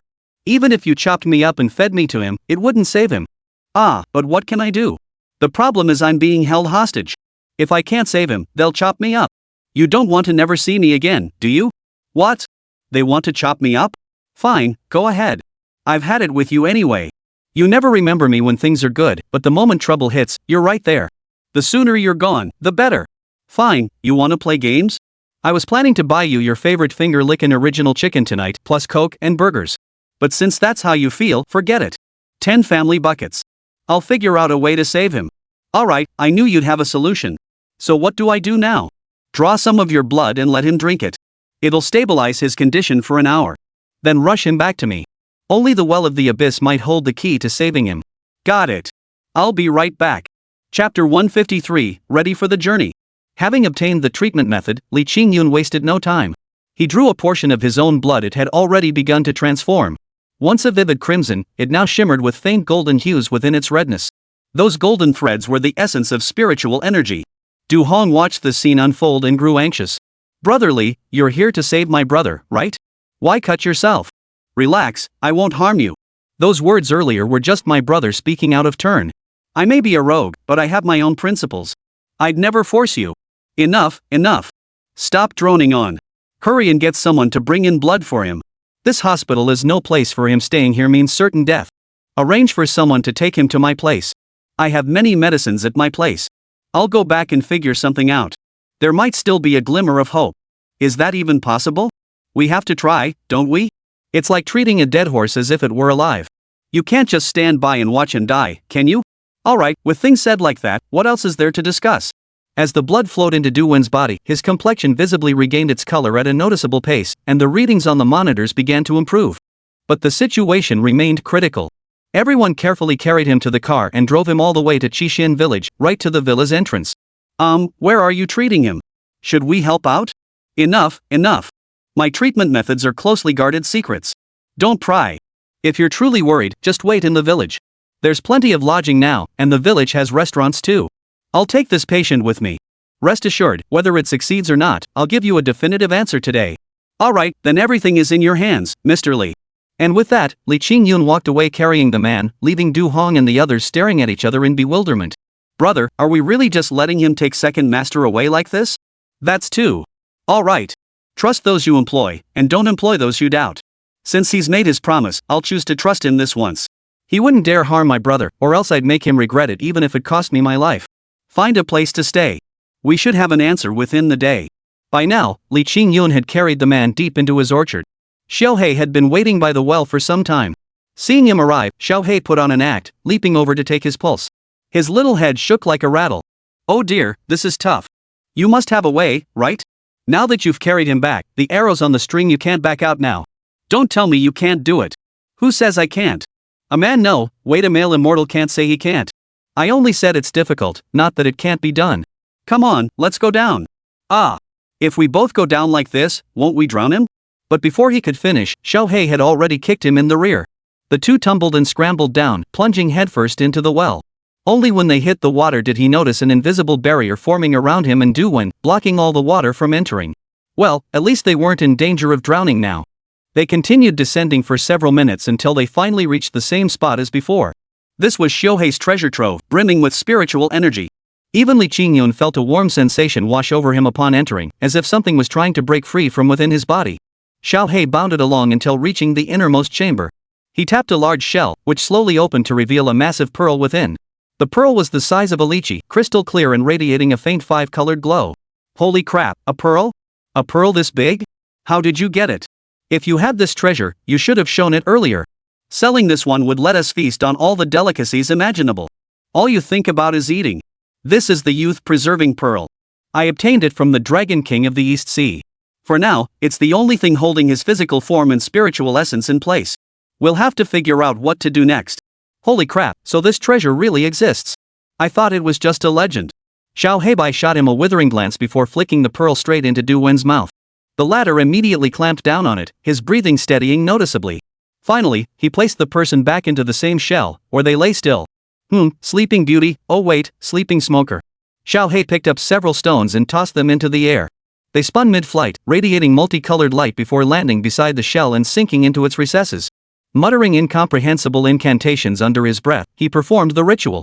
After finishing, he motioned for Li Qingyun to approach. The two returned to the orchard. At this point, Li was utterly baffled, practically scratching his head in confusion. What the hell is going on? Wasn't the plan to cure him? Why the hell did you put him in that shell? Sure, he won't die, but if his brother finds out he's gone in a few days, I'm dead meat. Come on, look at you, scaredy cat. I don't even know what to say to you. With me here, what the hell are you afraid of? Alright, she's fine for now. She won't be in danger for 7 days. During that time, you're coming with me on a trip to find a certain herb. Only with that herb can I be absolutely certain of curing her. What herb? Dragon King Orchid. What the hell is that? Never heard of it. Of course you haven't. It's a legendary herb formed from the spiritual essence of a true dragon after its death. The spiritual energy here is too thin. Dragons are just myths now. Finding it would be impossible. I'm just going on a long shot this time. Hurry back and get things ready, we're leaving tomorrow. Where are we going? You have to tell me the location, how else would I know what to pack? Pack food, water, tents, and make sure to bring a sturdy set of waterproof gear. Our destination this time is the Yellow River. The Yellow River? Hearing that name, Li Qingyun was completely stunned. Holy cow, how did we end up at the Yellow River? Looks like this trip is really going to be a long one. Later, he returned and told Du Hong about it. The latter looked hesitant upon hearing the news, glancing at Li Qingyun and then at his brothers behind him. Alright, brother Li, Du Hong said. You're gathering herbs for my brother, and it wouldn't be right to leave you to handle everything alone. Tell us what you need to prepare, and I'll get it ready. We'll head out together tomorrow. More hands make light work. Chapter 154, Safe Return.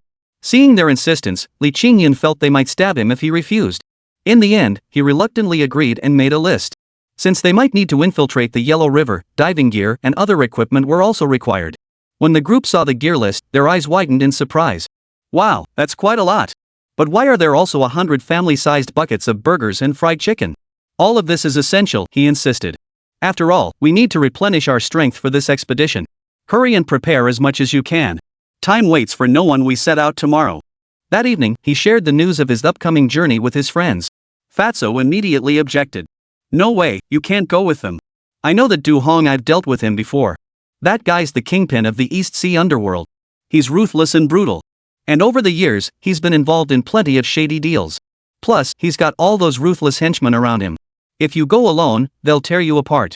No way, it's too dangerous. You can't go. Right, what herbs are you looking for? And you have to go all the way to the Yellow River? Just tell me what you need, and I'll call my dad to see if he can arrange it. I'm really worried about you going alone, Brother Yun. Besides, the village is about to undergo major changes. If you're not here, who will take charge? Changes? What changes? Our tourism festival flopped, didn't it? Right now, we just need to focus on taking care of the tourists and stabilizing our reputation. As for the future, we'll deal with that later. Let's not get ahead of ourselves now. Taking too big a step is just asking for trouble. No, I mean, if you leave, who'll manage the village? What if something happens? What about the rest of us? Relax, it'll be fine. I'll be gone at most a week. I'll definitely be back within that time. No way, no way. This isn't up for discussion. Seeing the situation reach an impasse, Li Qingyun didn't know how to explain. He could tell his friends genuinely worried for him, but he couldn't go back on his word. Besides, this was Shohei's idea. Even if it meant risking his life, he had to go with him. Just as they were talking, old Dong suddenly walked in from outside. You needn't worry. I'll go with him. Lao Dong, you. Alright, I've been bored out of my mind in the village lately. The fish in the ponds are all well fed and ready for harvest anytime. Once the buyers I've arranged come in a couple days, the villagers will see their returns. I've got nothing else going on lately. I wanted to tag along with you. Why are you still reluctant? Exactly. If you want to go out, Yun, you must take Uncle Dong with you. Having him by your side will be safer. I'll also contact the security company and hire 10 bodyguards for you. Alright, no need to make such a fuss. Just let old Dong come with me.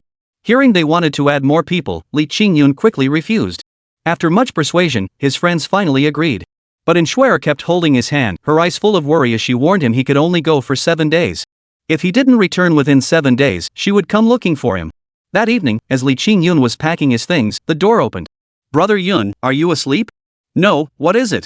I won't go if you won't let me come with you. But you absolutely must wear this outfit. I had it custom made for you recently. It'll keep you safe. You have to wear it. Why are you suddenly doing this? Relax, I'll be fine. No, you must promise me you'll return unscathed. And while you're out there, you're not allowed to flirt with other girls. Even if another girl takes a liking to you, you can't agree. You belong only to me. All right. Just as Li Qingyun was about to agree, his mouth was covered the next second. This time, the girl took the initiative. Though it wasn't their first time, Li Qingyun still felt incredibly excited. His heart was pounding so hard it felt like it might jump out of his chest. This feeling was truly amazing. Moments later, they parted. The girl, flushed, retreated to her room. Li Qingyun collapsed onto his bed, a lecherous grin still plastered across his face as he savored the lingering sensation. Haha, she kissed me. She kissed me again. Early the next morning, Li Qingyun departed the village amid the warm farewells of his fellow villagers. In the backpack slung over his shoulder was none other than Xiao He. Following behind Du Hong and his crew were individuals fully armed, each carrying large and small bags. Upon arriving at the airport, they purchased tickets and boarded the flight swiftly. Meanwhile, word had reached Yi Jiangwo. What the hell is that kid up to now? How did he run into the local thugs again? Sigh, he's such a handful. Have Yi Kwa make arrangements, take 20 men and provide covert protection for the young master. If they dare make a move, rescue him immediately. Remember, don't reveal yourselves unless it's absolutely critical. Let the young master do as he pleases. Understood. Honey, how can you just let our son go off on his own like this? We finally found him. What if something happens? Enough. There won't be any what ifs. Relax, I've made thorough arrangements. Everything will be fine. Besides, Yikua and his men aren't pushovers. Oh, and how's the Jinghai group situation coming along? Don't worry, it's almost done. To be honest, the Zhou family has been up to no good in Donghai these past years, usury, gambling, dealing in contraband, even bribing officials and orchestrating assassinations. These things happen all the time. My people have already submitted these charges. This time, the Zhou family has absolutely no chance of bouncing back. As for Jinghai Group's assets, I've acquired them at rock-bottom prices. They're now in our hands. Once our son returns, we'll transfer them to him. Ha! Don't get too caught up in your son. Don't forget about our daughter-in-law. Before he could finish speaking, a knock sounded at the door. Xin Xiu went to open the door. Standing there was none other than Shuer. Uncle and aunt, I'm here. Very good. Oh dear, come in, girl. How did it go? Did you manage to handle the matter we entrusted to you? Yes, I got it. Here's his hair sample. Good. I'll arrange for the paternity test immediately. Once it's confirmed, he won't be able to deny it. I know the child still isn't ready to accept us, but we can't stay in Donghai much longer. When he returns, we'll have to ask him what he thinks. Chapter 155, Searching for the Dragon at the River Bottom. Meanwhile, Li Qingyun and Old Du had flown for hours before finally arriving at a tourist town along the Yellow River. This place was far more bustling than Xishan village, thick with commercial energy. Tourists streamed in endlessly, and the Yellow River's majestic, surging waves were visible everywhere. It must be said that stepping out like this did lift Li Qingyun's spirits. The only problem was that a certain little fellow was fast asleep in the backpack on his back, stubbornly refusing to wake up. He couldn't even find someone to talk to. Those burly men stood like iron towers, constantly planted behind him. They followed him everywhere, even to meals and restroom breaks, without uttering a word. It was rather dull. Bro, we're right by the Yellow River now. Where's that medicinal herb you mentioned? Should I send someone to check local pharmacies? Alright, go ahead then. No rush though.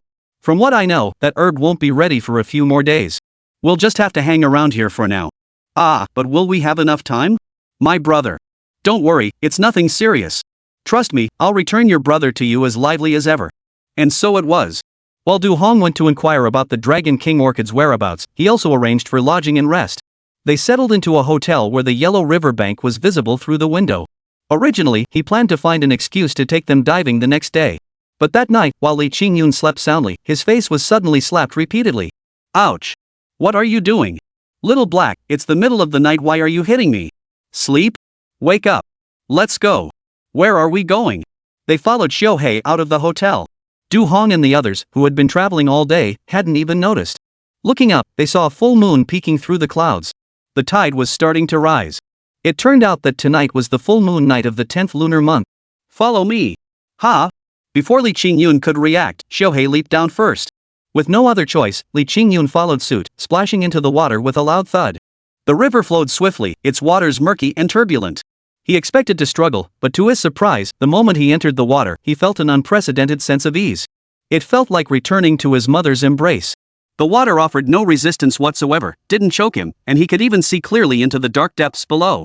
He'd assumed this ability was a one-time occurrence, but after experiencing it once before, it had been absent for a long time. Now, it had reappeared. You know what? Swimming like a fish is actually pretty novel. If I entered a sports meet, would I sweep all the gold medals? Well, that's just wishful thinking. Following Xiuhei deeper and deeper, they swam through the Yellow River waters for an unknown duration. The surrounding pressure grew increasingly intense, even causing his bones to creak under the strain. Yet he felt no discomfort whatsoever. An invisible force within him seemed to neutralize the pressure. He could even speak underwater. Where the hell are we going? We've been swimming forever and all I see is sand and water. You're not seriously planning to. Before he could finish, Xiuhei slapped him from behind, then grabbed him by the neck and dragged him forcefully in one direction.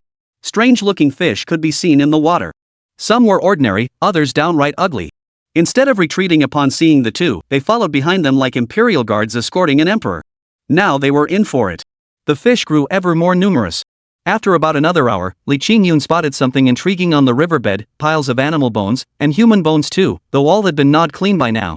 It was said that the Yellow River had claimed countless lives since ancient times.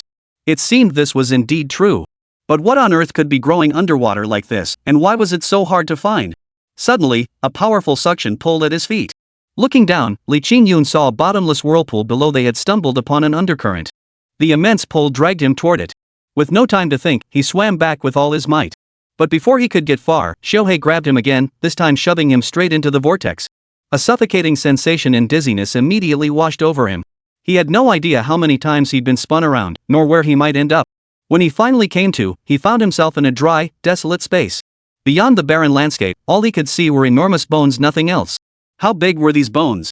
Honestly, dinosaur fossils would pale in comparison. Each of these bones stretched hundreds of meters long, stark and bare, resembling snake bones yet distinctly different. Even lying flat, the bones towered over a dozen stories high. They were incredibly hard and not earth gray, but rather a pale golden color. What kind of place is this? Holy crap, Shohei, what the hell have you gotten me into? Is this even still China? Shut up and stop babbling. This is the Dragon Tomb. To find Dragon King Lan, we must come here. Moreover, this was one of the ancient battlefields. Part of my power remains here. Follow me, I'll lead you out. Dragon Tomb? Ha! What are you talking about? Shohei, have you been reading too many novels? Why are you getting all mystical? So you're saying these massive bones belong to a dragon? Impossible. Even the largest Tyrannosaurus rex bones ever discovered in the world aren't this big. Who said these were T-Rex bones? These are the bones of ancient true dragons. Dragons are legends in your world, but in ours, they are real. The Dragon King orchid is formed from the essence and vital energy of a dragon after its death. To find it, you must be meticulous. Stop asking questions, kid. You're making my head spin. Shut up. Let me focus on sensing where the Dragon King orchid is. With so many dragons, there can only be one Dragon King. Wait, it seems to be over here. Well, with that said, Li Qingyun had nothing more to argue. He followed Shohei forward, but every time he glanced back at those dragon bones, his heart couldn't help but skip a beat. It felt as though these colossal creatures were still alive, ready to devour him at any moment. You've got to hand it to them, true dragons. That oppressive feeling is intense. Found it. Over here, quick. Chapter 156, The Dragon King Exists. Hearing this, Li Qingyun rushed over first. Yet all he saw was Shohei squatting on a stone platform, wiggling his rear end. What the hell are you doing? It's not the time for this. Sorry, I'm not interested in you. Smack. After landing a slap across his face, he finally settled down. Just talk. Why hit me? Kid, cut the nonsense and hurry over. Before he could finish, his head slammed down onto the stone platform with a thud. The pain was excruciating, like his skull was about to explode. Ouch, holy crap. Are you really trying to kill me? Shut up. Suddenly, a flash of crimson light appeared before his eyes, leaving Li Qingyun momentarily stunned. Turning to look, he saw the stone platform before him had transformed into a blood-red hue. The next instant, both he and Shohei felt as if they'd been frozen solid, utterly unable to move. Dazed and confused, he felt as though he had entered a peculiar space. It looked no different from the outside world, yet it seemed separated by thousands of years. He looked up to see countless colossal dragons soaring through the sky, occasionally letting out thunderous roars. Their immense forms obscured the sun, swallowing clouds and spewing mist, stirring up storms. It was breathtaking, utterly breathtaking. This awe-inspiring sight, witnessed firsthand, was something no movie could ever capture. Who would have thought such creatures as dragons truly existed and in such vast numbers? Holy moly! They're enormous. How dare you? Who dares trespass upon the Dragon Tomb? Seeking death, perhaps? Suddenly, a colossal blue divine dragon charged straight toward him, its gaping maw darkening the sky as if poised to swallow Li Qingyun whole. Oh my gosh, I'm dead for sure. Shohei, I really fell for your trick, this thing won't die. Don't panic. He bolted in terror, but Shohei grabbed him by the collar. Old Dragon King, an old friend has come. Won't you come out to see him? The next second, a thunderous roar echoed from the distance. Li Qingyun felt like his head was about to explode. He collapsed onto the ground, completely limp. Looking down, he realized he'd wet himself. It wasn't that he was cowardly, it was the sheer overwhelming pressure. For a materialist suddenly confronted with these colossal creatures of legend, the shock to his very worldview was more than most could bear. A golden dragon suddenly stirred to life, gliding toward Shohei before transforming before him into a towering, imposing figure at least 3 meters tall, every muscle bulging beneath skin covered in plate-like scales. Mo Xian, so it was you. How did you end up like this? Your body suddenly shrank so small. What happened to your cultivation? Who did this to you? Don't even ask. It's all fate playing tricks. I ultimately failed to survive that heavenly tribulation. Now my body has regressed, shrinking to the size of a palm. Thank goodness for this kid, otherwise, I would have completely dissipated long ago. A mere mortal? I never imagined you'd sink so low, binding yourself to a mortal. Don't forget, we're ancient deities who've weathered countless heavenly tribulations. How could you stoop to serving such a lowly being? Hey, not to be rude, but could you tone it down? I didn't provoke you or anything. Why the hostility? What's wrong with humans? What did we do to you? Did I desecrate your family graves or something? Let's get this straight, Xiaohei and I are friends. We're family to each other, never the master-servant nonsense you're spouting. The bond between us? You'll never understand it. Shut up. Die. A colossal pressure descended, forcing Li Qingyun to his knees with a thud. He could feel every bone, every meridian, even every drop of blood in his body resisting, yet this unprecedented pressure was overwhelming. Xiaohei watched from the side, showing no intention of intervening. Sweat poured from Li Qingyun's forehead as his body struggled to hold itself up. His bones creaked and groaned, a heavy pressure weighing down his chest. Yet in the next instant, an invisible surge of heat erupted from his chest. Before he could react, that force countered the oppressive weight. He began to float upward, enveloped in a golden light, experiencing an unprecedented sense of ease. This is the divine essence of an ancient god. That's right. You saw it too. This kid and I are one now. If you kill him, I truly won't survive. The burly man across from him glanced at him, then at the little black figure beside him. In the end, he could only sigh helplessly. Sigh. Very well. Since that's the case, I'll spare the boy's life for now. But what exactly brought you here today? I'm nothing but a fragment of a soul now, there's little I can offer you. Simple. I want the Dragon King orchid. It's not exactly a rare treasure you can't refuse, can you? I can give it to you, but I have one demand in return. What is it?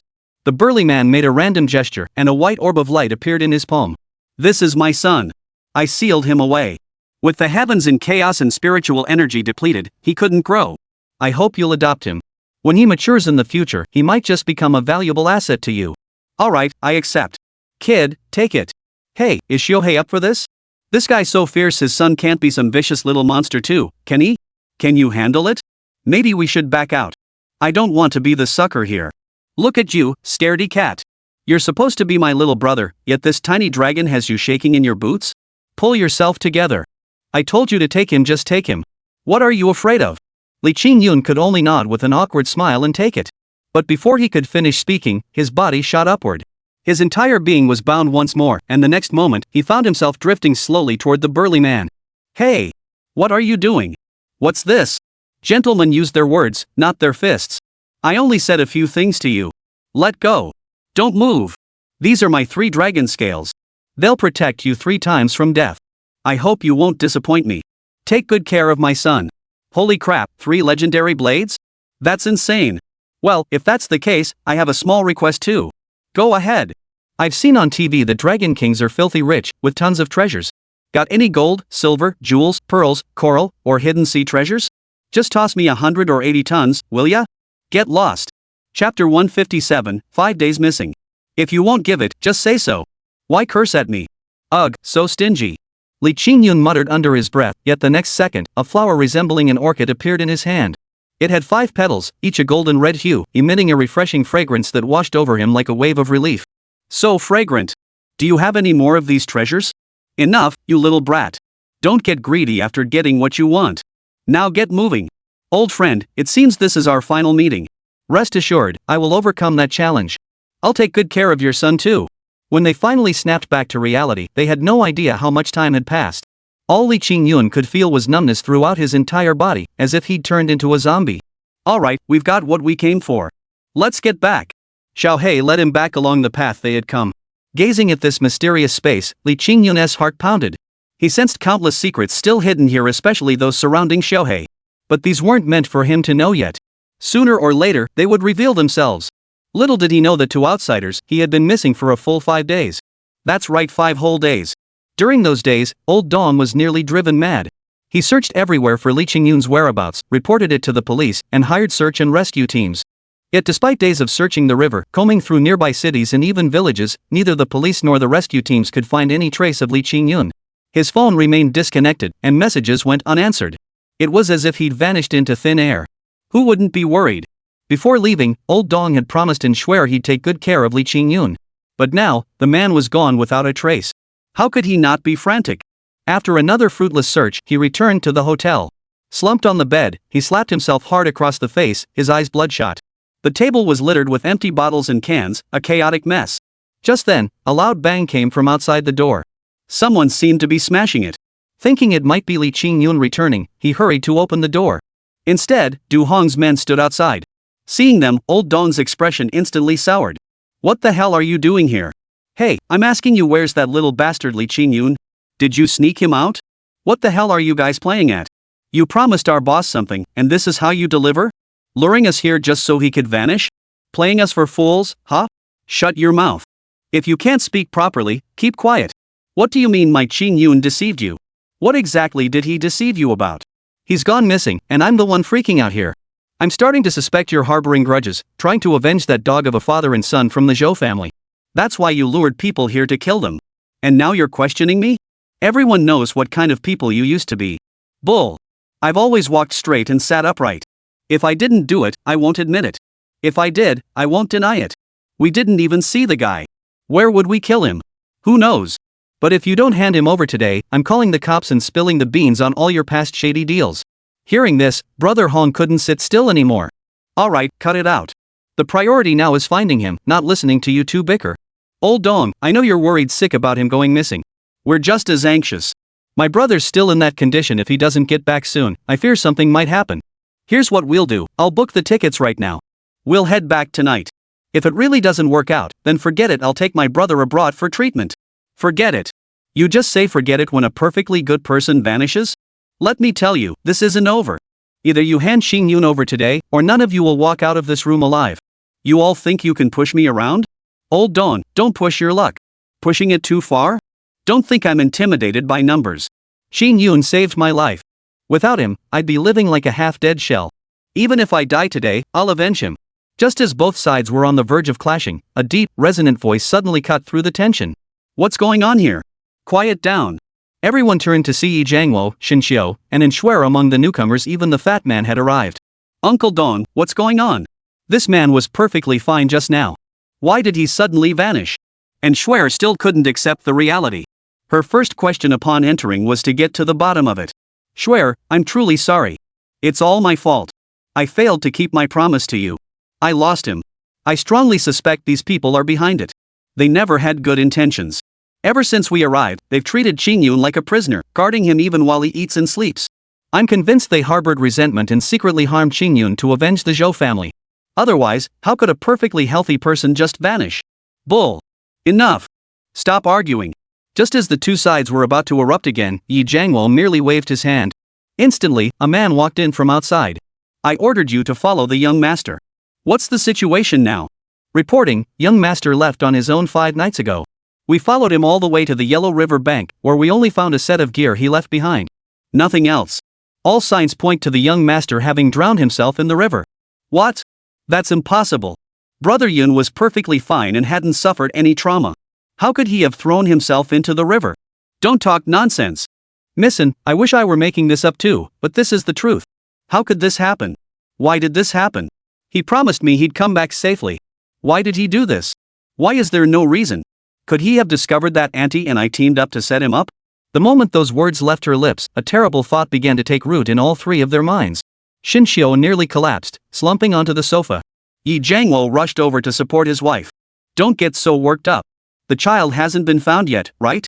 Maybe he's still alive. We still have a chance. It's all my fault, it's all my fault. I was so focused on reuniting with him quickly to make up for the past that I completely ignored his feelings. We were never part of his life before. Suddenly having parents like us appear must have been unbearable for him, driving him to take his own life.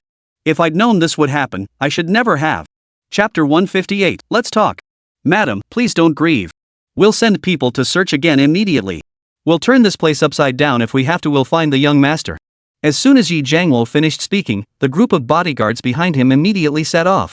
But the moment they stepped outside, a sleazy figure appeared at the door. What the hell? Why are there so many people? How did you all get here? Why are you crying? What happened? Where the hell have you been? Why did you only come back now? 5 days. 5 whole days. Not a single word from you. You're going to drive us crazy. And you ask why we're here. Don't you have any idea yourself? Enshuer witnessed the scene and completely broke down. She threw herself into Li Qingyun's arms the moment he returned, immediately pummeling him with tiny fists without a word.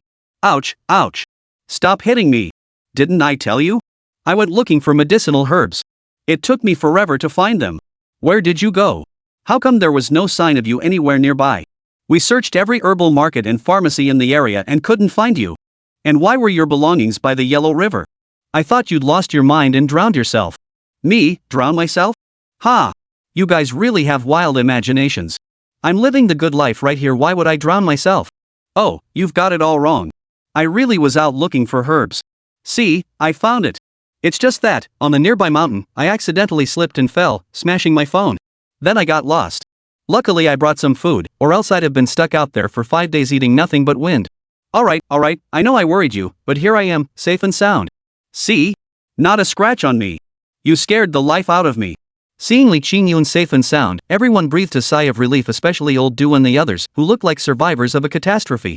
If anything had truly happened to Li Qingyun, not only would his younger brother be beyond saving, but they themselves would surely have no way out. After all, who could have imagined Li Qingyun was connected to these two? This was a big shot who could be ranked among the elite on a global scale.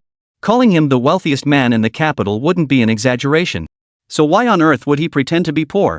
Did all the young masters from wealthy families have this kind of quirk nowadays? Young Master Li, are you alright? Oh, I'm fine. I found the medicine for your brother. Go arrange the return flight tickets. Once we get back tonight, I'll cure him. Alright, we'll be heading out now. You two take your time chatting. Qingyun, I'll go pack my things too. No problem, I'll come with you. Qingyun, come back. Brother Yun, don't leave. The three behind him called out in unison, and Shuer even grabbed him by the arm. Ah, is there something else? Brother Yun, I'm sorry, did I take advantage of you? What do you mean? The night I kissed you a couple days ago, I had a purpose. I took the chance to pull out a few strands of your hair and had uncle and aunt send them for testing. The results are in now. Look, this is the paternity test report. It clearly states you are their son. They're genuinely here to find you this time, wanting to take you home with them. Can you please listen to my advice? Sit down and have a proper talk with them. You're bound by blood, parents and child. There's nothing you can't talk through. Do it for me, okay? At the mention of this, Li Qingyun instinctively wanted to refuse. He hadn't yet decided how to face this future family. This sudden upheaval in his life had caught him completely off guard. He'd been avoiding it all along, but now he had to face it. His heart was racing with panic. Yet seeing Shinshou's tear-filled eyes and Yi Jiangwo's hopeful gaze, his resolve softened. After a moment's thought, he walked over and sat down. At that moment, Shuer tactfully left the room. The three sat in silence, none speaking. After a long while, Yi Jiangwo finally broke the quiet. Son, Alright, I know everything now. To be honest, I'm in turmoil. I don't know how to face you both, or how to face life going forward. I always wished for my parents to be by my side, but now, I truly don't know how to face this. First, tell me about your situation. Alright, let's talk about the family situation. After a lengthy explanation, Yi Jiangwo spilled everything about his son down to the last detail, including his political and business connections. Even without his explanation, Li Qingyun could guess some things. After all, someone who could associate with old Bai couldn't be that bad. So, we're here to bring you home. From now on, you'll never have to leave again.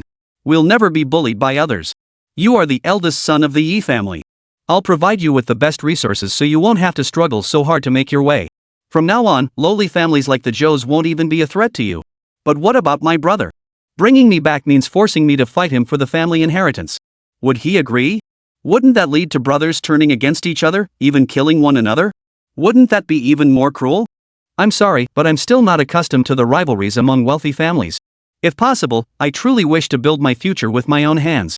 Even if I only have a small village now, even if I have nothing, it's still something I've earned myself. That feels solid. Son, are you refusing to come home with us? But your mother has been gone for so many years. I don't want to lose you again. I finally found you. Do you want to see me suffer and grieve? Do you know how it felt when I heard you were in trouble?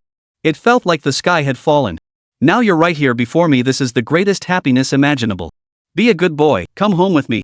I'll handle things with your brother. Trust me, that situation will never happen again. Li Qingyun exhaled deeply, then stood up resolutely, shaking his head. My home is in Qixian village. There are my family, my friends, and everything I've worked so hard for. I don't want to leave that place, nor do I want to get involved in any power struggles prematurely. Mom and Dad, I can accept you, but I can't accept this sudden change in my life. Can you give me some time to think it through? Shinshou tried to say more, but Yi Jiangwo cut her off. Alright, we respect your choice. However, there's one person who still wishes to see you, your grandfather.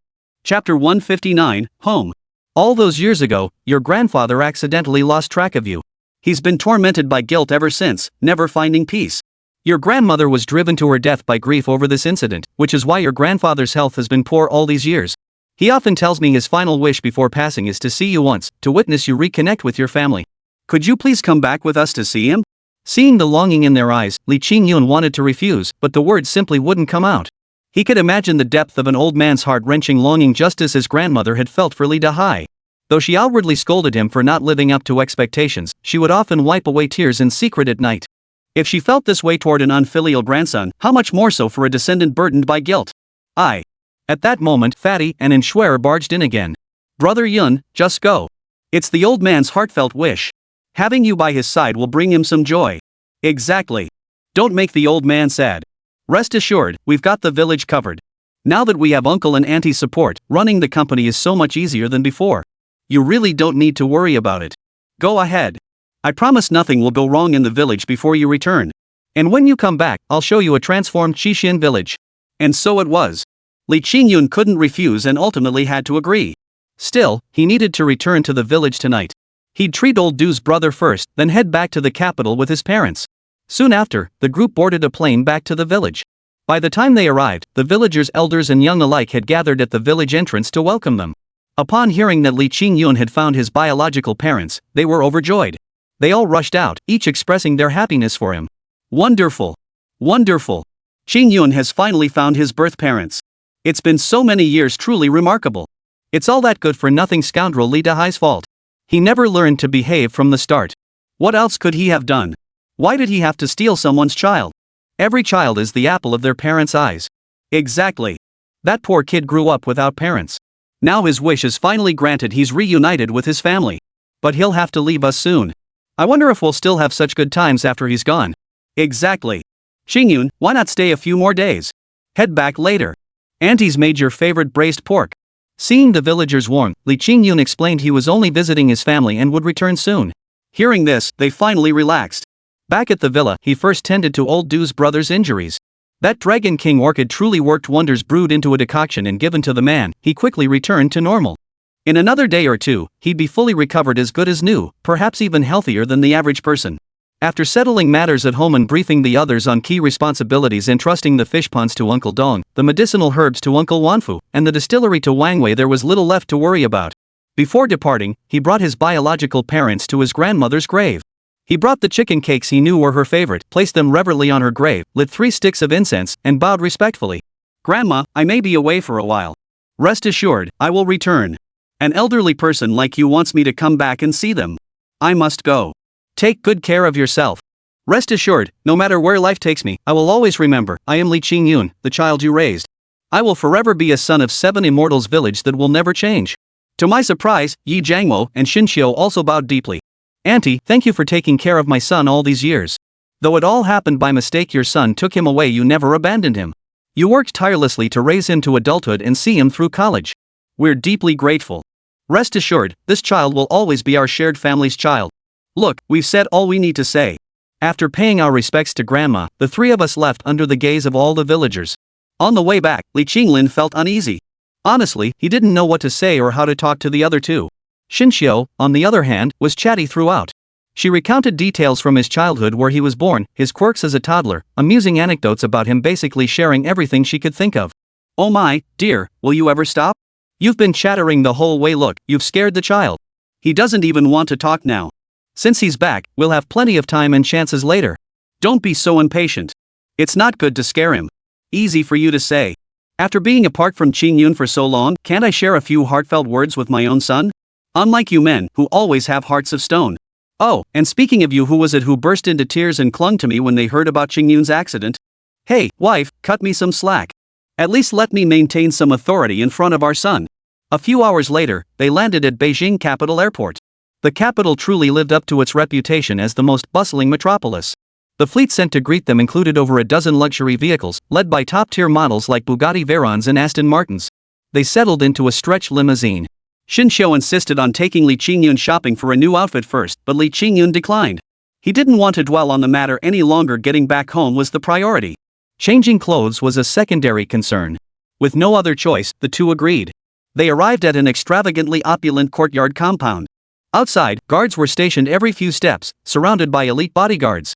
Only upon entering the estate did Li Qingyun grasp his own insignificance.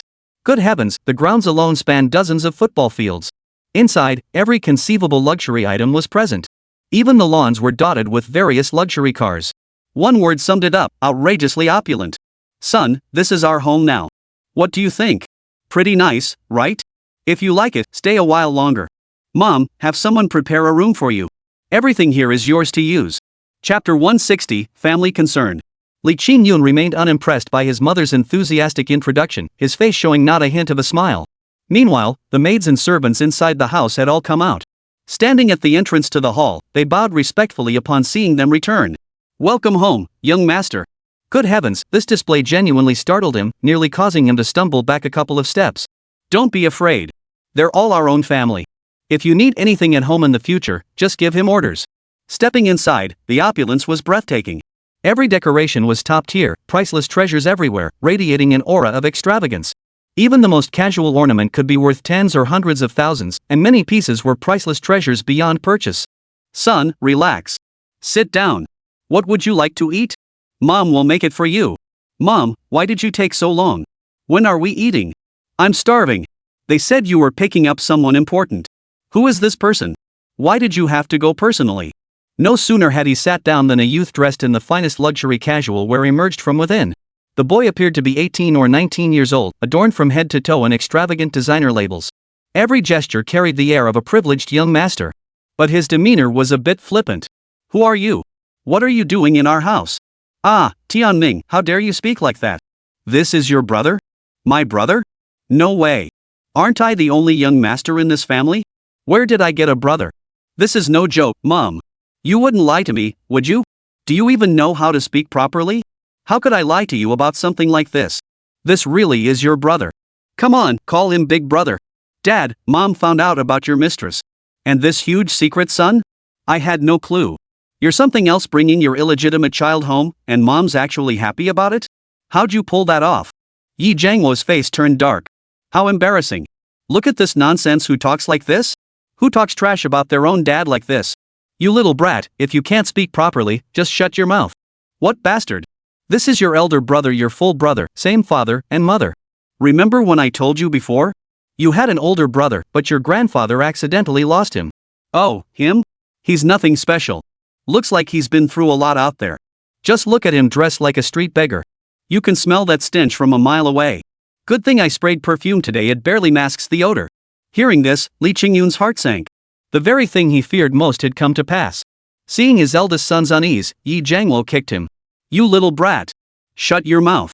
If you keep talking, someone might mistake you for a mute. What do you mean, beggar? This is your elder brother. Are you going to call him that or not? If not, I'll send you packing overseas tonight. No, no. I'll call you Big Brother. The boy muttered the words under his breath with obvious reluctance before turning and retreating to his room. Son, don't take it personally from your brother. He's been spoiled rotten by us. Rest assured, you're the boss in this house now. If he dares bully you, I won't let him off. What could Li Qingyun do? He could only force a bitter smile, his heart still feeling unsettled. Just then, another car pulled up outside. Moments later, several people helped an unsteady old man inside. Where's my eldest grandson? My precious eldest grandson. Where is he? Come here, let Grandpa see you. It's been over a decade. Over a decade. Grandpa has missed you so much. Before Li Qingyun could react, an old man grabbed his hand. The old man was so overcome with emotion he dropped his cane, nearly falling to the floor. The moment their hands touched, Li Qingyun sensed the old man's body was like a candle in the wind, a lamp in the rain hanging on by the last thread of breath, on the brink of collapse. The emotional surge nearly caused him to lose his last breath and pass away right then. Grandson, look at me closely. I'm your grandfather. Do you remember me? I raised you when you were little and made so many little things for you. Remember that little wooden horse? Li Qingyun shook his head. He truly remembered nothing. It's all right. You're back. You're back. Could I see your back? Li Qingyun hesitated, then lifted his shirt. When the old man saw the birthmark on his back, he reached out to touch it. By then, he was already sobbing uncontrollably, tears streaming down his aged face. That's it, that's the one. That birthmark, it's unique to our Yi family. You are my eldest grandson. Oh, you're back, you're back. It's wonderful. You finally come home. It's all Grandpa's fault. I'm such a senile fool. All those years ago, I carelessly lost you. You've endured so much hardship and suffering. I'm useless. I'm utterly useless. Oh, Dad, please stop crying. Haven't we found our child? This is the greatest news imaginable. We should be overjoyed. Right, we should be happy. But the old man was too overcome with emotion. He couldn't hold it together and collapsed suddenly. Now what? Everyone panicked. The accompanying doctors rushed over to treat him, but despite their frantic efforts, the results weren't promising. How could this happen? We told him not to get too worked up. Look at the mess this has caused. Quick, take him to the hospital. Don't move him. Wait, can I handle this? You. Yes, I might have a way to wake him up. Alright, give it a try. With that, Yi Jiangwo stepped aside. He wanted to see what his son was capable of. Li Qingyun remained calm. He unstrapped the backpack on his back and pulled out a bottle of water he'd drawn from the village well before leaving. Wait. Where did you get this water? Has it been purified? Could it contain bacteria, parasites, or eggs? Untreated water mustn't be given to the old man, his body couldn't handle it. Enough. Let him try it. I trust him. I trust he wouldn't harm his own grandfather. At this point, the accompanying doctor stepped back, no longer saying much, but simply holding the emergency equipment and waiting nearby. Li Qingyun poured a mouthful of water into his grandfather's mouth. At first, there was no reaction. But after a few minutes, a sound like phlegm stuck in his throat emerged. The sound grew louder and louder.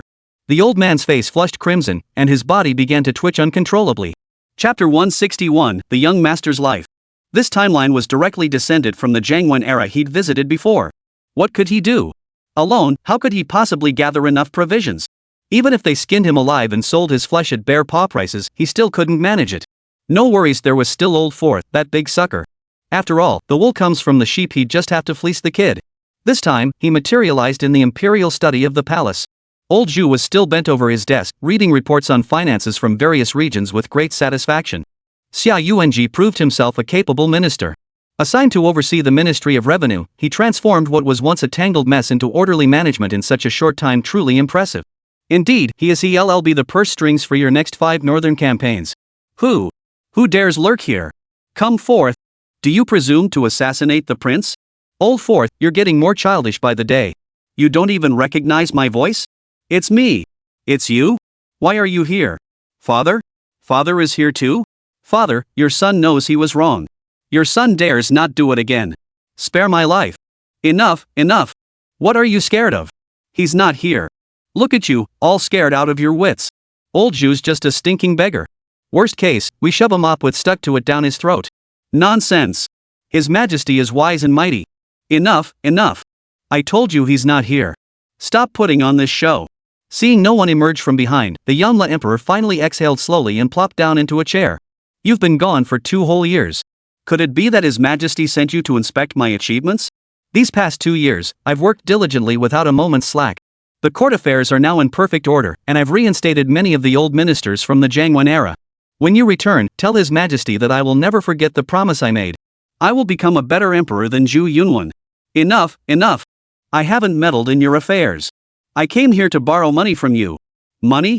You're so favored by the emperor, how could you possibly need money?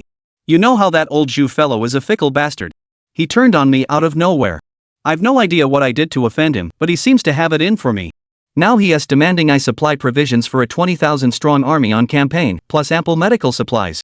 I'm no god, I can't conjure that much out of thin air. No choice but to come to you. Borrow from me? Ha! No way. Sigh. You two really are father and son, both with those dog-like faces, flipping on a dime. No means no. Don't you see? For a 200,000-strong army, even if they march for just a month, factoring in losses along the way and provisions for both men and horses, we'd need at least 1 million dan of grain. After 4 years of war, the Yanla dynasty's treasury is already depleted. Add to that the costs of repairing the Grand Canal and preparing for the grand ceremony of the Yanla era. Where on earth would I find that kind of money? Sigh, could you at least scale back your demands? I genuinely can't meet them. Think back, wasn't it my intervention that saved your life last time, allowing you to ascend the throne? Otherwise, you won't have a moment's peace for the rest of your life. Just wait until your father scares the living daylights out of you. Think about it, you're now the legitimate emperor who's officially inherited the empire from the late emperor. Surely that's worth a few million bushels of grain. Well, I simply can't spare that much. The Hangu dynasty is preparing for war, and my Yanla dynasty must also sustain itself. Considering you've been somewhat helpful to me, I'll give you 500,000 bushels of grain. Figure out the rest yourself. Damn it, that's too little. At least 800,000. 5,500,000. 75,000. 60,000. Alright, forget 60,000, 70,000 it is. Besides, I'm not taking this for free. Look, I've developed these iron smelting techniques and coal washing methods. You'll find them invaluable. With these, your Yonla dynasty will truly enter an era of enduring prosperity. Alright, you win. 70,000 it is. I'll have someone prepare it immediately. Oh, and I heard you cured the Empress Dowager's illness and healed that Xiongyi brat. Could you possibly find a way to examine my eldest son too? Gao Qi. That's the one. In his younger days, he indulged in excessive eating and drinking, compounded by the constant strain of managing all the affairs in Beiping. His health has suffered. If you can treat him, please step in and help. See who says old Zhu doesn't love his eldest son? All rumors, nothing but rumors. Here he comes, doesn't he? Alright, have him brought over. I won't be staying long, so I can only give him a quick look. Soon, a hefty man, thick with fat, hobbled over. Good heavens! He was already panting after just a few steps, his face glistening with cold sweat. My goodness, that physique, no wonder he only lasted 10 months in office. Father, you summoned me? Come here. Look at yourself, what kind of state are you in? Not a shred of the dignity befitting the crown prince of the Great Ming. You're practically a ball of fat. Yes, father, you are right. Once the chubby one reached his side, Lin Fan scrutinized him from head to toe before reaching out to take his pulse. Good grief, the fleshy pads on his fingers were so thick it took ages to find the pulse. You know what?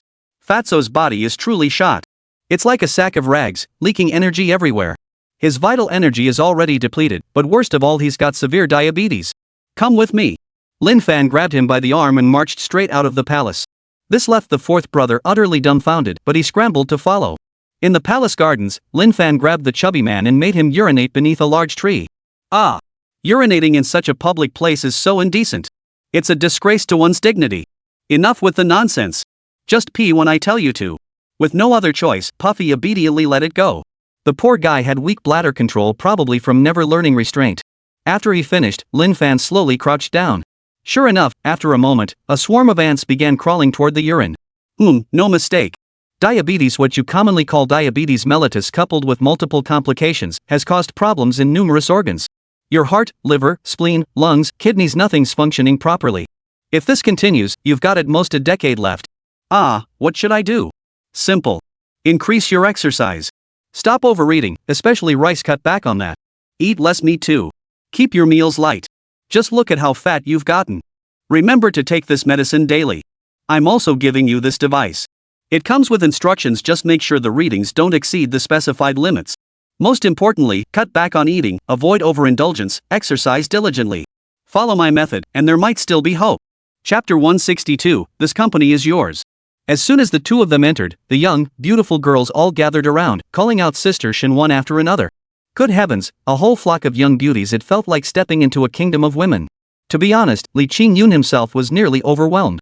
Not because he was fickle, but because the pressure was overwhelming. Hey, handsome.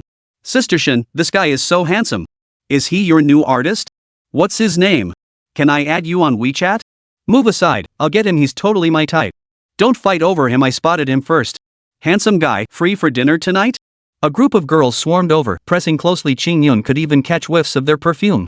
Alright, you little girls, stop teasing him. He's no stranger, he's my son. He just got back and is still a bit shy. Oh, so you're the young master. Young master, do you like my outfit today? Beautiful, beautiful. Li Qingyun had no idea how to explain. He instinctively stepped back, nearly falling flat on his butt, which made the girls burst into laughter. Alright, everyone get back to work. Son, come with me. Yes. They made their way to the top floor, where the conference room was already filled with people. Each one, dressed in sharp suits, was an elite professional. As the two entered, they all stood up to greet them. Mr. Shin, you're here. Alright, no need for formalities. Please sit. Let me introduce you to my son, Li Qingyun. He has just returned, so I appreciate your support and guidance. Oh, so this is the young master. Truly handsome and full of charm. Exactly. Look how much his eyes and brow resemble Mr. Ye's. Qingyun, sit here. Mom needs to talk to you. Alright, since everyone's here, I won't keep you in suspense. I've gathered you today to announce two decisions. First, I intend to transfer ownership of this company to him. From now on, he will be the president of this entertainment company. Second, I've decided that from this moment onward, all tourism-related businesses under my Xinyue group must support and assist the Donghai 7 Immortals Village project. Any resources under our names that Qingyun may need, I hope you'll all lend your full support. Starting a business isn't easy for this child as his mother, I must help him. Alright, we all agree. Whenever young master needs us in the future, no need for words, just one call and we'll be there. Young master, hello. I'm Chen Yao, specializing in tourism promotion. Mr. Shen has already briefed us on your project. Several of our top artists have cleared their schedules. When would be convenient for you? We can organize a spectacular tourism festival. This time, no one will dare sabotage you behind the scenes. Ha! Li Qingyun was still reeling. Honestly, going from a penniless nobody to the CEO of a top-tier domestic even international company was such a massive shift in status. It was hard to wrap his head around. He quietly walked over and grabbed Shinshio by the arm. Could you give me some time to think? Transferring the company to me is a huge deal. I've never done anything like this before. What if I mess it up? That would be a real problem. What trouble? Just go for it with confidence, son. I've got plenty more companies like this under my belt. You'll be exposed to even bigger platforms in the future. Even if you really mess it up, I've got your back. Go ahead boldly. Alright, with her putting it that way, Li Qingyun didn't know what else to say and could only reluctantly agree. Shortly after, they convened a meeting. Based on the information Li Qingyun provided about the current situation in Qixin village, these bigwigs quickly came up with numerous proposals.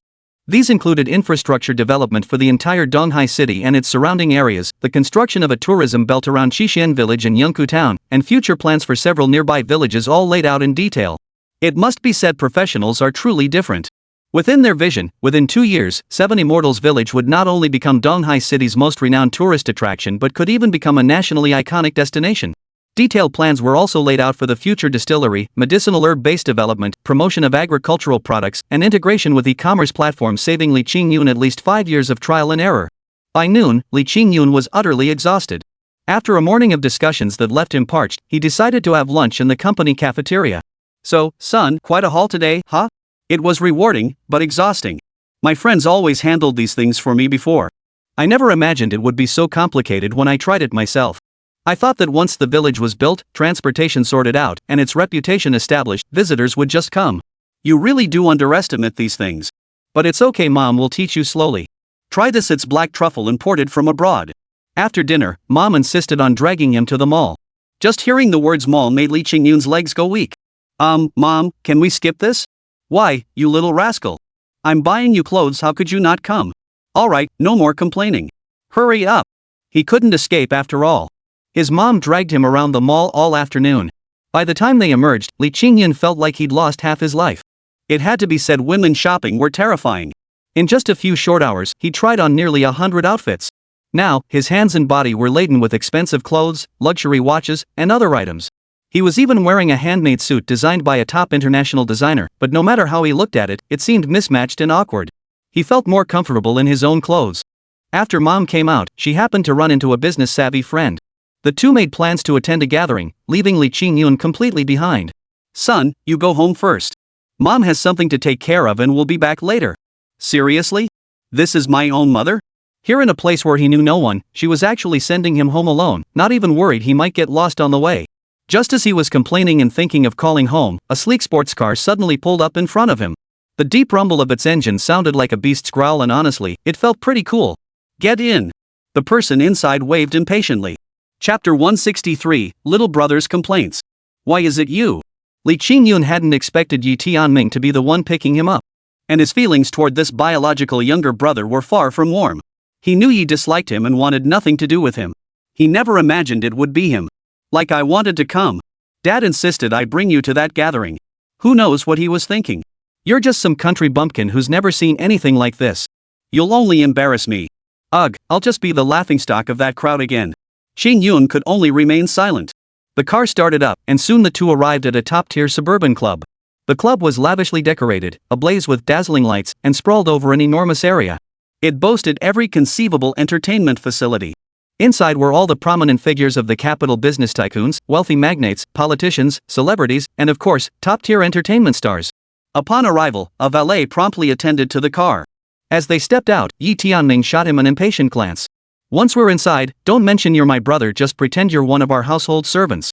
And put your clothes on properly. Look at how you're dressed. A suit that costs hundreds of thousands looks like it cost a few bucks on you.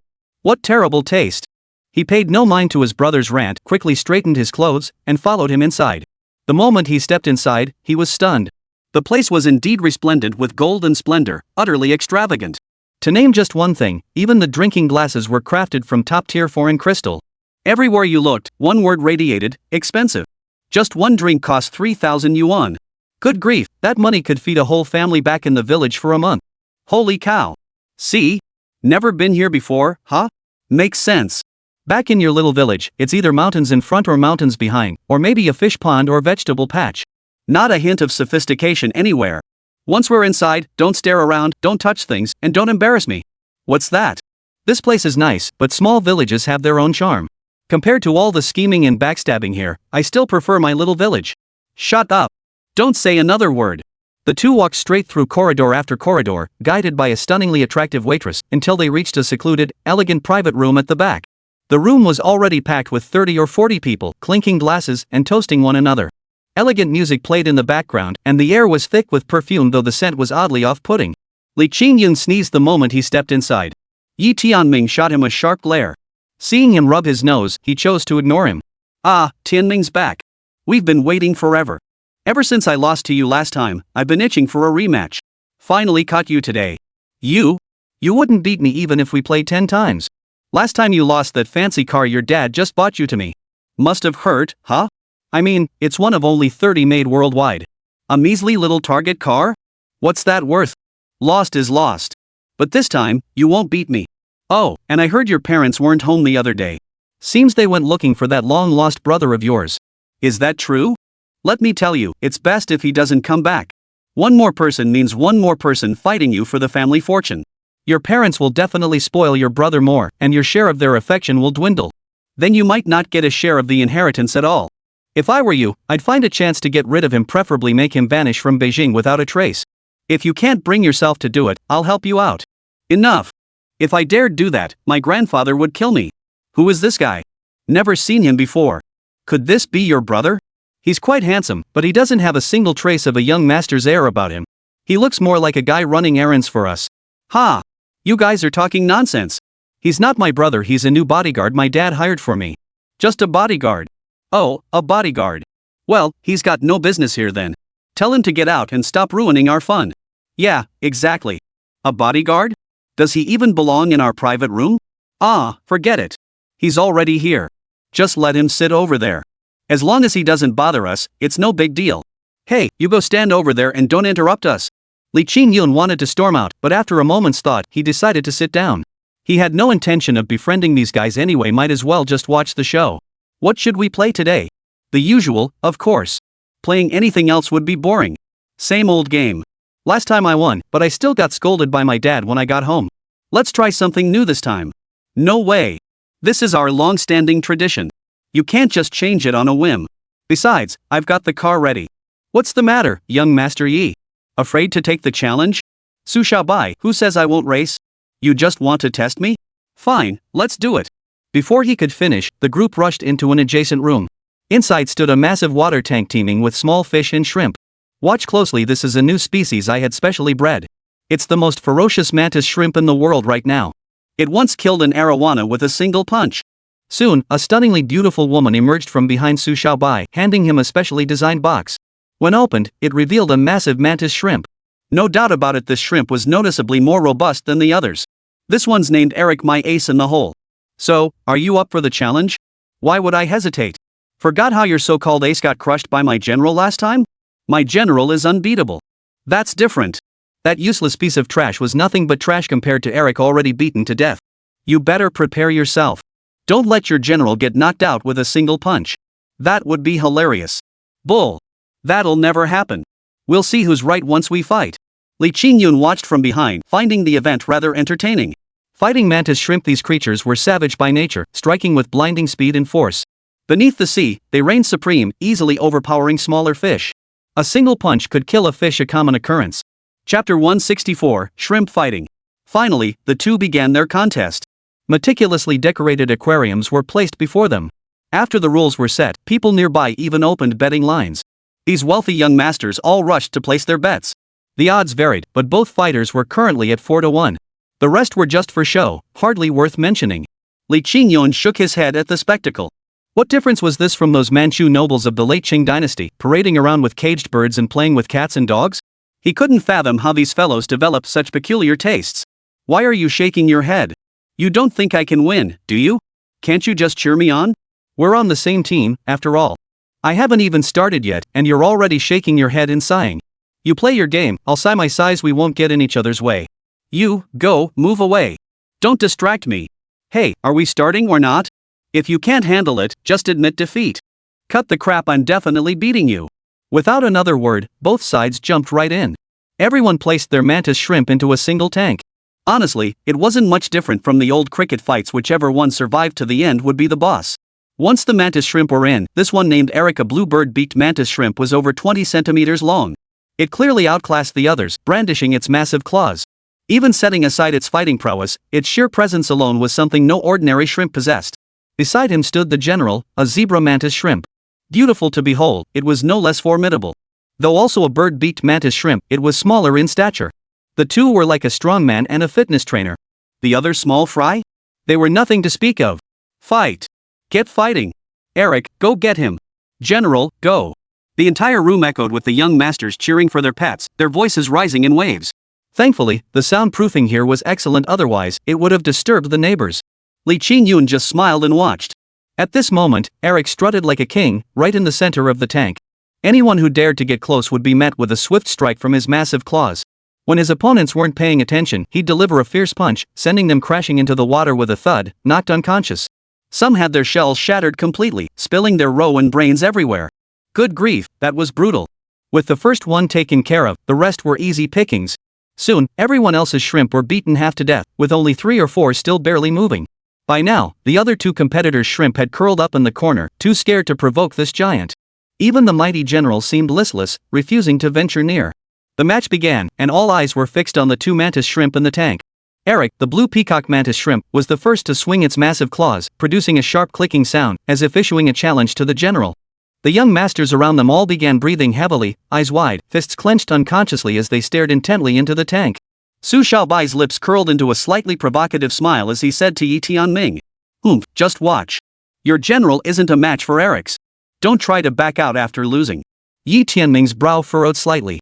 He remained silent, his gaze fixed intently on his own general. The general showed no sign of backing down. It swayed its body, searching for an opening to strike, its claws snapping open and shut rapidly, making a faint clicking sound. Eric lunged forward, his massive claws snapping viciously toward the general. The general twisted sideways at the last moment, narrowly evading the strike. The crowd gasped in unison. But Eric's assault didn't stop. He swung his claws again, this time striking the general's flank. The general staggered back several steps, its body swaying slightly. The tension among the onlookers thickened.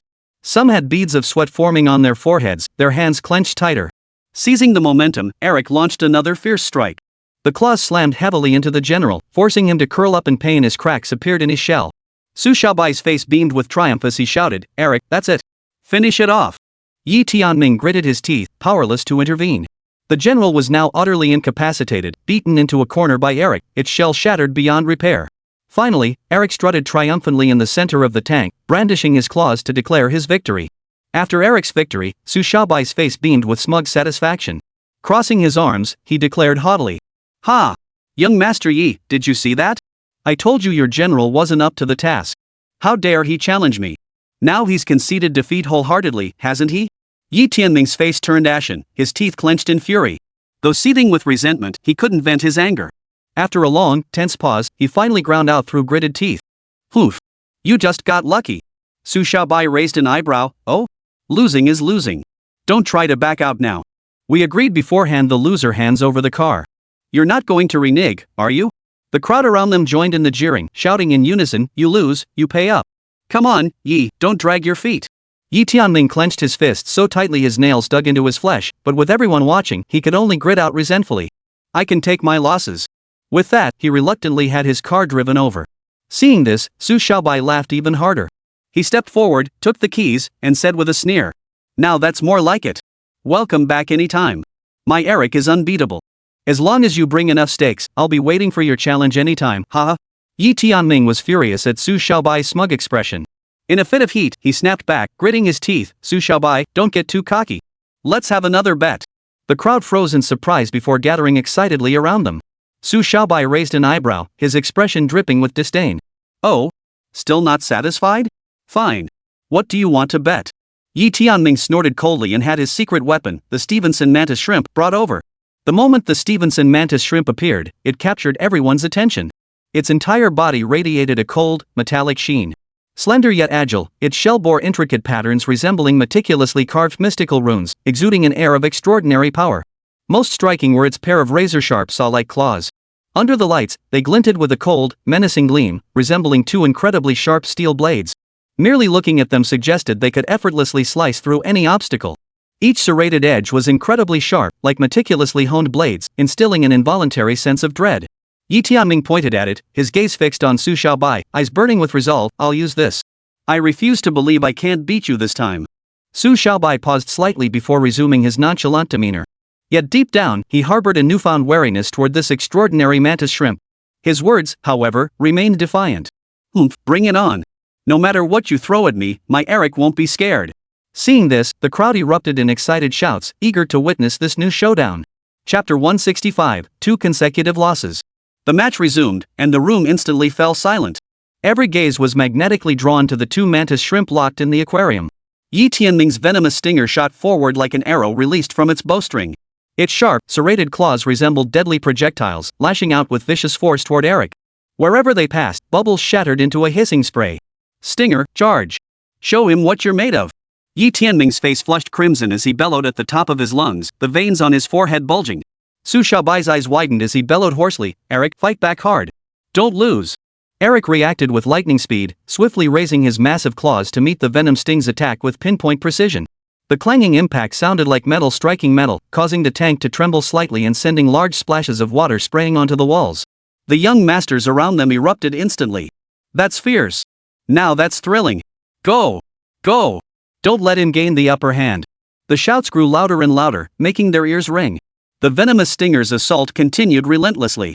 Its serrated edge darted like a serpent's tongue, striking Eric again with dexterous agility. The angle was vicious, the speed blindingly fast. Eric, relying on his robust physique and powerful claws, dodged left and right, seizing opportunities to clamp down on the venomous spikes. Each collision felt like a collision of titans, sending the water in the tank into violent churns, growing increasingly murky.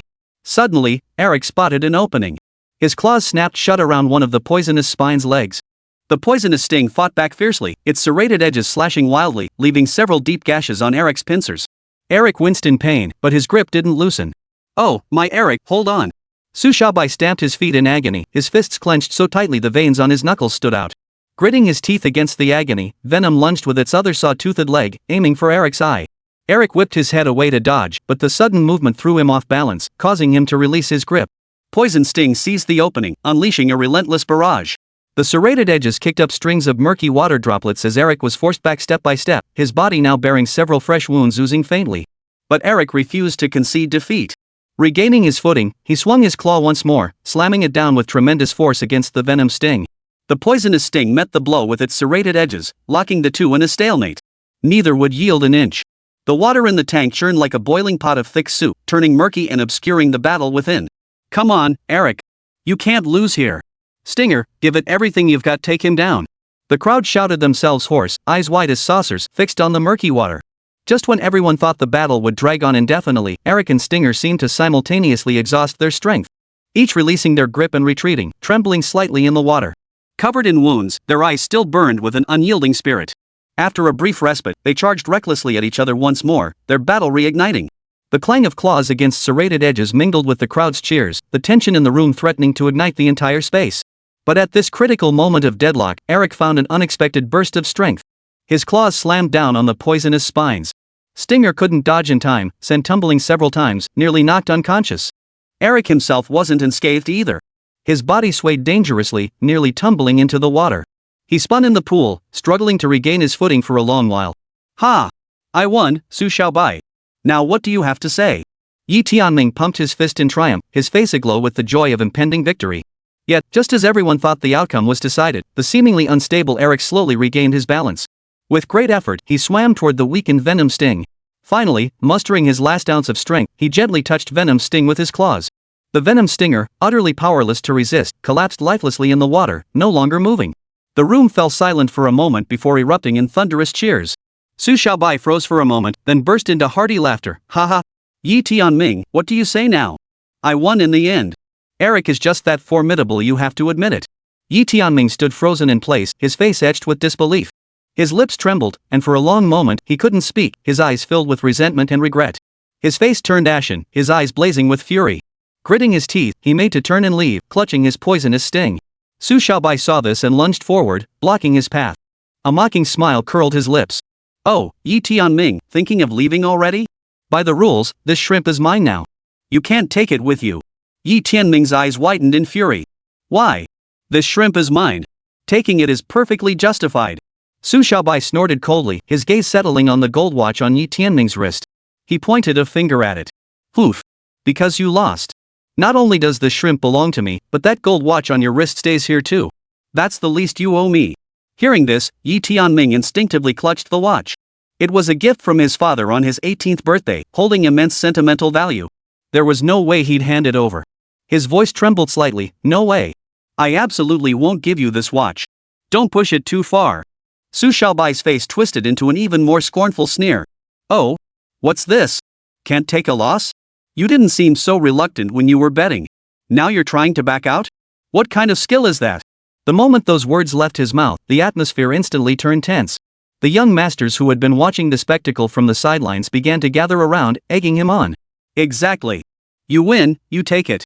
Yi Tianming, don't be such a sore loser. You lost, so own up to it. What are you stalling for? Yi Tianming was seething with anger, his chest heaving violently, yet he was powerless to do anything. His words came out in broken gasps. You guys are going too far. I can't possibly give you this watch. Just as Yi Tianming stood flustered and at a loss, Li Qingyun, who had been silently observing from the sidelines, stepped forward. His gaze steady, he addressed Su Xiaobai. Young Master Su, don't push things too far. I'll challenge you to a contest. If I win, this matter ends here. You can forget about that gold watch. Su Xiaobai froze for a moment, then appraised Li Qingyun with utter disdain. He sneered, Humph. What are you, some lowly bodyguard? You think you're worthy of competing with me? With your pathetic status, you dare stick your neck out here? You should know your place. Li Qingyun remained unmoved, his voice calm as ever. Whether you can or not, we'll only know after we try. If you don't dare, then consider all those words you just said retracted. Su Xiaobai's expression darkened at the challenge. Fine, let's settle this. I'll see just what a bodyguard like you can do. And when you lose, don't come crying to me. Chapter 166, You're kidding me, right? Su Xiaobai glared defiantly at the man before him. Kid, since you're asking for trouble, I'll oblige you. We'll settle this right here in 3 days. If you lose, you and your young master will pay me 1,000,000 yuan and bark like a dog in public. Dare you accept? The surrounding young masters erupted into chaos upon hearing this. They jeered. Wow, that's a hefty bet, sounds interesting. Li Qingyun remained composed, his gaze fixed firmly on his opponent. He responded with steady conviction, of course I accept. My terms are the same, we'll meet here again in 3 days. If you lose, you'll forfeit 1,000,000 and bark like a dog in public. I accept your wager against him. Don't go back on your word, big shot. Su Xiaobai threw back his head and roared with laughter. You think a lowly bodyguard like you can make me lose big? You really don't know your place. But I'll see what tricks you pull in 3 days. Don't regret these words later. Li Qingyun gave a slight nod. I never regret my actions. 3 days is plenty. Prepare yourself well. I hope you'll still be laughing then. Seeing the tense standoff, the guests lost interest in lingering and dispersed one by one, leaving the banquet in an uneasy silence. Yi Tianming, his face dark, ordered a servant to bring a carriage. He stormed into the car, turned to glare at Li Qingyun in the back seat, and began complaining with obvious displeasure. What were you thinking, accepting that wager today? What do you know about it? There's so much to the shrimp fighting scene. You're an outsider, how could you possibly understand all the ins and outs? Do you think that Su Xiaobai is someone to mess with? That kid is a complete troublemaker, and you just had to go and provoke him. Now look at us. If we lose, not only will we forfeit 1,000,000, but I'll have to bark like a dog in public. How humiliating. Where do I put my face now? Yi Tianming grew angrier with every word. You're just a country bumpkin. You'll never fit into their high society circle, yet you insist on showing off. And now you've dragged me down with you. I regret ever letting you tag along to this banquet, you're nothing but trouble. Leaning back in his chair, Yi Tianming let out a long sigh, yet his mouth kept muttering under his breath. His face was etched with frustration and resentment, as if he could already see the scene of his utter defeat 3 days hence. Li Qingyun listened to Yi Tianming's complaints, his brow furrowing slightly. Tianming, put your mind at ease. Stop droning on about it. I wouldn't have accepted this wager if I didn't have absolute confidence in winning. Don't even mention losing, that possibility simply doesn't exist. Li Qingyun paused, meeting Yi Tianming's gaze directly as he continued. Besides, you're the one who walked right into this mess today. If I hadn't stepped in to cover for you, who knows how humiliating it would have been. I kindly cleaned up your mess, yet here you are blaming me. If you had the time to complain, you should have shown some real skill earlier instead of losing so miserably. Yi Tianming snorted coldly, about to retort, when Li Qingyun continued, no need for more talk. Just watch.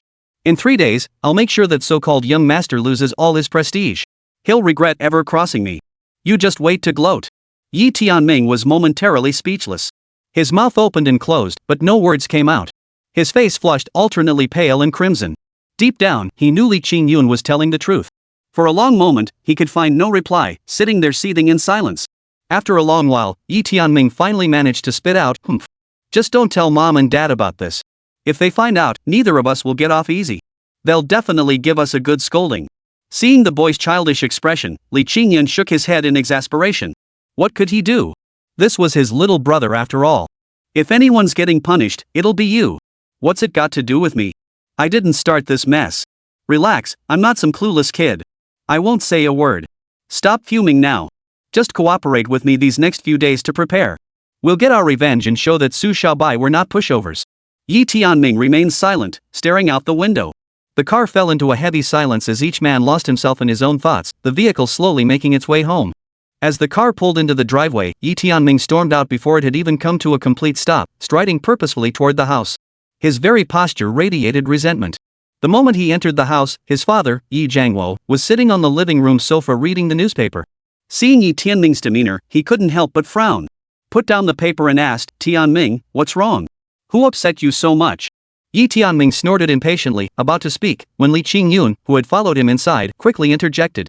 Dad, it's nothing serious.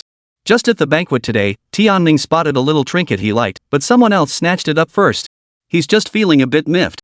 Kids' tempers, he'll be fine in a bit. Yi Jiangwo chuckled, shaking his head. Over something like that? You're a grown man and still so impatient. You really need to work on that temper. Yi Tianming shot Li Qingyun a fierce glare. Though still seething inside, he couldn't bring himself to say more. With a sullen grunt, he replied, got it, Dad. Li Qingyun shot Yi Tianming a look, signaling him to stop talking. Then, smiling at Yi Jiangwo, he said, Dad, don't worry about it. I'll talk to him later and help him calm down. You go ahead and finish reading the paper. Early the next morning, before dawn had fully broken, Li Qingyun arrived at Yi Tianming's door and began knocking loudly. The knocking disturbed Yi Tianming's sleep, and he rolled over irritably, pulling the quilt over his head and muttering in refusal. But Li Qingyun kept knocking relentlessly. Finally, unable to bear it any longer, Yi Tianming sat up angrily and shouted, what's with all the knocking? It's early morning. Can't you let a person sleep? Tianming, get up. Something's happened. Come with me, Li Qingyun called from outside. Yi Tianming reluctantly pulled on his clothes, shuffled out in his slippers, and opened the door with a face full of resentment. Why drag me out of bed this early? Couldn't it wait? Seriously. Stop complaining. Just come with me and you'll see. Li Qingyun offered no further explanation, turning to head downstairs. Though utterly reluctant, Yi Tianming changed into proper clothes and followed. Together they arrived at the entrance of the seafood market. Yi Tianming stared at the seafood market before him, his face filled with astonishment. His mouth twisted in disbelief. What are you doing here? To pick out some suitable shrimp, of course. Hearing this, Yi Tianming's eyes widened so wide they nearly popped out of his head. No offense, bro, but do you even know what fighting shrimp is? Do you think any shrimp will do for fighting? You need mantis shrimp that are specially bred and trained, and you have to hire a top-notch trainer to condition them properly. This isn't like making braised shrimp. You can't just walk into any seafood market and get it done. You really are clueless. I thought you had some clever plan, but after all this, it's just this? Unreliable. Hold your horses. Come inside and see for yourself. I've got this planned out. With that, he strode toward the seafood market. Yi Tianming hesitated for a moment before following, still deeply skeptical. He muttered under his breath the whole time, utterly unconvinced by Li Qingyun's approach. Chapter 167. When did these two get so close? After entering the seafood market, the two headed straight for the lobster section. That section was filled with tanks brimming with lobsters. Under the lights, the water shimmered, and the lobsters occasionally stirred within. Li Qingyun approached the stall with a smile, greeting the vendor warmly. Hey, sis. Your lobsters look fantastic. The vendor's face lit up with a smile in response. Well, young man, you have a keen eye. What kind are you looking for? Li Qingyun bent down to examine the shrimp in the tank closely, then pointed to several lobsters and said, Sis, could you scoop out those lobsters for me? They look plump and big, just perfect. The shopkeeper responded with a nod, deftly scooping them out. She weighed them in a bag and handed it to Li Qingyun. Li Qingyun took it, set it aside, then proceeded to pick out several crayfish from another tank nearby. Paying no mind to Yi Tianming's frown and puzzled expression beside him, he stuffed all the selected crayfish into the bag, filling it to the brim in no time. Just as he was about to leave, Li Qingyun's gaze was suddenly drawn to several half-dead, even mangled shrimp in the corner. He walked over, crouched down to examine them, and said to the shopkeeper, "Sis, could you sell me these ones too?" The shopkeeper glanced at them, waved her hand, and smiled. "Oh, young man, these are nearly dead and don't look good. I'll just give them to you. They wouldn't sell anyway." Li Qingyun accepted them without hesitation, offering a grateful smile before tucking them into his bag. He hoisted the heavy sack and prepared to leave. Yi Tianming couldn't hold back any longer. He grabbed Li Qingyun's arm. "Bro, are you messing with me? You brought me here just to fool me? Buying those lobsters was bad enough, they weren't even fit for fighting, but you bought all these crayfish too? What on earth are you going to do with them? And what's even crazier is that you insisted on taking the deformed ones too. What the hell are you planning? Don't tell me you expect to use these to fight against others. That's just pure nonsense." Li Qingyun watched Yi Tianming's flustered and angry expression, yet remained calm. With a mysterious smile, he patted Yi Tianming's shoulder lightly and said, "Tianming, now, no need to get worked up. Just watch how I handle this. I've got my own plan. If I told you now, you wouldn't believe me anyway. You'll see soon enough that this isn't nonsense." Yi Tianming stomped his foot in frustration, but there was nothing he could do about Li Qingyun. He could only follow him out of the seafood market, still muttering angrily. "Humph. I'll see what you can pull off. If you lose, I'll never let you off the hook." The two returned home carrying a large bag of shrimp. The moment they entered, they saw Mom sitting elegantly on the living room sofa, holding a steaming cup of coffee. She took a delicate sip before slowly setting the cup down, the rich aroma of coffee wafting faintly through the air. Grandpa, meanwhile, was leisurely flipping through an old photo album on a recliner nearby. The moment Yi Tianming saw this scene, his heart skipped a beat. His mind immediately flashed back to the incident at the banquet, and he felt a pang of guilt. He quickly slipped behind Li Qingyun, gripping her arm tightly, looking like a child who had done something wrong and was afraid of being caught. Both kept their heads down, tiptoeing stealthily inward, desperate to avoid their mother and grandfather's gaze. "Tianming, Qingyun, you two are back. Why didn't you say a word when you came in? Carrying such a big bag, what's all this mysterious business?" Li Qingyun quickly laughed it off. "Mom, nothing mysterious. Tianming and I went to the market. Those shrimp look so fresh, we bought some. We just got a craving for shrimp, you know? Why don't you have the housekeeper help cook them? I've already planned it out, braised, spicy, and 13 spice flavored. They'll be absolutely delicious." Hearing this, his mother smiled reproachfully. "Oh, my son craves shrimp? That's wonderful. But why did you go buy them yourself? Couldn't you have just sent the housekeeper? I just thought I'd get out and explore a bit, see the neighborhood. It's not like I can just stay cooped up at home the whole time when I finally get back." "True. I'll have the housekeeper come over to cook for you right away." Mom arrived shortly after with the housekeeper. Li Qingyun smiled as he handed over the bag of shrimp. But as he did so, he deliberately kept the few damaged ones hidden in his own hand. His movements were so discreet that anyone not paying close attention wouldn't have noticed. The nanny took the bag without much notice, smiling as she agreed to Li Qingyun's various flavor requests before heading to the kitchen with the shrimp. Mom sat back down on the sofa, watching the two of them walk toward the backyard. A hint of confusion flashed across her face. "Dad, what do you think is going on with these two kids today? We just got Qingyun back 2 days ago, and Tianming has been pretty resistant toward him. But today, he's suddenly being so nice. I'm starting to wonder if Tianming is up to something again." Grandpa set down the photo album, narrowing his eyes slightly as he gazed toward the backyard. His expression was gentle yet resolute. "You, stop worrying needlessly. They're blood brothers after all, how could they truly be at each other's throats? Tianming just needed time to adjust before. But now things are fine, aren't they? The bond between brothers is just like that, they may bicker, but deep down they care for each other. Let them be." Mom nodded thoughtfully at Grandpa's words, took another sip from her coffee cup, and continued her task as she murmured softly. "You're right. I hope they stay close forever. It's best for our whole family to live in harmony." Meanwhile, in the backyard, Yi Tianming and Li Qingyun, completely unaware of the conversation in the living room, were gathered around the crippled shrimp, preparing to carry out Li Qingyun's plan. Upon arriving in the backyard, Yi Tianming stared at the crippled shrimp in Li Qingyun's hands. His confusion and frustration boiled over. Furrowing his brow, he urgently asked, "Brother, I really don't get you. What exactly are you trying to do? You ignore all those perfectly good shrimp and pick out these crippled ones instead. Look at them, some missing claws, others with bodies so mangled they wouldn't even make decent food for that Eric guy. In this condition, taking them out to fight other shrimp? They'd get beaten to a pulp before they even started. I'm starting to suspect you and that Sue guy are in cahoots, trying to rip me off. Chapter 168, Mutant Lobsters. Li Qingyun gave Yi Tianming a mysterious smile, saying nothing in response. He walked over to a water tank in the corner of the backyard and carefully placed the crippled shrimp inside. Yi Tianming's eyes widened in utter disbelief. Just as he was about to demand more answers, Li Qingyun produced a small bottle from his pocket as if by magic. Bro, what's in that bottle? Looks pretty mysterious. Hope it's not some special hormone or something. I'm telling you, that's not okay. If we use hormones, it's like cheating. If that happens, I'll never be able to hold my head up in this circle again. Li Qingyun merely smiled mysteriously as he uncorked the bottle. Rest assured, this is the real deal. With that, he dripped several drops of the purple liquid into the water tank. A miracle unfolded. The half-dead, mangled shrimp that had been barely clinging to life suddenly sprang to life the moment they touched the purple liquid. They became incredibly energetic, as if they'd been injected with adrenaline. They darted about in the water tank. The shrimp with the broken claw waved its remaining legs with such fighting spirit, while the one with the missing body part twisted vigorously, brimming with vitality. You gotta be kidding me, bro. Where the heck did you even find these little gems? Look at them, they're more hyped than a bunch of steroids. Enough with the questions. Just wait and see. These shrimp are bound to bring us a huge surprise. Yi Tianming wasn't about to let it go. He furrowed his brow and shook his head repeatedly. No way. I can't wait. I need to stay here and watch. These shrimp are my entire livelihood. Whether I succeed or fail depends entirely on them. I have to stay here and guard them. Absolutely nothing can go wrong. With that, Yi Tianming refused to budge an inch, stationing himself right beside the tank.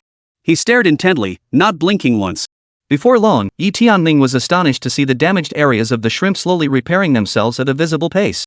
New limbs sprouted from the once broken areas, appearing stronger and more robust than before. Their shells glowed with an unusual sheen, as if they were even more powerful than normal shrimp. Not only that, but their size seemed to be gradually increasing.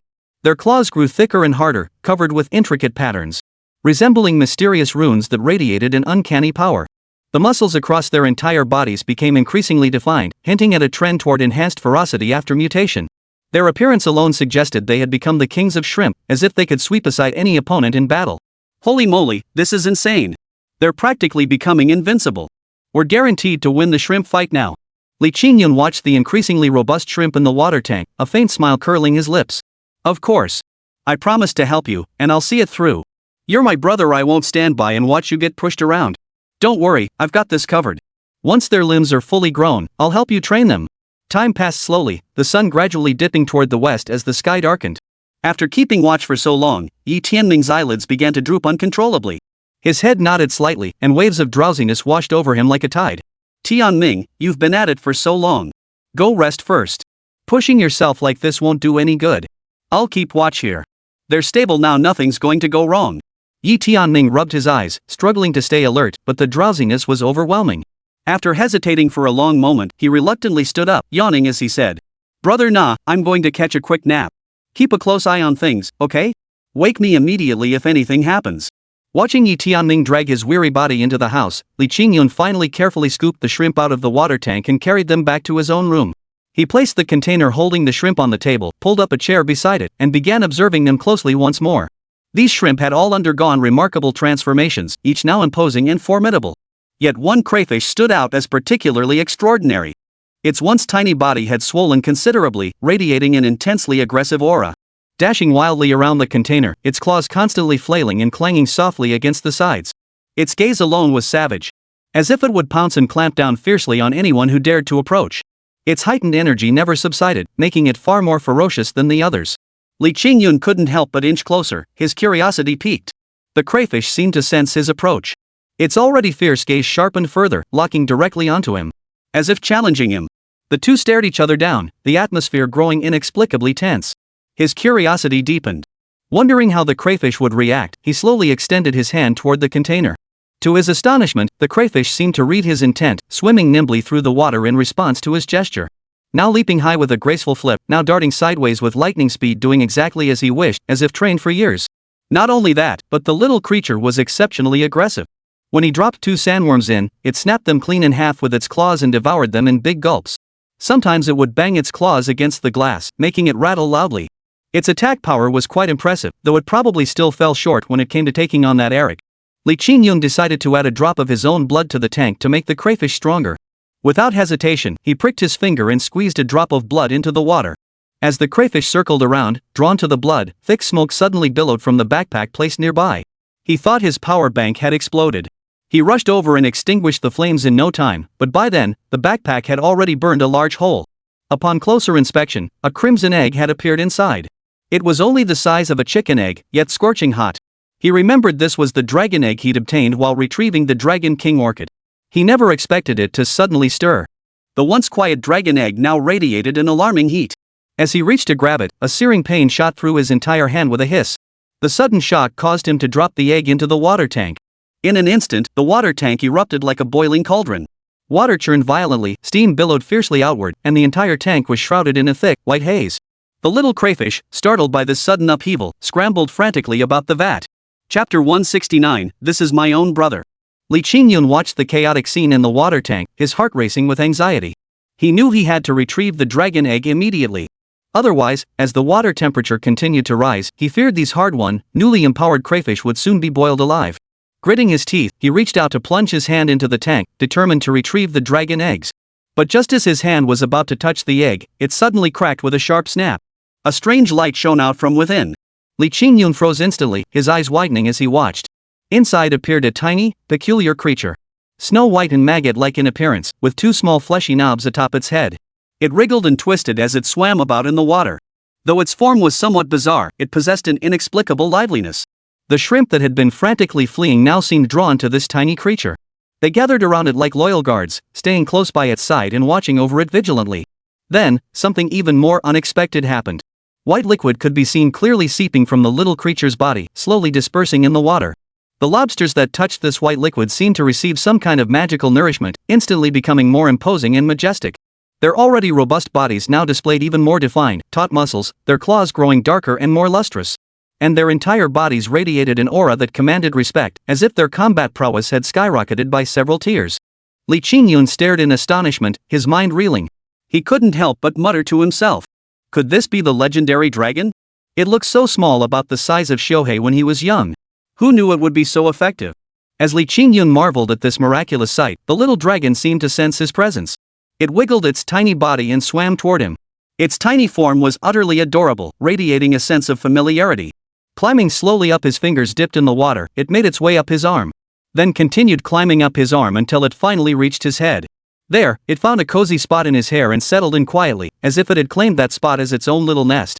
He was utterly speechless, muttering under his breath, "Why do these creatures all choose my hair as their nest?" But he really couldn't do anything about the little dragon, so he just let it stay there, still wondering what was going on with this little creature. 2 days passed like this, and the day of the shrimp fight they'd agreed upon arrived. Yi Tianming and Li Qingyun returned to the clubhouse. All the way there, Yi Tianming felt nothing but unease. He clutched the aquarium containing the lobsters tightly, not daring to blink, muttering constantly, "Man, I hope we win today. My heart's racing, we're counting on these guys." Li Qingyun was calmer than Yi Tianming. Patting his shoulder, he reassured him, "Relax. Our lobsters are a whole different league now. Just watch, today's victory is yours. I'll make sure you win back every bit of face." Though he said this, he wasn't entirely confident either. After all, their opponents weren't pushovers. The outcome was still anyone's guess. Upon entering the clubhouse, the atmosphere instantly became lively and boisterous. Su Xiaobai had arrived earlier, bringing along several prominent young masters from the lobster fighting scene. Each was dressed in flashy attire, their faces wearing expressions ranging from amusement to disdain. Clearly here to enjoy the spectacle and witness Yi Tianming and Li Qingyun's humiliation. Li Qingyun's expression remained steady as he stepped forward and addressed Su Xiaobai and the others in a clear voice. "Su, I've come as promised. Don't forget the wager we agreed upon earlier." "Oh, I see who it is. You, a mere bodyguard, actually think you're something special? Trying to stick your nose in Big Tail Eagle's business? You should know your place." "Exactly. This fighting shrimp circle isn't some place for you lot to come and run wild. You actually think a few shrimp can turn the world upside down? How utterly delusional. And you, Yi Tianming. You're always spouting big talk, bragging so much your lies could float to the moon. Now look at you, think bringing a bodyguard will change anything? Still as clueless as ever. Today, you're dead meat. Just wait to be humiliated beyond belief. When that time comes, don't forget to bark like a dog, that's the bet you made yourselves." The words sparked another wave of laughter from the crowd, echoing through the club with a particularly jarring ring. Yi Tianming's face flushed crimson with rage. He clenched his fists, ready to charge forward and argue, but Li Qingyun grabbed his arm and pulled him back. Li Qingyun shook his head slightly, signaling Yi Tianming to stay calm. Then, turning his gaze toward Su Xiaobai and the others, a cold glint flashed in his eyes. Yet, maintaining his composure, he said, "Don't get too cocky. The shrimp fight hasn't even started yet. Who wins or loses is still up in the air. Don't end up with egg on your face later. If you do, you'll be the ones looking foolish." Su Xiaobai snorted coldly, his face dripping with contempt. "Humph. With just you lot? We'll see about that. I'm eager to witness what tricks you can pull off. Today, I'll make you fully recognize your place, so you won't keep jumping around in this circle blindly." Just then, one of the young masters leaned close to Su Xiaobai. "Hey, brother Su, hold on. Isn't it beneath you to pick a fight with some lowly bodyguard? What's his status compared to yours? We're both big shots in this circle. Getting involved with this guard dog over such nonsense, if word gets out, won't people laugh at us?" True. This young master is, after all, a prominent figure. Shrimp fighting is an activity reserved for us upper-class young masters. How dare this country bumpkin, this lowly bodyguard, think he's worthy of playing with me? That's giving him far too much credit. Humph, Yi Tianming, since you brought him here, you'll have to face him yourself. I'll see what tricks you've got up your sleeve. Just don't end up losing so badly you make a complete fool of yourself." Yi Tianming flew into a rage at these words. "Su Xiaobai, don't push your luck. Think you're so great, flaunting your family background to lord it over everyone? Let me tell you, he's no bumpkin, nor some lowly bodyguard. He's my brother. My own flesh and blood, the eldest son of the Yi family. You dare look down on him? Go ask your fathers, would they dare say such things to my father's face? What kind of trash are you?" Chapter 170, My Shrimp is Called War God. With that single sentence, the entire venue fell deathly silent. Those who had been mercilessly mocking Li Qingyun as a lowly bodyguard who couldn't hold his own froze in place. Eyes widened in disbelief, frozen in shock for what felt like an eternity. Only the sharp crack of a wineglass smashing to the floor, shattering into 1,000 pieces, finally snapped them back to reality. Holy, is this real? He's actually the young master of the Yi family? How could that be?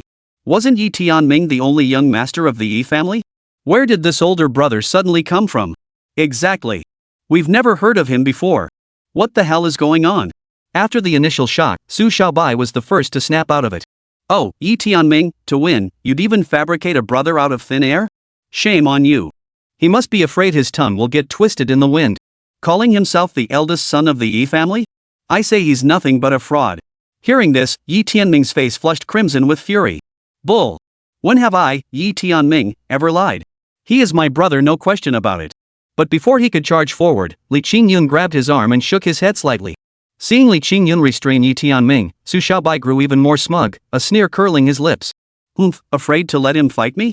Looks like you're the ones with guilty consciences. You'll find out soon enough if we're guilty of anything. Since you're here, why waste time with nonsense? If you want to fight, let's start. Start? Fine. But the wager we agreed on must stand. The loser pays the winner 1,000,000 yuan and barks like a dog. Everyone here heard that promise. Su Xiaobai snorted coldly, a sudden cunning gleam flashing in his eyes. I underestimated you before. Never imagined you'd be the eldest son of the Yi family. In that case, the wager can't be too simple. Today, I'm adding another rule: whoever loses must crawl out of here tonight. I'll see if you have the guts to keep playing. If you don't dare, just admit defeat now. Save yourselves the embarrassment of losing later. Ha ha. Whispers rippled through the crowd once more as all eyes turned to Li Qingyun and Yi Tianming, waiting to see how they would respond. Yi Tianming trembled with rage. You bastard, Su. Do you really want to wipe us out completely? Don't push things too far. So what? If you two big shots talk tough but lack the confidence to beat me, then there's no point in competing at all. You might as well just admit defeat now. Fine, we'll take you up on that. But don't try to back out after losing. The Yi family never shies away from a challenge. Su Xiaobai scoffed, waving his hand dismissively. Rest assured, I, Su Xiaobai, keep my word. But you lot? Don't come crying for mercy later, haha. With that, both sides began preparing for the shrimp duel. Both sides brought out their shrimp. Su Xiaobai still had Eric, who had grown even more robust after 2 days of rest. When Li Qingyun's side produced a common market crayfish, the kind used for food, the crowd erupted in uproarious laughter. Ha! That trashy thing is fit for a fighting shrimp? You must be out of your minds. Where did you even drag that thing from? Some stinking ditch? Oh ho, I thought you'd bring out some treasure, but turns out it's just something waiting to be shelled off the dinner table? How pathetic. What a disgrace. The crowd joined in with mocking jeers, their expressions dripping with contempt. And this is the young Master Yi? Bringing such a thing? Your Yi family must be flat broke, can't even find a proper shrimp. Scram back home to play in the mud already. Stop embarrassing yourselves here, ha! Su Xiaobai laughed until tears streamed down his face, his smug expression dripping with arrogance. TSK. That shrimp looks so weak it could probably be crushed under my foot. How dare you bring it out? It's an insult to our shrimp fighting event. Put. Probably just blind luck snagging this junk to fill their quota. They should take a good look at themselves before daring to challenge us. Utterly clueless about their own limitations, ha! Li Qingyun gave a mysterious smile. We'll see if it's any good once we've fought. My shrimp is called War God. Even if it's just a lobster, it'll show you what it's made of. With that, he released War God into the arena. At a signal, the battle between the two shrimp commenced. Relying on his imposing frame, Eric swung his massive claws and charged at War God. His fierce momentum seemed to guarantee victory. At first, War God seemed to be at a disadvantage, forced to dart around the tank by Eric, dodging left and right, narrowly escaping Eric's claws several times. This spectacle instantly fired up Su Xiaobai's crew, who erupted into boisterous laughter. Ha! This is the so-called War God? What a coward! Look at that pathetic sight. What's he bragging about being so formidable? It's laughable. But the War God didn't crumble. After narrowly dodging another attack, it seized its chance, snapping its tiny claws onto one of Eric's tentacles and yanking hard. Eric, stung by the pain, furiously swung his claws, his attacks growing fiercer. War God swam nimbly, using its compact size to evade Eric's seemingly ferocious attacks while occasionally finding openings to strike back. Though pinching Eric's joints with its claws didn't inflict significant damage, it gradually began to irritate Eric. The latter charged with fierce momentum, its thick, powerful claws snapping and flicking violently, stirring up swirling currents of water. War God tried desperately to dodge, but couldn't completely evade the blow. Eric's claws clamped down hard, immediately leaving several visible cracks on his shell. A few fragments even broke off, drifting down into the water. Seizing his chance, the War God charged forward, clamping his own claws tightly onto one of Eric's antennae, attempting to turn the tide. But Eric wasn't about to give in. He violently twisted his massive body and flung the War God hard against the tank wall. A dull thud echoed as the War God was knocked reeling. Several of its walking legs bent and curled, visibly weakened, while fresh scrapes marred its once intact shell, leaving it now mottled and battered. Eric pressed his advantage, his massive claws striking like hardened weapons, repeatedly targeting the War God's vital points. War God could only dodge with agile movements, but ultimately couldn't withstand the onslaught. Struck on its back, a loud crack echoed as a large section of its shell peeled away, revealing the tender pink flesh beneath. The damaged exoskeleton made War God appear even more battered and disheveled. Chapter 171, The Bloodiest Counterattack. Eric pressed his assault, relentlessly ramming and crushing the War God with his claws. The War God retreated step by step, its body covered in mounting wounds. One of its walking legs was crushed beyond recognition, making swimming through the water an arduous struggle. Yet his tiny eyes still burned with defiance. He fought on stubbornly, refusing to yield to his opponent. Eric's assault grew fiercer. Seizing an opening, he suddenly clamped his claw firmly onto the War God's own claw, then pulled with all his might. A heart-wrenching crack echoed as the War God's claw was wrenched clean off, spiraling slowly downward in the water. Ha! Calling himself a War God with that? Now he's just a one-armed shrimp utterly defenseless. Su Xiaobai's crew erupted into even wilder laughter at the sight, their voices dripping with smugness and scorn. Eric, seemingly sensing the dawn of victory, flaunted his claw triumphantly in the water tank. He swam back and forth around the War God, as if reveling in the display of his conquest. Yi Tianming watched the scene unfold, cold sweat beading on his forehead. He grabbed Li Qingyun's arm urgently. Bro, what do we do now? Is this even possible? The War God is so badly injured. Li Qingyun merely gave a mysterious smile. Don't panic. Just watch. The War God now staggered unsteadily, struggling to maintain balance even in the water. He appeared utterly weakened, as if he might collapse completely at any moment. Eric had no intention of letting this golden opportunity slip away.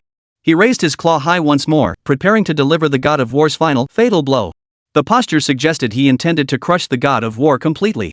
Just as the claw was about to strike, the War God suddenly erupted with astonishing strength, forcibly blocking the attack with its lone remaining claw. Then, a jaw-dropping spectacle unfolded. The damaged areas on the War God's body began healing at a visible pace, as if some miraculous force were repairing them. The once broken shrimp shell gradually became whole again, shed parts regrew. Its once dull eyes regained their brilliant luster. Instantly, it was restored to its vibrant, lively self, its entire aura transformed. After blocking Eric's lethal strike, the War God seemed like a completely different creature. Its aura shifted abruptly. Its remaining claw raised high with a fierce intensity as it lunged viciously toward Eric. Moving with blinding speed, it closed the distance in an instant, its claw snapping precisely onto one of Eric's walking legs. Followed swiftly by the other newly regrown claw. Like two steel hooks, they clamped down on Eric's body. Then, with a sudden surge of force, it began to tear him apart. Eric had never witnessed such brutal combat before and immediately began thrashing wildly in agony. But the war god's pincers held like iron clamps, the tearing force growing ever stronger. Until Eric's walking legs were twisted out of shape, his shell cracking and groaning as if he would be torn clean in two at any moment. The scene was utterly gruesome. Eric writhed in agony, utterly unable to break free. The war god didn't stop there. Seizing the advantage, it relentlessly pressed its attack, its claws striking again and again at Eric's vital points. Each strike carried the force of 1,000 pounds, shattering Eric's carapace into splinters. His once mighty form was now covered in wounds, beaten into submission. He could only retreat step by step, terror filling his eyes as he desperately sought escape from this terrifying foe. Eric spun around, mustering every ounce of strength to flee, frantically paddling his legs as he scrambled desperately across the tank. But the war god would never let him go. With a flash, he pursued like a swift bolt of lightning, once again seizing Eric's tail with his claws. No matter how fiercely he struggled, he couldn't break free from the war god's grip. His look of utter despair seemed to already foresee his tragic fate. Helpless as the war god cornered it, leaving no escape. Cold, ruthless determination burned in the war god's eyes as he swung his claws, smashing them down on Eric again and again. Each blow landed with a dull thud, splashing water from the tank. Eric was utterly defenseless, curling into a ball as he futilely tried to withstand the storm of blows. New cracks appearing in his shrimp shell. His once imposing appearance was now completely shattered. Su Xiaobai watched from the sidelines, his face turning ashen. He screamed frantically, "Eric, come on! Fight back! Don't just stand there like a coward!" Seeing Eric still cowering, Su Xiaobai stomped his feet in frustration, bellowing at the top of his lungs. "Where's all your usual bravado? Why are you chicken out now? Charge in and beat that damn shrimp!" But Eric, already terrified by the war god's ferocious onslaught, dared not advance recklessly. He merely cowered in the corner, trembling and dodging the war god's relentless attacks. War god advanced with deliberate, oppressive strides toward Eric, who was huddled in the corner. Each step seeming to weigh down the water in the tank. The faint dragon-like aura radiating from its body grew ever more intense. It no longer seemed like a mere lobster, but the sovereign of this tiny battlefield, emanating a chilling, awe-inspiring presence. Eric trembled violently under the crushing pressure. He tried to raise his claws in defiance once more, but they quivered weakly, unable to muster any strength. Emitting a faint hissing sound from its mouth, a sound that seemed both a plea and a desperate struggle. Yet the war god remained utterly unmoved, his eyes gleaming with cold, ruthless light. Slowly advancing toward Eric, the god raised its two sharp, hard pincers once more when close enough, precisely clamping them onto either side of Eric's body. Eric thrashed wildly, desperate to break free from this terrifying hold, but all his efforts were futile. The war god exerted its full strength. With a series of bone-chilling cracks, it forcibly tore Eric apart, its overwhelming power unstoppable. With a dull thud, Eric was split clean in two. Chaos erupted in the tank as shrimp flesh, shattered shells, and other fragments scattered everywhere. The once clear water turned murky. The gruesome scene made everyone present gasp in horror, eyes wide with disbelief. Su Xiaobai stood frozen in place, his mouth agape for what felt like an eternity. He never imagined the seemingly certain victory would reverse so abruptly. And in such a brutal, bloody manner. The man who had just been shouting for Eric to fight back now fell completely silent. Staring blankly at the blood-soaked water trough, his mind a blank. Chapter 172, My Debt Can't Be Shirked. My Eric actually lost? How could this be? I refuse to believe it. The scene fell deathly silent. Only after a long moment did Ji Tianming suddenly embrace Li Qingyun. Bro, we won. You're incredible. This shrimp truly is a god of war. Li Qingyun wore a faint smile as he patted Yi Tianming on the back. This is nothing. There's much more to come. You'll see for yourself later. Awesome. Today we finally made that guy lose so badly. Yi Tianming had no intention of letting Su Xiaobai off so easily. While the others were still stunned, he strode up to Su Xiaobai and declared loudly. Su Xiaobai, don't forget our earlier bet. A bet is a bet. Now, bark like a dog in front of everyone, then crawl out of here. Su Xiaobai's face instantly turned grim. He barked defiantly, though his voice betrayed his inner fear. Yi Tianming, don't push it too far. It was just a joke, why take it so seriously? You were the one who set this up, and the wager belongs to your family. We're both grown men. Spit is as good as a nail, you think you can back out? No way. Unless you admit in front of everyone that you're a cowardly woman. Su Xiaobai's henchmen nearby saw the commotion and rushed forward, playing peacemakers. They smiled broadly as they pleaded. Hey, we're all brothers here. Let's just forget about this. It's not good to make a big deal out of it. There's no need to ruin our friendship over something like this. Exactly. We're all friends hanging out together. What happened earlier was just a momentary slip that doesn't count for real. Who would ever make their friend bark like a dog? Yi Tianming snorted coldly, unmoved. A joke? When we made the bet, why didn't you call it a joke then? Now that you've lost, you want to back out? No way. I have one demand, either you do what you said you would, or you're nothing but a sissy. Su Xiaobai's face flushed alternately red and white, beads of sweat forming on his forehead. He was both furious and anxious. Yet he couldn't find a rebuttal. After all, the bet was public knowledge, and he had indeed been thoroughly defeated. But being made to bark like a dog and crawl outside in public? That would be utter humiliation. He gritted his teeth, wanting to argue further. At that moment, Li Qingyun strolled over, glancing at Su Xiaobai and then at the surrounding crowd. Su Xiaobai, accepting defeat is only fair. If you're a real man, just do it. Otherwise, once word gets out, your reputation will suffer even more. Su Xiaobai's face flushed with rage at Li Qingyun's words. He slammed his fist hard onto the table. The thunderous crash sent a jolt through everyone present. He'd completely thrown caution to the wind. Pointing at Li Qingyun and Yi Tianming, he shouted. Who do you think you are? Just won one round? What's there to gloat about? Want me to bark like a dog? No way. Su Xiaobai, don't take orders from nobodies like you. Humph. You want me to kneel and bark like a dog? You should know your place. The Su family is a respectable name in the capital. We're not some soft target for anyone to push around. Li Qingyun's expression turned icy, his eyes flashing with undisguised coldness. Su Xiaobai, you accepted the wager, so you must accept the consequences. That's the rule. If you don't do as we agreed, you won't be leaving here today. Don't make things harder for yourself. Su Xiaobai snorted as if hearing the most ridiculous joke imaginable, his face twisted with contempt. He let out a cold laugh before bellowing several shouts toward the entrance. Moments later, several burly, menacing-looking bodyguards stormed in. The moment they entered, they positioned themselves beside Su Xiaobai, glaring menacingly at Li Qingyun and Yi Tianming, ready to pounce at the slightest provocation. You think I'm a complete fool? Did you think I came unprepared? Bull. Now let's see who can't leave.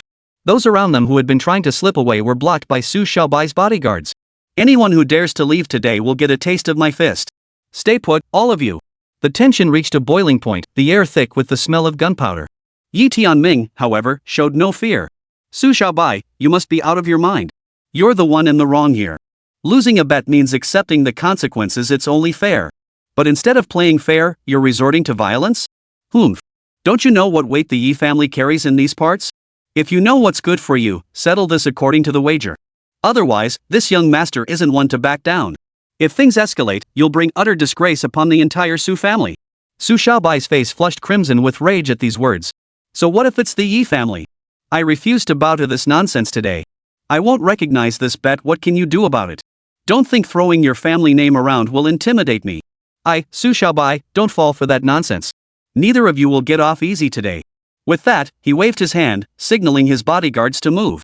The bodyguards, receiving their orders, immediately lunged toward Li Qingyun and Yi Tianming. Beat them. If they die, it's on me. Today, these two bastards will learn who's boss on my turf. Su Xiaobai, you're out of your mind. You actually dare to attack them. Yi Tianming dodged frantically, narrowly avoiding blows for a moment. As a sandbag-sized fist swung toward him, Li Qingyun yanked him away and shielded him behind his own body. Shut up. They're already hitting us. No more talk, just fight. Beat them into submission. Hide behind me. I'll deal with these little punks. Seeing they couldn't subdue Li Qingyun immediately, the bodyguards exchanged glances before swiftly closing in again, preparing to launch an even fiercer assault.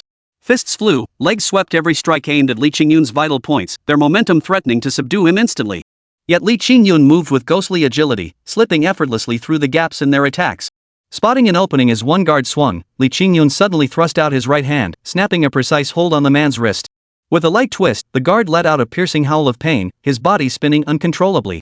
Li Qingyun seized the moment, delivering a swift kick to the man's backside. The bodyguard flew through the air like a cannonball, crashing into several tables and chairs before landing sprawled on the floor, too dazed to rise for a long while.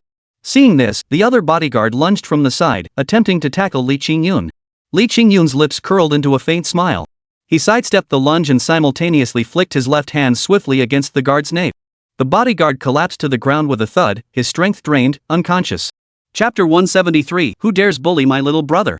The remaining bodyguards, seeing this, swarmed forward once more. But Li Qingyun didn't even bother to acknowledge them. With a few swift moves, he knocked them all to the ground. Lying sprawled like dead pigs in the center of the courtyard, unable to move, whimpering in pain. The scene was utter chaos. Su Xiaobai watched the scene unfold, his face draining of color as fear gripped him. His body involuntarily stumbled backward. His back slammed into the wall, yet he remained oblivious, his eyes wide with terror as he stared at Li Qingyun. His earlier arrogance had vanished without a trace. Li Qingyun's face was cold and grim as he walked step by step toward Su Xiaobai. When he reached a table, he casually picked up a table leg and weighed it in his hand. Su Xiaobai was drenched in cold sweat, shivering as he backed away. "You useless fools! Get up and stop him! What good are you if you can't even do your job?" But the bodyguards were too preoccupied with their own survival to heed his command and rise to assist. Li Qingyun let out a cold laugh, his voice as icy as if it came from the depths of hell. "Stop shouting! These useless fools are no match for me. You expect them to save you? Dream on!" With a flick of his wrist, a miraculous sight unfolded. The bodyguards lying on the ground began to float effortlessly into the air. Floating there limply, limbs dangling as if they were puppets with their souls ripped out. Everyone present stared as if witnessing a ghost. Some screamed in terror, others collapsed onto the ground. As Li Qingyun approached step by step, Su Xiaobai's legs turned to jelly. He collapsed with a thud, looking as if he might wet himself at any moment. He swallowed hard, his lips trembling so violently he couldn't form a coherent sentence for ages. Li Qingyun stood before him, towering over Su Xiaobai. He tapped the puppet's face lightly with the table leg he held, a faint, mocking smile playing on his lips. "Who do you think you're going to take on now? Ha? Where's all that arrogance from earlier?" Seeing this, Su Xiaobai knew things were looking grim. He immediately switched his demeanor, forcing a fawning smile onto his face, his voice trembling with supplication. "Brother Li, I was wrong. I was truly wrong. I was blinded by my own stupidity and didn't know any better. Please, with your magnanimity, spare me this time. From now on, I'll look up to you as my big brother. If you tell me to go east, I won't go west. Just don't hit me, okay? Anything good I get from now on, I'll make sure to give it to you first. Just treat me like your little brother and give me a chance to turn over a new leaf." "Humph. You tried to harm my brother, that won't be forgiven so easily. Now I demand you not only kowtow and apologize, but also bark like a dog in public as per our earlier wager. Plus, hand over $1 million right now. Then crawl out of here on your own 2 feet. Every single promise you made earlier, not one can be left undone. If you miss even one, I won't let you off the hook." Su Xiaobai's face twisted with distress as beads of sweat rolled down his forehead. "Brother Li, isn't this a bit too harsh? I can pay the $1 million, but could we skip the dog barking? If word gets out about me barking like a dog, how could I ever show my face again? Could we maybe?" Before he could finish, Li Qingyun shot him a bone-chilling glare. Su Xiaobai instantly felt as if he'd been plunged into an ice cellar. The rest of his words were swallowed whole, and he dared not utter another syllable. Though his heart seethed with fury, circumstances left him no choice but to comply. "Brother Li, I was wrong. I apologize." After kowtowing, he crawled toward Yi Tianming's direction. Reaching his side, he pleaded. "Brother Tianming, I was wrong. There's $1 million in this card. Please take it. You're magnanimous, forgive me this once." Yi Tianming snorted coldly, snatched the card, and didn't even glance at Su Xiaobai. Su Xiaobai gritted his teeth, his eyes brimming with venom, but he forced himself to endure. Finally, he dropped to the floor and began barking like a dog at the top of his lungs. The sound echoed jarringly in the silent space. After mimicking the dog's bark, he slunk away, crawling slowly out of the room. His retreating figure radiated utter humiliation and resentment, while the venom hidden in his eyes seemed to silently swear that he would settle this score sooner or later. Those around him watched the scene, frozen in fear. Li Qingyun swept his gaze across the entire crowd, his eyes cold and radiating in unquestionable authority. His gaze swept over each face as if it were tangible, causing everyone to lower their heads involuntarily, unable to meet his stare. Then, he spoke slowly, his voice low yet carrying a bone-chilling mix of dominance and cruelty. "You all saw what happened today. I, Li Qingyun, have never been one to shy away from trouble. If any of you have a problem with that, come find me anytime. I'll be waiting. But let me make this clear, today I dealt with Su Xiaobai like this. If any of you fools dare to bully my brother Yi Tianming again, or deliberately set traps for him, well, don't blame me for being ruthless. I have plenty of ways to make you regret being born. Don't come begging for mercy on your knees, crying and screaming that you're sorry. Don't even think about asking me to spare you then. And don't try to play the sympathy card about our past connection, it won't work. Just remember this, don't mess with me." Hearing this, everyone's hearts trembled, not daring to breathe a word. A few who'd still clung to hope, thinking they could get revenge later, now completely abandoned that notion. At the very least, they couldn't act rashly. This guy really knows how to lay into someone. Look at those bodyguards, every bone in their bodies is broken, and now they're lying there like dead dogs. Yi Tianming stood nearby, watching Li Qingyun shield him like this. His heart filled with warmth and gratitude. He patted Li Qingyun's shoulder. "Brother, you're like my own blood. Back when I was constantly being set up by them, it always left me fuming with no way to fight back. Having you to back me up is truly the best thing ever. Li Qingyun gave a slight nod, his gaze toward Yi Tianming softening. Use your head. Don't get mixed up with them. From now on, keep your wits about you when dealing with people and situations. That's more important than anything. But in an instant, his expression turned icy again. He gave everyone a cold snort. Disperse. Don't stand around here. I hope you all remember my words well. Otherwise, next time won't be so simple. The crowd breathed a sigh of relief and scurried away, afraid to linger another second lest they incur Li Qingyun's displeasure. In an instant, the once noisy and chaotic scene was left with only Li Qingyun and Yi Tianming. Bro, I really owe you today. Who knows how badly they would have bullied me otherwise. No need for formalities with me. With me around, no one will lay a finger on you. Come on, let's head back. Chapter 174, The Young Master's Life is Just Too Much. Over the next few days, Yi Tianming clung to Li Qingyun like glue. He followed Li Qingyun around like a little shadow all day long, dragging him through the streets and alleys of the capital city. Whenever they encountered an acquaintance, Yi Tianming would proudly introduce him. This is my big brother, he's the real deal. You'd better show him some respect from now on. Even when whispers occasionally drifted from passers-by. That Li Qingyun had suddenly appeared out of nowhere, probably eyeing the Yi family's fortune. Yi Tianming paid them no mind whatsoever. He'd retort directly. This is my brother. Even if he wants to fight me for the inheritance, I'd welcome it. I'm no cutout for running a big business anyway. With him leading the way, I can keep being a carefree young master. Life couldn't be better, stop worrying about it. That day, Yi Tianming enthusiastically brought Li Qingyun to a bar. The deafening music hit them the moment they stepped inside. The dance floor pulsed with flashing lights, a kaleidoscope of people swaying and twisting to the beat. The place was packed with stunning women everywhere, fashionably dressed, flawlessly made up. Some sat in booths chatting animatedly, or weaving through the crowd, giving the entire bar a chaotic vibe. The air seemed thick with the scent of hormones. Yi Tianming walked in as if he owned the place, effortlessly wrapping his arms around two girls. The two girls giggled coyly, nestling into his embrace. Then, Yi Tianming didn't forget to call over a few girls for Li Qingyun too. He winked at Li Qingyun and said with a smile, Bro, let's just relax and have fun tonight. Don't be so uptight here, just enjoy yourself. Li Qingyun had never seen anything like this before and was instantly startled. Watching the girls enthusiastically approaching him, he kept dodging. Oh, no need, no need. You girls go have fun over there. I'll just sit here and have a drink. But the girls wouldn't give up. Each pulled out all the stops, trying to drag Li Qingyun into their lively group. Come on, big bro. Look how fun it is over here. It's more enjoyable when we play together. Sitting alone like that is so lonely. Just keep us company, okay? Yeah, bro. It's rare you get to relax like this. Don't push us away like that. We're all hoping you'll join us. We promise you'll have a great night. Li Qingyun felt like he'd stumbled into a den of tigers and leopards. Holy crap, this was terrifying. He quickly grabbed Yi Tianming and pulled him close. Are you trying to get me killed? If Mom, Dad, and your sister-in-law find out about this, they'll skin me alive. Unlike you, I can't just run wild in this world of temptation. I've got a family to think about, I can't mess around like this. Get them to leave right now. Stop this nonsense. Yi Tianming froze at first, then burst into laughter. Bro, you don't act like a real playboy at all. A playboy should live the playboy life, this colorful world, surrounded by beautiful women, that's where the fun is. You've just never experienced it before. How else would you learn? I tried these things when I was very young. They're quite enjoyable. You're always so rigid. When you're out having fun, just let loose. Your wife isn't here. Relaxing occasionally isn't a big deal. Being so cautious and cautious all the time is just boring. Li Qingyun shot him a fierce glare. Cut the crap. Look at yourself, you're acting like a street thug. Don't you dare come back, or I'll beat you. Seeing Li Qingyun's firm stance, Yi Tianming shrugged helplessly and left with the women.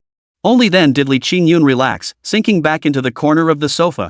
He picked up a glass of liquor and downed it in one gulp, as if trying to drown his nerves in the drink. He surveyed the lively yet slightly decadent scene in the bar. This place really was a slippery slope to ruin. His own little village was much better free from all this filth and corruption.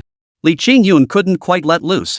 He felt out of place in the bar's lively yet suggestive atmosphere, and sitting in the booth made him feel uncomfortable all over.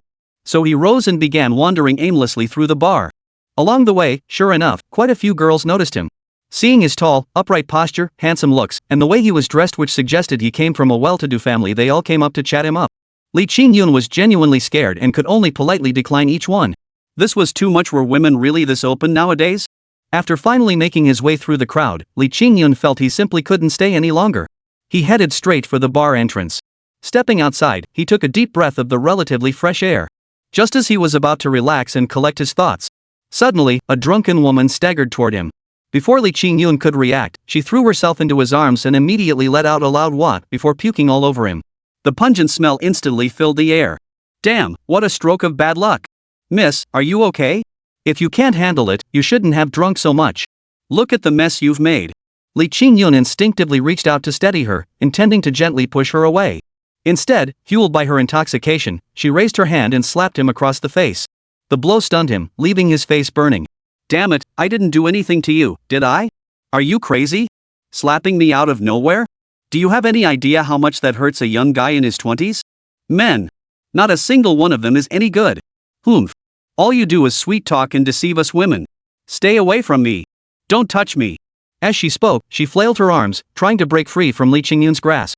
Then, the woman stumbled away, ready to leave. Li Qingyun frowned, seething inside, with no intention of pursuing her further. Hurried to a nearby restroom to wash the filth off his body. No sooner had he stepped out than he spotted her under a street lamp not far away. She had passed out drunk, her clothes disheveled, hair falling across her cheeks, a pitiful, helpless sight. Just then, Li Qingyun noticed several shady and scrupulous-looking men lurking nearby, glancing around suspiciously. Seeing no one seemed to notice the situation, they quickened their pace toward the woman. One burly man wasted no time, bending down to hoist her onto his shoulder before turning to drag her toward a nearby alleyway. Li Qingyun's eyes widened at the sight. Could this be the infamous corpse snatching? How utterly despicable. He hadn't intended to get involved, but he couldn't stand by and watch a young woman be violated. His sense of justice compelled him to intervene in this business that wasn't his. What are you doing? Put her down. Chapter 175, No good deed goes unpunished. The shadowy figures froze at Li Qingyun's shout, turning to glare at him. Whoa, where'd this hothead come from? Mind your own business, this has nothing to do with you. If you know what's good for you, get lost. Or else you'll regret it. Exactly. Don't go looking for trouble. This has nothing to do with you. Get lost before we have to deal with you. Li Qingyun, however, paid no heed to their threats, his eyes brimming with contempt. You bunch of cowards preying on the weak, what's there to gloat about? I'm ashamed for your parents. Hearing this, the others instantly boiled over with rage. Humph. Think you're too good for us? Don't blame us for getting rough. Guys, let's teach this jerk a lesson. With that, the burly one tossed the woman he'd been carrying aside. The group advanced menacingly toward Li Qingyun. Li Qingyun remained unflappable. As they closed in, his form flickered, striking first. A fierce straight punch slammed toward the blonde-haired thug at the front. The blow came so fast the blonde couldn't dodge. A loud thud echoed as the punch sent him flying backward, crashing heavily to the ground. He lay there for a long while, unable to get up, whimpering in pain. The others, enraged and alarmed, shouted and charged forward. Li Qingyun's feet shifted with ghostly agility, weaving effortlessly between them. Seizing his chance, he delivered another kick, landing squarely in the gut of the scarred man. The man flew backward like a broken sack, clutching his stomach as he rolled on the ground. With a few swift punches and kicks, he left them utterly defenseless. One by one, they scrambled away, rolling and crawling toward the distance. You just wait. This isn't over. Li Qingyun watched their disheveled retreat with a cold snort, not taking the threat seriously. He turned and walked over to the woman who had passed out from drunkenness. He gently lifted her up, looked at her state, and shook his head helplessly. What kind of mess is this? I get slapped for no reason, and now I'm stuck with this burden. Hey, girl, don't go around hitting people so easily next time. Lucky for you, you ran into me tonight. It was late at night, and he needed to find her a place to stay. But where would be suitable? Taking her home was out of the question. Alright, he'd have to book a hotel room. After checking into the hotel and getting the woman onto the bed and settled her in, Li Qingyun was ready to leave. But who knew she'd start vomiting violently? Goodness, she was babbling nonsense while she threw up. Li Qingyun was thinking he'd wait until she finished vomiting and calmed down before slipping away. But seeing her discomfort, he couldn't help but grab a towel to wipe her face. The moment he leaned in, gently placing the towel on her face to wipe, the woman suddenly jerked as if startled by something. She grabbed his hand with astonishing force. Before Li Qingyun could react, her hands began wildly slapping at him as if trying to drive away some terrifying creature. He struggled to pull his hand free. What shocked him even more was that, in her dazed state, she opened her mouth and bit down on the back of his hand. A sharp pain shot through his wrist, making him hiss in pain. Looking down, he saw a bloody bite mark on his hand, beads of blood slowly seeping out. This infuriated him. Damn it, woman! I save you, clean up your mess, and this is how you repay me? Biting me? No gratitude at all. He grumbled, both angry and helpless. But seeing the woman still unconscious, he couldn't really hold it against her. He could only shake his hand to ease the pain while pondering what to do with her next. Just as he was feeling exasperated and headache-inducing from this woman's antics, a sudden, urgent ringtone pierced the air. He followed the sound and saw it was the phone in the woman's bag nearby ringing. Thinking this might be his chance to contact her family or friends, he walked over, fished the phone out of the bag, and hesitated before answering. Hello? Xuan, where the hell have you been? How many times have I told you not to wander around outside this late? Why won't you listen? Li Qingyun tried several times to explain, but each attempt was cut off by a barrage of words. He could only frown and listen as the other person vented her anger.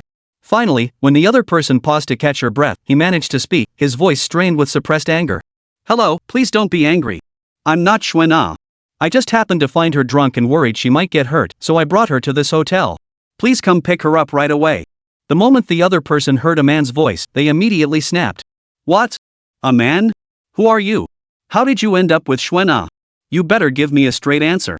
Where are you two right now? Humph. If anything happens to Xuan, I won't let you off the hook. Li felt even more infuriated. What kind of person was this? Acting like he owed her something. If you care so much about this woman, why didn't you take better care of her? If it weren't for me tonight, she'd have been ruined by those thugs. I was just trying to help. I have nothing to do with him. The address is room XX at XX Hotel. Hurry over. I need to get out of here. Right, so you've run off to a hotel and claim everything's fine? You two really think I'm a fool, huh? I always knew that woman was up to no good behind the scenes, but I never thought he'd actually cheat on me like this. You little bastard, don't you dare run. Stay right there if you've got the guts. I'm bringing my crew over now. If I don't finish you off tonight, I'm not your father. Damn it. I bought a watch last year. Are you deaf or something? I told you I didn't do anything to her, and you're already threatening to beat me to death. How can you be so arrogant? If you truly cared about her, would you let him go out drinking alone? If you truly cared about her, would you let him get wasted like this? If you hadn't said anything, I wouldn't have touched him. But the more you talk like this, the more I want to taste what he's made of. Bring it on. Like I'm scared of you? Whoever doesn't show up is a coward. Mark my words, bring plenty of backup for a brawl. I've never backed down. Li Qingyun slammed his phone onto the bed in anger, then went to splash water on his face. Tonight had thrown way too many curveballs my way. No sooner had he stepped out than the phone rang again. Thought it was that jerk calling again, but when I answered, it was my own phone, my little brother calling. Hey, bro, where'd you disappear to? I couldn't find you anywhere. I'm at the hotel. A hotel? Holy crap, bro, you're something else. You're already checking into a room? You were so against it earlier, but now you're moving faster than anyone. Gotta say, you're one shy pervert. Chapter 176, Why is it her? Get lost, stop talking nonsense. I'm in room 306 at the Kerry Hotel. Bring some hangover pills.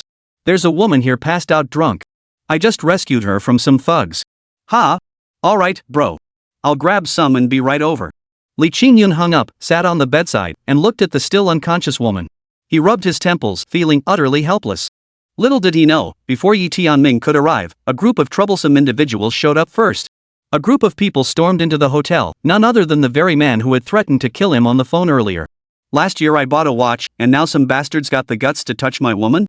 If I don't kill him this time, I'll write my name backwards. With a loud bang, the door was kicked open. Li Qingyun frowned, rising to his feet as he coldly surveyed the unwelcome guests. Kid, you answered that call.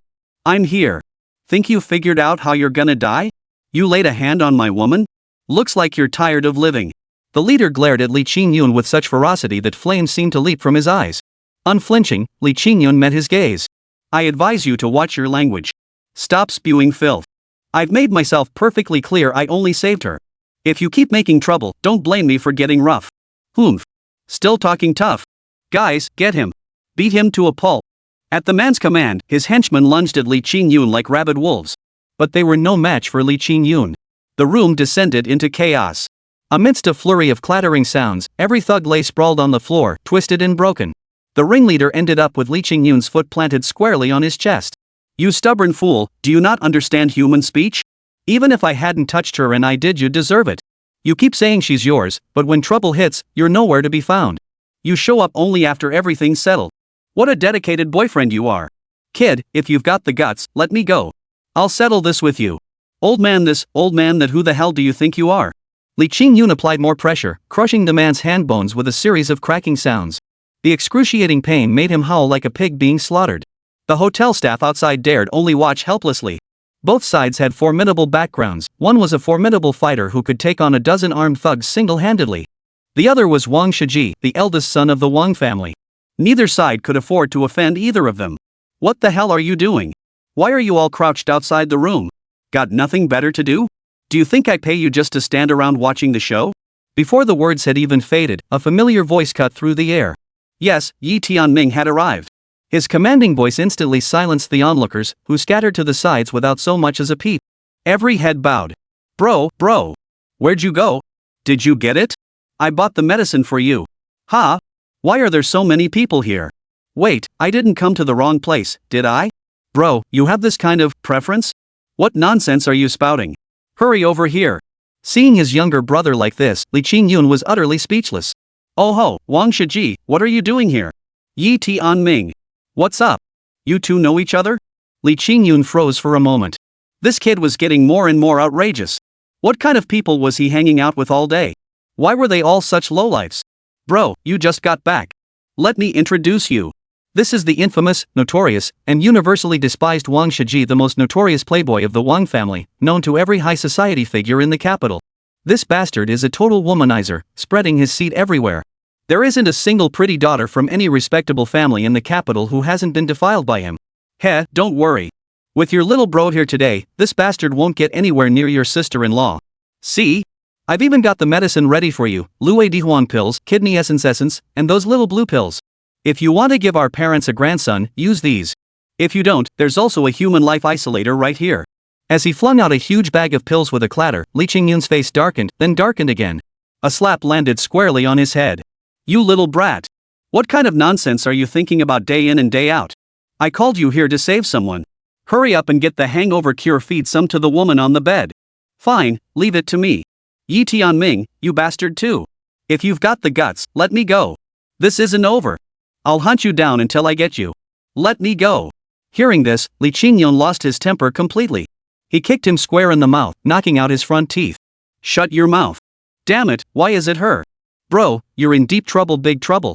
Get out of here fast. Don't hang around. We can't stay in the capital anymore. Come with me to the East Sea to hide for a while. How did you get mixed up with this woman? This time, you've really done it. Suddenly, Yi Tianming went berserk, lunging forward to grab his clothes and yank him out without hesitation. Good grief, the sheer speed and urgency, someone unaware might think Uncle Hat was cracking down on us. What's the rush? What's the rush? Who stepped on your tail? It's just a woman. Why are you acting like you've seen a ghost? Damn it, I wish I really had seen a ghost. How did you get involved with him? Do you even know who he is? Who? Chen Xuan, Mom's bestie, the notorious career woman, the abyss of extermination. Over the years, she's broken the hearts of at least 800 men. I'd run a mile from her, and here you are throwing yourself at her. What the hell? Alright, calm down. The sky isn't falling. Hey, you Wang Shiji, right? I know you're seething inside. If you want revenge, come find me anytime. I'll take it. I've done nothing wrong, so I've got nothing to fear. Bro, have someone escort this lady home. We should head back too. What a mess this has been. With that, he left the hotel. As he approached the front desk, the staff bowed in unison, greeting him as young master. Only then did he realize this hotel was actually his family's property. By the time he got home, dawn had broken. He collapsed into bed and slept straight through until afternoon, when Yi Tianming burst in frantically. Brother! You're still sleeping? Get up quick! My head's about to explode. Oh my god, it's a disaster. Master Extinction has stormed into our house. So she's here. So what? Is she really going to chop me up? Young man, keep your cool. Chapter 177, The Alluring Older Sister. After much commotion, they finally made their way downstairs. It was only then that Li Qingyun witnessed a rather peculiar sight. The girl he'd rescued last night now wore a pale yellow long dress that perfectly accentuated her figure. Her face was exquisitely delicate, bearing no resemblance to the drunken, disheveled state she'd been in the night before. She was now sitting with Mom, chatting and laughing, even drawing occasional comments from Dad. When the two brothers arrived, Xuan, you were talking about him, right? This is my eldest son, Qingyun. Come, let me introduce you. This is Xuan, my friend. After a brief exchange, Li Qingyun found the girl before him quite pleasant. He couldn't fathom why his younger brother had been so terrified. Hello? The girl extended her hand first, and Li Qingyun naturally reached out to shake it. Her hand felt smooth and slightly cool. Hello? Thank you for saving me last night. It was all my fault. I was feeling down and drank too much. I never imagined it would cause you so much trouble. I'm truly sorry. It's nothing, just a small favor.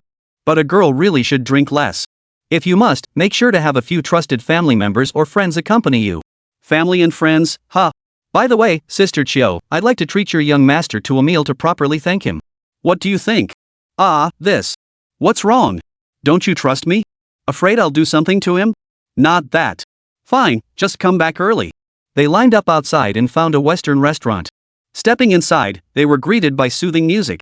After entering the restaurant, they found a window seat. Soft lighting spilled across the table, adding a touch of romance to the atmosphere. Xuena elegantly picked up the menu, flipping through it gently before ordering several of the restaurant's signature dishes and a bottle of red wine. I really need to thank you today. If it weren't for you, I don't know how embarrassed I would have been last night. It was really no big deal. You don't need to dwell on it, Li Qingyun said, scratching his head slightly embarrassed by her gaze. The dishes arrived quickly.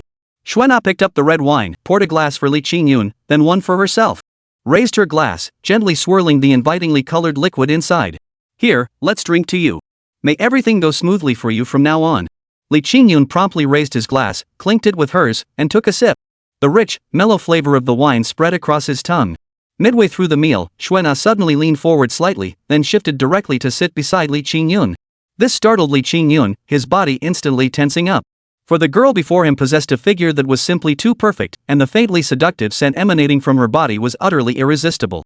She drew closer, her eyes narrowing seductively, her voice alone enough to make one's bones go weak. You know, last night when I was half asleep, I felt someone so warm and dependable beside me. Turns out it was you. Now that I look at you properly, you're actually quite handsome. No wonder you make me feel so at ease. Be honest, little guy. Did you have feelings for your big sister last night? Did you want to take advantage of me while I was unconscious? Li Qingyun's face flushed instantly. He stammered, no way. I didn't. Was it that you didn't want to, or that you didn't dare? Am I not pretty? Is my figure not good? There are plenty of people who want to get close to me. Last night was such a perfect chance. If you'd really done something to me, knowing your sister Chiu's son, I wouldn't have done anything to you. I might have even tried making you my little boyfriend. How about it? Regretting it now? I didn't. But Xuena wasn't about to let him off the hook. She tapped her finger lightly on the table and continued. Is it that you don't want to, or that you don't dare? The woman leaned in closer, this time placing her hand on Li Qingyun's shoulder. Good heavens! Li Qingyun felt as if he'd been electrocuted, his buttocks burning like they were on a hot plate. He jumped to his feet instantly. Li Qingyun felt his heart racing. The suggestive tone left him flustered, unsure where to place his hands. Cut it out. There are people watching. It's not a good look. Seeing his flustered expression, Xuena's smile grew wider as she leaned in closer. Alright, I won't tease you anymore. Who knew you'd be such a shy little thing? Alright, since you're so shy, I won't tease you anymore. Let's get down to business. I came to see you mainly to warn you to be careful. You must be especially wary of Wang Shiji. That guy has a tiny, petty heart and holds grudges like no one's business. After last night's incident, he's definitely seething with hatred toward you. He might even be plotting your demise right now. You'd be wise to stay indoors these next few days. If you must go out, take several bodyguards with you. The Wang family has ties to local thugs and crooks who've been up to no good for ages. These guys stop at nothing. When they act, they'll do anything. I'm genuinely worried about you. If you get dragged into this mess because of me, I honestly don't know how I'd ever face Sister Chiu. Li Qingyun smiled, radiating confidence. Alright, you don't need to worry about my affairs. I can handle them. But have you run into trouble lately? You drank so much last night and said so much. Is your family pressuring you to marry that Wang Shiji? Oh my, little brother's showing concern for his big sister now? Could it be you really do like me? If you do, you can just tell your big sister she'd say yes. Oh, big sis, stop teasing me, okay? I'm being serious here. Alright. Since you asked, I'll tell you about my situation. Honestly, my family is pressuring me to marry and they're pushing hard. They want me to form an alliance with the Wang family to boost our clan's business interests. But I know exactly what kind of people the Wangs are, so I refuse. When they heard about it, they started causing trouble for me. Time and again, they've pressured me to marry him, pushing my boundaries over and over. That alone would be bad enough, but Wang Shiji also sabotaged my business everywhere. We had just secured a major overseas order recently. If we'd closed the deal, we could have become long-term partners with a top international company. But this bastard secretly sabotaged us, ruining all the hard work my team and I put in. The impact was severe. The entire company nearly ground to a halt. I've got a ton of problems on my plate right now. Last night, I was in a bad mood and ended up drinking too much. Never thought I'd run into you. Chapter 178, I'll handle this. That matter. Alright, just be more careful from now on. With people like that, it's best to avoid dealing with them if possible. But it's not that simple. Competition in the cosmetics market is brutal right now. Even though my company has some influence domestically and internationally, the Wang family keeps outmaneuvering us at every turn. Plus, I made a bet with my family. If I can't land this order within the year, I have to hand over all my company positions and go home to marry that one guy. Maybe this is just my fate. Why am I even telling you all this? I've just burdened you with my troubles. Looks like I'll have to sort this out on my own. After speaking, a look of sorrow crept onto the girl's face. Just then, a large group stormed in with considerable fanfare. Leading them was a man in a black suit, around 35 years old, accompanied by a retinue of bodyguards. The girl was startled by the scene and instinctively stepped in front of Li Qingyun, urgently reaching out to push him away. You must leave. They're here. Li Qingyun was completely taken aback. Who's coming? Explain yourself. Why should I leave? We don't have anything else to do. Ugh, why are you so slow? I told you to go, just go. Before she could finish, a group of people burst in, instantly surrounding the two. The bodyguards nearby even shooed away the onlookers. Hurry up, hurry up, hurry up. What are you staring at? This isn't your business. Get out. Seeing this, the others dared not say another word. Soon, the entire store was left with only them and a group of waitstaff. The shop owner rushed over just then, about to speak, only to be cornered by two bodyguards the next second. Let me make this clear, what happened today has nothing to do with you. Don't go spreading rumors outside. Pretend you never heard anything. Anyone who dares to talk out of turn won't get off easy. Only then did the leader speak up. Sis, you've been up playing for so long, haven't you had enough? Now that you've had Wang Shiji beaten up, the Wang family has come looking for trouble. Father barely managed to calm them down. Why don't you hurry home with me and explain this properly? At those words, Xuena sprang up like a cat whose tail had been stepped on, her emotions running high. I'm not going. You bunch of grown men are too weak to handle things yourselves, so you drag a girl like me into this mess as your bargaining chip. I worked my ass off, scraped together every penny, just to escape being someone's pawn. I haven't spoken up yet, and our agreed time hasn't come. What right do you have to make me go back? I won't go back. I'm not anyone's possession, and I'm certainly not some puppet you can manipulate at will. You deal with the Wang family's affairs yourselves. I couldn't care less. Before she could finish speaking, Xuena turned to leave, pulling Li Qingyun with her. But the next second, her hand was yanked back. Enough. Stop being so stubborn. Do you have any idea how much trouble you've caused the family this time? This whole mess started because of you. If you don't resolve it, how can the family face the Wang family's demands for accountability? Players are suppressing us at every turn, you know this well. Stop being so stubborn. Come with me now. I'm not going back. As they tugged at each other, the man grew impatient and called over several bodyguards. What are you standing around for? Hurry up and take the young lady back. The men approached, some grabbing her arms, others wrapping their arms around her waist. The girl struggled fiercely, but how could her strength possibly match that of several burly men? She could only scream and shout, looking rather helpless. Wait! At that critical moment, a voice rang out. Immediately, Li Qingyun sprang into action. If she doesn't want to go back, why not talk it out? Why all this rough handling? Besides, I'm the one who hit her, she's not involved. It was you. Wu Jianchuan eyed him up and down. You. I know you, the eldest son of the Yi family, one of the most privileged young masters in the capital. The Yi family is powerful, we can't afford to cross you. We'll take the fall for this incident, but disciplining my sister is our family's business. It has nothing to do with you. You'd better not meddle recklessly. Otherwise, when our two families turn against each other, it'll get very ugly. Oh, is that so? Well, I'd like to see just how ugly it gets. Come on, I'm coming back with you. Li Qingyun finished speaking and strode straight out the door, climbing directly into Wu Jianchuan's car. The latter watched in stunned silence. Come on, you wanted answers, didn't you? What are you standing around for? Seeing the other party still dazed, Li Qingyun quickly reminded him. They exchanged glances, ultimately having no choice but to go along with it. Throughout the entire ride, Wu Jianchuan wore a dark expression. He had his sister sit in the front passenger seat while he took the seat next to Li Qingyun. Kid, let me tell you, some things aren't something you can handle alone. The Wang family and your Yi family are evenly matched. Don't make a mistake. You can still get out now. Heh, evenly matched, huh? That's interesting. Playing with someone who's no match is boring. A man needs a challenge, right? Besides, I'm a man. If something happens, I can't have a woman take the fall for me. That'd be pathetic, wouldn't it? Fine. I've warned you. Since you insist on this path, there's nothing more to say. Sitting in the passenger seat, Xuena heard these words.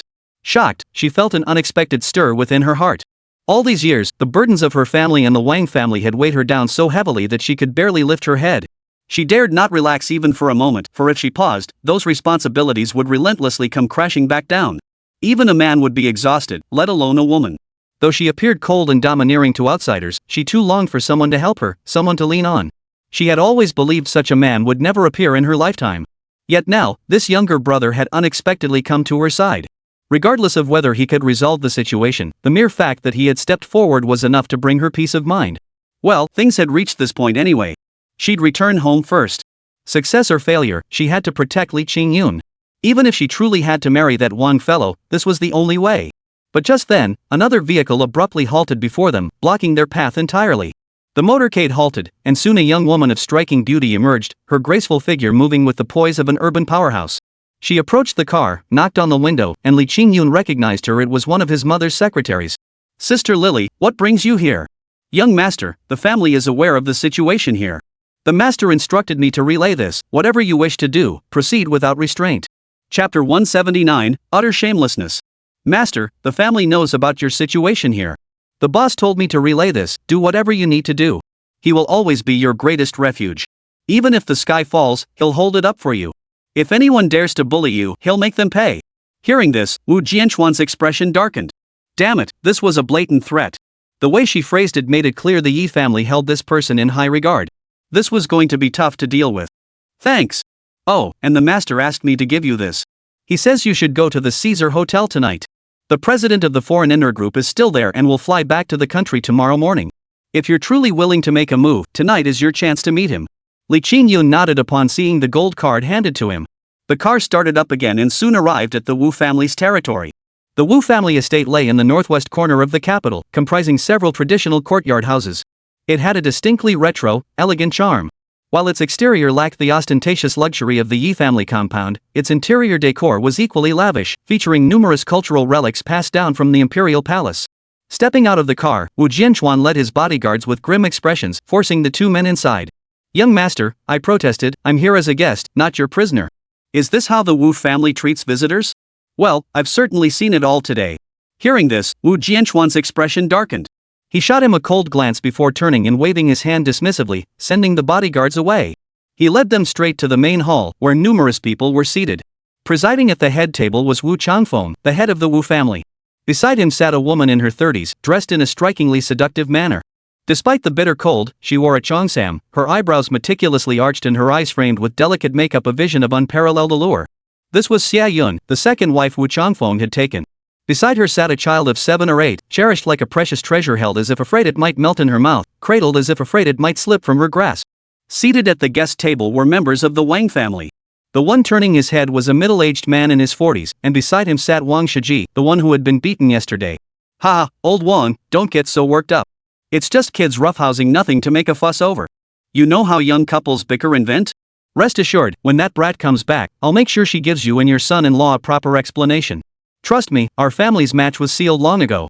Even if they scream blue murder, they wouldn't dare cross us. Is that so?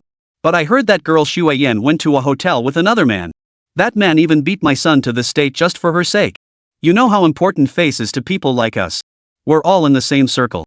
Don't make things too ugly.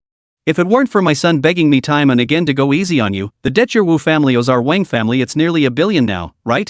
The repayment deadline is almost here. I don't know. Heh, brother Wang, rest assured this deal is ironclad. Not only is my daughter not the type to fool around with other men, but even if she were, she wouldn't get away with it. I'm still her father. Does she think she can defy heaven? The person across from him didn't say a word, just let out a cold snort. Wu Changfeng forced an awkward smile, but his face darkened instantly when he saw a large group of people entering from outside. You finally show up. Get down on your knees. Why? I didn't do anything wrong. Why are you treating me like this? Why? Just because I'm your father? If I tell you to kneel, you kneel. Get down on your knees. The girl reluctantly knelt, her eyes fixed on her father. Only then did Wu Changfeng notice another figure standing behind Wu Jianchuan. Who is he? Why did you bring him along? I told you to send only your sister back.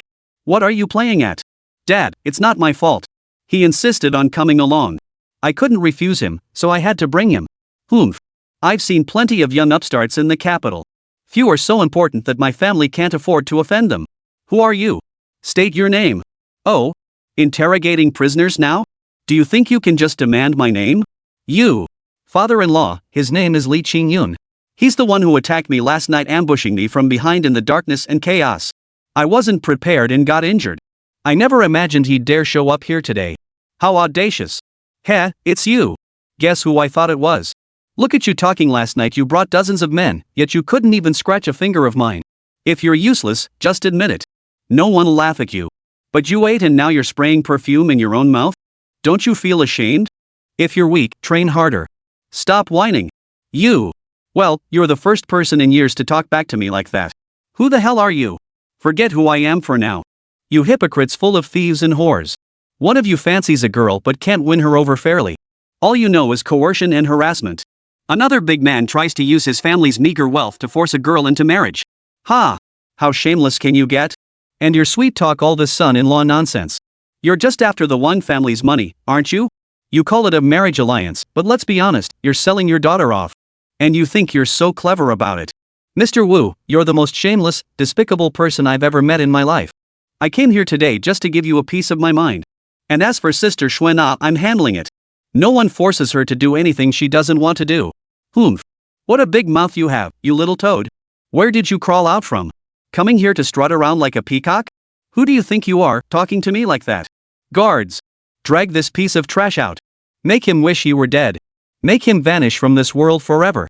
Just as things were about to come to blows, the woman beside them stepped forward. She reached out and stopped the two quarrelsome men. Beaming with a fake smile, she approached Xue and helped her up, never once glancing at Li Qingyun. Honey, don't get so worked up. Let me tell you, this is actually quite simple. Why did our two families arrange this marriage? Wasn't it to join forces and become stronger together? Now that Xuena is back, you shouldn't hold a grudge against him. We should discuss it quickly and set a wedding date for Xuena and Shiji. Once a woman's married, her heart settles. All these troubles will vanish. Chapter 180, Forcing My Hand. I'm a woman too, and I've been through it all. I know a girl's heart better than anyone. Just let the young couple work things out themselves. After all, they're husband and wife. Fighting at the head of the bed and making up at the foot, doesn't that add a little spice? Look at that shameless remark. Only someone like her could utter such words. While seemingly mediating and excusing the girl, she is actually shoving her headfirst into the fire. The worst part is this woman's saintly facade that I'm only thinking of you act. Such hypocrisy makes you want to punch her in the face. Xuena seemed to have long understood what kind of person this woman was. She immediately shook off his hand. Enough. Let go of me. Don't think I don't know what you're up to. You're just trying to sideline me, seize all my company's assets, and hand them over to your son. Let me make this clear, that company was founded by me. It has absolutely nothing to do with my family. It's my life's work, the testament to all my years of effort. I will never hand it over to you. Give up that notion. Xuena, I'm doing this for your own good. How can you speak to me like this? I truly didn't mean it that way. I only wanted to. Enough. I won't listen to another word. I refuse to be part of your little schemes. If this family can't keep me, then I'll leave. I'd rather die than marry Wang Shiji. Go marry him yourself. You insolent brat. It seems I've spoiled you far too much. How dare you speak such lawless words? You are my flesh and blood, every inch of you belongs to me. You do as I command, and you stop spouting this nonsense. Boss, get him inside now. Lock him up. No one releases him without my order. Brother Wang, you two go prepare. Tomorrow we strike while the iron's hot and hold the wedding.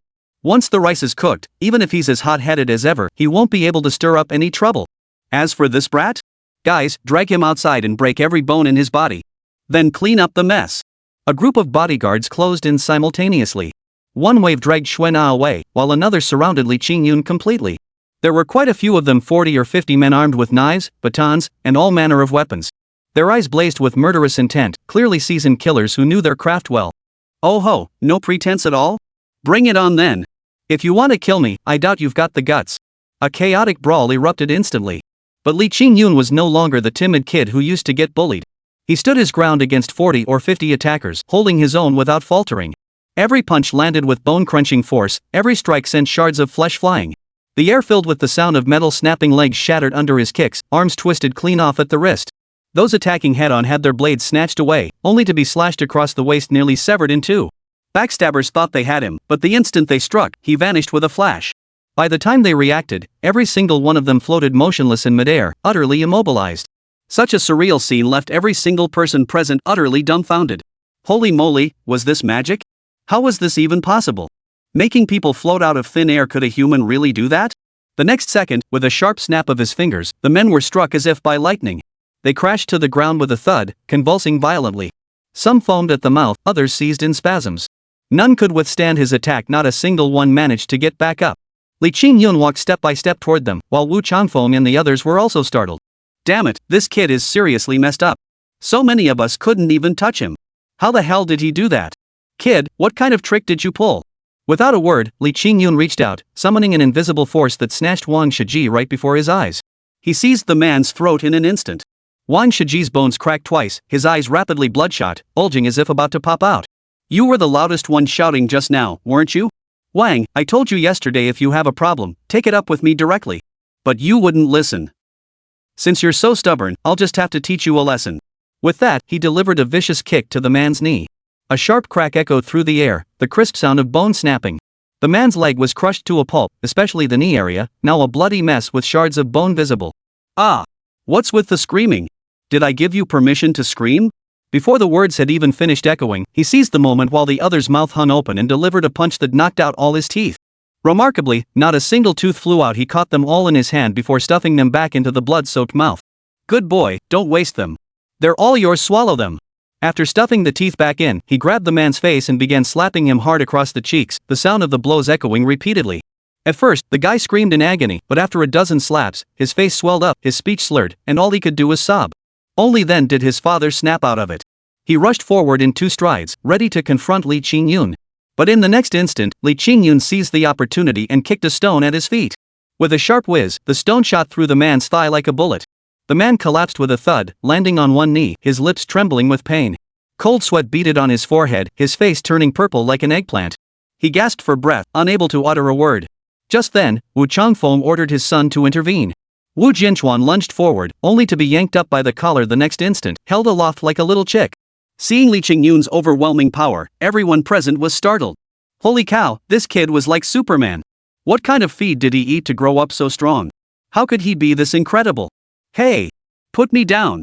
Put me down! Kid, put my son down. Don't you dare hurt him, or I'll hunt you down. Seems you lot have bad ears. Didn't hear a single word I said earlier. Had to wait for me to get physical before you'd listen, huh? You really are a bunch of jerks. Chapter 181, so you still no fear? Put my son down, or I'll never let you off the hook. Fine, I'll give him back. Though Li Qingyun spoke these words, his face was twisted into a cruel expression. He chuckled coldly as he flung the man backward. With a loud thud, the guy slammed into a statue behind him, smashing the expensive sculpture to pieces. He fell over, crushing 2 of his own legs in the process. Wang Shiji let out a blood-curdling scream like a slaughtered pig. Fed up with the commotion, Li Qingyun walked over and stomped on his face, crushing it into a grotesque, deformed mess. Shut your damn mouth. Stop screaming. Son. You little bastard. How dare you abuse my son like this? I'll fight you to the death. With that, the man surnamed Wang charged forward, simultaneously drawing a pistol from his waistband. Damn it. How could he just pull out such a contraband item like that, and in broad daylight? Is that the perk of being rich? Who are you trying to scare with that piece of junk? Bang! The gun fired, and a bullet flew out, shattering a flower pot on the wall into smithereens. Toy? Kid, wanna test it? Let go of my son now, or I'll blow your brains out. Heh, the real deal. Oh my, I'm so scared. Before the words had even faded, Li Qingyun flashed a mysterious smile. In the blink of an eye, he vanished. Before the man surnamed Wang could react, a searing pain shot through his hand. Then, snap, the arm holding the gun was severed clean off. Even the bones were crushed. The excruciating pain in his wrist caused the gun to fall into Li Qingyun's hand. He swiftly flipped it around and aimed it at Wang's head. Oh ho, looks like this little toy's in my hands now. You little punk, you dare pull the trigger? Let me tell you, this capital city is my turf. There are plenty of my men outside. If you dare lay a finger on me, you won't walk out of here alive. You won't see me die, but I'll see you die. After saying that, he was about to pull the trigger. Hearing the gun make clicking noises, Wang finally got scared. Wait, there's no deep-seated grudge between us. This isn't necessary. What do you want? Just say it, whatever you ask, I'll do it. Oh, right, you're just after his daughter, aren't you? I'll tell my son to back off. Isn't that enough? We won't meddle in this anymore. Just calm down, don't you dare. I really thought you were fearless. Who knew you were afraid of death? Where's that attitude you had before? Let me see it again. Let me tell you this, I'm not meddling because I like him. I just can't stand your behavior, your ugly faces. From now on, I'm handling my sister's company affairs. You lot can't interfere anymore. Otherwise, I've got 100 ways to finish you off. Before he finished speaking, he slapped Wang across the face, knocking him unconscious. Now it was just a mess to clean up. He swung the gun back around and aimed it at Wu Changfeng. Oh my god, nephew. Don't joke like that. Quick, put that gun away. Don't let it go off by accident. Our Wu family and your Yi family are old friends. I'm even your grandfather's godson. We're family, nephew. You must understand my plight. All these years, the Wang family has kept us down. We've barely been able to breathe. So often, we've had to swallow our pride and live under their thumb, watching their every move. That's what it means to live under someone's roof. You have to bow your head. Today's incident is just a misunderstanding. Put that gun away now, and don't you dare make a move. Shut it. Who says I'm your nephew? If I had an uncle like you, I'd blow your brains out myself. What a disgrace. I'm not helping you today, I'm helping Sister Xuena. You're never meddling in his marriage again. Never forcing him into anything he doesn't want. Otherwise, I'll come back for you anytime. And next time, it won't be as simple as a bullet. Hearing this, Wu Changfeng felt contempt within, but outwardly he put on a compliant act, nodding obediently with a forced smile plastered across his face. Li Qingyun didn't bother arguing with him. He strode straight into the house, completely ignoring Wu Changfeng. He headed directly to Sister Xuena's room and kicked the door open with one swift kick. Inside, Xuena saw Li Qingyun burst in and immediately rushed over, grabbing his hand. Little brother, are you okay? Did they hurt you? Any injuries? Let me see. Don't worry, sis. I'm fine. They won't get the chance to hurt me that easily. Now, tell me, what are your plans? Do you need me to take you away from here? Take me away. I don't want to stay here a moment longer. Looks like I'll have to stay at your place for a while. Sure thing. And just like that, he strode off with his companion, leaving behind his clothes and all his other belongings. The Wu father and son tried to protest at this sight, but before they could speak, Li Qingyun shot them a chilling glare. Terrified, they fell silent, watching them leave with grim expressions. Only after they were gone did Wu Changfeng dare to slap his son across the face. Useless fool. Why did you bring this plague back? Look at the mess you've created.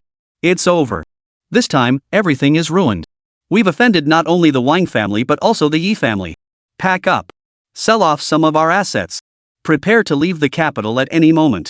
It was a desperate measure.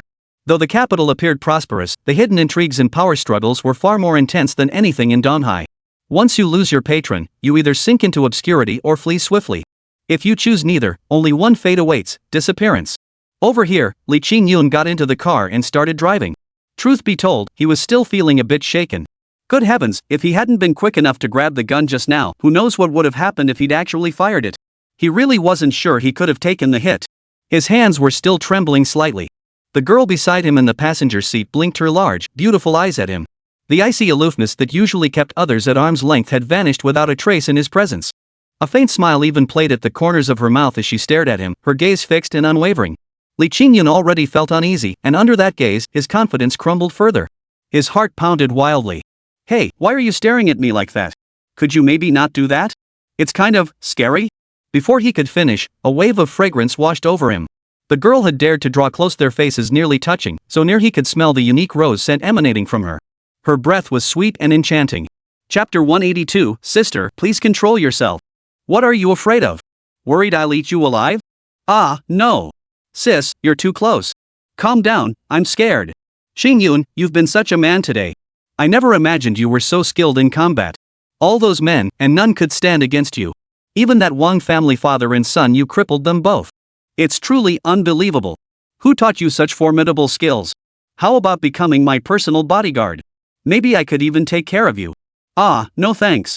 It's just some rustic fist fighting I picked up growing up in the countryside. Nothing special. And as for being a bodyguard? I really couldn't handle that. What? Do you think your sister is too demanding? Or that she was kicked out of her family and can't afford to support you? No, that's not what I meant. Qingyun, to be honest, your performance today really blew me away. If only I had a little boyfriend like you, I'd never have to worry about anyone bullying me again. When you saved me the other night, what were you thinking? Did you also want to? Don't go saying things like that. I saved you purely because I didn't want you to be bullied by other men. Besides, in that situation, anyone with a shred of conscience would have stepped in to help. Does that mean I hold no attraction for you? Over the years, plenty of men have pursued me, but I never accepted any of them. Now I want to pursue you. Holy crap! With a loud thud, Li Qingyun nearly crashed into the nearby greenery. That really startled him. What are you doing? Why so worked up? Sis, please spare me. I'm genuinely scared. This whole thing is ridiculous, you can't joke about this. Who said it was a joke? I'm dead serious. Think about it, you're not married, and I'm such good friends with your mom. Maybe if we became mother-in-law and daughter-in-law, we'd have fewer conflicts. Spare me. I have a girlfriend. Oh, you have a girlfriend? Were you lying to me? I'm not lying. I really do have a girlfriend. Her name is Inshwer. She's a girl I met before. My career has progressed thanks to her and her parents' support. I may not be particularly talented, but I remember kindness. I've finally gotten out of here. If I go back and become a heartbreaker, that wouldn't be good. Haha, that's funny, so funny. Little brother, why are you taking this seriously? I was just joking with you. Sis, I'm so much older than you, how could I possibly fancy a little kid like you? Alright, I won't tease you anymore. I wonder what kind of girl could have you so preoccupied. Take me home, I'm tired and need a place to rest. Hearing this, Li Qingyun finally exhaled in relief. Good grief. This woman is no pushover, and a beautiful one at that. His back was drenched in cold sweat. He'd have to keep his distance from this woman, she was far too alluring. While he was coming to his senses, he didn't notice the hint of loneliness that had slipped into Xuan'a's eyes. Truth be told, she was genuinely moved. But she kept her feelings tightly in check. She was a rational girl. Knowing he had a girlfriend, she would never dream of stepping in between them. Soon they arrived home. After arranging for Sister Xuan'a to rest, Li Qingyun headed straight to his father Yi Jiangwo's study. There, Yi Jiangwo was sipping tea and greeted him with a cheerful smile. Come, son. Try this tea. It's what your grandpa brought back. It's quite fragrant. Dad, you like this tea? Of course. It's refreshing and has a lingering aftertaste. What's more, after drinking it, my chronic constipation vanished. Even working long hours lately doesn't leave me exhausted. Before, my waist and knees always felt weak and my hands and feet were cold, but now I feel much better. Come on, give it a try. Li Qingyun took a cup and smiled. Alright, Dad. Since you like it so much, I'll get you more of it from now on. Get it? You've got some nerve, kid. Grandpa said this tea variety went extinct ages ago. He barely managed to snag this small batch from someone else. It's incredibly precious. If it weren't for your grandfather's connections, we wouldn't have gotten any at all. Haha, Dad, do you even know who Grandpa someone is? How would I know? Yi Jiangwo watched his son's expression as he spoke. Noticing the peculiar, half-smiling look on his face, he seemed to have guessed something. Don't tell me this stuff comes from your little village? Ha, you got it right. It's from my village. This tea grows in a cave on the back mountain of my village. Though the yield isn't large, it has remarkable effects.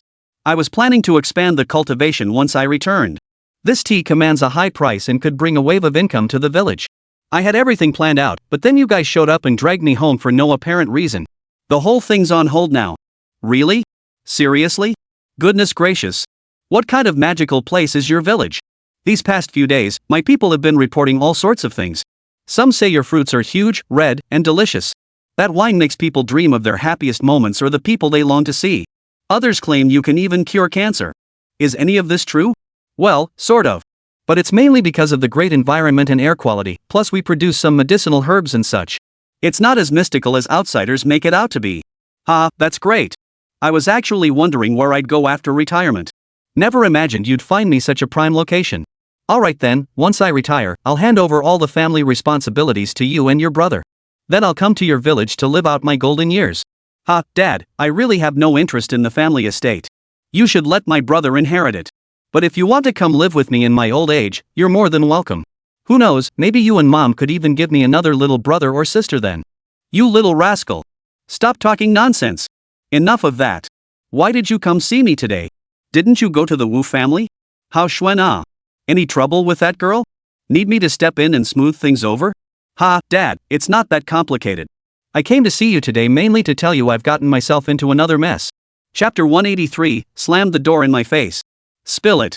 Whatever it is, even if the sky falls, Dad'll hold it up for you. What exactly did you do? What kind of trouble did you get into?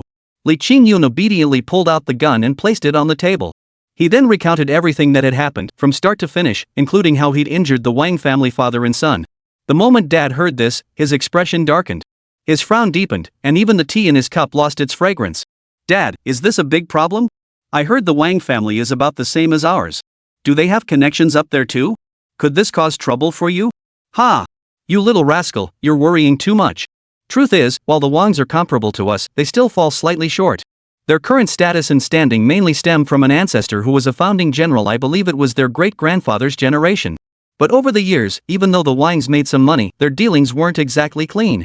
Unlike your old man here, who's always walked the straight and narrow, never getting involved in those petty, underhanded schemes. While someone from the Wang family works in the same place as me, let's be clear, their position is lower than mine. They're essentially my subordinate, nothing special. So go ahead and handle this matter with confidence. Calling this minor issue a big deal is overkill. Rest assured, just the fact that they're carrying a gun will be enough for me to make them pay dearly. Dad boasted loudly, slapping his chest with a loud thud, but Li Qingyun could tell this matter still affected him somewhat. The capital's waters run deep. You might bump into someone with deep connections just walking down the street. After leaving his father's room, Li Qingyun returned to his own and called in Shuer. They hadn't seen each other in over 10 days, and both expressed how much they'd missed each other. And Shuer also gave him an update on the village. This year's fruit and the first batch of medicinal herbs had already been sold, bringing in substantial profits. Nearly every household in the village had received around 200,000 yuan. The medicinal herbs they cultivated were of exceptional quality and rare varieties, commanding premium prices. With the fish from the ponds soon to be harvested, they expected another 50,000 to 60,000 yuan in profits. Most crucially, the number of tourists visiting the village was growing daily. Though the crowds weren't as overwhelming as before, each household now earned around 1,000 yuan daily. Everything was developing steadily. It was safe to say every family in the village had money now. Hearing this news, Li Qingyun felt genuinely pleased. The village had finally begun to thrive. Setting aside other factors, they could earn over 200,000 yuan in just half a year, meaning around 500,000 yuan annually. With ongoing support from his mother's side, the company's various development projects, and the formation of an industrial chain, these figures would only continue to rise. Over an hour had passed since he hung up. Exhausted from the hectic days, he collapsed into bed. Evening arrived quickly. He rose, changed into a handmade suit his mother had bought him, slipped on his watch and shoes, and dressed himself up properly. He even applied some hair wax, making himself look quite presentable. At that moment, Sister Xuena also slipped into her evening gown. It must be said, she looked absolutely stunning. Soon after, they got into the car. After all, they had important business to attend to tonight. Just as they were about to leave, Yi Tianming unexpectedly insisted on tagging along. "Bro, where are you guys going to have fun? Take me along. Stop messing around, kid. Your brothers are handling serious business. What would you even do tagging along? I can't just stand by. If I don't go, I'm afraid my brother, that little white rabbit, will get eaten by the venerable abbess. Oh my god." No sooner had he finished speaking than Sister Xuena charged straight at him, knife in hand. Goodness, the chase through the courtyard had a real lovable rival's vibe to it. Can't you speak properly? If you can't, shut your mouth. Who do you think you're calling the abbess of extinction? Do you think I won't tear your mouth off? No, wait, you're clearly. Look how fierce you are. I finally found my brother, and if you kidnap him, how am I supposed to explain this to my sister-in-law? Shut up and get in the car, kid. Seeing the kid getting more and more out of hand, Li Qingyun grabbed him and yanked him into the passenger seat. Once inside, the kid kept blabbering non-stop, nothing but complaints. Li Qingyun glanced over and realized something was off. If this kept up, the expression on the young lady in the backseat could kill someone. He quickly pulled out a bread roll and shoved it into the kid's mouth. Shut your mouth. If you keep talking, we're both dead today. Caesar Hotel, the finest establishment in all of Beijing, without a doubt. From the outside, it resembled a medieval castle, resplendent with gold and opulence everywhere. They say a single night here costs millions, with even a bottle of water priced in the tens of thousands. The ingredients are all top tier, sourced from the world's finest regions. And without a gold membership card, you couldn't even get in. Luckily, Lao Ba had already provided one, so the three of them managed to enter smoothly. The president of Inner Group resided in the penthouse suite. Riding the elevator up to the 130th floor, they found themselves practically piercing the clouds. One couldn't help but wonder if staying so high up might leave one feeling chilly at night. As soon as they reached the 130th floor entrance, several foreign bodyguards stood guard, all towering figures carrying firearms. They immediately blocked the trio's path without hesitation. Sister Xuena stepped forward to address them. "Hello, I'm Xuena from Ruixue Group. I'm here to see Mr. William. Could you please announce my arrival? I'm afraid Mr. William is returning to his country tomorrow morning and is already resting. I cannot disturb him now. Please leave and do not come back to disturb him." Damn it, they were shut out cold. No matter how the trio pleaded, using every argument, even offering tips, the guards remained unmoved. By the end, they grew impatient and started shooing them away. This finally got Yi Tianming's temper flaring. He argued with them for a few moments and nearly got into a physical altercation. Seeing the situation reach an impasse, the group had no choice but to leave temporarily and consider other ways to meet their target. But just as they waited for the elevator, the doors opened. Someone pushed out a wheelchair and sitting in it was none other than Wang Shiji. Well, what a small world. As the group stared at each other, the atmosphere grew distinctly awkward. You again? Your leg's already crippled, yet you still won't let it go. This obsession of yours is getting a bit excessive. Chapter 184, Beauty's Aisha. You. Wang Shiji flared up instantly, but the next second, he let out a cold laugh. Enjoy it while you can. Don't think I don't know you got turned away at the door just now. Didn't even get to see Mr. William, did you? Xuana, why must you keep opposing me? Your company can't even afford to pay its employees now, can it? Do you really think this kid can turn things around for you? I've been in the game in the capital for years, it hasn't been for nothing. I'm not some random nobody who can be knocked down by just anyone. Without this partnership, I'll see how you manage. And you, kid pretending to be a big shot takes real clout. I'll be watching to see how long your petty triumph lasts. Before he could finish, the man behind him shoved him toward the bodyguard. The two exchanged a flurry of words, clearly rebuffed at first. I'm afraid Mr. William has retired for the evening, sir. If you need to speak with him, please call tomorrow. No, I'm not here to see Mr. William. I'm here to see Miss Aisha. Please convey this message, I have a way to restore Miss Aisha's face. At these words, Xuana's expression darkened. This time, he truly felt utterly helpless, his entire body nearly collapsing into Yi Tianming's arms. It's over. It's all over. They actually found us. This time, it's truly the end. Hey, I'm a tomboy. What are you doing? If you have something to say, stand up and say it properly, okay? You're leaning on me like this, and it's making me scared. Why don't you go lean on my brother instead? Tianming. Sister Xuana, what's going on? What were they talking about? You don't know this William has a sister he dotes on. He's pampered her like a princess since childhood. But when she was 8, she was struck by lightning during a thunderstorm. Her entire face was burned beyond recognition. Now her face is covered in scars. They've tried all kinds of medical treatments and cosmetics, but nothing works. Bringing his sister to our country was primarily for her treatment, the business deal was secondary. Originally, we were certain to secure this partnership. But now, Wang Shiji has thrown a wrench into all our plans. If he manages to cure Miss Aisha, we'll have absolutely no chance left. Is that so? What a coincidence. Don't worry, Sister Xuana, leave this to me. Before she could finish, he strode over to the same bodyguard and declared boldly, right in front of Wang Shiji. Hello.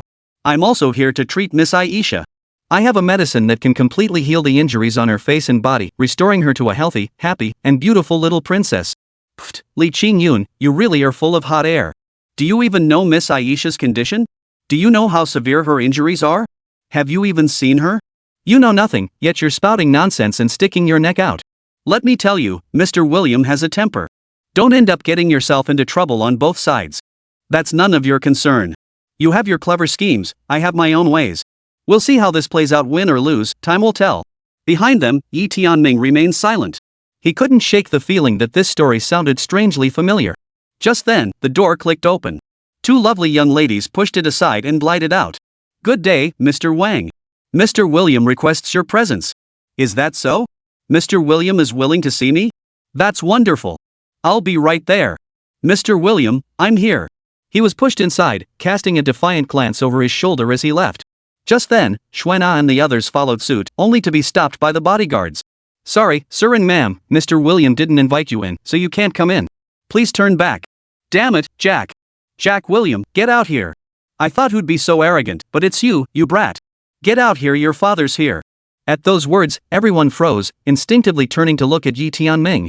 What the hell are you up to now? Hey, bro, chill out. That guy inside is a buddy I met studying abroad. No wonder the name sounded familiar, it's him. Just then, a group of security guards emerged. Leading them was a young man in a white dress shirt and suit, blue eyes, golden hair, clearly a foreign heiress. Ah, Yi, my dear friend. How wonderful to see you. What a delightful surprise. The two shared a hearty embrace. This young man was none other than William. He was the heir to an ancient conglomerate from the sun never sets, a world-renowned second-generation tycoon. Cut the crap. You didn't even come out to greet me when I arrived, and now you're blocking me outside? That's not very friendly of you. Are we even brothers anymore? Of course, of course. We've always been the best of friends. All right then. Let me introduce you. This is my brother. The lady next to him is Miss Xuana. We came specifically to see you today. Aren't you going to invite us in for a seat? Sure. Come on in. And so, the group finally entered the apartment. Li Qingyun hadn't expected his younger brother's connections to be so extensive. Then again, as a notorious second-generation playboy in the capital, who wouldn't have a few connections? Inside the room, they found Wang Shiji sitting nearby, his face as dark as a pot bottom. On a nearby sofa sat a young woman, though she was completely covered from head to toe. Not even her face was visible. She wore a veil and sunglasses, concealing everything but her well-proportioned figure, which hinted at her femininity. How about that, Wang? Surprised? Unexpected? I told you before, don't get too cocky. It won't do you any good. You may have your ways of getting in, but I have mine. With that, Yi Tianming plopped down casually on the adjacent sofa and turned to glance at the girl beside him. Oh, Jack, so this is your sister? How come she's covered up so thoroughly? There's nothing we can do, he's got a wound on his face. Don't worry, girl. No matter how bad your injuries are, we can fix you up today. Leave it to my brother, he's got this covered. Don't speak too soon. Whether he can actually do it? We won't know until we try. Anyone can talk big. Hey, Wang, you're just asking for a beating, aren't you? You're all talk too. Got the guts? Prove it. Chapter 185, The Traitor's Backstab. Bring it on. You think I'm scared of you? With that, he clapped his hands, and immediately someone brought in a box from outside. The box had been inspected by the bodyguards, but upon seeing who delivered it, Xuana's face filled with utter disbelief. Xiaosong? How is it you? What are you doing here? It turned out this Xiaosong was a lead researcher in his company's R&D lab. Having studied abroad years ago, he possessed deep insights into the cosmetics industry and controlled numerous cutting-edge technologies, many of which were vital to the company's survival. Upon seeing her present, Xiaosong grew visibly uneasy. He stammered nervously, unable to respond, and eventually lowered his head, retreating to stand behind Wang Shiji. Wang, you stole our company's secrets. How despicable. Hey, Xuana, you shouldn't just blurt things out like that.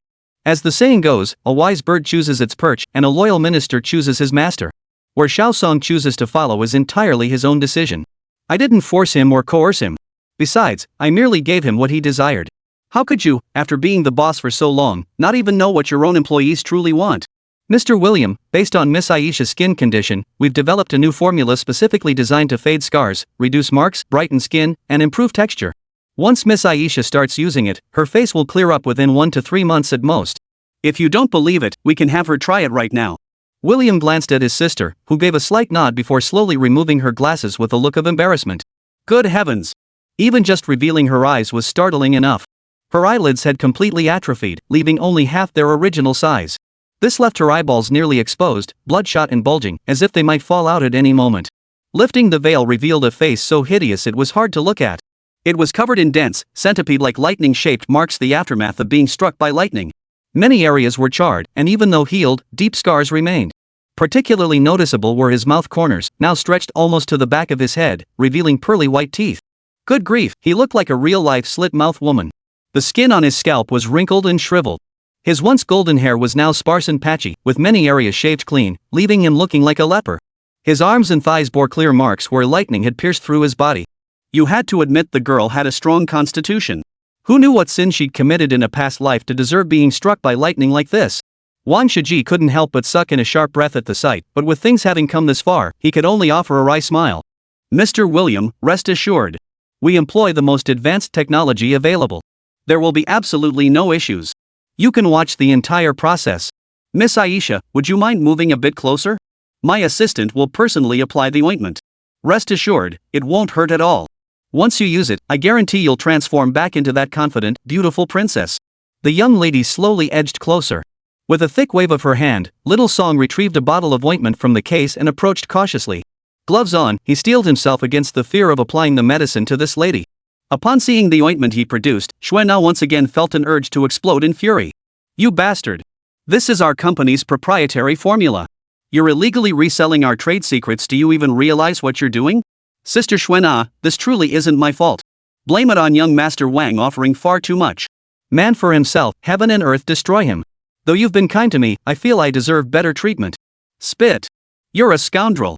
Xuana, I think Xiaosong has a point. Sometimes, you just have to bow your head. Take you, for instance. What trump cards do you have left to fight me now? Why not just come back to me? I'll make concessions, let you keep running your company, and I'll even give you a huge sum of money.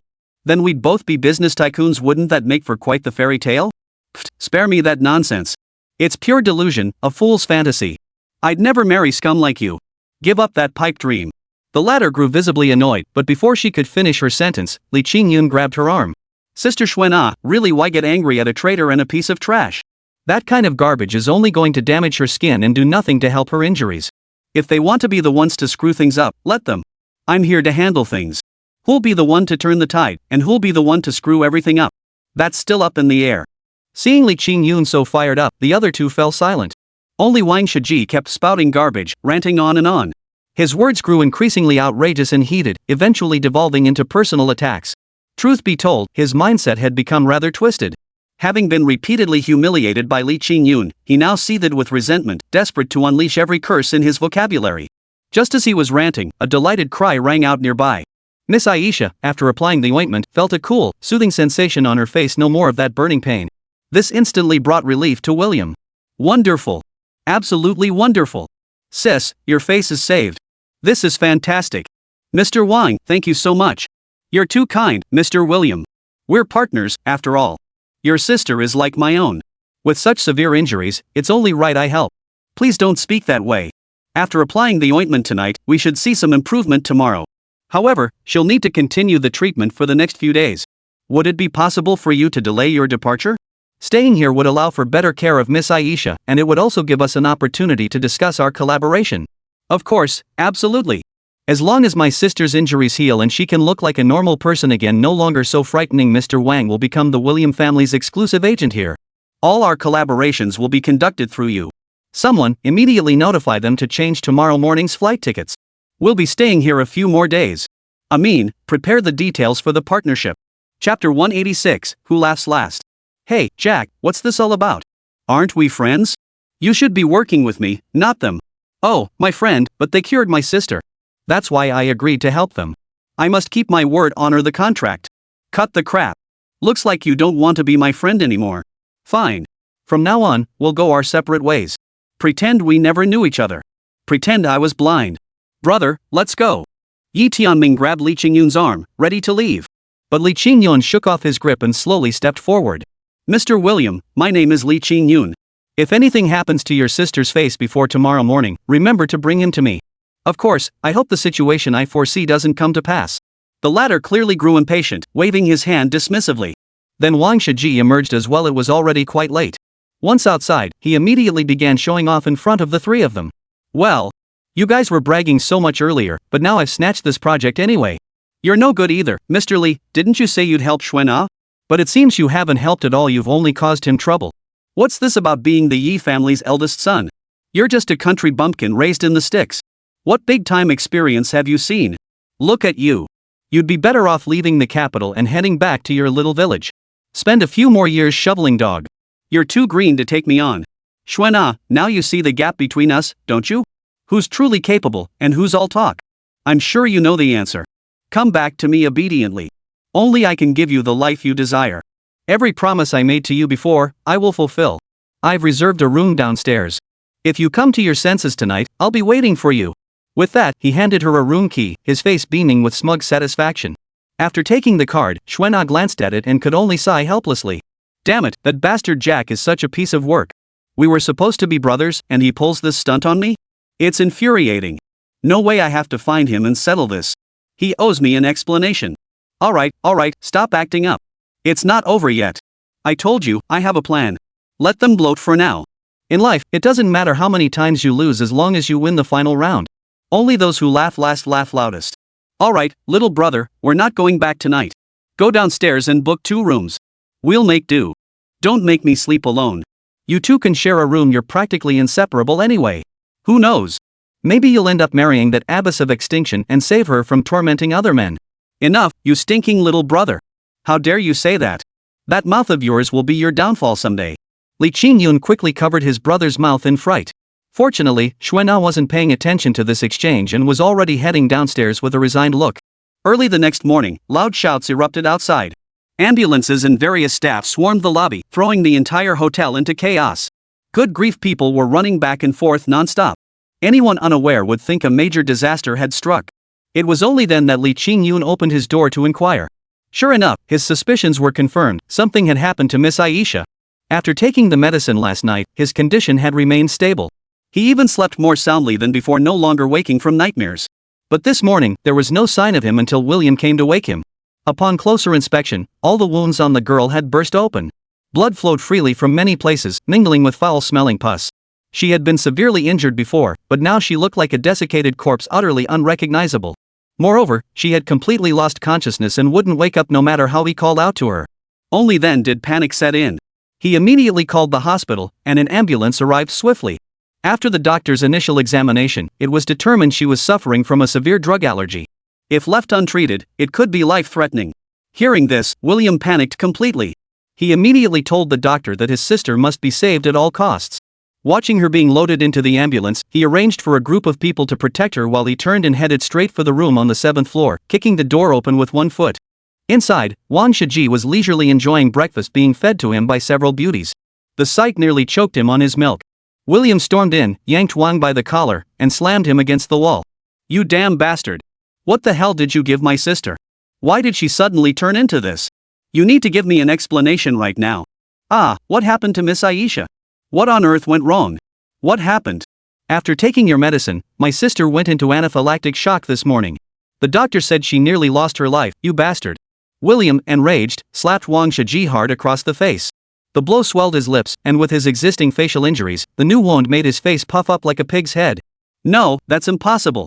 My medicine absolutely couldn't be the problem. You have to believe me, I would never do such a thing." "Impossible? You have the nerve to say impossible? My sister's life hangs by a thread.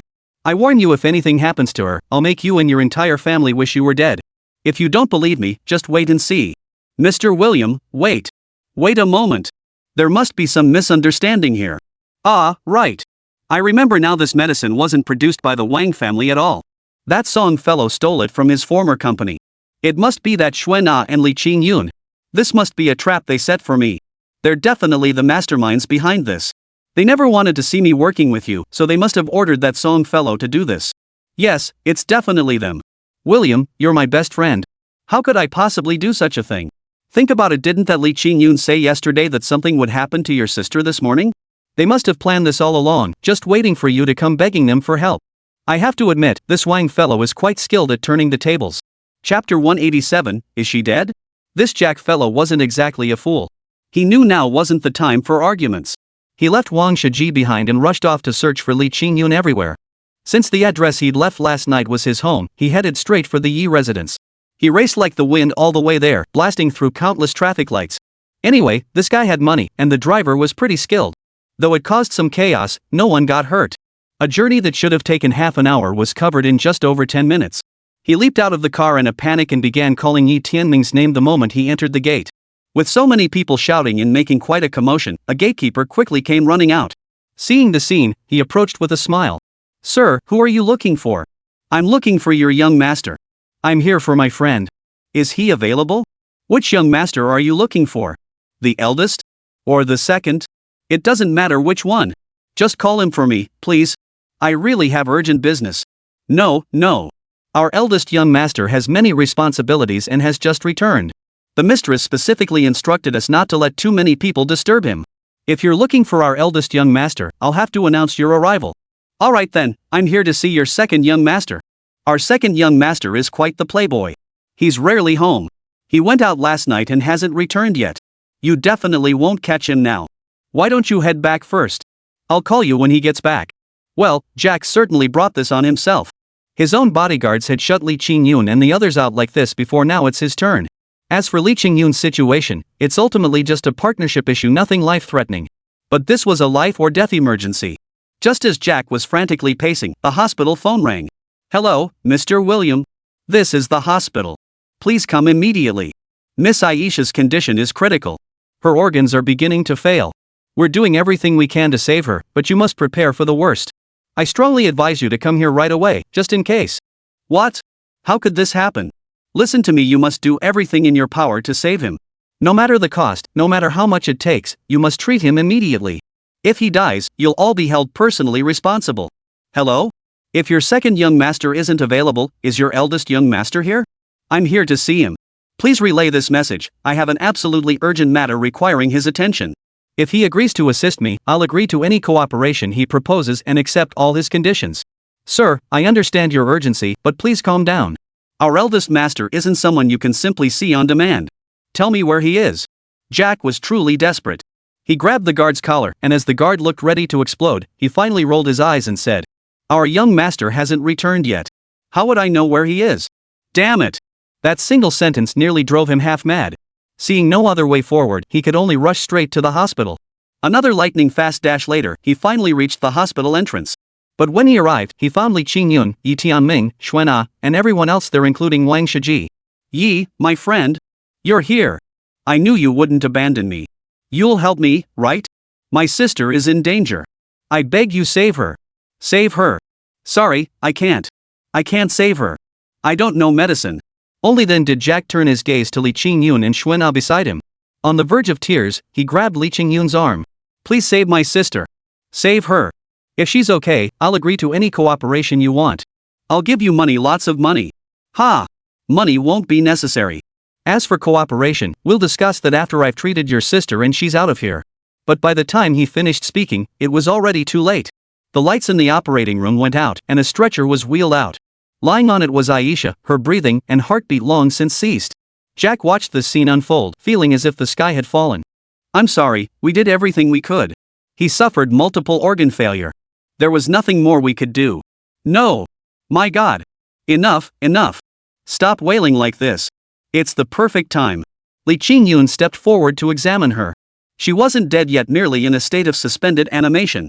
Perhaps it was hopeless for others, but for him, it was perfect. To completely remove the necrotic tissue from his body, he needed to be placed in a coma and undergo a metamorphosis. "Enough, stop crying. Take him away. I can treat him." "Pfft, Li the braggart, you're full of hot air. Don't you ever do your homework? Didn't you hear the doctor say Miss Aisha was dead? You're no god, how could you possibly bring someone back from the dead? Your boasts should have some limits, right? Seriously, Wang, how did you even survive this long? Did a donkey kick you in the head, or did your mother abandon you at birth and let the placenta grow up instead? Miss Aisha died after taking your medicine. Shouldn't you be thinking about how to handle the aftermath? Why are you bloating like this? Oh, I get it, you did it on purpose. You wanted her dead, didn't you? Nonsense. I never meant that. Don't make baseless accusations. You know damn well if I'm making baseless accusations. Mr. William, believe me, I never meant it that way. You're our most crucial partner. Even if I were to harm my own father, I'd never hurt your sister. Shut your mouth. I don't want to hear another word from you. Bodyguards, get him out of here. Effective immediately, terminate all cooperation with him. Any partnership in this country linked to the Wang family is terminated on the spot, and there will be no possibility of future collaboration. Damn it! Wang Shiji panicked instantly. This was truly shooting himself in the foot. He glared viciously at Xiaosong beside him, then grabbed a nearby bottle and smashed it directly onto the man's head. With a sharp crack, the bottle shattered, and Xiaosong was left covered in blood. It's all your fault. All your fault. You ruined this golden opportunity for me, you bastard. Didn't you say it would be fine? How could this happen? Chapter 188, it all depends on me. Mr. Wang, you have to believe me. I never betrayed you. I genuinely wanted to join your side. You gave me everything I ever wanted. I swore long ago to be your loyal dog. I'd never dare to stab you in the back. Cut the crap. Now that this mess is happening, you piece of, I'd stab you in a heartbeat. What the hell is going on? Xiaosong and I exchanged glances, our eyes darting around frantically. After a long moment, we finally looked at Sister Xuan. It was them. They must have sensed my intentions all along. They prepared the poison goods in advance, placed them there for me to steal, deliberately luring me into the trap. They did it all. Put. You bastard, you've got some nerve. You think everyone's as low as you? You're covered in yourself, but don't assume everyone else stinks like you. It must be you. It must be you. Mr. Wang, you have to believe me. Believe me. Xiaosong was so terrified he dropped to his knees, but Wang Shiji didn't give him the time of day. He ordered a nearby security guard to kick him flat on his back. Then several men swarmed him, unleashing a barrage of punches. Right in front of everyone, they beat him senseless. His cries of agony filled the air as his face turned purple and swollen. You could even hear the crisp crack of bones snapping. Pain and terror overwhelmed him, and he tried to call out to Sister Xuan for help. Sister Xuan, please save me. I know I was wrong. I'll never do it again. I beg you, save me. Otherwise, they'll beat me to death. Ow. But at that moment, Li Qingyun and the others paid him no mind. They had already approached Miss Aisha. What do you think, bro? Is there any way? Jack really values this secret. Can't you think of a way to save him? You must have a solution, right? Give me the entire private room, and prepare a bathtub. After he spoke, someone quickly went downstairs to make preparations. This was a private hospital, so they had many such things available. Aisha had been carried into the ward. At that moment, she showed no signs of breathing or a heartbeat, appearing truly lifeless. But Li Qingyun merely smiled, then turned his gaze to the bathtub already filled with water. Bro, how do you plan to save him? If you need any help, just tell me. Get out. Ha? No. What That girl's gonna be naked in there soon. You want to watch or something? Don't think I don't know what filthy thoughts are running through your head. Get out. But you're a man too. Then how about I leave and you treat him? Fine, I'll leave. I'll leave, okay? And so William, accompanied by several maids, began assisting. Even Sister Xuana got involved at this point. Mr. Li, what should we do now? Simple, just soak him in it. After saying this, he pulled out a small iron ball from his bag. It wasn't big, just a bit larger than a walnut. What is this? Don't ask, just watch. He promptly tossed the iron ball into the tub. Soon, clusters of crimson liquid began bubbling up from the ball. In the blink of an eye, the entire bath was dyed a deep blood-red hue. The crucial part was that the hot water inside kept bubbling and churning, as if it were boiling. Li Qingyun deliberately submerged Miss Aisha's head completely beneath the water. Don't worry, she'll be fine. She's in a state of suspended animation and can't breathe, so this is actually perfect. The truth is, the substance in here comes from a unique insect found in the village where I used to live. Its effect is to extract all toxins and necrotic tissue from the body. It will make all wounds and decaying flesh disappear. Only then can we proceed with the next stage of treatment. Good heavens! Insects? That's horrifying. There's nothing to be afraid of. They're just a few insects. Many medicines here contain insects, it's perfectly normal. Rest assured, I'll return your sister to you healthy and whole. Actually, these insects are a unique species that grow in the soil of Shohei's 100 flower garden. Even within the village, they're found nowhere else, only in that specific place. And it was Little Black who told him about this bug's effect. Never thought it would actually come in handy this time. Soon, puffs of white smoke began billowing up from the bathtub. The rising vapors clouded the air, obscuring everything in a hazy fog. Jack instinctively took a couple of steps back, exclaiming, "Holy crap!" Li Qingyun relished his wide-eyed, unworldly reaction. He said nothing more for the moment. Dare to underestimate me? Dare to shut me out? Now you'll see what divine intervention looks like. After about half an hour, the water stopped churning. The bubbling subsided, and strangest of all, the red liquid had completely turned white, now resembling nothing so much as milk. Crucially, throughout this half-hour process, Aisha's complexion grew increasingly rosy. Within half a minute of emerging, her breathing had resumed, her heartbeat returned, and the scars on her face and all wounds on her body seemed to have faded significantly. Good heavens, this is unbelievable. But the real wonder was yet to come. Help me pull her out. Soon, the girl was lying flat on the hospital bed. By this time, Li Qingyun had already pulled out bag after bag of medicinal herbs. He'd bought them earlier from the pharmacy while Check was still away, and they'd been soaked in well water to soften them. Now, these herbs emitted a refreshing fragrance, not unpleasant at all. He added more water, grinding the herbs into a paste before carefully applying it layer by layer over Aisha's body. The process was quite a test for him. After all, the girl was completely naked. This was incredibly challenging. This matter absolutely had to be buried deep within them. No one could ever find out. Otherwise, his life would be ruined. He wasn't a saint, after all, and couldn't truly remain unruffled. After half an hour of labor, he emerged drenched in sweat, looking as if he'd just been pulled from water, his face flushed as red as a monkey's bottom. Just as he was about to rest, Xuana approached with a damp cloth, gently wiping the sweat from his face. You've worked so hard for me. I don't know how to thank you enough. Don't mention it. I promised you I'd do this, so I'd see it through no matter what. How about I come to your room tonight and properly thank you? You'd better be waiting for me. Chapter 189, The Real Princess. Old Zhu, stealing from you is no easy feat, but it's no challenge for me. You think you can outsmart me? He muttered to himself, then darted swiftly between rooms with nimble movements. 1, 2, 3. Almost every room here had been completely emptied. Good heavens, these imperial guards really left nothing behind. Forget gold and jewels, even the chamber pots tucked under beds had vanished. Several rooms had been stripped down to bare walls. Fortunately, a few rooms were still being cleared, though crowded with people, making entry difficult. Lin Fan set his sights on the last remaining room. After finally slipping inside, he was so furious he could barely contain his rage. Holy crap, this place was nothing but a woodshed.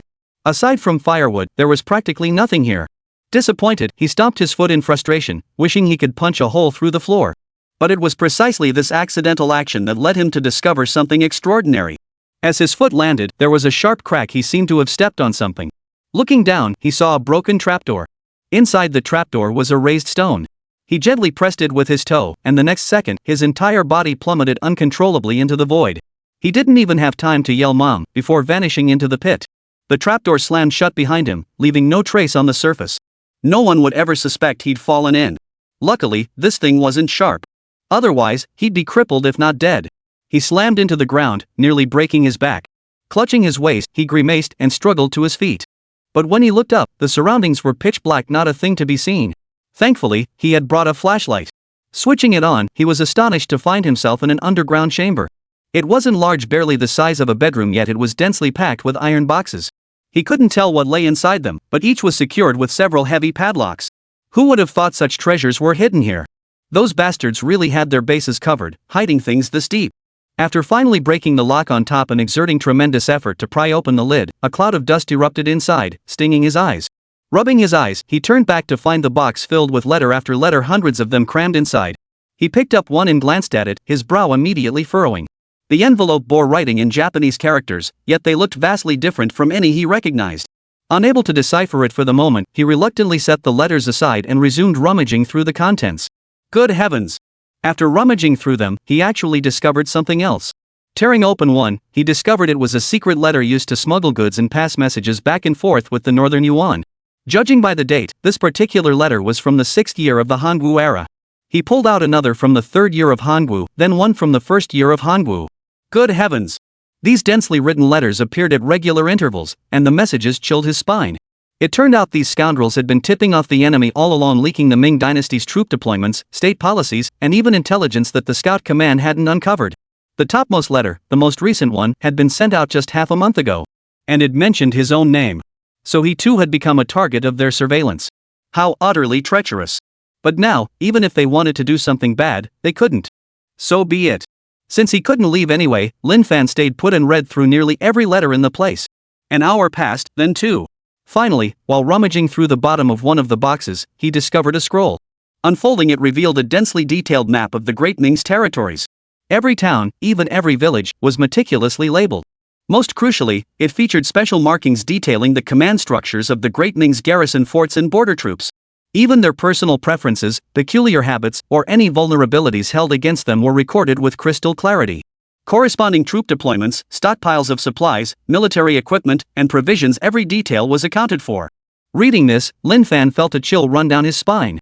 They say you guard against external enemies day and night, but it's the traitors within your own ranks that are truly terrifying. No matter the era, the most dreaded threat isn't the foreign foe, but the betrayal from within. He had no idea how much of this information had already been leaked.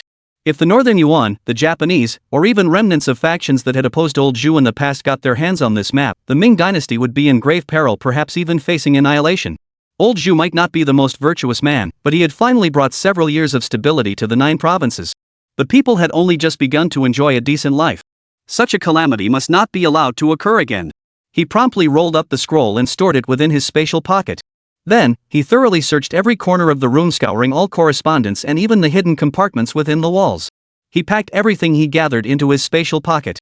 Then, utilizing the spatial realm's teleportation ability, he emerged back outside. Seeing him vanish and reappear so abruptly, Heir, who was startled. He hurried over and yanked him aside. Your lordship, this simply won't do. It's a relief you're out, don't put me in a difficult position. Quickly, hand over everything you've obtained. If you surrender it, I'll pretend today's events never happened. You're deeply favored by His Majesty, now don't ruin it for yourself. Enough, enough. Stop nagging. I've discovered something extraordinary, keep it absolutely confidential. Get me into the palace immediately. I must see His Majesty right now. Alright, let's go then. The two galloped frantically toward the palace. Yet upon reaching the imperial city gates, he changed course. Instead of seeking out Old Zhou, he swiftly turned his horse toward the eastern palace. If you asked who he trusted most now, besides Empress Ma, it would probably be Crown Prince Zhu Biao. As for that old fool, Zhu Xiaoming, he was lucky Zhu didn't curse his ancestors 18 generations back. Upon arriving at the East Palace, the Crown Prince was in the garden, practicing calisthenics with Zhu Xiaoming, with a glass of lemon water for health maintenance nearby.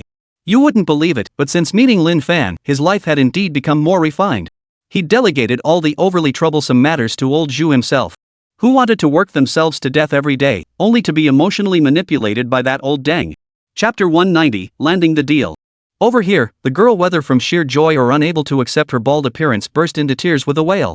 Oh man, Li Qingyun panicked instantly. Hey, don't cry. At least there's another woman here. If no one witnessed this, people might think I did something to you. Before he could finish, a clatter echoed from outside the door. William burst in, flustered. Oh my god. How is this possible? The moment he saw her, William couldn't help but gasp in shock. Then, he plopped down onto the floor. Jack, you're such a scaredy cat. So it didn't work out, it's your own sister. Why are you freaking out like this? Whoa, holy crap. Yi Tianming was also startled, but his sly eyes sparkled with mischief. He scurried over, grabbed the girl's hand, and examined it thoroughly from top to bottom. He even held her hand high in the air, not even skipping her armpit. What the hell is he doing? With a sharp smack, Li Qingyun lunged forward and landed a solid slap on the guy's head. The latter clutched his head, looking like a complete pervert. Look at yourself. She's a girl, for crying out loud. How could you do that? You're practically asking to be beaten up as a pervert. Bro, she's absolutely stunning. What method did you use to turn an ugly duckling into such a flawless beauty? Look, I'm your own brother. If you have any secret formula, pass it on to me. I'll start a company selling this kind of makeup. This kind of magical transformation would definitely sell like crazy, right? When we make money, we'll split it 50-50. Get lost, you good for nothing. William stood up too, rushing over to his sister in disbelief. He examined her from head to toe, his eyes brimming with astonishment. Sis, is this really you? You've become so beautiful. There's not a single scar left on your body, absolutely nothing. But why don't you have any hair? You look like a boiled egg now. The girl, who had been feeling down, became even more upset upon hearing this and started wailing loudly. Li Qingyun was speechless. Were all these foreigners this peculiar? Was this really what they were focusing on? Shouldn't they be more concerned about how he had cured her sister, what medicine he had used, and then signing a contract with them to do business? This will improve in time. Mr. William, you've seen your sister's condition now. I've cured her. That should demonstrate our capability and sincerity, shouldn't it?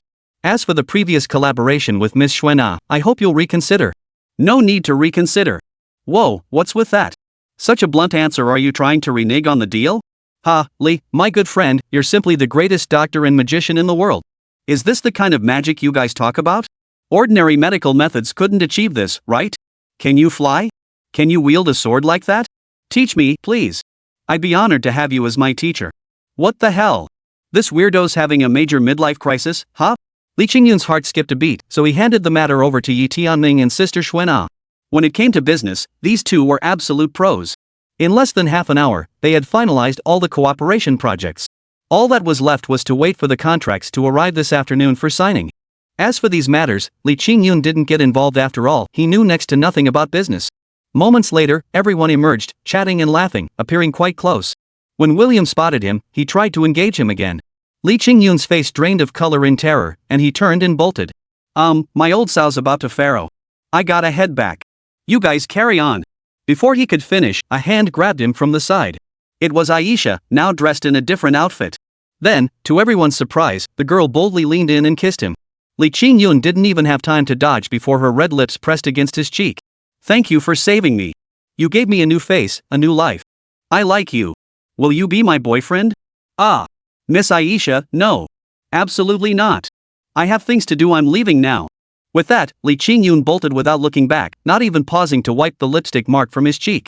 Once in the car, he ordered the driver to floor it without hesitation. They sped off faster than anyone else. The people behind him were left speechless, torn between laughter and tears. My brother's such a loser.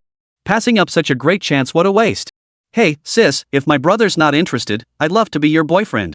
How about we find a quiet spot to chat? The girl didn't even glance at him, turning her head straight toward her brother. Brother, I'd like to stay and explore here a little longer. I don't want to go back so soon. Is that okay? Ah, but won't you be in danger here alone? Oh, I'll be careful on my own. Besides, this place is so safe, how could there be any danger? Alright. Since you insist, I'll agree. Great. That evening, Sister Xuena returned with some incredibly satisfying news. William had terminated all collaborations with the Wang family. Now, numerous Wang family projects were in disarray, their stock price had plummeted to the daily limit, and their immediate losses were already nearing 10 billion. Though the news was thrilling, Li Qingyun thought for a moment and said, "That one guy is the type to hold a grudge. This won't just blow over. We need to prepare for other possibilities. Even though we secured the order, your company's situation remains dire. The fact that someone like Xiaosong was involved suggests there are likely others among your staff who are disloyal or considering betrayal. To prevent this, I advise you to thoroughly screen your company's personnel during this window and swiftly remove any problematic individuals. You're absolutely right. Alright, you'll come with me tomorrow. Brother, you really are my lucky charm. With you by my side, not only did we secure the order, but I don't have to worry about so many troubles. It's such a pity you won't agree to be my boyfriend. Could it be you think I'm too old? Do you prefer someone young and beautiful like Miss Aisha? Chapter 191, Her Company. How about I keep you company tonight? I promise to thank you properly. Do you want me to offer myself to you, or? Oh my goodness, sis, please spare me. No way. You come here. Early the next morning, Li Qingyun followed Xuan out of the company with a face full of resentment. As soon as they entered, they saw a crowd gathered at the entrance, especially the front desk ladies, each one stunningly beautiful. Employees coming and going were utterly shocked to see the two walking hand in hand. Everyone knew their boss was a cold-hearted nun who never showed interest in men. Some even whispered behind their backs, wondering if she was a lesbian or something. Over time, these rumors grew thicker and more deeply ingrained. But today, witnessing a side of him rarely seen, they couldn't help but be stunned. Holy crap, what's going on? Has the boss changed her ways? What am I seeing? She's actually walking in with a man. Yeah, this is just unbelievable. Did the sun rise in the west today, or am I still half asleep? Who is this guy? He doesn't even look as handsome as me. How did he win the beautiful boss's favor? No, the boss is my goddess. She doesn't like men, which is why I've been silently protecting her all this time. But now she has a boyfriend? Why not me? How am I worse than that guy? This can't be real. This can't be real. The men in the office wailed in unison, each one wailing as if their own mother had died. It was clear that a beautiful boss truly became the object of everyone's desire. Honestly, Li Qingyun felt utterly flustered. He truly didn't want to see such a misunderstanding unfold. But at that moment, his hand was being held tightly, refusing to let go no matter what he said. What could he do? He could only half drag, half rescue her. Hey, sis, you're going to get me killed. Last night I barely managed to keep my virginity intact. Are you trying to force yourself on me? If not, then drown me in gossip. Serves you right. Who told you to disobey your sister last night? If you'd just listened to her earlier, none of this would have happened. Alright, just kidding. Come on, let's go upstairs. As the two disappeared into the crowd, several faces darkened. They exchanged glances, some slipped outside to make calls, while others muttered with venom. Pfft, what's there to envy? Just wait and see how miserable he'll be later. Don't forget Sister Xuana is young Master Wang's fiancé. This kid just barged in and ruined everything. Everyone knows young Master Wang is the most petty and ruthless when it comes to getting even. If he finds out about this, we'll all be in deep trouble. My advice is to stop watching the spectacle and mind your own business, don't get burned. Hearing this, the others agreed it made sense and went back to their own business, none daring to discuss it further. Li Qingyun followed Xuana upstairs, taking the elevator straight to the top floor, her office. Once they arrived, Li Qingyun couldn't shake the feeling that something about this situation was off. Xuana poured a glass of water and placed it before him. As she bent down, she flashed a particularly alluring and seductive expression. Li Qingyun's guard immediately went up. Without another word, he prepared to slip away. I'll pass on the water, sis. Not thirsty. Got a letter from home saying I need to buy some things. Gotta get going. Stay right there. Don't try that with me. Don't think I don't know what you're thinking. Am I that scary? Alright, I won't tease you anymore. I called you here today because I have something important to ask. How did you manage to heal such severe injuries yesterday? You cured them with just a bottle of potion, and there's not a single trace left.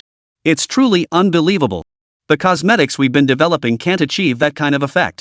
If I could figure out your method, we could incorporate it into our products.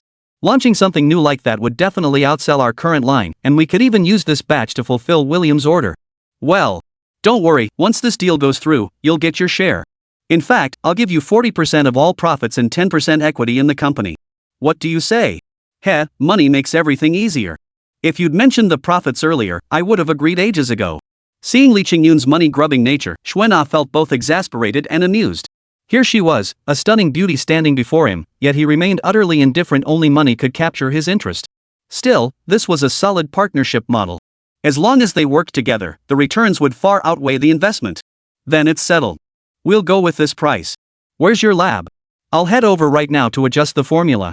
The two descended to the underground lab. Inside the sterile facility, numerous figures in protective suits bustled about. After entering, they also donned protective suits. A tall woman in her 40s approached them. Schwer, why are you here personally? What's the current situation? Can we proceed with the previous batch for the other party? If it's truly unworkable, take a look at this. I've re-engineered this version. It's an improvement over the previous one, though not by much. This is the absolute best I can do right now. Alright, Sister Chen, don't worry. I have good news to share, we secured the entire order. What's more, it's an exclusive contract with the William family going forward. That means not only did we land this order, but all future products exported from our region will be supplied by our company. That's fantastic. Absolutely fantastic. My goodness, this is such a huge surprise. All our hard work over these past days hasn't been in vain. It's truly wonderful. Swear, everyone's been working so hard. How about giving us all the night off? I want to treat the entire lab team to a nice dinner. Absolutely. And it should be a company-wide break. I'm joining you all. I'll go share this news with everyone right away and give them a surprise too. Awesome. Long live Sister Shui. The entire lab erupted in excitement. But just then, Chen Jie turned her gaze toward Li Qingyun.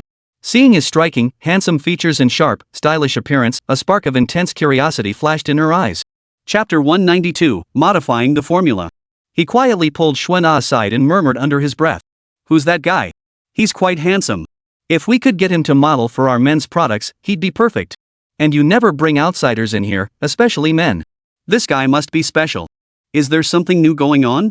Sis Chen, why are you acting like this? Relax, it's not what you think. He's just a friend. And this time, he really helped us secure the cooperation agreement with the William family. Otherwise, the Wang family would have snatched it away, and we might have even offended them. I brought him along because he has this method, some kind of special liquid that can transform someone covered in scars into a flawless beauty with absolutely no skin imperfections. That's impossible. There's no such thing as a flawless cosmetic product in this world. Even the most advanced cosmetics have limitations. Everyone's skin type and condition are different. How could anything achieve such astonishing results? Seriously, have you been duped? You can't be careless about this. I know Wang Shiji's pushing you hard, but you can't just hand over your life and fortune to some random, shady guy you barely know. Hey, ladies, could you keep your voices down? I can hear you. Oh, young man, you have sharp ears. Since you overheard, I won't pretend anymore. I'll be honest, I don't trust you. How could someone with such severe injuries really be healed without a trace? I just can't believe it. I can do it. If you don't believe me, that's your problem. Blow your own horn all you want. I'm not buying your nonsense. Enough already. Stop rambling here. We need to continue the experiment. You can leave now. Sister Chen, don't rush me out just yet. If I say I can do it, I have my methods. Li Qingyun spoke calmly, his expression composed and confident. Sister Chen snorted derisively, crossing her arms over her chest as disdain spread across her face. You? Just a greenhorn. Stop talking big. Your little tricks might fool an ignorant girl like Shuer, but you won't fool me so easily. Cosmetic research isn't child's play. Even I, with years of dedicated study, can't guarantee absolute success. If you truly possess such earth-shattering talent, I, Chen Huime, will go out of my way to avoid you from now on. Xuan'an looked troubled beside them, gently tugging at Li Qingyun's sleeve and whispering. Brother, Sister Chen has been in this industry for years. She can be stubborn sometimes. Don't take it to heart. Li Qingyun smiled, stepped forward, and looked at Sister Chen earnestly. Sister Chen, since you're so skeptical, how about we make a bet? If I can actually do it, you buy me a cup of milk tea. If I can't, I'll treat you to a big meal. Sister Chen burst out laughing as if she'd heard the funniest joke ever. A bet? Fine. I'll see just what you're capable of, you little punk. But let's agree on this, if you lose, you get out of here immediately. No more coming into the lab. Don't waste our time. Deal. Li Qingyun said, pulling several brightly colored, oddly shaped fruits from his bag. Just these? Don't tell me these are the so-called miracle working treasures you're talking about. Sister Chen looked at the fruits with utter disdain, as if they were nothing but worthless scraps. Xuan'an also looked at Li Qingyun with confusion. Brother, will this really work? This is completely different from what we did before. Li Qingyun smiled without comment, striding straight to the lab equipment. He placed the fruits into the machine to begin extracting their essence. As the machine hummed to life, within moments, an extraordinary fragrance filled the entire lab. Fresh and delicate yet remarkably potent, the scent instantly lifted everyone's spirits, leaving them feeling refreshed and invigorated. All were utterly captivated by its beauty. What on earth is that scent? How can it be so fragrant? Good heavens! Just this scent alone makes your skin feel like it's rejoicing, every pore opening up. It even lifts your mood, truly magical. Sister Chen's face was equally stunned. The scent washed away her accumulated fatigue. It felt familiar like oranges, yet blended with other fruits. She couldn't quite place it, but it was undeniably delightful. Humph. This kid's playing tricks. I'll see what you can actually whip up. If you can't make it, or if it doesn't have that effect, just wait till I deal with you. Li Qingyun remained calm and composed amidst the crowd's astonishment. Turning to Sister Chen, he extended his hand and said, "Sister Chen, please bring me the samples we made earlier." Sister Chen frowned, her eyes brimming with suspicion. She pursed her lips and asked, "What do you need the samples for? You're not planning to fiddle with them to pull a fast one, are you?" She glanced at Xuan, who nodded in agreement. Though grudgingly compliant, she reluctantly picked up a sealed glass container from the lab bench. Inside lay the cosmetic sample she'd prepared earlier, which she handed to Li Qingyun. "Here you go. I'm watching you. If you try anything funny, this isn't over." Li Qingyun took the sample, placing it carefully on the lab bench before picking up the container holding the extract. His gaze was intense, fixed intently on the vessel in his hands. He slowly and deliberately unscrewed the cap of the extract bottle. An even more intense, exotic fragrance instantly filled the laboratory. Everyone couldn't help but inhale deeply. Already captivated by the scent, they now anticipated what would happen next with even greater anticipation. Li Qingyun slowly tilted the container, allowing the crystal-clear liquid to drip drop by drop into the cosmetic sample. Each drop drew gasps from those around him, their necks craned and eyes fixed, not blinking once. Drip, drip, the sound of the liquid falling echoed distinctly in the quiet laboratory. Watching the unchanging cosmetic, the group began to whisper among themselves. "This looks just like any ordinary product. Could he really be pulling our leg? Yeah, just adding it in like that, without measuring the ratio or testing the effect, how could it possibly work? I think this kid is just blowing smoke." Though Xuan trusted Li Qingyun, she couldn't help but feel a twinge of worry. She leaned closer and whispered, "Are you sure this is okay? It doesn't look like it's going to work. Maybe you should try something else?" Ignoring the skepticism around him, Li Qingyun simply picked up the glass rod and stirred the mixture twice. His stirring motions appeared casual, yet followed a precise rhythm, each circular motion ensuring the liquid blended evenly. Then he straightened up, a confident smile on his face. "There. Job done." Chapter 193, Finding Someone to Test It. At Li Qingyun's declaration, surprise and anticipation instantly lit up everyone's faces. The earlier murmurs of doubt dissolved into excited chatter. Xuan walked over, patted Li Qingyun on the shoulder, and said with a smile, "I knew you could do it." But Sister Chen still looked skeptical. She frowned and pursed her lips, saying, "Don't get too excited just yet. No matter how good it sounds, we won't know for sure until we test it out." Li Qingyun, brimming with confidence, lifted the corners of his mouth and replied casually, "Sister Chen, go ahead and test it with confidence. If the results aren't good, I'll leave immediately without a word." Skeptical yet intrigued, Sister Chen placed the newly formulated cosmetics into the testing machine for a series of precise analyses. As the data appeared one by one on the screen, her eyes grew wider and wider. The astonishment on her face was impossible to hide. This product had previously had some flaws. Certain chemical properties could harm specific individuals. She'd been trying to fix it, but never imagined it would be completely resolved. "How is this possible?" Sister Chen exclaimed in disbelief. She stared at Li Qingyun in disbelief, her skeptical gaze now replaced by utter astonishment. "How on earth did you manage that?" Li Qingyun smiled without answering, merely gesturing for her to come closer. Now that the ingredients were confirmed safe, it was time to test its actual effects. The other researchers in the lab scrambled to try it out, all eager to witness this miraculous moment. But Sister Chen refused. She still harbored some reservations, believing that the researchers, who typically prioritized skincare and maintained good skin condition, might not fully showcase the cosmetics' extraordinary effects. So Sister Chen led everyone on a tour of the company, eventually spotting an auntie sweeping in the cleaning area at the staircase corner. The woman was thin and slightly stooped, radiating an aura of exhaustion. Her face was a veritable battleground of skin issues. Her complexion was dull, almost blackish, and uneven, as if slapped with a layer of cheap paint. Deep, dense wrinkles crisscrossed her forehead like carved ravines, extending all the way to her temples. Her cheeks were covered in a dense cluster of freckles, varying in size, some sunken, others slightly raised, each still clinging to flakes of dead skin. Her nose was red and swollen, with pores so large they were visible to the naked eye.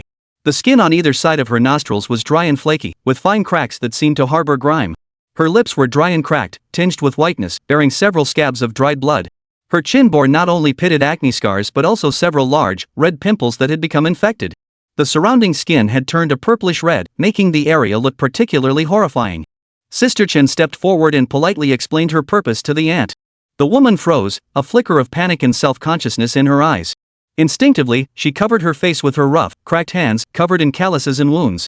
"Oh no, I'm too old and ugly for such fine cosmetics. You should find someone else. Don't waste your time on me." Seeing this, Sister Chen stepped forward and gently persuaded her. "Auntie, please don't say that. We've all seen how you tirelessly work behind the scenes at the company, keeping every corner spotless. The boss said this benefit is specifically for hard-working staff like you. It's meant to help you take better care of yourself. Shuina chimed in, that's right, Auntie. Just give us a chance to try this product. If it really works, you'll look beautiful every day from now on. Her hands trembled slightly as she bowed her head even lower, nearly burying it in her chest. She stammered. My face is full of problems. Using this won't help at all. I couldn't bear to waste such precious things. I just couldn't bear it. Auntie, it's precisely because your skin has so many issues that it's perfect for trying this out. If it works for someone like you, it can help so many more people. Just think of it as doing us a huge favor, okay? After much coaxing from Sister Chen and Shuina, the aunt finally relented. Alright then, since it's a perk, I'll give it a shot. But if it doesn't work, don't blame me for being clueless. Sister Chen took the cosmetic from Li Qingyun's hand, her movements gentle yet tinged with nervousness. She dipped her fingertip into the creamy sample and gently dabbed it onto the auntie's forehead, cheeks, nose, and chin. Her body was tense, eyes tightly shut, hands fidgeting nervously with her shirt hem. She murmured under her breath, I've never been treated this delicately in my life. I hope nothing goes wrong. Sister Chen soothed her softly, relax, Auntie. It'll be over soon. Everyone held their breath, eyes fixed intently on the aunt's face. Shuina clasped her hands tightly before her chest, palms drenched in sweat. Her eyes were wide and unblinking as she kept murmuring. It has to work. It has to succeed. Li Qingyun, though calm and unfazed, this was all routine to him, quietly observed the changes in Auntie's face. The room was utterly silent, broken only by the ticking of the wall clock. Researchers crowded around, necks craned, afraid to miss even the slightest shift. Some unconsciously bit their lips, while others clenched their fists. Over time, the dull, dark complexion on Auntie's face seemed to undergo a subtle transformation, as if illuminated by a faint glow. Those large pores also appeared to be gradually shrinking, becoming less noticeable. Shuina was the first to notice these subtle changes. Pointing at her aunt's face, her voice trembling with excitement, she exclaimed, Look, there seems to be a change. Just as everyone was filled with anticipation, the aunt suddenly let out a scream, clutched her face, and crouched down. This unexpected turn of events instantly threw the scene into chaos. A sense of dread washed over the crowd, their hopeful expressions quickly turning to fear and concern. Oh no, is she having an allergic reaction? Someone nearby cried out in panic. Quick, call an ambulance. Take her to the hospital. Another person exclaimed, reaching for their phone to dial emergency services. Others rushed toward the lab sink, preparing to rinse the aunt's face to remove the cosmetics. Just then, Li Qingyun lunged forward and shouted, Everyone, stay calm. Don't move. His voice cut through the chaos, halting the frantic movements. All eyes instantly focused on him. Sister Chen looked utterly self-reproachful. It's all my fault. How could I have given Auntie something that wasn't fully tested? If something terrible happens, how could I ever live with myself? Chapter 194, You win some, you lose some. Turning to Li Qingyun, she accused him, her emotions running high. It's all your fault.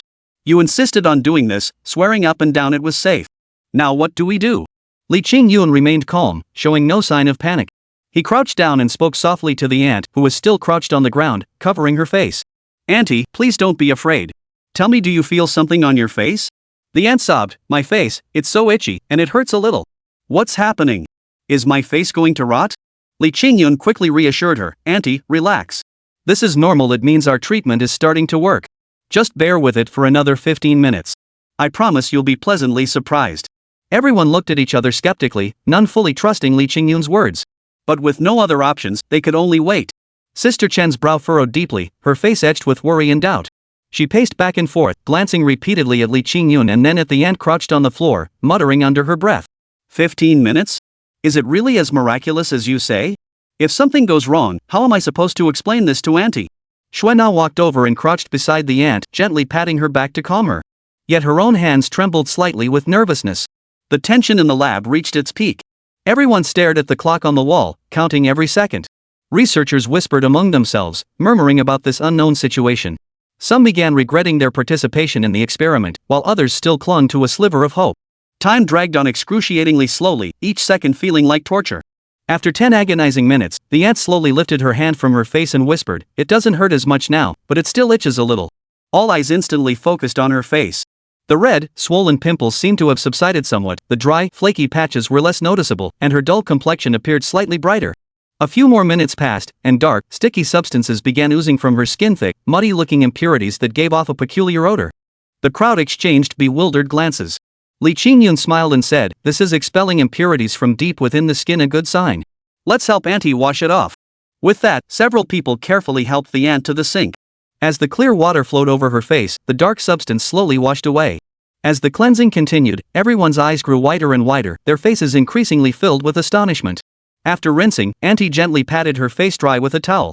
The moment she lifted her head, everyone gasped in unison. The pockmarks that had covered her face vanished without a trace, replaced by skin smooth and delicate, as soft and warm as jade. The deep, dense wrinkles on her forehead had faded to near imperceptibility. Her cheeks were no longer dull and uneven but glowed with a healthy, rosy radiance. Her nose was no longer red and swollen, and her pores were so fine they were nearly invisible. Her dry, cracked lips, once covered in bloody scabs, were now plump and rosy, and the acne on her chin had vanished without a trace. Her eyes were bright and lively, all traces of fatigue and self-doubt vanished, replaced by a confidence and beauty radiating from within. Staring at her reflection, she covered her mouth in disbelief, tears welling in her eyes. Is this really me? Auntie, you're absolutely stunning. This transformation is incredible. Sister Chen stood frozen in place, murmuring after a long moment, how is this possible? The results are beyond belief. Li Qingyun's lips curved into a smug smile as he strolled over to Chen Jia, who was still reeling in shock. Sis Chen, now you see for yourself, right? This youngster wasn't bragging, was he? Sister Chen snapped back to reality, her face alternating between flushed and pale. This is truly mind-blowing. If I hadn't seen it with my own eyes, who could possibly believe it? After all these years in this business, I never imagined I'd be bested by a greenhorn today. She shook her head with a wry smile. You've got some nerve, kid. I admit defeat fair and square. Li Qingyun's eyes lit up as he held out his hand. What? Bubble tea. Sister Chen, you promised me if I won, you'd treat everyone to bubble tea. How can you go back on your word now that you lost? Sister Chen couldn't help but laugh aloud, gently patting Li Qingyun's shoulder. Fine, you're not missing out. Never expected someone so young to have such skill. I misjudged you. The auntie left in high spirits, showering Li Qingyun with thanks as she departed, leaving him feeling a bit overwhelmed by the attention. Suddenly, Sister Chen seemed to remember something. She gathered everyone together, looked at Xuan'er with a serious expression, and said solemnly, Xuan'er, this formula and sample must be kept strictly confidential. Under no circumstances should they be disclosed to outsiders. If word gets out, who knows what kind of storm it might stir up. Xuan'er nodded firmly. Don't worry, Sister Chen. I understand. Sister Chen's eyes lit up as if she'd just thought of something. She took a quick step forward, wrapped her arm around Li Qingyun's shoulder, and beamed with a smile. Half joking, half serious, she said. You little rascal. You've really surprised me today. Come on, spill it. How did you pull this off? What exactly did you add? Spill the beans and tell me this secret, or else you won't escape my grasp today. As she spoke, Sister Chen deliberately tightened her grip, adopting the full demeanor of a tough older sister. Watching Sister Chen's antics, Xuan'er couldn't help but giggle, instantly lightening the previously awkward atmosphere. Sister Chen glared at Xuan'er over her shoulder. You're laughing? Hurry up and talk some sense into this kid. This is the biggest selling point for our future product. Get it right, and we'll take off. How can you be so heartless? I'm worried sick for you. Xuan'er spread her hands helplessly, forcing a wry smile. Sis Chen, I really can't help you. This guy's full of ideas and secrets. I'm stuck. Sister Chen's eyes twinkled mischievously as a sly smile spread across her face. She gently poked Xuan'er's shoulder and teased suggestively. You're so gorgeous that guy must have a heart of stone. Listen to me, put your beauty to work. Use the beauty tactic. I refuse to believe this guy won't fall head over heels for you.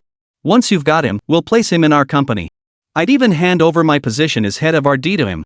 Xuan'er's cheeks instantly flushed crimson, like a ripe apple, as she pouted. Sis Chen, what are you saying? How could you come up with such a rotten idea? Though her words protested, her eyes involuntarily drifted toward Li Qingyun before quickly darting away. Li Qingyun stood by, watching the two banter back and forth, feeling both amused and exasperated. Sis Chen, please don't tease Sister Xuan'er. That house you mentioned? He's already tried that tactic on me. Sigh, I'm not falling for it. It's not that I don't want to share the formula, but I need to think it over a bit more. Hey, you're playing coy with me now? If you don't spill the beans today, neither Xuan'er nor I will let you off the hook. Right, Xuan'er? Chapter 195, The Mole. Li Qingyun couldn't resist their persistent nagging any longer and sighed helplessly. Alright, stop shaking me. I can't take it anymore. Fine, I'll tell you. The reason for its miraculous effect is that the cosmetics contain a fruit found only in our 7 Immortals village. And this fruit can be cultivated on a large scale. Adding it achieves unprecedented results. Sister Chen and Xuan'er exchanged stunned glances, their eyes filled with astonishment. Sister Chen reacted instantly, her eyes lighting up as she exclaimed excitedly, if possible, Xuan'er, you should partner with this guy. We should establish a long-term supply relationship. This formula must remain confidential, it absolutely cannot be leaked. I'll rush the finished product out as soon as possible, then do the final adjustments and testing.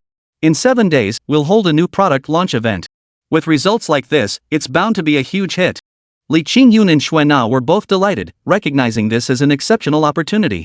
The three hurried to the conference room to discuss the collaboration. Inside, voices overlapped as they delved into every detail of the partnership terms. Goodness, the haggling went on, chattering away for ages. The three of them, each more vocal than the last, ended up practically bickering in the conference room. There was no way around it. Li Qingyun's asking price was too high for them to afford. They could only persist with relentless persuasion, even resorting to absurd suggestions like having Sister Chen propose that Xuana accompany Li Qingyun on a date. 2 hours later, they emerged from the conference room. The price had been finalized, both parties were satisfied, and the contract was signed. Each face radiated anticipation and joy. Li Qingyun could already envision the future of Qixian village thriving through this partnership. Xuana envisioned the new product launch being a resounding success, propelling her career to new heights. Sister Chen calculated how to leverage this opportunity to make the company renowned within the industry and dominate the market. Yet, unseen eyes watched them from the shadows. That person was Wang Yu, a senior executive of the company. Her face was stern, and a subtle, sinister gleam often flashed in her eyes. Wang Yu was an undercover agent sent by Wang Shiji, who had long been monitoring Xuana's company. She was one of the hidden threads he had woven into its fabric. Wang Yu understood the critical importance of Li Qingyun's new product to the company. Its successful launch would inevitably pose a massive obstacle to Wang Shiji's plans. It might even lead to Wang Shiji's company being completely replaced, rendering his own existence meaningless. He might even be ruthlessly discarded as the scapegoat. Therefore, she was determined to destroy this achievement at any cost. Thus, Wang Yu feigned an outing, striding with an air of apparent composure yet tinged with urgency, heading straight for a cafe near the company. Soft music flowed through the cafe, but Wang Yu paid it no mind. Her gaze immediately locked onto the figure in the corner, a man clad in a subdued dark suit, his hat brim pulled low to deliberately conceal his face. Noticing Wang Yu enter, the figure lifted their head slightly, gesturing for her to approach. Wang Yu walked over and sat down without a trace of emotion. The figure, equally composed, handed her a USB drive. He murmured, "What you need is inside. You have only 15 minutes. Within that time, no expert can crack it. So you must act swiftly. Move fast. Don't miss your chance." Wang Yu gave a slight nod, took the USB drive without showing any emotion, slipped it into her bag, and hurriedly left the cafe. Back at the company, taking advantage of everyone being out for lunch and the office being empty, Wang Yu slipped into the technical control room. Standing at the doorway, she nervously glanced left and right. Confirming no one was around, she darted inside. Dim lights flickered in the dimly lit room, machines humming softly. Wang Yu strode to the main computer, inserted the USB drive, and began her operation. Her fingers danced across the keyboard as her eyes fixed intently on the screen, beads of sweat forming on her forehead. Data flashed and flickered across the display, strings of complex code scrolling rapidly. Soon, the company's network system began malfunctioning. All surveillance feeds instantly turned to static, and the network completely collapsed.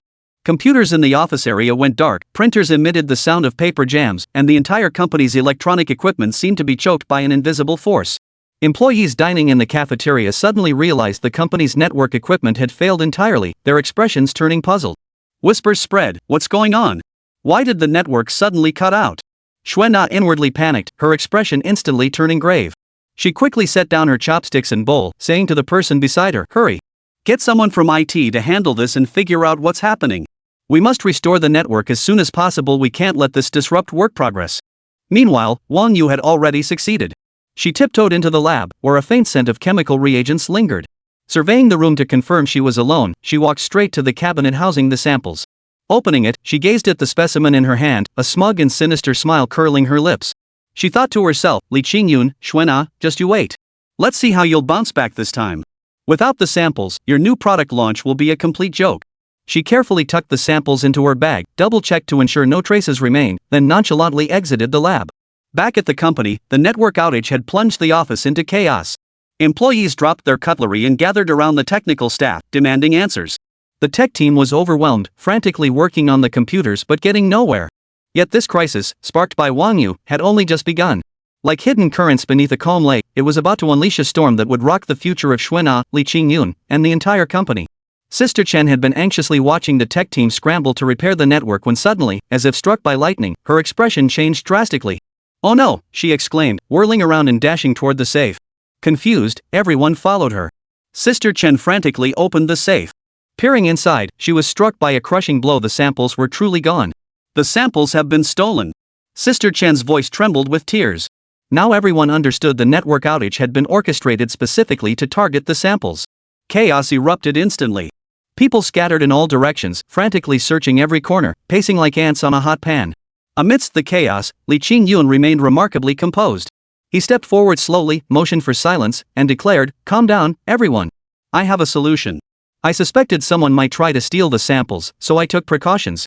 The moment these samples leave their designated environment for over 10 minutes, they automatically deactivate, turning into worthless scrap."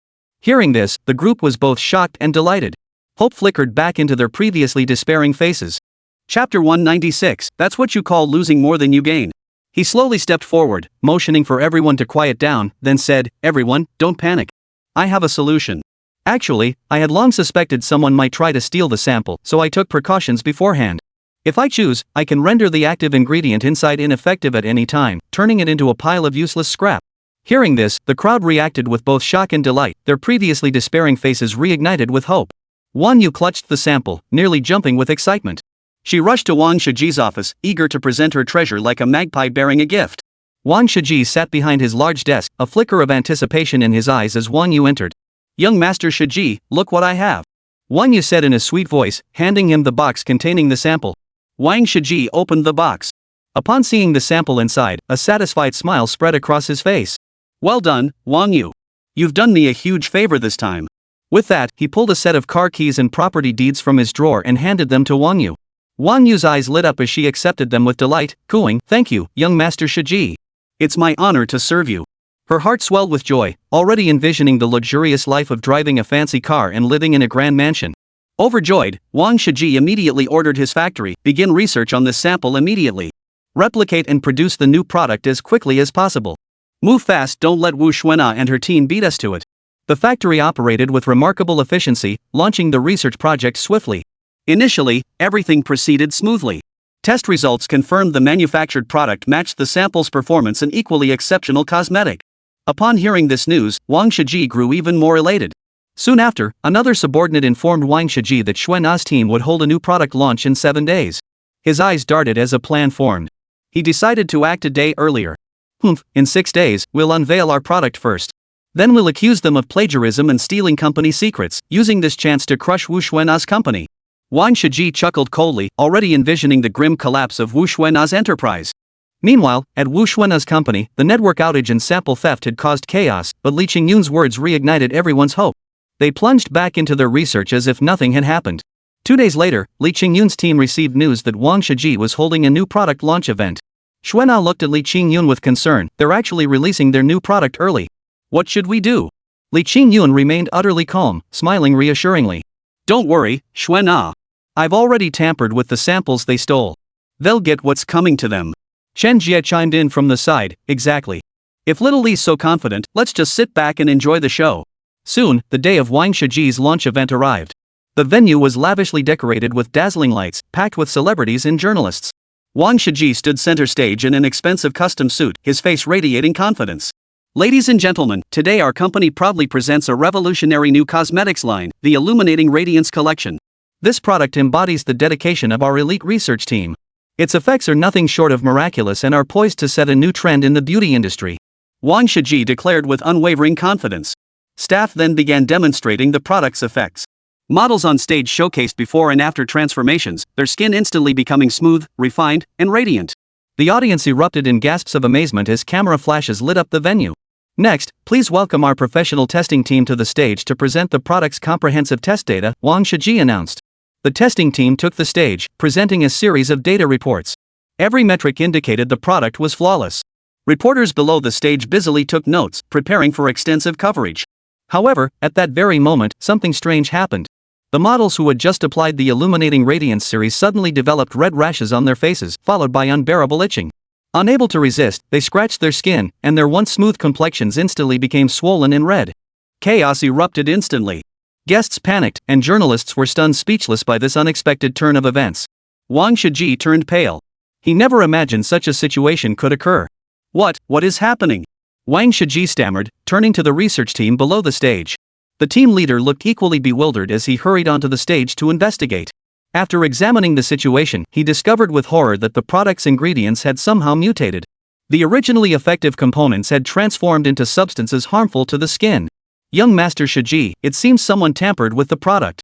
The ingredients have completely changed, the leader said, his voice trembling. Wang Shiji trembled with rage. Useless. All of you are useless. What the hell is going on? He knew this product launch had been utterly ruined. Not only had he failed to destroy Wu Xuan'a's company, but he had also landed himself in a desperate situation. Meanwhile, at Wu Xuan'a's company, news of Wang Shiji's disastrous launch spread, and the staff couldn't help but cheer. Ha! Little Leo, you really are a genius strategist. Sister Chen laughed heartily. Xuan'a looked at Li Qingyun with admiration. Qingyun, we owe this to you. If you hadn't prepared the groundwork beforehand, we'd be in serious trouble now. Li Qingyun waved it off with a smile. No need for formalities. We're a team, after all. With Wang Shiji's side in such disarray, they'll be too preoccupied with their own problems. Our launch event should proceed smoothly. Over the next few days, Li Qingyun and his team poured even more effort into preparing for the launch event. After meticulous planning, the day of the new product unveiling finally arrived. The venue was elegantly minimalist, radiating a futuristic tech chic vibe. Guests and media representatives waited with bated breath for the new product's debut. Xuan'a stepped onto the stage in an elegant evening gown, smiling as she addressed the audience. Distinguished guests, today our company presents a truly innovative cosmetics line, the Seven Fairies Radiance Collection. Its core ingredient comes from a rare fruit we specially discovered. Through our team's meticulous research and development, it will deliver an unprecedented beauty experience. Staff then demonstrated the product's effects. Models who applied it revealed skin radiating a natural, healthy glow. The results were striking yet authentic. Guests nodded in approval, while journalists expressed keen interest in the product. Next, a professional testing team took the stage to present data, demonstrating outstanding results across all metrics. This thoroughly validated the product's safety and efficacy, drawing enthusiastic applause from the audience. Our Seven Fairies Radiance Collection not only delivers exceptional results but also guarantees absolute safety and reliability. We are committed to bringing the highest quality beauty products to every consumer, Xuan'a stated confidently. The launch event concluded triumphantly.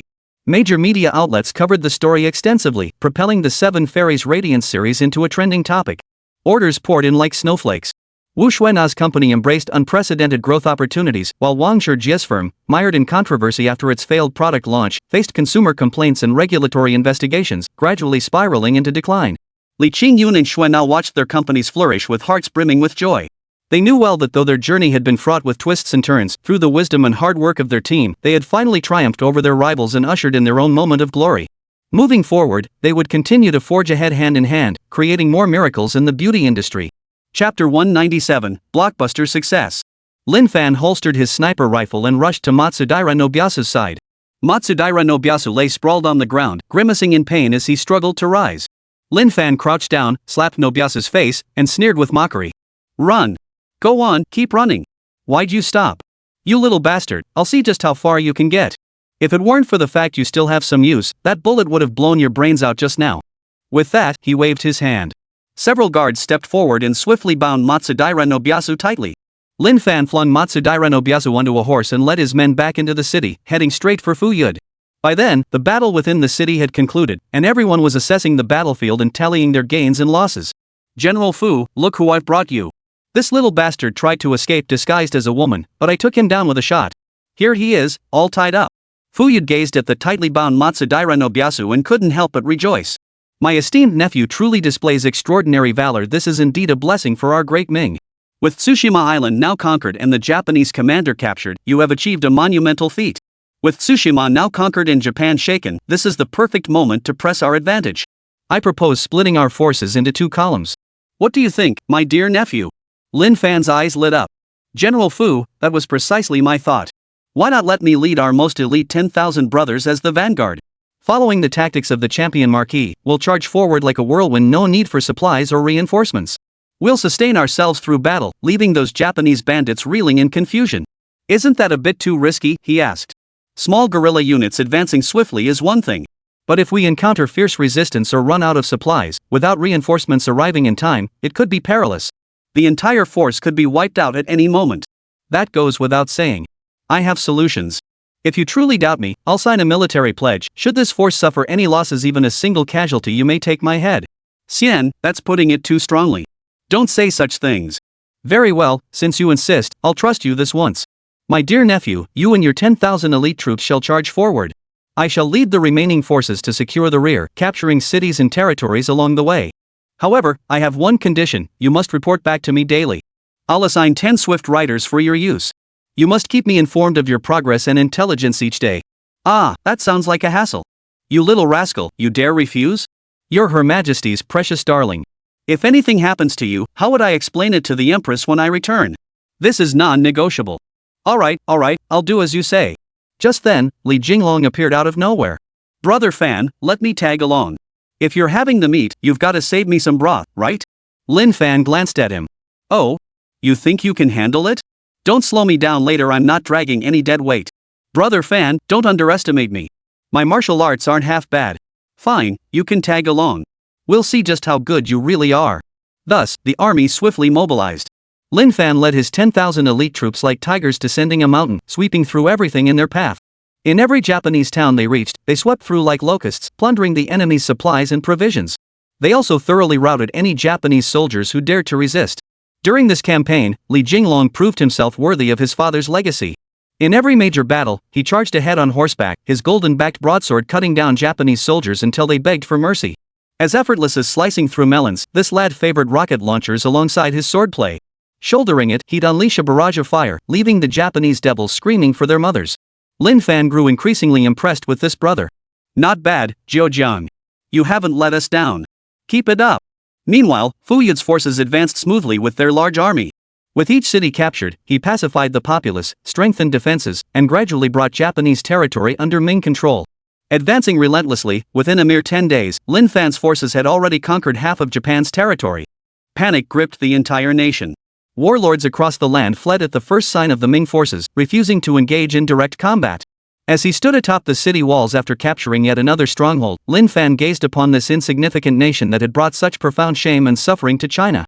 Now on the verge of becoming Ming territory, he felt an overwhelming sense of grandeur and ambition. Who would have thought? I suppose I've accomplished what many dream of achieving. To our ancestors who sacrificed themselves defending China, I haven't disgraced your memory. Li Qingyun chimed in beside him. Exactly. Along this campaign, these spineless cowards have been utterly useless. The last few cities surrendered without a fight, leaving me no excuse to kill anyone. Don't fret. Let the brothers rest and recover. Treat the wounded, don't let any die. Remember, I pledged my life to this mission when I left. With that, he turned and returned to his tent. He spread out the map and studied it intently, his finger gliding slowly across the surface. Suddenly, his eyes lit up. This time, he'd truly found a treasure trove. Zhejiang. Come here. Brother Fan, what's up? Look, we're almost at our destination. Near the Iwami region, there's a massive silver mine. The reserves here far exceed your wildest imagination.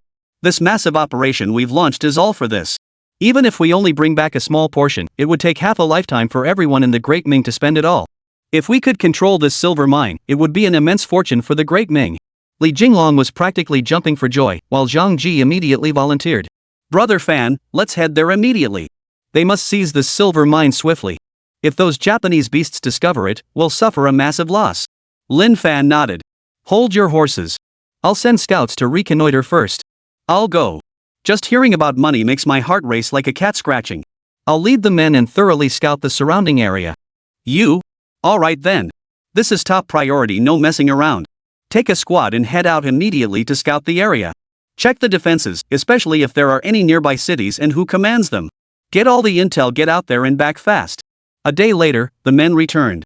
They'd done an excellent job surveying every detail of the surrounding area. Brother Fan, there is indeed a major fortress near the silver mine called Yamaguchi Castle. Its commander is Aoki Yoshihiro. This man is quite renowned in Wa, commands a large force, and Yamaguchi Castle's defenses are exceptionally sturdy. Chapter 198, The Recurring Ailment. Hearing this, the already intrigued crowd grew even more excited. Buying cosmetics and getting a free trip? That's a steal no matter how you look at it. This scene was broadcast live, instantly setting netizens abuzz. Rumors also spread that several popular singers and celebrities were scheduled to hold concerts in Qixin village soon. The news had already been buzzing online for ages. They hadn't managed to snag tickets before, thinking their chance was gone. But now, here it was, a free 7-day pass. A ticket like that normally cost hundreds of bucks. Is this for real? If it is, I'm jumping on it. Buy cosmetics for my wife and take a trip myself. 2 birds with 1 stone. Don't worry about that, buddy. Aren't you afraid someone else will use those cosmetics on your wife while you're traveling? Get lost. The bullet comments scrolled by in rapid succession. As the launch event reached its fever pitch, orders surged exponentially. Within mere minutes, the first batch sold out completely. In another luxurious villa, Wang Shiji sat with a grim expression, his eyes glued to the TV screen broadcasting Wu Xuan'a's company product launch.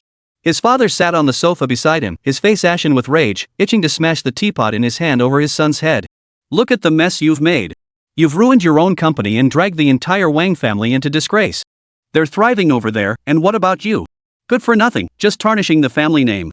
Wang Shiji gritted his teeth, his fists clenched so tightly they cracked. His eyes burned with resentment and rage. Father, I can't let this go. This time, I fell into the trap set by that Li fellow. But I won't let him get away with it. You'll see, I'll make him pay. Behave yourself and don't act recklessly. He's the eldest son of the Yi family in public. With our Wang family facing so many difficulties now, we can't afford to antagonize the Yi family any further. After the new product launch, the company's performance skyrocketed. A rough estimate showed Li Qingyun would receive over 200,000 yuan in dividends alone. Xuan'a's eyes sparkled with excitement as she grabbed Li Qingyun's arm, pressing her whole body against him. You little brat, you've hit the jackpot this time. You absolutely have to treat everyone in the company to a feast. Li Qingyun looked utterly helpless, pursing his lips. Hey, Xuan'a, you're the one who's truly raking it in like a big boss, okay? Plus, there's that order from the William family. You're a bona fide little rich lady now. If you're not treating us, why are you always trying to fleece this penniless guy? Xuan'a tilted her head, cooing at Li Qingyun in a voice that made his bones go weak. Oh, come on, don't be so stingy. Everyone's been working their butts off for the new product launch. You're such a generous soul, treat everyone to a good time. If you refuse, I'll have to have a serious talk with you. So, tell me, are we going to my place or yours tonight? Li Qingyun was utterly flummoxed by her persistence. He sighed deeply and threw up his hands in surrender. Fine, you win. Alright, I'll treat everyone. The company staff were thrilled to hear the news. They now admired Li Qingyun to no end, each becoming his devoted fans. The group arrived at the restaurant and enjoyed a lively feast. Li Qingyun was repeatedly urged to drink, but thankfully, he held his liquor well and didn't get drunk. After eating and drinking their fill, they emerged from the restaurant still buzzing with excitement. We're having such a great time, let's hit the bar and keep the party going. Just then, Li Qingyun's phone rang. He pulled it out to see it was his mother, Shin Xiu. Hey, Mom, what's up? Shin Xiu's voice was filled with urgency on the other end. Son, your grandfather's illness has suddenly flared up again. It's not looking good. You need to come back immediately. Li Qingyun's face paled instantly. He dared not delay any longer. Mom, I'm coming right back. After hanging up, he informed the others and immediately drove home. By the time he arrived home, the atmosphere was so heavy it felt suffocating. All of grandfather's personal doctors had arrived and were examining him, but the prognosis didn't look good. Yi Jiangwo and Shin Xiu paced anxiously in the living room. Spotting Li Qingyun's return, they hurried over. Son, you're finally back. Your grandfather's old condition has flared up again. The doctors say it's not looking good. Go see him quickly. Li Qingyun strode purposefully into his grandfather's room. Seeing his grandfather lying weakly in bed, it was clear his condition had indeed worsened. He hurried to the bedside. The old man slowly opened his eyes and said weakly, My eldest grandson has returned. I fear this time I may not make it. But seeing you home, I can die without regret. Grandpa, I'm back. You'll be fine. As he spoke, he began examining his grandfather. 2 flashes of golden light once again appeared in his eyes. This time, he saw the old man's condition clearly. A piece of shrapnel lodged in his lung had shifted position and was about to damage his heart. The old man's body was already frail, and this made things even more complicated. Fortunately, he had a solution for this. Li Qingyun swiftly ushered everyone out, not even keeping the doctors behind. He declared decisively, everyone step outside. I'll tend to grandfather. Don't disturb me. Though puzzled, the others saw the resolute look on Li Qingyun's face and quietly withdrew, closing the door behind them.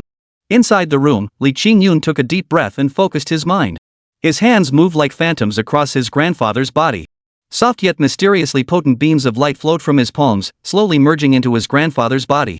Time slipped away in a tense, silent stillness. An hour passed, and those outside grew increasingly impatient. Yi Jiangwo paced restlessly in the living room, his brow furrowed and his forehead beaded with sweat. Shin Xiu sat on the sofa, her hands clutching the hem of her shirt tightly. Her eyes fixed on the door to grandfather's room, her lips trembling slightly as she murmured, Old man, you've got to hold on. Upon learning of Li Qingyun's grandfather's critical condition, colleagues at the company expressed their concern in the group chat. Xuan'a paced anxiously, muttering, My little brother better not be in trouble. Finally, the door creaked open. Li Qingyun emerged, his face etched with exhaustion. Yi Jiangmo and Shin Xiu shot forward like arrows released from a bowstring, urgently demanding, "Son, how is your grandfather?" A faint, relieved smile touched Li Qingyun's lips as his voice came out slightly hoarse. "Dad, Mom, Grandpa is fine now. I've removed the shrapnel from his lungs. As long as he rests properly for a while, he'll be just fine." Yi Jiangmo and Shin Xiu instantly relaxed, their tense nerves giving way to tears of joy. Shin Xiu covered her mouth as tears streamed down her face. "Thank God, thank God." Yi Jiangmo gave Li Qingyun a firm pat on the shoulder. "Son, you did great." Chapter 199, Preparing to Return to the Village. Though no one knew how Li Qingyun had done it, within a mere hour, the old man miraculously seemed fully restored.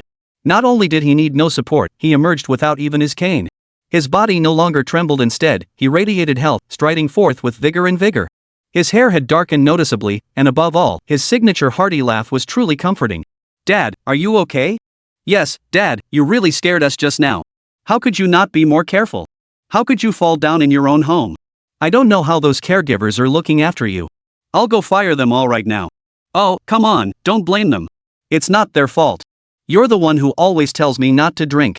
You even hid the liquor my grandson gave me. I just got a craving and went to get some, but I lost my balance and fell. Dad, we told you to stop drinking. Your health just can't handle it.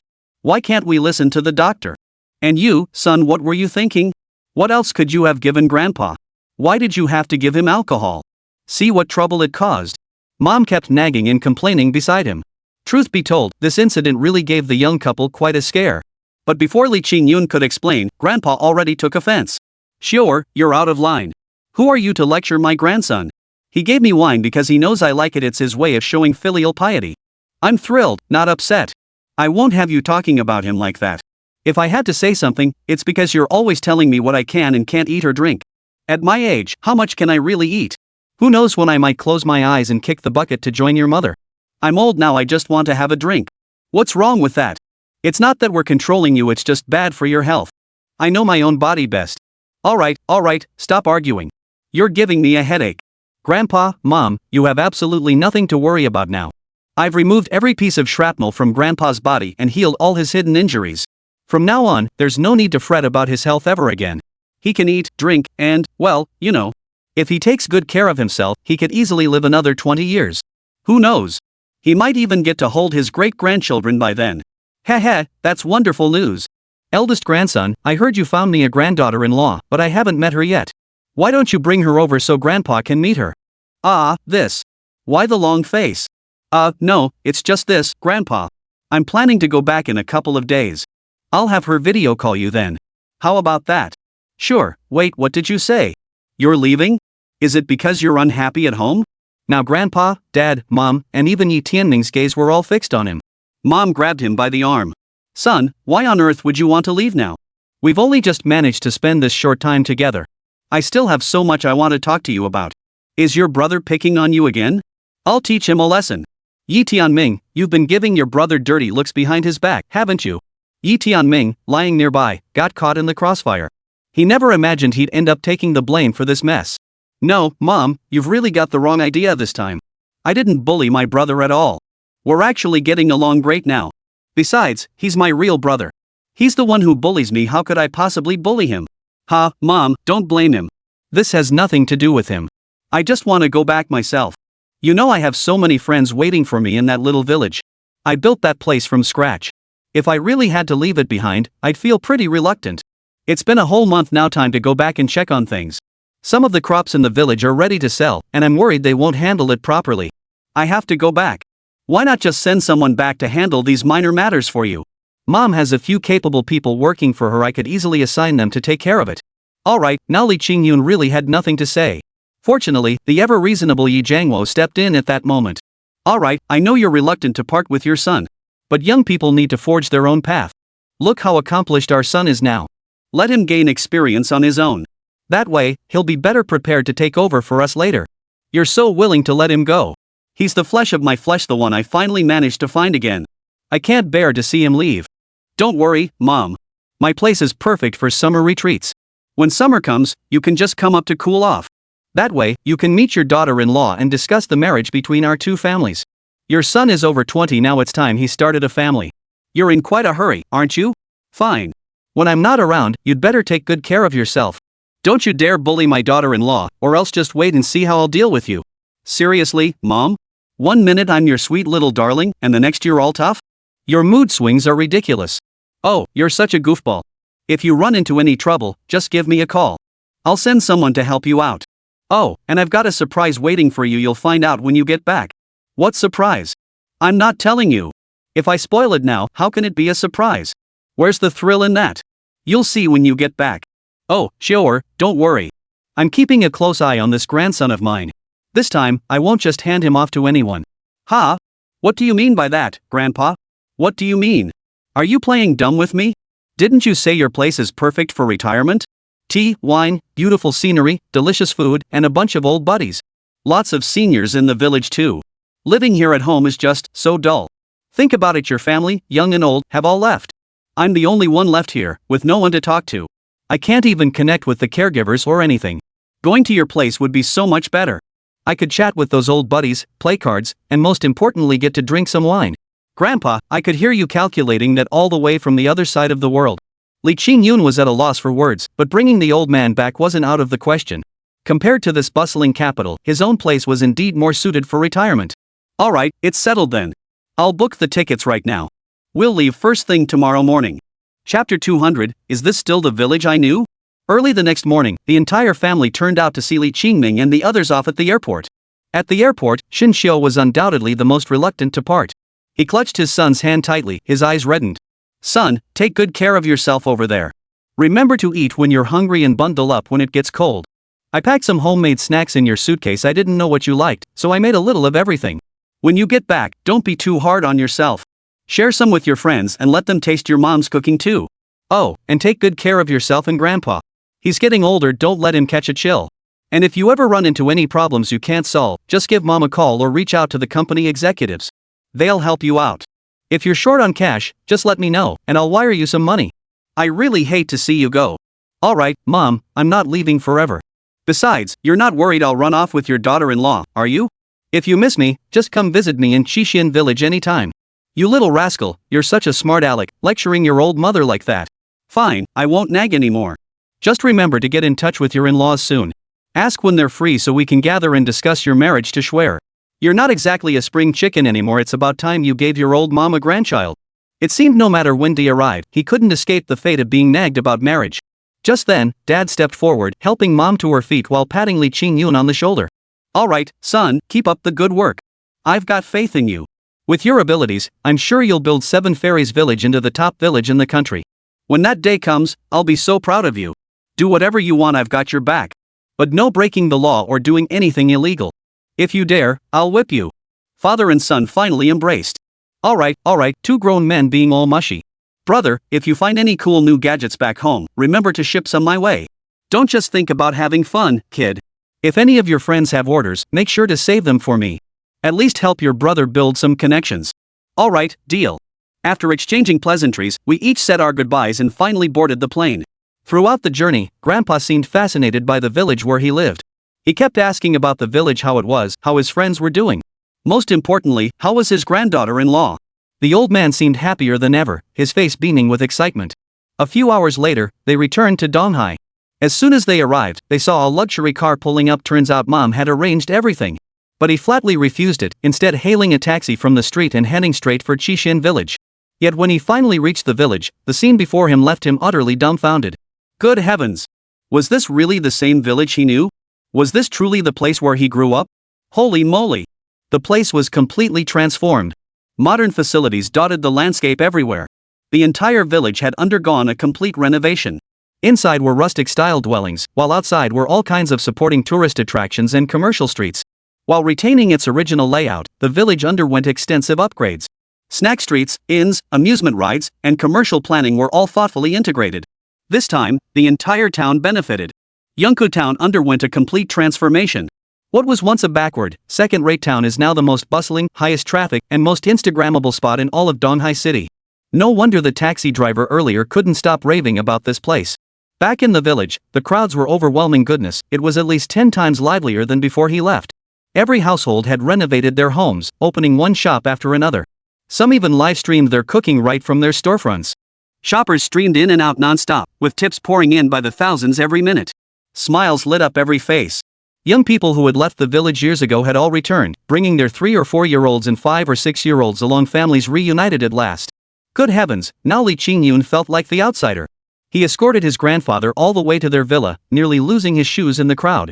Fortunately, he discreetly employed some tactics, summoning an invisible force around him that instantly pushed back all the surrounding tourists, preventing Grandpa from facing any danger. Upon entering, the village's central square featured an enormous stage, surrounded by posters of various celebrities in dazzling lights. Goodness, the place was bustling with people snapping photos and checking in. Behind the stage stood something even larger, a statue. A statue of Li Qingyun. He stood there with his head held high and chest puffed out, a confident expression on his face. One word summed him up: handsome. But as he walked on, something felt off. The village seemed to have more than doubled in size. That couldn't be right, his own Qixian village wasn't this big. Holy crap, what was going on? How could he not recognize his own hometown after just one trip away? If not for still sensing Xiaohei's presence here, he might have thought he'd taken a wrong turn. Just then, a figure came running toward him, a plump, panting man in a suit, exhausted as a dog, tongue hanging out. This person was none other than the fat man. Good heavens! That 200-plus pound mass lunged straight at Li Qingyun. Li Qingyun dared not dodge. Fortunately, he was now strong enough to barely withstand the tight embrace of that mass of flesh. Ha ha! Yun-ji, you're finally back. I've missed you so much. Come here, let me give you a big hug. I haven't smelled your scent in ages. Get lost, you disgusting pig. How long have I been gone that you're still acting like this? Can't you see my grandfather is here? Get off. Oh my goodness. Grandpa's here. Sorry, I got so excited just now, I was all focused on Brother Yun and didn't notice you. Let me introduce myself, I'm Fatty, Brother Yun's buddy. You can just call me Little Fatty from now on. You coming here is like my real grandpa visiting. Tired?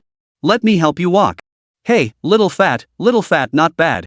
Plump and chubby, you're quite adorable. Well then, I'll trouble you. Not at all, not at all. You're the kindest, most benevolent elder I've ever met. Serving you brings me joy. Look at him, such a suck up. Chapter 201, A Grand Welcome Gift. Oh, Qingyun's back. So, how was the capital? Fun? Brother Yun, you're finally back. I've missed you like crazy. By the way, the fish in my pond are ready to harvest. Tonight I'll catch a couple, come over for dinner and we'll have a proper drink. Sure thing, I'll definitely be there. Qingyun, you've gotten even more handsome since we last met. Look at you dressed up, you really have the air of a nobleman. So, how was your place? Fun? It was pretty nice, but I still think our village is more fun.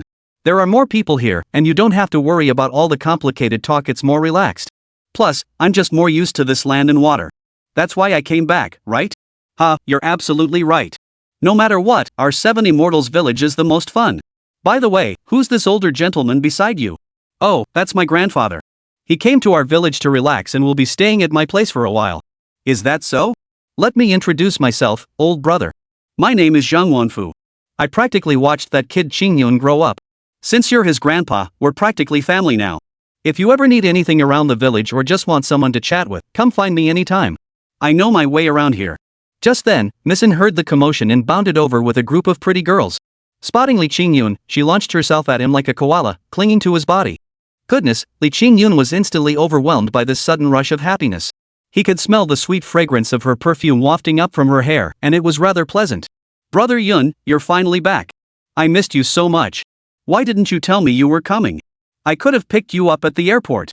Oh my, you have no idea how much I thought about you every single day while you were gone. Now you're finally here, come on, give this lady a kiss.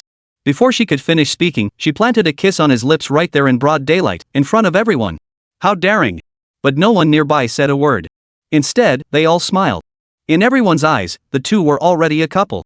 For a young couple to be affectionate after a long separation was perfectly natural. Whether it was because the fatso hadn't been scolded in ages and his skin was itching for it, or simply because he was genuinely jealous, seeing this scene made his heart ache.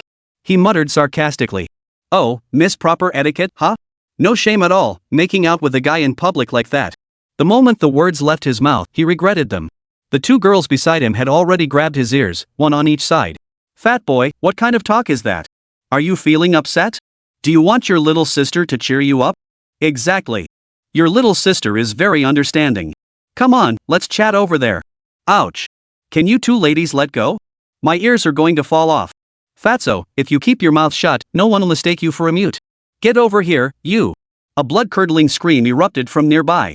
After a long while, the chubby boy returned, rubbing his 2 reddened ears. At that moment, Li Qingyun took in Shuer's hand and introduced her to his grandfather. Grandpa, let me introduce you. This is Shuer, my girlfriend, your future granddaughter-in-law. Shuer, this is my grandfather. Hello, Grandpa. Learning that the kindly-looking old gentleman beside them was Li Qingyun's grandfather, and Shuer wished the ground would swallow her whole. She'd been far too bold earlier, lost in her own excitement. She'd completely forgotten this crucial detail. Oh dear, this was disastrous. Would Grandpa think she was promiscuous? Would he dislike her? First impressions were crucial.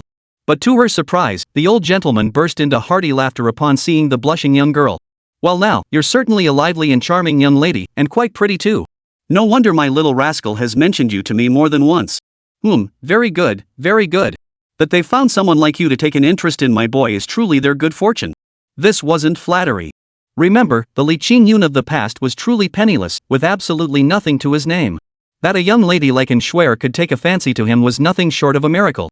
Grandpa, what are you saying? I'm not that bad, okay? Oh, stop being so conceited. Get out of the way, I have a few words to exchange with my future granddaughter-in-law. No way, Grandpa. You've got a granddaughter-in-law now and you've forgotten your grandson? Your face changes faster than the wind. The old man ignored him completely. Instead, he smiled and beckoned Shuer closer. With a smile, he pulled a box from the lining of his robe. This box was made of precious rosewood and carried a unique fragrance. Holy crap, genuine small leaf rosewood. Wow, Brother Yun, our grandpa is loaded. And this is an antique piece. A similar box, slightly smaller, sold for 400,000 yuan at an auction a couple years back. Just this box alone is worth at least double that now. Hearing this, Li Qingyun grew curious. What could possibly be inside that made Grandpa treasure it so much? He hadn't seen the old man take it out even once since returning home days ago.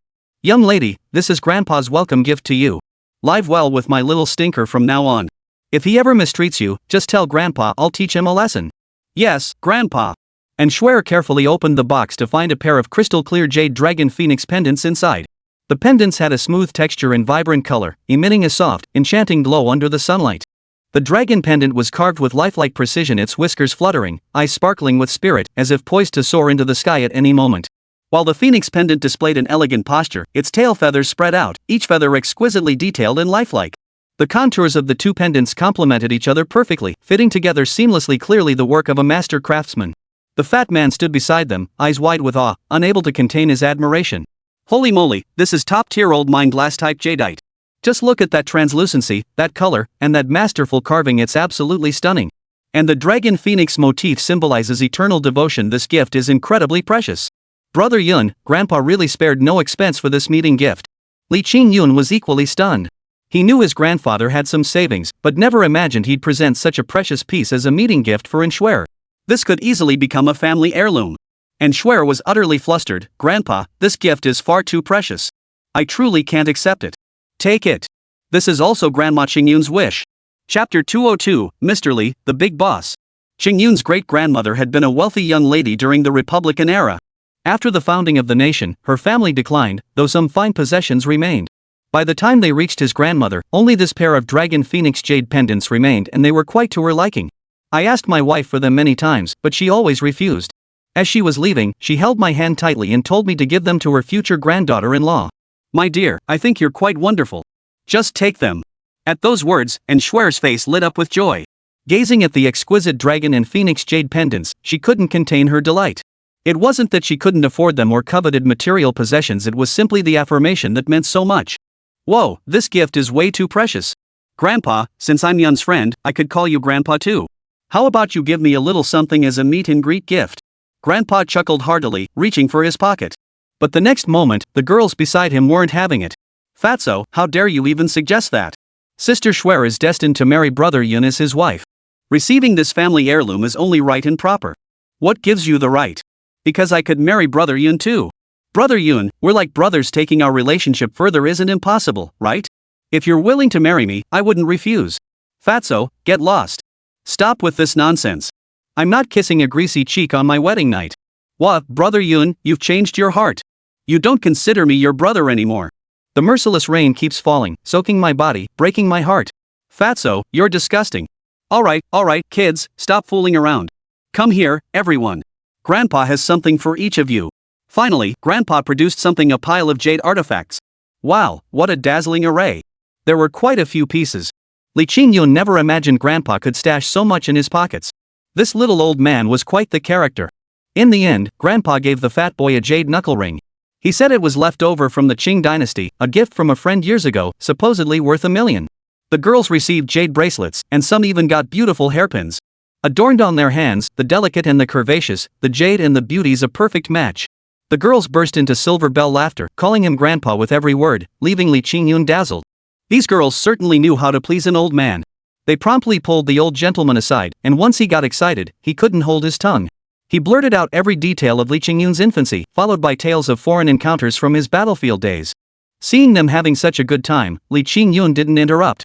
He simply took the fat man aside to inquire about the current situation. Fatso, how are the village industries doing? How much revenue have we made while I was away? The capital has partnered with us, you've seen it yourself. The entire village has been renovated and rebuilt, with new infrastructure added and various recreational projects under construction. The ventures you set up before leaving have all generated income. Half a month ago, the 5th batch of fish and fruit was sold. Sister Shui led us in distributing dividends. Each household received around 100,000 yuan. As for the medicinal herbs, Dr. Liu has collected them all. There were many rare Chinese herbs, which not only met but exceeded his requirements. He paid 30% more than our agreed price. Following your instructions, we distributed 80% to everyone and deposited the remainder into the company account. Now everyone has money in hand. Houses and shops have been renovated.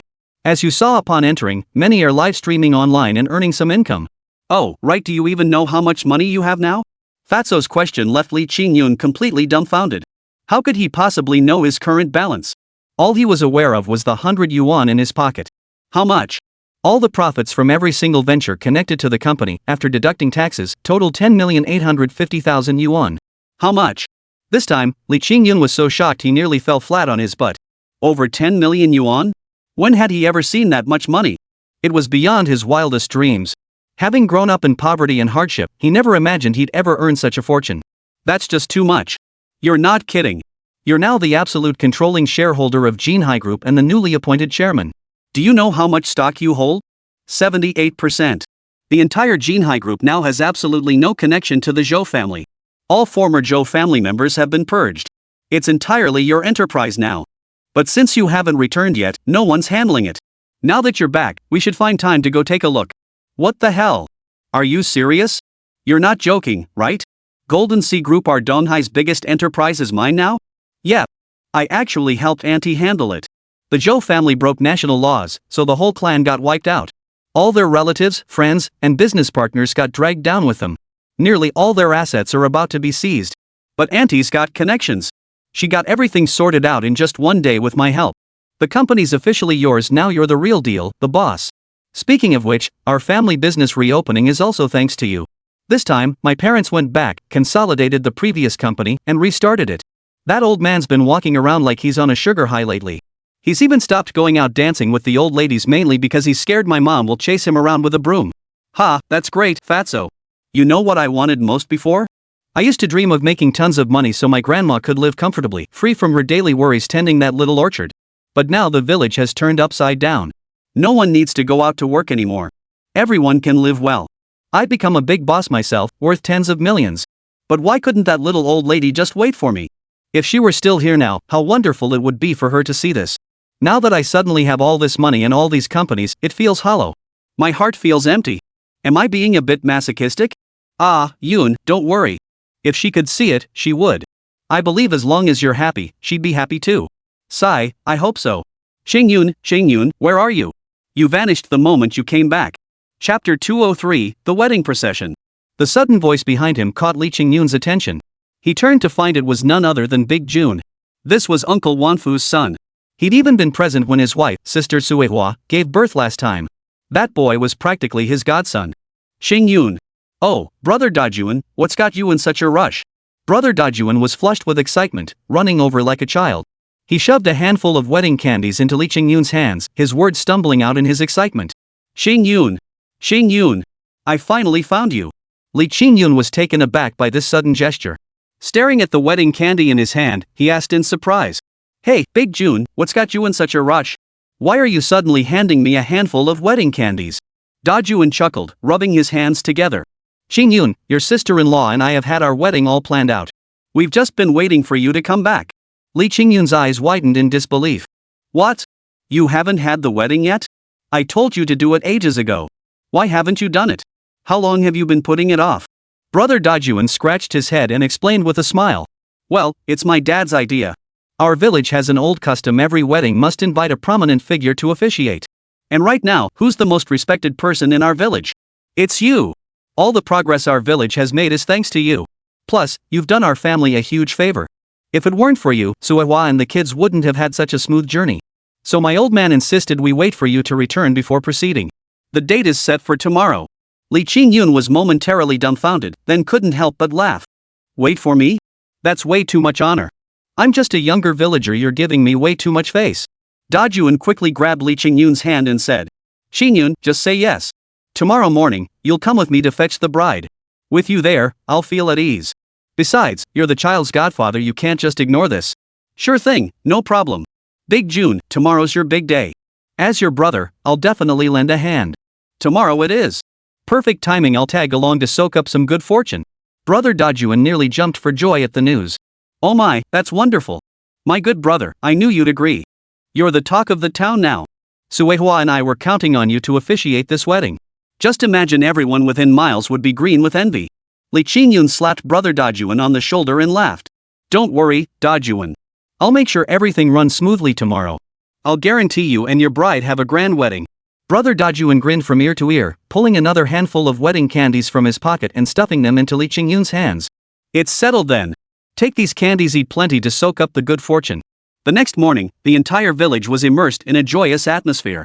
Lanterns and decorations adorned every corner, firecrackers crackled incessantly, and the village buzzed with adults bustling about and children playing more lively than the new year. The Zhang household was especially bustling. Uncle Zhang and Aunt Zhang, dressed in brand new clothes, wore beaming smiles of happiness as they warmly welcomed every guest who came to offer congratulations. Now they could finally hold their heads high, their son's lifelong matter was settled.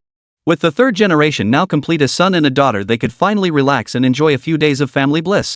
When Uncle and Aunt Zhang saw Li Qingyun arrive, they greeted him more warmly than they would their own son, rushing forward to welcome him. Uncle Wanfu grabbed Li Qingyun's hand. Qingyun, you finally made it. Thank you for coming today. Later, we'll need you to accompany Dajuan to fetch the bride. Li Qingyun smiled in response. Uncle and Aunt, rest assured. Today, I'll make sure Dajuan and his bride have a smooth and splendid wedding. After some small talk, they prepared to go receive the bride. But as they stepped outside, a look of hesitation crossed Qingyun's face. The wedding procession was led by nothing more than a BMW, with the rest of the cars equally ordinary. It was frankly rather unimpressive. This won't do. After all, this is a grand celebration for Seven Fairies Village. Such frugality simply won't do. He turned back to give a few instructions before hurrying off to find Shuer.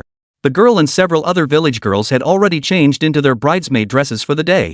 Goodness, each one was stunningly beautiful, and they were now surrounded by a crowd of children. Li Qingyun was utterly dumbfounded. Holy moly, his girlfriend was ridiculously beautiful. If she ever wore a wedding dress, she'd be absolutely stunning. But now wasn't the time for such thoughts. He leaned close and whispered a few words in her ear. And Shuer's eyes lit up as she listened. She gave him a mischievous wink and said, "Don't worry, leave it to me." With that, she trotted off to make arrangements. Before long, the distant rumble of deep, powerful engines echoed through the air. A dozen or so top-tier luxury cars like Rolls-Royces and Maybachs slowly rolled in, their bodies gleaming with opulent radiance under the sunlight. Each vehicle was polished to a mirror-like shine, resembling exquisite works of art. And the groomsmen in the convoy? Each one was a top model, tall, handsome, dressed in matching, stylish suits. They were as dashing as could be. This sudden, grand spectacle instantly sent the entire village into a frenzy. Villagers gathered around, gazing at the spectacular convoy as gasps of amazement filled the air. Goodness gracious, this is too grand. How much must this have cost? That's a Rolls-Royce. I saw it online, this model costs at least 8 million. Wow, my goodness, so this is what a luxury car looks like. Qingyun sure is something else. Brother Dajuan watched the scene, his jaw nearly dropping in astonishment. He walked over to Li Qingyun and gave him a hearty pat on the shoulder. He was practically speechless.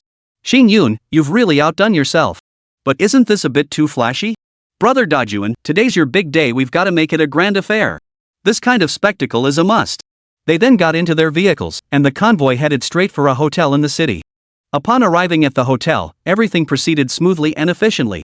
The bridesmaids were in high spirits upon seeing the impressive motorcade and the handsome groomsmen. As Big June's crew handed out red envelopes and tossed wedding candies, the bridesmaids smiled and stepped aside, making things easy for them.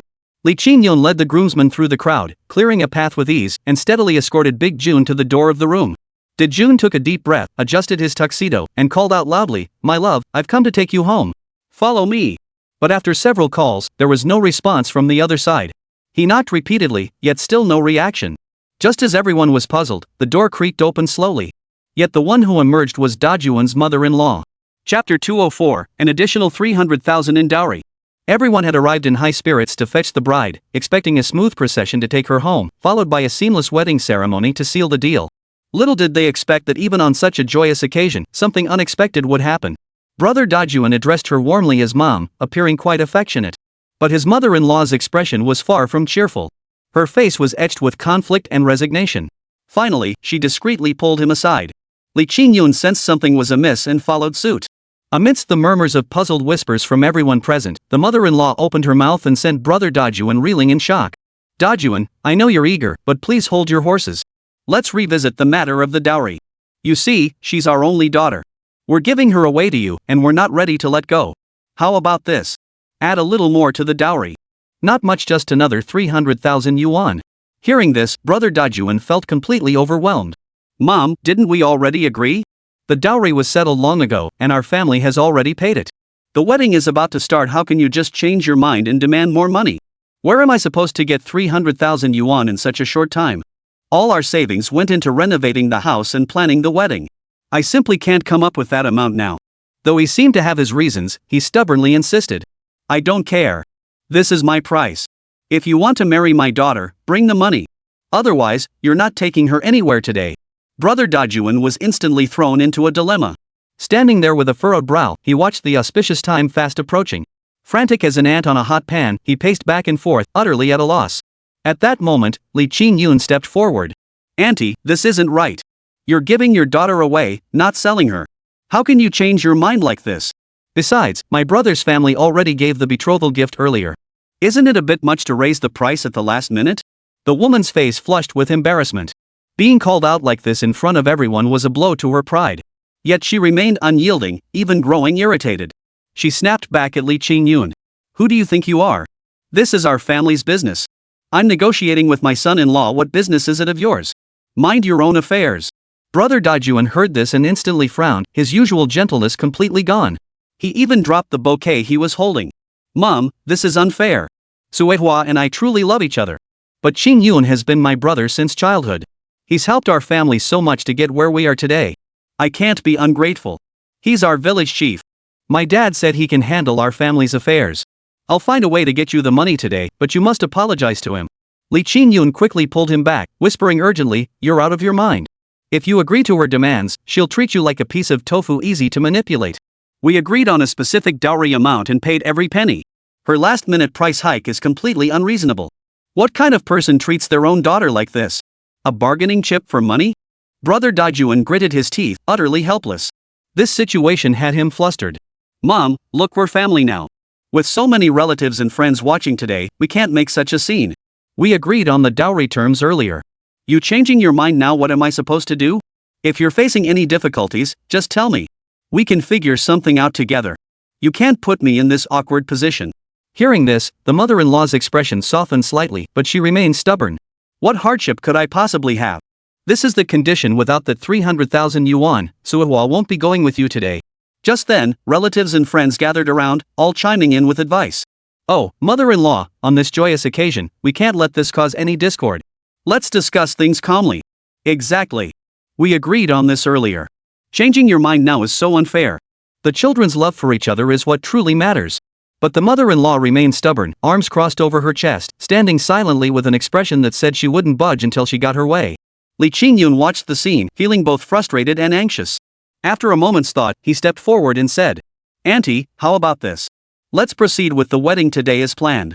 After all, so many relatives and friends have come, we can't spoil everyone's mood. I'll cover the 300,000 yuan for him. Once the wedding is over, I'll repay you every single cent. My word is my bond. I'm from Qixin village too, you don't have to worry about me running off. Let's talk it over properly after today." At this moment, the mother-in-law hesitated. Just then, the door burst open, causing a gasp from the crowd. Suehua, dressed in a bright red wedding gown, burst out, grabbed Dajuan's hand, and chose to confront her own mother head-on. Her eyes were red-rimmed, her face set with stubborn defiance. Clearly she'd heard every word of the argument. "Mom, please don't make things so difficult for him, okay? My brother made his own mess, let him deal with it. He's an adult now, he needs to learn to take responsibility for his mistakes. You can't support him forever, and you certainly shouldn't burden Dajun alone with such a heavy load. He's your son-in-law, my husband, not some slave to this family." Hearing this, the mother-in-law seemed to have all her strength drained from her body. She collapsed. She slumped into a nearby chair, buried her face in her hands, and began sobbing. I thought he wanted this. I thought I was being unreasonable. I'm not some heartless old hag. Do you think I want this? Do you think I want to make things hard for him? I'm not some heartless, cruel old woman. Dajun treats you well and has been good to our family, I know that. But what choice did I have? He's racked up so much gambling debt out there, and the collectors come knocking every single day. What choice do I have? That's 500,000 yuan, not 50. Even if you chopped me up and sold me piece by piece, you couldn't scrape together that kind of money. The words hung heavy in the air, stunning everyone present. None had imagined the situation could be so dire. Brother Dajun looked utterly shocked. He hurried over to his mother-in-law, knelt down beside her, and whispered softly, "Mom, please stop crying. Why didn't you tell us about something this serious earlier? We're family, we should share the burden together." At this point, Sister Suihua explained the whole story. It turned out that after his younger brother had been disciplined last time, he hadn't changed his ways at all. He spent his days either hanging out with the wrong crowd or gambling away his money. He'd racked up 500,000 yuan in gambling debts in the city, then fled, leaving his family to bear the brunt. Unable to find him, the debt collectors came knocking at their door. These past few days, they've been coming to the door non-stop demanding payment. Sometimes they even camped out at the entrance, refusing to leave. The whole family was terrified. A wedding should be a joyous occasion, but instead, they were living in constant fear. Chapter 205, Will you give me face? You little bastard. Why me? You actually want to hit me? Fine, hit me. Hit me. If you dare lay a finger on me today, you better believe I'll grab a megaphone tomorrow and broadcast your grandson's little escapades straight to the commune. Anyway, all the villagers saw it. Whether it's true or not, they'll find out when they ask around. I've got nothing to lose. You little bastard, you dare threaten me? So what if I do? You shameless bastard. Since you don't treat me like your grandson, I don't have to treat you like my grandmother. Do you even deserve that? Alright, Yi Jiangwo. This little brat is running wild, are you going to do anything about it? Mom, he's grown up now, I can't control him. Besides, the moment I hit him, he bolts faster than anyone. I can't even catch him. Ouch. Yi Xiaoqiang, it's you again. Learn nothing from your mistakes, huh? I just told you not to let me catch you again, and you still don't listen. Stop right there, you little. See if I don't teach you a lesson. Spotting Yi Xiaohao lurking in the crowd, Yi Xiaohao immediately grabbed a broom and charged straight at him. The latter was already somewhat afraid of him, and now, being chased, he bolted all over the yard. Goodness, it was like chasing chickens. The yard instantly descended into chaos. Sisters and brothers all rushed in, grabbing whatever they could find, and a full-blown brawl erupted. But Yi Xiaohao didn't give them a chance to act. While chasing Yi Xiaoqiang, he swung his broom and smacked it into a nearby urine bucket. With a wet slap, it landed squarely on the old woman's face, giving her a taste she wouldn't soon forget. You little bastard, just you wait. This isn't over. The crowd dispersed in a noisy commotion, and by the time it settled, it was well past midnight. Yi Xiaohao didn't bother with them, returning to his room to sleep alongside his younger brother. Early the next morning, he headed straight to the village chief's house. The village chief's surname was Wang, and the younger generation in the village called him Uncle Wang. He borrowed an ox-drawn cart from Uncle Wang, brought it home, and tied the roe deer to it. His mom had already packed yesterday's chestnuts and the remaining mushrooms into 2 sacks, which she placed beside the cart. Xiaohao, you should let your sister go with you. It's fine, Mom. I can handle it alone. Just let me know if there's anything you need at home. I'll grab it on my way back from the supply store. We're running low on oil and sugar at home. Here are the oil coupons and grain coupons, take good care of them. Got it, I'm off then. Mom, let me remind you one more time, if the eldest son's family comes causing trouble again, don't show any mercy. Only by standing firm ourselves will they stop bullying us. Besides, the mask is already off, nothing left to hold back. We won't bully others, but we won't let others bully us either. Alright. You little rascal, lecturing your old mother now. Go on, be careful on the road, and come back early. Hongqi Commune wasn't actually that far from the village, just 7 or 8 li at most, and today happened to be market day. There's a small farmer's market here. On ordinary days, families can trade whatever mountain produce or goods they've gathered from the hills. In recent years, policies have eased somewhat. As long as small-scale transactions don't violate regulations or disrupt market order, no one comes cracking down on speculation and profiteering. Arriving at the market, such a large roe deer instantly drew a crowd. Hey, young man, such a big roe deer. How did you get it? I hunted it down in the mountains yesterday. Look, it's still fresh. Oh, that's quite a catch. But the hide's all rotten, won't fetch much now. If it were intact, I might have considered buying it. Yi Xiaohao didn't respond. Instead, he headed straight for the northwest corner, following his memory, to a tiny little stall. Crouching there was a plump, bald man in his 30s, with a genuinely kind face. When he smiled, his eyes practically disappeared. This man specialized in trading mountain goods. His name was Zhao Wei, but everyone on the street called him Fat Zhao. He was quite a character originally from beyond the Great Wall, known for his loyalty and straightforwardness. Whatever he set his sights on, he'd offer a fair price, and crucially, he paid on the spot. If he didn't have enough cash, he'd borrow money to settle the deal. That's why he had an excellent reputation in the market. Many who knew him preferred to bring their goods to him to sell. In his past life, he'd actually had some connection with this Zhao brother. After that incident back then, he couldn't face staying in the village anymore. He started going door to door begging, but in those times, even the landlords didn't have much grain to spare. Just as he was starving to death, Brother Zhao gave him 2 steamed buns, fed him a meal, and took him under his wing. For a time, they made a meager living trading mountain goods. Later, however, Zhao got into trouble due to his personal conduct. He accidentally provoked a powerful figure. He went out intending to stab someone, but ended up getting stabbed himself. It was a pretty miserable turn of events. But now, he couldn't just walk up and introduce himself. He had to make his approach indirectly. Hello, is this Mr. Zhao? Young man, who might you be? Oh, I was referred by Shanmao. I've got some quality goods from the mountains here. Could you take a look? If they're suitable, I'd appreciate it if you could help me sell them. Shanmao was a close associate of Zhao Wei, so this connection brought Yi Xiaohao and Zhao Wei a step closer. Oh, I see. Alright, I'll take a look. Yi Xiaohao stepped aside, revealing a whole pheasant, along with mushrooms, chestnuts, and other items. But Zhao Wei had seen the world. Seeing such a large roe deer, he wasn't surprised at all. He actually looked a bit disgusted. Bro, no offense, but you're being unprofessional here. Look at this prime hide, you've ruined it with all these holes. And these mushrooms and chestnuts? They're practically worthless.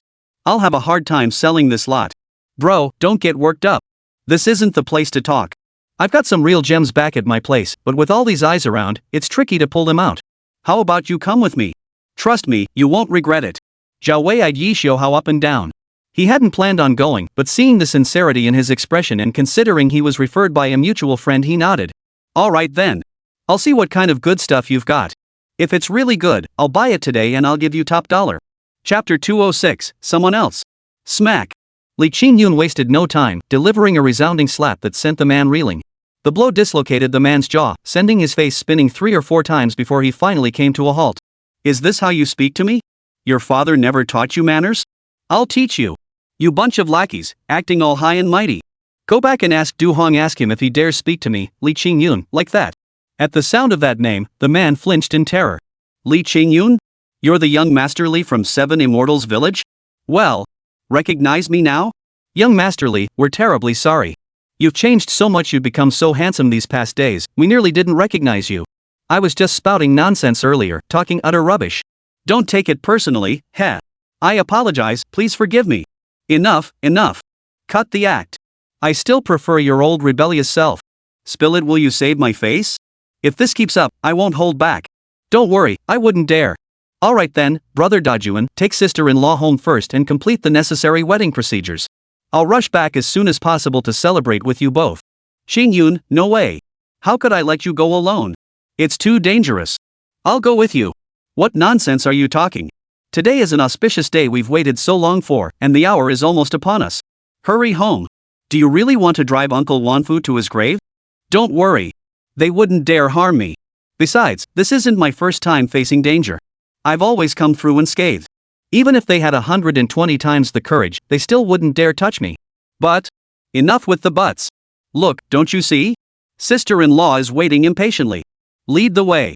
With that, he followed the thugs straight downstairs. The leader treated him with surprising courtesy, even bowing and scraping as he escorted him out. Over at the Wangjiang tea house, stepping back into this place felt like stepping into a different world. Inside, Brother Hong was busy with accounts. Seeing his men return in force, he couldn't help but frown and ask, "Well, did you handle it? Got the money back?" "They're not giving us much time." "Oh, Brother Hong, you busy bee. Haven't seen you in a while, and you've struck it rich again." "Qingyun? My good brother, why is it you? Come on, when did you get back? Sit down." Someone, bring tea, get my best Hong Pao out. Alright, brother Hong. I'm not here for tea today. There are matters we need to discuss between us. Brother, just say it. If it's within my power, I'll get it done. Last time you saved my brother, I'd been looking for a chance to thank you. This time I finally got it. Don't leave today. Let me treat you to a big meal later. No need for that. I won't beat around the bush. You know Zhang Dajuan, right? Yeah. Isn't he from your village? Good. Just know he's from our village. He owes you money through his brother-in-law. I hope you'll extend the payment deadline a couple days for my sake. Once the wedding rush is over, even if he can't pay, I'll cover it. You wouldn't want to spoil the mood on someone's big day, right? Ah, brother, this is a bit tricky for him. How could brother Hong forget the favor I did him before? I went to great lengths to cure your brother back then. You just brush it off like it never happened. It's not that. What do you take me for? The thing is, the money he owes isn't even mine. If it were money owed to me, I'd waive it for your sake. But the problem isn't really on my end. Someone borrowed a bunch of my guys to help collect a debt. If I don't follow through, I'll have a hard time explaining it to them. Oh, I see. Well then, could you introduce me to that person? Rest assured, I'll handle this with them myself. You won't be implicated at all. This? Why not? Alright then. Since that's your wish, I'll humbly comply. I was about to go talk to them about this situation anyway. You can come with me.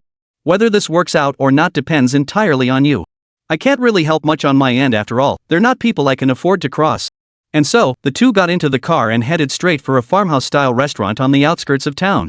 On the surface, it was a farmhouse restaurant, but underground lay a large clubhouse, similar to the Zhou family's clubhouse they had seen before. Places like this never run legitimate businesses. As soon as they got out at the entrance, a large group rushed out. The leader quickly approached, wielding a stick. Hands up! Damn it, they were conducting a body search. This immediately displeased Li Qingyun.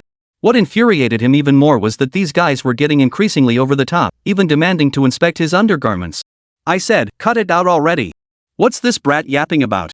First time here, huh? Don't know the rules? Stand straight. Hey, brother, calm down.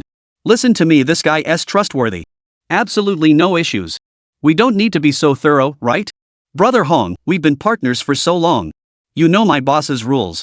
Given the current situation, I can't afford to be careless. If anything goes wrong, I'm the one who'll take the fall. You'll just have to grin and bear it. No choice. Hang in there, Qingyun. It'll be over soon. Finally, after a thorough inspection that nearly stripped them down to their underwear, the two men entered the farmhouse. Only then did they discover the place was full of surprises. From the outside, it looked like an ordinary, couldn't be more ordinary courtyard. But descending through the rock garden passageway in the courtyard revealed a massive clubhouse below. Inside, it was bustling with activity. All the guests who had been at the Zhou family club earlier had now been transferred here. This time, he wouldn't be as impulsive as before. Following the crowd, he made his way to a large entrance. Two guards pushed open the doors, and they stepped inside. Inside, a scar-faced man was holding a young woman close as he coldly declared. Beat him up. He owes money and won't pay, so take one of his legs as repayment. If he still hasn't paid by tomorrow, break the other one. Chapter 207, I'll bet you. No, please don't. Brother Jiang, I know I was wrong. I truly regret it. Give me one more chance. I'll pay you back, I swear. Don't take my legs. Beside him, a man lay beaten to a pulp, his face a bruised mess, blood trickling from the corner of his mouth. Like a beaten dog, he lay on the ground begging for mercy.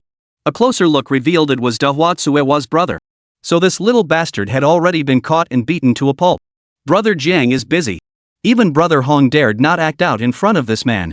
He obediently approached, watching as the other man prepared to stub out his cigar. He quickly picked up the ashtray. Your efficiency is lacking. I sent you with so many men to apprehend him, yet this kid nearly slipped through your fingers. If not for my own men stepping in, how would you have accounted for this? Oh, brother Jiang, I'm truly sorry. This time, I failed to deliver. Before he could finish, the burly man called Brother Jiang snatched the ashtray from his hands and smashed it down hard on Brother Hong's head. The blow sent stars dancing before Brother Hong's eyes and blood trickling down his forehead, yet he dared not utter a single complaint. He could only kneel obediently on the ground. When I call you a piece of trash, you are a piece of trash. Just listen. Who gave you the right to talk back? Yes, Brother Jiang, I know I was wrong. I know I was wrong. I'll never dare again. Get up. Now, what brings you here today? Brother Jiang, it's like this. My buddy here wanted to meet you. He's heard your name for ages and wanted to pay his respects. Admire my ass. What does this greenhorn know? You're getting more and more disrespectful.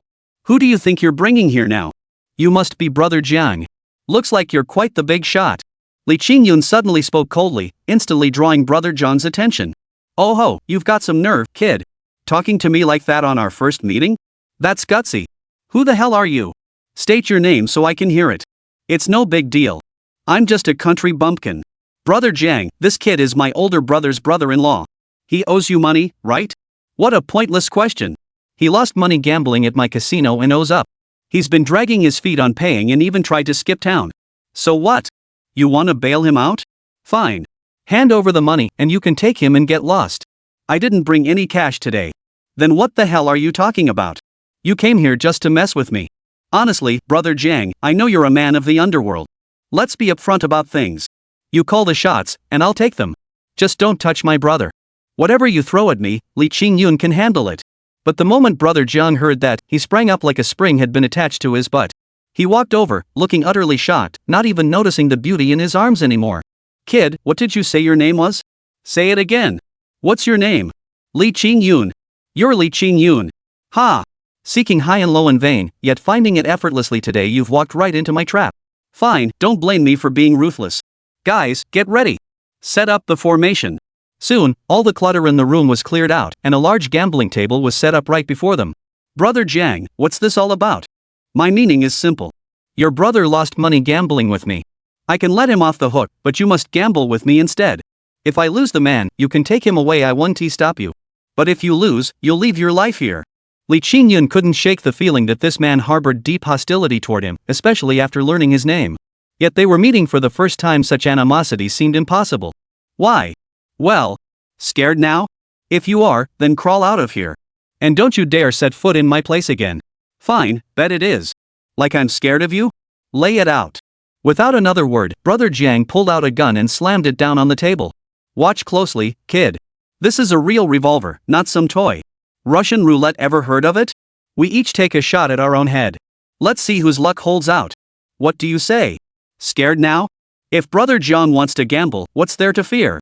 Let's do it. At that, everyone present sucked in a sharp breath, especially Brother Hong. He was genuinely terrified now. Qingyun, don't do this. You absolutely can't gamble. This isn't a game or a movie. Look closely, this is a real gun. One slip up could be deadly. If anything happens to you, I'll never forgive myself. Enough. It's none of your business.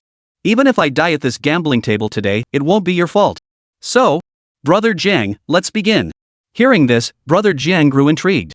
He let out a cold laugh, then, in full view of everyone, pressed a bullet into the cylinder of his revolver. 1 in 6 chances who would be the unlucky one, and who the lucky one. It was anyone's guess. Under normal circumstances, anyone else would have been scared stiff by now, or at least looked utterly flustered. But not Li Qingyun. He had plenty of tricks up his sleeve and wasn't about to die here like a fool. Kid, seeing how young you are, I'll give you one last warning. You still have time to back out now. Once the gun fires, if you die, I won't be able to do anything about it. You're surprisingly decent. You foolhardy brat. Wait, hold on. What's the matter? Scared? Not scared, but this one guy with one gun is taking too long. I'm in a hurry to get back for the banquet. Why don't I go first? With that, he raised the gun to his own head and fired 5 shots in quick succession. As the bullets ripped through the air, everyone's hearts leapt into their throats. But the expected scene of brain matter splattering didn't materialize. Luck seemed to have favored him. The scene fell deathly silent, so quiet you could hear a pin drop. No one had anticipated such a thrilling turn of events, and the pressure instantly shifted to Brother Jiang. He felt a chill run down his spine. He hadn't expected this kid to be such a tough opponent. No wonder the young master had fallen to him. This is bad. What do I do now? I was the one who proposed this bet. Could it really come down to me shooting myself? Brother Jiang, it's your turn. With things having come to this, he had no choice but to grit his teeth and push forward. Just as he raised the gun, swallowed hard, and aimed it at his own head, a hand suddenly reached out and grabbed his wrist. Enough. If it's that hard, don't shoot. I'll do it. With that, Li Qingyun raised the gun to his own forehead and pulled the trigger. A bullet whizzed past with a sharp bang, narrowly missing his forehead. Chapter 208, The Brazen Fear, the Fearless. At this critical moment, everyone froze. Even Brother Jiang, who'd been so defiant moments before, was now utterly stunned. Has this kid lost his mind? Did he come here just to die? Holy, it's over, it's over, it's over. This time I've really screwed up. Damn it, what a piece of junk. It went flat already? What a letdown. Just then, they snapped back to reality and realized Li Qingyun wasn't dead. Not only was he alive, but he didn't even have a scratch on his face. The bullet was miraculously embedded in his forehead, and he'd pulled it out effortlessly. Holy crap, is this even human? No wonder the young master said this kid's tough to handle. Who could possibly handle him? He's practically Superman. Oh, sorry about that. Looks like I won this round. How about another bet? This time, you go. With that, Li Qingyun picked up several bullets from the table and loaded 5 straight into the chamber. You go first this time. I've seen reckless people before, but never someone this reckless. Brother Jiang panicked instantly. What's the point of competing now? This is just suicide. Young Master Li, you truly are a genius. I, Jiang, am thoroughly impressed. Take this man back with you. But he still owes us money. We can't just let that slide. Out of respect for you, I'll give you 1 month. 30,000 a month. What? Another 300,000? Might as well try again then. With that, Li Qingyun aimed his gun at the guy's head. Murder! The women in the room began shrieking. But Li Qingyun merely shot them a glance, and they froze in terror. The divine pressure radiating from him was far beyond what these women of the night could bear. Whoever screams again, I'll blow their brains out first. So, Brother Jiang, are you going to do it yourself, or should I help you? Brother Jiang gritted his teeth. Today's humiliation had truly reached its peak. Yet in this predicament, he couldn't think of a better solution. After all, whether it was status or power, Li Qingyun was simply beyond his reach. Young Master Li, leave yourself some breathing room. Don't burn your bridges completely. Sorry, but I'm a stubborn man. If my path is blocked, I'll simply take someone else's. Cut the crap. Are we playing or not? Fine, I agree. I won't take the 300,000, but remember this, that money won't come easy. If you can swallow it, good, but digest it well. And so Li Qingyun left the scene with the school beauty, beaten half to death. He first took her to the hospital. The kid still had a drug addiction. Once the hospital had treated him, he'd have to be sent to a rehab center. By the time all this was settled, it was nearly 1 p.m. Li Qingyun raced back without pause, his phone buzzing incessantly with urgent calls. Good grief, calls from friends, his grandfather, Wan Fushu. His head was about to explode. When he finally arrived at the venue, all the guests stood up and applauded as Li Qingyun rushed in. My apologies, friends, for keeping you waiting. I had to attend to an urgent matter and only just made it back in time. It's getting late, let's begin the ceremony. Everything's been ready for ages, we were just waiting for you. Folks, I won't say much else. My buddy Dajuan grew up with me since childhood like a real brother. Now he's got a wife, and I've got a sister-in-law. Couldn't be better. They've been through their share of hardships putting off marriage for years just to save up for a house. Now they're back in the village, with a home and a car, a wife and kids by their side. What a wonderful life. With such favorable policies now in the country actively supporting our rural areas, we must seize this opportunity and hop on this fast-moving ship to build an even better life. By now, every household must have savings in the hundreds of thousands, and meat piled up higher than you can eat. Ha! The villagers burst into laughter. Yeah, back in the day we'd go days without meat and crave it so much. But now we have meat at every meal, and honestly, we're getting sick of it. That's great. It shows our lives are improving.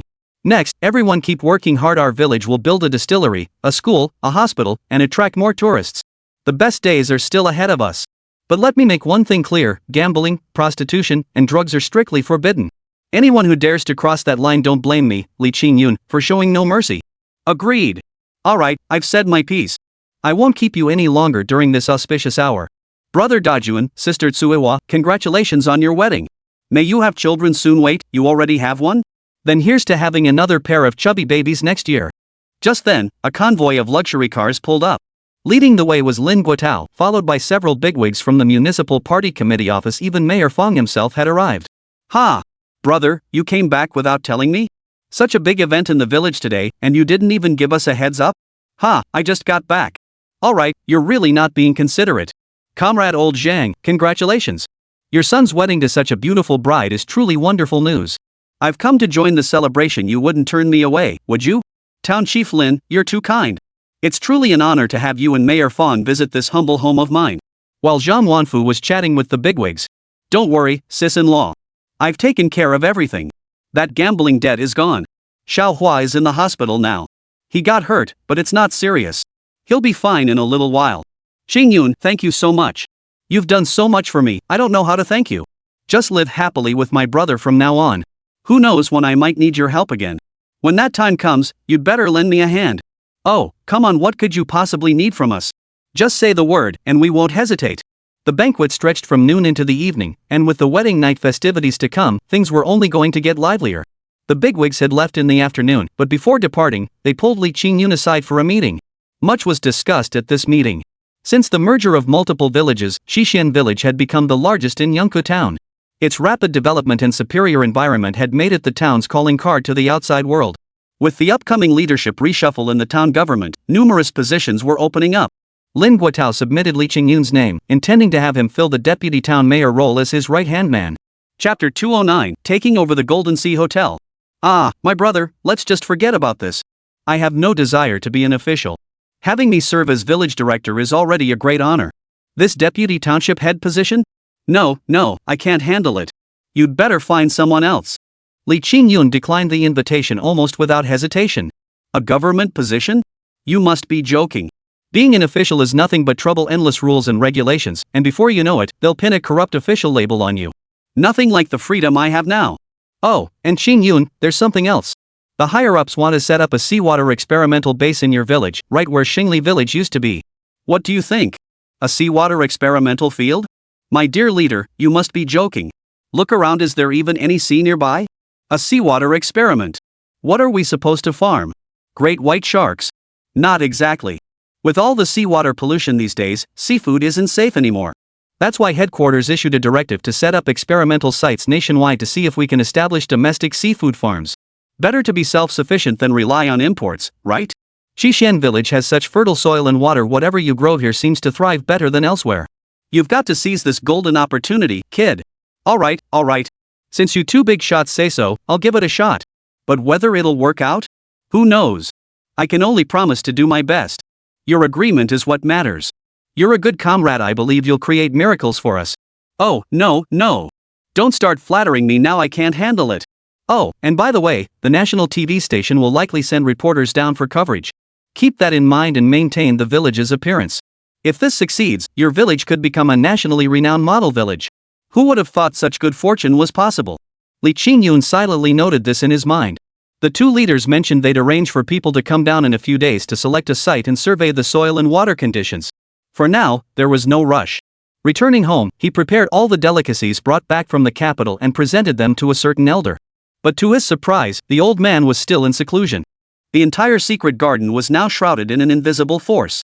Ordinary people approaching it would only see a thick fog and risk getting lost nearby. Li Qingyun could find the garden easily, but all he could see was an egg-shaped object wrapped in the force, expanding and contracting as if breathing. He placed all the delicacies there, and soon, one by one, monkeys darted over. Quietly, they scooped up the food and carried it away. Soon, a soft, delicate hand reached out from within, snatched the food, and began crunching away. Fortunately, Li Qingyun didn't witness this scene. Otherwise, his jaw would have dropped in shock. That hand was unnervingly pale and emitted a faint, unusual fragrance. Leaving the small garden, Li Qingyun had been thinking of exploring the village when, unexpectedly, an Shuer ran over and grabbed his hand. Brother Yun, come with me. Where to? Oh, just come with me. Before he could finish speaking, they were already out the door, hopping into a car and speeding straight toward the city center. Throughout the journey, Li Qingyun asked repeatedly, but she refused to answer, insisting it was a secret, leaving him utterly speechless. Finally, they arrived at a certain place. When they got out of the car, Li Qingyun was completely dumbfounded. The Golden Sea Hotel? Why did you bring me here? This is a hotel. So what? You want to check in? We've got plenty of rooms at home perfectly suitable. Why waste money on this? Like hell I'm doing that. You think I'd share a room with you? Your mind is filthy. Did some woman in the capital corrupt you? I've heard rumors about you getting cozy with some female CEO. Have you been sneaking around behind my back? No way. She's a business partner. There's nothing going on between us, just work stuff. If you didn't bring me here to get a room, then what the hell did you bring me here for? You'll see when you come with me. Before he could finish, they'd already stepped inside. The hotel lobby now gleamed with gold and splendor, completely renovated. The original Jinhai Group logo was gone, replaced by a large portrait of Li Qingyun. But the taste? Well, it was pretty awful. The whole place looked like a funeral hall. Holy crap, what the hell is this place? Suddenly, a dense crowd formed around them, divided into two rows like bodyguards flanking a dignitary. As the two entered, they all simultaneously bent at 90 degrees in unison. Welcome, Chairman, to inspect our operations. Welcome, Madam Chairman. Holy crap, the chairman's here? They released Zhou Tiannan this fast? You idiot, what are you thinking? Zhou Tiannan is ancient history. This is your hotel now. You're the chairman, and as for me, well, naturally, I'm the chairman's wife. What? You're saying this huge hotel is mine? You're not pulling my leg, are you? When did this happen? How come I don't remember? Holy crap. Sigh, you're right. This really does have something to do with your mom. Ever since the hotel was seized, it's been up for auction. Auntie bought it and sent a team to renovate it. They've reorganized the layout and management. Almost the entire staff has been replaced now, so you have absolutely nothing to worry about. Oh, and this is Avril, she's the hotel manager, specially assigned by your mom. She used to work at the best 5-star hotel under her management and has tons of experience. Oh, Avril? That name's too much hassle. From now on, I'll just call you Xiao Wei. Alright, show me around. And just like that, Li Qingyun inexplicably took over the Golden Sea Hotel. This place he'd once only dared to dream about, even looked up to from afar, was now his. Just think about it, in barely a year, he'd gone from being a nobody fresh out of school who couldn't even land a job to becoming a wealthy tycoon. He'd even transformed into the kind of provincial rich guy he used to look down on. The change had been remarkably swift. After touring the entire place, it was clear why they boasted international hotel management standards. Not a single flaw was found, from security and fire safety to the guest experience in every room. Everything was top-notch. The hotel was already bustling with guests, including foreigners here for business deals. Each guest had their own dedicated attendant providing one-on-one service. The level of care was beyond reproach. Let go of me. You're letting me in. I'm the owner of this hotel. What right do you have to stop me? Believe me or not, I'll have Li Qingyun fire every last one of you. Get your hands off me, you bastards. Get out of my way. Chapter 210, I'm pregnant with your child. Just then, a sudden commotion erupted outside. Xiao Wei rushed out, seemingly negotiating with the security guards. A woman was also making a scene at the entrance. From a distance, the figure was blurry, and it was hard to tell who it was. Unexpectedly, the woman didn't hesitate. Taking advantage of everyone's distraction, she barged right in. Spotting Li Qingyun standing there, she lunged straight at him. It looked like she was going to embrace Li Qingyun. At the critical moment, Li Qingyun moved with astonishing speed. He grabbed in Xuer's waist, spun around using her momentum, and slipped away like a fish. The woman, failing to secure her embrace, had no time to brace herself. With a loud thud, she crashed onto the marble floor. Good grief, silicone spilled everywhere, scattered like shattered glass. That was pretty gruesome. Hey, no need to get so worked up. Sure, I'm handsome, but it's not like I'm that irresistible. Miss, please get up first. Let's talk this out calmly. Before she could finish speaking, the woman lifted her head. Her nose was completely smashed flat. But Li Qingyun recognized her instantly. Li Wrong. How could it be you? What are you doing here? Honey, I came looking for you. Damn it. Hey, watch what you say. What do you mean, darling? I'm warning you, don't get any ideas. My girlfriend's right here. What kind of situation is this? Trying to embarrass me again, huh? Great. Now everyone's eyes were glued to us, and some nosy folks were even slowly gathering around. Honey, didn't you like me? Didn't you pursue me before? Now that I've agreed to be with you, that I'm willing to be your girlfriend, shouldn't you be happy? What? That was ages ago. Li Wrong, you're right. Back in college, I did like you and wanted to pursue you. But you rejected me because I was poor, didn't you? Now I have a girl I like. Besides, you and that Zhou Haochen tried to sabotage me time and again. Now that he's in trouble, you come crawling back to me? Sorry, but we're not that close. I'm not about to be your fall guy. You'd better just get lost. Get out of here. Don't dirty my turf. Oh, dear, when I turned you down in college, wasn't it because we were both still young? We needed to focus on our studies. After graduation, I actually wanted to go back and find you. But Zhou Haochen kept pestering me. He forced me into that relationship. All those schemes were his idea, I had nothing to do with them. I wanted to help you, but you know I'm just a girl from an ordinary family, no connections, no influence. My voice carries no weight. Besides, I wanted to push you to succeed. Look at you now. If I hadn't rejected you back then, how could you have driven yourself to work so hard? How else would you have taken over the Golden Sea Hotel? Now that Zhou Haochen's behind bars, nothing can stop us from being together. I don't care who you liked before, as long as I'm still in your heart and you're willing to accept me, I'll be your woman. I don't even mind sharing you with others. Darling, please let me come back to you, okay? Li Qingyun's worldview was completely shattered. Holy moly. I knew this Li Wrong was shameless, but I never imagined she could be this shameless. How could she even say something like that? My goodness. Cut the crap. Stay away from me. Let me be clear, there's absolutely no chance between us. Don't try to mess with my relationship with my girlfriend. She's the only woman I'll ever have in my life. Even if you were as beautiful as a goddess, I wouldn't give you a second glance. And don't forget all the dirty tricks you pulled on me, I remember every single one. Don't try to pull this nonsense on me. Swear, let's go. Li Qingyun had no desire to dwell on this mess. He was about to leave within Schwer when she suddenly lunged forward, grabbed his pant leg, and refused to get up. Darling, if you don't want me, that's fine. I know I've done many things to hurt you, and even if you never forgive me, I deserve no complaints. But you must think of our child. The entire crowd fell silent, so quiet you could hear a pin drop. Countless eyes fixed on Li Qingyun, as if he were some heartless bastard who de-used and discarded her. What nonsense are you spouting? I'm not even remotely related to you. Where did this child come from? Did you get pregnant just because I glanced at you? That's ridiculous. I don't care. After eating your cooking at your place last time, I started having morning sickness as soon as I got home. Then I went to the hospital, and the doctor said I was pregnant. You must have put something in the food. How else could I possibly be pregnant? Ha! Getting pregnant from eating food? What a ridiculous excuse. Case closed. This is just a gold digger. She saw Mr. Li had no money, so she ran off with some rich second-generation guy. Now that the rich guy's down and Mr. Li's up, she wants to crawl back and cling to him, even fabricating this pregnancy. How shameless. Who says otherwise? This world is full of such trashy women these days. They keep calling themselves little fairies and sisters, but I have no idea what's in their heads. Maybe they've been brainwashed with manure. Just the other day I saw a news story about someone getting pregnant from drinking bubble tea. Seriously, what the hell? You can't let someone like Mr. Li get away with this. Don't let him blackmail you. I advise you to call the police immediately. Let them handle it properly. There's no point arguing with him, it's just a waste of breath. He'll only use it to stir up more drama. Hearing this, Li Qingyun's mind raced. He turned his head, his gaze sweeping back and forth among the onlookers. His keen eyes spotted someone hidden at the back of the crowd, filming the scene with a pinhole camera. He strode directly over, grabbed the person by the collar, a woman, and pulled her out from behind the crowd. She was covered head to toe. What the hell do you think you're doing, you pervert? Hand over the footage. What thing? I don't know what you're talking about. You better let go of me, or I'll report you for harassment. You know exactly what I'm talking about. Hand over that miniature camera in your hand. This whole charade is a setup you orchestrated to make me the fall guy, but I'm not falling for your tricks. Trying to extort me with such amateurish methods? You're still too green. Li Qingyun, you ungrateful bastard. You faithless scumbag.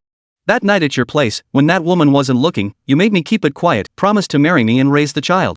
Now the baby's about to be born, and you're backing out, huh? Oh, really? As if you're some noble knight in shining armor. Aren't you just a freeloader yourself? Didn't you climb to where you are today by riding the coattails of Misson from the in-group? She's just richer than me, that's all. Chapter 211, The Madness of Li Rongrong. Oof. Li Qingyun flared up instantly at those words. True, he owed his current position to Schwer's support, he didn't deny that. But she couldn't just spit out such vile insults. Before he could retort, the girl beside him shoved him aside. Then our miss and unleashed her full aura. She strode forward step by step, stomping her high heels on the ground. Her presence was genuinely intimidating. Li Rongrong backed away step by step, utterly flustered and panicked. What are you doing? What are you doing? You think you can hit me? Everyone's watching right now. I'm recording this on video. Go ahead, try to touch me. Hearing this, Misson remained unruffled, a cold, disdainful smile curling her lips. What are you yapping about, you dog? Who gave you the right to speak here? He's my boyfriend. I choose to support him. I choose to spend money on him. So what? I like him. I love him. I have money. It's my right. Unlike you, who can get designer bags and luxury cars just by casually eating a few hot dogs. If we're talking about that, he can't compare to you. Didn't you look down on him before because he had no money? Thought he wasn't good enough for you? Now that Zhou Haochen's fallen from grace, you come crawling back, even staging a fake pregnancy. Do you think he'd ever give someone like you a second glance? He'd find you disgusting. You say you're pregnant? Got any proof? We're not just gonna take your word for it and make him take responsibility. Even if there's a kid in there, who knows whose bastard it is? Trying to make my man play the hero? You're way too green for that. Wow, that passionate outburst completely silenced Li Rongrong. But he only froze for a moment before pulling a report out of his bag. It was densely packed with text, but the ultrasound image inside confirmed she was pregnant, already 8 or 9 weeks along. Alright, you wanted proof, huh? Here's your proof. Open your eyes and look carefully, this is a hospital certificate. I wasn't lying, was I? Wow, I didn't expect you to be so well prepared even with a hospital certificate. Fine.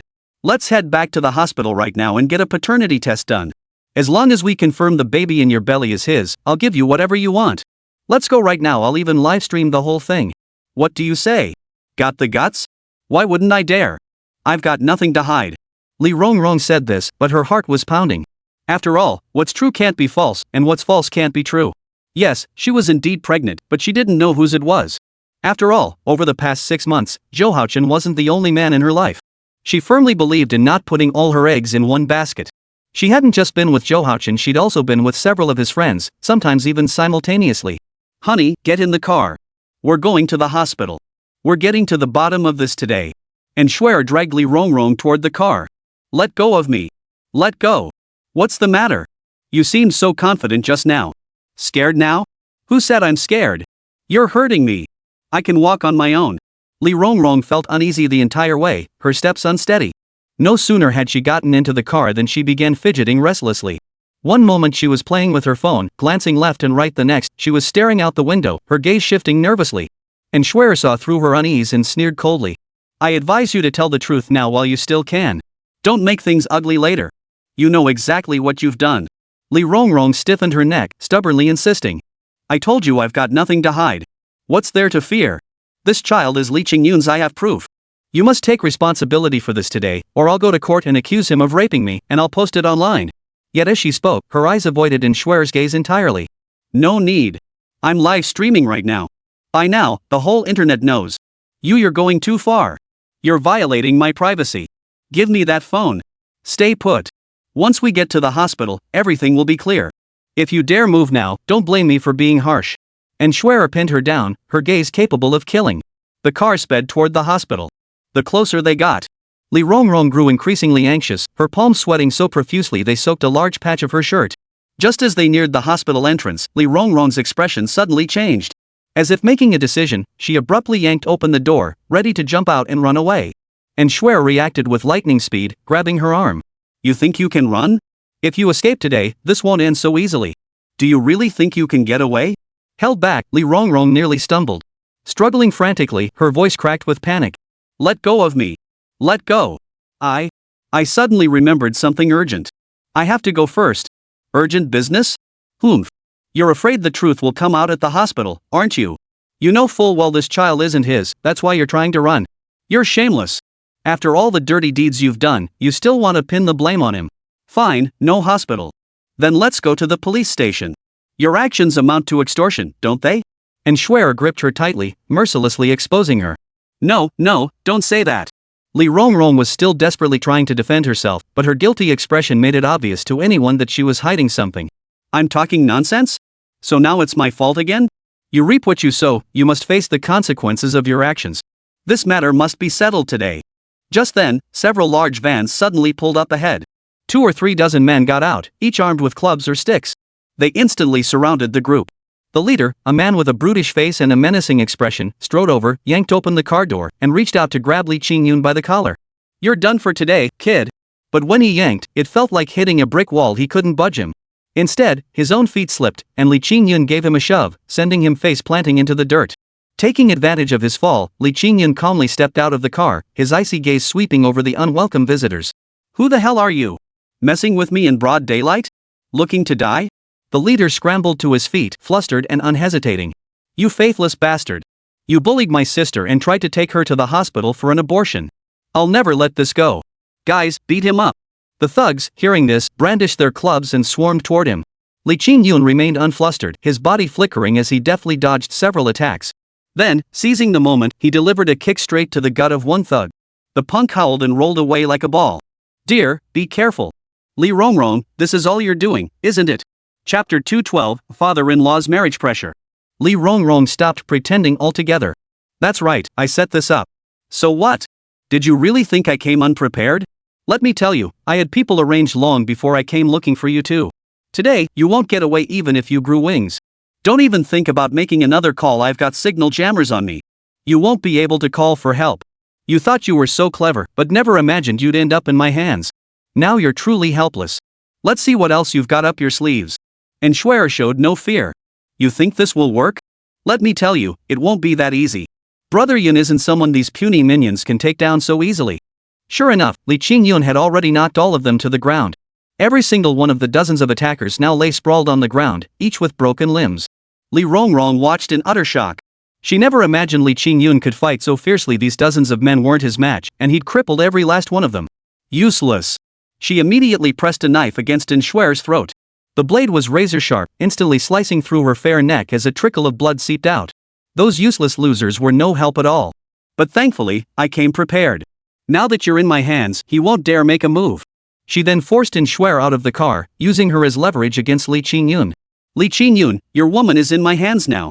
If you dare make another move, believe me, I won't go easy on him. Li Rongrong, you're getting more shameless by the day. Spit it out. What do you want? Give me 10 million, and I'll leave immediately, never to see you again. Otherwise, today I'll carve a few lines across your woman's face. I'll turn her into the ugliest monster you've ever seen. Let's see how she dares to hold her head up high after that. Li Qingyun's eyes instantly filled with bloodshot fury as he glared at Li Rongrong, his words deliberate and venomous. Li Rongrong, if you dare touch a single hair on her head, I swear I'll make you regret ever being born. Li Rongrong remained unmoved. Cut the crap. Hand over the money now. Don't make me do it. Qingyun, ignore me. Don't give in to her. People like her are insatiable. Even if we pay, she'll never let us off the hook. Shut your mouth.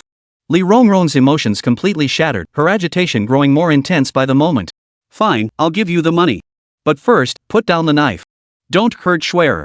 I'll have someone deliver the money immediately, every single cent of the 10 million you demanded. Give me your account number, I'll transfer it right now. Li Rongrong eyed Li Qingyun warily. Don't try any tricks with me. I want cash. Have your people deliver it right now. If you dare call the police. Fine. There's no signal here. I'll step aside to make the call. Li Rongrong kept her eyes fixed on him. Seeing him actually turn and walk away, she relaxed a little. You'd better not pull any tricks, or this woman is as good as dead. I know. I'll go somewhere with better reception. I'll arrange for the money to be delivered immediately. You just wait to count it. Li Qingyun spoke while quickening his pace. But the moment his words left his mouth, Li Qingyun spun around in a flash, appearing beside Shuer faster than the blink of an eye. It was almost like a blink of an eye with his current abilities, such speed was effortless. Li Rongrong had no time to react. Li Qingyun swept Shuer into his protective embrace while simultaneously striking Li Rongrong's shoulder with a palm strike. The blow sent Li Rongrong tumbling to the ground, her knife clattering to the floor. Ah! Li Qingyun swiftly drew a leather belt from his waist and bound Li Rongrong in mere moments, rendering her completely immobilized. You! Li Qingyun, how dare you? Shut your mouth. Li Qingyun glared at her, then turned urgently to look at Shuer. How are you, Shuer? Any injuries? Shuer's eyes were slightly reddened. She shook her head. I'm fine. Just a little pain in my neck. Li Qingyun gently brushed her hair aside with a pained expression, examining the wound on her neck. You're bleeding and you say you're fine? This is all my fault. I should have protected you better. I'm sorry you got hurt. It's fine. I'm not that fragile. It's just a scrape. I'll put a band-aid on it when we get back. No way. This happened because of me. I won't let you suffer for it. Shuer, I won't let you face danger like this again. No matter what, I'll protect you. At that moment, Li Rongrong, lying on the ground, struggled and cursed incessantly.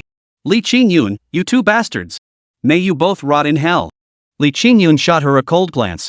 You still have the nerve to curse us? Better start thinking about how you'll explain this to the police later. You're lying. It was clearly your fault. Li Rongrong tried to wriggle out of it. Soon, Chief Zhao arrived and immediately took her away. Knowing it involved Li Qingyun, she fled faster than anyone else. Brother Qingyun, are you okay? You seem to have a knack for getting into trouble. How long have you been back? How did you run into people like this again? How's the girl? Is she hurt? Do you need a ride to the hospital? No need. By the way, here's the video I just recorded.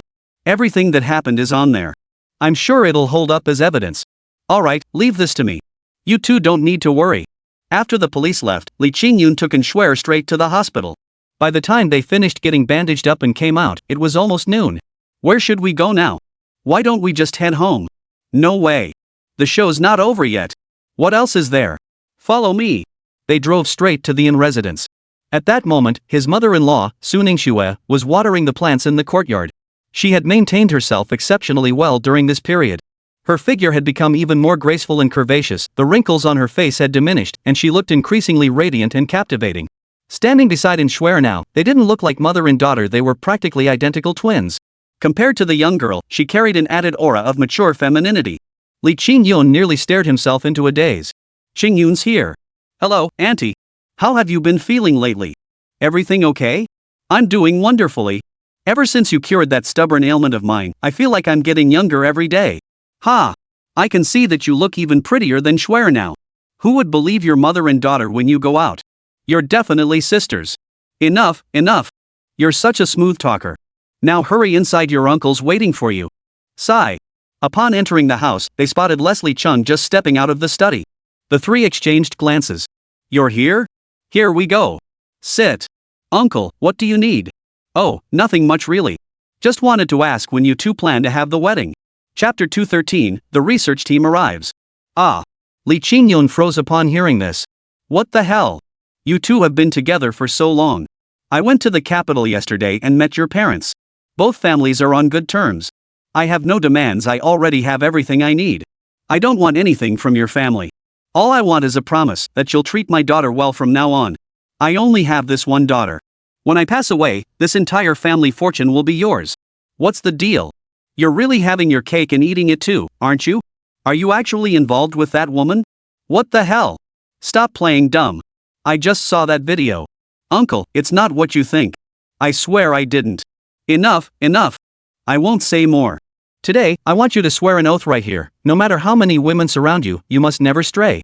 You are only to treat my daughter well. If you dare to mess around, I'll cut off your 3 legs. Alright. You're the one who's always up to no good. Why are you saying all this? Didn't you have something important to discuss with Qingyun? She's here now, and you're threatening her. Shut up, woman. What do you know? If I don't say this, what if he takes advantage of the situation and bullies our girl? Alright, kid. Truth is, I came to discuss something with you. Now that you've taken over Jinhai Group, all their previous partnerships will naturally fall to you. I've taken quite a hit protecting you. How do you plan to make it up to me? Dad, we're family now. What's this talk of compensation? Besides, Brother Yun doesn't understand business matters anyway. What's the point of you telling him? You little minx. All these years I've raised you, and now you're turning your back on me? You're not even married yet, and you're already siding with the other side. Here's the situation. I own a biopharmaceutical company under my firm's name. The main problem is that the company is poorly managed, and I plan to lay off staff.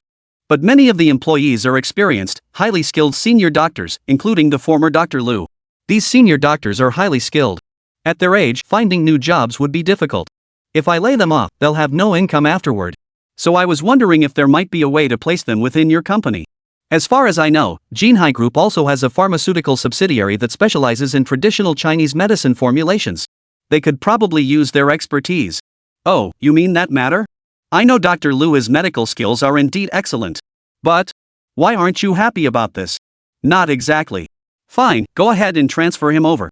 I'll handle the arrangements once he arrives. Ah, that's more like it. Hey, what about the stuff you promised to bring me? Li Qingyun was completely baffled. What things? And Guorong scolded playfully, giving him a sharp smack on the head to teach him a lesson. You ungrateful brat. You've snatched my daughter away, don't you owe me some compensation? You should at least bring some of your factory's products, wine, tea, that sort of thing. You came empty-handed? Coming with nothing but your bare hands? You're really not much of a man. Li Qingyun was at a loss for words. Uncle, I'm such a scatterbrain I completely forgot. Rest assured, I'll bring you some as soon as I get back.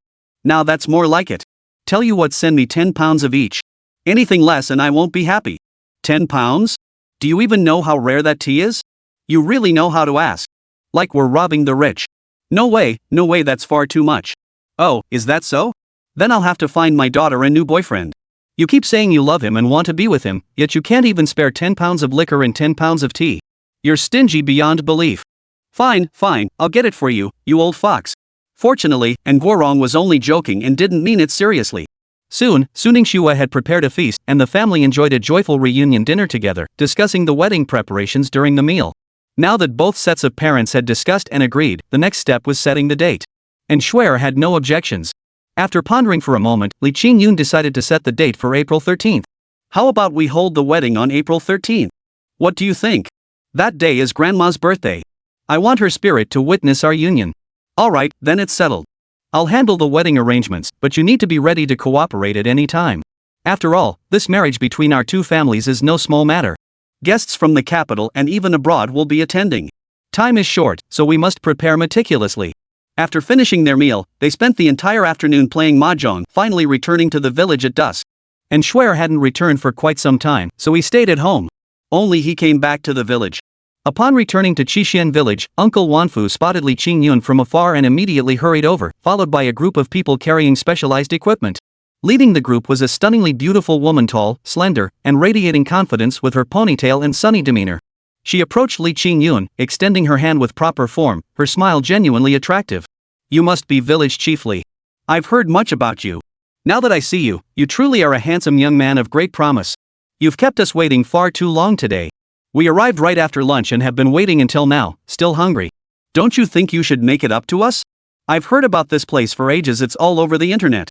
They say your earthen pot chicken paired with 1,000-year drunk wine is absolutely legendary. What do you say?" "No problem. Since the lady has spoken, I'll personally cook this meal. Head to my place to wait, I'll be right there." Li Qingyun welcomed them into his villa and laid out a lavish dinner before inquiring about their origins. "Hello, we're an experimental team dispatched from headquarters. Our primary mission is to survey your village for marine aquaculture. We've already assessed the specific environment and discovered a unique trace element in both the soil and air here, which is quite suitable for animal and plant growth. We believe it should be feasible, but we'd need Li Dashi to give us a proper introduction. Could you take us around tomorrow to confirm the exact locations?" Mr. Li, of course, had zero resistance to a beautiful woman's request. "Of course. I know this place like the back of my hand, happy to be of service to such lovely ladies." Chapter 214, Everything Happens for the Best End. Li Qingyun led the research team on a tour of the village. Meanwhile, Lin Guotao's representative arrived, a director from the town office named Wang Zhenghua. Through conversation, they learned the young lady from the research team was Zhou Xinya, a top graduate from Beijing University who had also studied abroad and was now an expert in this field. Her team was equally professional, comprised of highly specialized talents in this field. The entire group carried various instruments, conducting numerous tests: soil quality, water quality, air quality, even humidity and temperature. The area in front of the village had already been developed into a scenic spot, with many more construction projects planned for the future. These plans had been discussed and agreed upon earlier by Li Qingyun and others. Construction had already begun in some areas, creating quite a bit of noise. "Folks, don't let the small size of our 7 Immortals village fool you. Every corner holds beautiful scenery. But the front area is the scenic spot, crowded and full of prying eyes. It's naturally unsuitable for this project. I was thinking of relocating the project to the back mountain. It's near Xingli village, with a serene environment and fewer distractions, perfect for research." Village chief Li, you've thought this through thoroughly. We'll take your advice and go check out the back mountain. Hearing this, Wang Zhenghua chimed in from the side. "Oh, Miss Shou, you don't know our Qixuan village is blessed with beautiful mountains and clear waters, a land of outstanding people and divine spirits. Legend even says it's protected by divine guardians. Just look at this environment. This air, it's a model new rural community we're actively developing in Yangkou town. It's sure to meet all your needs. Our city and township authorities place great importance on this project. Choosing our village is definitely the right decision." A faint smile graced Zhou Xinya's face, radiating grace and poise. She looked absolutely stunning. "Comrade Wang, you certainly know how to flatter, but our research project is a very rigorous endeavor. We can't rely solely on gut feelings. We need scientific data to determine whether seawater aquaculture is truly suitable here. We'll need to conduct professional testing first. Only after the data comes in will we know for sure, don't you agree?" Wang Zhenghua pushed his glasses up and chuckled. Of course. Comrade Zhou makes a valid point. Science demands rigor, after all. But having seen the place myself, I can't help but feel that with Qixuan village's excellent natural conditions, the data probably won't be too shabby either. After a full day of testing and hard work, they finally found a suitable plot of land at the foot of a mountain on the eastern edge of Xingli village. It was a patch of wasteland. Back when the village was poor, people would come to clear it and plant crops. But now that everyone's living better and has money, fewer people come to farm there. Zhou Xinya led her team through a series of professional assessments. Li Qingyun couldn't make heads or tails of it, so he didn't ask many questions. Soon, Zhou Xinya returned with a smile. "Village chief Li, this plot is quite suitable. Whether it's the soil's pH level or other data points, it meets our requirements perfectly." "Is that so? That's excellent." And so it was settled. Next came arranging the land acquisition. The villagers took this matter very seriously, especially since the compensation offered by the authorities was quite generous. The villagers' perspective had broadened considerably. Recognizing this as a project supporting national development, they enthusiastically supported it. Soon, specialized construction crews moved in. Li Qingyun also began organizing his own team for the work, especially since Dr. Lu and his group had arrived, bringing with them several renowned veteran traditional Chinese medicine practitioners. Though these doctors were quite elderly, each was warm and approachable, and their medical skills were top-notch. He gathered their wishes and arranged for some to join his company, conducting research in pharmaceuticals. As for the others, they were waiting for the village hospital to be built so these elders could set up clinics there. Everything proceeded in an orderly fashion. As days passed, the village flourished increasingly, with various industries advancing in tandem and orders pouring in like snowflakes. Now, the reputation of his Qingyun company far surpassed that of the former Jinhai group, establishing itself as the new leading enterprise in Donghai City. Li Qingyun, too, was riding high on success, his net worth skyrocketing. Time flew by, and finally, the wedding day arrived. He wore a handmade suit his mother had personally brought from the capital. Surrounded by family, friends, and fellow villagers, he completed this significant milestone in his life, proudly bringing in Schwer into his home, a scene that left his friends green with envy. Another year passed, and his mother decided to step back completely, leaving all company affairs entirely to him. Goodness, with so many businesses nationwide and even some overseas, he certainly had his hands full. Fortunately, Fatty was always by his side, helping to shoulder some of the burden. Just as he returned from an overseas business trip, he received a message from his mother. "Hurry up, you little rascal! Schwer's been rushed to the hospital." "Where are you?" Rushing frantically to the hospital, he received news that left him reeling. Schwer was experiencing a difficult labor. Both families were thrown into panic, scrambling for his decision. But Li Qingyun was utterly torn. He had no idea what to do. Both women were deeply important to him. How could he possibly choose? Just as he was agonizing over it, a long-forgotten voice suddenly rang out. "Hey kid, looks like you're in a pickle. Xiaohei, you're finally awake. What have you been up to these past year and a half?" "Well, I've regained most of my strength by drawing on everyone's wishes. I think it's time we parted ways now." "What? You're leaving? No way. It's all thanks to meeting you that I am who I am today. If you leave, what will become of me? Though we've journeyed together for so long, and I've come to regard you as my own brother truthfully, I'll miss you dearly. No feast lasts forever. Rest assured, even after I'm gone, with your current abilities, no one will dare bully you anymore. Before I go, let me help you one last time." As he spoke, Li Qingyun sensed a white, ethereal figure appear before him. Upon closer inspection, it was none other than the dragon soul. Slowly, the soul drifted toward the delivery room. Li Qingyun never imagined that the dragon soul he had obtained would become his son. Yet he had no time to marvel, for the best news arrived at that very moment. Soon after, a clear, loud infant's cry echoed from within. "It's born! It's born! Congratulations! It's a boy, 7 Jin and 2 Liang. Mother and child are both safe." In that moment, Xiaohei slowly faded away. Unseen by all, a golden light shot straight into the heavens. He returned to where he belonged, transforming into a star in the sky. Silently, he would watch over this man and this land. The end.